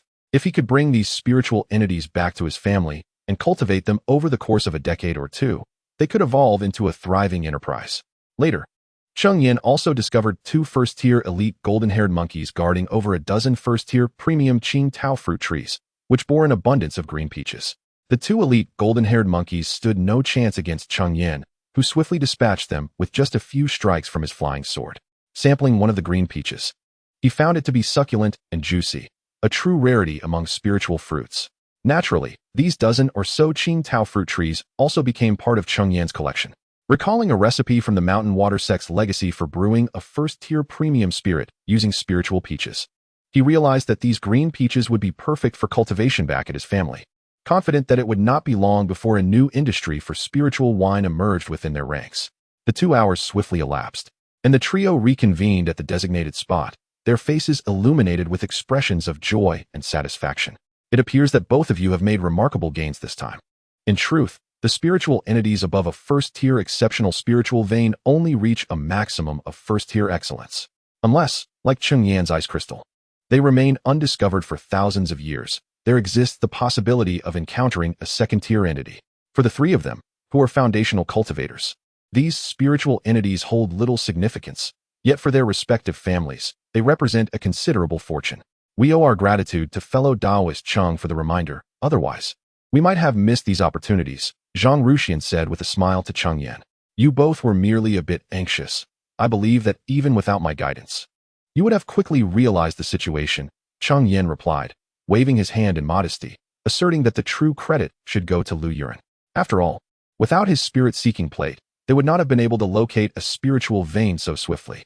It seems there is nothing left on this spiritual vein. Therefore, let us continue our journey. Although they had gathered numerous spiritual entities, they had not forgotten their true purpose, to seek out a second-tier spiritual vein without lingering any longer. The three chose a direction and resumed their path. However, they dared not venture deep into the Tiansong mountain range, for the deeper one goes, the rarer the spiritual entities become, and the probability of discovering a second-tier vein significantly increases. Yet, the depths of the Tiansong mountain range are a paradise for second-tier and higher demon beasts, where even third-tier beasts may be encountered. As mere foundational cultivators at the initial stage, they could only operate on the periphery, hoping to find a second-tier spiritual vein there. However, second-tier veins are not as common as cabbages scattered on the ground. They spent an entire month without finding a single one. They did discover several first-tier veins, and each reaped substantial first-tier entities. Alas, after a month, still no second-tier vein to be found. Are we simply suffering from a string of misfortunes? Zhang Ruxian sighed. In truth, he was not an impatient person. However, the significance of a second-tier vein weighed heavily on the three of them, and the prolonged absence of discovery left Zhang Ruxian feeling somewhat distressed. There is no need for concern, Zhang Taoist. Perhaps our findings will lead us to a second-tier vein. Cheng Yan reassured him with a smile. Zhang Ruxian opened his mouth, intending to speak further. Suddenly, Lu Yuren interjected, "We've arrived." Upon hearing this, both paused in their tracks. Before them stood a towering mountain, reaching several hundred zhang in height. The three expanded their spiritual senses to gauge the spiritual energy atop the mountain, and instantly, expressions of joy illuminated their faces. The spiritual vein on this mountain was indeed a second-tier vein, though the precise grade would require them to ascend and investigate, as their senses could not encompass the entirety of the mountain. However, once they soared to the mountain's peak, disappointment soon washed over them. The vein was merely a second-tier low-quality vein. However, the aspirations of the three individuals were directed towards the mid-grade spiritual veins of the second tier. Otherwise, they would not have invested in the superior-grade protective formation for their mountain. While a low-grade spiritual vein of the second tier may suffice for the cultivation needs of a nascent soul practitioner at the initial stage, they were not short-sighted individuals. A low-grade spiritual vein could not possibly satisfy the ambitions of all three. Moreover, with three nascent soul cultivators at their disposal, they harbored no fear even in the face of mid-tier demonic beasts, naturally setting their sights on the mid-grade spiritual veins of the second tier. Chapter 128. The Blue Featherbird Egg. However, the three soon set aside their feelings of disappointment. Although the spiritual vein here did not meet their expectations, they would certainly not overlook the spiritual treasures above. It was possible that Tier 2 spiritual entities resided above the Tier 2 spiritual vein. Perhaps we should first locate the beasts in this area and deal with them before we explore the spiritual veins separately, Zhang Ruxian suggested. Previously, when they encountered Tier 1 spiritual veins, they had each explored separately, for there was no risk of encountering Tier 2 beasts. Given their foundational cultivation level, they felt confident. Yet, the likelihood of Tier 2 beasts appearing above a Tier 2 spiritual vein was considerably high. While it was true that a lower Tier 2 spiritual vein would likely only produce low-level Tier 2 beasts, they worried about the potential of facing several at once, which could leave the other two unable to provide timely assistance. Thus, Cheng Yan and Lu Yuren agreed to first eliminate the beasts before splitting up to explore the vein. Consequently, the trio made their way toward the mountaintop. As spiritual veins located at high altitudes typically had the densest spiritual energy and were the most likely to be chosen as lairs by beasts. True to expectation, They discovered a colossal nest at the summit, within which resided two large birds, their bodies adorned with vibrant blue feathers. "The blue feather birds!" exclaimed the three in unison upon spotting the majestic creatures. The blue feather bird is a relatively rare flying beast, known for its incredible speed. Even mid-level foundational cultivators would find it challenging to pursue a low-level Tier 2 blue feather bird. However, the state of the two birds before them was peculiar. One bird appeared completely uninjured, yet exuded an undeniable weakness, while the other stood protectively in front of its feeble companion, glaring intently at Cheng Yan and the others, emitting continuous calls in an effort to intimidate them. Cheng Yan's keen eyes soon caught sight of an egg nestled behind the weak blue feather bird. Bloodstains dotted the eggshell, indicating it had just been laid. No wonder the bird appeared so frail. A blue feather bird egg, Lu Yuren exclaimed as he and his companions noticed the egg as well. Once fully matured, a blue feather bird could reach peak Tier 1 status, and with further nurturing, it held the potential to ascend to Tier 2. Moreover, a blue feather bird could be cultivated to the pinnacle of Tier 2, making it an exceptional guardian spirit beast for their clan. Exchanging glances, the three discerned a glimmer of excitement on each other's faces. If they could obtain the blue feather bird egg, their family could gain another foundational combatant in a span of 30 to 50 years. Without further hesitation, they all launched their attacks toward the blue feather birds. Cheng Yan produced the silver pattern mirror, channeling his spiritual energy into it, unleashing a beam of pale light. Yet, the blue feather birds were swift. In an instant, they took flight, evading Cheng Yan's assault. However, upon witnessing the scene, Cheng Yan was not alarmed but rather elated. His objective was not the male Qingyu bird, which was in its prime, but rather the female Qingyu bird that had just laid her eggs. The male Qingyu bird, having narrowly evaded Cheng Yan's attack, let out an indignant cry, flapping its wings vigorously in an attempt to return and shield the female from the impending blow. However, the pale beam of light was already swift, and the male Qingyu bird had no time to turn back.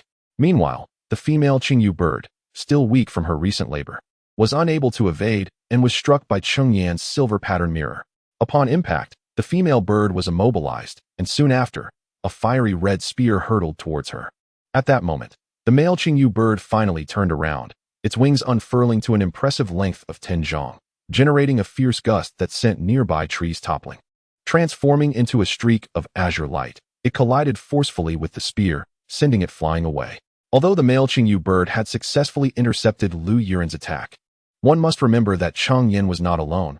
There were three of them. Following the spear, a soil-colored long knife was wielded by Zhang Ruxian, which expanded in the air to several zhang in length. With a single stroke, Zhang Ruxian severed the neck of the immobile female Qingyu bird, decapitating her effortlessly. The female bird scarcely had time to resist before she was easily slain by the trio.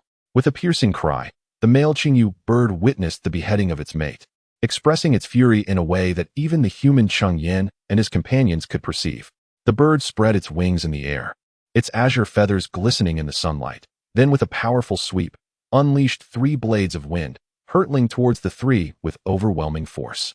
Before the wind blades even reached them, the sheer force had already destabilized the trio. The might of the wind blades was indeed formidable. Realizing the urgency, they hastily summoned their defensive artifacts to shield themselves. Yet, midway through, the wind blades converged, all aimed directly at Cheng Yan.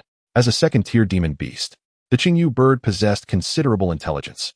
Although it was ultimately Zhang Ruxian who delivered the fatal blow to the female, it understood that the true culprit was Cheng Yan. Had it not been for Cheng Yan's silver pattern mirror immobilizing the female, even in her weakened state, as a second-tier beast, she would not have fallen so easily. Thus, the Qingyu bird's wrath was directed solely at Cheng Yan, seeking vengeance for its mate. Seeing this, Cheng Yan was struck with alarm and summoned all his might to activate the copper mysterious bell, which expanded to several zhang in height, enveloping him within. The wind blade struck the copper mysterious bell, leaving 3 deep indentations, significantly diminishing its spiritual essence. Upon discovering the damage inflicted upon his bronze bell, Cheng Yan felt a surge of indignation.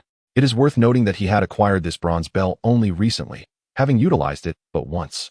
Yet it had already suffered such harm. Nonetheless, a wave of relief washed over him, for the bell's formidable defensive capabilities had spared him. Otherwise, those 3 slicing wind blades could have claimed his life. The azure-feathered bird, observing that Cheng Yan had successfully countered its wind blades, spread its wings once more, intent on launching a further assault. It discerned that while Cheng Yan's bronze bell exhibited commendable resilience, it likely could not withstand many more of its wind blade attacks. However, Lu Yuren and his companion were determined to thwart the azure-feathered bird's intentions, each employing their own techniques to strike at the creature. Chapter 129, A Family. A single egg. The magical artifacts wielded by Lu Yuren and his companion were of the second-tier lower grade, exhibiting formidable power. The Qingyu bird, not renowned for its defensive capabilities, dared not confront them head-on. Reluctantly, it abandoned its assault on Cheng Yan, taking to the skies to evade their attacks. Cheng Daoyu, are you unharmed? After neutralizing the threat posed by Cheng Yan, Zhang Ruxian inquired with concern. For the trio, any misfortune befalling one would spell trouble for the others. Hence their deep-seated worry for Cheng Yan's safety. Thank you for your concern, Zhang Daoyu. I am quite well, though this beast indeed possesses considerable strength. My artifact has sustained some damage. You both should exercise caution, Cheng Yan replied, shaking his head to indicate he was unharmed while also warning them to be wary of the Qingyu bird's strikes. However, while Cheng Yan conversed with Zhang Ruxian, the Qingyu bird circled the air without launching another attack against the three.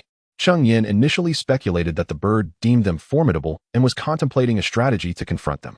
Suddenly, he felt a surge of wind intensifying beside him. His pupils constricted at this ominous sign, and just as he was about to alert his companions, a green tornado materialized before the Qingyu bird. Initially, the tornado appeared diminutive. Yet in the blink of an eye, it swelled to dozens of feet in height. A powerful gale surged forth, uprooting trees atop the mountain and spiraling them into the sky, creating a truly awe-inspiring spectacle. The three men were taken aback by the sight of this green tornado.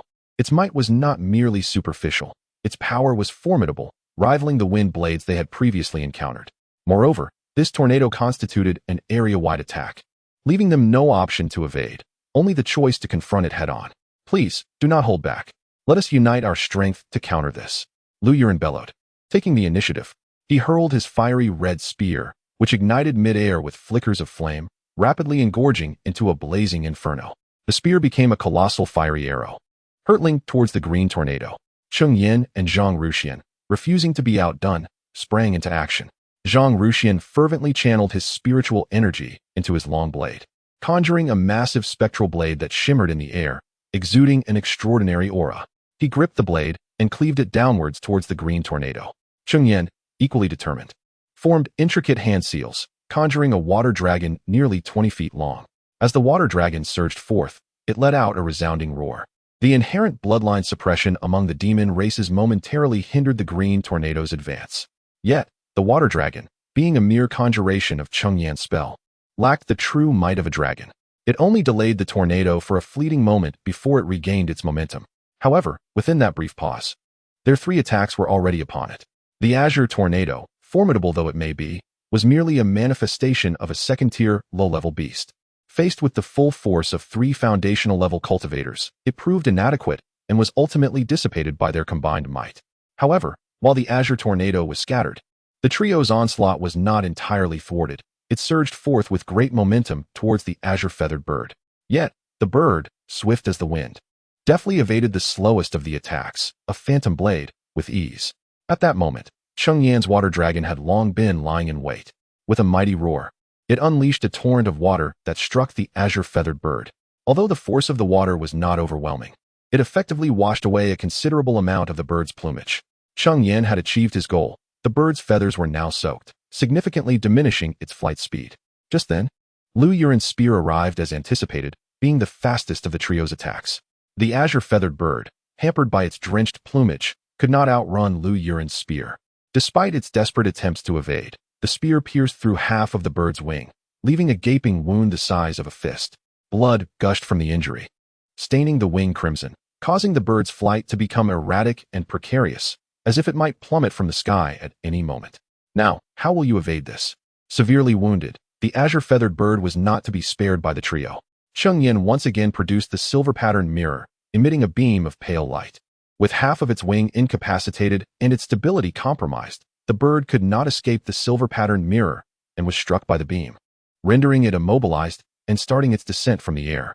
At this juncture, Zhang Ruxian's blade transformed into a streak of light, hurtling towards the azure-feathered bird. With a swift motion, Zhang Ruxian brought the blade down upon the bird, cleaving it in two.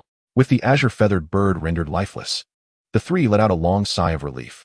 This creature was indeed formidable, nearing the strength of a second-tier intermediate beast. Lu Yuren remarked, acknowledging the considerable effort expended in slaying the azure-feathered bird, noting that a typical second-tier low-level beast would not have posed such a challenge. Indeed, they were fortunate that another azure-feathered bird had just laid its eggs and was exceedingly weak. Otherwise, facing both birds simultaneously would have surely tested their limits. Zhang Ruxian concurred.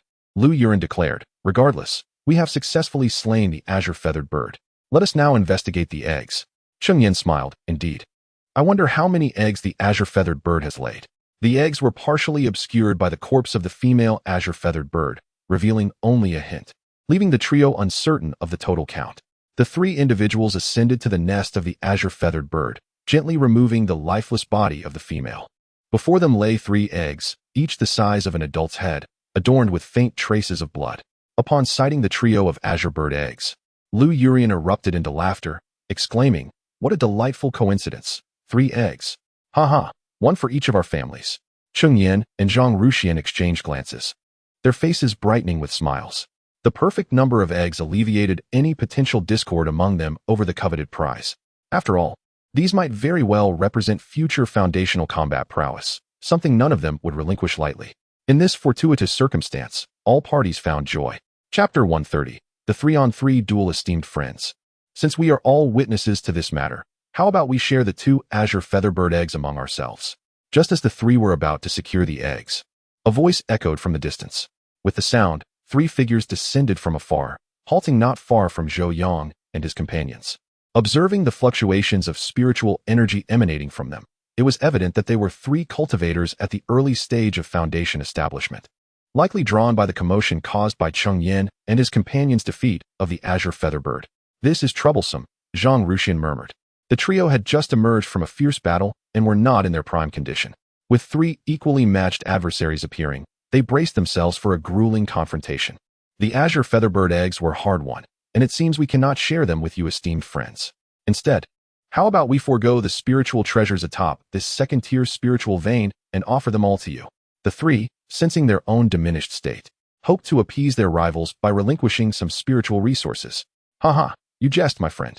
Instead, why not hand over the azure featherbird eggs to us, while we leave the treasures of the spiritual vein for you? However, the 3 Foundation establishment cultivators were far from foolish. While the treasures atop the second-tier spiritual vein were indeed rare, their combined worth paled in comparison to the 3 azure featherbird eggs. Although the 3 were wandering cultivators and might not find immediate use for the eggs, their value was undeniable. Moreover, they could sense that Cheng Yan and his companions were significantly weakened, their spiritual energy nearly depleted. They were confident they could overpower them. At that point, both the treasures of the spiritual vein and the eggs would be theirs. Brother, why waste breath on them? In my opinion, we should simply eliminate them, suggested a burly figure among the 3, his face marred by a 3-inch-long centipede scar, rendering him particularly fearsome. The leader of the trio, wearing a smile that belied his true intentions, remarked, my younger brother has a rather volatile temperament. I advise you to hand over the azure featherbird eggs, otherwise, I cannot guarantee what he might do. Do you think just because we are not at our best, you can easily take us down? If you desire the azure featherbird eggs, come and seize them yourself. Lu Yuren retorted vehemently. Upon hearing this, the leader narrowed his eyes, a glint of murderous intent flashing through. He was clearly a cunning individual, smiling on the surface while harboring deadly intentions within. Since you esteemed friends are unwilling to cooperate, do not blame us for what follows. Attack. With that, he launched himself forward, engaging Lu Yuren in battle. The other 2 followed suit, rushing into the fray. A man bearing a centipede scar across his face approached Cheng Yan with a sinister grin. Kid, you seem to be the weakest here. Once I take care of you, I will assist my elder brothers. Cheng Yan had only recently advanced to the Foundation establishment stage, while Lu Yuren and his companion had been cultivating for a decade. Although their cultivation time was limited, it was evident that Cheng Yan was indeed the weakest among them. Cheng Yan chose not to respond, recognizing that his opponent's underestimation might lead to overconfidence. Instead of rebuffing him, he relished the opportunity. However, the adversary misinterpreted Cheng Yan's silence as fear, and his malevolent smile widened. He retrieved a black iron rod from his storage bag and infused it with spiritual energy, causing it to soar into the air and enlarge into an enormous club. The burly cultivator embraced the massive rod with both arms and swung it towards Cheng Yan. Observing this, Zhou Yang swiftly produced the copper Xian bell, activating it to shield himself within. The iron rod struck the copper Xian bell with a resounding clang. Yet Cheng Yan emerged unscathed while the burly man let out a muffled grunt. This was another function of the copper Xian bell. While it absorbed attacks, it also unleashed an invisible sound wave counterattack against the assailant. This was precisely why Cheng Yan had chosen to acquire the bell. Moreover, it was unlikely that anyone would anticipate the copper Xian bell's offensive capability. Caught off guard, the burly cultivator suffered the consequences, just as he had before. However, the bell was primarily a defensive tool. Despite possessing some offensive power, it paled in comparison to instruments specifically designed for attack. Consequently, it failed to inflict significant damage on the burly man. Furthermore, the copper Xian bell had already sustained damage from the Qingyu bird and had yet to be repaired. After absorbing another blow from the burly cultivator, its spiritual aura dimmed further. If it were to endure 2 more strikes, it would likely lose all its spiritual essence, becoming nothing but a heap of worthless metal, irreparable even if he attempted to restore it. How dare you ambush me? Today, you shall meet your demise. The burly cultivator's fury escalated after suffering an unexpected setback at Cheng Yan's hands. Although he was not gravely harmed, his anger flared, his eyes nearly ablaze. And he had already condemned Cheng Yan to death with his words. He channeled a surge of spiritual energy into the iron rod, conjuring a colossal illusory figure of the weapon aimed at Zhou Yang. Previously, he had fallen prey to the copper Xian bell's sound wave attack because he had been entirely unprepared for its effects. Now, fully aware of the bell's capabilities, he no longer feared its sonic onslaught and pressed forward without reservation. However, Cheng Yan retracted the copper Xian bell, having invested over 7,000 spirit stones to acquire it. He could not bear the thought of allowing such a precious item to be destroyed so easily. To repair a second-tier inferior magical artifact, the costs typically range from 2,000 to 5,000 spirit stones, and given the extent of damage to the copper mystic bell, an expenditure of around 3,000 to 4,000 spirit stones would suffice. In comparison to the destruction of the artifact, procuring a new one would undoubtedly be more costly. Cheng Yan was well aware of this. Thus, he summoned a water dragon using the water dragon technique. As the water dragon emerged, it swiftly made its way toward the illusory iron rod, measuring nearly 20 zhang in length, comparable in size to the phantom of the rod. With a dramatic flourish, the water dragon lashed its tail against the illusory rod, sending it flying through the air. Chapter 131, Body Cultivation. Subsequently, the water dragon unleashed a formidable jet of water towards the burly cultivator. Yet, the imposing figure did not flinch or evade, brazenly absorbing Cheng Yan's attack. Such feeble power, attempting to engage in a battle of spells. He scoffed, wiping the droplets from his face. Is he a body cultivator? Cheng Yan pondered, a sense of suspicion creeping into his mind. Although the water jet appeared to lack potency when it struck the azure-feathered bird, it was evident that a human cultivator's physique could not compare to that of a demon. Even a diluted force such as this was not something a cultivator could withstand with mere flesh, unless one were a body cultivator. After withstanding Cheng Yan's water jet, the burly man charged forward, wielding a black iron rod. Cheng Yan's certainty grew. Only a body cultivator would so boldly assault an adversary. The might of their close-range attacks was unparalleled. As the man approached, Cheng Yan swiftly retreated. For a spellcaster, the greatest peril lay in allowing an enemy to close the distance, as their frail bodies rendered them vulnerable. While retreating, Cheng Yan simultaneously commanded the water dragon to engage in combat, yet the burly cultivator, relying on his seemingly indestructible physique, disregarded the water dragon's assaults. Each strike of the iron rod against the water dragon sent torrents of spray into the air. Fortunately, the water dragon's form was composed of water, thus, each blow met with substantial resistance, inciting the cultivator's ire. The more vexed he became, the harder he swung, and Cheng Yan sensed that if this continued, the water dragon would soon be reduced to a mere puddle. Meanwhile, Lu Yuren and his companions appeared relatively untroubled, as the 3 rogue cultivators executed their plans with remarkable shrewdness. The burly man was indeed the strongest among them, tasked with subduing the seemingly weakest Cheng Yan. Once Cheng Yan was dealt with, they would unite against the other 2. Consequently, the other 2 merely bound Lu Yuren and his companion, not exerting their full strength. It seems your companion will not endure for much longer, remarked the leading foundational cultivator, observing Cheng Yan's plight. Had we been at our peak, you would stand no chance against us, Lu Yuren retorted. Indeed, as he stated, the trio hailed from powerful families, equipped with far more resources than the ragtag group before them. Had they been at their best, they would have feared no opposition, alas. They faced their adversaries at an inopportune moment, having just emerged from a fierce battle with the azure-feathered bird, leaving them in less than optimal condition. Success belongs to the victor, while the defeated are but the scorned. My friend, perhaps you should ponder how to survive when your companion inevitably falters.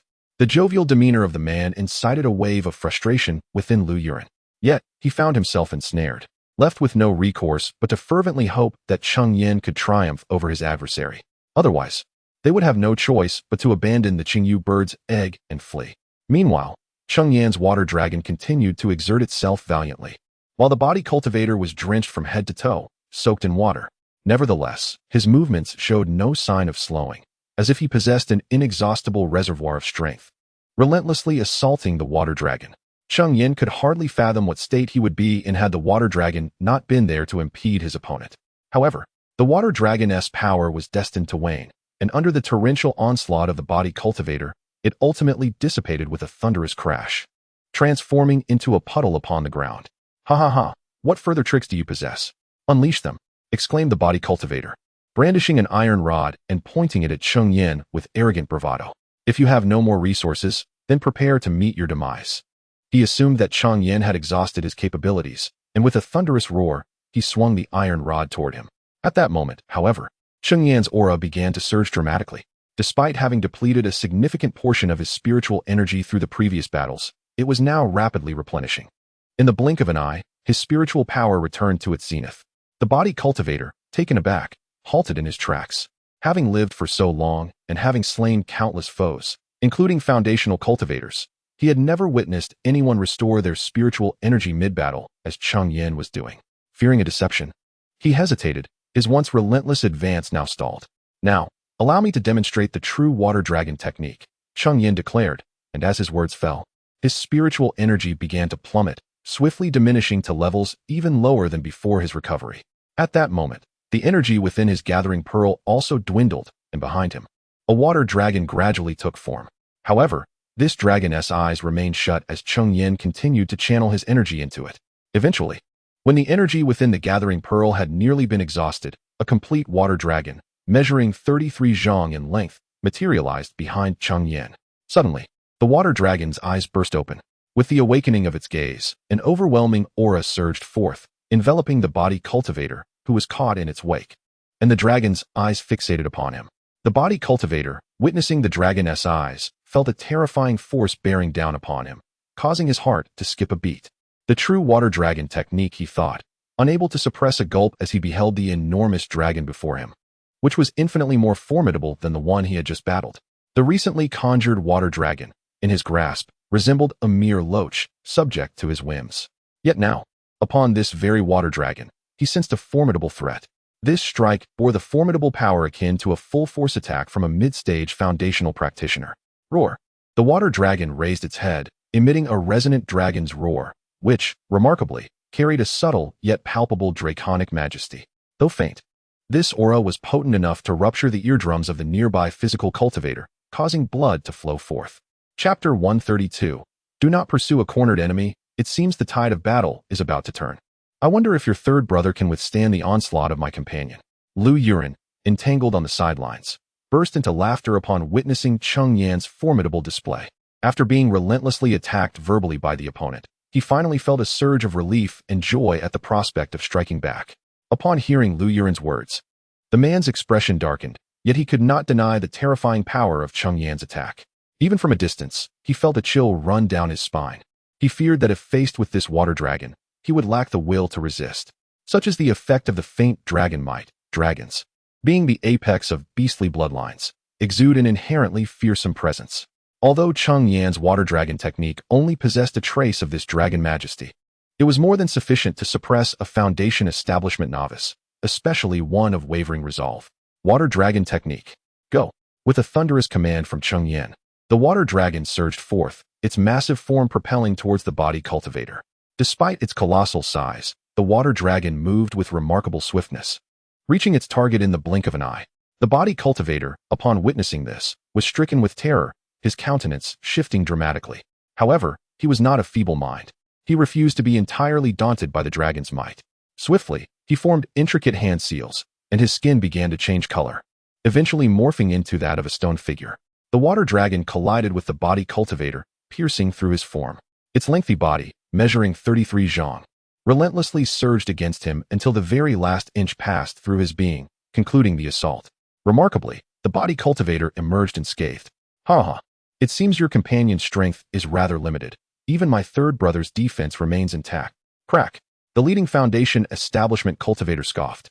But before he could finish his taunt, a sound of shattering interrupted him. Following the noise, they beheld the stone figure gradually cracking apart, ultimately shattering into several fragments. Ha ha. It appears your third brother's defense is nothing to boast about. Lu Yuren seized the opportunity to mock openly. The foundation establishment cultivator, upon witnessing his brother's demise, was overtaken by shock, quickly morphing that fear into unbridled fury. Dare to kill my brother? I shall ensure you pay for this, he roared, his hands rapidly shifting through seals, as if preparing a formidable technique. Run. Just as Lu Yuren felt a surge of caution, he noticed the man suddenly turn and shout for retreat. He transformed into a streak of light, fleeing into the distance. Meanwhile, another combatant, entangled with Zhang Ruxian, also attempted to escape upon witnessing the other's flight. At this moment, Lu Yuren and Zhang Ruxian had already reacted. The individual had not yet managed to escape and was intercepted by the two. Meanwhile, Cheng Yan's water dragon technique had also arrived before them. Under the relentless assault of the three, he was utterly defenseless, meeting a tragic end at their hands. After Lu Yuren dispatched the man, he sought to pursue the fleeing figure, but was halted by Zhang Ruxian. Lu, do not pursue a cornered foe. Upon hearing Zhang Ruxian's words, Lu Yuren ceased his advance and refrained from chasing after the escapee. He has been spared this time. Lu Yuren huffed, clearly displeased with the man's escape. Let him run if he wishes. His swift decision to flee suggests that the three of them are likely not closely affiliated. They were perhaps merely three solitary cultivators who had come together, and he did not recognize us. Even if he wished to retaliate, he would have no means to do so. At this juncture, Cheng Yan approached and spoke. However, Cheng Yan chose not to pursue primarily because he had expended nearly all the spiritual energy within the gathering spirit pearl to fully unleash his water dragon technique. Should he chase after the man, any unforeseen circumstances could prove detrimental. Let us collect the corpse of the Qingyu bird and its eggs before departing. We shall forego the spiritual treasures atop this spiritual vein, as the commotion we caused may attract unwanted attention, Zhang Ruxian suggested upon seeing the matter resolved. Cheng Yan's water dragon technique was not only powerful, but also created significant noise. If others, like the trio they had just confronted, were drawn by the disturbance, the three of them could find themselves in dire straits. After a series of fierce battles, their conditions were markedly poor. Naturally, Cheng Yan and his companion had no objections. While the treasures atop the second-tier spiritual vein were indeed valuable, they paled in comparison to their lives. In that case, let Cheng Daoist choose first from these three eggs, Lu Yuren remarked. Had it not been for Cheng Yan's presence, the two would likely have fared poorly. Allowing Cheng Yan to select first was only just. Cheng Yan did not decline and chose the egg that radiated the strongest life fluctuations. Lu Yuren and Zhang Ruxian each selected an egg as well, and the trio departed from the site. As for the peculiar occurrence in which Cheng Yan suddenly began to restore his spiritual energy during the battle, the two wisely refrained from inquiring. After all, every cultivator possesses their own secrets, and prying into another's secrets is an act of profound disrespect, potentially sowing discord. The three of them, now united in their journey, would not engage in such behavior. After leaving the spiritual vein, they flew for a considerable distance before finding a secluded spot to halt and restore their spiritual energy. Cheng Yan and Lu Yuren were in a more precarious state, so they began their recovery first, with Zhang Ruxian standing guard. Once all three had replenished their spiritual energy, they took stock of their gains. In addition to the 3 Qingyu bird eggs and 2 Qingyu birds, they had also slain 2 Foundation establishment cultivators. The body of the physical cultivator had been vanquished solely by Cheng Yan, and naturally, the storage bag belonged entirely to him. The cultivator of the body, though not particularly affluent, possessed merely over 8,000 spirit stones and wielded a second-tier inferior iron rod as a magical instrument, lacking even a defensive artifact. However, it is worth noting that his own physique served as the most effective means of defense. The iron rod was indeed useful to Cheng Yan, who was in need of an offensive weapon, thus addressing the deficiency in his arsenal. The most valuable possession he had was undoubtedly the jade tablet containing the body cultivation technique. Upon examination, Cheng Yan found that the technique was named Stone Skin Art, which could not be deemed exceptionally profound. Chapter 133, The Art of Law and Body Cultivation. This is quite natural. In the Eastern Wasteland, the predominant schools of thought lean towards the cultivation of laws, while body cultivation remains a relatively obscure path. with its techniques and legacies being rather scarce and generally lacking in sophistication. It is said that in the Western Desert, body cultivation reigns supreme, boasting a far more complete lineage. Zhou Yang dismisses this approach, for he has no desire to transform himself into a mere stone figure. However, it could certainly serve to enrich his family's heritage. In addition to this, there were various miscellaneous spiritual items, indicating that the three had spent considerable time within the Tiansong mountain range. Cheng Yan, however, was elated to discover a serpent blood mushroom in his storage pouch. Unfortunately, this particular specimen appeared to be immature, and he resolved to take it back to his family for cultivation in their spiritual fields. It wasn't that Cheng Yan was averse to planting it within the confines of the Qinkuan mountain water map, but rather that the serpent blood mushroom required the essence of first-tier, top-grade serpent-type demon beasts for its growth. Without such nourishment, it would fail to thrive, and prolonged neglect could even lead to its demise. Cheng Yan lacked the leisure to tend to it diligently.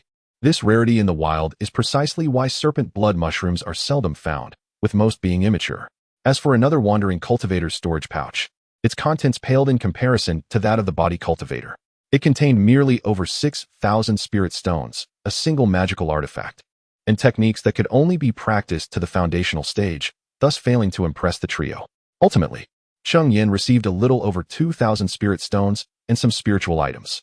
The two carcasses of the azure featherbirds were also divided among the three. Cheng Yan acquired a demon core and some feathers, the latter being valuable materials for crafting. Alas, the spiritual vein they uncovered was of second-tier inferior quality. Had it been of second-tier medium quality, it would have been far more advantageous. After the division of their spoils, Lu Yuren sighed, lamenting the fact that they had spent more than a month in the Tiansong mountain range, only to find a second-tier spiritual vein that fell short of their expectations. Friend Lu, do not be overly greedy. Securing the azure featherbird eggs is a significant achievement in itself. With proper nurturing back home, they may yield foundational combat power, which would certainly enhance our standing in the Tiansong mountain range. Zhang Ruxian remarked with a smile. What you say is indeed true. Perhaps I have been too ambitious. Now that we have all regained our strength, let us continue our search for more spiritual veins, Lu Yuren said, feigning humility while his heart remained anxious, urging Zhou Yang and the others to press onward. Cheng Yan remained composed, though Zhang Ruxian also felt a sense of urgency, leading to a consensus to embark on their quest once more. Thus, the trio resumed their search for spiritual veins, a pursuit that would stretch on for another month. Following their discovery of the first second-tier spiritual vein, their fortunes seemed to improve significantly, as they encountered numerous veins of first-tier superior quality and even stumbled upon another second-tier vein, albeit still of inferior quality. However, this time, the trio's exploration of the spiritual vein proceeded without any unforeseen events. After vanquishing the second-tier low-level demon beasts residing above the vein, they thoroughly scoured the area for spiritual treasures. Cheng Yan discovered a spirit fruit tree and a second-tier inferior tea tree. The spirit fruit is a principal ingredient in the refinement of a first-tier premium elixir known as the spirit refining pill, which primarily aids practitioners at the peak of qi refining in consolidating their spiritual energy. Cheng Yan had once dedicated over a year to refining his spiritual energy. For practitioners with 4 spiritual roots, it could take at least 3 to 5 years, and those with 5 spiritual roots might require a decade, which is considered quite normal. The presence of the spirit refining pill would significantly shorten this duration, making it particularly coveted among practitioners with 4 or 5 spiritual roots. The second-tier inferior tea tree is also immensely valuable. The spirit tea brewed from its leaves greatly benefits practitioners in the early stages of foundation establishment, while also reinforcing their foundational strength. Both treasures were carefully stored within Cheng Yan's Qinkuan mountain water diagram. Other low-tier spiritual herbs were placed into his storage ring. On this occasion, the trio stumbled upon another spiritual vein, distinct from the others. Rather than being situated atop a high mountain, this vein was found above a vast lake. In the center of the lake lay a small island, the spiritual vein residing upon it. Though the island was not large, it was ample enough to accommodate a family of over 100. It was a second-tier, mid-grade spiritual vein. Upon their arrival on the island, the trio could clearly sense the rich spiritual energy present, confirming its mid-tier status. This discovery brought them immense joy, especially since they had been in the Tiansong mountain range for nearly 3 months. They had even contemplated settling for 3 second-tier inferior spiritual veins. However, today they finally uncovered their first second-tier mid-grade spiritual vein. Yet, the elation on their faces quickly faded as they set foot on the island. A formidable aura of demonic energy surged forth, indicating the presence of a second-tier, mid-level demon beast. The three exchanged solemn glances, their expressions betraying a sense of gravity. Yet they bore no fear. Together, they were capable of confronting a second-tier, mid-level demon beast. Thus, they proceeded directly towards the source of the demonic energy. But before they could catch a glimpse of the beast, a massive water column, thick enough for two people to embrace, surged towards them. Reacting swiftly, they dodged the attack. As the water column crashed into the ground, they finally beheld the demon beast's true form, the black water crocodile turtle. This demon beast, resembling a turtle, was entirely black, its back adorned with three prominent ridges and serrated edges that appeared menacing. Generally, turtle-type demon beasts excel in defense rather than offense. Yet the black water crocodile turtle was an exception. It not only possessed formidable defensive capabilities, but also boasted a significantly stronger attack power than ordinary turtle-type demon beasts, making it a particularly troublesome adversary. However, the formidable black water alligator turtle's tenacity does not imply that the trio would relinquish their pursuit of this spiritual vein. Cheng Yan retrieved the iron rod artifact he had previously acquired and infused it with spiritual energy. The iron rod began to elongate and thicken, and with a swift gesture, Cheng Yan directed it toward the black water alligator turtle. Observing this, Lu Yuren and the other two swiftly brandished their respective artifacts. A fiery red spear was hurled, transforming midair into a colossal flaming arrow. Additionally, a phantom blade materialized, hurtling towards the black water alligator turtle. Roar! The black water alligator turtle, undeterred by the trio's onslaught, opened its mouth and emitted a fearsome roar. Subsequently, a dark shield enveloped the black water alligator turtle, offering it protection. Chapter 134. Cheng Yan reasserts authority. Three formidable attacks struck against the shield of the blackwater crocodile turtle, shattering it into pieces. However, the magical artifacts wielded by the trio had exhausted all their might. I refuse to believe it. Let us go again, Lu Yuren declared, his spirit energy surging anew within him.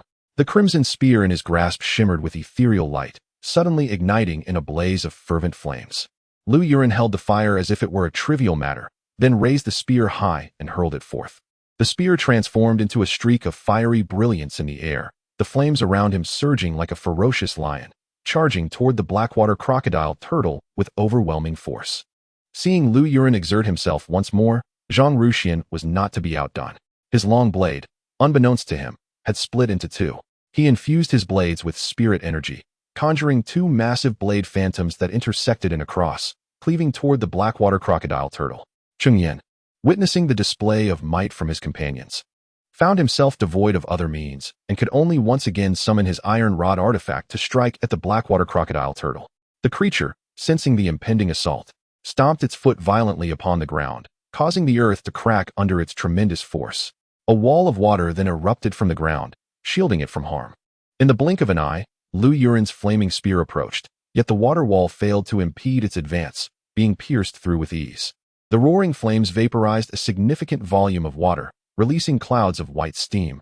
However, the fire upon the spear diminished slightly. Meanwhile, Zhang Ruxian's dual-blade phantoms arrived, shattering the water wall and allowing Cheng Yan's iron rod to proceed unimpeded. The trio's combined assaults, having breached the water wall, surged onward toward the blackwater crocodile turtle. However, just as their attacks were about to strike the creature, that ominous black shield re-emerged, thwarting all their efforts. What a formidable defense this beast possesses. Lu Yuren frowned as he observed their attacks being repelled. It was well known that the trio wielded powerful artifacts against an ordinary second-tier low-level beast. Such a combined onslaught would surely result in either death or grievous injury. Yet now, their strikes could not even graze the blackwater crocodile turtle's form before being halted. It seems we may need fellow Chang to invoke the water dragon technique once more, Zhang Ruxian mused, his brow furrowing slightly. Tortoise-like beasts were notoriously challenging due to their robust defenses, often leaving practitioners of the same rank struggling to penetrate their shells. Among the three, if one were to speak of sheer power, Cheng Yan's water dragon technique undoubtedly took precedence. However, Zhou Yang shook his head at this. While the water dragon technique was indeed potent, under the protection of the black shield, it was likely that even this technique would fail to inflict significant damage upon the creature. The water dragon technique seeks to dismantle the black shield of the black water crocodile turtle, a task not particularly arduous. However, as a turtle-type demon beast, the creature's inherent defensive capabilities are formidable, even if Cheng Yan were to shatter the black shield with his water dragon technique. The residual power would likely inflict minimal damage upon the black water crocodile turtle. Rest assured, fellow Taoist Cheng, the black shield shall be entrusted to us, Lu Yuren declared, thumping his chest in assurance. Although the shield posed a challenge, the two of them, united in strength, could indeed breach it, thus facilitating Cheng Yan's water dragon technique to strike directly at the black water crocodile turtle.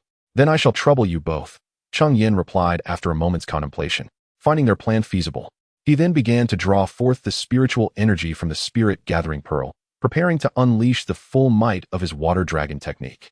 Lu Yuren and Zhang Ruxian exchanged glances, witnessing Cheng Yan's escalating aura, and each invoked their respective powers, directing their efforts towards the black water crocodile turtle. With a roar, as Lu Yuren and Zhang Ruxian executed their attacks, Cheng Yan's water dragon successfully coalesced, emitting a resonant dragon's roar upon its emergence. Turning to behold the magnificent water dragon towering behind them, Lu Yuren and Zhang Ruxian were awestruck by its grandeur. Their initial distance from Cheng Yan's creation now replaced by a closer view that intensified their admiration and trepidation. Fellow Taoists, do not lose focus. Our success against this beast hinges on this strike, Cheng Yan urged, noticing their distraction. Rejuvenated by his call, they channeled their energies into their magical artifacts, advancing towards the black water crocodile turtle. Just as before, their artifacts were about to collide with the creature when they were abruptly halted by the re-emergent black shield. Yet, with their combined might, they shattered the shield, allowing Cheng Yan's water dragon technique to arrive as anticipated. With a roar, the black water crocodile turtle sensed the impending threat of Cheng Yan's water dragon technique. Just as it prepared to react, a faint yet commanding dragon's roar resonated, instilling a momentary paralysis from its bloodline's innate pressure. This fleeting pause proved crucial, as the water dragon swiftly approached the black water crocodile turtle. By the time the turtle regained its wits, it was too late to employ any other tactics. It could only retract its body into its shell, hoping to withstand the impact of Cheng Yan's water dragon technique with its hardened carapace. The water dragon collided forcefully against the hardened shell, penetrating through the black water crocodile turtle, its 33-zhang-long form relentlessly battering the turtle's defenses. Despite the turtle retreating into its shell, the aqueous nature of the water dragon inflicted considerable damage, eliciting anguished cries of pain from the creature. As the last inch of the water dragon's form penetrated the black water alligator turtle, its assault finally ceased. However, within the confines of the turtle's shell, blood continued to flow ceaselessly, while fine cracks began to appear upon its surface. Though minuscule, these fissures posed a perilous threat to the black water alligator turtle. Any damage to its shell would significantly compromise its defensive capabilities. Meanwhile, Cheng Yan, having expended considerable spiritual energy to unleash the water dragon technique, appeared somewhat pallid. The shell is cracked. You two must act swiftly, he exclaimed, urging Lu Yuren and Zhang Ruxian to hasten their response. Chapter 135. The ownership of the spiritual vein. Upon hearing the words, Lu Yuren and Zhang Ruxian did not dare to delay.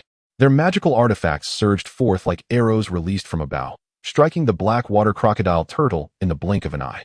At this point, the black water crocodile turtle had already sustained considerable injuries, lacking even the strength to activate its black shield. Although its shell had suffered damage, reducing its defensive capabilities, the duo's attacks still failed to shatter the shell. Instead, the cracks upon it continued to widen. It seemed that the demise of this black water crocodile turtle was merely a matter of time. The creature was evidently aware of its predicament. If the two continued their assault, it would inevitably meet its end at their hands. With a gaping maw, it conjured two water spheres, launching them violently toward the pair. They, too, acted swiftly, employing their respective techniques to intercept the water projectiles. It sought to flee. They could not allow it to enter the water. Meanwhile, Cheng Yan observed that after the black water crocodile turtle expelled the two water spheres, it attempted to escape toward the lake.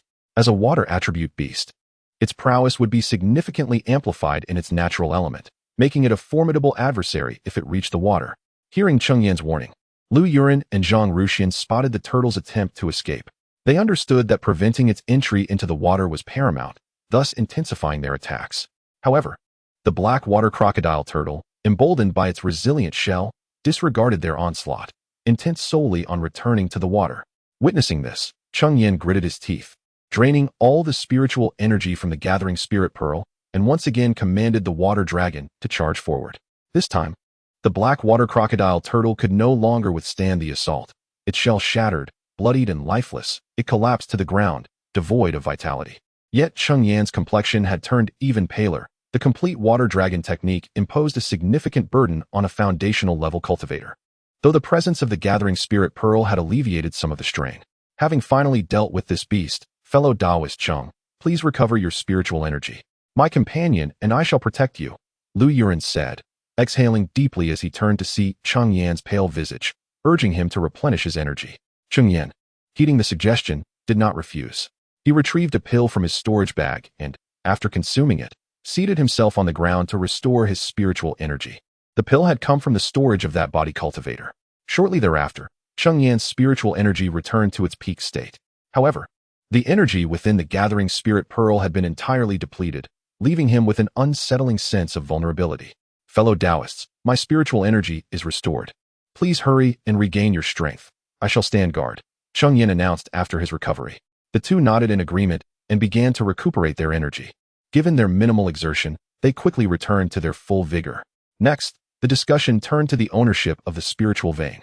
Although the trio had previously agreed to collectively secure a spiritual vein for each of their families, the first one was highly coveted by all. Who can say how long it will take to find the second mid-tier spiritual vein? Yet, hesitant to speak, the three of them fell into a momentary silence. In my opinion, this endeavor has seen the most effort from Taoist Cheng, and given the abundant water spiritual energy in this place, which aligns perfectly with Taoist Cheng's water-based cultivation techniques, it would be most fitting for this spiritual vein to belong to the Cheng family. Finally, Zhang Ruxian broke the silence, suggesting that the spiritual vein be assigned to the Cheng family. After speaking, he turned his gaze towards Lu Yuren. Without much contemplation, Lu Yuren agreed. If one were to consider who among the three held the least interest in this spiritual vein, it would undoubtedly be Lu Yuren. He practiced fire-based techniques, whereas the area was rich in water spiritual energy, which could potentially hinder his cultivation speed. Given this, I shall not make any further excuses, rest assured. I will do my utmost to assist you both in securing this spiritual vein, Cheng Yan said, offering a respectful gesture to the two. He was quite satisfied with this spiritual vein. The environment here would greatly benefit his cultivation. Moreover, the formation he possessed was also of the water attribute, which, if arranged here, would enhance its power by a third. With Taoist Zhou's assurance, we can all feel more at ease. Although both were aware that Cheng Yan would not neglect them once the spiritual vein was secured for his own family. After all, the Cheng family, apart from Cheng Yan, was rather weak. For the Cheng family to establish themselves in the Tiansong mountain range, they would undoubtedly require the assistance of both Lu and Zhang families. However, with Cheng Yan's personal guarantee, their hearts would naturally feel a measure of comfort. Of course, this sentiment was reciprocated by the Lu and Zhang families as well. They too would need Cheng Yan's support to establish themselves in the Tiansong mountain range. Taoist Cheng, please proceed to set up the formation. We shall wait outside for you. With the spiritual vein designated, it was imperative to hastily arrange the formation to solidify their claim.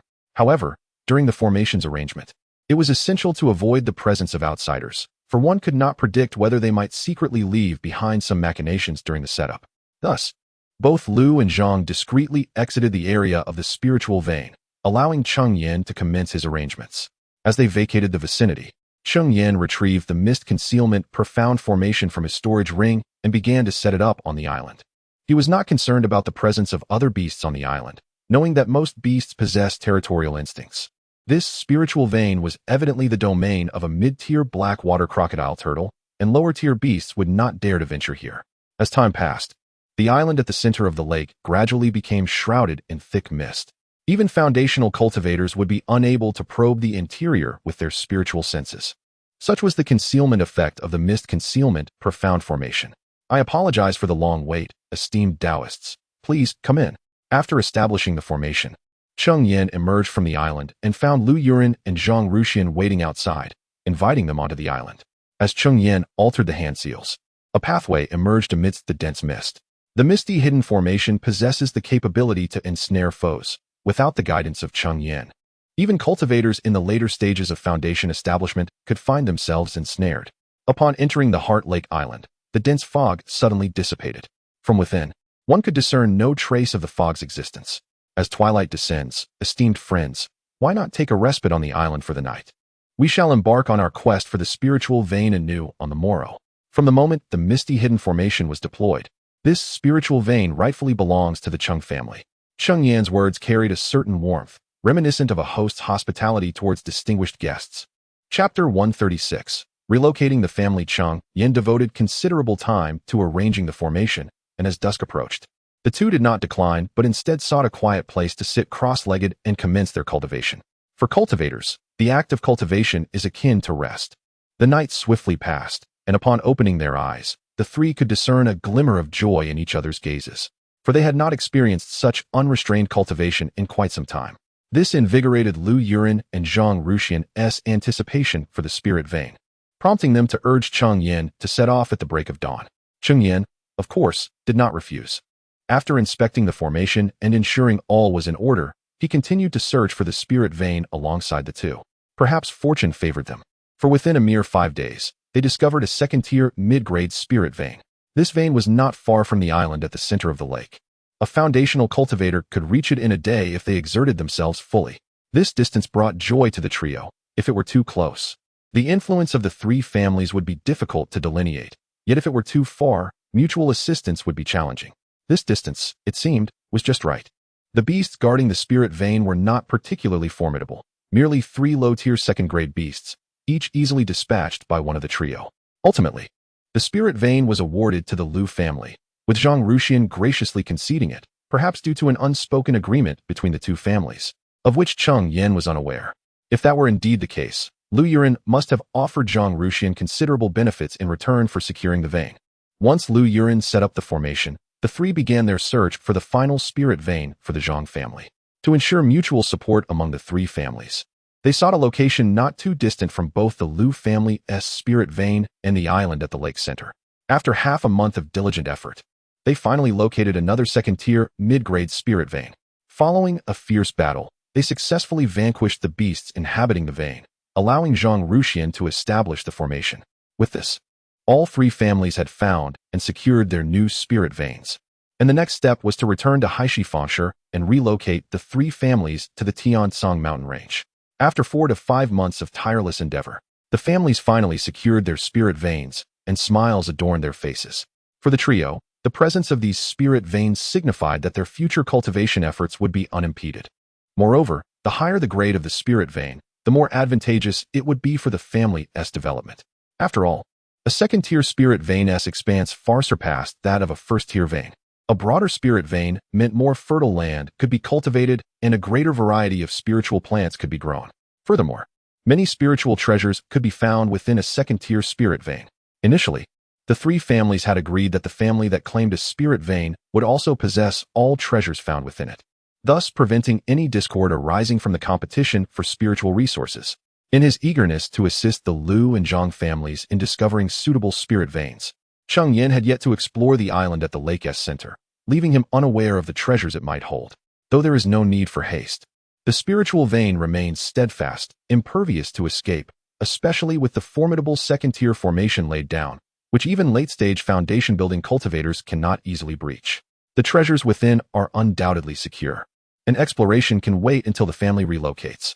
Now that the spiritual vein has been discovered, let us promptly return to the family and arrange for the relocation. Lu Yuren has grown somewhat impatient, urging Zhang Ruxian, who has just completed the formation. Without a moment's hesitation, Zhang Ruxian acquiesced. For him, the sooner the family could settle in the Tiansong mountain range, the sooner stability would be attained, which would be exceedingly beneficial for the clan. Cheng Yan, however, remained indifferent. With few members in the Cheng family, and having only managed Jiyushan for a mere decade, there was little of significance to transport, making the relocation quite straightforward. Yet, given Lu Yuren's urgency, Cheng Yan chose not to decline. Thus, the three proceeded to inspect the spiritual vein and the central island occupied by the Lu family, confirming its integrity before heading towards Heishi Square City. After a fortnight's journey, they returned to Heishi Square City. My esteemed friends, let us part ways here. I kindly request that upon your return to your clan, you swiftly arrange for the family's relocation. The spiritual vein within the Tiansong mountain range remains unguarded. Should we delay, unforeseen troubles may arise, Zhang Ruxian said, inclining his hands in a respectful gesture. His concerns were valid. While the spiritual vein was protected by formations, prolonged neglect could attract the attention of ill-intentioned individuals, leading to the destruction of the formations and depletion of the vein, leaving them with no recourse for lamentation. Indeed, Cheng Yan and his companion replied, returning the gesture. Subsequently, The three bid farewell in Haishi Square City, each heading back to their respective families. Half a day's journey later, Cheng Yan arrived once more at Jiyushan. At that moment, all was well on the mountain. During his absence, no ill-fated individuals or forces had dared to act against the Cheng family. After all, as a foundation-building clan, the Cheng family was a dominant force in the vicinity of Haishi Square City, and thus, none would dare provoke them. Upon returning to Jiyushan, Cheng Yan summoned Cheng Yuhao. "Uncle Lu, you have returned. Have you located the spiritual vein?" Cheng Yuhao, upon receiving Cheng Yan's message, rushed to the mountaintop with a face full of joy. Inquiring before Cheng Yan could speak, "Indeed, my return is to prepare for the family's relocation," Cheng Yan replied with a smile and a nod. "Wonderful. This resolves your cultivation concerns," Cheng Yuhao exclaimed, his delight intensifying at Cheng Yan's affirmative response, as if he were more anxious about Cheng Yan's cultivation than Cheng Yan himself. "Do not fret about my cultivation. Instead, tell me about the situation in the family during my absence," Cheng Yan said, chuckling. However, he felt a surge of happiness from being so cared for by his younger kin. "In response to Uncle Lu, during your absence, there have been no significant events within the family. However, if one were to speak of matters of joy, there are indeed two auspicious occurrences." "Oh, what are these joyful events?" Upon hearing Cheng Yuhua's words, Cheng Yan's curiosity was piqued. "The first piece of good news pertains to Uncle San. 2 months prior, I returned to Qingshan village to assess the spiritual roots of our clan members. It was revealed that Uncle San's child, Cheng Yui, possesses a spiritual root, and not just any. He exhibits a remarkable 4-root talent, with fire being the most exceptional. He has already begun to channel energy into his body, thus entering the first layer of qi cultivation. What? Truly splendid. In this light, Uncle San has certainly alleviated a great concern." Cheng Yan exclaimed thrice in approval, his excitement palpable. Chapter 137. Is there another joy? During the wedding of Cheng Yuhao, he noticed that his third brother had grown somewhat despondent due to the prolonged absence of a child with spiritual roots. Now, with the arrival of Cheng Yui, it must surely bring great joy to his third brother's heart. There is indeed another piece of good news. Cheng Yuhao mentioned to the family that there were 2 joyful occurrences, and this was merely the first. However, upon hearing Cheng Yan's inquiry, Cheng Yuhao appeared somewhat bashful. Cheng Yan, observing this, began to speculate. Could it be that Xiaoyu is with child? Indeed, nothing escapes the keen perception of Uncle Lu. Xiaoyu is indeed pregnant and has already reached 3 months. Cheng Yuhao chuckled, scratching his head, and said, "Well, in light of this, our Cheng family is truly blessed with double happiness. No, triple happiness, as we are soon to possess our own lineage of spiritual veins." Cheng Yan felt a surge of joy. For him, the expansion of the family was indeed a cause for celebration. Afterwards, Cheng Yan went to visit Cheng Yui and could see that he was a good child, diligent in his cultivation. Cheng Yan rewarded him with a bottle of Huangyadan, encouraging him to practice diligently and to feel free to seek his guidance should he encounter any difficulties in his training. He also instructed Cheng Yuhao to take good care of Cheng Yui. Cheng Yuhao readily complied, for apart from Uncle Lu, Cheng Yui was the closest to him in terms of bloodline, and he held great affection for this younger brother. Following his visit with Cheng Yui, Cheng Yan summoned Li Yun. With Li Yu now expecting, the responsibility of caring for the spiritual fields fell entirely upon Li Yun. Although, given the constitution of a cultivator, pregnancy wouldn't ordinarily have a significant impact, Li Yun still insisted that Li Yu take a proper rest and refrain from entering the spiritual fields. The purpose of calling Li Yun was to have him harvest all the spiritual herbs from the fields, regardless of their maturity. The only thing that truly needed to be relocated from Jiyushan was undoubtedly the herbs within the spiritual fields, while other herbs were less critical. The 7-star grass must be taken. Worried that Li Yun might struggle alone, Cheng Yan also summoned Cheng Yuning and Cheng Xinxin to assist. Within a short span, the 4 of them successfully harvested all the herbs from the 8 acres of spiritual fields. Next, they awaited news from the Lu and Zhang families. Half a month later, both families sent word that they would gather at Haishi Fangshi in 3 days. 3 days later, Cheng Yan set off with the Cheng family aboard the flowing wind boat towards Haishi Fangshi. However, the marketplace had lost its former vibrancy. Ever since the 3 families decided to vacate the area, all the shops within Haishi Fangshi had shuttered their doors, and naturally, no loose cultivators were inclined to venture there. The once bustling marketplace was now eerily desolate, devoid of any human presence. Cheng Yan did hear, however, that the first-tier mid-grade alchemist, originally in Haishi Fangshi, seemed to have joined the Zhang family as a guest elder, preparing to accompany them to the Tiansong mountain range. With the Cheng family being few in number, they filled the entire flowing wind boat. However, The Lu and Zhang families are both venerable clans with a lineage that spans centuries, boasting a considerable number of members. To this end, both families commissioned the Golden Blade sect to craft a large first-tier premium flying vessel, expending over 20,000 spirit stones in the process. In comparison, Cheng Yan's small flying vessel appeared somewhat diminutive beside the grand vessels of the two families. Yet, when it comes to speed, Cheng Yan's flowing wind vessel undoubtedly surpassed the larger crafts by a significant margin. Fellow Taoist Cheng, fellow Taoist Lu, since all three families are present, shall we set forth at once? Zhang Ruxian proposed, having noted the gathering of their party, as he inclined his hands respectfully towards Cheng Yan and Lu Yuren. Naturally, both Cheng Yan and Lu Yuren acquiesced, and thus the three families, aboard their three majestic flying vessels, majestically soared towards the Tian-Song mountain range. Due to the slower speed of the Lu and Zhang families' vessels compared to the flowing wind vessel, Cheng Yan was compelled to reduce his pace, allowing for a harmonious journey together. By the time the three families arrived at the Tian-Song mountain range, nearly half a month had elapsed. However, the terrain within the range was intricate, teeming with numerous flying beasts, making it inadvisable for their vessels to venture too deeply into the mountains. The three foundation-building cultivators fared well, able to hover in midair, and even if flying beasts were to attack, they could defend themselves. Yet, their kin in the Qi refining stage were not as fortunate, necessitating that the three families opt for a foot journey into the Tian-Song mountain range. A total of nearly 100 cultivators from the three families marched resolutely into the mountains. Collectively, the families comprised 3 foundation-building cultivators, 5 full Qi refining stage cultivators, over 20 late Qi refining stage cultivators, and 50 to 60 early and mid-Qi refining stage cultivators. The late Qi refining and higher cultivators assumed positions on the periphery, ensuring the protection of their early and mid-stage kin within the formation. The 3 foundation-building cultivators positioned themselves at strategic points, forming a triangle to safeguard the multitude of clan members within. Such a sizable contingent naturally attracted the attention of various beasts. However, upon sensing the presence of foundation-building cultivators, most beasts would choose to divert their paths. Yet, some creatures could not resist their primal instincts, yearning to feast upon the flesh and blood of cultivators. For cultivators, the bodies of these beasts are treasures, while for the beasts, the flesh of human cultivators is a great source of nourishment. Thus, many beasts would initiate attacks upon discovering human cultivators. Before them stood a pack of gray wolves, led by 3 first-tier elite wolves accompanied by over 20 mid- to high-tier wolves, effectively blocking the path of the 3 families. Mere first-tier beasts dare to obstruct us, seeking their own demise. Lu Yuren bellowed upon sighting the beasts, eager to eliminate them.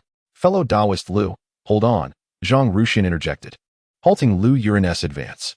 Puzzled, Lu Yuren glanced at Zhang Ruxian. Let us first observe our younger generations, Zhang Ruxian advised. Lu Yuren, upon hearing this, turned to gaze at his kin. He noticed that aside from a few individuals, most of his clan members displayed a hint of trepidation in their eyes when regarding the pack of wolves. Despite the presence of 3 foundation-building cultivators offering some measure of protection, a fear that was perhaps not overtly apparent. However, with the keen observational skills characteristic of foundation-building cultivators, it becomes evident that most of these individuals belong to the younger generation of their families. Having been raised under the protective wings of their clans, they have seldom encountered fierce beasts such as the wolf demons they now face. Coupled with the ferocity of the wolf demons, it is only natural for them to feel a twinge of fear. It is likely that Taoist Lu has also noticed that among our 3 families, while some of the younger members possess commendable talents and formidable cultivation, they lack practical experience. Just the sight of a pack of wolf demons sends them into a state of trepidation.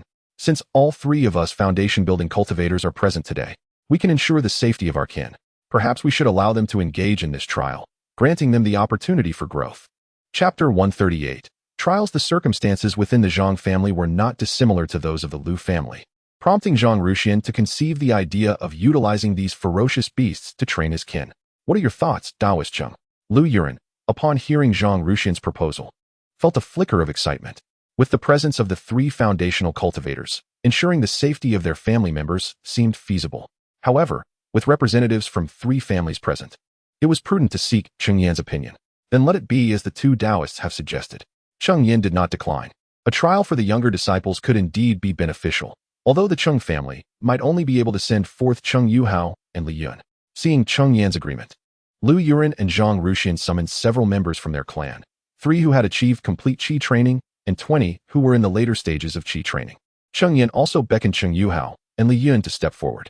Most of those selected were promising younger members from the two families.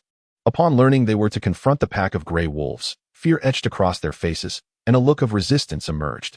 Yet, bound by their elders' commands, they could only muster grim faces as they stepped forth. Conversely, some recognized this as a rare opportunity for growth, their expressions betraying eagerness. As the participants were finalized, they charged into battle against the wolves under the guidance of the 3 seasoned Qi cultivators. However, one individual performed exceedingly poorly before even engaging the wolves. He was overwhelmed by fear, fleeing back to the families in disarray. This individual belonged to the Lu family, and upon witnessing this, Lu Yuren's expression darkened. His disgrace was not solely his own, but also reflected poorly on Lu Yuren and the Lu family as a whole. When Lu Yuren saw him return, he unleashed a torrent of scorn upon him. The young man lowered his head in silence, and Lu Yuren, nearly compelled to strike him, restrained himself. Fortunately, several other members of the Lu family displayed commendable performance, which improved his mood considerably. As for the cowardly Ritter, unless he possessed extraordinary talent in cultivation, it was unlikely he would receive further significant training from the Lu family. Amidst the throng, Cheng Yan spotted Lu Changming, who, at this point, had only attained the 8th level of Qi training and now addressed Cheng Yan as senior. Cheng Yuhao's performance was notably impressive. Wielding the heavy mystic seal bestowed by Cheng Yan, he found the first-tier intermediate gray wolves to be no match for him. In fact, he even vanquished 2 of the first-tier advanced wolves, a commendable feat indeed. Li Yun also fared well, though despite being with the Cheng family for over a decade. He was not of their lineage and thus lacked access to certain traditions. Nevertheless, relying on his own abilities, he managed to overpower a first-tier intermediate gray wolf. Ultimately, amidst their relentless onslaught, the group of over 20 gray wolves suffered casualties, with some slain and others fleeing in terror. In contrast to the 3 families, aside from a few of their kin sustaining minor injuries, there were no significant issues, which could be deemed a resounding victory. After vanquishing the Songlong, they collected the useful materials from the beasts before resuming their journey. Following this, Cheng Yan and his companions endeavored to suppress their foundational energies, allowing more first-tier beasts to approach, thus providing an opportunity for their kin to hone their skills while also observing if any promising descendants warranted further cultivation. Although the trio made every effort to conceal their presence, their spiritual awareness was fully extended to guard against any second-tier beasts. Upon detecting the presence of such creatures, one would remain behind while the other 2 would swiftly confront and either eliminate or drive them away. Fortunately, their path was strewn with only low-level second-tier beasts, and they encountered no mid-level ones, which could have posed considerable complications. With an increased number of individuals, many of whom were at the initial or mid stages of Qi cultivation, their pace was significantly slowed. After several days of travel, they finally reached the Heart Lake Island. The experiences of the past 10 days were evident. The demeanor of the 3 families' kin had notably transformed, exhibiting less fear in the presence of the beasts than at the outset. Even those who were unable to participate in the training due to insufficient cultivation levels gleaned valuable insights from witnessing the battles between their kin and the beasts. Once Cheng Yan had settled the Cheng family members on the Heart Lake Island, he proceeded to accompany the Lu and Zhang families to their respective spiritual veins. This had been the initial agreement among the 3 families, as the foundational cultivators were required to escort all their kin to their designated spiritual veins.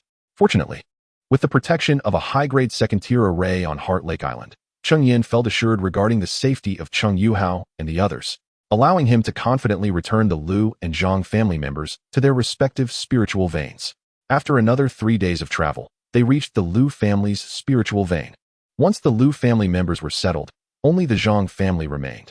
However, while escorting the Zhang family, an unexpected event occurred when a mid-level second-tier beast appeared. Fortunately, they were close to the Zhang family's spiritual vein, and Cheng Yan along with Lu Yuren stayed behind to confront the beast, while Zhang Ruxian swiftly led his kin to safety. After successfully escorting his family members to the spiritual vein, Zhang Ruxian returned to join Cheng Yan and Lu Yuren in defeating the mid-level second-tier beast. Subsequently, Cheng Yan and Lu Yuren made their way back to their own spiritual vein. Upon returning to Heart Lake Island, Cheng Yan was taken aback by the significant changes that had transpired. The once abundant trees had been felled, and several wooden houses had been constructed. In the area with the most concentrated spiritual energy, they had built a wooden house for Cheng Yan, reminiscent of the one at Jiyushan, but considerably larger and crafted from high-grade spiritual wood rather than ordinary timber. This type of spiritual wood is not uncommon on the heart of the Lake Island. and it is more than sufficient for Cheng Yan to construct a house. Moreover, this kind of spiritual wood is primarily utilized as building material. Naturally, all of this was orchestrated by Cheng Yuhao, as he had overseen all construction on the island during Cheng Yan's absence. He executed his tasks commendably. Upon witnessing Cheng Yuhao's efforts, Cheng Yan offered his praise, which brought a smile to Cheng Yuhao's face. For him, receiving commendation from his sixth uncle was a source of great joy.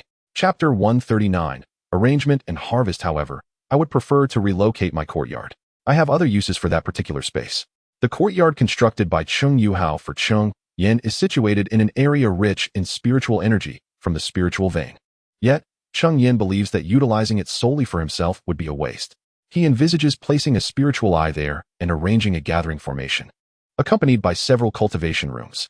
This way, the concentration of spiritual energy within the range of the spiritual eye could approach that of a second-tier upper-grade spiritual vein. He intends to reserve one cultivation room specifically for Zhou Yang, while the remaining rooms could be accessible to the clan members during their breakthroughs or when in need. Yes, Uncle 6. Additionally, please have Li Yun expedite the cultivation of the spiritual fields. If manpower is insufficient, enlist Xian Ning and the others to assist. I possess a considerable number of spiritual materials collected from the Tiansong mountain range, which should be planted promptly.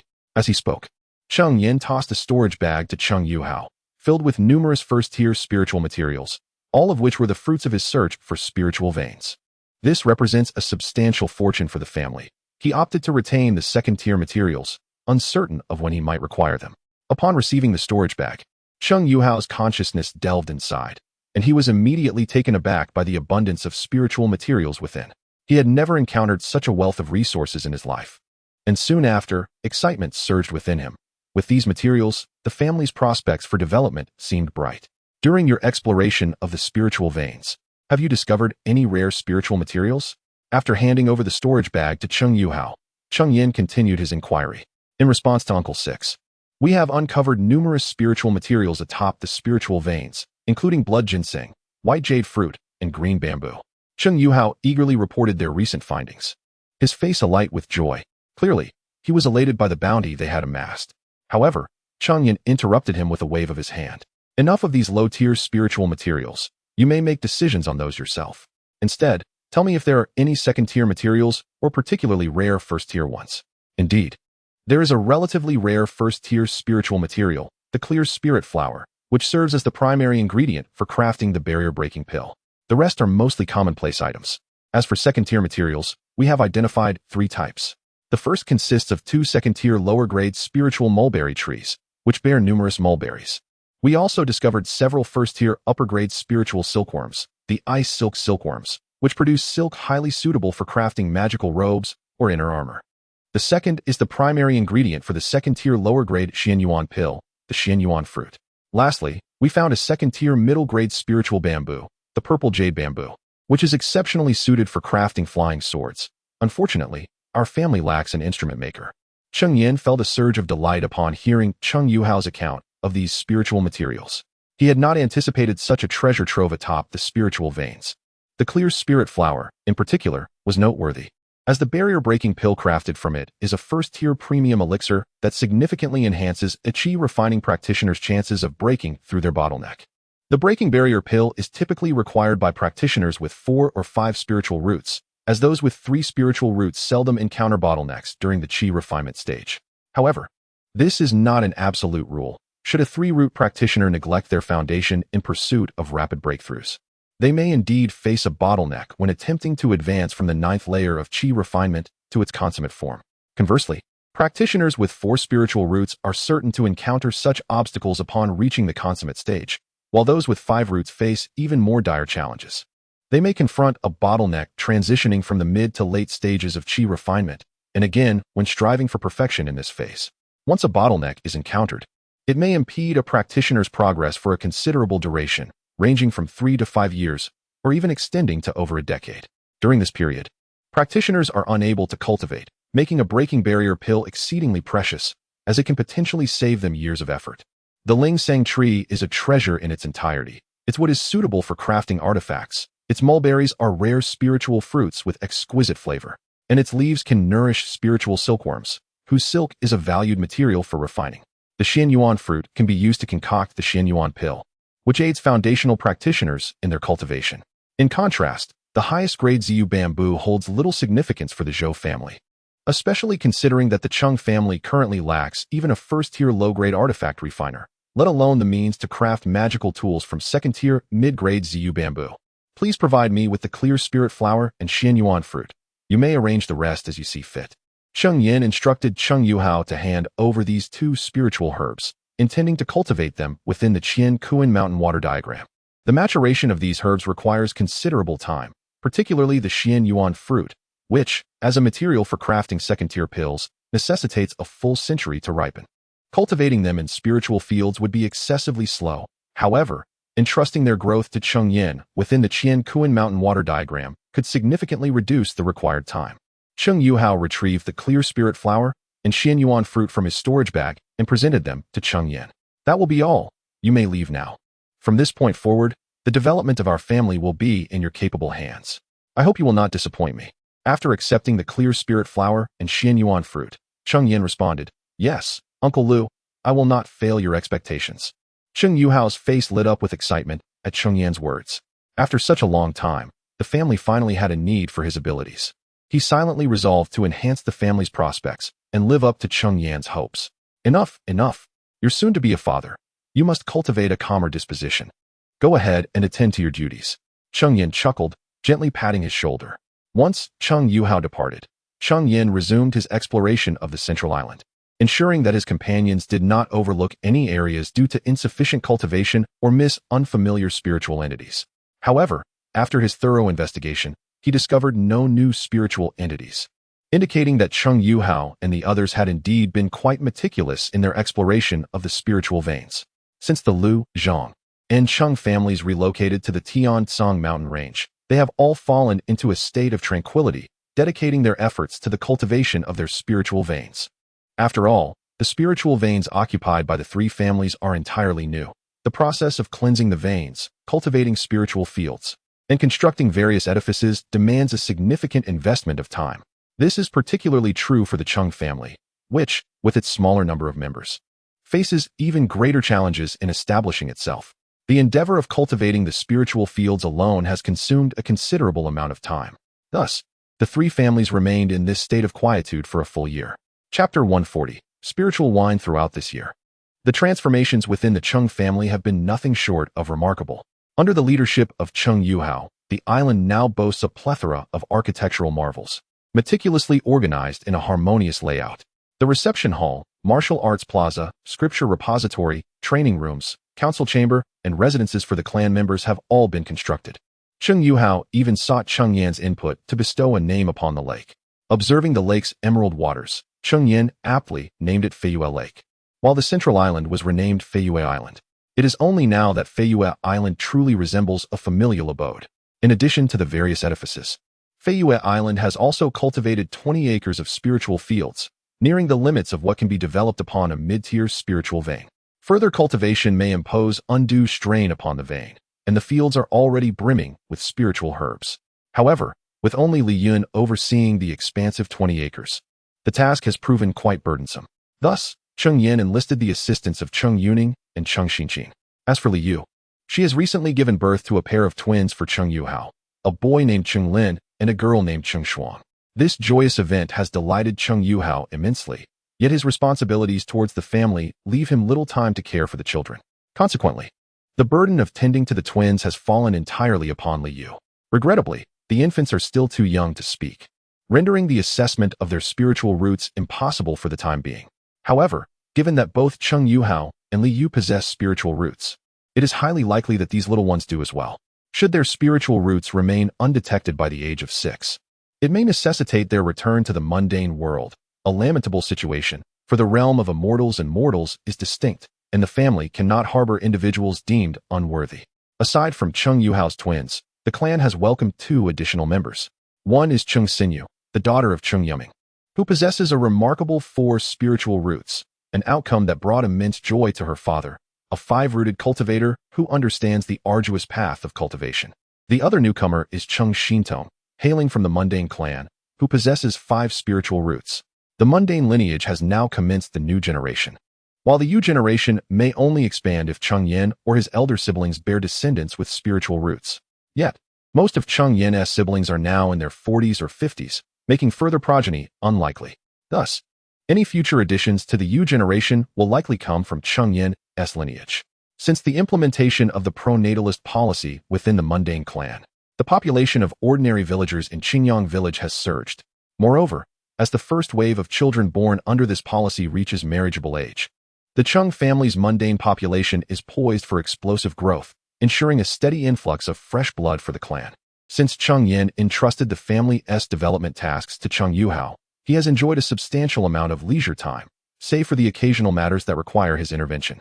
Cheng Yan, in addition to his cultivation, has been dedicating time to refining his alchemical skills. It is worth mentioning that he has already established his foundation. Yet his alchemical prowess remains at the first tier of excellence. Recently, he has begun experimenting with spiritual wine, having planted the Qing Tao fruit tree that he discovered atop the spiritual vein. Moreover, he has earmarked a specific plot of land for the cultivation of these Qing Tao trees. Sixth uncle. While Cheng Yan was engrossed in his tasks within the wine cellar, he suddenly heard the voice of Cheng Yuning. "What brings you here?" Cheng Yan inquired, observing Cheng Yuning hurriedly approaching. "Brother Li Yun asked me to inquire whether the newly matured spiritual herbs in the spiritual field should be entrusted to you or handed over to second brother." Cheng Yuning replied, glancing subtly at the wine jars behind Cheng Yan, her cute nose wrinkling in curiosity. "What is that delightful aroma, sixth uncle? It smells wonderful." Cheng Yan couldn't help but chuckle at her adorable demeanor, gently patting her head as he explained, "This is Qing Tao wine, crafted from the Qing Tao fruit of our clan." "Qing Tao wine. Is it delicious?" "The wine isn't ready yet. You cannot taste it now." "All right. Hurry back and inform your brother Li Yun that from now on, all spiritual herbs in the spiritual field will be entrusted to second brother, who will store them in the clan's repository. If I require any, I shall retrieve them myself." "Oh, very well." Cheng Yuning's face fell slightly at her uncle's words, and as she departed, she turned back multiple times, clearly yearning for the Qing Tao wine. Seeing her expression, Cheng Yan couldn't help but smile helplessly, realizing he had underestimated the allure of Qing Tao wine for Cheng Yuning. It was amusing to think that this young girl was already contemplating the pleasures of wine at such a tender age. However, Cheng Yan was blissfully unaware of the temptation that Qing Tao wine posed for Cheng Yuning. The following day, upon returning to the wine cellar, he was startled to find her sprawled on the ground, her face flushed and contorted in pain. In a panic, Cheng Yan rushed to support Cheng Yuning, channeling his spiritual energy into her body. He discovered a tumultuous surge of spiritual energy wreaking havoc within her. Unfortunately, Cheng Yuning's cultivation was too fledgling to refine this energy, which remained trapped inside her, causing her dantian and meridians to swell dangerously. If this continued, she risked shattering her dantian and severing her meridians, rendering her incapacitated. With urgency, Cheng Yan began to assist her in refining the chaotic spiritual energy. After a grueling 3 hours, he finally succeeded in helping Cheng Yuning refine the energy completely. As the spiritual energy dissipated, she gradually regained consciousness, only to find Cheng Yan glaring at her with fury. Sixth uncle Cheng Yuning, aware of her folly, lowered her head, fidgeting with the hem of her garment. Cheng Yan scolded her. "If you wish to drink spiritual wine, you could have simply asked me. Why resort to such sneaky antics? Do you realize that this Qing Tao wine is a first-tier superior spiritual wine? With your cultivation in the early stages of qi refinement, even a mere sip could cause your body to burst. Fortunately, the green peach wine has not yet completed its fermentation, containing only a modest amount of spiritual energy. Additionally, it is fortunate that Cheng Yan discovered the situation early enough. Otherwise, even if Cheng Yuning were to miraculously escape with her life, she would be rendered a waste. Incapable of cultivation. I acknowledge my mistakes, Uncle Six, and I assure you it shall never happen again." Upon hearing Cheng Yan's furious voice, Cheng Yuning felt tears welling in her eyes. Yet, recalling her own wrongdoing, she fought to suppress her tears from falling. "Go to your second brother and accept your punishment." Chapter 141. Establishing the market. Upon hearing that she was to receive punishment from Cheng Yuhua, Cheng Yuning's delicate face paled considerably. In comparison to her sixth uncle, it was perhaps Cheng Yuhua that instilled greater fear within her. After all, Cheng Yan had not interacted with her as frequently as Cheng Yuhua had. Moreover, Cheng Yan often presented himself as a gentle elder in her presence. Conversely, Cheng Yuhua was notably strict with his younger siblings, which rendered them all rather apprehensive in his company. Although Cheng Yuning harbored a profound fear of Cheng Yuhua, she was nonetheless a person of accountability. Upon learning from Cheng Yan that she was to face her punishment, she obediently sought out Cheng Yuhua and candidly recounted the errors she had committed. As for the nature of Cheng Yuhua's punishment, Cheng Yan was left in the dark. However, it was evident that following this incident, the previously mischievous children had become much more subdued. In an unexpected turn of fate, Cheng Yuning benefited from her ordeal. After Cheng Yan assisted her in refining her spiritual energy, she managed to break through to the 4th level of qi refinement, surpassing Cheng Xinqin, who had joined the family around the same time. Despite her newfound composure, Cheng Yuning's passion for spiritual wine remained undiminished. In her spare moments from cultivation, she frequently ventured into the wine cellar to observe Cheng Yan as he brewed. Noticing her fervent interest, Cheng Yan generously allowed her to sample some inferior-grade spiritual wine. To his astonishment, Cheng Yuning seemed to possess a natural aptitude for brewing. Initially, Cheng Yan had merely intended to teach her the craft out of goodwill. Yet she learned remarkably well. She even suggested that since spiritual honey could enhance the efficacy of elixirs, it might also be beneficial for spiritual wine. Cheng Yan pondered this notion and, upon experimenting, successfully crafted a top-tier spiritual wine, which he named Peach Nectar. By now, Cheng Yan's purple-winged bees had long since ascended to the pinnacle of the 1st tier, enabling them to produce a limited quantity of top-grade spiritual honey.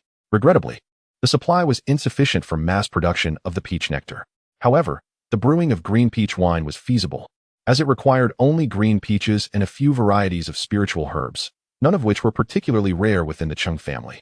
Nonetheless, the scale of the green peach orchards was still inadequate. Thus, Cheng Yan had urged Li Yun to cultivate more green peach trees to expand their yield. Moreover, there were subtle indications that the purple-winged bees were on the verge of breaking through to the 2nd tier. Once this breakthrough occurred, the quantity of spiritual honey produced would naturally increase. In addition to the bees, the azure-feathered bird egg that Cheng Yan had previously acquired had now hatched. He named the newly born creature Qingguang. At birth, Qingguang was merely the size of a fist, making it difficult to fathom how it would eventually grow to a wingspan of 10 zhang. Naturally, Cheng Yan took it upon himself to raise Qingguang, considering it a future cornerstone of the family's foundational strength. He felt uneasy in trusting its upbringing to others. Presently, however, Qingguang was still unable to fly, limited to hopping about on the ground. Its adorable appearance, nonetheless, attracted several children from the clan, who came to play with Qingguang during their cultivation breaks. Although the family is steadily advancing in its internal development, external challenges have begun to emerge. Feiyue Island, nestled within the Tiansong mountain range, may be situated on the periphery, yet it is home to numerous 2nd-tier demon beasts. Presently, within the Cheng family, apart from Cheng Yan, no one dares to venture beyond the confines of Feiyue Lake. The Cheng family is fervently expanding various industries, yet goods remain accumulated within the family, unable to be dispatched. The other clan members possess insufficient cultivation levels, rendering them incapable of undertaking such tasks. It is unreasonable to expect Cheng Yan to personally attend to every matter. While Cheng Yan was in a state of distress, Lu Yuren and Zhang Ruxian arrived at Feiyue Island, accompanied by Lu Yuyong and Zhang Ruzhou. Fellow Taoist Lu, fellow Taoist Zhang, it has been a considerable time. Please, come in. Cheng Yan warmly greeted them upon learning of their visit, activating the formation to allow their entrance to the island. After escorting them to the reception hall, Cheng Yan summoned Cheng Yuhao and Cheng Xinqin. The presence of individuals from the Lu and Zhang families surely indicated that they were not merely visiting to admire Feiyue Island, but had matters of significance to discuss. Cheng Yuhao, now a key figure in the Cheng family, was indeed required to be present, while Cheng Xinqin merely served tea and attended to the guests. Previously, these tasks were managed by Cheng Yuhao, but given his current status, it was only fitting that they fell to the elder Cheng Xinqin. Fellow Taoist Cheng, you possess remarkable skill. The management of Feiyue Island is truly commendable, Lu Yuren remarked, unable to suppress his admiration upon witnessing the island's transformation. You flatter me. Fellow Taoist Lu, it is merely the handiwork of a few juniors, Cheng Yan humbly replied, waving his hand in modesty.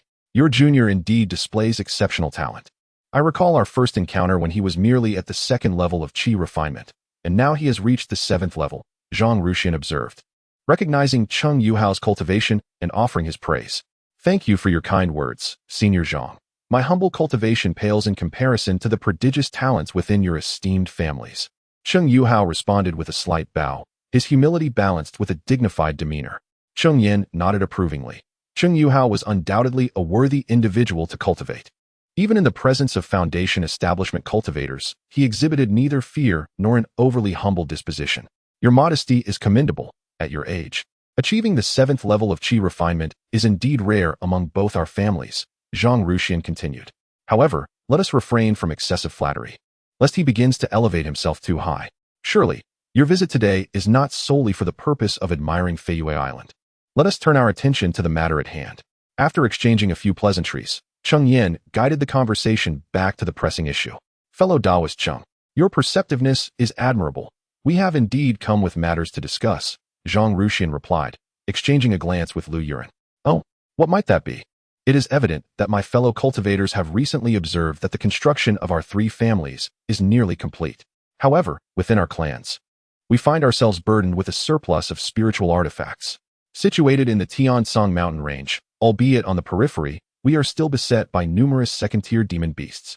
Apart from the 3 of us, the remaining clansmen are unable to venture beyond our family, rendering these spiritual items immovable and incapable of being converted into spirit stones. For any family's growth, spirit stones are indispensable. Yet, presently, all 3 families are ensnared within the confines of the Tiansong mountain range, unable to expand our business ventures. And thus, we find ourselves at a loss in generating spirit stones. Chapter 142. What strategies do you propose, esteemed friends? Indeed, I share your concerns regarding this matter. Cheng Yan nodded in acknowledgement, as his family was similarly troubled by the situation. What strategies do you propose, esteemed friends? Given that they sought him out, it was evident they had formulated a plan. We have conceived an idea. Since we cannot transport our goods outward, why not invite others to come to us? Zhang Ruxian replied with a mysterious smile, leaving Cheng Yan to ponder further. Are you suggesting we establish a marketplace? Cheng Yan mused, quickly grasping their intention. It was no simple task for the 3 families to send their goods beyond the Tiansong mountain range. However, if they could establish a marketplace within the mountains, it would attract wandering cultivators, allowing them to dispose of the surplus spiritual items accumulated by their clan. Moreover, with an influx of wandering cultivators, other factions would likely be drawn to open shops, generating substantial spiritual stones from the rental income alone. Indeed, that is precisely our thought, Lu Yuran affirmed with a nod. It is an intriguing proposition, yet will a marketplace truly attract visitors to the Tiansong mountain range? Cheng Yan pondered, aware that, unlike other regions, few ventured to the mountains aside from those with some prowess seeking to hunt monsters or treasure. Rest assured, my friend Cheng, both our families possess the experience to establish a marketplace. Once it is set up, we need not fear a lack of visitors. Most who come will be hunters, and they could assist us in clearing the surrounding beasts, a beneficial arrangement for all, Zhang Ruxian assured him, addressing Cheng Yan's concerns. If that is the case, establishing a marketplace indeed seems advantageous. Cheng Yan conceded, recognizing the merit in their plan. In truth, the establishment of marketplaces within the Tiansong mountain range was not without precedent. Other factions had opted to create marketplaces for ease of managing their clan's outputs, while drawing wandering cultivators to alleviate the pressure from the beasts. These cultivators were eager to come, as the resources within the mountains were abundant, yielding significant rewards from both hunting and treasure seeking. Additionally, they required the spiritual veins of the marketplace for their cultivation. Does this imply you agree, esteemed friend Cheng? As it is a fortuitous endeavor, my Cheng clan cannot afford to miss out. Do you have a suitable location in mind? Indeed, we do. Do you recall the second-tier inferior spiritual vein we discovered?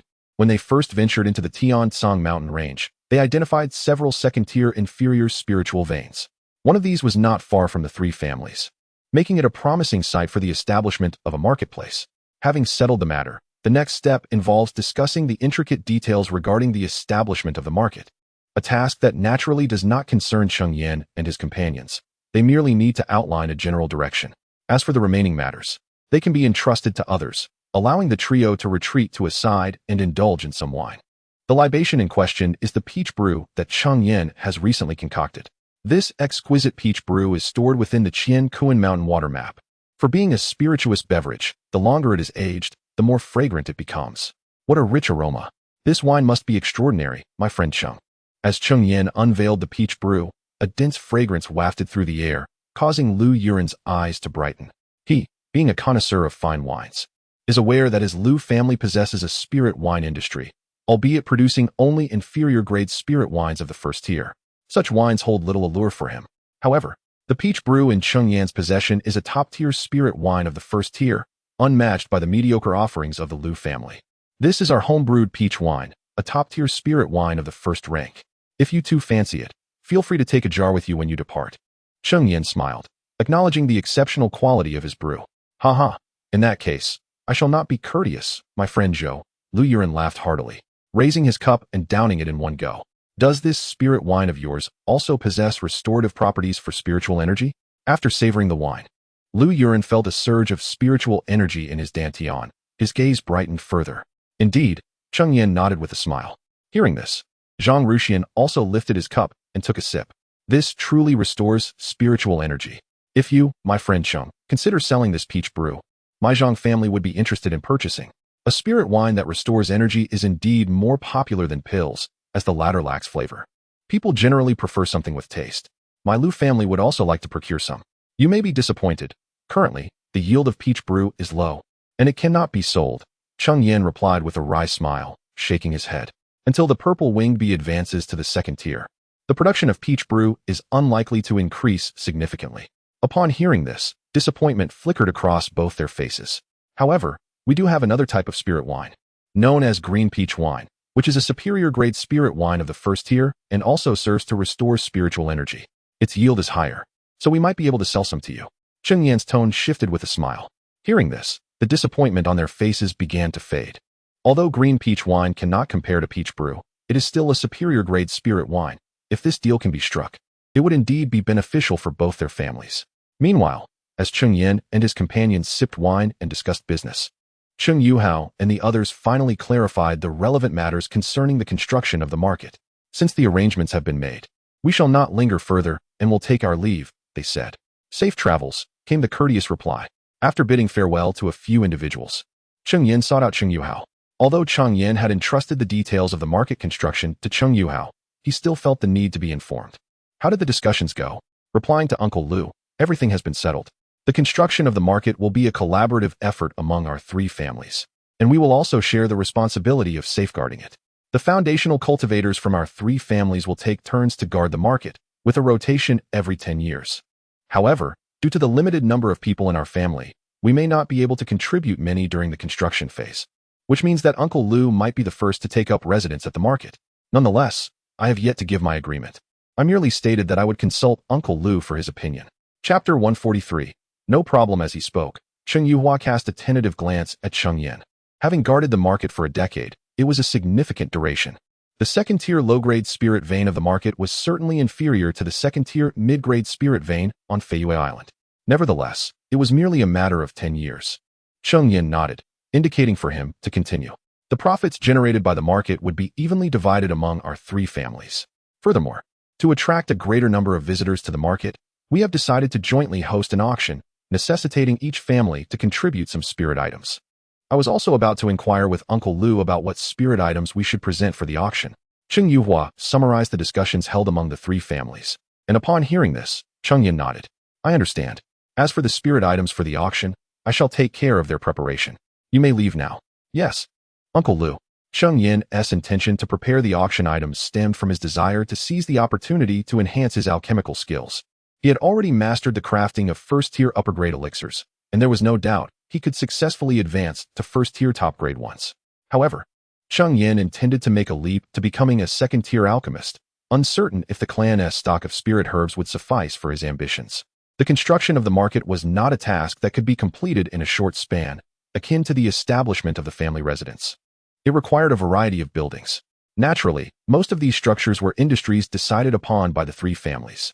For instance, the Cheng family had resolved to open an inn, a treasure pavilion, and a pill pavilion. The inn would serve to sell the Cheng family's spirit wine and could also recruit 1 or 2 spirit chefs. The treasure pavilion was intended for the acquisition of various materials and the sale of assorted goods. The pill pavilion would be dedicated solely to the sale of elixirs. There were also some other shops, though they were not as crucial as these three. In addition to the shops of each family, there were numerous vacant shops, inns, and courtyards, all of which would be leased out later, serving as a significant source of income for the market.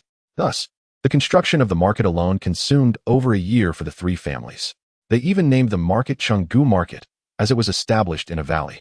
During this year, Cheng Yan devoted himself entirely to the art of alchemy, nearly depleting the clan's stock of spirit herbs.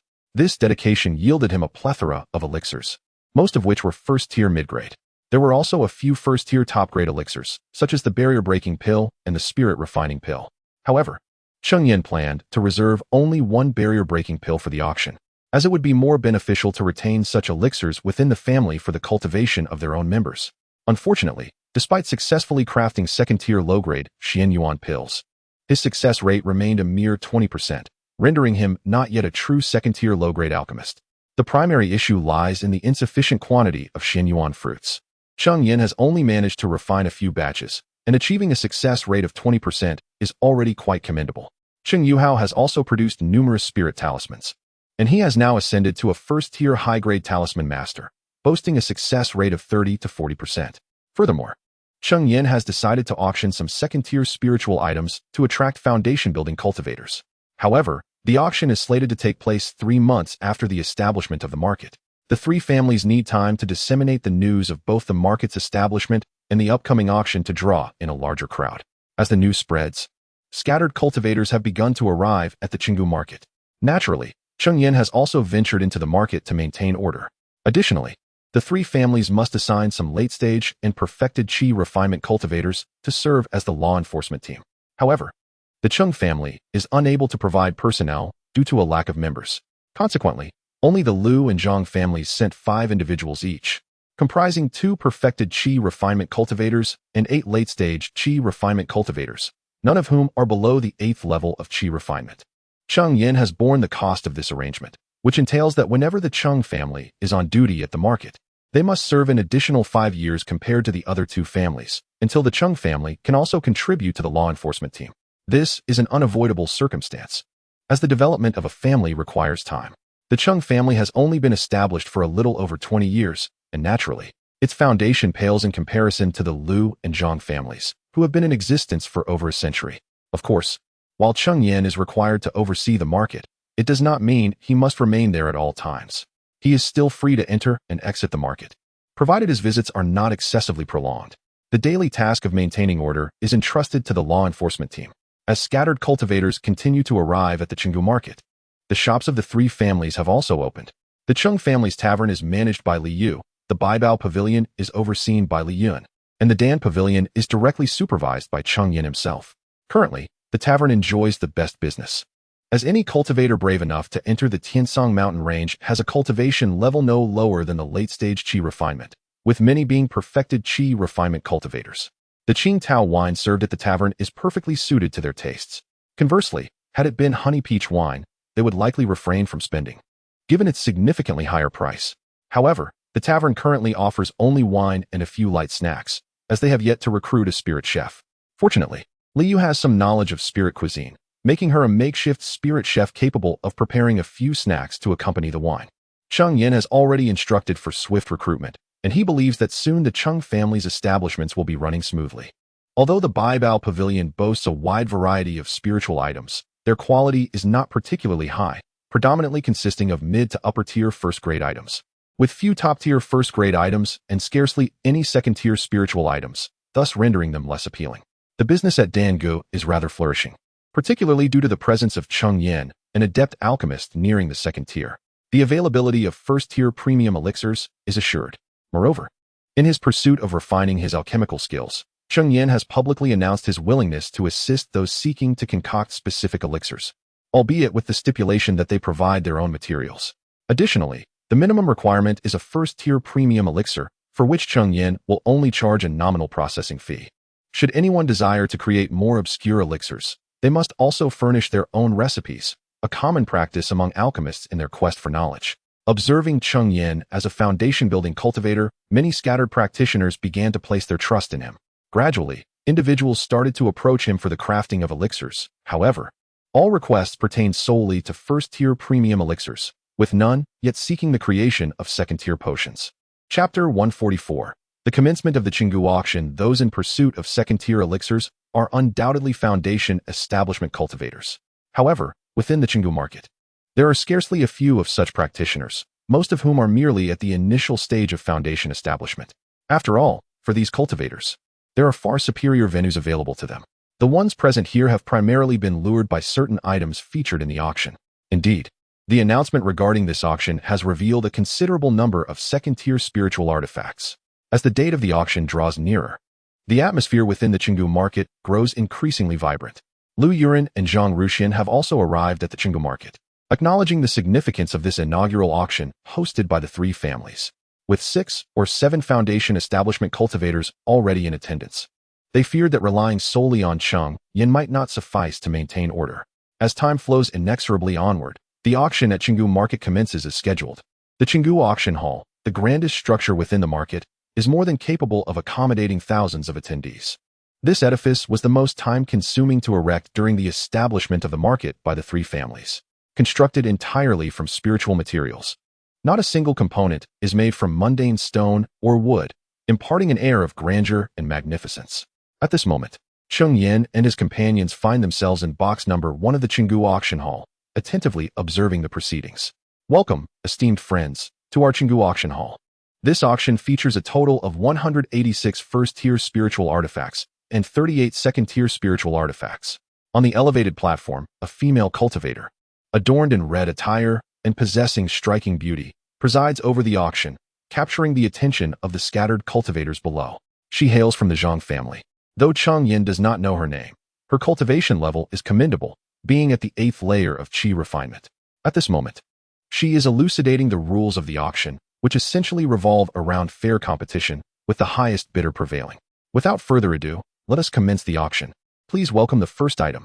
Having conveyed the rules, she seamlessly transitions into the main event, presenting the first auction item, a fire-red long sword artifact. This first-tier premium artifact, the Crimson Flame Blade, was originally intended for refinement into a second-tier artifact. However, due to some errors during the refining process, although it was ultimately successful, the artifact's grade was reduced to that of a first-tier premium. Nonetheless, this artifact possesses a potency superior to that of a standard first-tier premium artifact by a notable margin. Esteemed friends, do not let this opportunity slip away.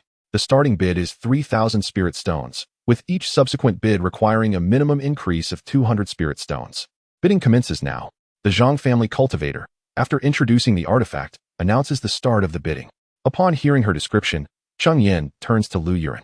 Given that neither the Cheng nor Zhang families possess a craftsman, it is highly likely that this artifact was supplied by the Lu family. Please forgive me, esteemed friends. The Crimson Flame Blade is but a practice piece of mine. Regrettably, my skills were insufficient, and I could only refine it to a first-tier premium. Lu Yuran, noticing their gaze, chuckles and speaks. I did not expect my friend Lu to be a second-tier craftsman. Cheng Yan humbly claimed to be a second-tier alchemist, but it was merely a gesture of politeness, especially considering his previous failures in crafting second-tier magical artifacts. However, he was taken aback to discover that the Lu family possessed a legacy of second-tier alchemy. Previously, during his time at the Blackstone Market, it was widely rumored that the Lu family only had a first-tier superior alchemical heritage, revealing the unreliability of external gossip. This led him to surmise that the Zhang family's talisman-making legacy must also be quite formidable. Friend Cheng, you flatter me. My inability to produce a second-tier artifact hardly qualifies me as a second-tier alchemist, Cheng Yan remarked. Lu Yuran, upon hearing this, shook his head and responded. Meanwhile, the auctioned red flame blade had already surpassed 4,000 spirit stones, continuing to rise until it was ultimately sold to a fully realized qi refinement practitioner for 4,500 spirit stones. The high bidding for the first item ignited enthusiasm among the attendees, and several subsequent spiritual items fetched impressive prices as well. Although this auction primarily featured first-tier spiritual objects, none of the items were below the quality of first-tier superior, perfectly catering to the needs of the wandering cultivators present, ensuring that not a single item went unsold. The next item up for bid was a first-tier premium medicinal pill, the Breakthrough Pill. Its efficacy is well understood by all present, with the starting bid set at 4,000 spirit stones and increments of no less than 200 spirit stones. Upon hearing about the Breakthrough Pill, the Qi Refinement 9th layer practitioners in the audience began to stir with excitement. Most wandering cultivators typically possessed 4 or 5 spiritual roots, as those with higher talents were often recruited into sects, causing many wandering cultivators to encounter bottlenecks. A single breakthrough pill could potentially enable them to successfully break through to the perfected Qi refinement stage, which was understandably exhilarating. Could this breakthrough pill be crafted by friend Cheng? Among the three families, only Cheng Yan had the potential to produce a first-tier premium medicinal pill. leading Zhang Ruxian to naturally assume that the pill was indeed crafted by him. Indeed, Cheng Yan did not deny this. Being a foundation-building cultivator now, he was unafraid of revealing certain aspects of himself. Could you assist our Lu family in crafting some breakthrough pills? Rest assured, we are well acquainted with the rules. We will provide the spiritual herbs, and you shall not be shortchanged on processing fees. Zhang Ruxian hastily interjected, only to be interrupted by Lu Yuren's urgent voice. It was understandable that Lu Yuren was anxious, as the Lu family had several practitioners trapped at the 9th layer of qi refinement. If they could obtain breakthrough pills, it might lead to the emergence of several perfected qi refinement cultivators within their clan. My Zhang family is in a similar predicament, Zhang Ruxian added, echoing Lu Yuren's sentiments regarding the necessity of the breakthrough pill. This is certainly feasible, but I must warn you that my success rate in crafting the breakthrough pill is quite low, so you may want to prepare yourselves mentally. That is of no consequence. Please proceed with the crafting. Both men waved off Cheng Yan's concerns, fully aware that his success rate would likely not be as low as he suggested. They believed at the very least, the success rate would be around 20%, if not 30%. Otherwise, Cheng Yan would not have resorted to selling the breaking barrier pills. His words merely serve as a pretext to justify the elixirs he has concocted. In truth, this practice has become a customary norm within the realm of cultivation. When seeking the assistance of an alchemist, one must not only pay a fee but is also unable to claim the entirety of the produced elixirs. It is only under rare circumstances, such as when the alchemist can produce but a single pill or when one shares a particularly close rapport with the alchemist, that one might attain all of the crafted elixirs. Chapter 145. Spiritual soil. The role of a weapon refiner is indeed quite similar, for outsiders are often unaware of the precise materials required for forging magical artifacts. Typically, once a weapon refiner completes an artifact, they retain any leftover materials. Moreover, this opportunity not only hones refining skills, but also allows for the acquisition of spirit stones, a chance that Cheng Yan would not let slip by. During the conversation among the three, the price of the barrier-breaking pill had already surged to 5,000 spirit stones, and it continued to rise steadily. Ultimately, it was sold to an individual for 6,200 spirit stones. With the conclusion of the barrier-breaking pill auction, the auction house officially entered its peak phase, with subsequent spiritual items not falling below the first-grade premium category, and many being among the more precious and rare offerings within that tier. These spiritual items fetched considerable prices. Soon, second-grade spiritual items emerged, prompting bids from foundation-building cultivators. Many were auctioned for nearly 10,000, or even exceeding that amount, eliciting gasps of astonishment from the qi-refining practitioners. Even Cheng Yan, who was seated in the private box, found himself captivated by one particular spiritual item. It was a chunk of earth, approximately the size of a fist, yet the surface shimmered with ethereal light, indicating it was no ordinary substance. This was a piece of second-grade low-tier spiritual soil essence, a rarity typically buried deep within the earth and exceedingly difficult to unearth. The essence of spiritual soil serves as an exceptional material for crafting earth element artifacts. Furthermore, when placed within a spiritual field, it can enhance the fertility of the land, albeit to a minimal extent, slightly accelerating the maturation of spiritual herbs. However, this enhancement is often deemed insufficient, leading most cultivators to prefer using the spiritual soil essence for artifact refinement instead. Cheng Yan, lacking an earth's spiritual root, should theoretically have no interest in such a material. Yet, at the moment the spiritual soil essence appeared, he felt a subtle tremor within the diagram of mountains and waters in his consciousness. Although the movement was slight, it did not escape his notice. Cheng Yan had possessed this diagram for quite some time, and it had remained quietly within his mind, never exhibiting any unusual behavior until now, triggered by the appearance of the spiritual soil essence. The starting bid for the second-grade low-tier spiritual soil essence was set at 5,000 spirit stones, with each subsequent increment not to fall below 300 spirit stones. The auction commenced. 5,000 spirit stones. As the host announced the beginning of the bidding, voices began to call out. 5,300 spirit stones. 5,600 spirit stones. Bids continued to flow in, quickly bringing the price near 6,000 spirit stones. 6,000 spirit stones. Cheng Yan, no longer hesitating, raised his voice to bid. I recall that Taoist Cheng primarily practices water element techniques. What draws you to the essence of spiritual soil? Lu Yuren, observing Cheng Yan's participation, inquired with curiosity. Merely wishing to ascertain the efficacy of the spiritual soil essence in accelerating the growth of spiritual herbs, Cheng Yan replied, fabricating an excuse to deflect the inquiry regarding his true intentions for acquiring the essence. Taoist Cheng may be disappointed. I once experimented with burying spiritual soil essence within a spiritual field, but its effect on accelerating the growth of spiritual herbs was, in truth, negligible. Lu Yuren shook his head upon hearing Cheng Yan's words and remarked, "Oh, is this spiritual earth essence perhaps being auctioned by Taoist Lu?" Cheng Yan, believing Lu Yuren had once attempted it, and thinking that the essence was indeed his to auction, was taken aback. Not at all. Once the spiritual earth essence is buried within the spiritual field, it becomes one with the field and is nearly impossible to extract. To his surprise, Lu Yuren shook his head again and stated, "It is not from me." Cheng Yan's gaze then shifted to Zhang Ruxian. If it was not provided by Lu Yuren, it must have come from the Zhang family. Yet, Zhang Ruxian also shook his head, indicating that it was not his offering.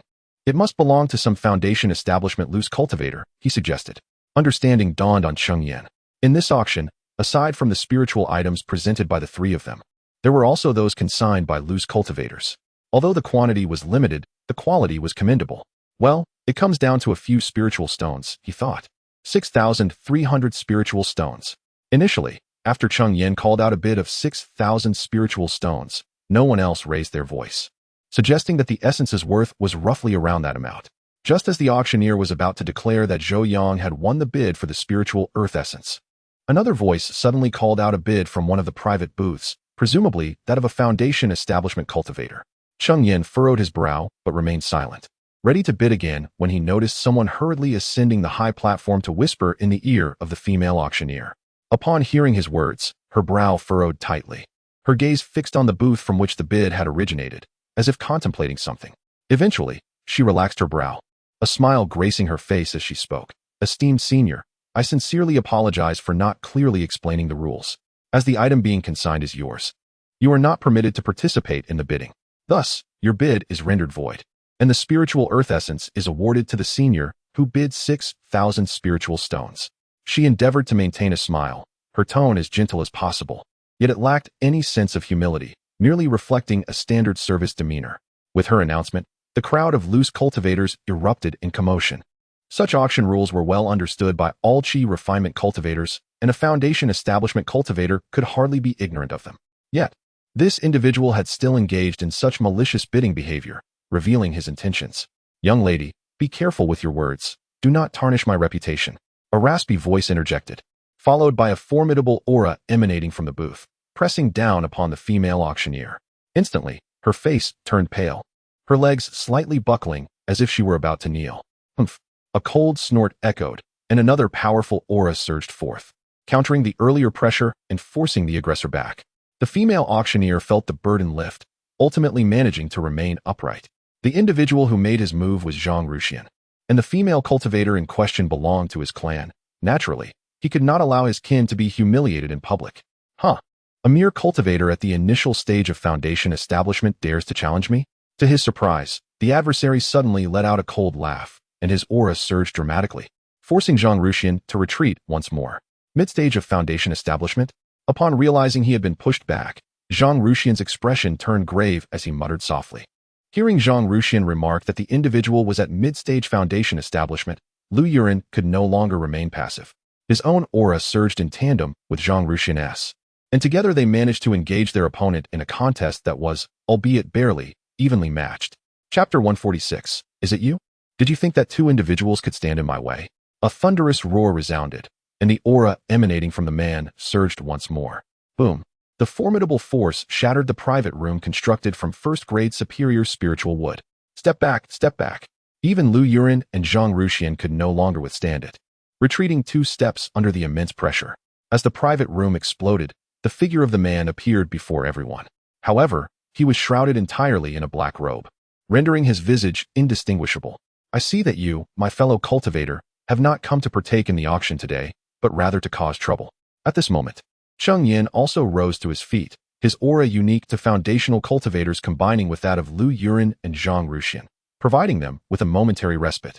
Together, the three subtly exerted pressure that suggested they might overpower him. "Hee, you have finally chosen to reveal yourself." The man in the black robe chuckled darkly, his voice hoarse and grating. Upon hearing this, Cheng Yan's brow furrowed in concern. Could it be that this individual recognized them? Otherwise, why would he utter such words? "Do you know us?" "Haha, I know you all too well. The guise I bear today is a result of your actions. However, I must express my gratitude. Had it not been for you, I would not have advanced to the mid-foundational stage so swiftly." Though the black-robed man feigned gratitude, his tone dripped with unending malice, as if he wished to exact 1,000 tortures upon Cheng Yan and his companions. "Who on earth are you?" The man remained concealed in his black robe, his identity veiled, prompting Lu Yuren to voice his inquiry. Upon hearing Lu Yuren's question, the black-robed man slowly lowered his hood, unveiling his face. As the hood fell, his features finally came into view. He was none other than the individual who had escaped when Cheng Yan and his companions obtained the Qingyu bird egg. However, now, one side of his face was grotesquely disfigured, rendering him terrifying. "It's you." Lu Yuren recognized him immediately, although only half of his face was visible. Being a foundational cultivator endowed him with keen observational skills and a remarkable memory. "I can't believe you still remember me. Do you see the scars upon my face? They are the result of your actions." The black-robed man seethed with hatred, his voice tinged with a semblance of madness, clearly harboring a deep-seated loathing for Cheng Yan and his companions. "What nonsense! You abandoned your brothers and fled. How can you claim that the scars upon your face are our doing?" Lu Yuren scoffed coldly, recalling how decisively the man had fled, showing no concern for his brother's fates. He had not even sustained an injury, let alone a disfigurement. "If it were not for you, how would I have encountered the purple sack frog? How would I have been disfigured?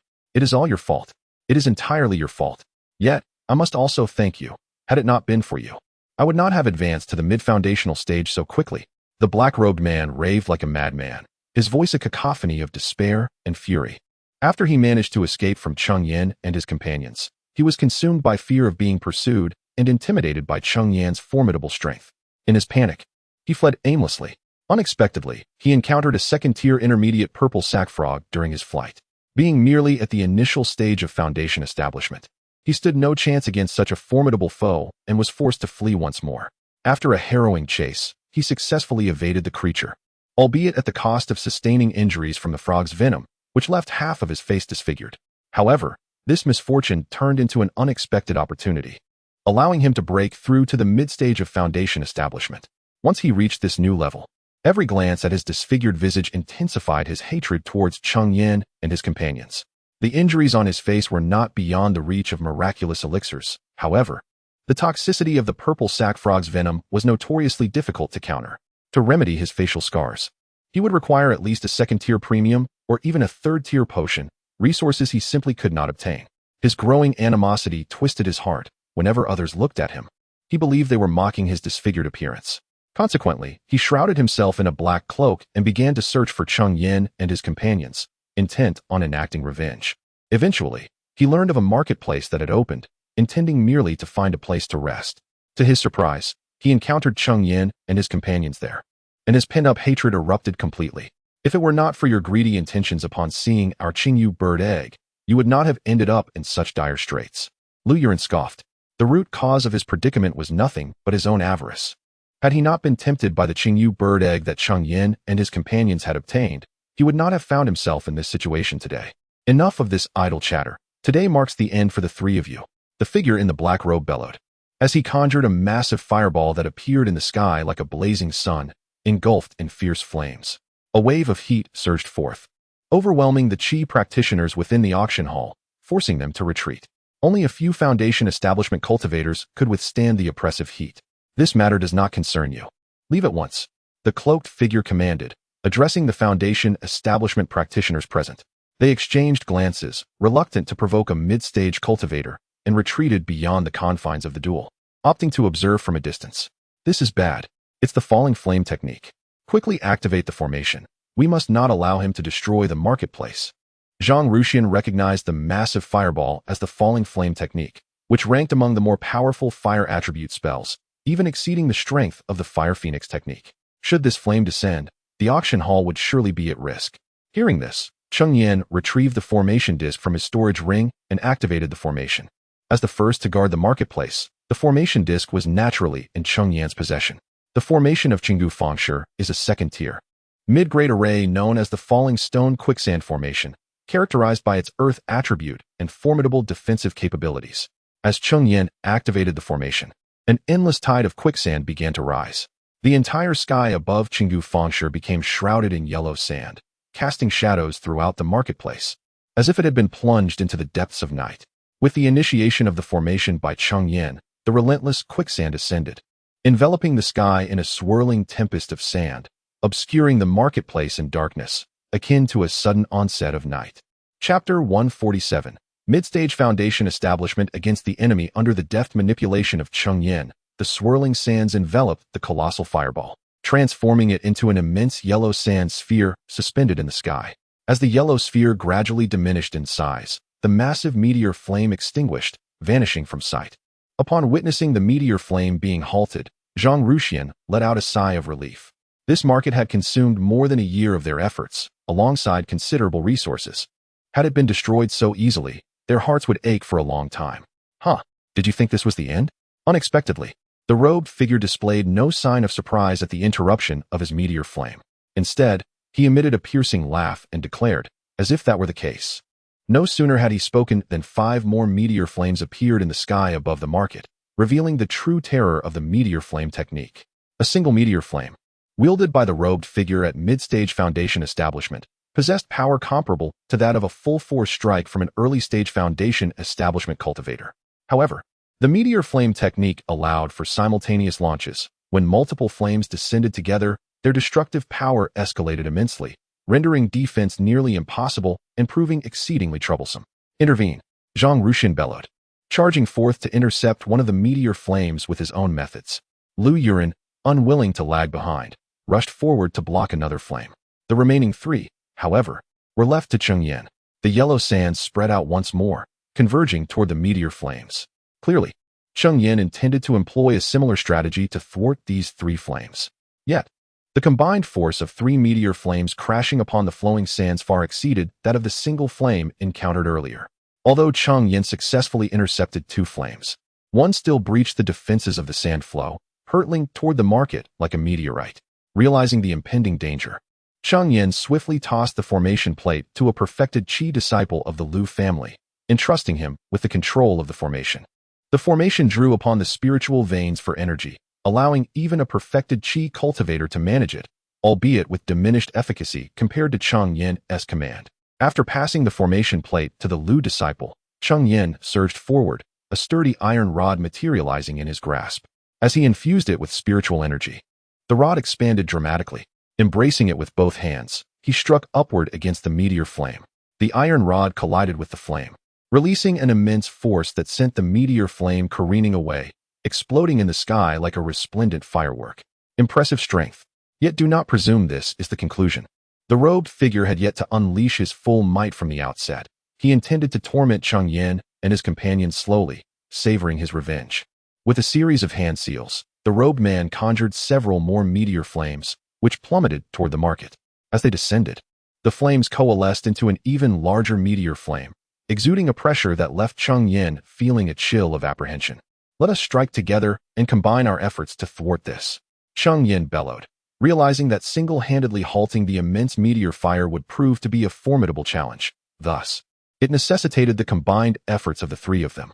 As his voice echoed, the trio sprang into action, brandishing a robust iron rod, a fiery red spear, and a dusty yellow long knife, directing their magical artifacts towards the colossal meteor fire. United in their endeavor, even the formidable meteor fire was momentarily thwarted, ceasing its descent. However, while they managed to stave off disaster for a brief period, they could not maintain their defense indefinitely. Soon, their artifacts began to waver, teetering on the brink of collapse. Despite the collaborative strength of 3 foundation-building cultivators, they could not exert their force with the unity of a single being. Consequently, their hold on the massive meteor fire was fleeting, and soon their artifacts lost their efficacy, being cast aside.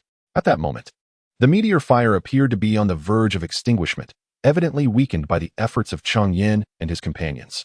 Yet, if they could not restrain the meteor fire, who else could? Just as the onlookers resigned themselves to the inevitable destruction of the Chun Valley market, a cascade of flowing sand erupted, enveloping the gigantic meteor fire. Having already expended a significant portion of its power, the meteor fire was easily subdued by the sands. The one who intervened was none other than the Lu clan cultivator, whom Cheng Yan had previously entrusted with the control of the formation. With a sigh of relief, Cheng Yan and his companions felt a wave of gratitude wash over them. They had successfully averted disaster, sparing the market from substantial ruin. Lu Daoyou's clan member had proven remarkably capable, showing no fear even in the face of a mid-foundation cultivator.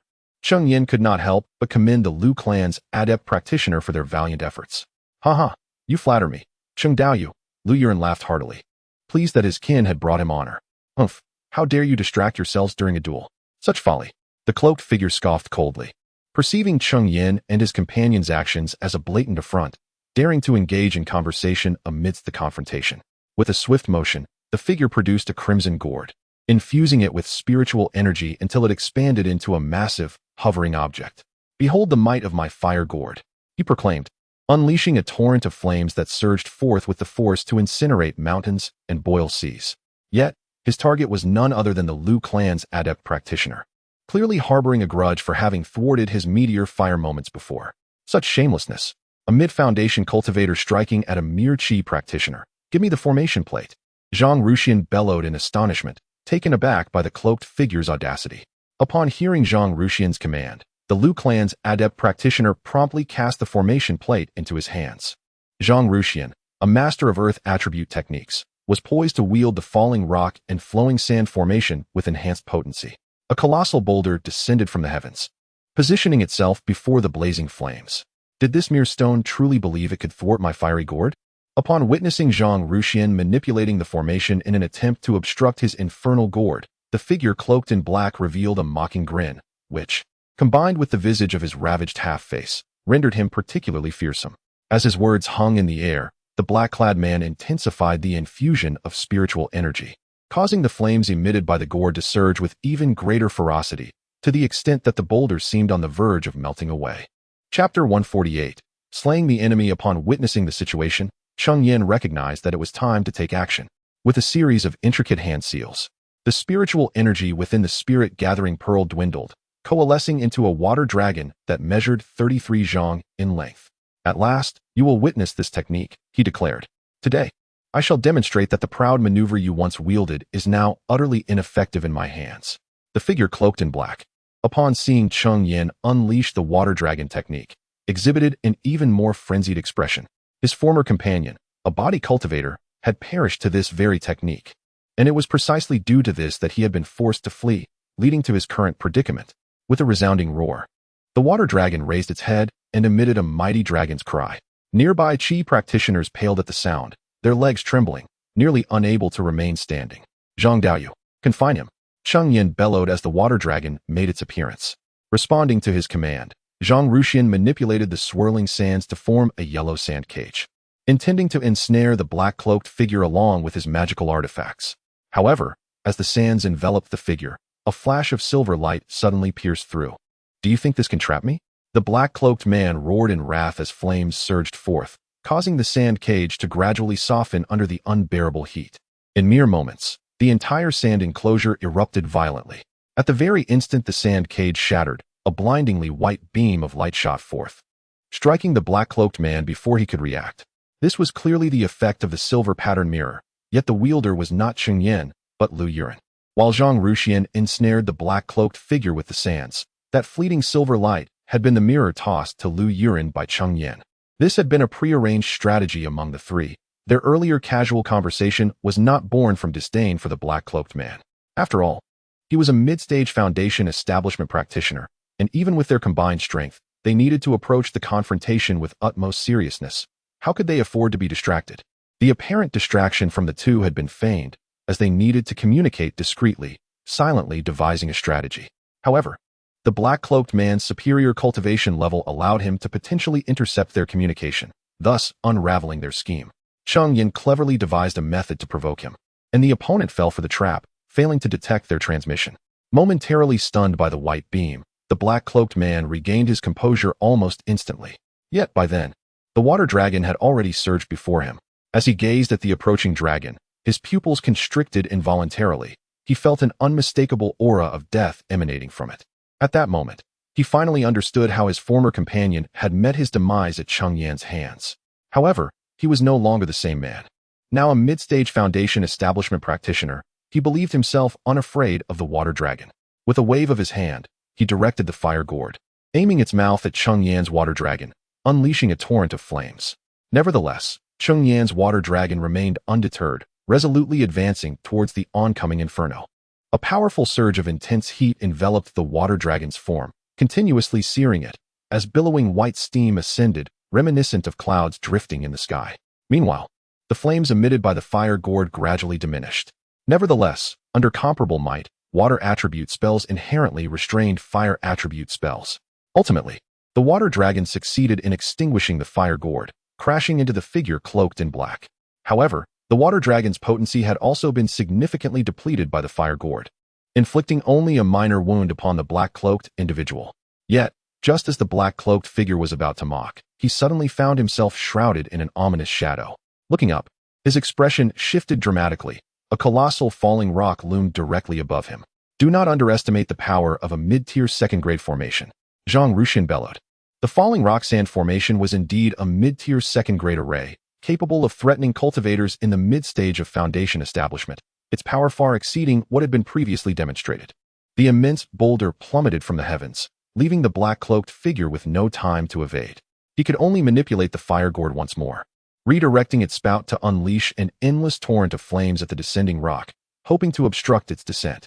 The black-cloaked individual's strength was indeed formidable. Despite suffering a blow from Cheng Yan, he still managed to counter the assault of the mid-tier second-grade formation. Observing this, Cheng Yan gritted his teeth, draining every last bit of spiritual energy from the spirit-gathering pearl, and unleashed another water dragon technique. The black-cloaked figure, preoccupied with defending against the falling rock, lacked the capacity to fend off Cheng Yan's water dragon technique and could only watch helplessly as the water dragon drew closer. Ultimately, under the dual onslaught of the water dragon technique and the falling rock sand formation, the fire gourd could no longer withstand the pressure and was shattered, as both the water dragon and the boulder collided with the black-cloaked figure. Both the water dragon technique and the falling rock sand formation bore the might equivalent to a full-force strike from a mid-stage foundation establishment cultivator. Without the fire gourd's protection, the black-cloaked figure could not endure such an assault and met a tragic end beneath the two attacks. As the black-cloaked figure perished, the multitude of spells in the sky dissipated, leaving an eerie silence. Only the corpse of the black-cloaked figure fell from the heavens, landing with a resounding thud. Esteemed guests, the troublemaker has been dealt with. The auction will proceed. Please make your way back to the auction venue. Cheng Yan's voice resonated, though not loud. It was clear enough for everyone in the Deep Valley Market to hear. As his words echoed, many cultivators returned to the auction hall. Given that even cultivators in the mid-stage of foundation establishment were no match for Cheng Yan and his companions, they no longer feared for their safety. Moreover, many among them had successfully bid on numerous items during the auction, which they had yet to claim. The few initial stage foundation cultivators who had been driven away by the black-cloaked figure now regarded Cheng Yan and his companions with a newfound respect. Clearly, the trio's achievement in slaying a mid-stage foundation cultivator had instilled a sense of trepidation in them. However, they had not come to cause trouble. While they were wary of Cheng Yan and his companions, they were not easily frightened away. As the final item was auctioned off, the event came to a close. Despite encountering some unforeseen circumstances along the way, the overall outcome was satisfactory, and the objectives of the three parties were achieved. After the auction concluded, Lu Yuran and Zhang Ruxian did not hasten to return home. Instead, they lingered in the bustling market of Chengafang for a while, taking the opportunity to divide the contents of the black-robed man's storage bag. Although the bag contained a modest sum of spirit stones, approximately 10,000, it was rich in second-tier spiritual items, particularly an abundance of materials from various second-tier demonic beasts. Chapter 149. The Mystery of the Qian Kuan Mountain and Water Diagram. Ultimately, Cheng Yan acquired the fiery gourd and a piece of second-tier low-grade spiritual soil essence, along with a small quantity of second-tier beast materials. The fiery gourd, a second-tier mid-grade magical artifact, was the most valuable item in his storage bag, exhibiting formidable power. Had it not been for the presence of the fiery gourd in the hands of the hooded figure, he could not have survived for so long amidst Cheng Yan and his companions, as well as the second-tier mid-grade formation. Regrettably, Cheng Yan primarily cultivated water-based techniques, which meant that the fiery gourd's effectiveness might be somewhat diminished in his hands. Nevertheless, it was still considerably superior to the second-tier low-grade artifact he possessed. One could hardly forget the envious and resentful gaze of Lu Yuran when Cheng Yan expressed his desire for the fiery gourd. Lu Yuran practiced fire-based techniques, making the fiery gourd exceptionally compatible with him. Unfortunately, he had not contributed much in this battle and could not claim it as a priority. Yet, he expressed to Cheng Yan his hope to exchange for a second-tier, mid-grade water-based artifact whenever he managed to acquire one. Cheng Yan smiled and agreed. recognizing that such an arrangement would be mutually beneficial, leaving no reason for him to decline. The auction had yielded substantial profits for the three families involved. Most of the spiritual items featured in the auction had been provided by them, but it was the subsequent earnings from the marketplace that truly astonished Cheng Yan. The unexpected events of the auction had inadvertently elevated their reputation. Many had heard of how the Chengdu marketplace could even slay mid-stage foundation establishment cultivators, making it relatively safe in the periphery of the Tiansong mountain range. Consequently, numerous wandering cultivators chose to settle in Chengdu marketplace. At this juncture, the numerous vacant courtyards and houses in the marketplace finally found their purpose, as many wandering cultivators sought long-term residence there. The rental income from these properties proved profitable for all three families.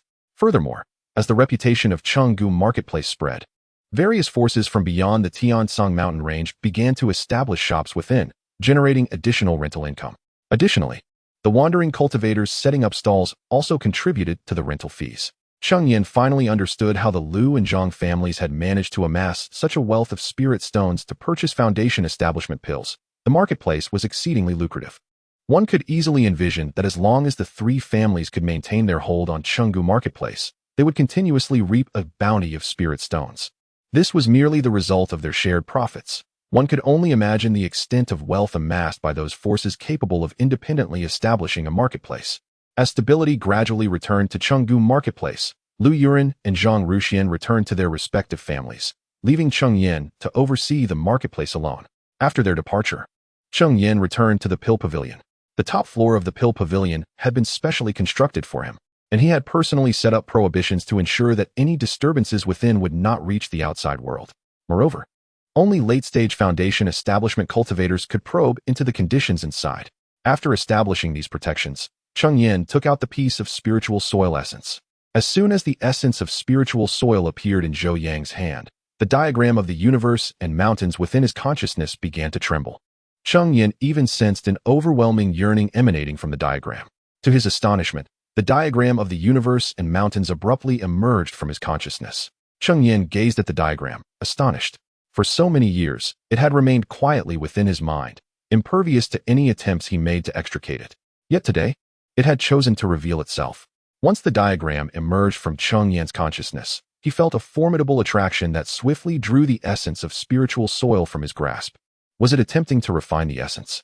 After absorbing the essence, the diagram transformed into a radiant streak of light, re-entering Cheng Yan's consciousness. Cheng Yan was momentarily taken aback by this sudden turn of events. The entire process, from the diagram's emergence to its return, transpired within mere moments, leaving him bewildered. Settling into a meditative position, Cheng Yan turned his attention inward to his consciousness, discovering that the diagram of the universe and mountains remained unchanged, having returned to its original place, quietly waiting there. Regardless of his efforts or the application of spiritual energy, he could not shift it. Cheng Yan was perplexed, grappling with the mystery of the situation. However, he did not believe that the diagram would undergo no change after absorbing the essence of spiritual soil. Upon entering the diagram, Cheng Yan discerned its transformation. The once modest 3 acres of spiritual fields had expanded slightly. Although the increase was minimal, his keen observational skills as a foundational cultivator allowed him to perceive the difference. He then speculated whether the flow of time within the diagram had also accelerated. After conducting a series of experiments, he confirmed that indeed, the passage of time in the diagram had subtly quickened. This revelation filled Cheng Yan with joy. As he progressed in his foundational cultivation, the various spiritual herbs he required typically needed centuries to mature. Even when planted within the diagram, they would take years or even decades to ripen. Yet, Cheng Yan was not exceptionally gifted. His cultivation relied heavily on elixirs. If the time flow within the diagram could be further accelerated, his cultivation would naturally advance more swiftly. With this exhilarating discovery, Cheng Yan promptly sought out Li Yun, urging him to remain vigilant for any news regarding the essence of spiritual soil, promising to inform him immediately upon any findings. The treasure pavilion not only sold a myriad of spiritual items, but also acquired diverse spiritual materials.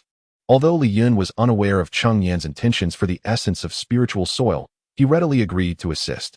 He need not concern himself with the purpose for which Cheng Yan sought the essence of spiritual soil. His sole obligation was to heed Cheng Yan's directives and execute his tasks. Although the essence of spiritual soil was merely a second-tier spiritual object, it lay buried deep underground. making it exceedingly difficult to unearth. Thus, even though Cheng Yan instructed Li Yun to remain vigilant for any news regarding the essence, the quantity ultimately procured was lamentably scant. With a sense of resignation, Cheng Yan set aside this matter, leaving the acquisition of the essence to fate. Subsequently, he devoted himself wholeheartedly to fulfilling his duty of safeguarding the marketplace, a commitment that would endure for 6 long years. Chapter 150. News of the mind. The days spent guarding the marketplace were exceedingly monotonous. Aside from immersing himself in cultivation within the market, Cheng Yan also devoted his time to concocting elixirs for various cultivators in need.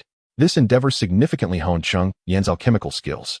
Presently, he was able to achieve a success rate of approximately 40% for second-tier low-grade elixirs.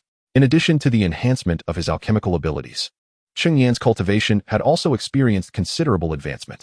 He was on the verge of breaking through to the mid-foundation stage, and within approximately 6 months, he would successfully transcend to that level. This was undoubtedly facilitated by Cheng Yan's status as an alchemist. Moreover, the purple-winged bee had reached the second-tier low-grade level, now capable of producing second-tier low-grade spiritual honey. Utilizing the Xian Yuan fruits he procured from the treasure pavilion, Cheng Yan concocted the Xian Yuan pill infused with second-tier low-grade spiritual honey, greatly accelerating his cultivation speed. It is worth noting that Lu Yuran from the Lu family and Zhang Ruxian from the Zhang family had broken through to the foundation stage several years prior and were cultivating above a second-tier mid-grade spiritual vein. Yet, their current cultivation levels were only marginally superior to Cheng Yan's. At this moment, Cheng Yan found himself on the top floor of the dam pavilion, where he had set up protective barriers that rendered it impervious to prying eyes, save for those in the late foundation stage. Seated before the alchemical furnace, Cheng Yan was enveloped in waves of heat, his expression grave as he was clearly at a critical juncture in his alchemical process. As the temperature of the furnace gradually decreased, a rich medicinal fragrance wafted into the air. Cheng Yan lifted the lid of the furnace and retrieved 4 Xian Yuan pills. Alas, only 4 again. It seemed that elevating the success rate for second-tier low-grade elixirs was an exceedingly arduous task. Cheng Yan sighed softly, reflecting on how he had maintained a 40% success rate for over 6 months. Yet despite his diligent efforts, he had been unable to improve it further. In pursuit of better results, he had purchased a second-tier mid-grade alchemical furnace from the Golden Blade Marketplace, spending nearly 20,000 spirit stones.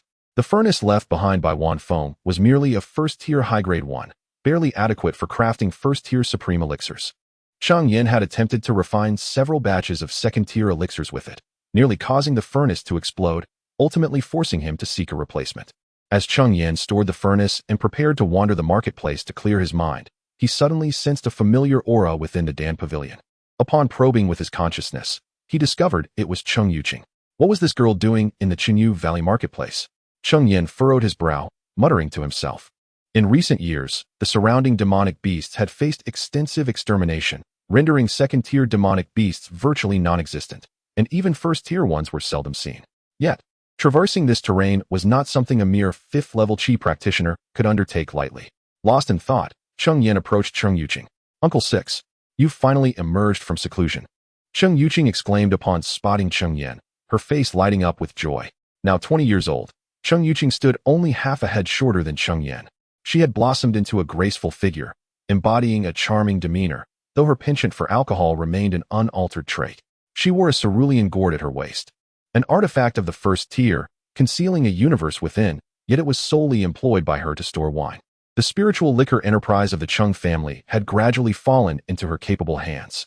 Cheng Yan, with a stern expression, remarked, "What brings you to the market of Qinggu? Did I not instruct you previously that you were not to leave Feiyue Lake until you reached the late stage of Qi refining?" Cheng Yuning, mischievous since childhood, had indeed matured somewhat after her previous escapade of secretly drinking spiritual wine, yet today she had once again contravened the family's rules.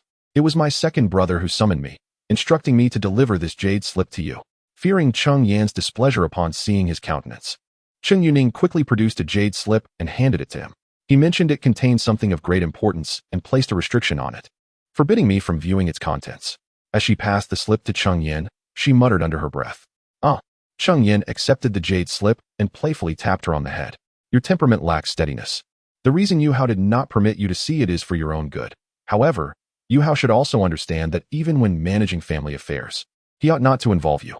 The distance from Feiyue Lake to Qinggu Market was not great, and with his speed, it would take merely a day. It seemed he would need to give Yu Hao a proper lesson upon their return. Rest assured, Uncle Lu, my second brother bestowed upon me a considerable number of high-quality first-tier spiritual talismans, and besides, I have safely arrived at the market. Cheng Yuning rubbed the spot where Cheng Yan had tapped her head, speaking with a hint of defiance. Although Cheng Yuhao was strict with his younger siblings, their admiration for him was unwavering. Upon hearing Cheng Yan's intention to reprimand Cheng Yuhao, she quickly came to her brother's defense. Oh, you. Cheng Yan chuckled. Shaking his head, the unity and affection among the siblings brought him joy. He then delved into the jade slip with his consciousness, eager to discover the message Cheng Yuhao intended to convey. As he perused the contents, his expression gradually grew grave. Uncle Lu, what is the matter?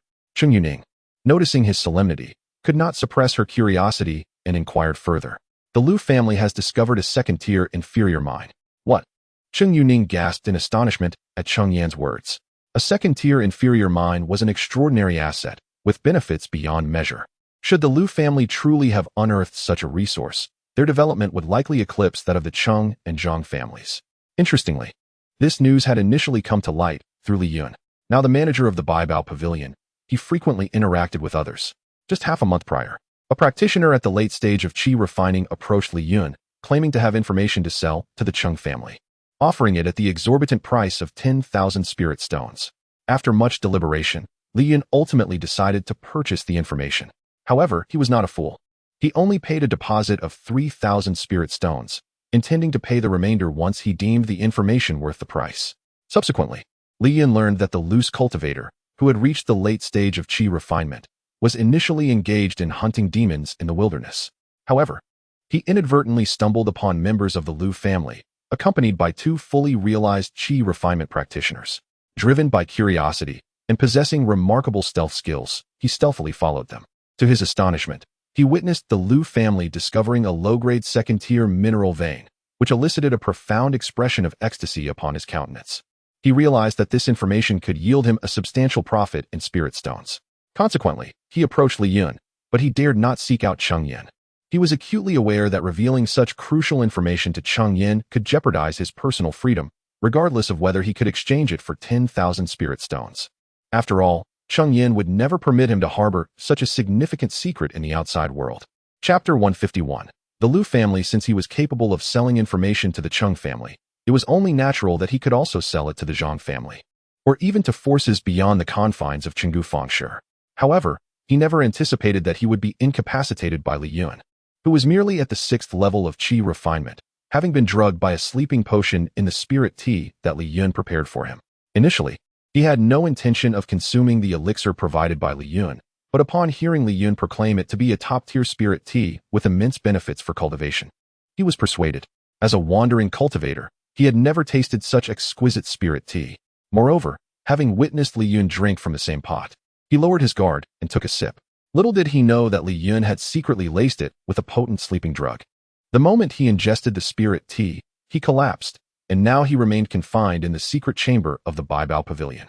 Subsequently, Li Yun sought out Cheng Yan to convey the information, but at that time, Cheng Yan was in seclusion.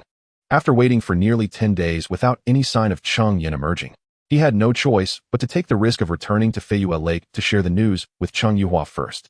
Upon learning the information, Cheng Yuhua instructed Li Yun to stay on Feiyue Island and asked the unsuspecting Cheng Yuning to bring the message to Cheng Yan, fearing that Li Yun might inadvertently leak the news to the Lu family. As for Cheng Yuhua, years ago, Cheng Yan had passed the position of clan leader to him. Being the leader of the Cheng family, Cheng Yuhua's every move was undoubtedly under the scrutiny of both the Lu and Zhang families. If he rashly approached Cheng Yan, it might arouse the Lu family's suspicions.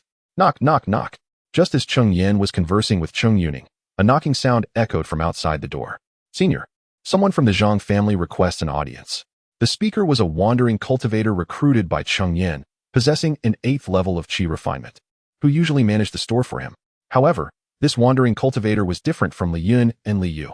With Li Yu now married to Cheng Yuhua, she was considered part of the Cheng family, while Li Yun was more of a guest elder, also regarded as a semi-member of the Cheng family. This particular wandering cultivator merely looked after the store and had little deep connection to the Cheng family. Let him in, Cheng Yan responded, furrowing his brow.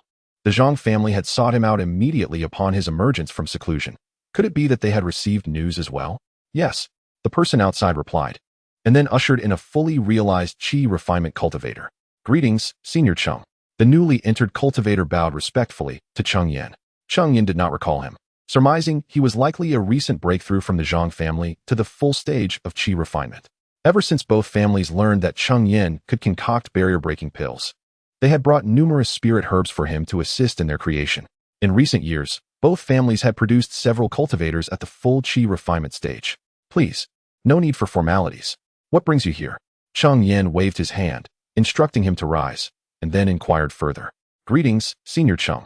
I come on the orders of the Grand Elder to inform you that you are requested to travel to Qingluo Mountain together in 3 days, the cultivator replied respectfully.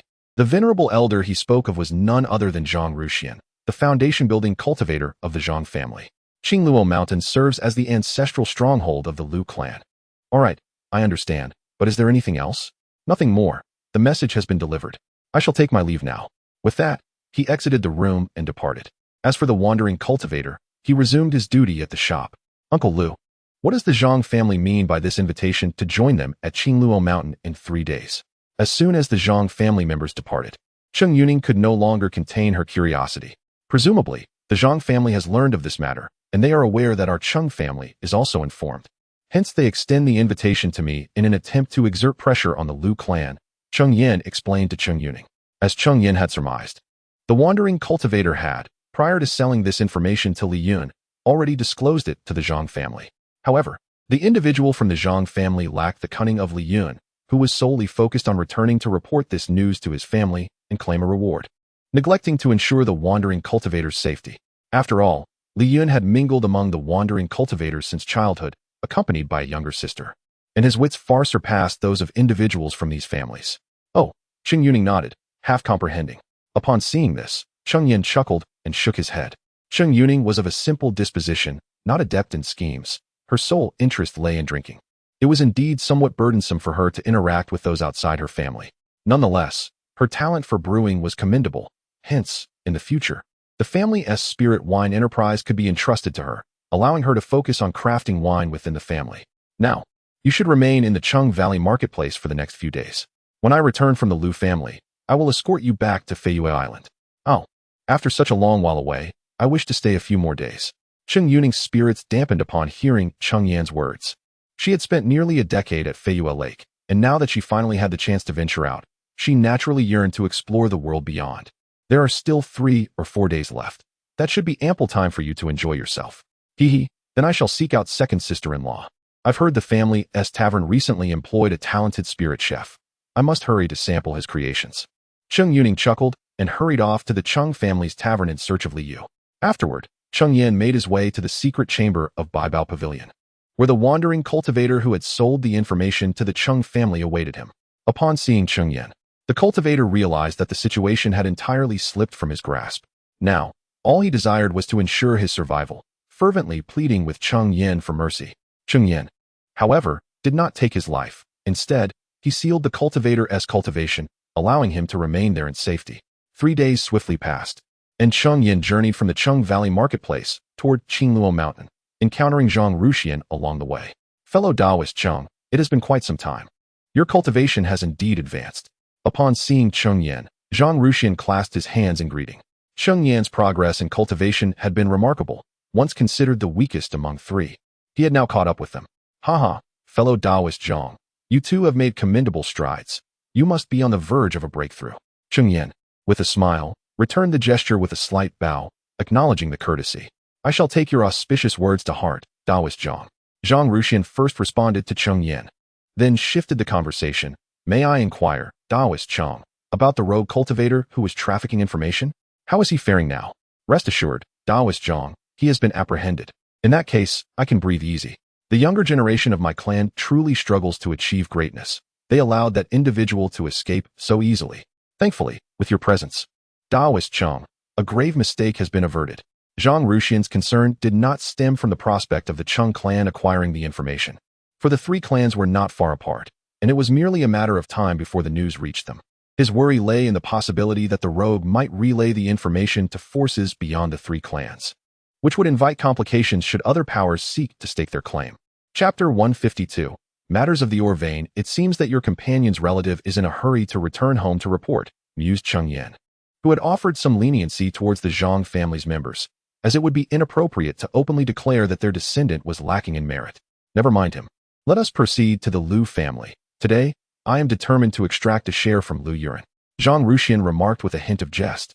Yet, there is truth in Zhang Ruxian's words. Their visit was undoubtedly aimed at contending for a share of the vein, akin to gnawing a piece of flesh from the Lu family's bounty. Soon, the two arrived at the foot of Qingluo Mountain. Cheng family S. Cheng Yan, Zhang family S. Zhang Ruxian, here to pay our respects. As their voices echoed, a small aperture in the mountain's formation opened, and a fully realized Qi practitioner emerged. My apologies for the oversight in not welcoming you sooner, esteemed seniors. Please do not take offense. The Grand Elder has been awaiting your arrival in the main hall. Kindly follow me, he said, gesturing graciously for them to enter. Cheng Yan and Zhang Ruxian exchanged glances and followed him inside. What wind brings you two esteemed friends here? Please, take a seat. Lu Yuren's voice resonated as they stepped into the grand hall. Lu Daoyu, it has been quite some time. Zhang Ruxian acknowledged with a respectful bow. Cheng Yan also paid his respects with a slight nod. It has indeed been a while. Come, do savor the new spirit tea cultivated by my family, Lu Yuren said, signaling for his servants to pour the tea for Cheng Yan and Zhang Ruxian. This is exquisite tea, Zhang Ruxian remarked, taking a delicate sip in admiration. Cheng Yan also sampled it, finding the flavor agreeable. It was undoubtedly a first-tier premium spirit tea.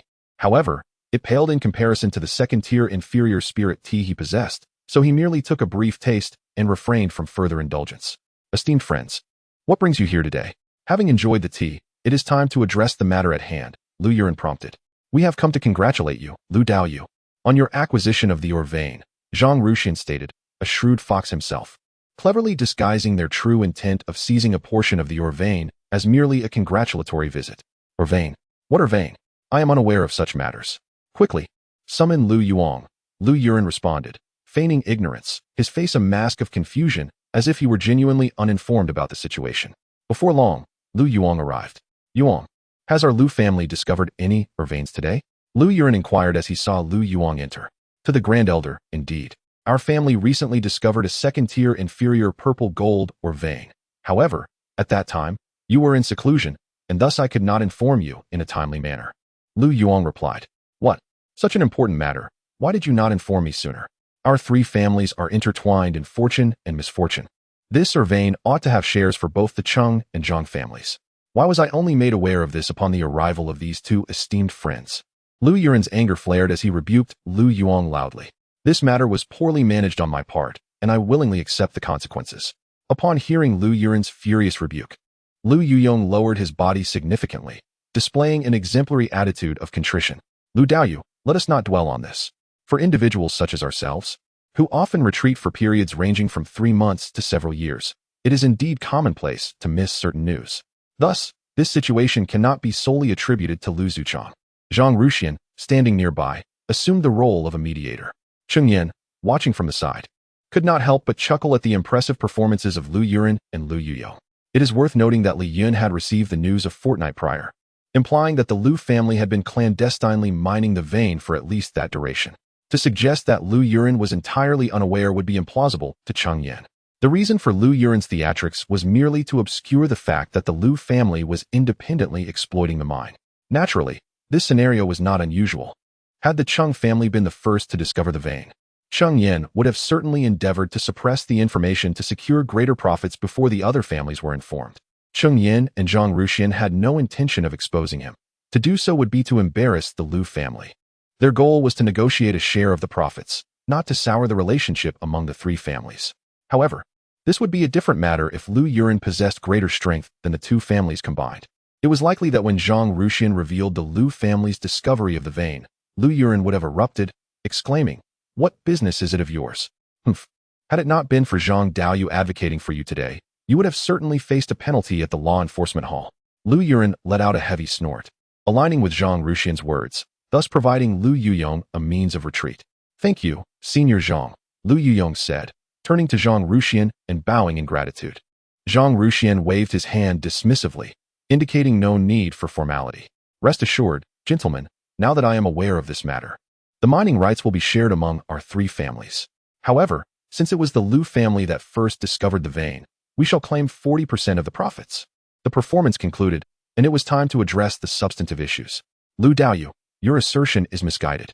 If we are to discuss the matter, nearly half of the mine lies within the territory of the Zhang family, and thus we are entitled to that 40%. The location of the mine was indeed unique. Situated precisely at the confluence of the three families' domains. Almost half of it rested within the Zhang family's territory, with portions in both the Cheng and Lu families' lands. It was precisely due to the mine's strategic position that Cheng Yan and Zhang Ruxian felt emboldened to approach so openly. Otherwise, attempting to carve out a share would undoubtedly lead to significant complications. As the two debated over the division of profits, Cheng Yan remained silent. The mine was neither discovered by the Cheng family, nor did it reside predominantly within their territory. Thus, he found no grounds for contention. Esteemed seniors, I propose a solution that could facilitate fair competition among our three families. Just as Zhang Ruxian and Lu Yuren were embroiled in their heated dispute over the profits, Lu Yuyong suddenly interjected. Is there any way for you to intervene? This matter does not concern you, so please step aside. Lu Yuren's expression darkened further upon hearing Lu Yaoyong's interjection, revealing his lingering displeasure. Zhang Ruxian, however, continued to play the role of mediator, saying, Oh Lu Daoyu, do not be hasty. Perhaps it would be wise to listen first. Who knows? Lu clan leader may indeed possess a valuable solution. Upon hearing Zhang Ruxian's words, Lu Yuren's demeanor softened, and he replied, Since Daoyu Zhang has invited you to speak, please, do share your thoughts. Lu Yaoyong bowed respectfully to the three, stating, Esteemed elder, and two revered seniors, our three families have always supported one another, sharing both joys and sorrows. We must not allow this dispute over the mine to disrupt our harmony. I propose that instead of engaging in endless quarrels, we entrust this matter to the younger generation of our three families to resolve. Chapter 153, Struggle for Interests. Junior Competition O? Pray tell, how might one allow the juniors to handle such matters? Lu Yuyong's inquiry successfully piqued Zhang Ruxian's curiosity. We could convene a small contest of skills among our three families, each sending forth 3 juniors to participate. The victorious family shall claim 40% of the mining profits. Upon hearing this, Zhang Ruxian furrowed his brows. Lu's family must possess some leverage to propose such a solution, and Zhang Ruxian was not inclined to acquiesce easily. This arrangement is excellent. It preserves the harmony among our three families, while simultaneously honing the skills of the younger generation. Truly, a twofold benefit. What say you, fellow Taoists Cheng and Zhang? Before Cheng Yan and Zhang Ruxian could respond, Lu Yuren voiced his support. My Cheng family harbors no objections. It rests upon fellow Taoist Zhang's decision. Regardless of the outcome, the 40% profit was unlikely to fall into Cheng's hands. Thus, Cheng Yan's agreement would hardly bear significant consequences. Securing 30% of the profits was sufficient for him. After all, the portion of the mining vein within the Zhou family's territory likely amounted to less than 30% of the entire vein. Since neither of you has any objections, my Zhang family also consents. We shall proceed as proposed by clan leader Lu. After a moment of contemplation, Zhang Ruxian ultimately acquiesced. He understood that Lu's family must have some form of assurance, yet the prowess of the Zhang family should not be underestimated. The outcome remained uncertain. Excellent. However, fellow Taoist Cheng, as your clan's juniors are predominantly youthful, let us establish a rule. Only those under the age of 25 may participate. What do you think, fellow Taoist Zhang? Lu Yuren exclaimed, slapping the table enthusiastically, then pivoting his inquiry toward Zhang Ruxian. Upon hearing this, Cheng Yan and Zhang Ruxian inwardly cursed Lu Yuren as a cunning fox. While ostensibly considering the Cheng family, Lu's true motivation was self-serving. Lu's family must have a promising junior, but that individual was likely quite young, and Lu Yuren was not concerned about the Cheng family. His apprehension lay in the possibility of the Zhang family dispatching individuals in their 30s or 40s. Should that occur, his talented junior would have no opportunity to shine. Ultimately, Zhang Ruxian acquiesced. Lu Yuren had made such a compelling case that refusal would only serve to embarrass the Cheng family. We are most grateful to both of you, esteemed Taoists, Cheng Yan expressed with a smile, bowing slightly in gratitude. After all, the two were ostensibly looking out for the Cheng family, and it was only fitting to offer thanks. The conversation continued for a while longer, establishing the contest to take place in half a month's time at the site of the mining vein. Subsequently, Cheng Yan and Zhang Ruxian took their leave from Qingluo Mountain. Cheng Yan made his way back to the market, where he was soon confronted by Cheng Yuning, her face a mask of indignation. What has caused you to be so enraged? Cheng Yan inquired, unable to suppress a smile at Cheng Yuning's flustered demeanor. Without uttering a word, Cheng Yuning handed him a bottle of qi-nourishing pills. Upon receiving it, Cheng Yan observed the pill's flawless roundness, accompanied by a subtle medicinal fragrance. However, with Cheng Yan's second-tier alchemical skills, he instantly discerned that this vial of elixir was a counterfeit. The so-called counterfeit elixir is, in reality, a product of a failed alchemist's efforts, which, after undergoing certain treatments, resembles genuine medicinal pills closely. They are even coated with special fragrances to mimic the aroma of authentic elixirs. Although the trade of counterfeit elixirs is strictly prohibited in the marketplace, some individuals, lured by the potential profits, take the risk of engaging in such illicit activities. As for the sellers of counterfeit elixirs, Cheng Yan furrowed his brow. This sort of deceit had not surfaced for quite some time, especially after a stringent crackdown previously led by him. It was surprising to witness the resurgence of counterfeit elixirs today. Those responsible had already been apprehended by the enforcement team. Cheng Yuning puffed out her cheeks, appearing quite aggrieved. It's merely a vial of qi-nourishing elixir. Uncle Lu will gift you another one. Just remember to be more cautious next time. Cheng Yan reassured her with a smile, gently ruffling Cheng Yuning's hair before handing her another vial of qi-nourishing elixir. I wish to be cautious, but second brother has never taught me how to distinguish counterfeit elixirs, Cheng Yuning muttered, accepting the qi-nourishing elixir, her mood improving slightly. However, her remark served as a reminder for Cheng Yan. In truth, identifying counterfeit elixirs is not particularly difficult. Yet, ever since Cheng Yan's breakthrough in foundational cultivation, he had been exceedingly preoccupied, leaving him little time to teach them. After Cheng Yuhao assumed the role of clan leader, he had been even busier, scarcely able to care for his own two children, let alone teach Cheng Yuning and the others. This situation could not continue. It was apparent that upon returning to Feiyu Island, he must instigate significant changes within the family. After confirming with the enforcement team that the counterfeit elixir incident had not adversely affected the marketplace, Cheng Yan took Cheng Yuning back to Feiyu Island. Upon their return, Cheng Yan convened a clan meeting, summoning Cheng Yuhao, Cheng Yuning, and Cheng Xianqian to the assembly hall for deliberations. Now that both Cheng Yuning and Cheng Xianqian had surpassed the age of 20, it was time for them to assume some family responsibilities and alleviate the burdens on Cheng Yuhao. Cheng Yan occupied the principal seat, while the three sat on either side of him. Uncle Lu, what is the status of the mine? As soon as they were seated, Cheng Yuhao inquired eagerly. That mine was a second-tier purple gold vein, and securing a share could yield substantial benefits for the Cheng family.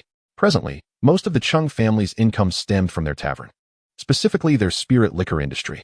Besides that, there was Cheng Yan's Pill Pavilion. As for the Baibao Pavilion, due to its dual role of acquiring spiritual items, it was not particularly profitable. The Cheng family also possessed several industries in the developmental stage, such as the ice silk silkworms. After years of cultivation, they now had about 20 ice silk silkworms. However, these industries not only failed to generate profit at present, but also required continuous investment of spiritual stones from the Cheng family. Nonetheless, once these ventures matured, they would yield a steady influx of spiritual stones for the family, making these investments worthwhile. The matter regarding the mineral vein has been resolved. However, it will be necessary to bring Yuning, Yukai, and Xianqin along for the journey. Subsequently, Cheng Yan informed Cheng Yuhao about the upcoming duel meeting. Must I really participate in the duel? Upon hearing that Cheng Yan intended for her to attend the duel meeting, Cheng Yuning's expression instantly fell. She had devoted the majority of her energy to the art of brewing and was hardly skilled in combat. Yet, considering that there was no one else in the family available besides herself, she ultimately acquiesced. In contrast, upon learning about the duel, Cheng Xinqin's eyes sparkled with anticipation, revealing a keen eagerness. Chapter 154, Clan Assembly, Regulations of the Cheng family. Let us set aside the matter of the duel meeting for now. The primary purpose of convening this clan assembly is to establish a comprehensive set of regulations for our family. Cheng Yan waved his hand, dismissing any further discussion on the duel meeting. Regulations? Cheng Yuhao inquired, a look of confusion crossing his face. Indeed, our Cheng family has been established for nearly 3 decades. Yet, we have yet to formulate a complete set of regulations. The rewards and punishments for clan members have all relied upon your direct involvement, placing an excessive burden upon your shoulders.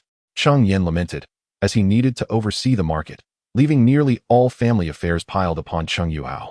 The pressure had even encroached upon his time for cultivation, as after so many years, he had only achieved the 7th layer of qi refinement.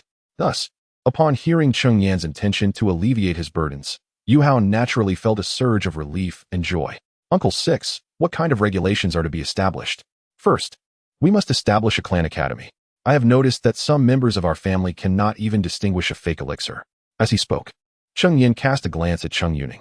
Though I must admit, it is partly my fault. I have not imparted much knowledge to you all. Here, I possess a jade slip containing my experiences from years of wandering through the realm of cultivation. Henceforth, any new members joining our clan must attend the academy for their education.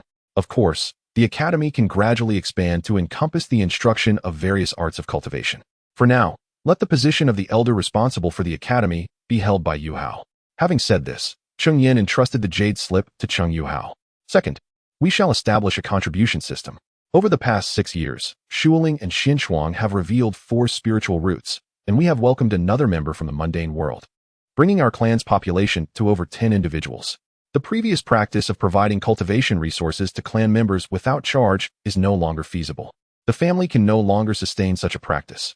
Henceforth, new members will only receive assistance to break through to the 3rd layer of Qi refinement. After reaching this stage, they must undertake tasks for the clan to earn contribution points, which can then be exchanged for cultivation resources.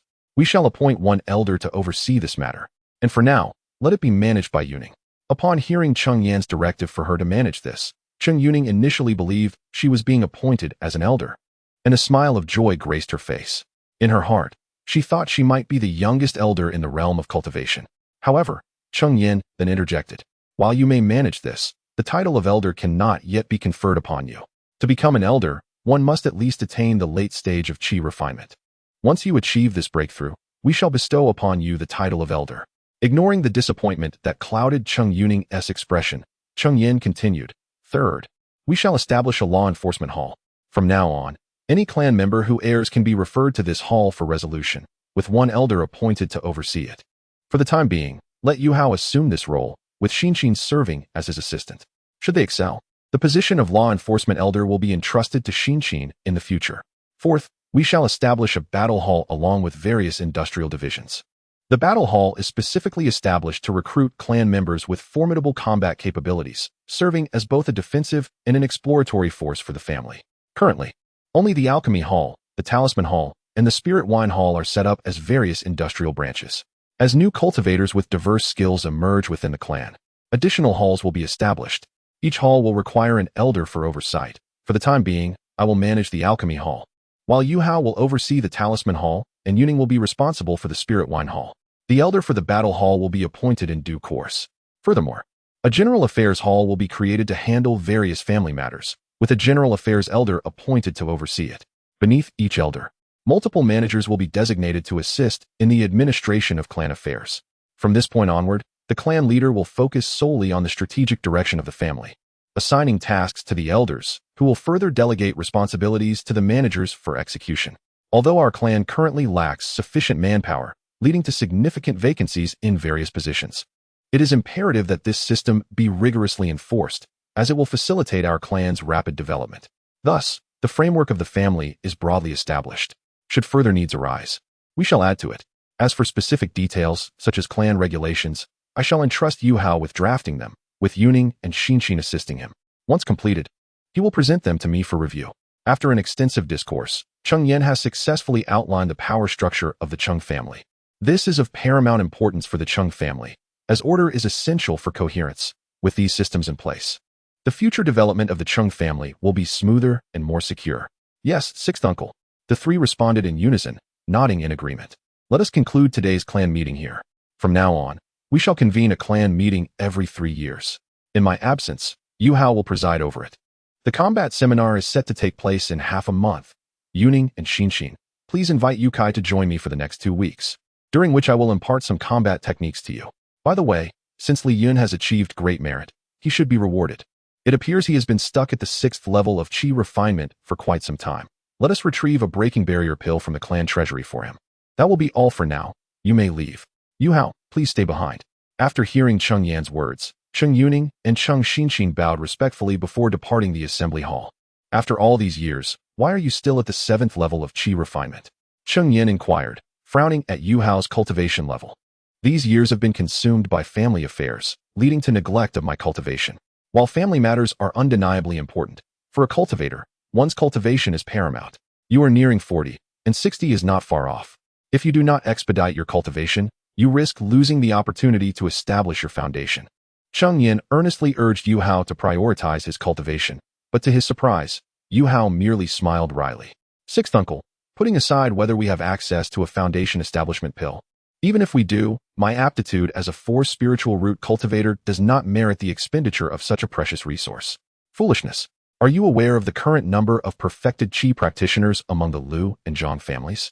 As soon as they obtain a foundation establishment pill, they can immediately produce another foundation establishment practitioner.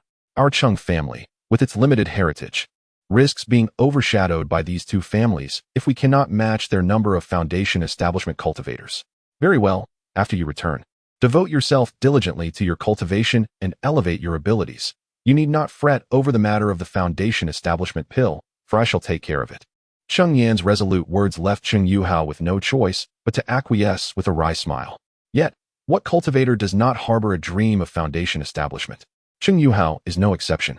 However, he had always believed that, given his four spiritual roots, even with the assistance of a foundation establishment pill, the probability of breaking through to foundation establishment would not be particularly high. Chapter 155, The Gathering of the Cheng, Liu, and Zhang clans. The precious foundation establishment pill would be a waste for him, especially since such a treasure is not easily obtained. However, Cheng Yan's words enlightened him. The Cheng family, with its shallow foundation, must surpass the Liu and Zhang clans in high-end combat prowess, or else they would inevitably be overshadowed. At present, among the Cheng family, only Cheng Yuhao possessed the potential to swiftly break through to the foundation establishment stage. Upon realizing this, Cheng Yuhao's resolve solidified, and he silently vowed to diligently cultivate, not to disappoint his uncle Liu. Cheng Yan, observing Cheng Yuhao's growing determination, wore a satisfied smile. As long as Cheng Yuhao was willing to strive, Cheng Yan was confident that within a decade, he would be able to assist Cheng Yuhao in attempting to break through to the foundation establishment stage. This confidence stemmed from the Qingyuan fruit tree within the Qian Kuan Mountain water map. The tree had already blossomed, and it would not be long before it bore fruit. Once Cheng Yuhao reached the 8th level of Qi refinement, he could consume the Qingyuan fruit to advance to the 9th level, should he encounter any bottlenecks. The clan possessed breaking barrier pills, and upon achieving Qi refinement perfection, there were also spirit refinement pills available to accelerate the consolidation of spiritual energy. In essence, Cheng Yuhao would lack for nothing in terms of cultivation resources. Cheng Yan's urgency was also due to the second-tier inferior mineral vein. The value of such a vein could nurture several foundation establishment cultivators, although the vein was jointly mined by the three clans. Given the market's substantial revenue-generating capacity and the comprehensive industries of the Liu and Zhang families, it was believed that in another decade, they would once again possess the capability to cultivate a foundation establishment cultivator. Enough of the intricate relationships. I trust you understand. I shall not elaborate further. You may leave now. Ensure the strict implementation of the regulations I established during the clan meeting. In the future, your cultivation time will undoubtedly increase, Cheng Yan instructed. I understand, Uncle Liu. I will cultivate diligently. I will take my leave now, Cheng Yuhao replied. For the next half-month, Cheng Yan did not return to the Cheng Valley Market, but instead remained on Feiyue Island, instructing Cheng Yuning and the others. The trio possessed little experience in combat, and venturing forth to battle the Liu and Zhang clans would surely lead to embarrassment. After half a month of guidance from Cheng Yan, the three made substantial progress.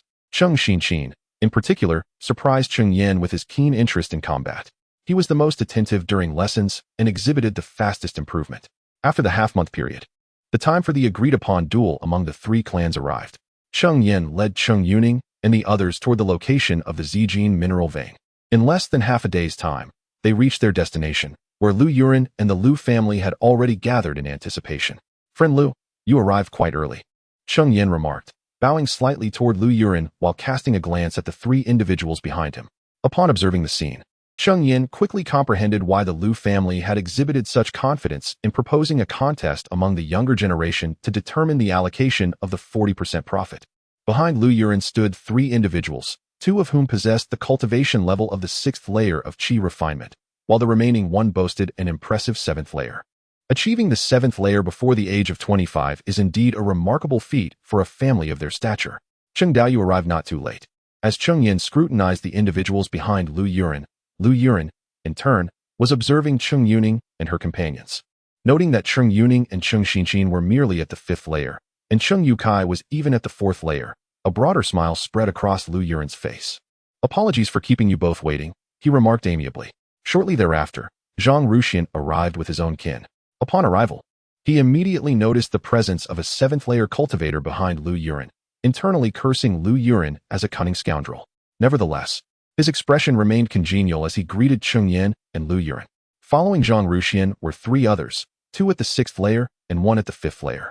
Since Zhang Daoyu has arrived, let us not delay further and commence the contest, Lu Yuren eagerly suggested.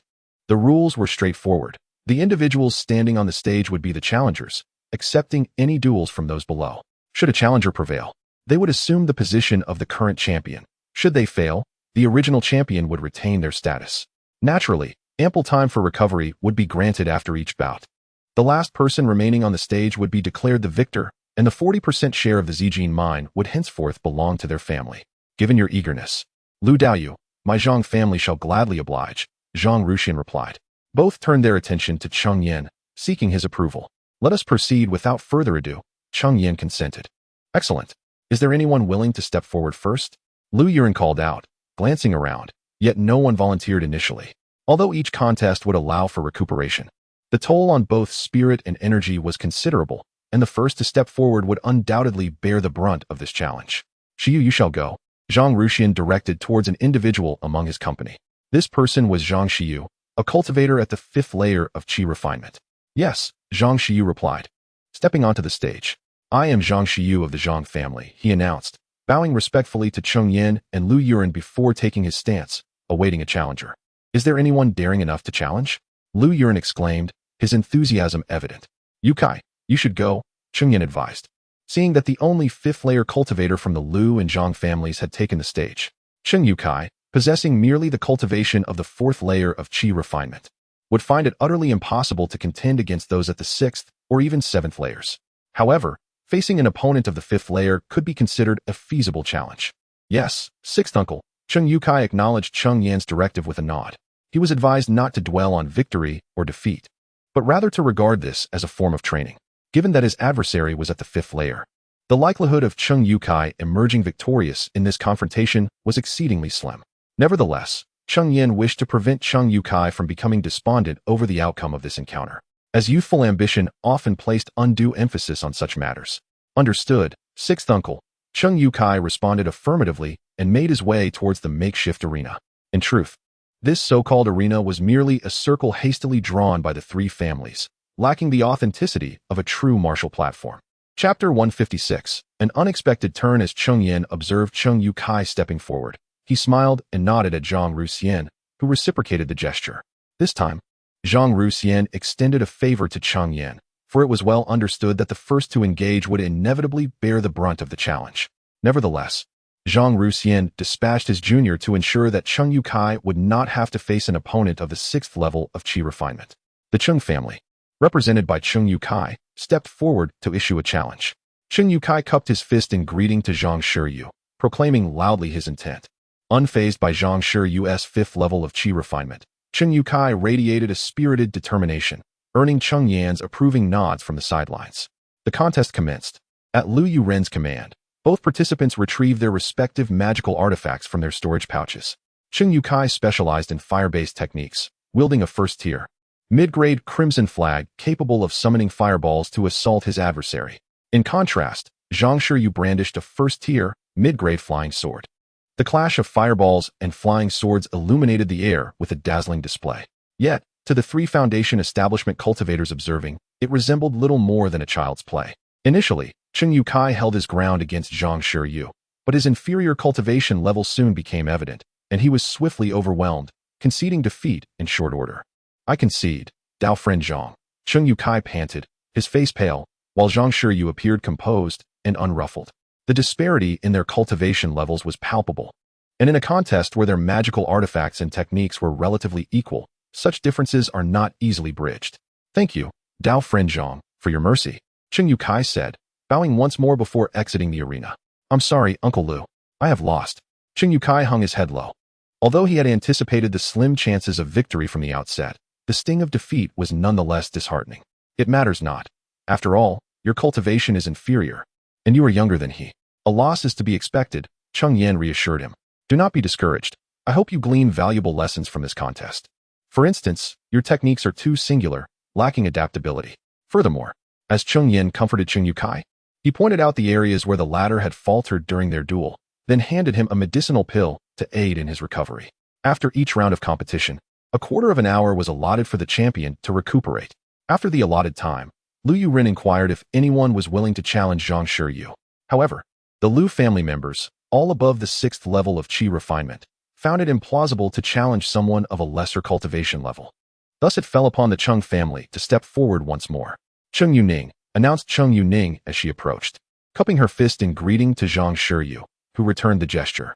The contest began. At Lu Yuren's command, Cheng Yuning's aura shifted dramatically. Once lively and energetic, she is now wholly absorbed in the duel. Although Cheng Yuning may not excel in combat, it does not imply that she fears it. At this moment, her sole intention is to exert every effort to triumph in this contest. Without hesitation, Cheng Yuning initiates her attack, weaving her spell with deft fingers, summoning a fireball from thin air. Fireball technique. Go, she exclaims, sending the fireball soaring directly towards Zhang Shiyu. Seeing this, Zhang Shiyu quickly forms several hand seals, and a flash of golden light appears as a golden ray rushes towards the fireball. This is the golden light technique, a rather common metal-based spell, whose strength is comparable to that of the fireball. The two spells collide in mid-air, mutually nullifying each other, neither able to gain the upper hand. Recognizing that her fireball technique is ineffective against him, Cheng Yuning swiftly executes several more hand seals, conjuring a fiery serpent. The moment the serpent materializes, it writhes and lunges towards Zhang Shiyu. With remarkable speed, the fiery serpent reaches him in the blink of an eye. Left with no choice, Zhang Shiyu deploys the golden shield technique, creating a golden barrier to protect himself. The serpent sinks its fangs into the shield, but it cannot breach the protective barrier and continues to assault it, gradually depleting its power. As the fiery serpent relentlessly attacks, the golden shield begins to dim, revealing that its strength is waning. However, the serpent itself appears to be on the verge of extinguishment. Ultimately, the shield shatters with a thunderous crash. Yet the serpent also shows signs of faltering, poised to extinguish at any moment. A mere flick from Zhang Shiyu could scatter it to oblivion. As Zhang Shiyu contemplates this, preparing to command his flying sword to disperse the serpent, he suddenly notices Cheng Yuning grasping a gourd at her waist. She uncorks the gourd, and a rich aroma of liquor wafts through the air. Cheng Yuning tilts her head back and takes a sip of the spirit, but rather than swallowing it, she sprays a mouthful towards the fiery serpent. Upon contact with the spirit, the serpent's flames surge dramatically, its power amplified significantly. Zhang Shiyu's expression shifts drastically. The serpent is now perilously close, and casting a counterspell is clearly too late. Relying solely on his sword is futile, and he can only watch helplessly as the serpent lunges at him. With the enhancement from the spirit, the serpent's might is formidable. Should it strike him, he would undoubtedly suffer severe injuries. However, 3 foundation-building cultivators are present, and they will not allow such an incident to transpire. Cheng Yan raises a hand, and with a flick, the fiery serpent that had reached Zhang Shiyu's face vanishes into thin air. After the serpent's disappearance, Zhang Shiyu stands stunned for a moment, unable to comprehend how he was so easily defeated. Yet, this is a consequence of his own underestimation. He had disregarded the fire serpent's potency because it appeared to be on the brink of collapse, thus lowering his guard. Little did he anticipate that Cheng Yuning's sip of spirit would revive the serpent. Had he prepared in advance, the outcome would undoubtedly have been different. However, the conclusion is now irrevocably settled. He is not one to shy away from defeat and can only sigh, conceding, "Friend Cheng, your prowess is commendable. I admit my loss. I merely resorted to cunning tactics.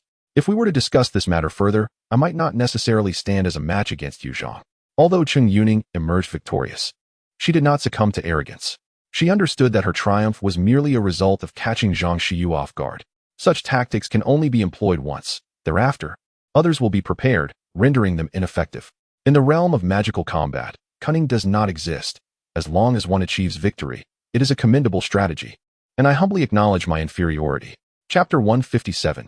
Uncle Lu, I hope I did not bring you shame. After exchanging pleasantries, Zhang Shiyu dejectedly returned to the Zhang clan's ranks. In contrast, Cheng Yuning bounced back with evident joy, clearly thrilled by her victory in the competition. Uncle Lu, I hope I did not bring you shame. She beamed at Cheng Yan, basking in her accomplishment. Well done. Now go recuperate your spiritual energy. There will be another contest shortly. Cheng Yan praised Cheng Yuning and handed her a pill to aid in her recovery. A quarter of an hour later, Cheng Yuning had regained her peak spiritual energy, ready to face the next challenge. This time, she would be contending against a practitioner at the 6th level of qi refinement. However, no one was willing to face Cheng Yuning, whose cultivation was lower than theirs. Ultimately, she took the initiative to challenge a 6th-level practitioner from the Lu clan. Unfortunately, with her cultivation suppressed, her surprise tactics lost their effectiveness. In the end, she could not withstand the pressure for long and was defeated. Subsequently, the Zhang clan dispatched another 6th-level practitioner to confront the Lu clan's contender. The Lu clan's practitioner proved to be formidable, and having faced minimal exertion against Cheng Yan, he engaged the Zhang clan's 6th-level practitioner in an evenly matched contest, ultimately securing a narrow victory by a single move. Thus, both the Cheng and Zhang clans suffered 2 defeats, while the Lu clan remained unbeaten. At this juncture, Cheng Xinqin grew restless. There were only a few participants left in the arena. If he did not step up to challenge soon, he feared he would miss his opportunity.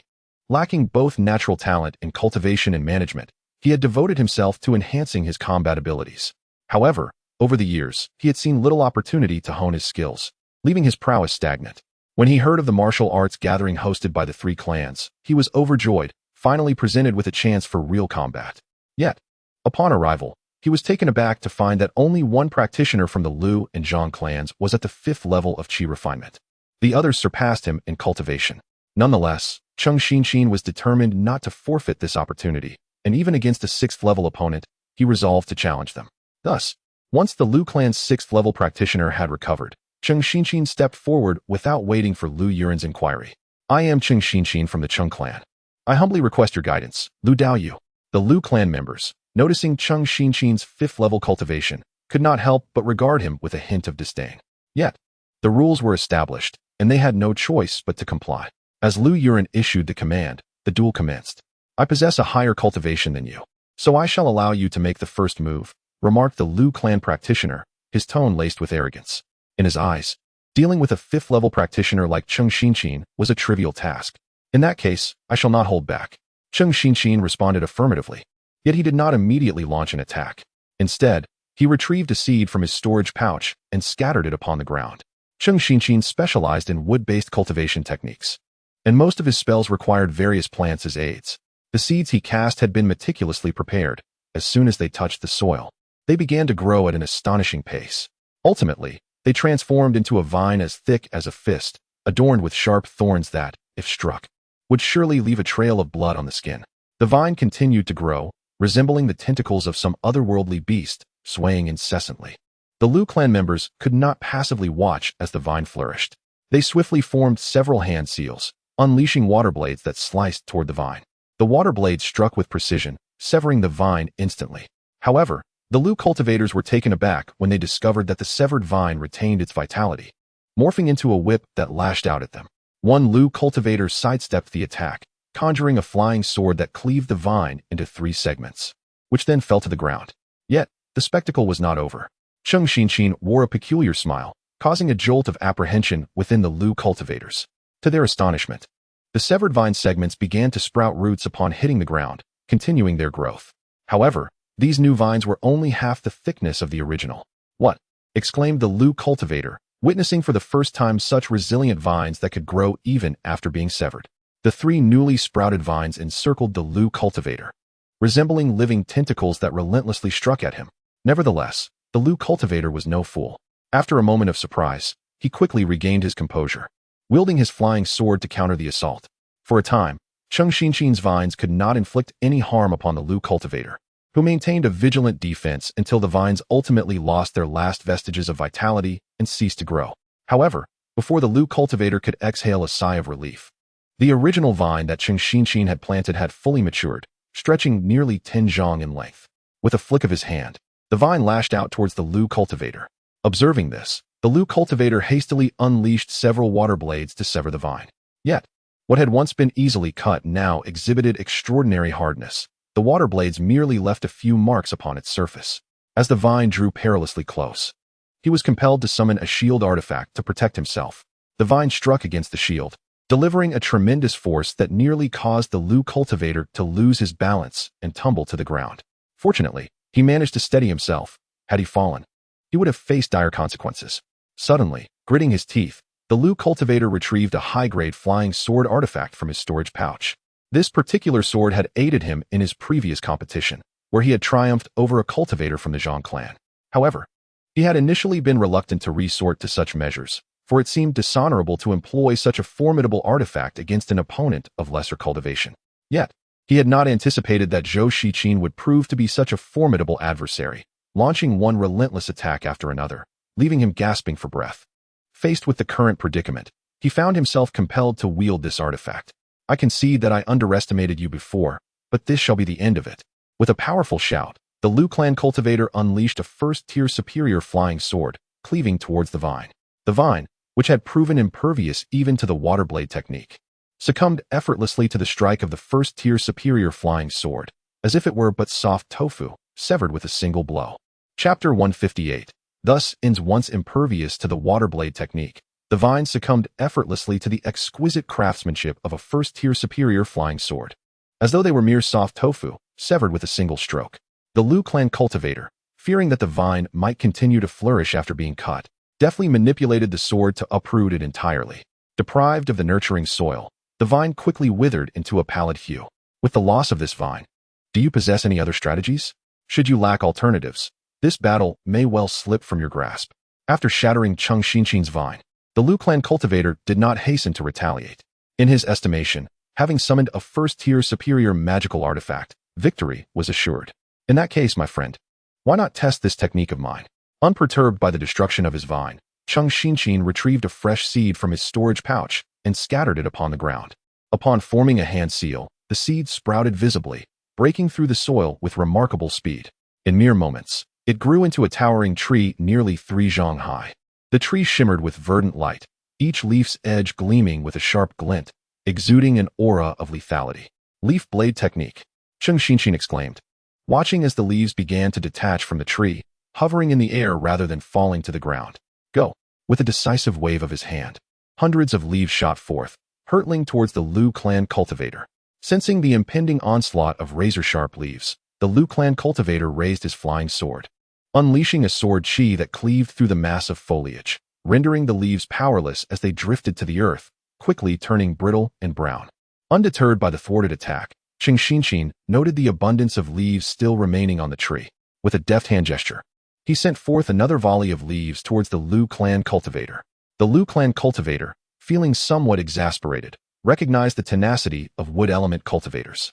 Although each individual attack held little force, the relentless barrage of diverse techniques proved to be a considerable challenge. Reluctantly, he resorted to unleashing another wave of sword chi to bring the leaves crashing down once more. However, Cheng Xinqin stubbornly continued his assault with the leaves, seemingly intent on exhausting every last one from the tree. Let us see how many times you can employ those leaves. Growing increasingly frustrated at his inability to subdue Cheng Xinqin, the Liu clan cultivator grunted, unleashing sword chi repeatedly to sever the leaves, biding his time until Cheng Xinqin exhausted his resources, ready to claim victory. Observing the tree gradually reduced to a mere trunk, Cheng Xinqin realized that if he persisted in this manner, defeat was inevitable. His current actions merely delayed the inevitable. Yet, Cheng Xinqin's approach was not solely about prolonging his defeat. It was time to act. A resolute thought echoed in his mind. Suddenly, he bent down, slamming his palm against the ground, causing the earth to convulse. Thick tree roots, as robust as a man's thigh, erupted from beneath the Liu clan cultivator's feet. Fortunately, the Liu family cultivator was quick to react. Sensing the disturbance in the ground, he leaped into the air, evading the onslaught of the tree roots. Yet, the roots were relentless, stretching and lunging towards him with unyielding ferocity. Suspended midair, the Liu cultivator found himself unable to dodge the relentless strikes and could only wield his flying sword to sever the encroaching roots. However, as he barely touched the ground, another root struck fiercely in his direction. The cultivator's expression darkened. The power of these roots was formidable. Their rapid growth compounded his troubles. As soon as he severed one, another would sprout in its place, overwhelming him with their numbers and making defense increasingly strenuous. If this continued, defeat seemed inevitable. Just as he pondered how to contend with the roots, he noticed an abrupt cessation of their assault. The Liu cultivator paused, quickly realizing that Cheng Xinqin had depleted his spiritual energy. While wood element practitioners could be quite troublesome, their energy consumption was notably more rapid than that of other elemental cultivators. After all, spells required energy, nurturing plants demanded energy, and restoring severed flora consumed energy as well. Despite the tree's roots possessing considerable might, their regeneration was an energy-intensive process.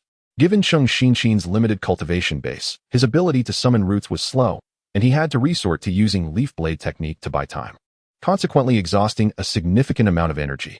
Ultimately, he had failed to defeat the Lu cultivator and had instead exhausted all his spiritual energy first.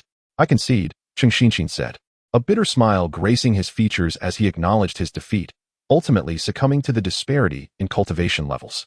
Your prowess, fellow cultivator, truly commands my respect. Defeating you was merely a matter of leveraging my higher cultivation. It was sheer fortune. The Lu cultivator spoke these words sincerely. Prior to the contest, he had not regarded Cheng Xinqin as a serious opponent, given the latter's lower cultivation. However, had he lacked either his 6th layer of qi refining or his high-quality magical artifact, he would likely have found himself no match for Zhou Shiqing. Any disdain he had once harbored for Cheng Xinqin had evaporated. After all, cultivation is a journey painstakingly traversed by each practitioner. There is no room for mere chance and defeat. Cheng Xinqin shook his head, refusing to let this defeat affect his mindset. Upon hearing this, the Lu cultivator paused, then sighed, saying, "Your character far surpasses my own. I have learned much from you. I look forward to our next contest." Reflecting on his earlier arrogance, he couldn't help but smile ruefully. How could he have dared to look down on others with such limited ability? "You flatter me, my friend. I too anticipate our future contest." Cheng Xinqin replied humbly, clasping his hands in respect before turning to exit the arena. "I lost, 6th grandfather. I have disappointed you," he said, head bowed, addressing Cheng Yan. Regardless of his outward composure, a hint of sorrow slipped through before his elder. To compel a practitioner at the 6th layer of qi refinement, wielding a 1st-grade superior magical artifact, to such a state, while possessing only the 5th layer of qi refinement, is indeed an extraordinary feat. Your performance brings me immense joy, and I have no room for disappointment. Cheng Yan smiled as he gently patted Cheng Xinqin's shoulder, offering words of consolation. Hearing Cheng Yan's comforting remarks, Cheng Xinqin felt somewhat uplifted. Enough of overthinking. Since this defeat stems from a disparity in cultivation, focus on your training upon returning, striving diligently to attain the 6th layer of qi refinement. Additionally, upon your return, I encourage you to take on the responsibilities of the battle hall. Henceforth, the instruction of our clan's combat techniques will be entrusted to you. Chapter 159. Retreat. Cheng Xinqin possessed no extraordinary talent for cultivation. Thus, aside from his training, he devoted the majority of his time to the study of spells and combat techniques. When Cheng Yan instructed the three of them, Cheng Xinqin exhibited the most earnest dedication. Today's competition clearly showcased his intricately linked moves, leaving Lu family's practitioners struggling to retaliate. In terms of combat awareness, even Cheng Yuhao seemed to fall short. Therefore, entrusting the battle hall to Cheng Xinqin, Cheng Yan felt quite assured. This shall undoubtedly meet the expectations of Granduncle Lu. Cheng Xinqin had long believed that he lacked the aptitude for cultivation and felt despair over his inability to contribute value to his family. Previously, upon hearing Cheng Yan's plan to establish a battle hall, he was eager to join immediately. Today, his wish was finally realized. And with the potential to become an elder of the battle hall, he vowed not to disappoint Cheng Yan. "Very well, go and restore your spiritual energy. There will be more competitions later, and you can also observe and learn," Cheng Yan said, smiling at Cheng Xinqin's firm resolve. At present, 3 members of the Lu family remained, 1 from the Zhang family, while the Cheng family had been entirely defeated. Unless an unforeseen event occurred, the Lu family would likely secure the final 4 portions of the rewards. The last member of the Zhang family, a 6th-layer qi refinement practitioner, displayed impressive strength by consecutively defeating 2 6th-layer members of the Lu family. Yet, ultimately, he could not overcome the Lu family's 7th-layer prodigy. "Ha ha ha, fellow Taoist Zhang. Fellow Taoist Zhang, I concede," Lu Yuren exclaimed, unable to contain his joy upon witnessing his junior's victory.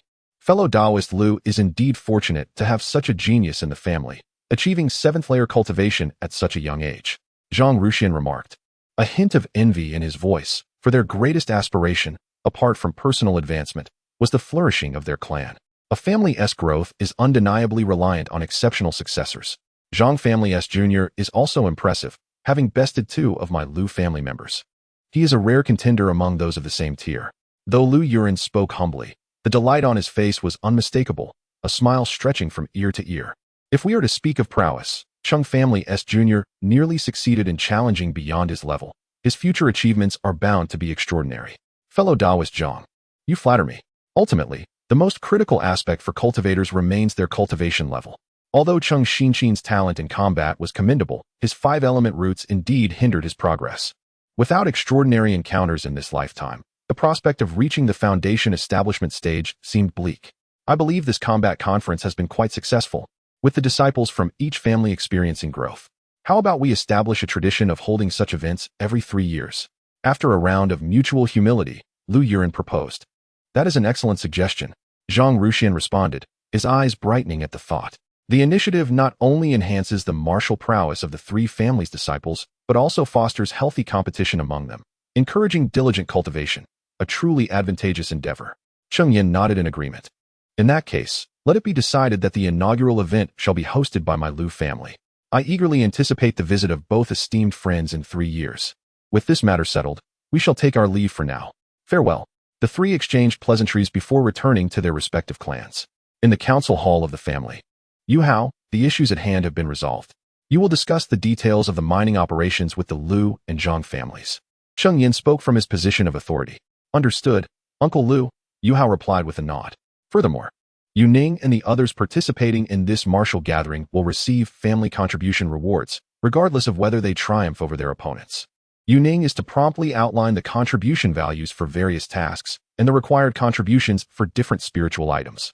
Should there be any uncertainties, consult Li Yun, who oversees the treasure pavilion and possesses profound knowledge regarding the value of various spiritual items.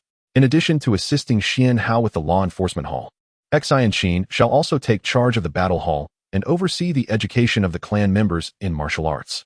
The family's resources will be directed towards Yu Ning and Xian Qin, with the aim of swiftly elevating your cultivation levels, thus solidifying your statuses as elders. Cheng Yan meticulously arranged the family's affairs.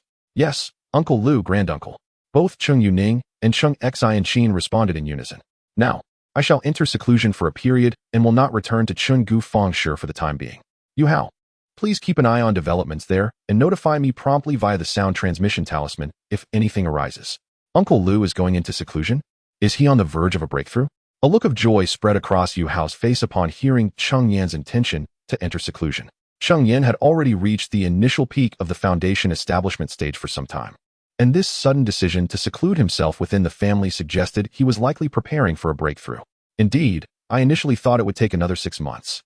However, I have recently felt a stirring within me, hinting at the possibility of a breakthrough. A smile graced Cheng Yan's face as he spoke of his imminent advancement.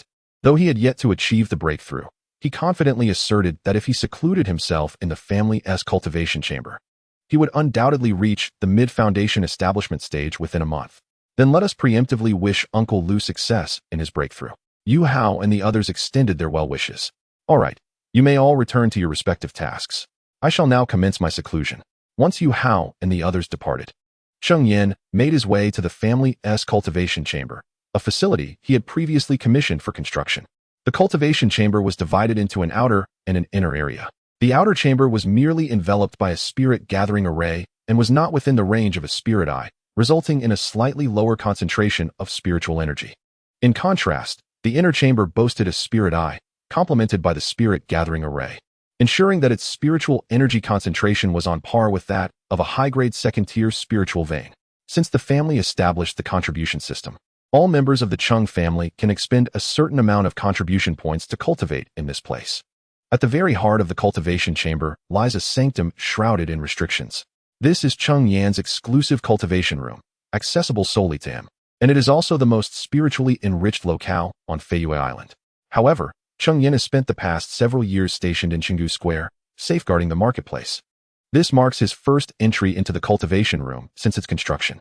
As he steps inside, he is immediately enveloped by a dense aura of spiritual energy, causing the spiritual power within him to flutter with excitement, hinting at an impending breakthrough. Chapter 160. Breakthrough to the mid-foundation establishment stage. Cheng Yan no longer hesitated. He sat cross-legged, consumed a Xianyuan pill, and began his cultivation. A month later, the spiritual energy within Cheng Yan flowed unceasingly, and his aura reached its zenith. Suddenly, the already abundant spiritual energy in his dantian surged once more, causing his momentum to escalate dramatically. Had there been an observer present, they would have sensed an overwhelming pressure of spiritual energy. This state persisted for nearly an hour before finally subsiding. At this moment, Cheng Yan exuded a distinct aura of mid-foundation establishment stage spiritual energy. After a month of seclusion, he had successfully achieved his breakthrough. Feeling the ample spiritual energy coursing through him, Cheng Yan mused that, with his current cultivation, he could easily confront the dark-robed man from the past without relying on formations. As these thoughts occupied his mind, he exited the training chamber. Outside, Cheng Yuhao awaited him, evidently having sensed the commotion caused by Cheng Yan's breakthrough.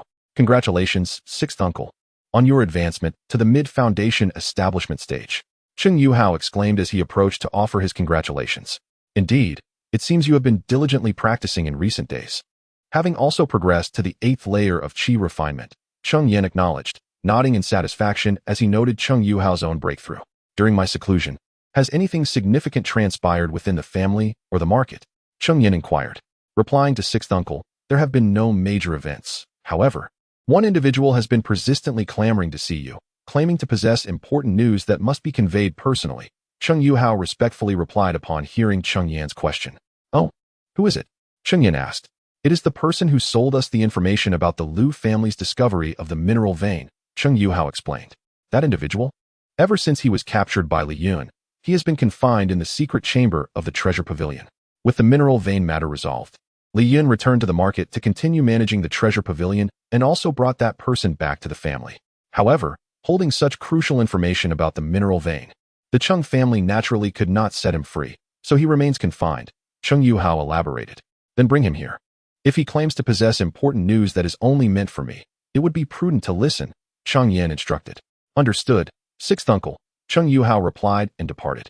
Shortly thereafter, he returned with the individual in question.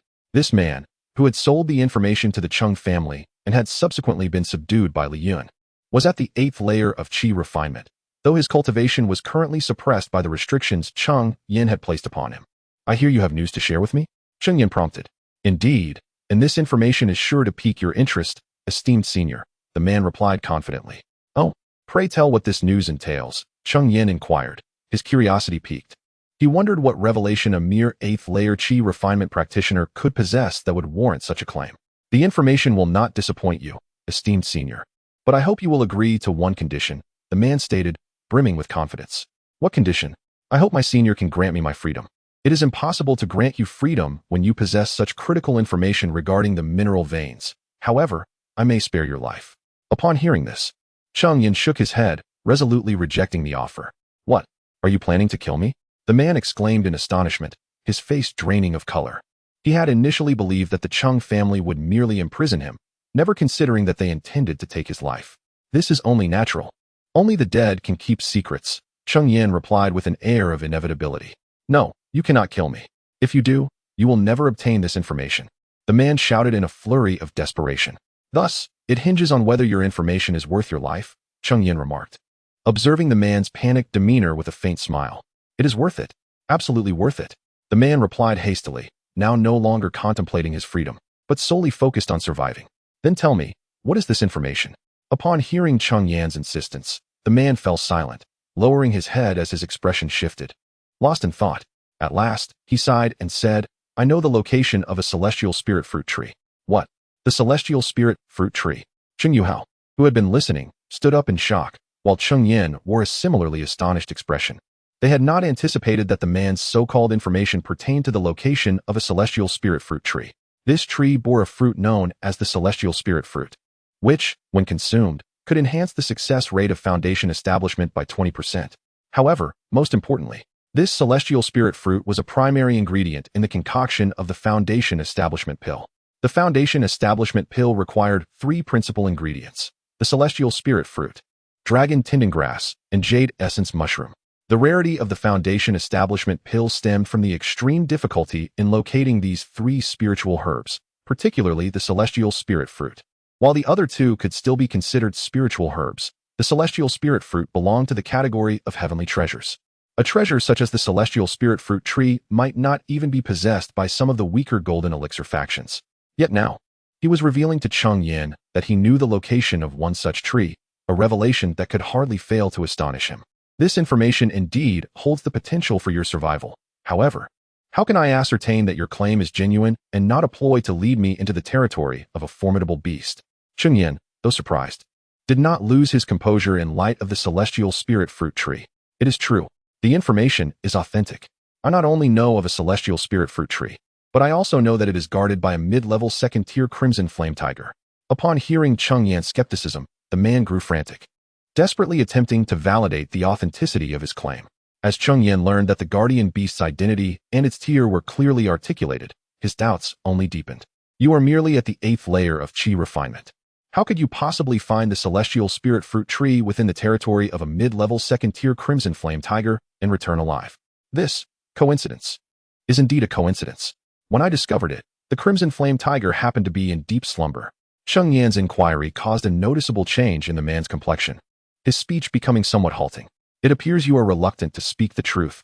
If that is the case, I shall be left with no choice but to end your life. Naturally, Cheng Yan could not accept his so-called explanation of coincidence. If it were truly a coincidence, just how remarkable would that be? No.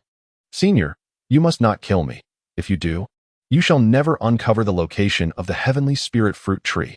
If you wish to preserve your life, it will depend on your willingness to cooperate. Chapter 161. The secret art of concealing breath to ensure your survival. It hinges upon your willingness to cooperate. Upon uttering these words, Cheng Yan refrained from pressuring him further, instead offering a knowing smile. The intensity of Cheng Yan's gaze left him feeling quite flustered, even as he lowered his head to avoid direct eye contact. The oppressive scrutiny of a Foundation establishment cultivator rendered him restless. After several changes in expression, he finally let out a long sigh and, with a sense of resignation, confessed, "In my youth, I came across a fortuitous opportunity involving the storage bag of a Foundation establishment cultivator. Within it, I discovered a technique known as the secret art of concealing breath. With this art, I am capable of evading the probing consciousness of Foundation establishment practitioners. Furthermore, beasts are inherently less adept in this regard compared to human cultivators, which is why even the advanced second-tier crimson flame tiger would be unable to detect my presence. I have utilized this technique to gather information on rare spiritual herbs within the Tian-Tsang mountain range for trade, thereby earning spirit stones." Cheng Yan, upon hearing this, felt a twinge of skepticism.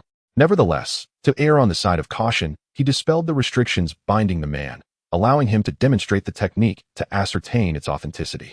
As the man sensed the revival of spiritual energy within him, a flicker of reassurance washed over him. Yet, the presence of a Foundation establishment cultivator before him swiftly dissipated that sense of security, compelling him to comply with Cheng Yan's command and activate the art. As he performed the technique, Cheng Yan instantly perceived a shift in his consciousness. The man's figure began to waver, becoming ethereal and elusive. Cheng Yan, being at the mid-level of Foundation establishment himself, recognized the potential for early-stage cultivators to overlook him entirely. Following this revelation, Cheng Yan's belief in the existence of the heavenly spirit fruit tree solidified significantly, and he found himself intrigued by the technique. "Show me the jade tablet containing the art," Cheng Yan requested. The man's expression tightened at these words, but he ultimately sighed in resignation, stating, "Such a vital technique is not something I carry with me.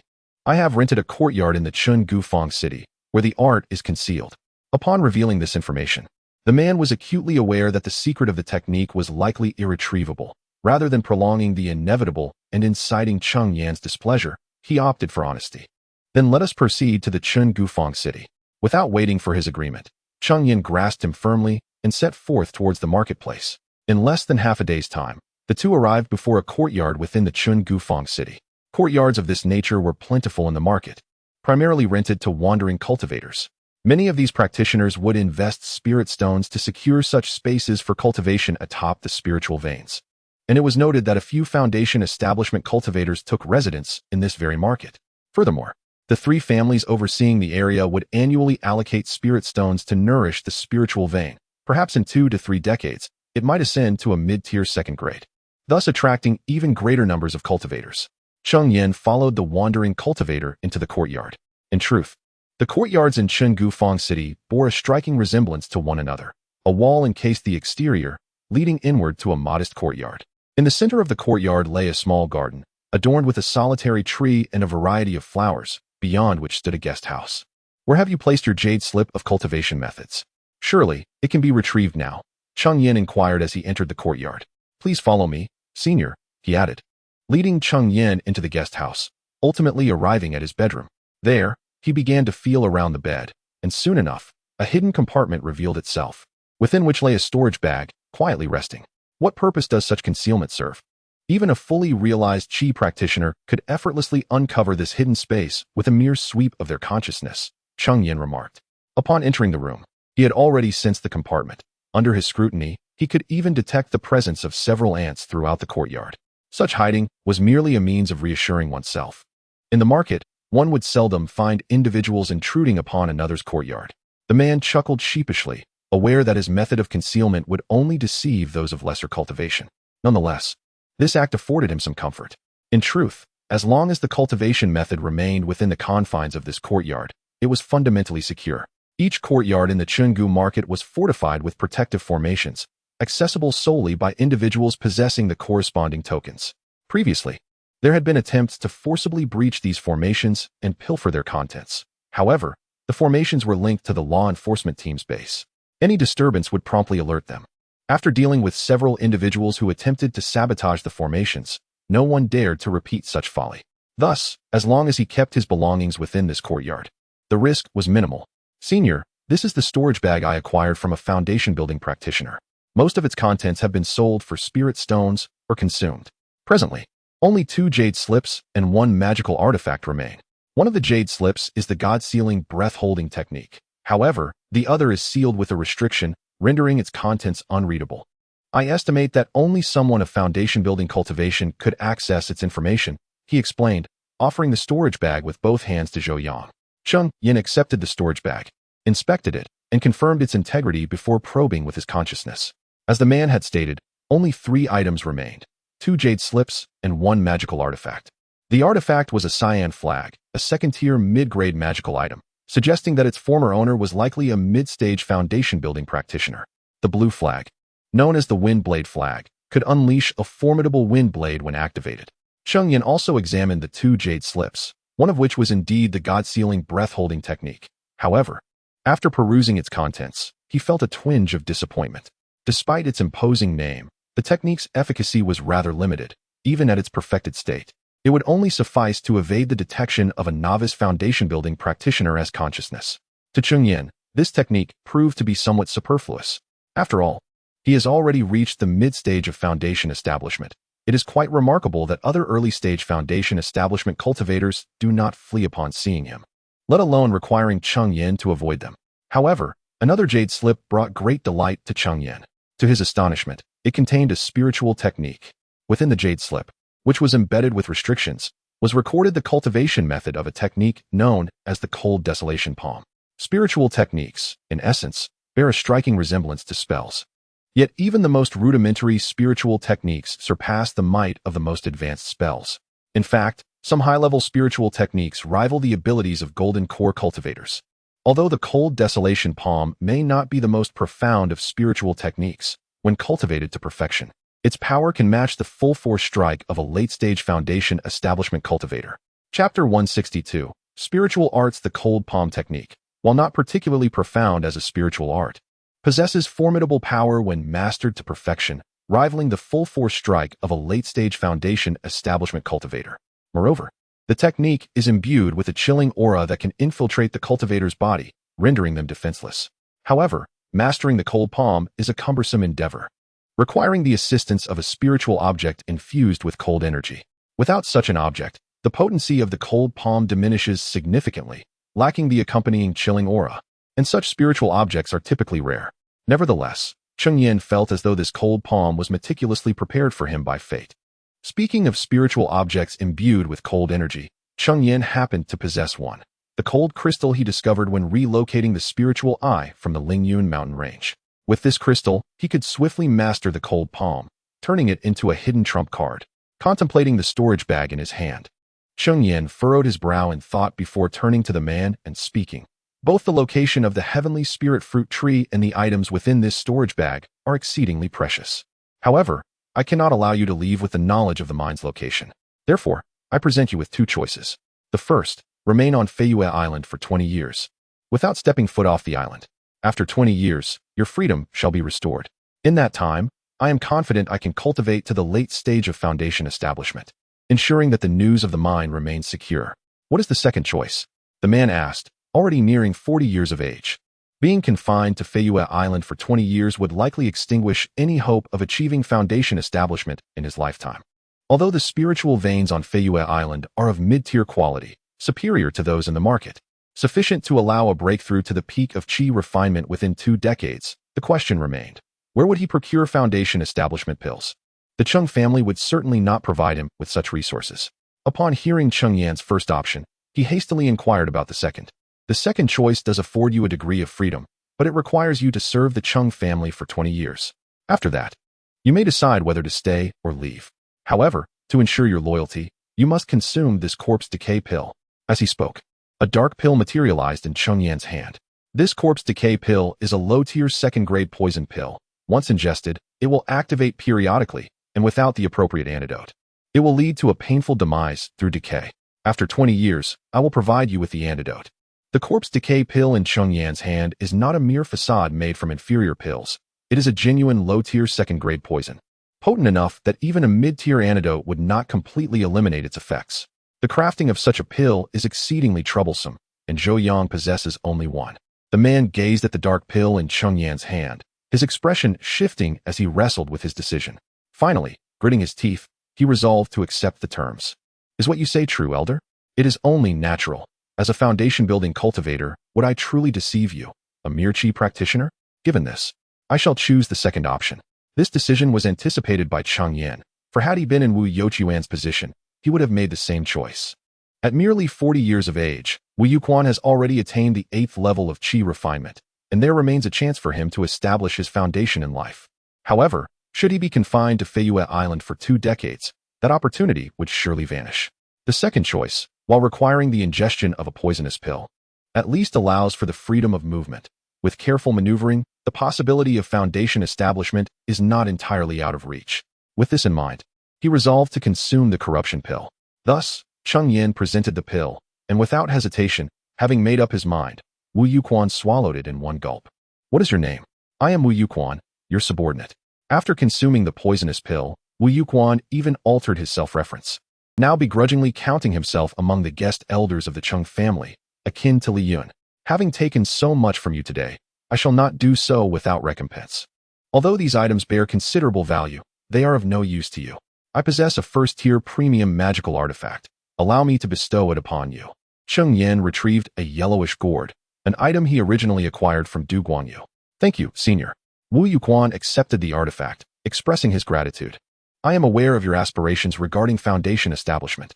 As long as you diligently serve the Cheng family, the possibility of achieving foundation establishment in the future is not absent. Although I cannot provide you with foundation establishment pills, other foundational spirit items may still be within reach.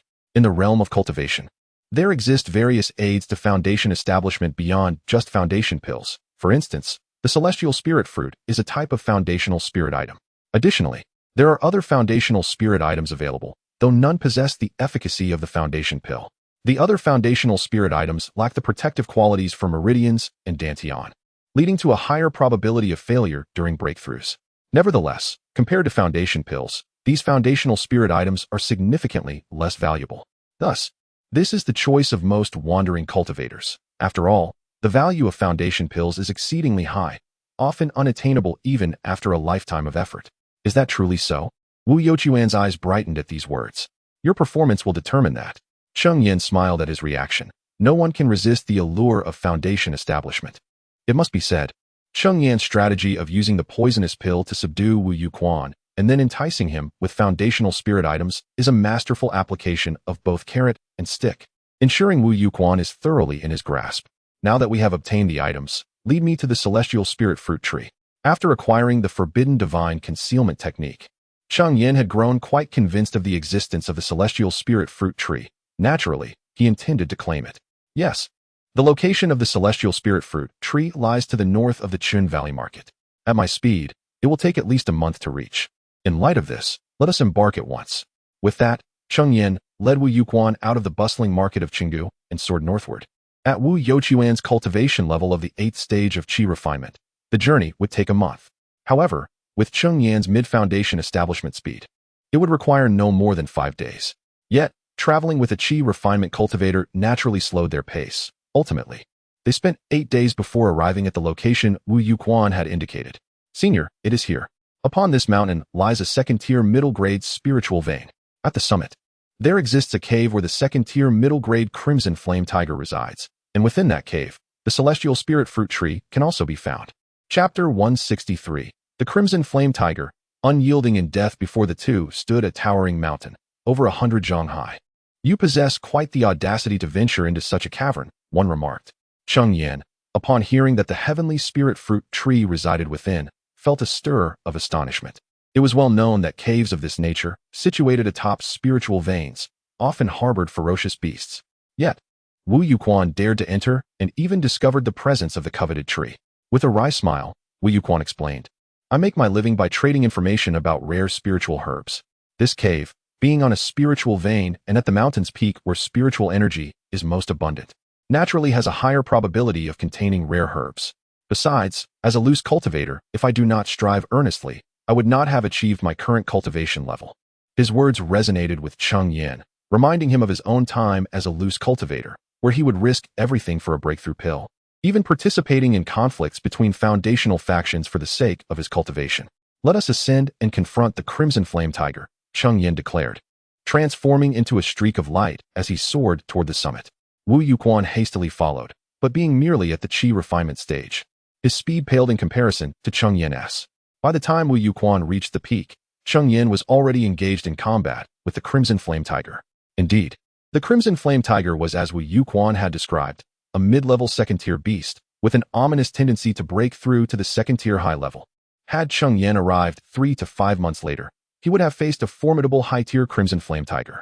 Water dragon technique. Cheng Yan formed intricate hand seals, conjuring a water dragon that stretched an impressive 33 zhang in length. With his mid-foundational cultivation, he could now effortlessly execute the complete water dragon technique without the aid of a spirit-gathering pearl. With a resounding roar, the water dragon ascended, exuding a faint but palpable aura of draconic majesty as it surged toward the crimson flame tiger. However, the beast remained unperturbed by this display. Its lineage was noble, and it had the potential to evolve into a third-tier beast. The water dragon's aura, albeit present, was too weak to affect the crimson flame tiger. Yet, the true strength of the water dragon lay not in its roar. The massive creature propelled itself forward, targeting the crimson flame tiger. With a thunderous roar, the crimson flame tiger retaliated, shaking the very mountaintop. It leapt forth, lunging at the water dragon, sinking its fangs into the creature's form.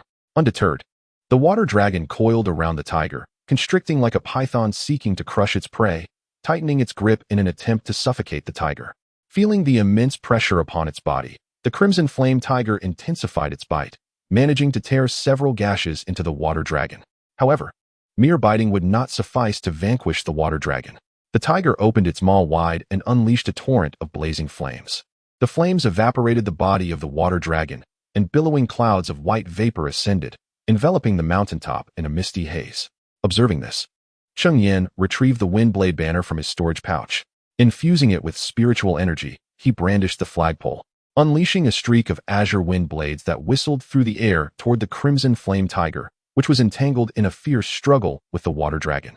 Lacking the ability to evade, the tiger intensified the flames it breathed, hoping to vanquish the water dragon before the wind blades could reach it. The wind blades flew with remarkable speed, swiftly arriving before the crimson flame tiger. However, before the blades could strike, the tiger erupted in a blaze of fiery wrath. Resembling a demonic beast from the depths of hell, the wind blades struck its foreleg, diminishing some of their potency against the tiger's flames. Otherwise, they might have severed the leg entirely. Nonetheless, a deep gash marred the tiger's limb, crimson blood flowing profusely, staining the earth below. With a roar filled with pain and fury, the crimson flame tiger unleashed several fireballs toward Cheng Yan. He quickly waved the wind blade banner again, sending forth additional wind blades that effortlessly cleaved the fireballs in half. Unyielding, the blades continued their relentless assault on the tiger. Each strike left more bloodied marks upon the beast's body, and soon it was covered in wounds, its flames flickering as if on the verge of extinguishment. The tiger was severely injured, and Cheng Yan realized he could easily end its life. Yet, recognizing the creature's formidable strength, he opted to temper the power of his wind blades, inflicting damage without delivering a fatal blow, pondering the possibility of subjugating it. Will you submit to me? As the crimson flame tiger lay on the brink of death, Cheng Yan sensed the moment was ripe. The wind blade banner glowed with an ominous energy, a potent force coalescing within. He could deliver a lethal strike at any moment. However, he refrained, choosing instead to intimidate the tiger. As a second-tier demon beast, its intelligence was not insignificant, and it understood his words. Yet, being a fully matured demon beast, it was not easily subdued. Despite its near-death state, it summoned the last of its strength to roar defiantly at Cheng Yan, its eyes reflecting a hint of disdain. "Humph, if you refuse to submit willingly, I shall not hesitate to employ force." Cheng Yan scoffed, originally intending to overpower it into submission. Since it was unwilling to recognize his mercy, he felt justified in resorting to more coercive measures. Cheng Yan retracted the wind blade flag in his hand and swiftly approached the critically injured scarlet flame tiger. The oppressive force of his spiritual energy surged forth, rendering the wounded creature utterly immobile beneath its weight. Upon reaching the scarlet flame tiger, Cheng Yan bit into his own fingertip, allowing his blood to flow as he meticulously inscribed a complex sigil. This was a blood pact. Once it was etched upon the tiger, even if it resisted with all its might, submission would be its only option. However, before Cheng Yan could complete the intricate drawing of the blood pact, he sensed an ominous presence. Strangely, this perilous aura emanated from the very scarlet flame tiger before him, who was on the brink of death. Chapter 164. The dark hall. Cheng Yan's pupils constricted suddenly, and a sense of dread washed over him. He abandoned the attempt to inscribe the blood contract and swiftly retreated, distancing himself from the crimson flame tiger. Just as he made his escape, a deafening roar erupted as the flames enveloping the tiger surged dramatically, reaching nearly 10 zhang in height. In the next instant, a brilliant flash of white light erupted from the tiger's core, culminating in a cataclysmic explosion. When the chaos settled, a vast crater remained, and the once formidable crimson flame tiger had been obliterated, leaving behind mere fragments of flesh. Alas, it self-destructed its demon core. Such a loss, Cheng Yan lamented, a pained expression crossing his face. He regretted not simply slaying the creature. At least he could have harvested valuable materials to exchange for spiritual stones. Who could have anticipated the tiger's fierce spirit, willing to perish rather than succumb? The loss was indeed monumental. Now, not only had he failed to subdue the crimson flame tiger, but all potential materials had been annihilated in the explosion. Cheng Yan found himself empty-handed. This, however, was not entirely unexpected. The demon and human races were sworn enemies, and it was rare for a demon beast to yield to a human cultivator. Only those with sufficient strength to dominate the beast could prevent it from self-destruction and impose a blood contract, allowing for its control. Yet, those subdued through a blood contract often exhibited diminished power, and few cultivators were inclined to bind demon beasts weaker than themselves unless they possessed unique qualities or formidable bloodline traits. Most spirit beasts were indeed nurtured from a young age by cultivators. Even without restrictions, they would obey their master's commands. "Senior, did the crimson flame tiger truly perish just like that?" Wu Yuquan approached from a distance, relieved that he had kept his distance. Otherwise, the tiger's self-destruction could have claimed his life. "All right, let us explore the celestial spirit fruit tree," Cheng Yan replied, nodding as he chose to move past the incident with the tiger and led Wu Yuquan into the cave. The cave was dimly lit, prompting Cheng Yan to produce a luminous pearl, illuminating the space. It was sizable, though not deep, allowing them to see the far end with ease. At the cave's innermost recess stood a small tree, not particularly tall, about the height of a person, its branches lush and verdant, brimming with vitality. "Indeed, it is the celestial spirit fruit tree," Cheng Yan exclaimed in surprise. Yet, to his dismay, the tree bore no celestial spirit fruits. This tree bore fruit only once every 500 years, and it was uncertain how long it had been since its last yield. Surrounding the celestial spirit fruit tree were numerous spiritual herbs, likely gathered by the crimson flame tiger. It was not solely humans who hoarded resources. The demon beasts lacked the understanding of how to safeguard the potency of spiritual herbs, carelessly accumulating them in a manner that amounts to a grievous waste. Consequently, the efficacy of many herbs has diminished significantly. Even if utilized for alchemy, their effects would be considerably compromised. Nevertheless, Cheng Yan diligently gathered all the spiritual herbs. Although many had lost their potency and thus diminished in value, collectively, they still represented a considerable fortune. After securing the amassed herbs, Cheng Yan proceeded to transplant the heavenly spirit fruit tree into the Qian Kuan mountain water diagram. "Done. There is nothing left.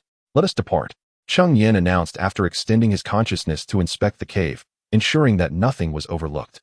"Understood, Senior," Wu Yuquan replied promptly, following Cheng Yan towards Feiyue Island. 10 days later, the two returned to Feiyue Island. During their journey, they encountered two second-tier intermediate demon beasts, which delayed their return somewhat. Fortunately, Cheng Yan's strength had significantly increased following his recent breakthrough, and ultimately, the two beasts were transformed into a collection of materials for his storage ring. Upon returning to Feiyue Island, Cheng Yan sought out Cheng Yuhao. "Sixth uncle, you've returned. How did the heavenly spirit fruit tree fare?" Cheng Yuhao inquired urgently upon hearing Cheng Yan's call. The heavenly spirit fruit tree was a precious resource that could serve as a foundation for a golden core power. Hence his keen interest. "Rest assured, the heavenly spirit fruit tree is now in our possession," Cheng Yan replied with a smile and a nod. Upon hearing this, Cheng Yuhao's face lit up with joy. Within the Cheng family, aside from Cheng Yan, he was among the most senior members. Although technically, the eldest by lineage should be Cheng Rumming, he had long since ventured into the mortal realm and only participated in the family's annual spirit testing conference. Over the years, Cheng Rumming's cultivation had only reached a mere 4 levels of qi refinement, even falling short of his son, Cheng Xinqing. Cheng Yuhao held a deep affection for the family, rivaling that of Cheng Yan, the founder of the Cheng clan. Thus, he sincerely rejoiced at the family's continuous growth. Cheng Yan continued, "However, in addition to discussing the heavenly spirit fruit tree, I wish to establish another branch within the family, to be named the Dark Hall." "The Dark Hall?" Cheng Yuhao asked, somewhat perplexed. "Indeed, the primary duty of the Dark Hall will be to gather various intelligence, essentially serving as the Cheng family's future intelligence department," Cheng Yan elucidated.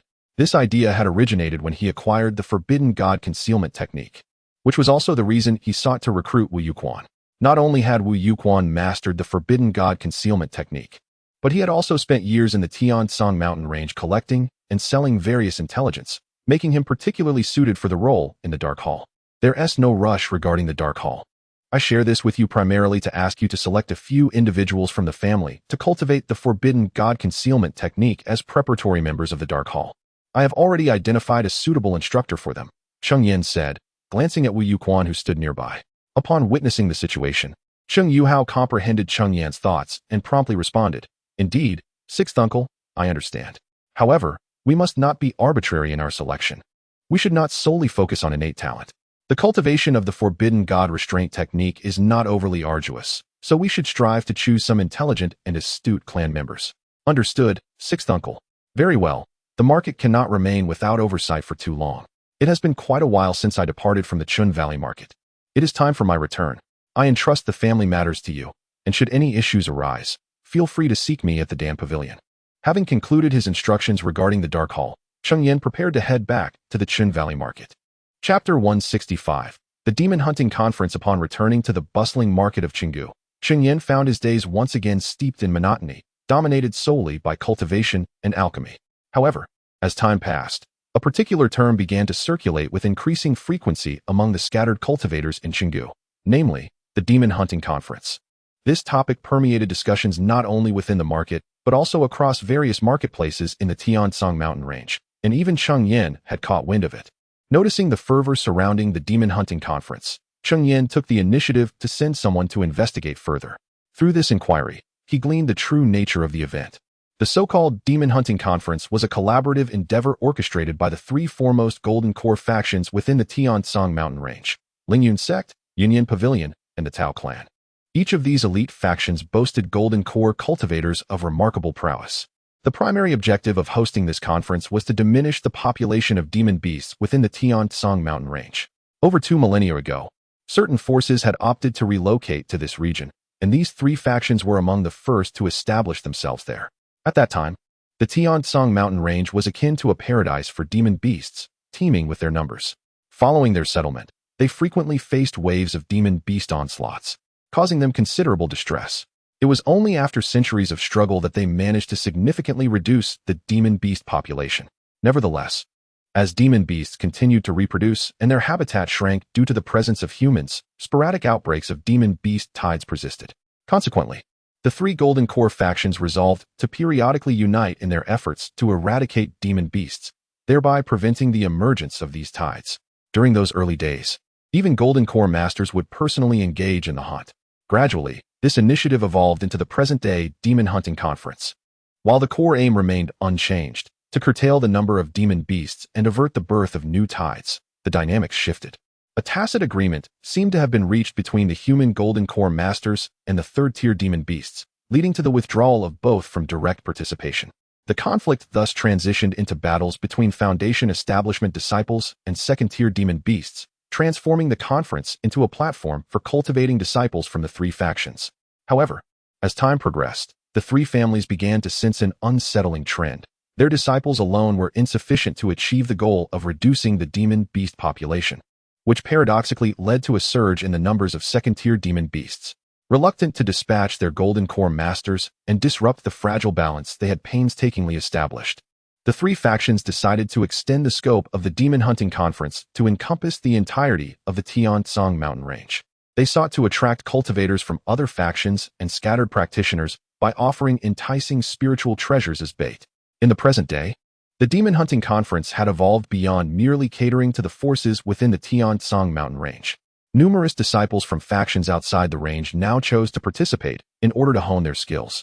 Given the abundance of spiritual treasures within the Tiansong mountain range, each conference often witnessed one or two individuals breaking through to the golden core stage, further enticing a multitude of cultivators to join the fray.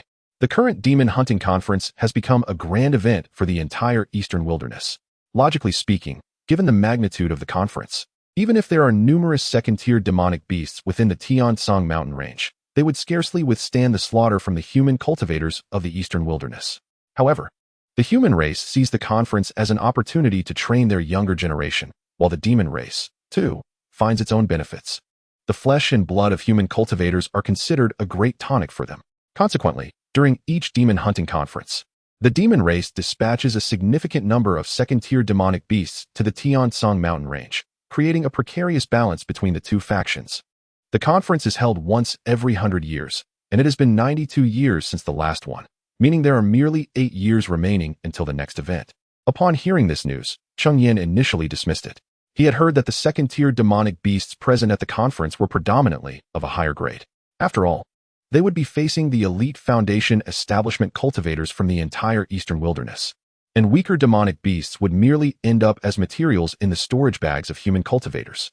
Nevertheless, Cheng Yan lacked the confidence that he could advance to the late Foundation establishment stage within 8 years, especially since it took him nearly a decade to progress from the early to the mid-Foundation establishment stage. However, when he learned that the rewards offered by the three major Golden Core factions included mid-grade Earth Spirit Pearls, Cheng Yan could hardly contain his excitement. The Earth Spirit Pearl is essentially the same as the essence of Spirit Soil, but due to its higher grade, it has already been refined into a pearl. Generally, first and second tier variants are referred to as Essence of Spirit Soil, while third and fourth tier ones are called Earth Spirit Pearls. Thus, the Earth Spirit Pearl could undoubtedly be used to enhance the Qian Kuan Mountain Water diagram, and its efficacy would surpass that of the second-tier low-grade Essence of Spirit Soil by a considerable margin. Cheng Yan was indeed moved by this prospect. Yet, the duration of each demon hunting conference is unpredictable, lasting anywhere from 3 to 5 years, and sometimes extending over a decade. There was even a past conference where both humans and demons unleashed their true might, which lasted a staggering 15 years, almost exterminating the demonic beasts sent by the demon race, albeit at a heavy cost to the human cultivators as well. Presently, the Cheng family, apart from Cheng Yan, has no other Foundation establishment cultivators. He feared that participating in the demon hunting conference might lead to troubles within his family. At this moment, Cheng Yuhao was the closest in the Cheng family to achieving Foundation establishment. Moreover, the Cheng Yuan fruit within the Qian Kuan Mountain Water diagram had ripened, prompting Cheng Yan to seek out Cheng Yuhao, intending to pass on the Cheng Yuan fruit to him to expedite his Foundation establishment. Just as Cheng Yan contemplated this, Cheng Yuhao sought him out first. Uncle Lu, good news. Cheng Yan had just finished refining a batch of pills and was resting in the alchemy pavilion when he heard Cheng Yuhao's voice and stepped out of the alchemy room to find him. What brings you to the Cheng Gufang market? Cheng Yan inquired, observing the joyous expression on Cheng Yuhao's face. Yuning has brewed another batch of Qingtao wine. I came to deliver the spirit wine to the tavern and to share some good news with you. I see that your visit to deliver the spirit wine is merely a facade. Your true purpose lies in paying a visit to Li Yunkai. Speak, then. What good news do you bring? Cheng Yan would not be swayed by his deceitful words. After all, he is the dignified head of a clan. Moreover, the Cheng family is not lacking in capable individuals, so there is no need for him to personally deliver the spirit wine. It is evident that his intentions are not solely about the wine.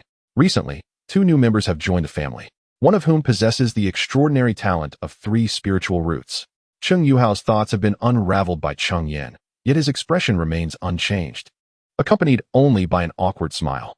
After serving as clan leader for so many years, he may not have learned much else, but his audacity has certainly grown thicker. Chapter 166. The family flourishes. Cheng Yan shook his head helplessly and remarked, "It is merely a matter of possessing 3 spiritual roots. Seeing you so elated, I had presumed you must at least have the rare." The term refers to the 3 types of spiritual roots: ice, wind, and thunder. Their cultivation speed surpasses that of dual spiritual roots, yet they still pale in comparison to the heavenly spiritual roots. In essence, are a result of the fusion and mutation of dual spiritual roots.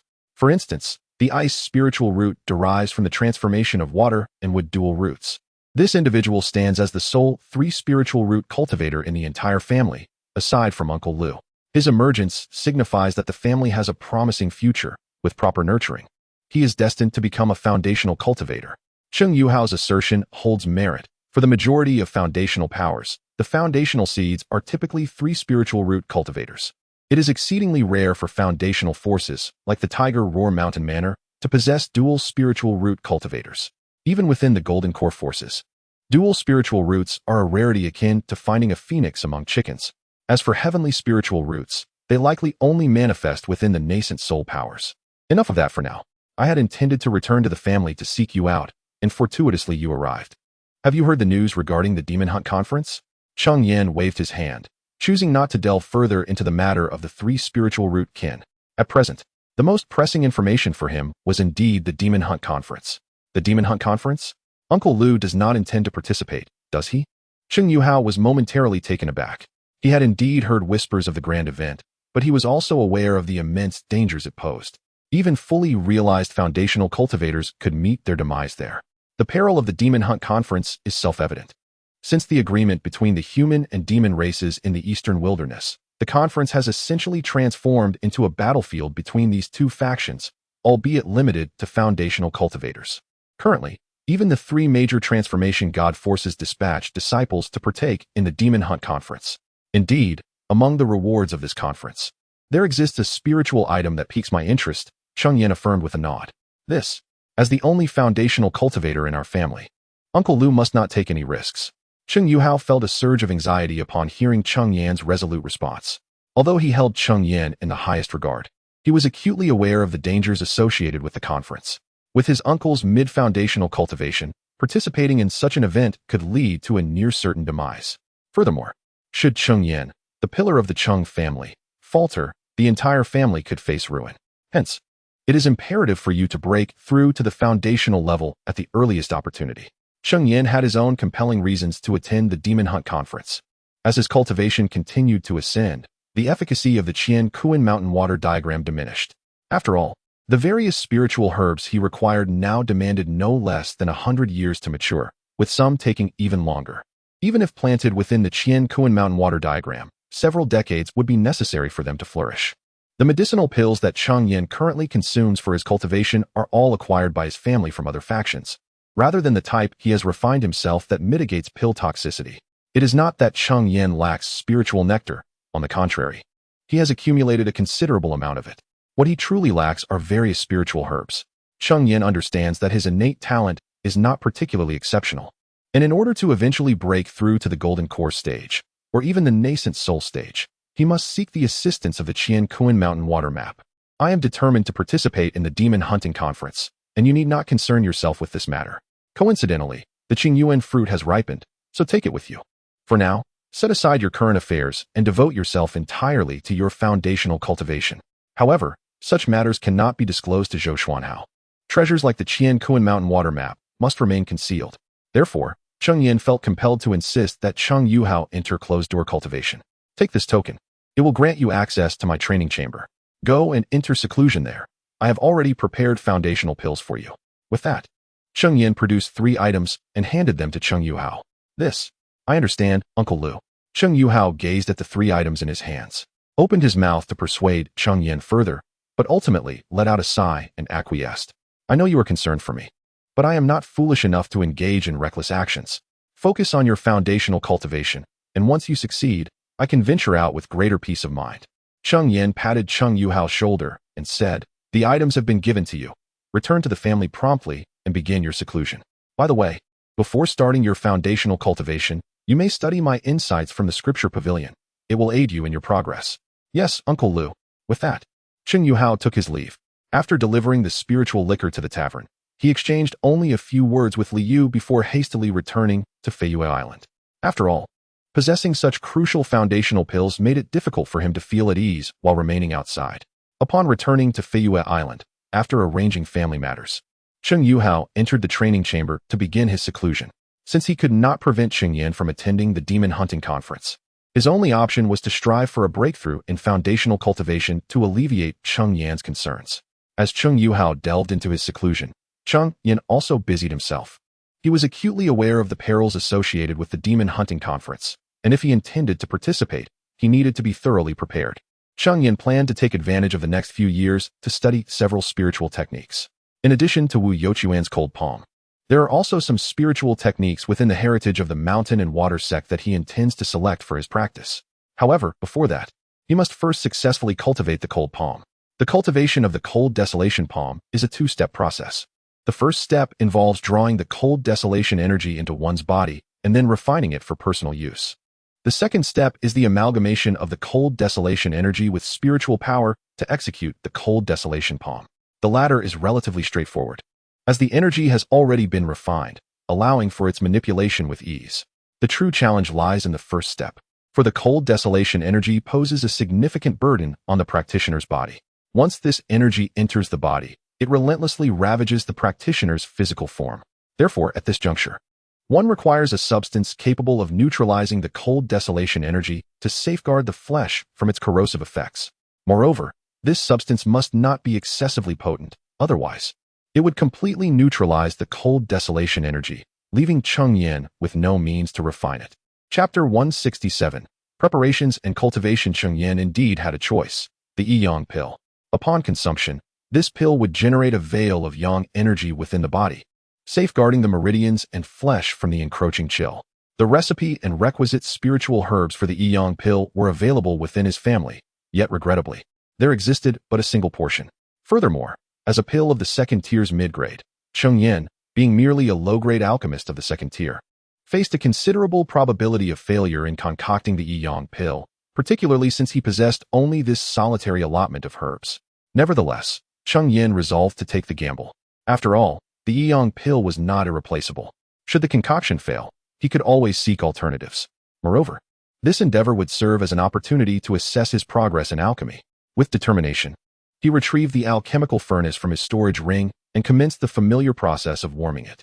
In a short span, the furnace was sufficiently heated, and Cheng Yan methodically began to introduce the spiritual herbs into it.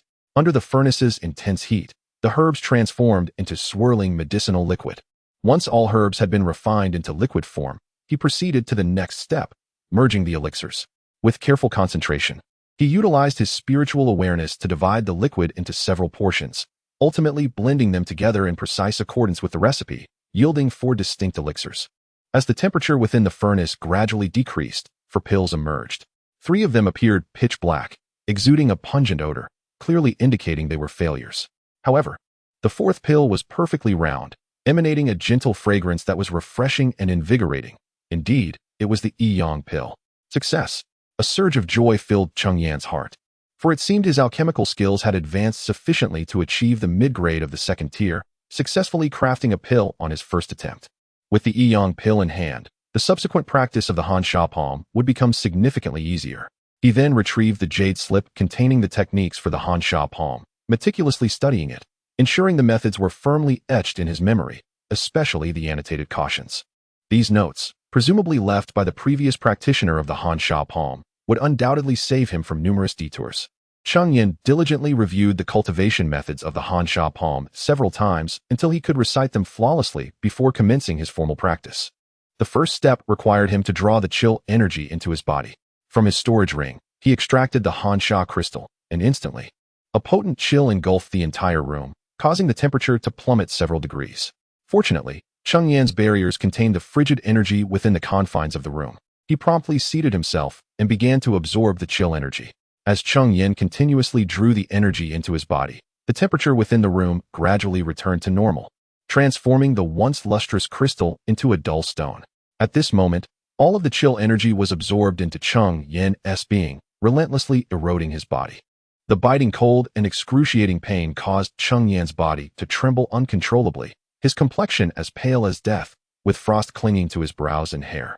Hastily, he consumed a yang pill, which provided some relief, though discomfort still lingered. At the very least, it prevented the frigid energy from ravaging his meridians and flesh further. However, the efficacy of the yang pill was fleeting. After taking it, Cheng Yan commenced his training in the cold desolation palm technique. According to the Jade Slip, his current task was to refine all the cold energy and condense it into a seed of cold desolation, facilitating its invocation in future applications of the palm technique. As time flowed gently onward, the cold energy within Cheng Yan diminished, gradually revealing the nascent form of a cold desolation seed. Yet, just as he believed success was within arm's reach, an unexpected event transpired. The effect of the yang pill waned. With the suppression of the pill lost, the cold energy surged forth once more, relentlessly eroding Cheng Yan's body. Waves of pain and chill assailed him, causing his body to tremble incessantly. However, with success tantalizingly close, Cheng Yan refused to yield. In desperation, he channeled his spiritual power to suppress the cold energy, exerting every ounce of strength to accelerate its refinement. Yet, the destructive force of the cold energy was formidable, especially within Cheng Yan's body. Gradually, he felt not only the pain in his flesh, but also a sharp sensation coursing through his meridians. This acute pain intensified. Should he fail to refine the cold energy promptly, it could inflict harm upon his meridians, even risking rupture. As he continued his arduous refinement, a peculiar occurrence unfolded. A wisp of cold energy began to merge with his spiritual power. At that moment of fusion, it was as if a switch had been flipped. The cold energy within him rapidly integrated with his spiritual force, causing the previously formed seed of cold desolation to shrink and ultimately vanish, completely absorbed into his spiritual essence. With the last remnant of cold energy merged with his spiritual power, the pain and chill dissipated, leaving Cheng Yan in a state of astonishment. This was entirely contrary to the teachings in the Jade Slip. Where was the cold desolation seed? Why had the cold energy merged with his spiritual power? He directed his spiritual energy to his fingertips, and there, alongside his own power, was a trace of cold energy. However, this cold energy no longer posed any threat. Quite the opposite, Cheng Yan felt an inexplicable sense of familiarity, as if it were a part of him all along. Had he succeeded in his cultivation? Or had he failed? Cheng Yan gazed bemusedly at the cold energy at his fingertips, never anticipating such a turn of events, uncertain whether it was a boon or a bane for him. Nevertheless, for the moment, he felt no discomfort whatsoever. As for whether Cheng Yan has successfully mastered the cold desolation palm, only time and his continued practice will reveal the truth. There are two methods to execute the cold desolation palm. One involves harnessing the cold desolation seeds to imbue the palm technique with chilling energy, while the other employs pure spiritual power without the aid of seeds. However, the latter may not truly qualify as the cold desolation palm, but rather a mere manifestation of ordinary spiritual energy, likely inferior in potency even to the water dragon technique. At present, Cheng Yan has been unable to condense the cold desolation seeds within his body, thus he must resort to the second method for his attempts. Chapter 168. The frost palm. Cheng Yan formed several intricate seals with his hands, then struck forth with a palm, manifesting a spirit energy imprint the size of his hand. Given that Cheng Yan was indoors, it was impossible for him to unleash his full power. Otherwise, the entire Dan Pavilion and the surrounding shops would likely be obliterated by his might. However, to his delight, the frost palm he executed was complete, imbued with a palpable chill that exuded a formidable aura. Although he had failed to condense the frost seed, he discovered that by utilizing spirit energy infused with frost aura, he could still perform the frost palm in its entirety. This led Cheng Yan to ponder. Since he could create the frost palm without the frost seed, could his other spells also carry the frost aura? With this thought in mind, he began to experiment. Cheng Yan attempted to cast the water dragon technique, conjuring a diminutive water dragon that danced playfully before him, exuding a certain charm. Yet, the chill emanating from it made it clear that it was not to be trifled with. Witnessing this transformation, Cheng Yan's heart soared. His hypothesis was indeed correct. With the integration of the frost aura, both his frost palm and other spells would now bear this chilling essence. This was an unexpected boon, for although he had nearly suffered damage to his meridians from the frost aura, it fortuitously allowed his spirit energy to meld with it, enhancing the potency of his future spells. With the frost palm mastered, the next step was to elevate it to perfection. In the realm of both spells and techniques, The most effective means of enhancement was, undoubtedly, practical combat. However, within the confines of the Xingu market, there were no opponents of comparable strength to serve as sparring partners. Thus, Cheng Yan turned his attention to the beasts dwelling within the Tiansong mountain range.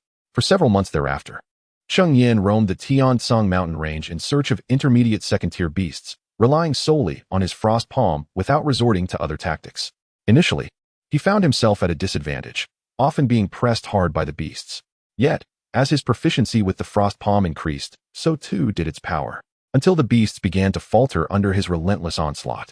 Determined to refine his skills without easily dispatching his opponents, Cheng Yan was reluctant to let them perish outright. After all, finding a suitable sparring partner was no simple task, and the beasts endured considerable torment from his frost palm. The chill of the frost palm was too much for even the beasts' robust bodies to withstand. Moreover, with each successive strike, the frost aura within their bodies accumulated. Very few beasts fell to Cheng Yan by the direct strike of his frost palm. Most succumbed to the relentless depletion wrought by the frost aura itself. If one were to hear the anguished cries of beasts echoing from the periphery of the Tiansong mountain range, it was likely a testament to Cheng Yan's pursuit of sparring partners. Yet, as Cheng Yan perfected his frost palm, even intermediate second-tier beasts could barely withstand a few exchanges against him. Afterward, Cheng Yan even ventured to challenge a second-tier high-level demon beast. The power of the cold frost palm did not disappoint him. It was sufficient to stand toe-to-toe with the formidable creature. However, while the cold frost palm exhibited great strength, it also demanded a significant amount of spiritual energy. Given Zhou Yang's cultivation level, which was only at the mid-stage of foundation establishment, he could manage to employ it merely 3 or 4 times. Moreover, in the throes of combat, one would not rely solely on the cold frost palm, which meant that in actual battle, the chances of executing it would likely dwindle to just 1 or 2 instances. Nonetheless, the cold frost palm granted Cheng Yan a measure of capability to confront second-tier high-level demon beasts. Even as he prepared to participate in the demon hunting conference, he had gained a sliver of assurance for his survival. Furthermore, with ample time ahead, over 7 years, Cheng Yan had the opportunity to enhance his abilities. Even if he could not elevate his cultivation to the late stage of foundation establishment, it remained plausible to augment his combat prowess to that level through various means. After all, he possessed the esteemed inheritance of the Shanshui sect, a premier golden core sect. Subsequently, Cheng Yan selected a defensive spiritual technique to study from the Shanshui sect's teachings, having already acquired the cold frost palm as an offensive skill. This defensive technique, known as the primal unity shield, would manifest a resplendent barrier that enveloped him in protection. Should he cultivate the primal unity shield to perfection, it could even withstand the full force of a late-stage foundation establishment cultivator. This was a conclusion Cheng Yan reached after rigorously testing the shield's effectiveness against the very second-tier high-level demon beast he had previously confronted with the cold frost palm. The beast, having suffered significantly from Cheng Yan's cold energy, glared at him with rage upon sighting him. It unleashed a furious strike, yet Cheng Yan effortlessly countered it, gracefully evading the blow. With these 2 spiritual techniques at his disposal, Cheng Yan felt a newfound confidence. He was now capable of contending with second-tier high-level demon beasts. Once he had perfected the 2 techniques, Cheng Yan entered a period of secluded cultivation. Although he could not elevate his cultivation to the late stage of foundation establishment, he aimed to reach the pinnacle of the mid-stage, which would significantly bolster his strength. As time flowed ceaselessly, the date of the demon hunting conference drew ever closer, and the Tiansong mountain range began to buzz with excitement. Meanwhile, on Feiyu Island, within the Zhou family's cultivation chamber, Cheng Yuhao sat cross-legged, his eyes tightly shut, his face flushed with vigor. Just moments ago, he sensed that his state had reached its peak and decisively consumed a foundation establishment pill, placing him at a critical juncture of breakthrough. As time progressed, Cheng Yuhao's aura suddenly surged skyward, a unique wave of spiritual energy emanating from the cultivation chamber. Clearly, he had successfully achieved his breakthrough. At the very instant of his success, the spiritual energy surrounding the chamber began to coalesce, forming a thin mist that enveloped the entire room. He had arrived at the final step of his breakthrough, the influx of spiritual energy. The energy flowed continuously into Cheng Yuhao's body, creating a vortex of spiritual power above the cultivation chamber. It was merely a touch smaller than the vortex of spiritual energy that had formed at the moment of Cheng Yan's breakthrough. From this, one can discern the general nature of an individual's innate talent. Those with higher aptitude produce more pronounced phenomena during their breakthroughs, while the opposite holds true for those with lesser talent. After more than 2 hours, the extraordinary manifestation dissipated, and the door to the cultivation chamber, which had been closed for over 7 years, finally swung open. Cheng Yuhao emerged from the chamber, yet due to his recent breakthrough, he was still unable to fully harness his spiritual energy. A formidable pressure emanating from his foundational cultivation overwhelmed the trio waiting outside, Cheng Yining, Cheng Yu, and Cheng Xinxin, leaving them somewhat breathless. Chapter 169. Cheng Yuhai's breakthrough in foundation establishment. Due to Cheng Yuhai's recent breakthrough, he was unable to fully harness his spiritual power. A formidable pressure emanating from his newly attained status as a foundation establishment cultivator rendered Cheng Yuning, Cheng Yikai, and Cheng Xinxin, who were waiting outside, somewhat breathless. Fortunately, Cheng Yan intervened in a timely manner, shielding them from Cheng Yuhai's overwhelming spiritual aura, alleviating their discomfort. Now, Cheng Yan's cultivation had nearly reached perfection. Mere arduous training was insufficient for further advancement. Thus, he emerged from seclusion a month ago, returning to Feiyue Island just as Cheng Yuhai achieved his breakthrough. Congratulations, second brother and uncle, on your successful foundation establishment. The three bowed respectfully to Cheng Yuhai and offered their heartfelt congratulations. Cheng Yan, standing nearby, nodded with a smile, his face radiating pride. I have just broken through and cannot yet fully control my spiritual power, so I inadvertently startled you all, Cheng Yuhai remarked apologetically, having witnessed their earlier predicament. Second brother, uncle, we are quite well, they replied, shaking their heads to indicate they were unscathed. Yuhai has lived up to sixth uncle's expectations, successfully establishing his foundation. Cheng Yuhai then turned and bowed deeply to Cheng Yan, acknowledging that his achievements were a result of his uncle's meticulous guidance. Without Cheng Yan's nurturing, he might not have even reached the 9th level of qi refinement. Success is what matters. You have just broken through and lack suitable magical tools. Here, I have a few second-tier low-grade artifacts that I no longer require. I shall gift them to you, Cheng Yan said, assisting Cheng Yuhai to his feet while presenting 3 magical artifacts, the silver pattern mirror, the copper Xuanzhong bell, and a black iron rod. Since he had no further use for these items, he preferred to bestow them upon Cheng Yuhai to enhance his strength. Thank you, sixth uncle. Cheng Yuhai expressed his gratitude as he accepted the artifacts. Meanwhile, Cheng Yuning and the others looked at Cheng Yan with eager anticipation, hoping to share in the bounty. Haha, indeed, there are gifts for all. Cheng Yan chuckled, feeling elated at Cheng Yuhai's breakthrough, and he bestowed upon each of the 3 a first-tier upper-grade artifact. However, he had no more low-tier artifacts on hand, so he advised them to select one from the family treasury. Currently, all 3 had reached the 6th level of qi refinement. Notably, Cheng Yuning and Cheng Xinxin had begun accumulating contribution points, preparing to exchange them for a breaking barrier pill to facilitate their advancement to the 7th level of qi refinement. It is worth mentioning that the Cheng family was thriving and flourishing. Over the past 7 years, more than 15 members had achieved breakthroughs. The pace of advancement was only expected to accelerate in the future, with an increasing number of capable individuals emerging within the family. Cheng Yui, Cheng Xinyu, and Cheng Xintong had been managing family affairs for 2 to 3 years. Of particular note is Cheng Yui, the child of Cheng Yan's third brother, who had developed a keen interest in artifact forging and displayed a modest talent for it, now having attained the status of a first-tier mid-grade artifact craftsman. However, if one were to speak of the individual within the family whose cultivation has ascended the most rapidly, it would undoubtedly be Cheng Xinhong, who possesses the extraordinary talent of the 3 spiritual roots. Presently, he has attained a cultivation level of 40 in qi refinement. Moreover, Cheng Xinhong seems to harbor a considerable interest in alchemy, frequently perusing the notes on alchemical insights that Cheng Yan has placed in the scripture repository. He has now become a novice alchemist of the first rank. Currently, the Cheng family is only lacking in the mastery of formations among the 4 main cultivation techniques: alchemy, artifact crafting, talisman crafting, and formations. The art of formations is, indeed, the most arduous of the 4 disciplines. In contrast, the techniques of alchemy, artifact crafting, and talisman crafting can be improved through relentless practice and investment of resources. However, proficiency in formations relies solely on innate talent. Without such talent, no amount of resources can yield success in this field. Consider the Liu and Zhang families, who have inherited their legacies for over a century without producing a single formation master. It is not that they lack foundational knowledge of formations. They undoubtedly possess some rudimentary techniques, but they are devoid of descendants with the requisite talent for formations. You have just recently made a breakthrough and must solidify your cultivation. Thus, your foundation establishment ceremony is scheduled for 3 months hence. Once your ceremony concludes, I shall also set forth to Tian Songfang City.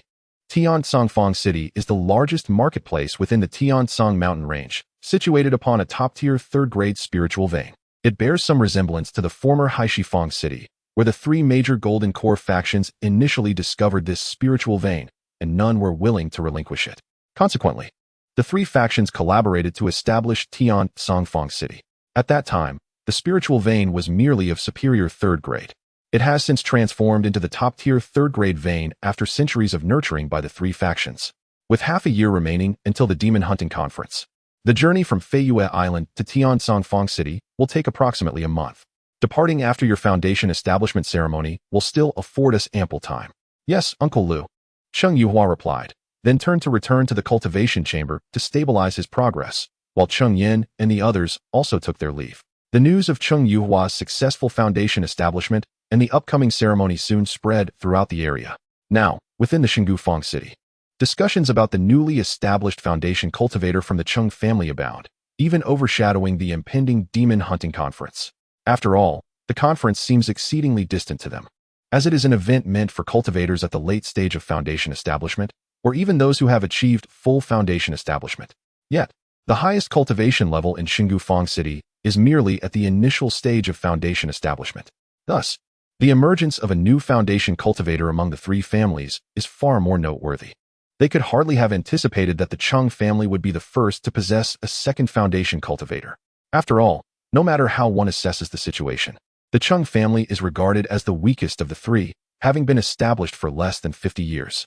When Lu Yuren and Zhang Ruxian heard of Cheng Yuhua's foundation establishment, they were utterly incredulous. When they first encountered Cheng Yuhua, he had merely attained the 7th level of qi refinement. How could it be that, in just over a decade, he has suddenly established his foundation?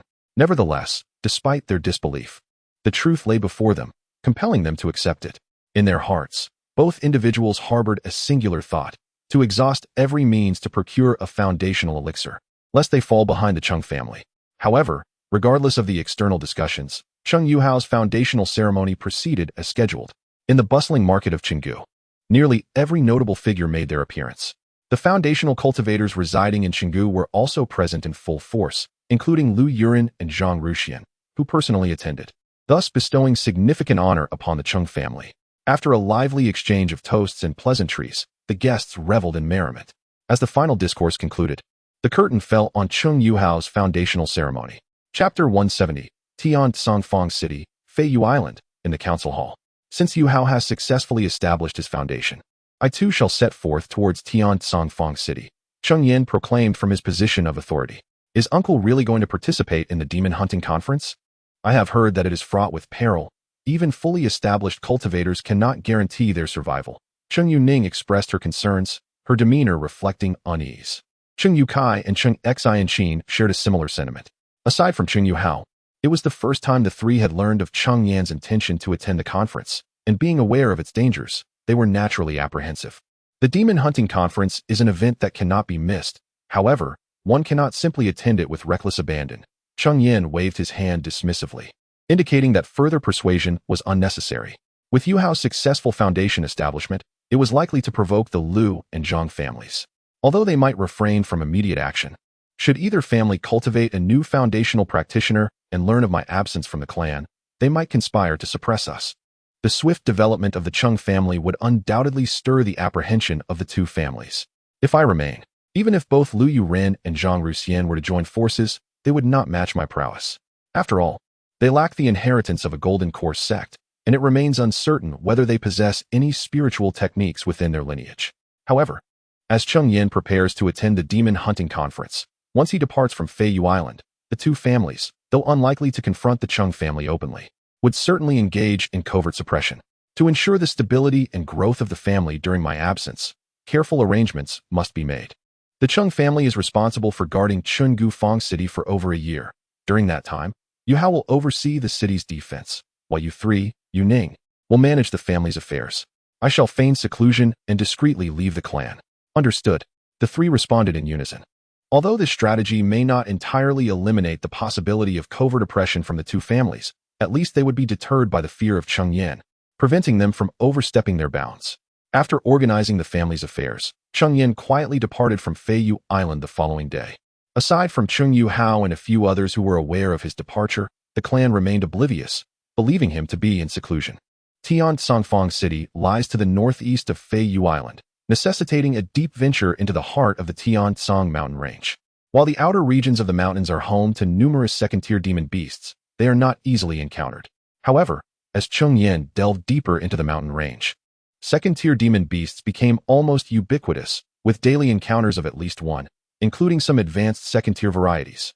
Yet, he had yet to encounter any top-tier second-level demon beasts, and third-tier beasts are found only in the central region of the mountain range. Despite the abundance of demon beasts in the depths of the Tian Song mountain range, spiritual materials are also extraordinarily rich. During his journey, Cheng Yan encountered numerous rare spiritual herbs, some of which were sufficient for crafting high-grade second-tier elixirs. Thus, he continued on his path, collecting various spiritual herbs while making his way to Tian Songfang City. Originally, a journey that should have taken merely a month extended into 2 arduous months for Cheng Yan. However, by the time he arrived at Tiansongfang City, his storage ring was overflowing with a myriad of rare spiritual herbs and a substantial collection of materials from various magical beasts, all gathered during his travels. Yet, these were merely the spiritual herbs of lesser utility to him. The truly beneficial ones were safely ensconced within his Qian Kuan mountain water diagram. This diagram was now brimming with spiritual herbs, albeit regrettably, they would require centuries to mature. Even with the diagram's aid, it would take decades for them to reach fruition. Of course, the journey was not without its trials. Cheng Yan encountered numerous magical beasts along the way. Lower-tier second-grade beasts became mere materials in his storage bag, while the more formidable second-grade advanced beasts proved to be more challenging. Fortunately, Cheng Yan's formidable spiritual techniques allowed him to contend with these advanced foes. However, he did cross paths with a peak second-grade magical beast. Thankfully, his vigilance and the constant expansion of his spiritual awareness enabled him to detect the beast in advance. Otherwise, survival until reaching Tiansongfang City would have been precarious. Tiansongfang City, the largest market within the Tiansong mountain range, was not renowned solely for its prosperity. Situated atop a third-grade prime spiritual vein, its vast expanse was undeniable. If Shungufang City could be considered a small town, then Tiansongfang City was truly a colossal metropolis. As Cheng Yan strolled through its bustling streets, the cacophony of vendors filled the air, and foundational cultivators were nearly ubiquitous. He even encountered an individual whose profound cultivation left him trembling with apprehension at a mere glance. This person was likely a golden core master. In this environment, Cheng Yan's mid-foundation cultivation felt rather modest. After perusing the market for a while, he decided to find a place to rest and randomly entered an inn. Esteemed senior, will you be staying for a short while or overnight? Upon entering, a young attendant approached him, exhibiting a cultivation level of perfected qi refinement. In Tiansongfang City, such a level was somewhat lacking. However, one should not underestimate these qi refinement cultivators. Their ability to thrive in this city suggested a formidable background. Perhaps as disciples of a golden core faction. I would like a private room, along with some refreshments. Of course, esteemed senior. Please, follow me. The attendant led Cheng Yan to an available space, fortuitously the last vacant spot in the inn. As the date of the Beast Hunting Conference drew near, the number of cultivators in Tiansongfang City had nearly doubled, resulting in many inns reaching full capacity. Cheng Yan was fortunate that this establishment had both dining and lodging available. What would you like to eat, esteemed senior? Please bring me some of your signature dishes and a pot of spirit wine. Very well, esteemed guest, please hold on. Before long, the dishes arrived, resplendent in color and exuding an enticing aroma. Cheng Yan picked up his chopsticks and took a bite. The flavor was indeed delightful, far surpassing that of his own establishment. He then poured himself a cup of wine, served by the attendant with a superior grade spirit. Such a high-quality spirit was something Cheng Yan had never tasted before, making it a perfect opportunity for a new experience. Tomorrow marks the Tian Song auction, and I have heard that there will be prototypes of magical treasures available. Chapter 171. The prototype of magical artifacts. Tomorrow marks the commencement of the Tian Song auction, and I have heard whispers that prototypes of magical artifacts will grace the event. While Cheng Yan savored his spiritual feast and indulged in divine wine, the conversations of several individuals nearby permeated his ears. The prototypes of magical artifacts. I have been informed that this auction is exclusively organized by the 3 great powers for those attending the Demon Hunting Conference. How could prototypes possibly be present? You might not be aware, but I have heard that many prodigious disciples from the Yuaning forces of the Eastern Wilderness are attending the Demon Hunting Conference. Furthermore, I have even heard that disciples from all three factions will be present. As the speaker continued, his voice dwindled to a whisper, as if divulging something of utmost importance. Cheng Yan, upon hearing this, chuckled and shook his head. The three factions in question must refer to the three eminent transformation forces of the Eastern Wilderness, the Xiang sect, the Tianling sect, and the Sword Valley. However, these names are hardly taboo. Why the need for such caution? Cheng Yan found himself quite intrigued by the auction, though not specifically by the prototypes of magical artifacts. Despite the term prototype, these artifacts are still formidable entities, not easily wielded by foundational cultivators. Only the most exceptional among them possess the capability to do so, typically hailing from the major Yuaning forces. Nevertheless, since this auction is tailored for attendees of the Demon Hunting Conference, it is reasonable to expect a plethora of second-tier spiritual items. Although Cheng Yan believed himself capable of contending with late-stage foundational cultivators, that alone did not assure his survival in the forthcoming Demon Hunting Conference. The auction might very well present potent life-preserving spiritual treasures. It is certain that numerous life-saving items will be available at this auction, which essentially aligns with its founding principle. After all, many participants hail from Golden Core or even Yuaning forces. Naturally, they would not wish to see their painstakingly cultivated disciples perish during the Demon Hunting Conference. However, even Yuaning forces cannot guarantee that every disciple under their wing will receive protective items. Consequently, this auction provides an opportunity for those lacking significant backing in their respective factions, but who refuse to accept mediocrity. Hosting an auction before the commencement of the Demon Hunting Conference has become customary in Tiansong Square City. Cheng Yan was fortunate to arrive just in time, as the auction was to take place the very next day. Had he arrived 2 days later, he would have missed this opportunity altogether. After resting overnight at an inn, Cheng Yan attended the auction the following day. Upon arriving at the venue, he found it teeming with people, the majority of whom were present for the Demon Hunting Conference. Thus, most of them were late-stage or perfected foundational cultivators. Cheng Yan did encounter a few mid-stage foundational cultivators, yet they were invariably accompanied by several individuals of higher cultivation, clearly from the same faction. As for solitary mid-stage foundational cultivators, aside from Cheng Yan himself, he found none. As more individuals entered the auction hall, it soon became filled to capacity, marking the official commencement of the auction. I extend a warm welcome to all esteemed guests attending this Tiansong auction. I am your host, Chu Kuren. From the elevated platform of the auction, a gentle and enchanting voice resonated, akin to a fragrant breeze that instantly softened the hearts of the audience. The previously bustling hall fell into a hushed silence with the emergence of this voice. The presence of Chu Kuren as the host heightened the anticipation of the crowd. Following a fleeting moment of stillness, whispers began to circulate. Who is Chu Kuren? And why does she evoke such fervor? Even Chu Kuren herself was unaware that some among the crowd were not from the Tiansong mountain range. My friend, you jest. Indeed, this is my first visit to the Tiansong mountains, solely to participate in this Demon Hunting Conference. The mention of Chu Kuren's name sparked quiet discussions among some attendees, including Cheng Yan, who perked up with curiosity. Despite having spent considerable time in the Tiansong mountains, he was unfamiliar with her name. Allow me to enlighten you, said another.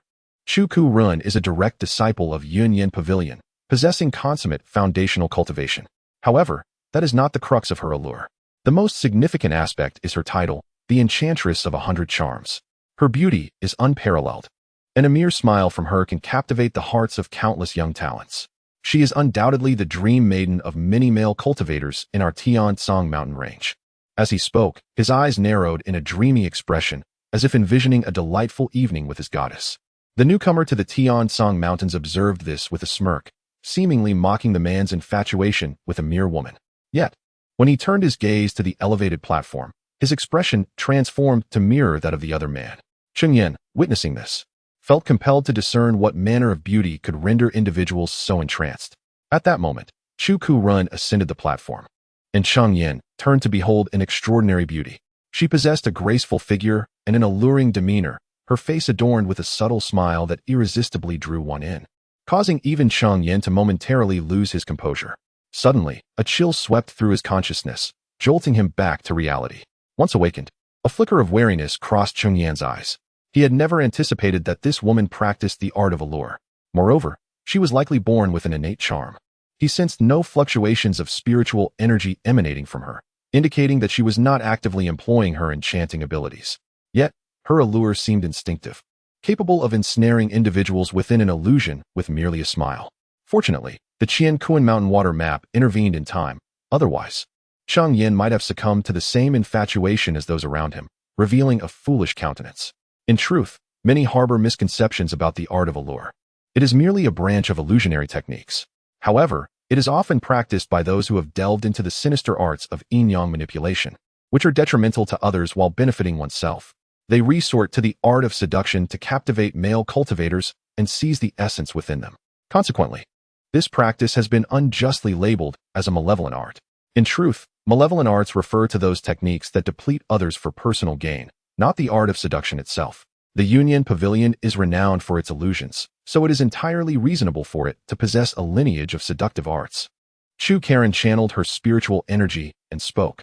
This auction is specifically organized for the talented youths attending the Demon Hunt Conference. There are numerous valuable items that would greatly benefit foundation-building cultivators. Do not let this opportunity pass you by. Chapter 172. The fierce competition of the symbolic treasure auction. This utterance served to liberate those ensnared by the charms of enchantment.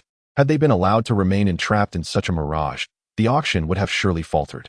The individuals who emerged from the illusion quickly grasped the recent events, their expressions rife with regret and dismay, feeling humiliated before the goddess.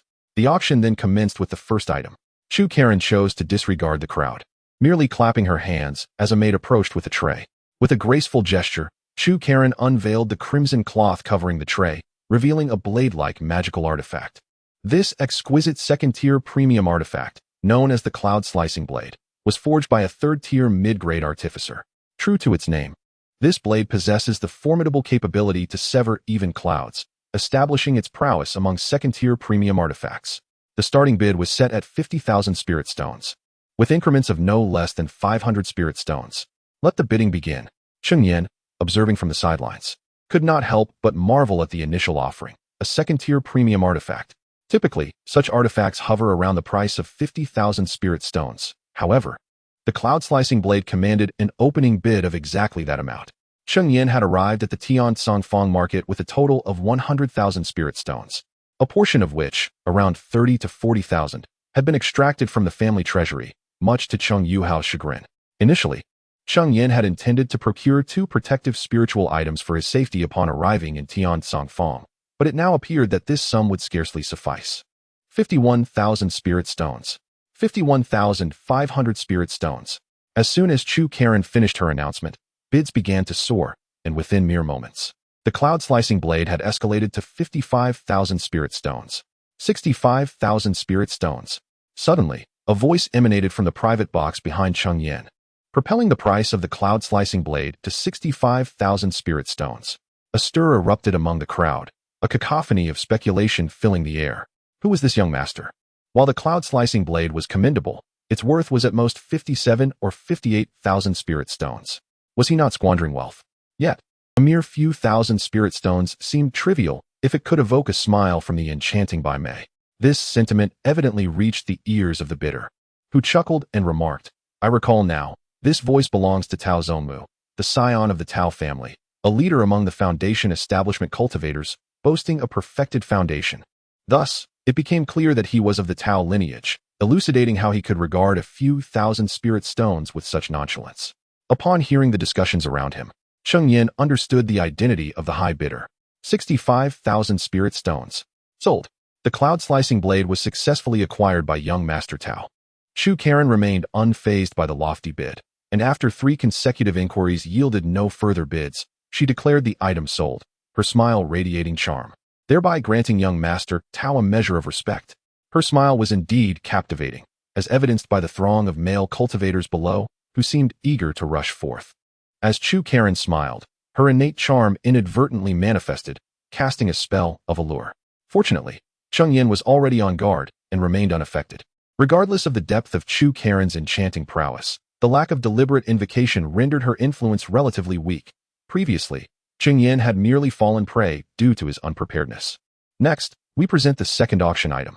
Observing that several individuals were once again ensnared by her charm, Chu Karen had no choice but to channel her spiritual energy to liberate them from the illusion. Upon regaining their senses, their faces flushed crimson, akin to that of a monkey's rear, mortified by their repeated succumbing to her allure. They felt utterly humiliated before their goddess, unable to lift their gazes to meet Chu Karen's presence on the stage. Following this, the auction proceeded in an orderly fashion. The spiritual items presented were predominantly of at least second-tier quality, prompting numerous foundation-building cultivators to fervently bid. However, the spectacle of spending thousands of spirit stones merely for a smile from the beauty did not recur. Throughout the event, Cheng Yan refrained from bidding, as he had yet to encounter anything that piqued his interest. Although the items were of considerable quality, their activation proved excessively challenging given Cheng Yan's current cultivation level. Zhou Yang expressed a desire to purchase a second-tier superior magic tool, yet Cheng Yan sought a potent artifact, ideally one that could serve as a trump card, but regrettably, he had not yet found such an item. Next, we invite the following auction item. After a second-tier exceptional joint strike formation was sold for a staggering 60,000 spirit stones, Chu Karen unveiled the next item. She delicately removed the crimson cloth, revealing a spiritual talisman. This second-tier exceptional talisman, once activated, could unleash the full strength of a perfected foundation-building cultivator, a value understood by all present. The talisman possessed 5 remaining uses, with a starting bid of 50,000 spirit stones, and each subsequent bid must exceed 1,000 spirit stones. The auction commences now. It is, in fact, a talisman. Upon catching sight of the talisman, Cheng Yan was instantly filled with excitement. Talisman treasures, while somewhat akin to regular talismans, are notably more challenging to forge, typically requiring the expertise of a golden core master. Unlike regular talismans, which are single-use, talisman treasures can be employed multiple times, albeit with usage limitations. The exact number of times it can be used depends on the skill of the creator, but typically, it does not exceed 9 times. Cheng Yan was deeply enamored with this talisman. Should he succeed in acquiring it, his safety during the upcoming demon hunting convention would be assured. 51,000 spirit stones. 52,000 spirit stones. Clearly, Cheng Yan was not the only one captivated by the talisman. It was likely that few in attendance were disinterested. Some refrained from bidding, perhaps saving their resources for future magical artifacts. The bidding voices were incessant, and before long, the price of the talisman surged to 60,000 spirit stones, showing no signs of abating. 65,000 spirit stones. As the price of the talisman treasures soared, Cheng Yan found himself increasingly restless and hastily began to bid, raising the stakes by 5,000 spirit stones in one swift motion. 66,000 spirit stones. 67,000 spirit stones. However, Cheng Yan's bids failed to intimidate those who genuinely coveted the talisman treasures. As soon as he spoke, others swiftly overshadowed his offers. And it was not until the price reached 70,000 spirit stones that the number of bidders began to dwindle. 71,000 spirit stones. Observing the decreasing competition, Cheng Yan decided to re-enter the bidding. Yet this time he refrained from escalating the price by several thousand spirit stones as he had previously.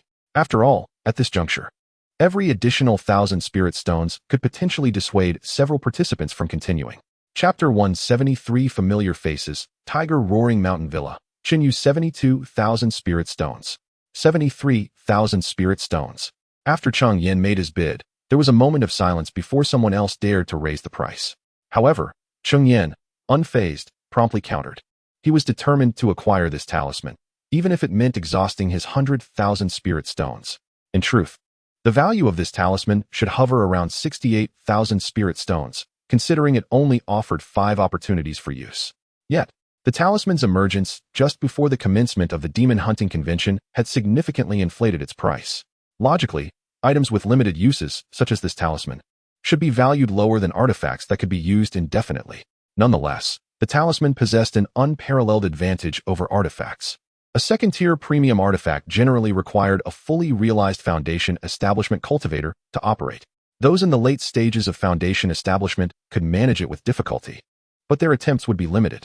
Cheng Yan, in the mid-stage of foundation establishment, might not even succeed once. Conversely, the spirit energy required to activate the talisman was considerably less, making it easily accessible even for Cheng Yan. As Cheng Yan pondered the talisman's worth, the auction hall remained silent, with no further bids.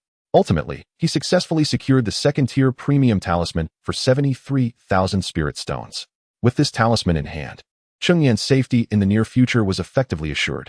After acquiring the talisman, several high-quality spiritual items appeared, including one artifact that greatly intrigued Cheng Yan. Regrettably, after his purchase, he found his remaining spirit stones insufficient to continue bidding and had to forego the opportunity.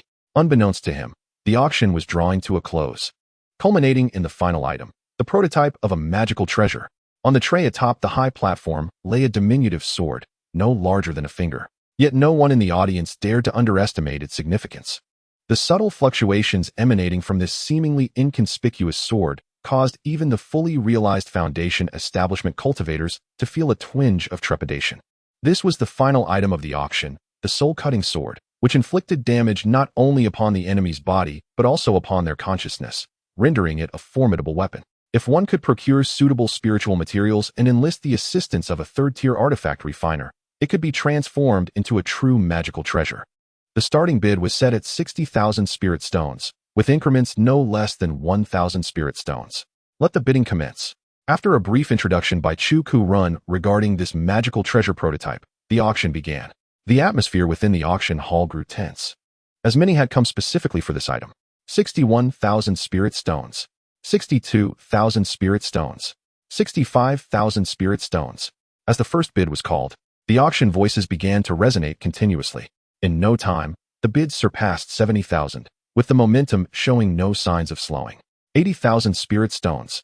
As the crowd was engaged in a bidding frenzy, each incrementing their offers by 1,000 spirit stones, a sudden voice arose, propelling the price to an astonishing 80,000 spirit stones.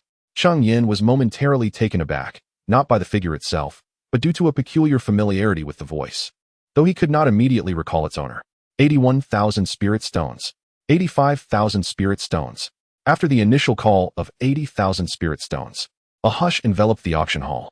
Yet, another bidder soon broke the silence, only for the initial caller to swiftly counter with 85,000 spirit stones. This unmistakable determination ignited whispers among the onlookers, all speculating about the identity of this individual and the influence they wielded. The value of the soul-cutting sword seemed to have reached its zenith, considering that even a moderately priced third-tier low-grade magical artifact would scarcely exceed 100,000 spirit stones. Thus, after the bid of 85,000 spirit stones, the auction fell silent, with no further offers. Even Tao Zongmu, the scion of the Tao family who had initially splurged 65,000 spirit stones to elicit a smile from a beauty, refrained from further participation in the bidding. However, Cheng Yan had heard that the Tao family was renowned for their mastery in artifact forging, boasting 2 third-tier high-grade artifact craftsmen among their ranks. As the leading figure of the Tao family's Foundation establishment practitioners, Tao Zongmu undoubtedly possessed a plethora of artifact prototypes. It was entirely possible that the soul-cutting sword had been presented by the Tao family themselves. Ultimately, the soul-cutting sword was secured by that individual for 85,000 spirit stones. Yet Cheng Yan still could not place the voice's owner.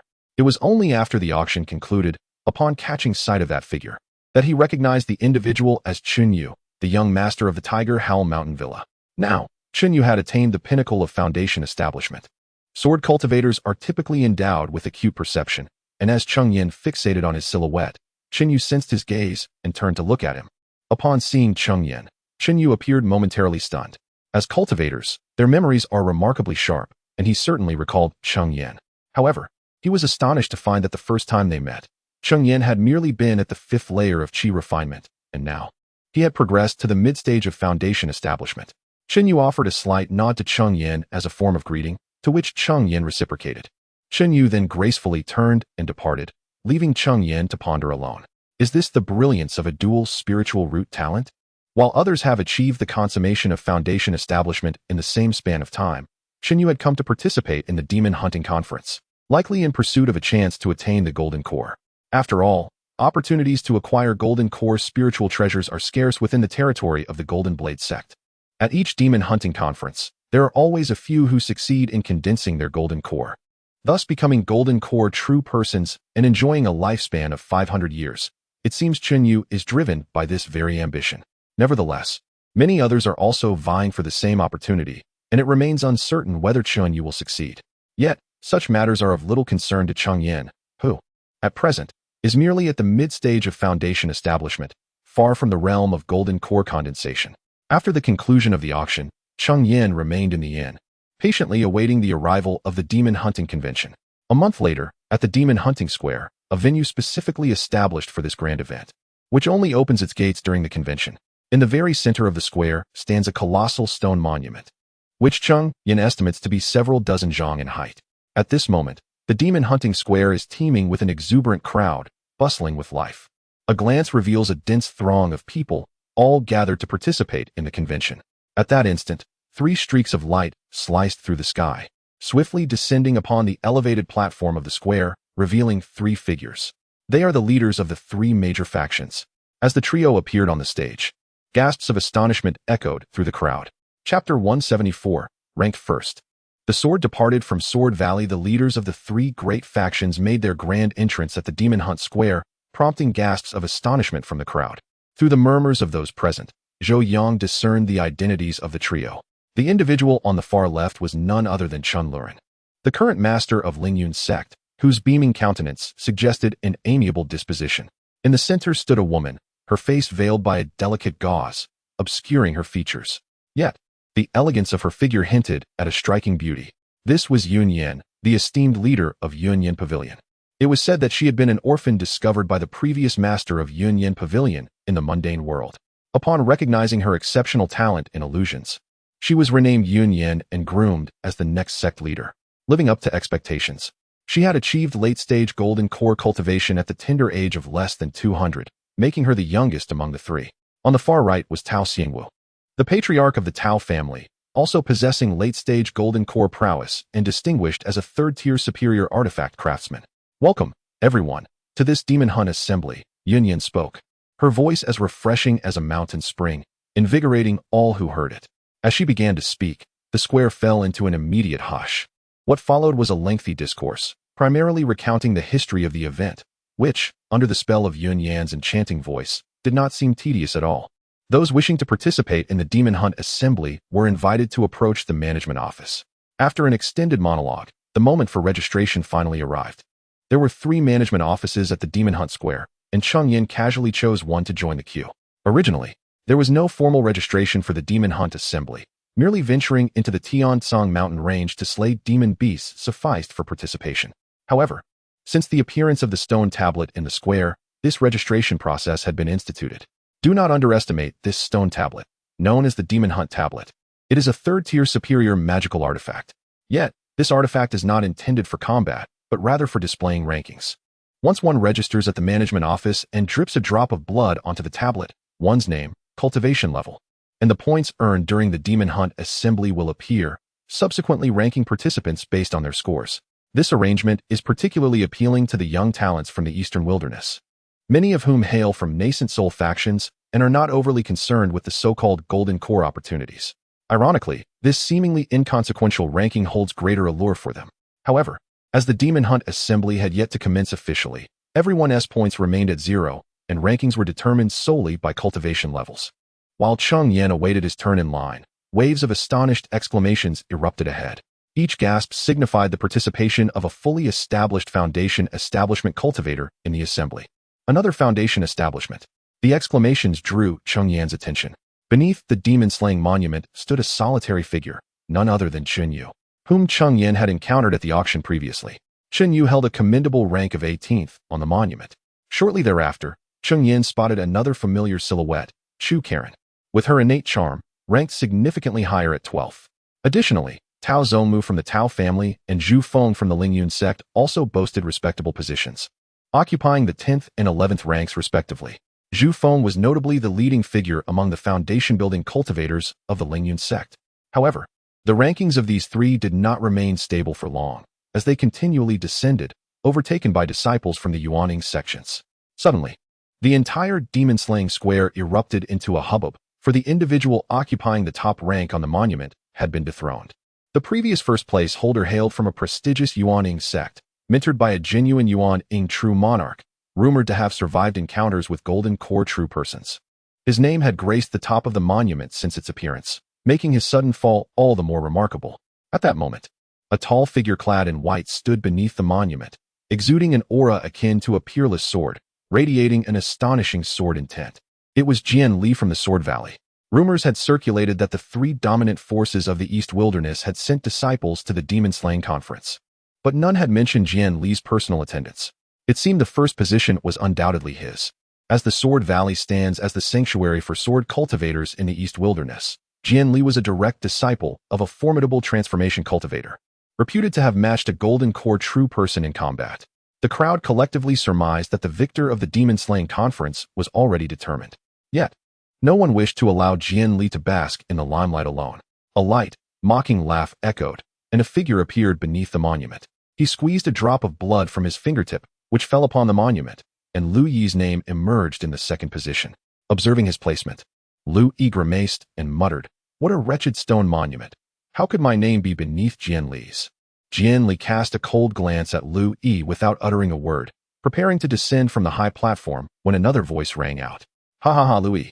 You are inadequate. To surpass Jian-Li, you must contend with me." As the voice resonated, a figure leaped up from below, squeezing a drop of blood that merged into the monument. The name Peng Weiling appeared, yet it was ranked even below Lu Yi's. What a pathetic stone monument. How could I possibly rank lower than Lu Yi? Peng Weiling exclaimed, his eyes widening in disbelief upon seeing his name at third place. "Ha ha. Is this your idea of surpassing Jian-Li? Merely an old third, truly laughable."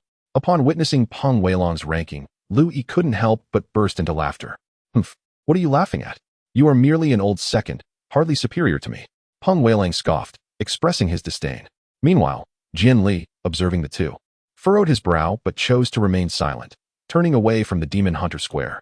"TCH, what's so impressive about merely drawing with an ordinary golden core cultivator? What is there to boast about?" Peng Weiling remarked dismissively as he watched Jian-Li depart without uttering a word. Chapter 175. Registration. If you could match the prowess of a golden core master, you too could afford such arrogance. Lu Yi retorted sharply at Peng Weiling before turning away from the demon hunting square. Peng Weiling snorted in response, but ultimately chose silence as he followed suit. The chasm between the Foundation establishment and golden core stages is akin to a vast abyss, a divide that few can bridge. Only a prodigy like Jian-Li possesses such formidable strength. He could spar with a golden core master, but he believed it impossible to contend equally. Otherwise, the title of first place might not firmly belong to Jian-Li. Once the trio departed, the atmosphere within the demon hunting square erupted into a frenzy. What was the significance of this demon hunting conference? The appearances of Jian-Li from Jian Valley, Lu Yi from Xiang sect, and Peng Weiling from Tianling sect was astonishing. Apart from Jian-Li, both Lu Yi and Peng Weiling were renowned figures, leading disciples from their respective factions. Historically, while the three dominant sects have sent disciples to participate in the demon hunting conference, it was unprecedented for their leaders to attend. For them, possessing resources and renown, the event held little allure. Indeed, with these three present, the top three contenders for the demon hunting conference seemed already predetermined. Their prowess ranks among the elite of Foundation establishment cultivators across the eastern wilderness.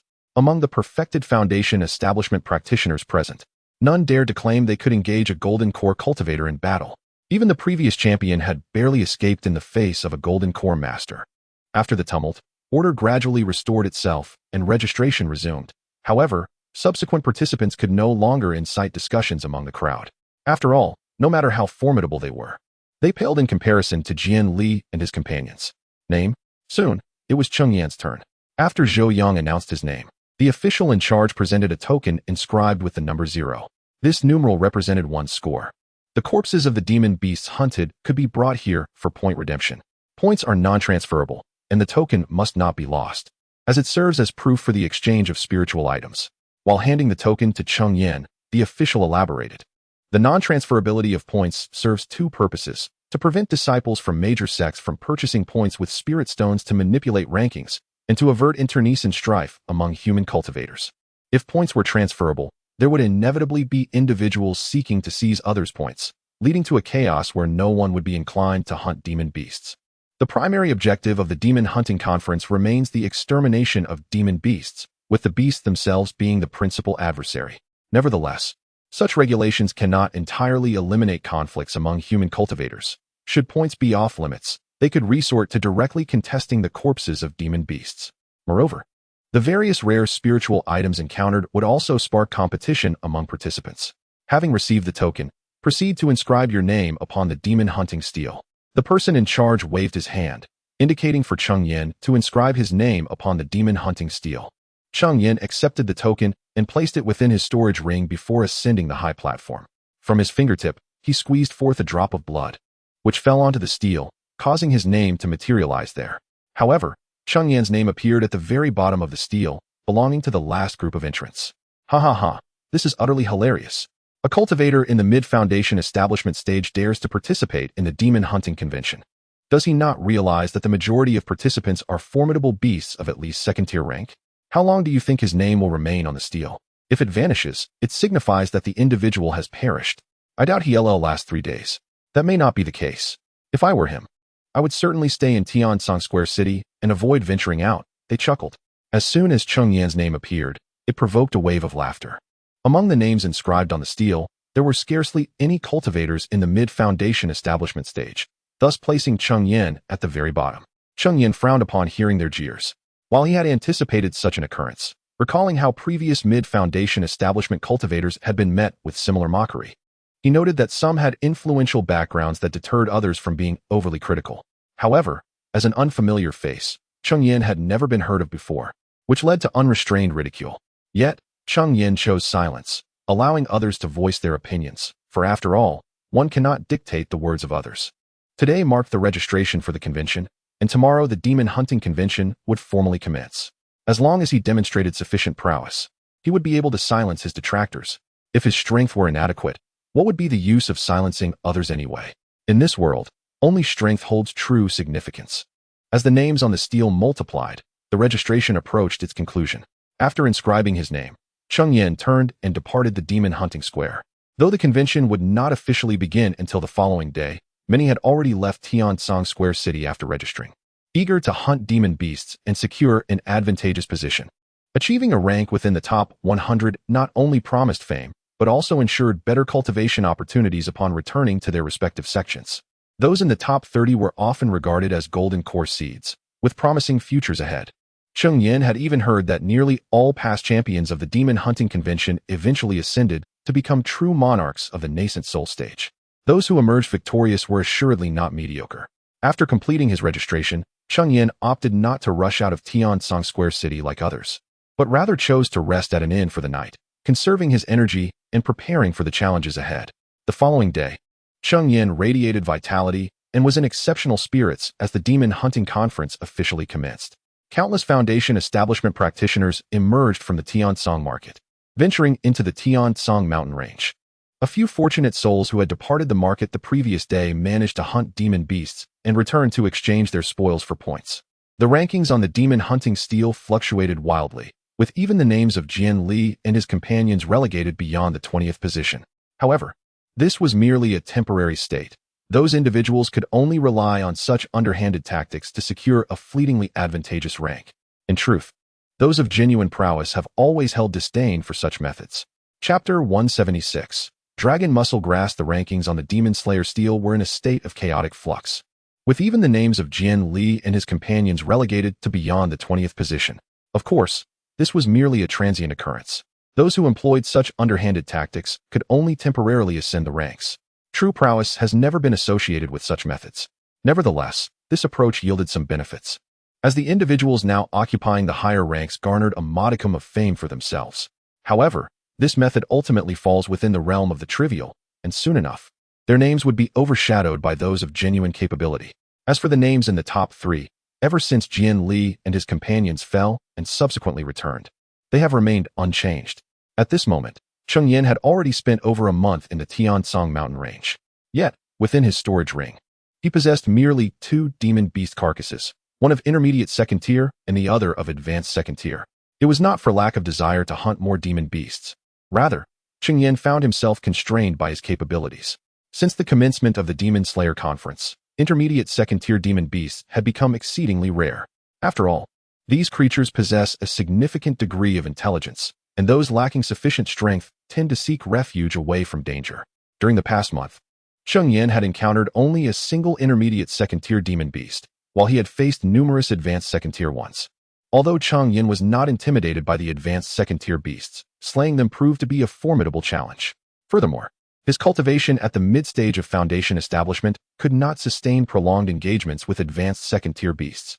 Thus, whenever he encountered such formidable foes, he would attempt to resolve the situation swiftly. If that proved unfeasible, he would retreat immediately to conserve his spiritual energy. As a result, after a full month, Cheng Yan had managed to hunt only one advanced second-tier demon beast, which had just recently advanced, along with one intermediate second-tier beast. According to the regulations of the Demon Slayer Conference, slaying a low-level second-tier beast would yield 10 points, an intermediate second-tier beast 30 points, and an advanced second-tier beast 60 points. As for the pinnacle second-tier beasts, each would reward 100 points. In essence, after a month of arduous effort, Cheng Yan had accumulated a mere 90 points, while the required points for exchanging various spiritual items had yet to be disclosed. Historical data from previous Demon Slayer conferences suggested that at least 2,000 points would be necessary for low-grade, third-tier spiritual items, with some rarer items potentially demanding 3,000 to 4,000 points. The mid-grade, third-tier spiritual item that Cheng Yan sought, the Earth Spirit Pearl, would necessitate around 5,000 points. This implies that, given Cheng Yan's current pace, it might take him 5 years to accumulate enough points for the Earth Spirit Pearl. Assuming the Demon Slayer conference would even last that long, the shortest duration recorded for such events was merely 3 years. Just as Cheng Yan contemplated ways to earn more points, his spiritual sense detected the presence of a demon beast. At the moment he became aware of it, the creature had also spotted him. This is a second-tier advanced ironhide bull, named for its skin as tough as iron and its astonishing defensive capabilities. However, for reasons unknown, upon discovering Cheng Yan, this ironhide bull did not charge forward as one might expect. After all, the flesh and blood of human cultivators are considered a tremendous boon for beast kind. Typically, upon encountering a human cultivator, beasts would attack without hesitation. Moreover, the aura emanating from Cheng Yan indicated he was merely at the mid-stage of foundation building, weaker than this second-tier advanced ironhide bull. Yet, upon noticing Cheng Yan, the ironhide bull merely cast a wary glance before unleashing a deafening roar, seemingly warning him to keep his distance. This behavior piqued Cheng Yan's curiosity. Suddenly, behind the ironhide bull, Cheng Yan spotted a spiritual herb, dragon muscle grass. Upon recognizing the herb, he could not suppress an exclamation. Indeed, behind the ironhide bull stood one of the primary ingredients for a foundation-building pill, dragon muscle grass. Furthermore, it appeared that the herb would mature in just a month or two. No wonder the ironhide bull behaved so peculiarly. Dragon muscle grass is not only immensely attractive to human cultivators, but is also highly coveted by beasts for its ability to strengthen the body. Should this ironhide bull consume the dragon muscle grass, its defensive capabilities would significantly increase, potentially allowing it to withstand attacks from top-tier second-tier beasts. However, human cultivators primarily seek the herb for its other benefit, protecting the meridians. The reason the foundation-building pill possesses the ability to safeguard the meridians is due to the inclusion of dragon muscle grass. This herb is exceedingly rare, and since Cheng Yan had encountered it, he had no intention of letting it slip away, even with a second-tier advanced beast guarding it. Cheng Yan swiftly formed several intricate hand seals, followed by a powerful strike, sending a massive spiritual energy handprint towards the ironhide bull. Cold energy swirled around the frost palm, and those of lesser strength would feel an instant chill merely by glancing at it. Yet, the ironhide bull exhibited a disdainful expression, choosing to stand its ground, relying on its physical defenses to withstand the blow. Observing this, Cheng Yan could not help but smirk. Underestimating his frost palm would lead to dire consequences. The frost palm struck the ironhide bull, yet it remained unmoved, absorbing the blow effortlessly. However, in the next instant, the previously disdainful ironhide bull suddenly appeared flustered. The chilling energy from the frost palm began to infiltrate its body, wreaking havoc from within. The frost energy is a natural nemesis to these defensive beasts. No matter how formidable their outer defenses, their internal organs remain vulnerable. The frost energy could penetrate directly into the beast's interior. As the frost energy continued to erode the ironhide bull, waves of pain surged through it, prompting a pained roar to escape its lips. However, in a short span of time, it was impossible to expel the chilling aura from its body, especially with Cheng Yan lurking nearby, ever watchful. At this moment, it harbored an intense loathing towards Cheng Yan. The iron-skinned bull's eyes gradually turned crimson, fixated on Cheng Yan, its hind legs propelling it forward with fervor, charging directly at him. The iron-skinned bull possessed formidable defensive capabilities. However, conversely, its method of attack was exceedingly singular, relying solely on the brute force of its physical charge. Coupled with its massive frame, this rendered it quite cumbersome and lacking in agility. Nonetheless, the bull's speed was astonishing, its body hurtling forward like a bolt from a crossbow, arriving before Cheng Yan in the blink of an eye. Chapter 177. The unexpected encounter. The speed of the ironhide bull startled Cheng Yan. He had anticipated that such a massive creature would be slow. Fortunately, he reacted swiftly, forming several seals with his hands. conjuring a radiant shield of myriad colors to protect himself. As the Ironhide Bull charged, Cheng Yan employed a primordial shield to absorb the impact, the tremendous recoil toppling the colossal beast to the ground. Its limbs flailed in a desperate attempt to rise, yet its cumbersome bulk hindered its efforts. What an opportunity! Seeing the Ironhide Bull brought low by his counterforce, Cheng Yan's eyes gleamed with realization. He swiftly altered his hand seals, summoning dozens of water blades that materialized beside him, each one infused with a chilling aura. Since the frost palm could not breach the Ironhide Bull's defenses, it was wiser to utilize the water blade technique, which demanded far less spiritual energy. With Cheng Yan's unique spiritual power, each water blade bore the frigid essence. Though the chilling aura of each blade was less potent than that of the frost palm, the sheer number of blades compensated for it. As dozens of water blades struck the Ironhide Bull, they left no mark upon its hide. However, the frigid essence permeated its body, relentlessly assaulting the creature from within. The agonized bellow of the Ironhide Bull echoed as it summoned its strength, finally rising to its feet, its crimson eyes fixed intently on Cheng Yan, preparing for another charge. Yet this time, Cheng Yan was fully prepared. The brute's straightforward, reckless assault was easily evaded. He merely sidestepped, eluding the charge with grace. The Ironhide Bull, unable to halt its momentum, collided with several sturdy trees before finally coming to a stop. But as it paused, the water blades once again rained down upon it. The frigid essence that had yet to dissipate was now compounded by a fresh wave, driving the creature into a frenzy, its rationality lost in the throes of pain. It charged towards Cheng Yan like a maddened bull, yet its attack method sealed its fate, ensuring it could not land a blow. After each assault, Cheng Yan employed the water blade technique not to inflict harm, but to facilitate the infiltration of more frigid essence into the Ironhide Bull's body. Thus, for half an hour, he patiently wore down the beast, until its massive form finally crashed to the ground, blood streaming from its mouth and nostrils, a clear sign of severe internal damage. The fallen Ironhide Bull gasped heavily a few times before succumbing to death. Cheng Yan exhaled deeply, relieved. This marked the first time he had dedicated a full half hour to hunt a single beast. Moreover, due to the considerable speed of the Ironhide Bull, Cheng Yan had to remain fully focused to evade its charges. After an arduous battle, he found himself utterly exhausted, both mentally and physically. The Ironhide Bull proved to be quite a formidable opponent. It was only thanks to Cheng Yan's possession of the Frostbane energy that he was able to contend with it. Had it been anyone else, they would likely have surrendered long ago, unable to breach the creature's defenses. Fortunately, Cheng Yan had been employing the water blade technique, which required minimal spiritual energy. At present, he still had half of his spiritual power remaining. After storing the Ironhide Bull's carcass in his storage ring, Cheng Yan approached the dragon tendon grass, intending to collect it into the universe mountain water diagram.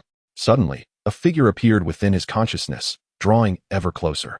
Cheng Yan had planned to swiftly gather the dragon tendon grass before departing the area, but the newcomer was alarmingly fast. Just as he pulled the dragon tendon grass from the ground, the individual arrived. Dragon tendon grass. Upon arrival, the person immediately spotted the plant in Cheng Yan's hand and exclaimed in astonishment. Although he no longer had any use for the dragon tendon grass, its high value was undeniable. A single specimen was worth at least 10,000 spirit stones. If sold at an auction, it could fetch as much as 20,000 spirit stones. Such a staggering worth stirred even his late-stage foundation establishment heart. "It's you." Upon recognizing Cheng Yan's face, he immediately identified him. The last time he had seen Cheng Yan was at the monster hunting conference, where he had made an impression as a mid-stage foundation establishment cultivator daring to participate in such an event. "Kid, seeing you at the monster hunting conference is quite the feat. If you willingly surrender the dragon tendon grass and your storage bag, I might just let you walk away." The man spoke with a mocking tone. Upon his arrival, he observed the chaotic scene, clearly indicative of a recent fierce battle. However, he did not believe that Cheng Yan had just slain a high-level second-tier beast. After all, not everyone possessed the talent to fight above their level. He merely assumed that Cheng Yan had been fortunate enough to encounter a dragon tendon grass guarded by a mid-level second-tier beast, which explained his audacious demeanor. "The dragon tendon grass is mine. Why should I give it to you?" Cheng Yan frowned upon realizing the man was at the late stage of foundation establishment. Yet he displayed no signs of fear, setting aside his own combat prowess, which was not inferior to that of a late-stage cultivator. He also had a formidable weapon at his disposal. "Why should I? Simply because my fists are stronger," the man proclaimed, raising his clenched fist as if to assert his overwhelming strength. "Kid, my patience is limited. If you refuse to hand over your belongings, do not blame me for being impolite." Seeing Cheng Yan silent, The man's expression shifted to one of impatience, clearly indicating that he would not hesitate to resort to violence if his demands were not met. Your confidence is rather misplaced, don't you think? Do you truly believe you have me at your mercy? To his surprise, Cheng Yan merely smiled and spoke. The man, observing Cheng Yan's confidence, furrowed his brow, pondering whether Cheng Yan was truly as uncomplicated as he appeared. Yet, he soon dismissed this thought. If Cheng Yan were indeed a person of genuine strength, he would surely possess a certain level of renown. However, after spending over a century in the eastern wastes, this was the first time he had encountered the name Cheng Yan. It seemed likely that he was either a wandering cultivator or a figure of minor influence. Certainly not formidable. With this in mind, he felt reassured, and a sinister expression flickered across his face. Chapter 178. A toast not taken is a punishment drink. Since you insist on ignoring the courteous toast and choosing the punishment drink instead, the consequences are on you. With a series of intricate hand seals, he unleashed a powerful punch, the fiery fist. As he uttered a low growl, a colossal fist mark, imbued with flames, surged towards Cheng Yan with overwhelming might.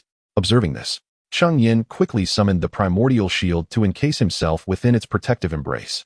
The fist mark struck the shield, unleashing a searing wave of heat that caused Cheng Yan's face to sting painfully. Nonetheless, the primordial shield successfully thwarted the onslaught. No wonder he exuded such arrogance. He possessed a modicum of strength. But how long can you sustain such a meager reserve of spiritual energy? With that thought, he formed another series of hand seals, conjuring an endless inferno in the skies above. The sky devouring flames. As the incantation resonated, the boundless flames surged forth towards Cheng Yan, their intensity warping the very fabric of the surrounding space. Gazing at the relentless blaze, Cheng Yan recognized its formidable power. Yet, his countenance betrayed no fear. He executed a series of complex hand seals, summoning the frostbane palm. The chilling aura emanating from the palm caused the ambient temperature to drop several degrees, stabilizing the previously distorted space scorched by the flames. As the opposing forces of cold and heat collided, a hissing sound filled the air, ultimately leading to a mutual cancellation of their respective techniques. The flames were mere ordinary fire, whereas Cheng Yan's frost essence was anything but commonplace. Were it not for his adversary's cultivation advantage, it would have been evident that Cheng Yan's technique surpassed that of his opponent. Noticing his sky-devouring flames thwarted, the man furrowed his brow. He now recognized that Cheng Yan's prowess was far from trivial. With just the frostbane palm, he could rival cultivators in the late Foundation establishment stage. His strength was indeed impressive, which explained his seemingly fearless demeanor. However, with only mid-Foundation establishment cultivation, how many times could he execute such a spiritual technique? How about this? I no longer require your storage bag. If you are willing to relinquish the dragon tendon grass in your possession, I shall allow you to depart unharmed. Having witnessed Cheng Yan's capabilities, the man's attitude shifted somewhat. Although he believed he could subdue Cheng Yan, it would undoubtedly require considerable effort. Moreover, he was uncertain whether Cheng Yan possessed any potent hidden cards. His intent in participating in the demon hunting conference was to acquire cultivation resources, not to engage in a life-or-death struggle. If he could intimidate Cheng Yan, it would be all the better. You shall not obtain my storage bag, nor will you receive the dragon tendon grass. If you desire it, you must take it yourself. Cheng Yan, resolute and unyielding, scoffed disdainfully. He had no faith in the man's hollow threats of allowing him to leave unscathed. Had the man achieved complete Foundation establishment, Cheng Yan might have reconsidered, but against someone in the late Foundation establishment stage, he felt no trepidation. You overestimate your abilities. Do you truly believe that a mere spiritual technique will suffice to ensure your safety? Today, I shall demonstrate the stark disparity in power between the mid-Foundation establishment and late Foundation establishment stages. Upon hearing Cheng Yan's words, the man's expression darkened instantly. He believed he had extended sufficient courtesy to Cheng Yan. Since Cheng Yan himself rejected it, he could not be blamed. With a swift motion, he grasped a fiery red spear that materialized in his hand. The spear shimmered with ethereal brilliance, exuding an extraordinary aura, while the tip gleamed with a chilling radiance, adorned with a dragon motif etched along its shaft. Firmly holding the spear with both hands, he infused it with a continuous stream of spiritual energy, manifesting a colossal illusory spear that towered above. The dragon motif on the illusory spear came to life, coiling around it as flames flickered and then erupted, engulfing the entire illusory spear in a tempest of blazing fire. With a fierce thrust, he launched the infernal spear toward Cheng Yan, its fiery form embodying the might to scorch mountains and boil seas. To perish beneath my flame dragon spear is a privilege in itself. He cackled with reckless abandon. Though the flame dragon spear was merely a second-tier upper-grade artifact, its power was formidable, rivaling even the finest of second-tier artifacts, having helped him vanquish countless formidable foes. It was indeed his most potent technique. Cheng Yan, observing the infernal spear's fiery manifestation, furrowed his brow, his countenance grave. The overwhelming pressure emanating from it sent a shiver down his spine. Relying solely on the primordial shield or the cold desolation palm might not suffice to withstand this assault. It appeared he would need to employ that technique. As this thought crossed his mind, a spiritual talisman materialized in Cheng Yan's hand. As he infused it with spiritual energy, a terrifying power coalesced upon the talisman. Talisman treasure. The man exclaimed in a startled gasp upon seeing the talisman in Cheng Yan's grasp. This was the very second-tier superior talisman that Cheng Yan had acquired at the auction. With the sound of the man's exclamation, Cheng Yan successfully activated the talisman, summoning a colossal spiritual arm in the sky, which wielded an illusory long knife. Without hesitation, the arm struck down toward the illusory spear, its formidable might posing a threat even to late-stage Foundation establishment cultivators. The illusory spear could not withstand even a moment's resistance, cleaved in twain beneath the long knife. After severing the spear's illusion, the long knife maintained its momentum, continuing its descent toward the man. The illusory knife loomed larger in the man's eyes, filling him with dread as he sensed the encroaching specter of death. Gripping his spear tightly, he hastily thrust forward, conjuring another illusory spear in a desperate attempt to intercept Cheng Yan's assault. Yet, this strike also faltered, unable to endure even a heartbeat before being shattered. He could only watch helplessly as the long knife descended upon him. When the knife struck, an immense force surged forth, propelling him several dozen feet away. As he soared through the air, he spat out several mouthfuls of blood. With a thunderous crash, he landed, rolling several times before finally coming to a halt. At this moment, he appeared utterly disheveled, his complexion as pale as parchment, with blood incessantly trickling from the corners of his mouth, staining his garments of vivid crimson. Ha! Yet, upon his countenance, there was an unmistakable glimmer of exuberance, and he could not suppress a hearty laugh, for he had triumphantly survived. Although his attire was tattered beyond recognition, revealing a black undercoat beneath, this armor bore a gaping wound, exposing the raw, crimson flesh within, from which blood flowed ceaselessly. Chapter 179. The power of the talisman. The defensive inner armor he wore was a second-tier, high-grade magical artifact, and it was thanks to this armor, combined with the obstruction of the flame dragon spear, that he had managed to survive. However, while he had escaped with his life, the armor was utterly destroyed, beyond any hope of repair. Though he lived, his injuries were grievous, and without prompt medical attention, survival would be a challenge. Surprised, aren't you? I have survived.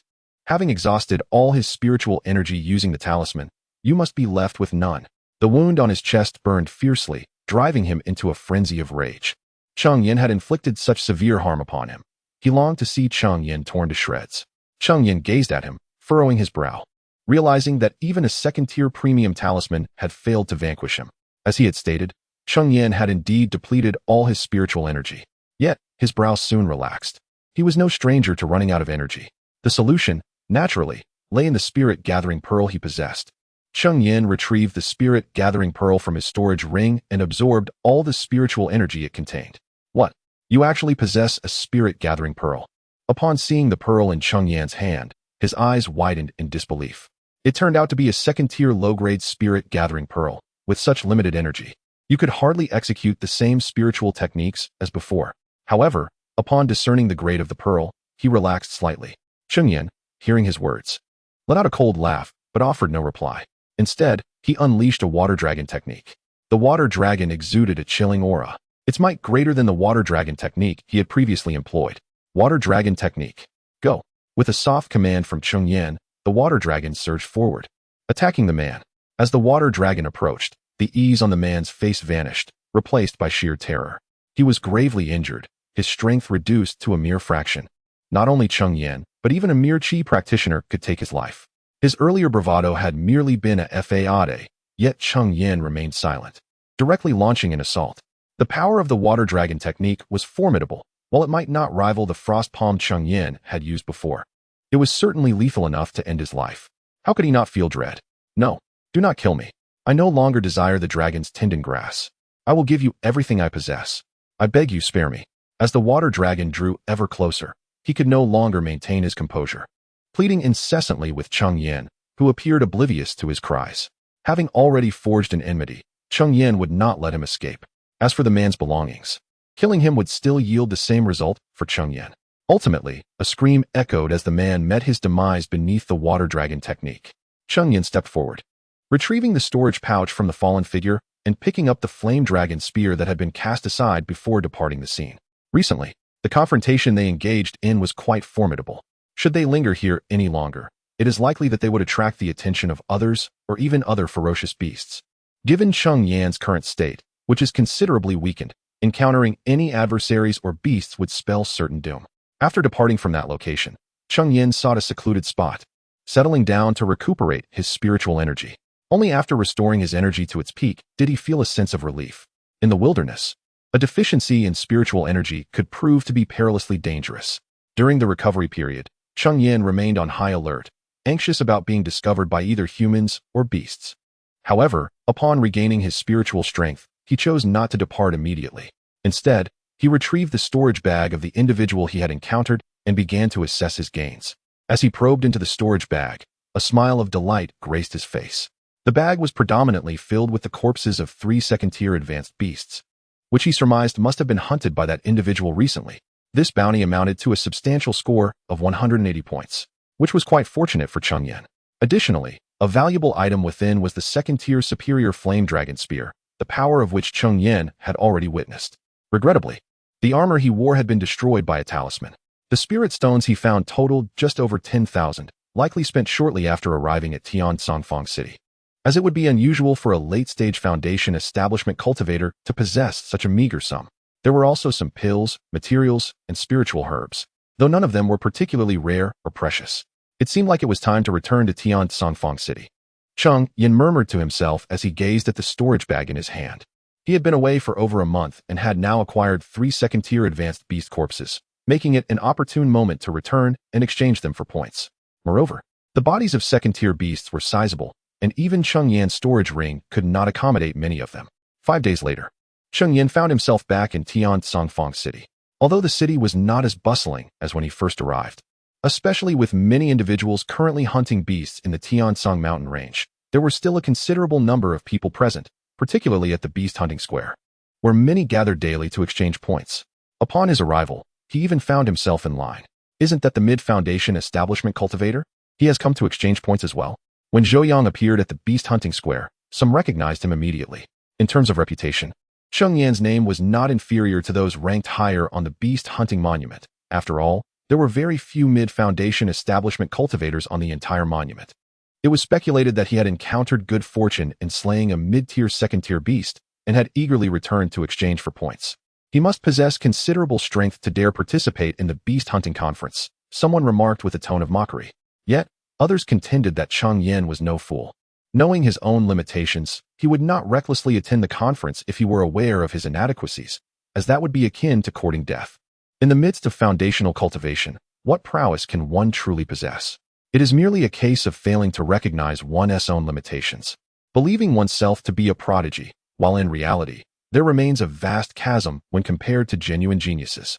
His words emerged without a hint of restraint. Such unpleasant remarks prompted Cheng Yan to furrow his brow and cast a glance in his direction. Ultimately, however, he refrained from uttering a reply, for it was now his turn to exchange points. Please present the corpses of the beasts you have hunted. The overseer, having noted Cheng Yan's mid-level foundation cultivation, chose not to comment, instead diligently assisting him in the point exchange process.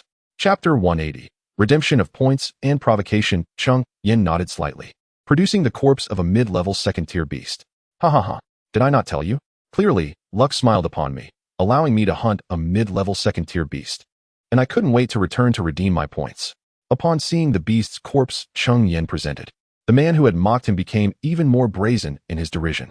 Cheng Yan shot him a glance, revealing a cold smile, and then produced 5 corpses of high-level second-tier beasts in succession. A wave of astonishment swept through the crowd as the 5 massive corpses appeared in the plaza. Though Cheng Yan was not the first to display such a number of beast corpses, he was uniquely the only one capable of presenting them at the mid-foundation stage of cultivation. The man who had previously ridiculed Cheng Yan now wore a grim expression, having just claimed that Cheng Yan was unaware of his own limitations. Yet here was Cheng Yan, presenting 5 high-level second-tier beast corpses, delivering a stinging blow to his pride. Impossible. He must have purchased these beast corpses with spirit stones. How could someone with merely mid-foundation cultivation, in just a month, hunt 5 high-level second-tier beasts? Still unwilling to accept the reality, he persisted in his accusations. The crowd, upon hearing his words, displayed expressions of doubt. It was not unprecedented for individuals to purchase complete beast corpses with spirit stones in pursuit of higher rankings. Cheng Yan, however, chose not to respond. It seemed that this individual had been perpetually suppressed by those of higher cultivation within the sect, leading to a distorted perception that could not bear witness to other strength. Receiving his token from the attendant, Cheng Yan observed the number on it transform from 0 to 330, signifying that he now possessed 330 points. On the demon hunting stele, his name ascended from the bottom ranks to over 500. After obtaining the token, Cheng Yan had no intention of lingering and turned to leave the hunting plaza. Trying to leave? You haven't clarified anything yet. Those beast corpses must have been purchased, right? Although the hunting competition does not explicitly prohibit this, your actions are no different from cheating. Just as Cheng Yan turned, the man who had mocked him stepped forward to obstruct his path. Cheng Yan regarded him with furrowed brows and coldly replied, "Whether I bought them or not is of no concern to you. Step aside and do not block my way." The repeated taunts from the man had ignited a flicker of anger within Cheng Yan. "You may leave, but you must admit that these beast corpses are purchased." The man insisted. Cheng Yan, taken aback by the absurdity of his assertion, found it laughable. "So, just because you say I bought them, I must acquiesce? Why should I admit to something that is untrue? Since you claim these beast corpses are not purchased, how will you prove it?" The man, unyielding, continued to hound Cheng Yan. Growing weary of his persistence, Cheng Yan resolved to bypass him and exit the area. Upon seeing Cheng Yan attempt to leave, he immediately extended his hand, intent on seizing him, even resorting to the use of spiritual power. Yet, before he could grasp Cheng Yan, another individual intervened, restraining his hand. It was the overseer of this marketplace. Violence was strictly prohibited within the market. Any grievances must be resolved on the martial platform. The use of spiritual energy within the market was already a breach of etiquette, prompting the overseer's interference. The mention of the martial platform ignited a spark of excitement in the man's eyes. "If you wish to prove that the corpses of those demon beasts are not purchased, it is quite simple. You need only to defeat me on the martial stage." Cheng Yan, upon hearing this, regarded him as one would a fool, contemplating when he had ever expressed a desire to prove anything to him, and thus prepared to disregard him entirely, striding directly towards the exit of the demon hunting square. However, the man remained relentless, pursuing him. "I see you are afraid. Indeed, those demon beast corpses must have been purchased by you." He interpreted Cheng Yan's silence as a sign of guilt, yet Cheng Yan continued to ignore him. "Why are you so persistently bothersome, like a fly?" Cheng Yan, increasingly annoyed by his tenacity, finally spoke. "I shall not ascend the martial platform without cause. If you wish to challenge me, it is simple, wager your storage bag." Unable to tolerate him any longer, Cheng Yan decided to engage. "Very well." The man eagerly agreed, as though fearing Cheng Yan might retract his statement. Cheng Yan cast him a sidelong glance and proceeded towards the martial arena. "Where are you going?" the man inquired, mistakenly believing Cheng Yan to be reconsidering. Upon realizing Cheng Yan was indeed heading towards the martial platform, he scoffed and hurried to follow. This promises to be entertaining. Onlookers in the demon hunting square, witnessing the unfolding drama, eagerly rushed to join the spectacle. Even those who had been queuing to exchange points momentarily abandoned their places. At the martial arena of Tiansong Market, a considerable crowd had gathered, some arriving from the demon hunting square while others joined along the way. Upon encountering the throng, they merged into the gathering, their intentions unified, to witness the unfolding drama. Those who arrived later engaged in lively discussions, inquiring of those in the know about the events that had transpired. Once apprised of the situation, they all regarded Cheng Yan with expressions of skepticism. In their eyes, a nameless mid-foundation cultivator could not possibly have slain so many high-tier second-grade demon beasts. At that moment, on the martial platform, Cheng Yan stood opposite the man who had mocked him. "If you confess before everyone that those demon beast corpses are indeed purchased, I might spare you from a painful thrashing," the man proclaimed, arms crossed, and a mocking smile gracing his lips. In his eyes, Cheng Yan was merely at the mid-stage of foundation establishment, while he himself had attained the later stage. Defeating Cheng Yan would be a trivial endeavor for him. During his time within the sect, he had often bullied those whose cultivation was inferior to his own. "Why do you have so much to say?" From the very beginning, his incessant chatter had become a source of annoyance for Cheng Yan. Hearing Cheng Yan's retort only fueled his anger further. He snorted coldly and declared, "You, humph. Soon enough, you will be unable to speak so boldly." Cheng Yan, at a loss for words, replied, "Are you going to fight or not?" Chapter 181. Will you fight or not? Cheng Yan could no longer endure his opponent's demeanor. He yearned to swiftly conclude the confrontation and depart from this place. "Of course, I will fight. However, given your inferior cultivation, I shall not take advantage of you. How about this? I will allow you to strike first." He feigned magnanimity, portraying himself as someone who does not prey upon the weak. This was a tactic he frequently employed, avoiding opponents of higher cultivation levels, or even those of equal standing, opting instead for someone like Cheng Yan, whose abilities were beneath his own. He would then masquerade as a generous individual unwilling to exploit the disadvantaged, all in a bid to enhance his reputation.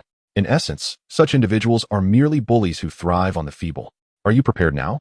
With his opponent's words, Cheng Yan naturally could not decline. Under ordinary circumstances, he would have already launched an attack without uttering a word. However, this was the martial arts platform, which adhered to certain protocols. "I am ready. You may proceed," the opponent replied with a confident smile. Without further hesitation, Cheng Yan brandished the flame dragon spear he had just acquired. The spear possessed formidable power. The strength exhibited by the opponent previously had nearly equaled that of a perfected foundation establishment. Had Cheng Yan not possessed a talisman, he might have struggled to contend with it. Cheng Yan was not inclined to engage in prolonged conflict, so he unleashed his full might from the outset. Spiritual energy surged into the flame dragon spear, conjuring a colossal spectral image of the spear in the air, adorned with dragon patterns that ignited fiercely. As the flames roared, an intense wave of heat radiated outward. Fortunately, the martial arts platform was protected by an array, sparing the spectators from its effects. Yet, the individual standing upon the platform distinctly felt the searing heat rush towards him, stinging his face and altering his expression drastically. With just this one move, he realized he had encountered a formidable opponent. However, with so many eyes upon him, retreat was not an option. Gritting his teeth, he retrieved a shield artifact from his storage pouch, infused it with spiritual energy, and activated it. A massive spectral shield materialized behind him for protection. Cheng Yan gripped the flame dragon spear with both hands and lunged forward. The dragon patterns on the spear emitted a resounding roar, accompanied by an inferno of flames aimed at the opponent. The spear's spectral image collided with the shield, and the raging flames relentlessly scorched its surface.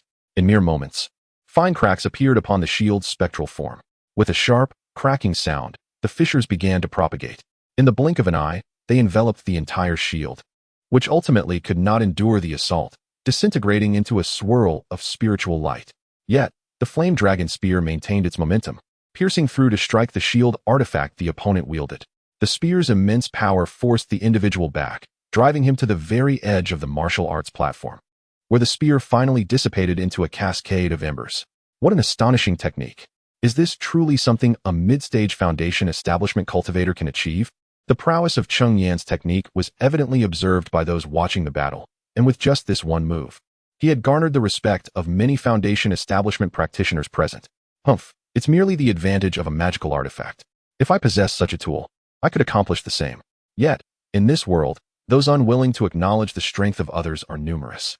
At this moment, the individual opposing Cheng Yan appeared quite disheveled, blood seeping from the corners of his mouth, clearly suffering significant injury.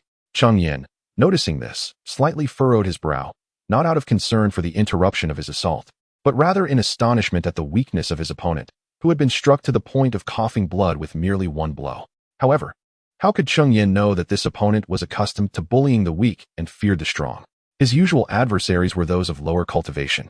Thus, his combat prowess was hardly formidable, placing him among the weakest in his tier.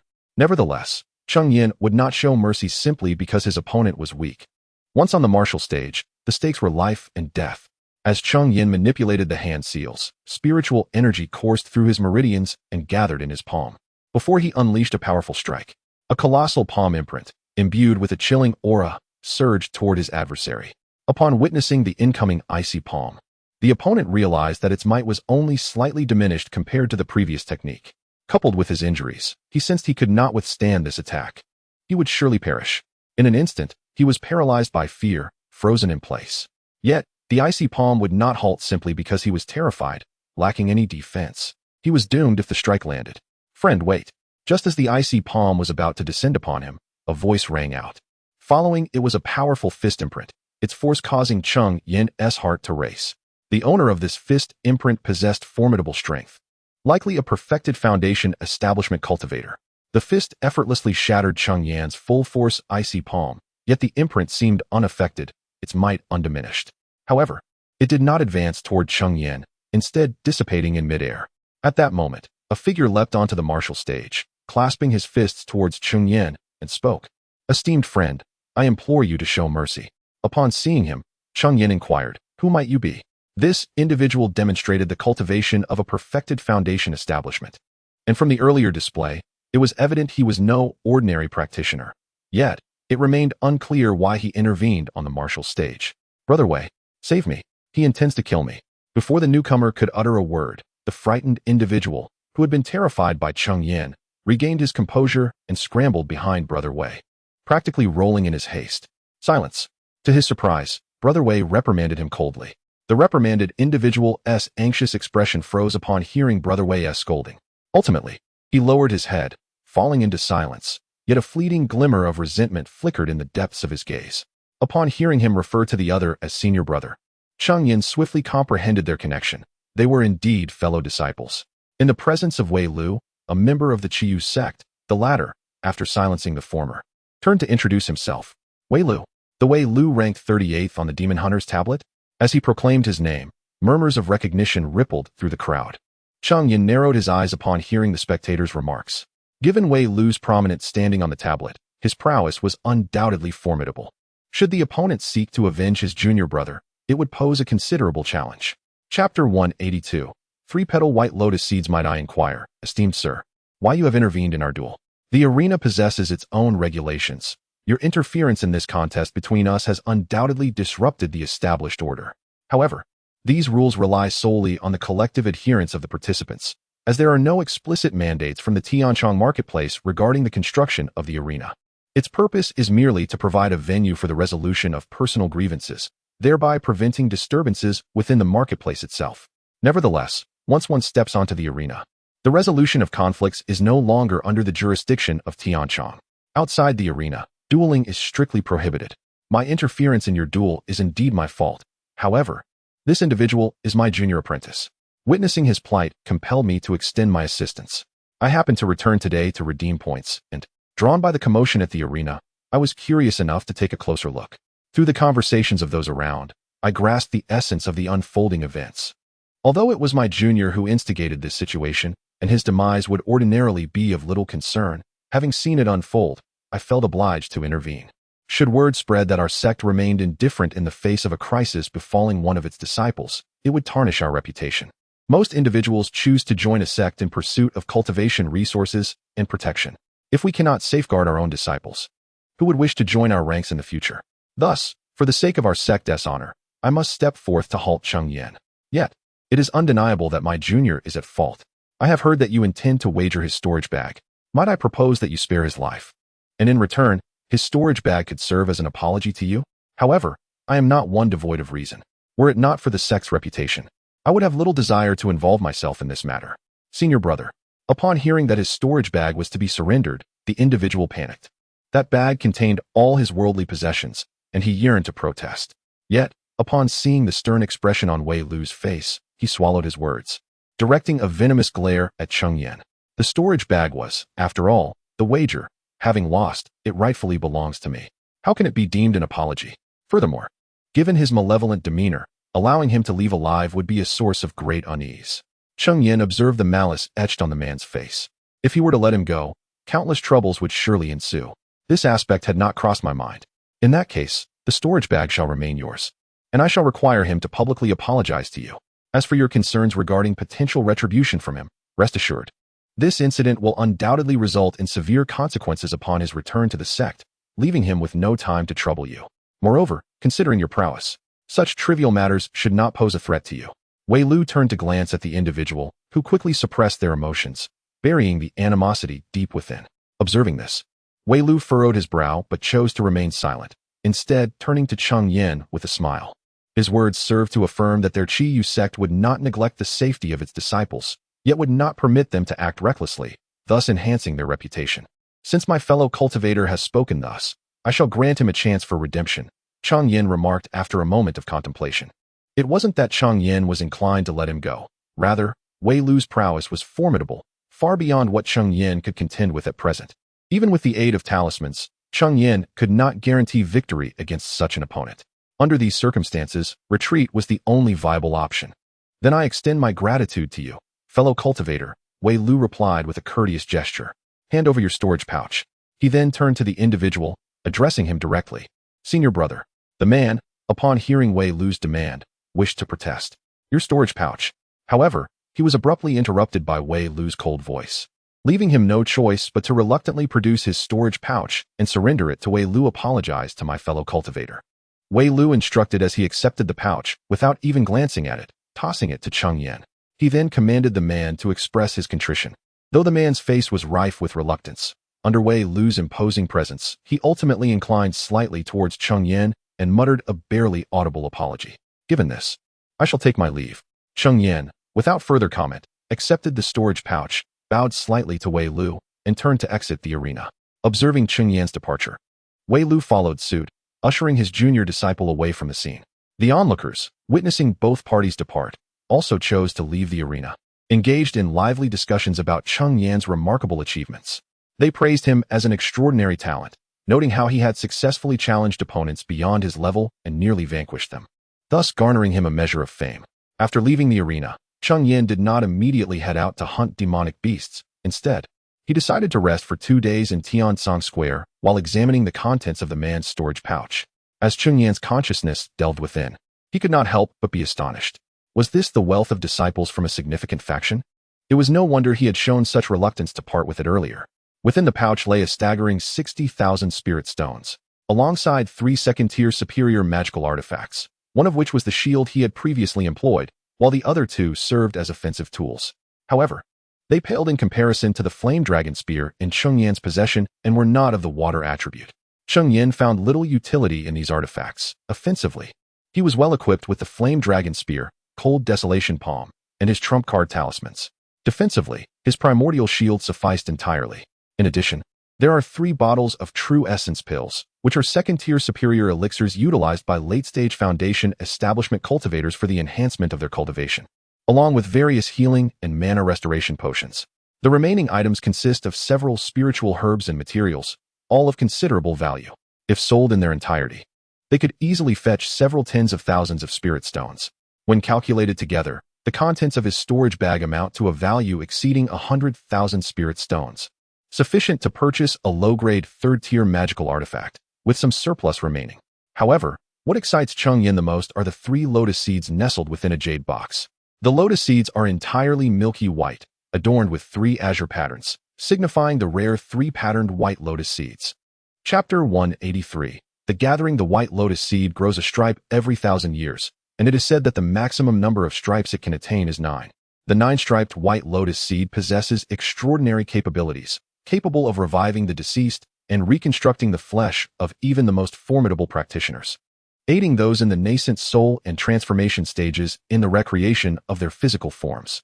Once a cultivator reaches the nascent soul stage, even if their physical body is obliterated, as long as their primordial spirit endures, the possibility of bodily reconstruction remains. Although this particular seed bears only 3 stripes, its healing properties are remarkably potent. Even golden core cultivators would be greatly intrigued, for who can guarantee they will not find themselves wounded at some point? Such a precious item raises questions about how it came into possession of its current owner. However, the means of acquisition have become irrelevant, for it now belongs to Cheng Yan. Regrettably, the conditions required for such a heavenly treasure to flourish are exceedingly stringent. Even formidable transformation forces likely lack the capacity to provide the necessary environment for its growth, which paradoxically renders the white lotus seed exceedingly rare.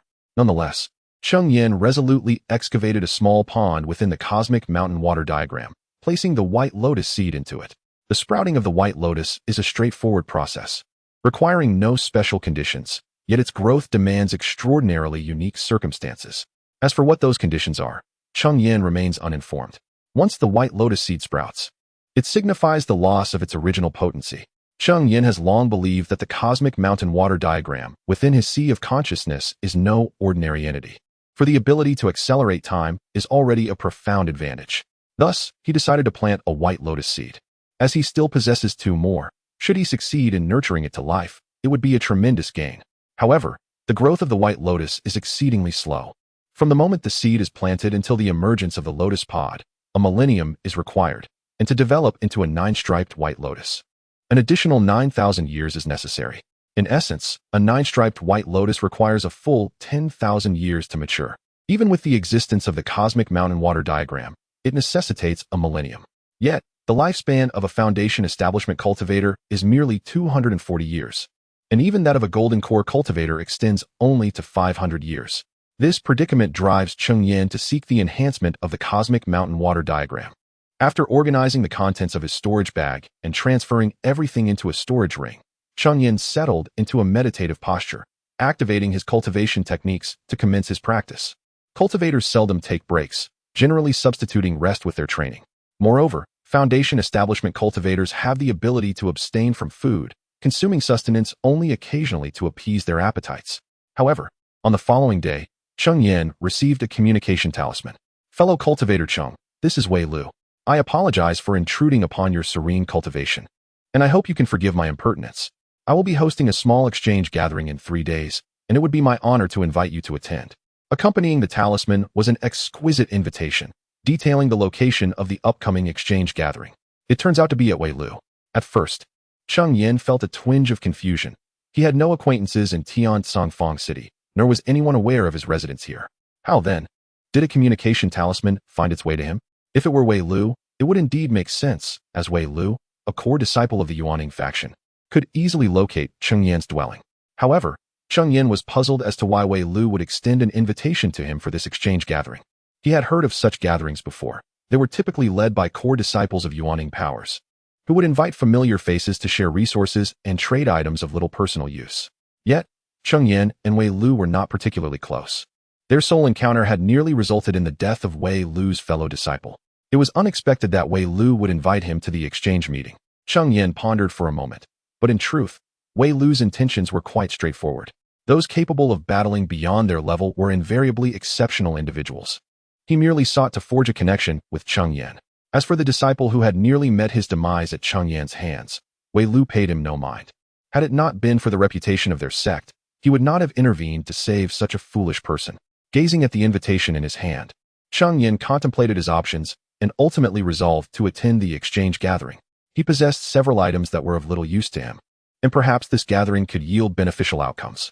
3 days later, Cheng Yan arrived at a building named Qiyugu in Tiansongfang City, invitation in hand. The name clearly indicated that this establishment was a property of the Qiyu sect. Upon entering, he was greeted by a beautiful female cultivator at the peak of her Qi refining stage. Esteemed senior, welcome to Qiyugu. May I inquire what you wish to purchase? She asked with a professional smile. I am not here to make a purchase, Cheng Yan replied, shaking his head as he produced the invitation. Ah, so you are here for the exchange gathering. Please, follow me, the female cultivator responded, her surprise momentarily evident upon seeing the invitation, though it quickly faded, and her smile became more genuine. Esteemed senior, this is the venue for the exchange gathering, she said, leading Cheng Yan to a door on the topmost floor of the building. Understood, Cheng Yan nodded, and the female cultivator withdrew. As he pushed open the door, a chorus of conversations filled the air, and upon seeing the door ajar, the occupants ceased their discussions, turning their gazes toward the newcomer. However, upon recognizing Cheng Yan's mid-foundation stage cultivation, many subtly furrowed their brows. Ha ha ha, Cheng Daoyu, you have finally arrived. I was beginning to fear you would decline the invitation. Wei Lu's voice rang out just as Cheng Yan stepped inside. How could I refuse an invitation from Wei Daoyu? Cheng Yan replied with a respectful nod and a smile. Allow me to introduce to you all, this is the esteemed Cheng Yan, a fellow cultivator. Do not underestimate his prowess, which lies in the mid-stage of foundation establishment. Cheng Yan holds a commendable rank beyond 500 on the Demon Hunter Monument. As Wei Lu guided Cheng Yan into the room, he took the opportunity to present him to the assembled crowd, emphasizing Cheng Yan's notable ranking to dispel any potential disdain directed towards him.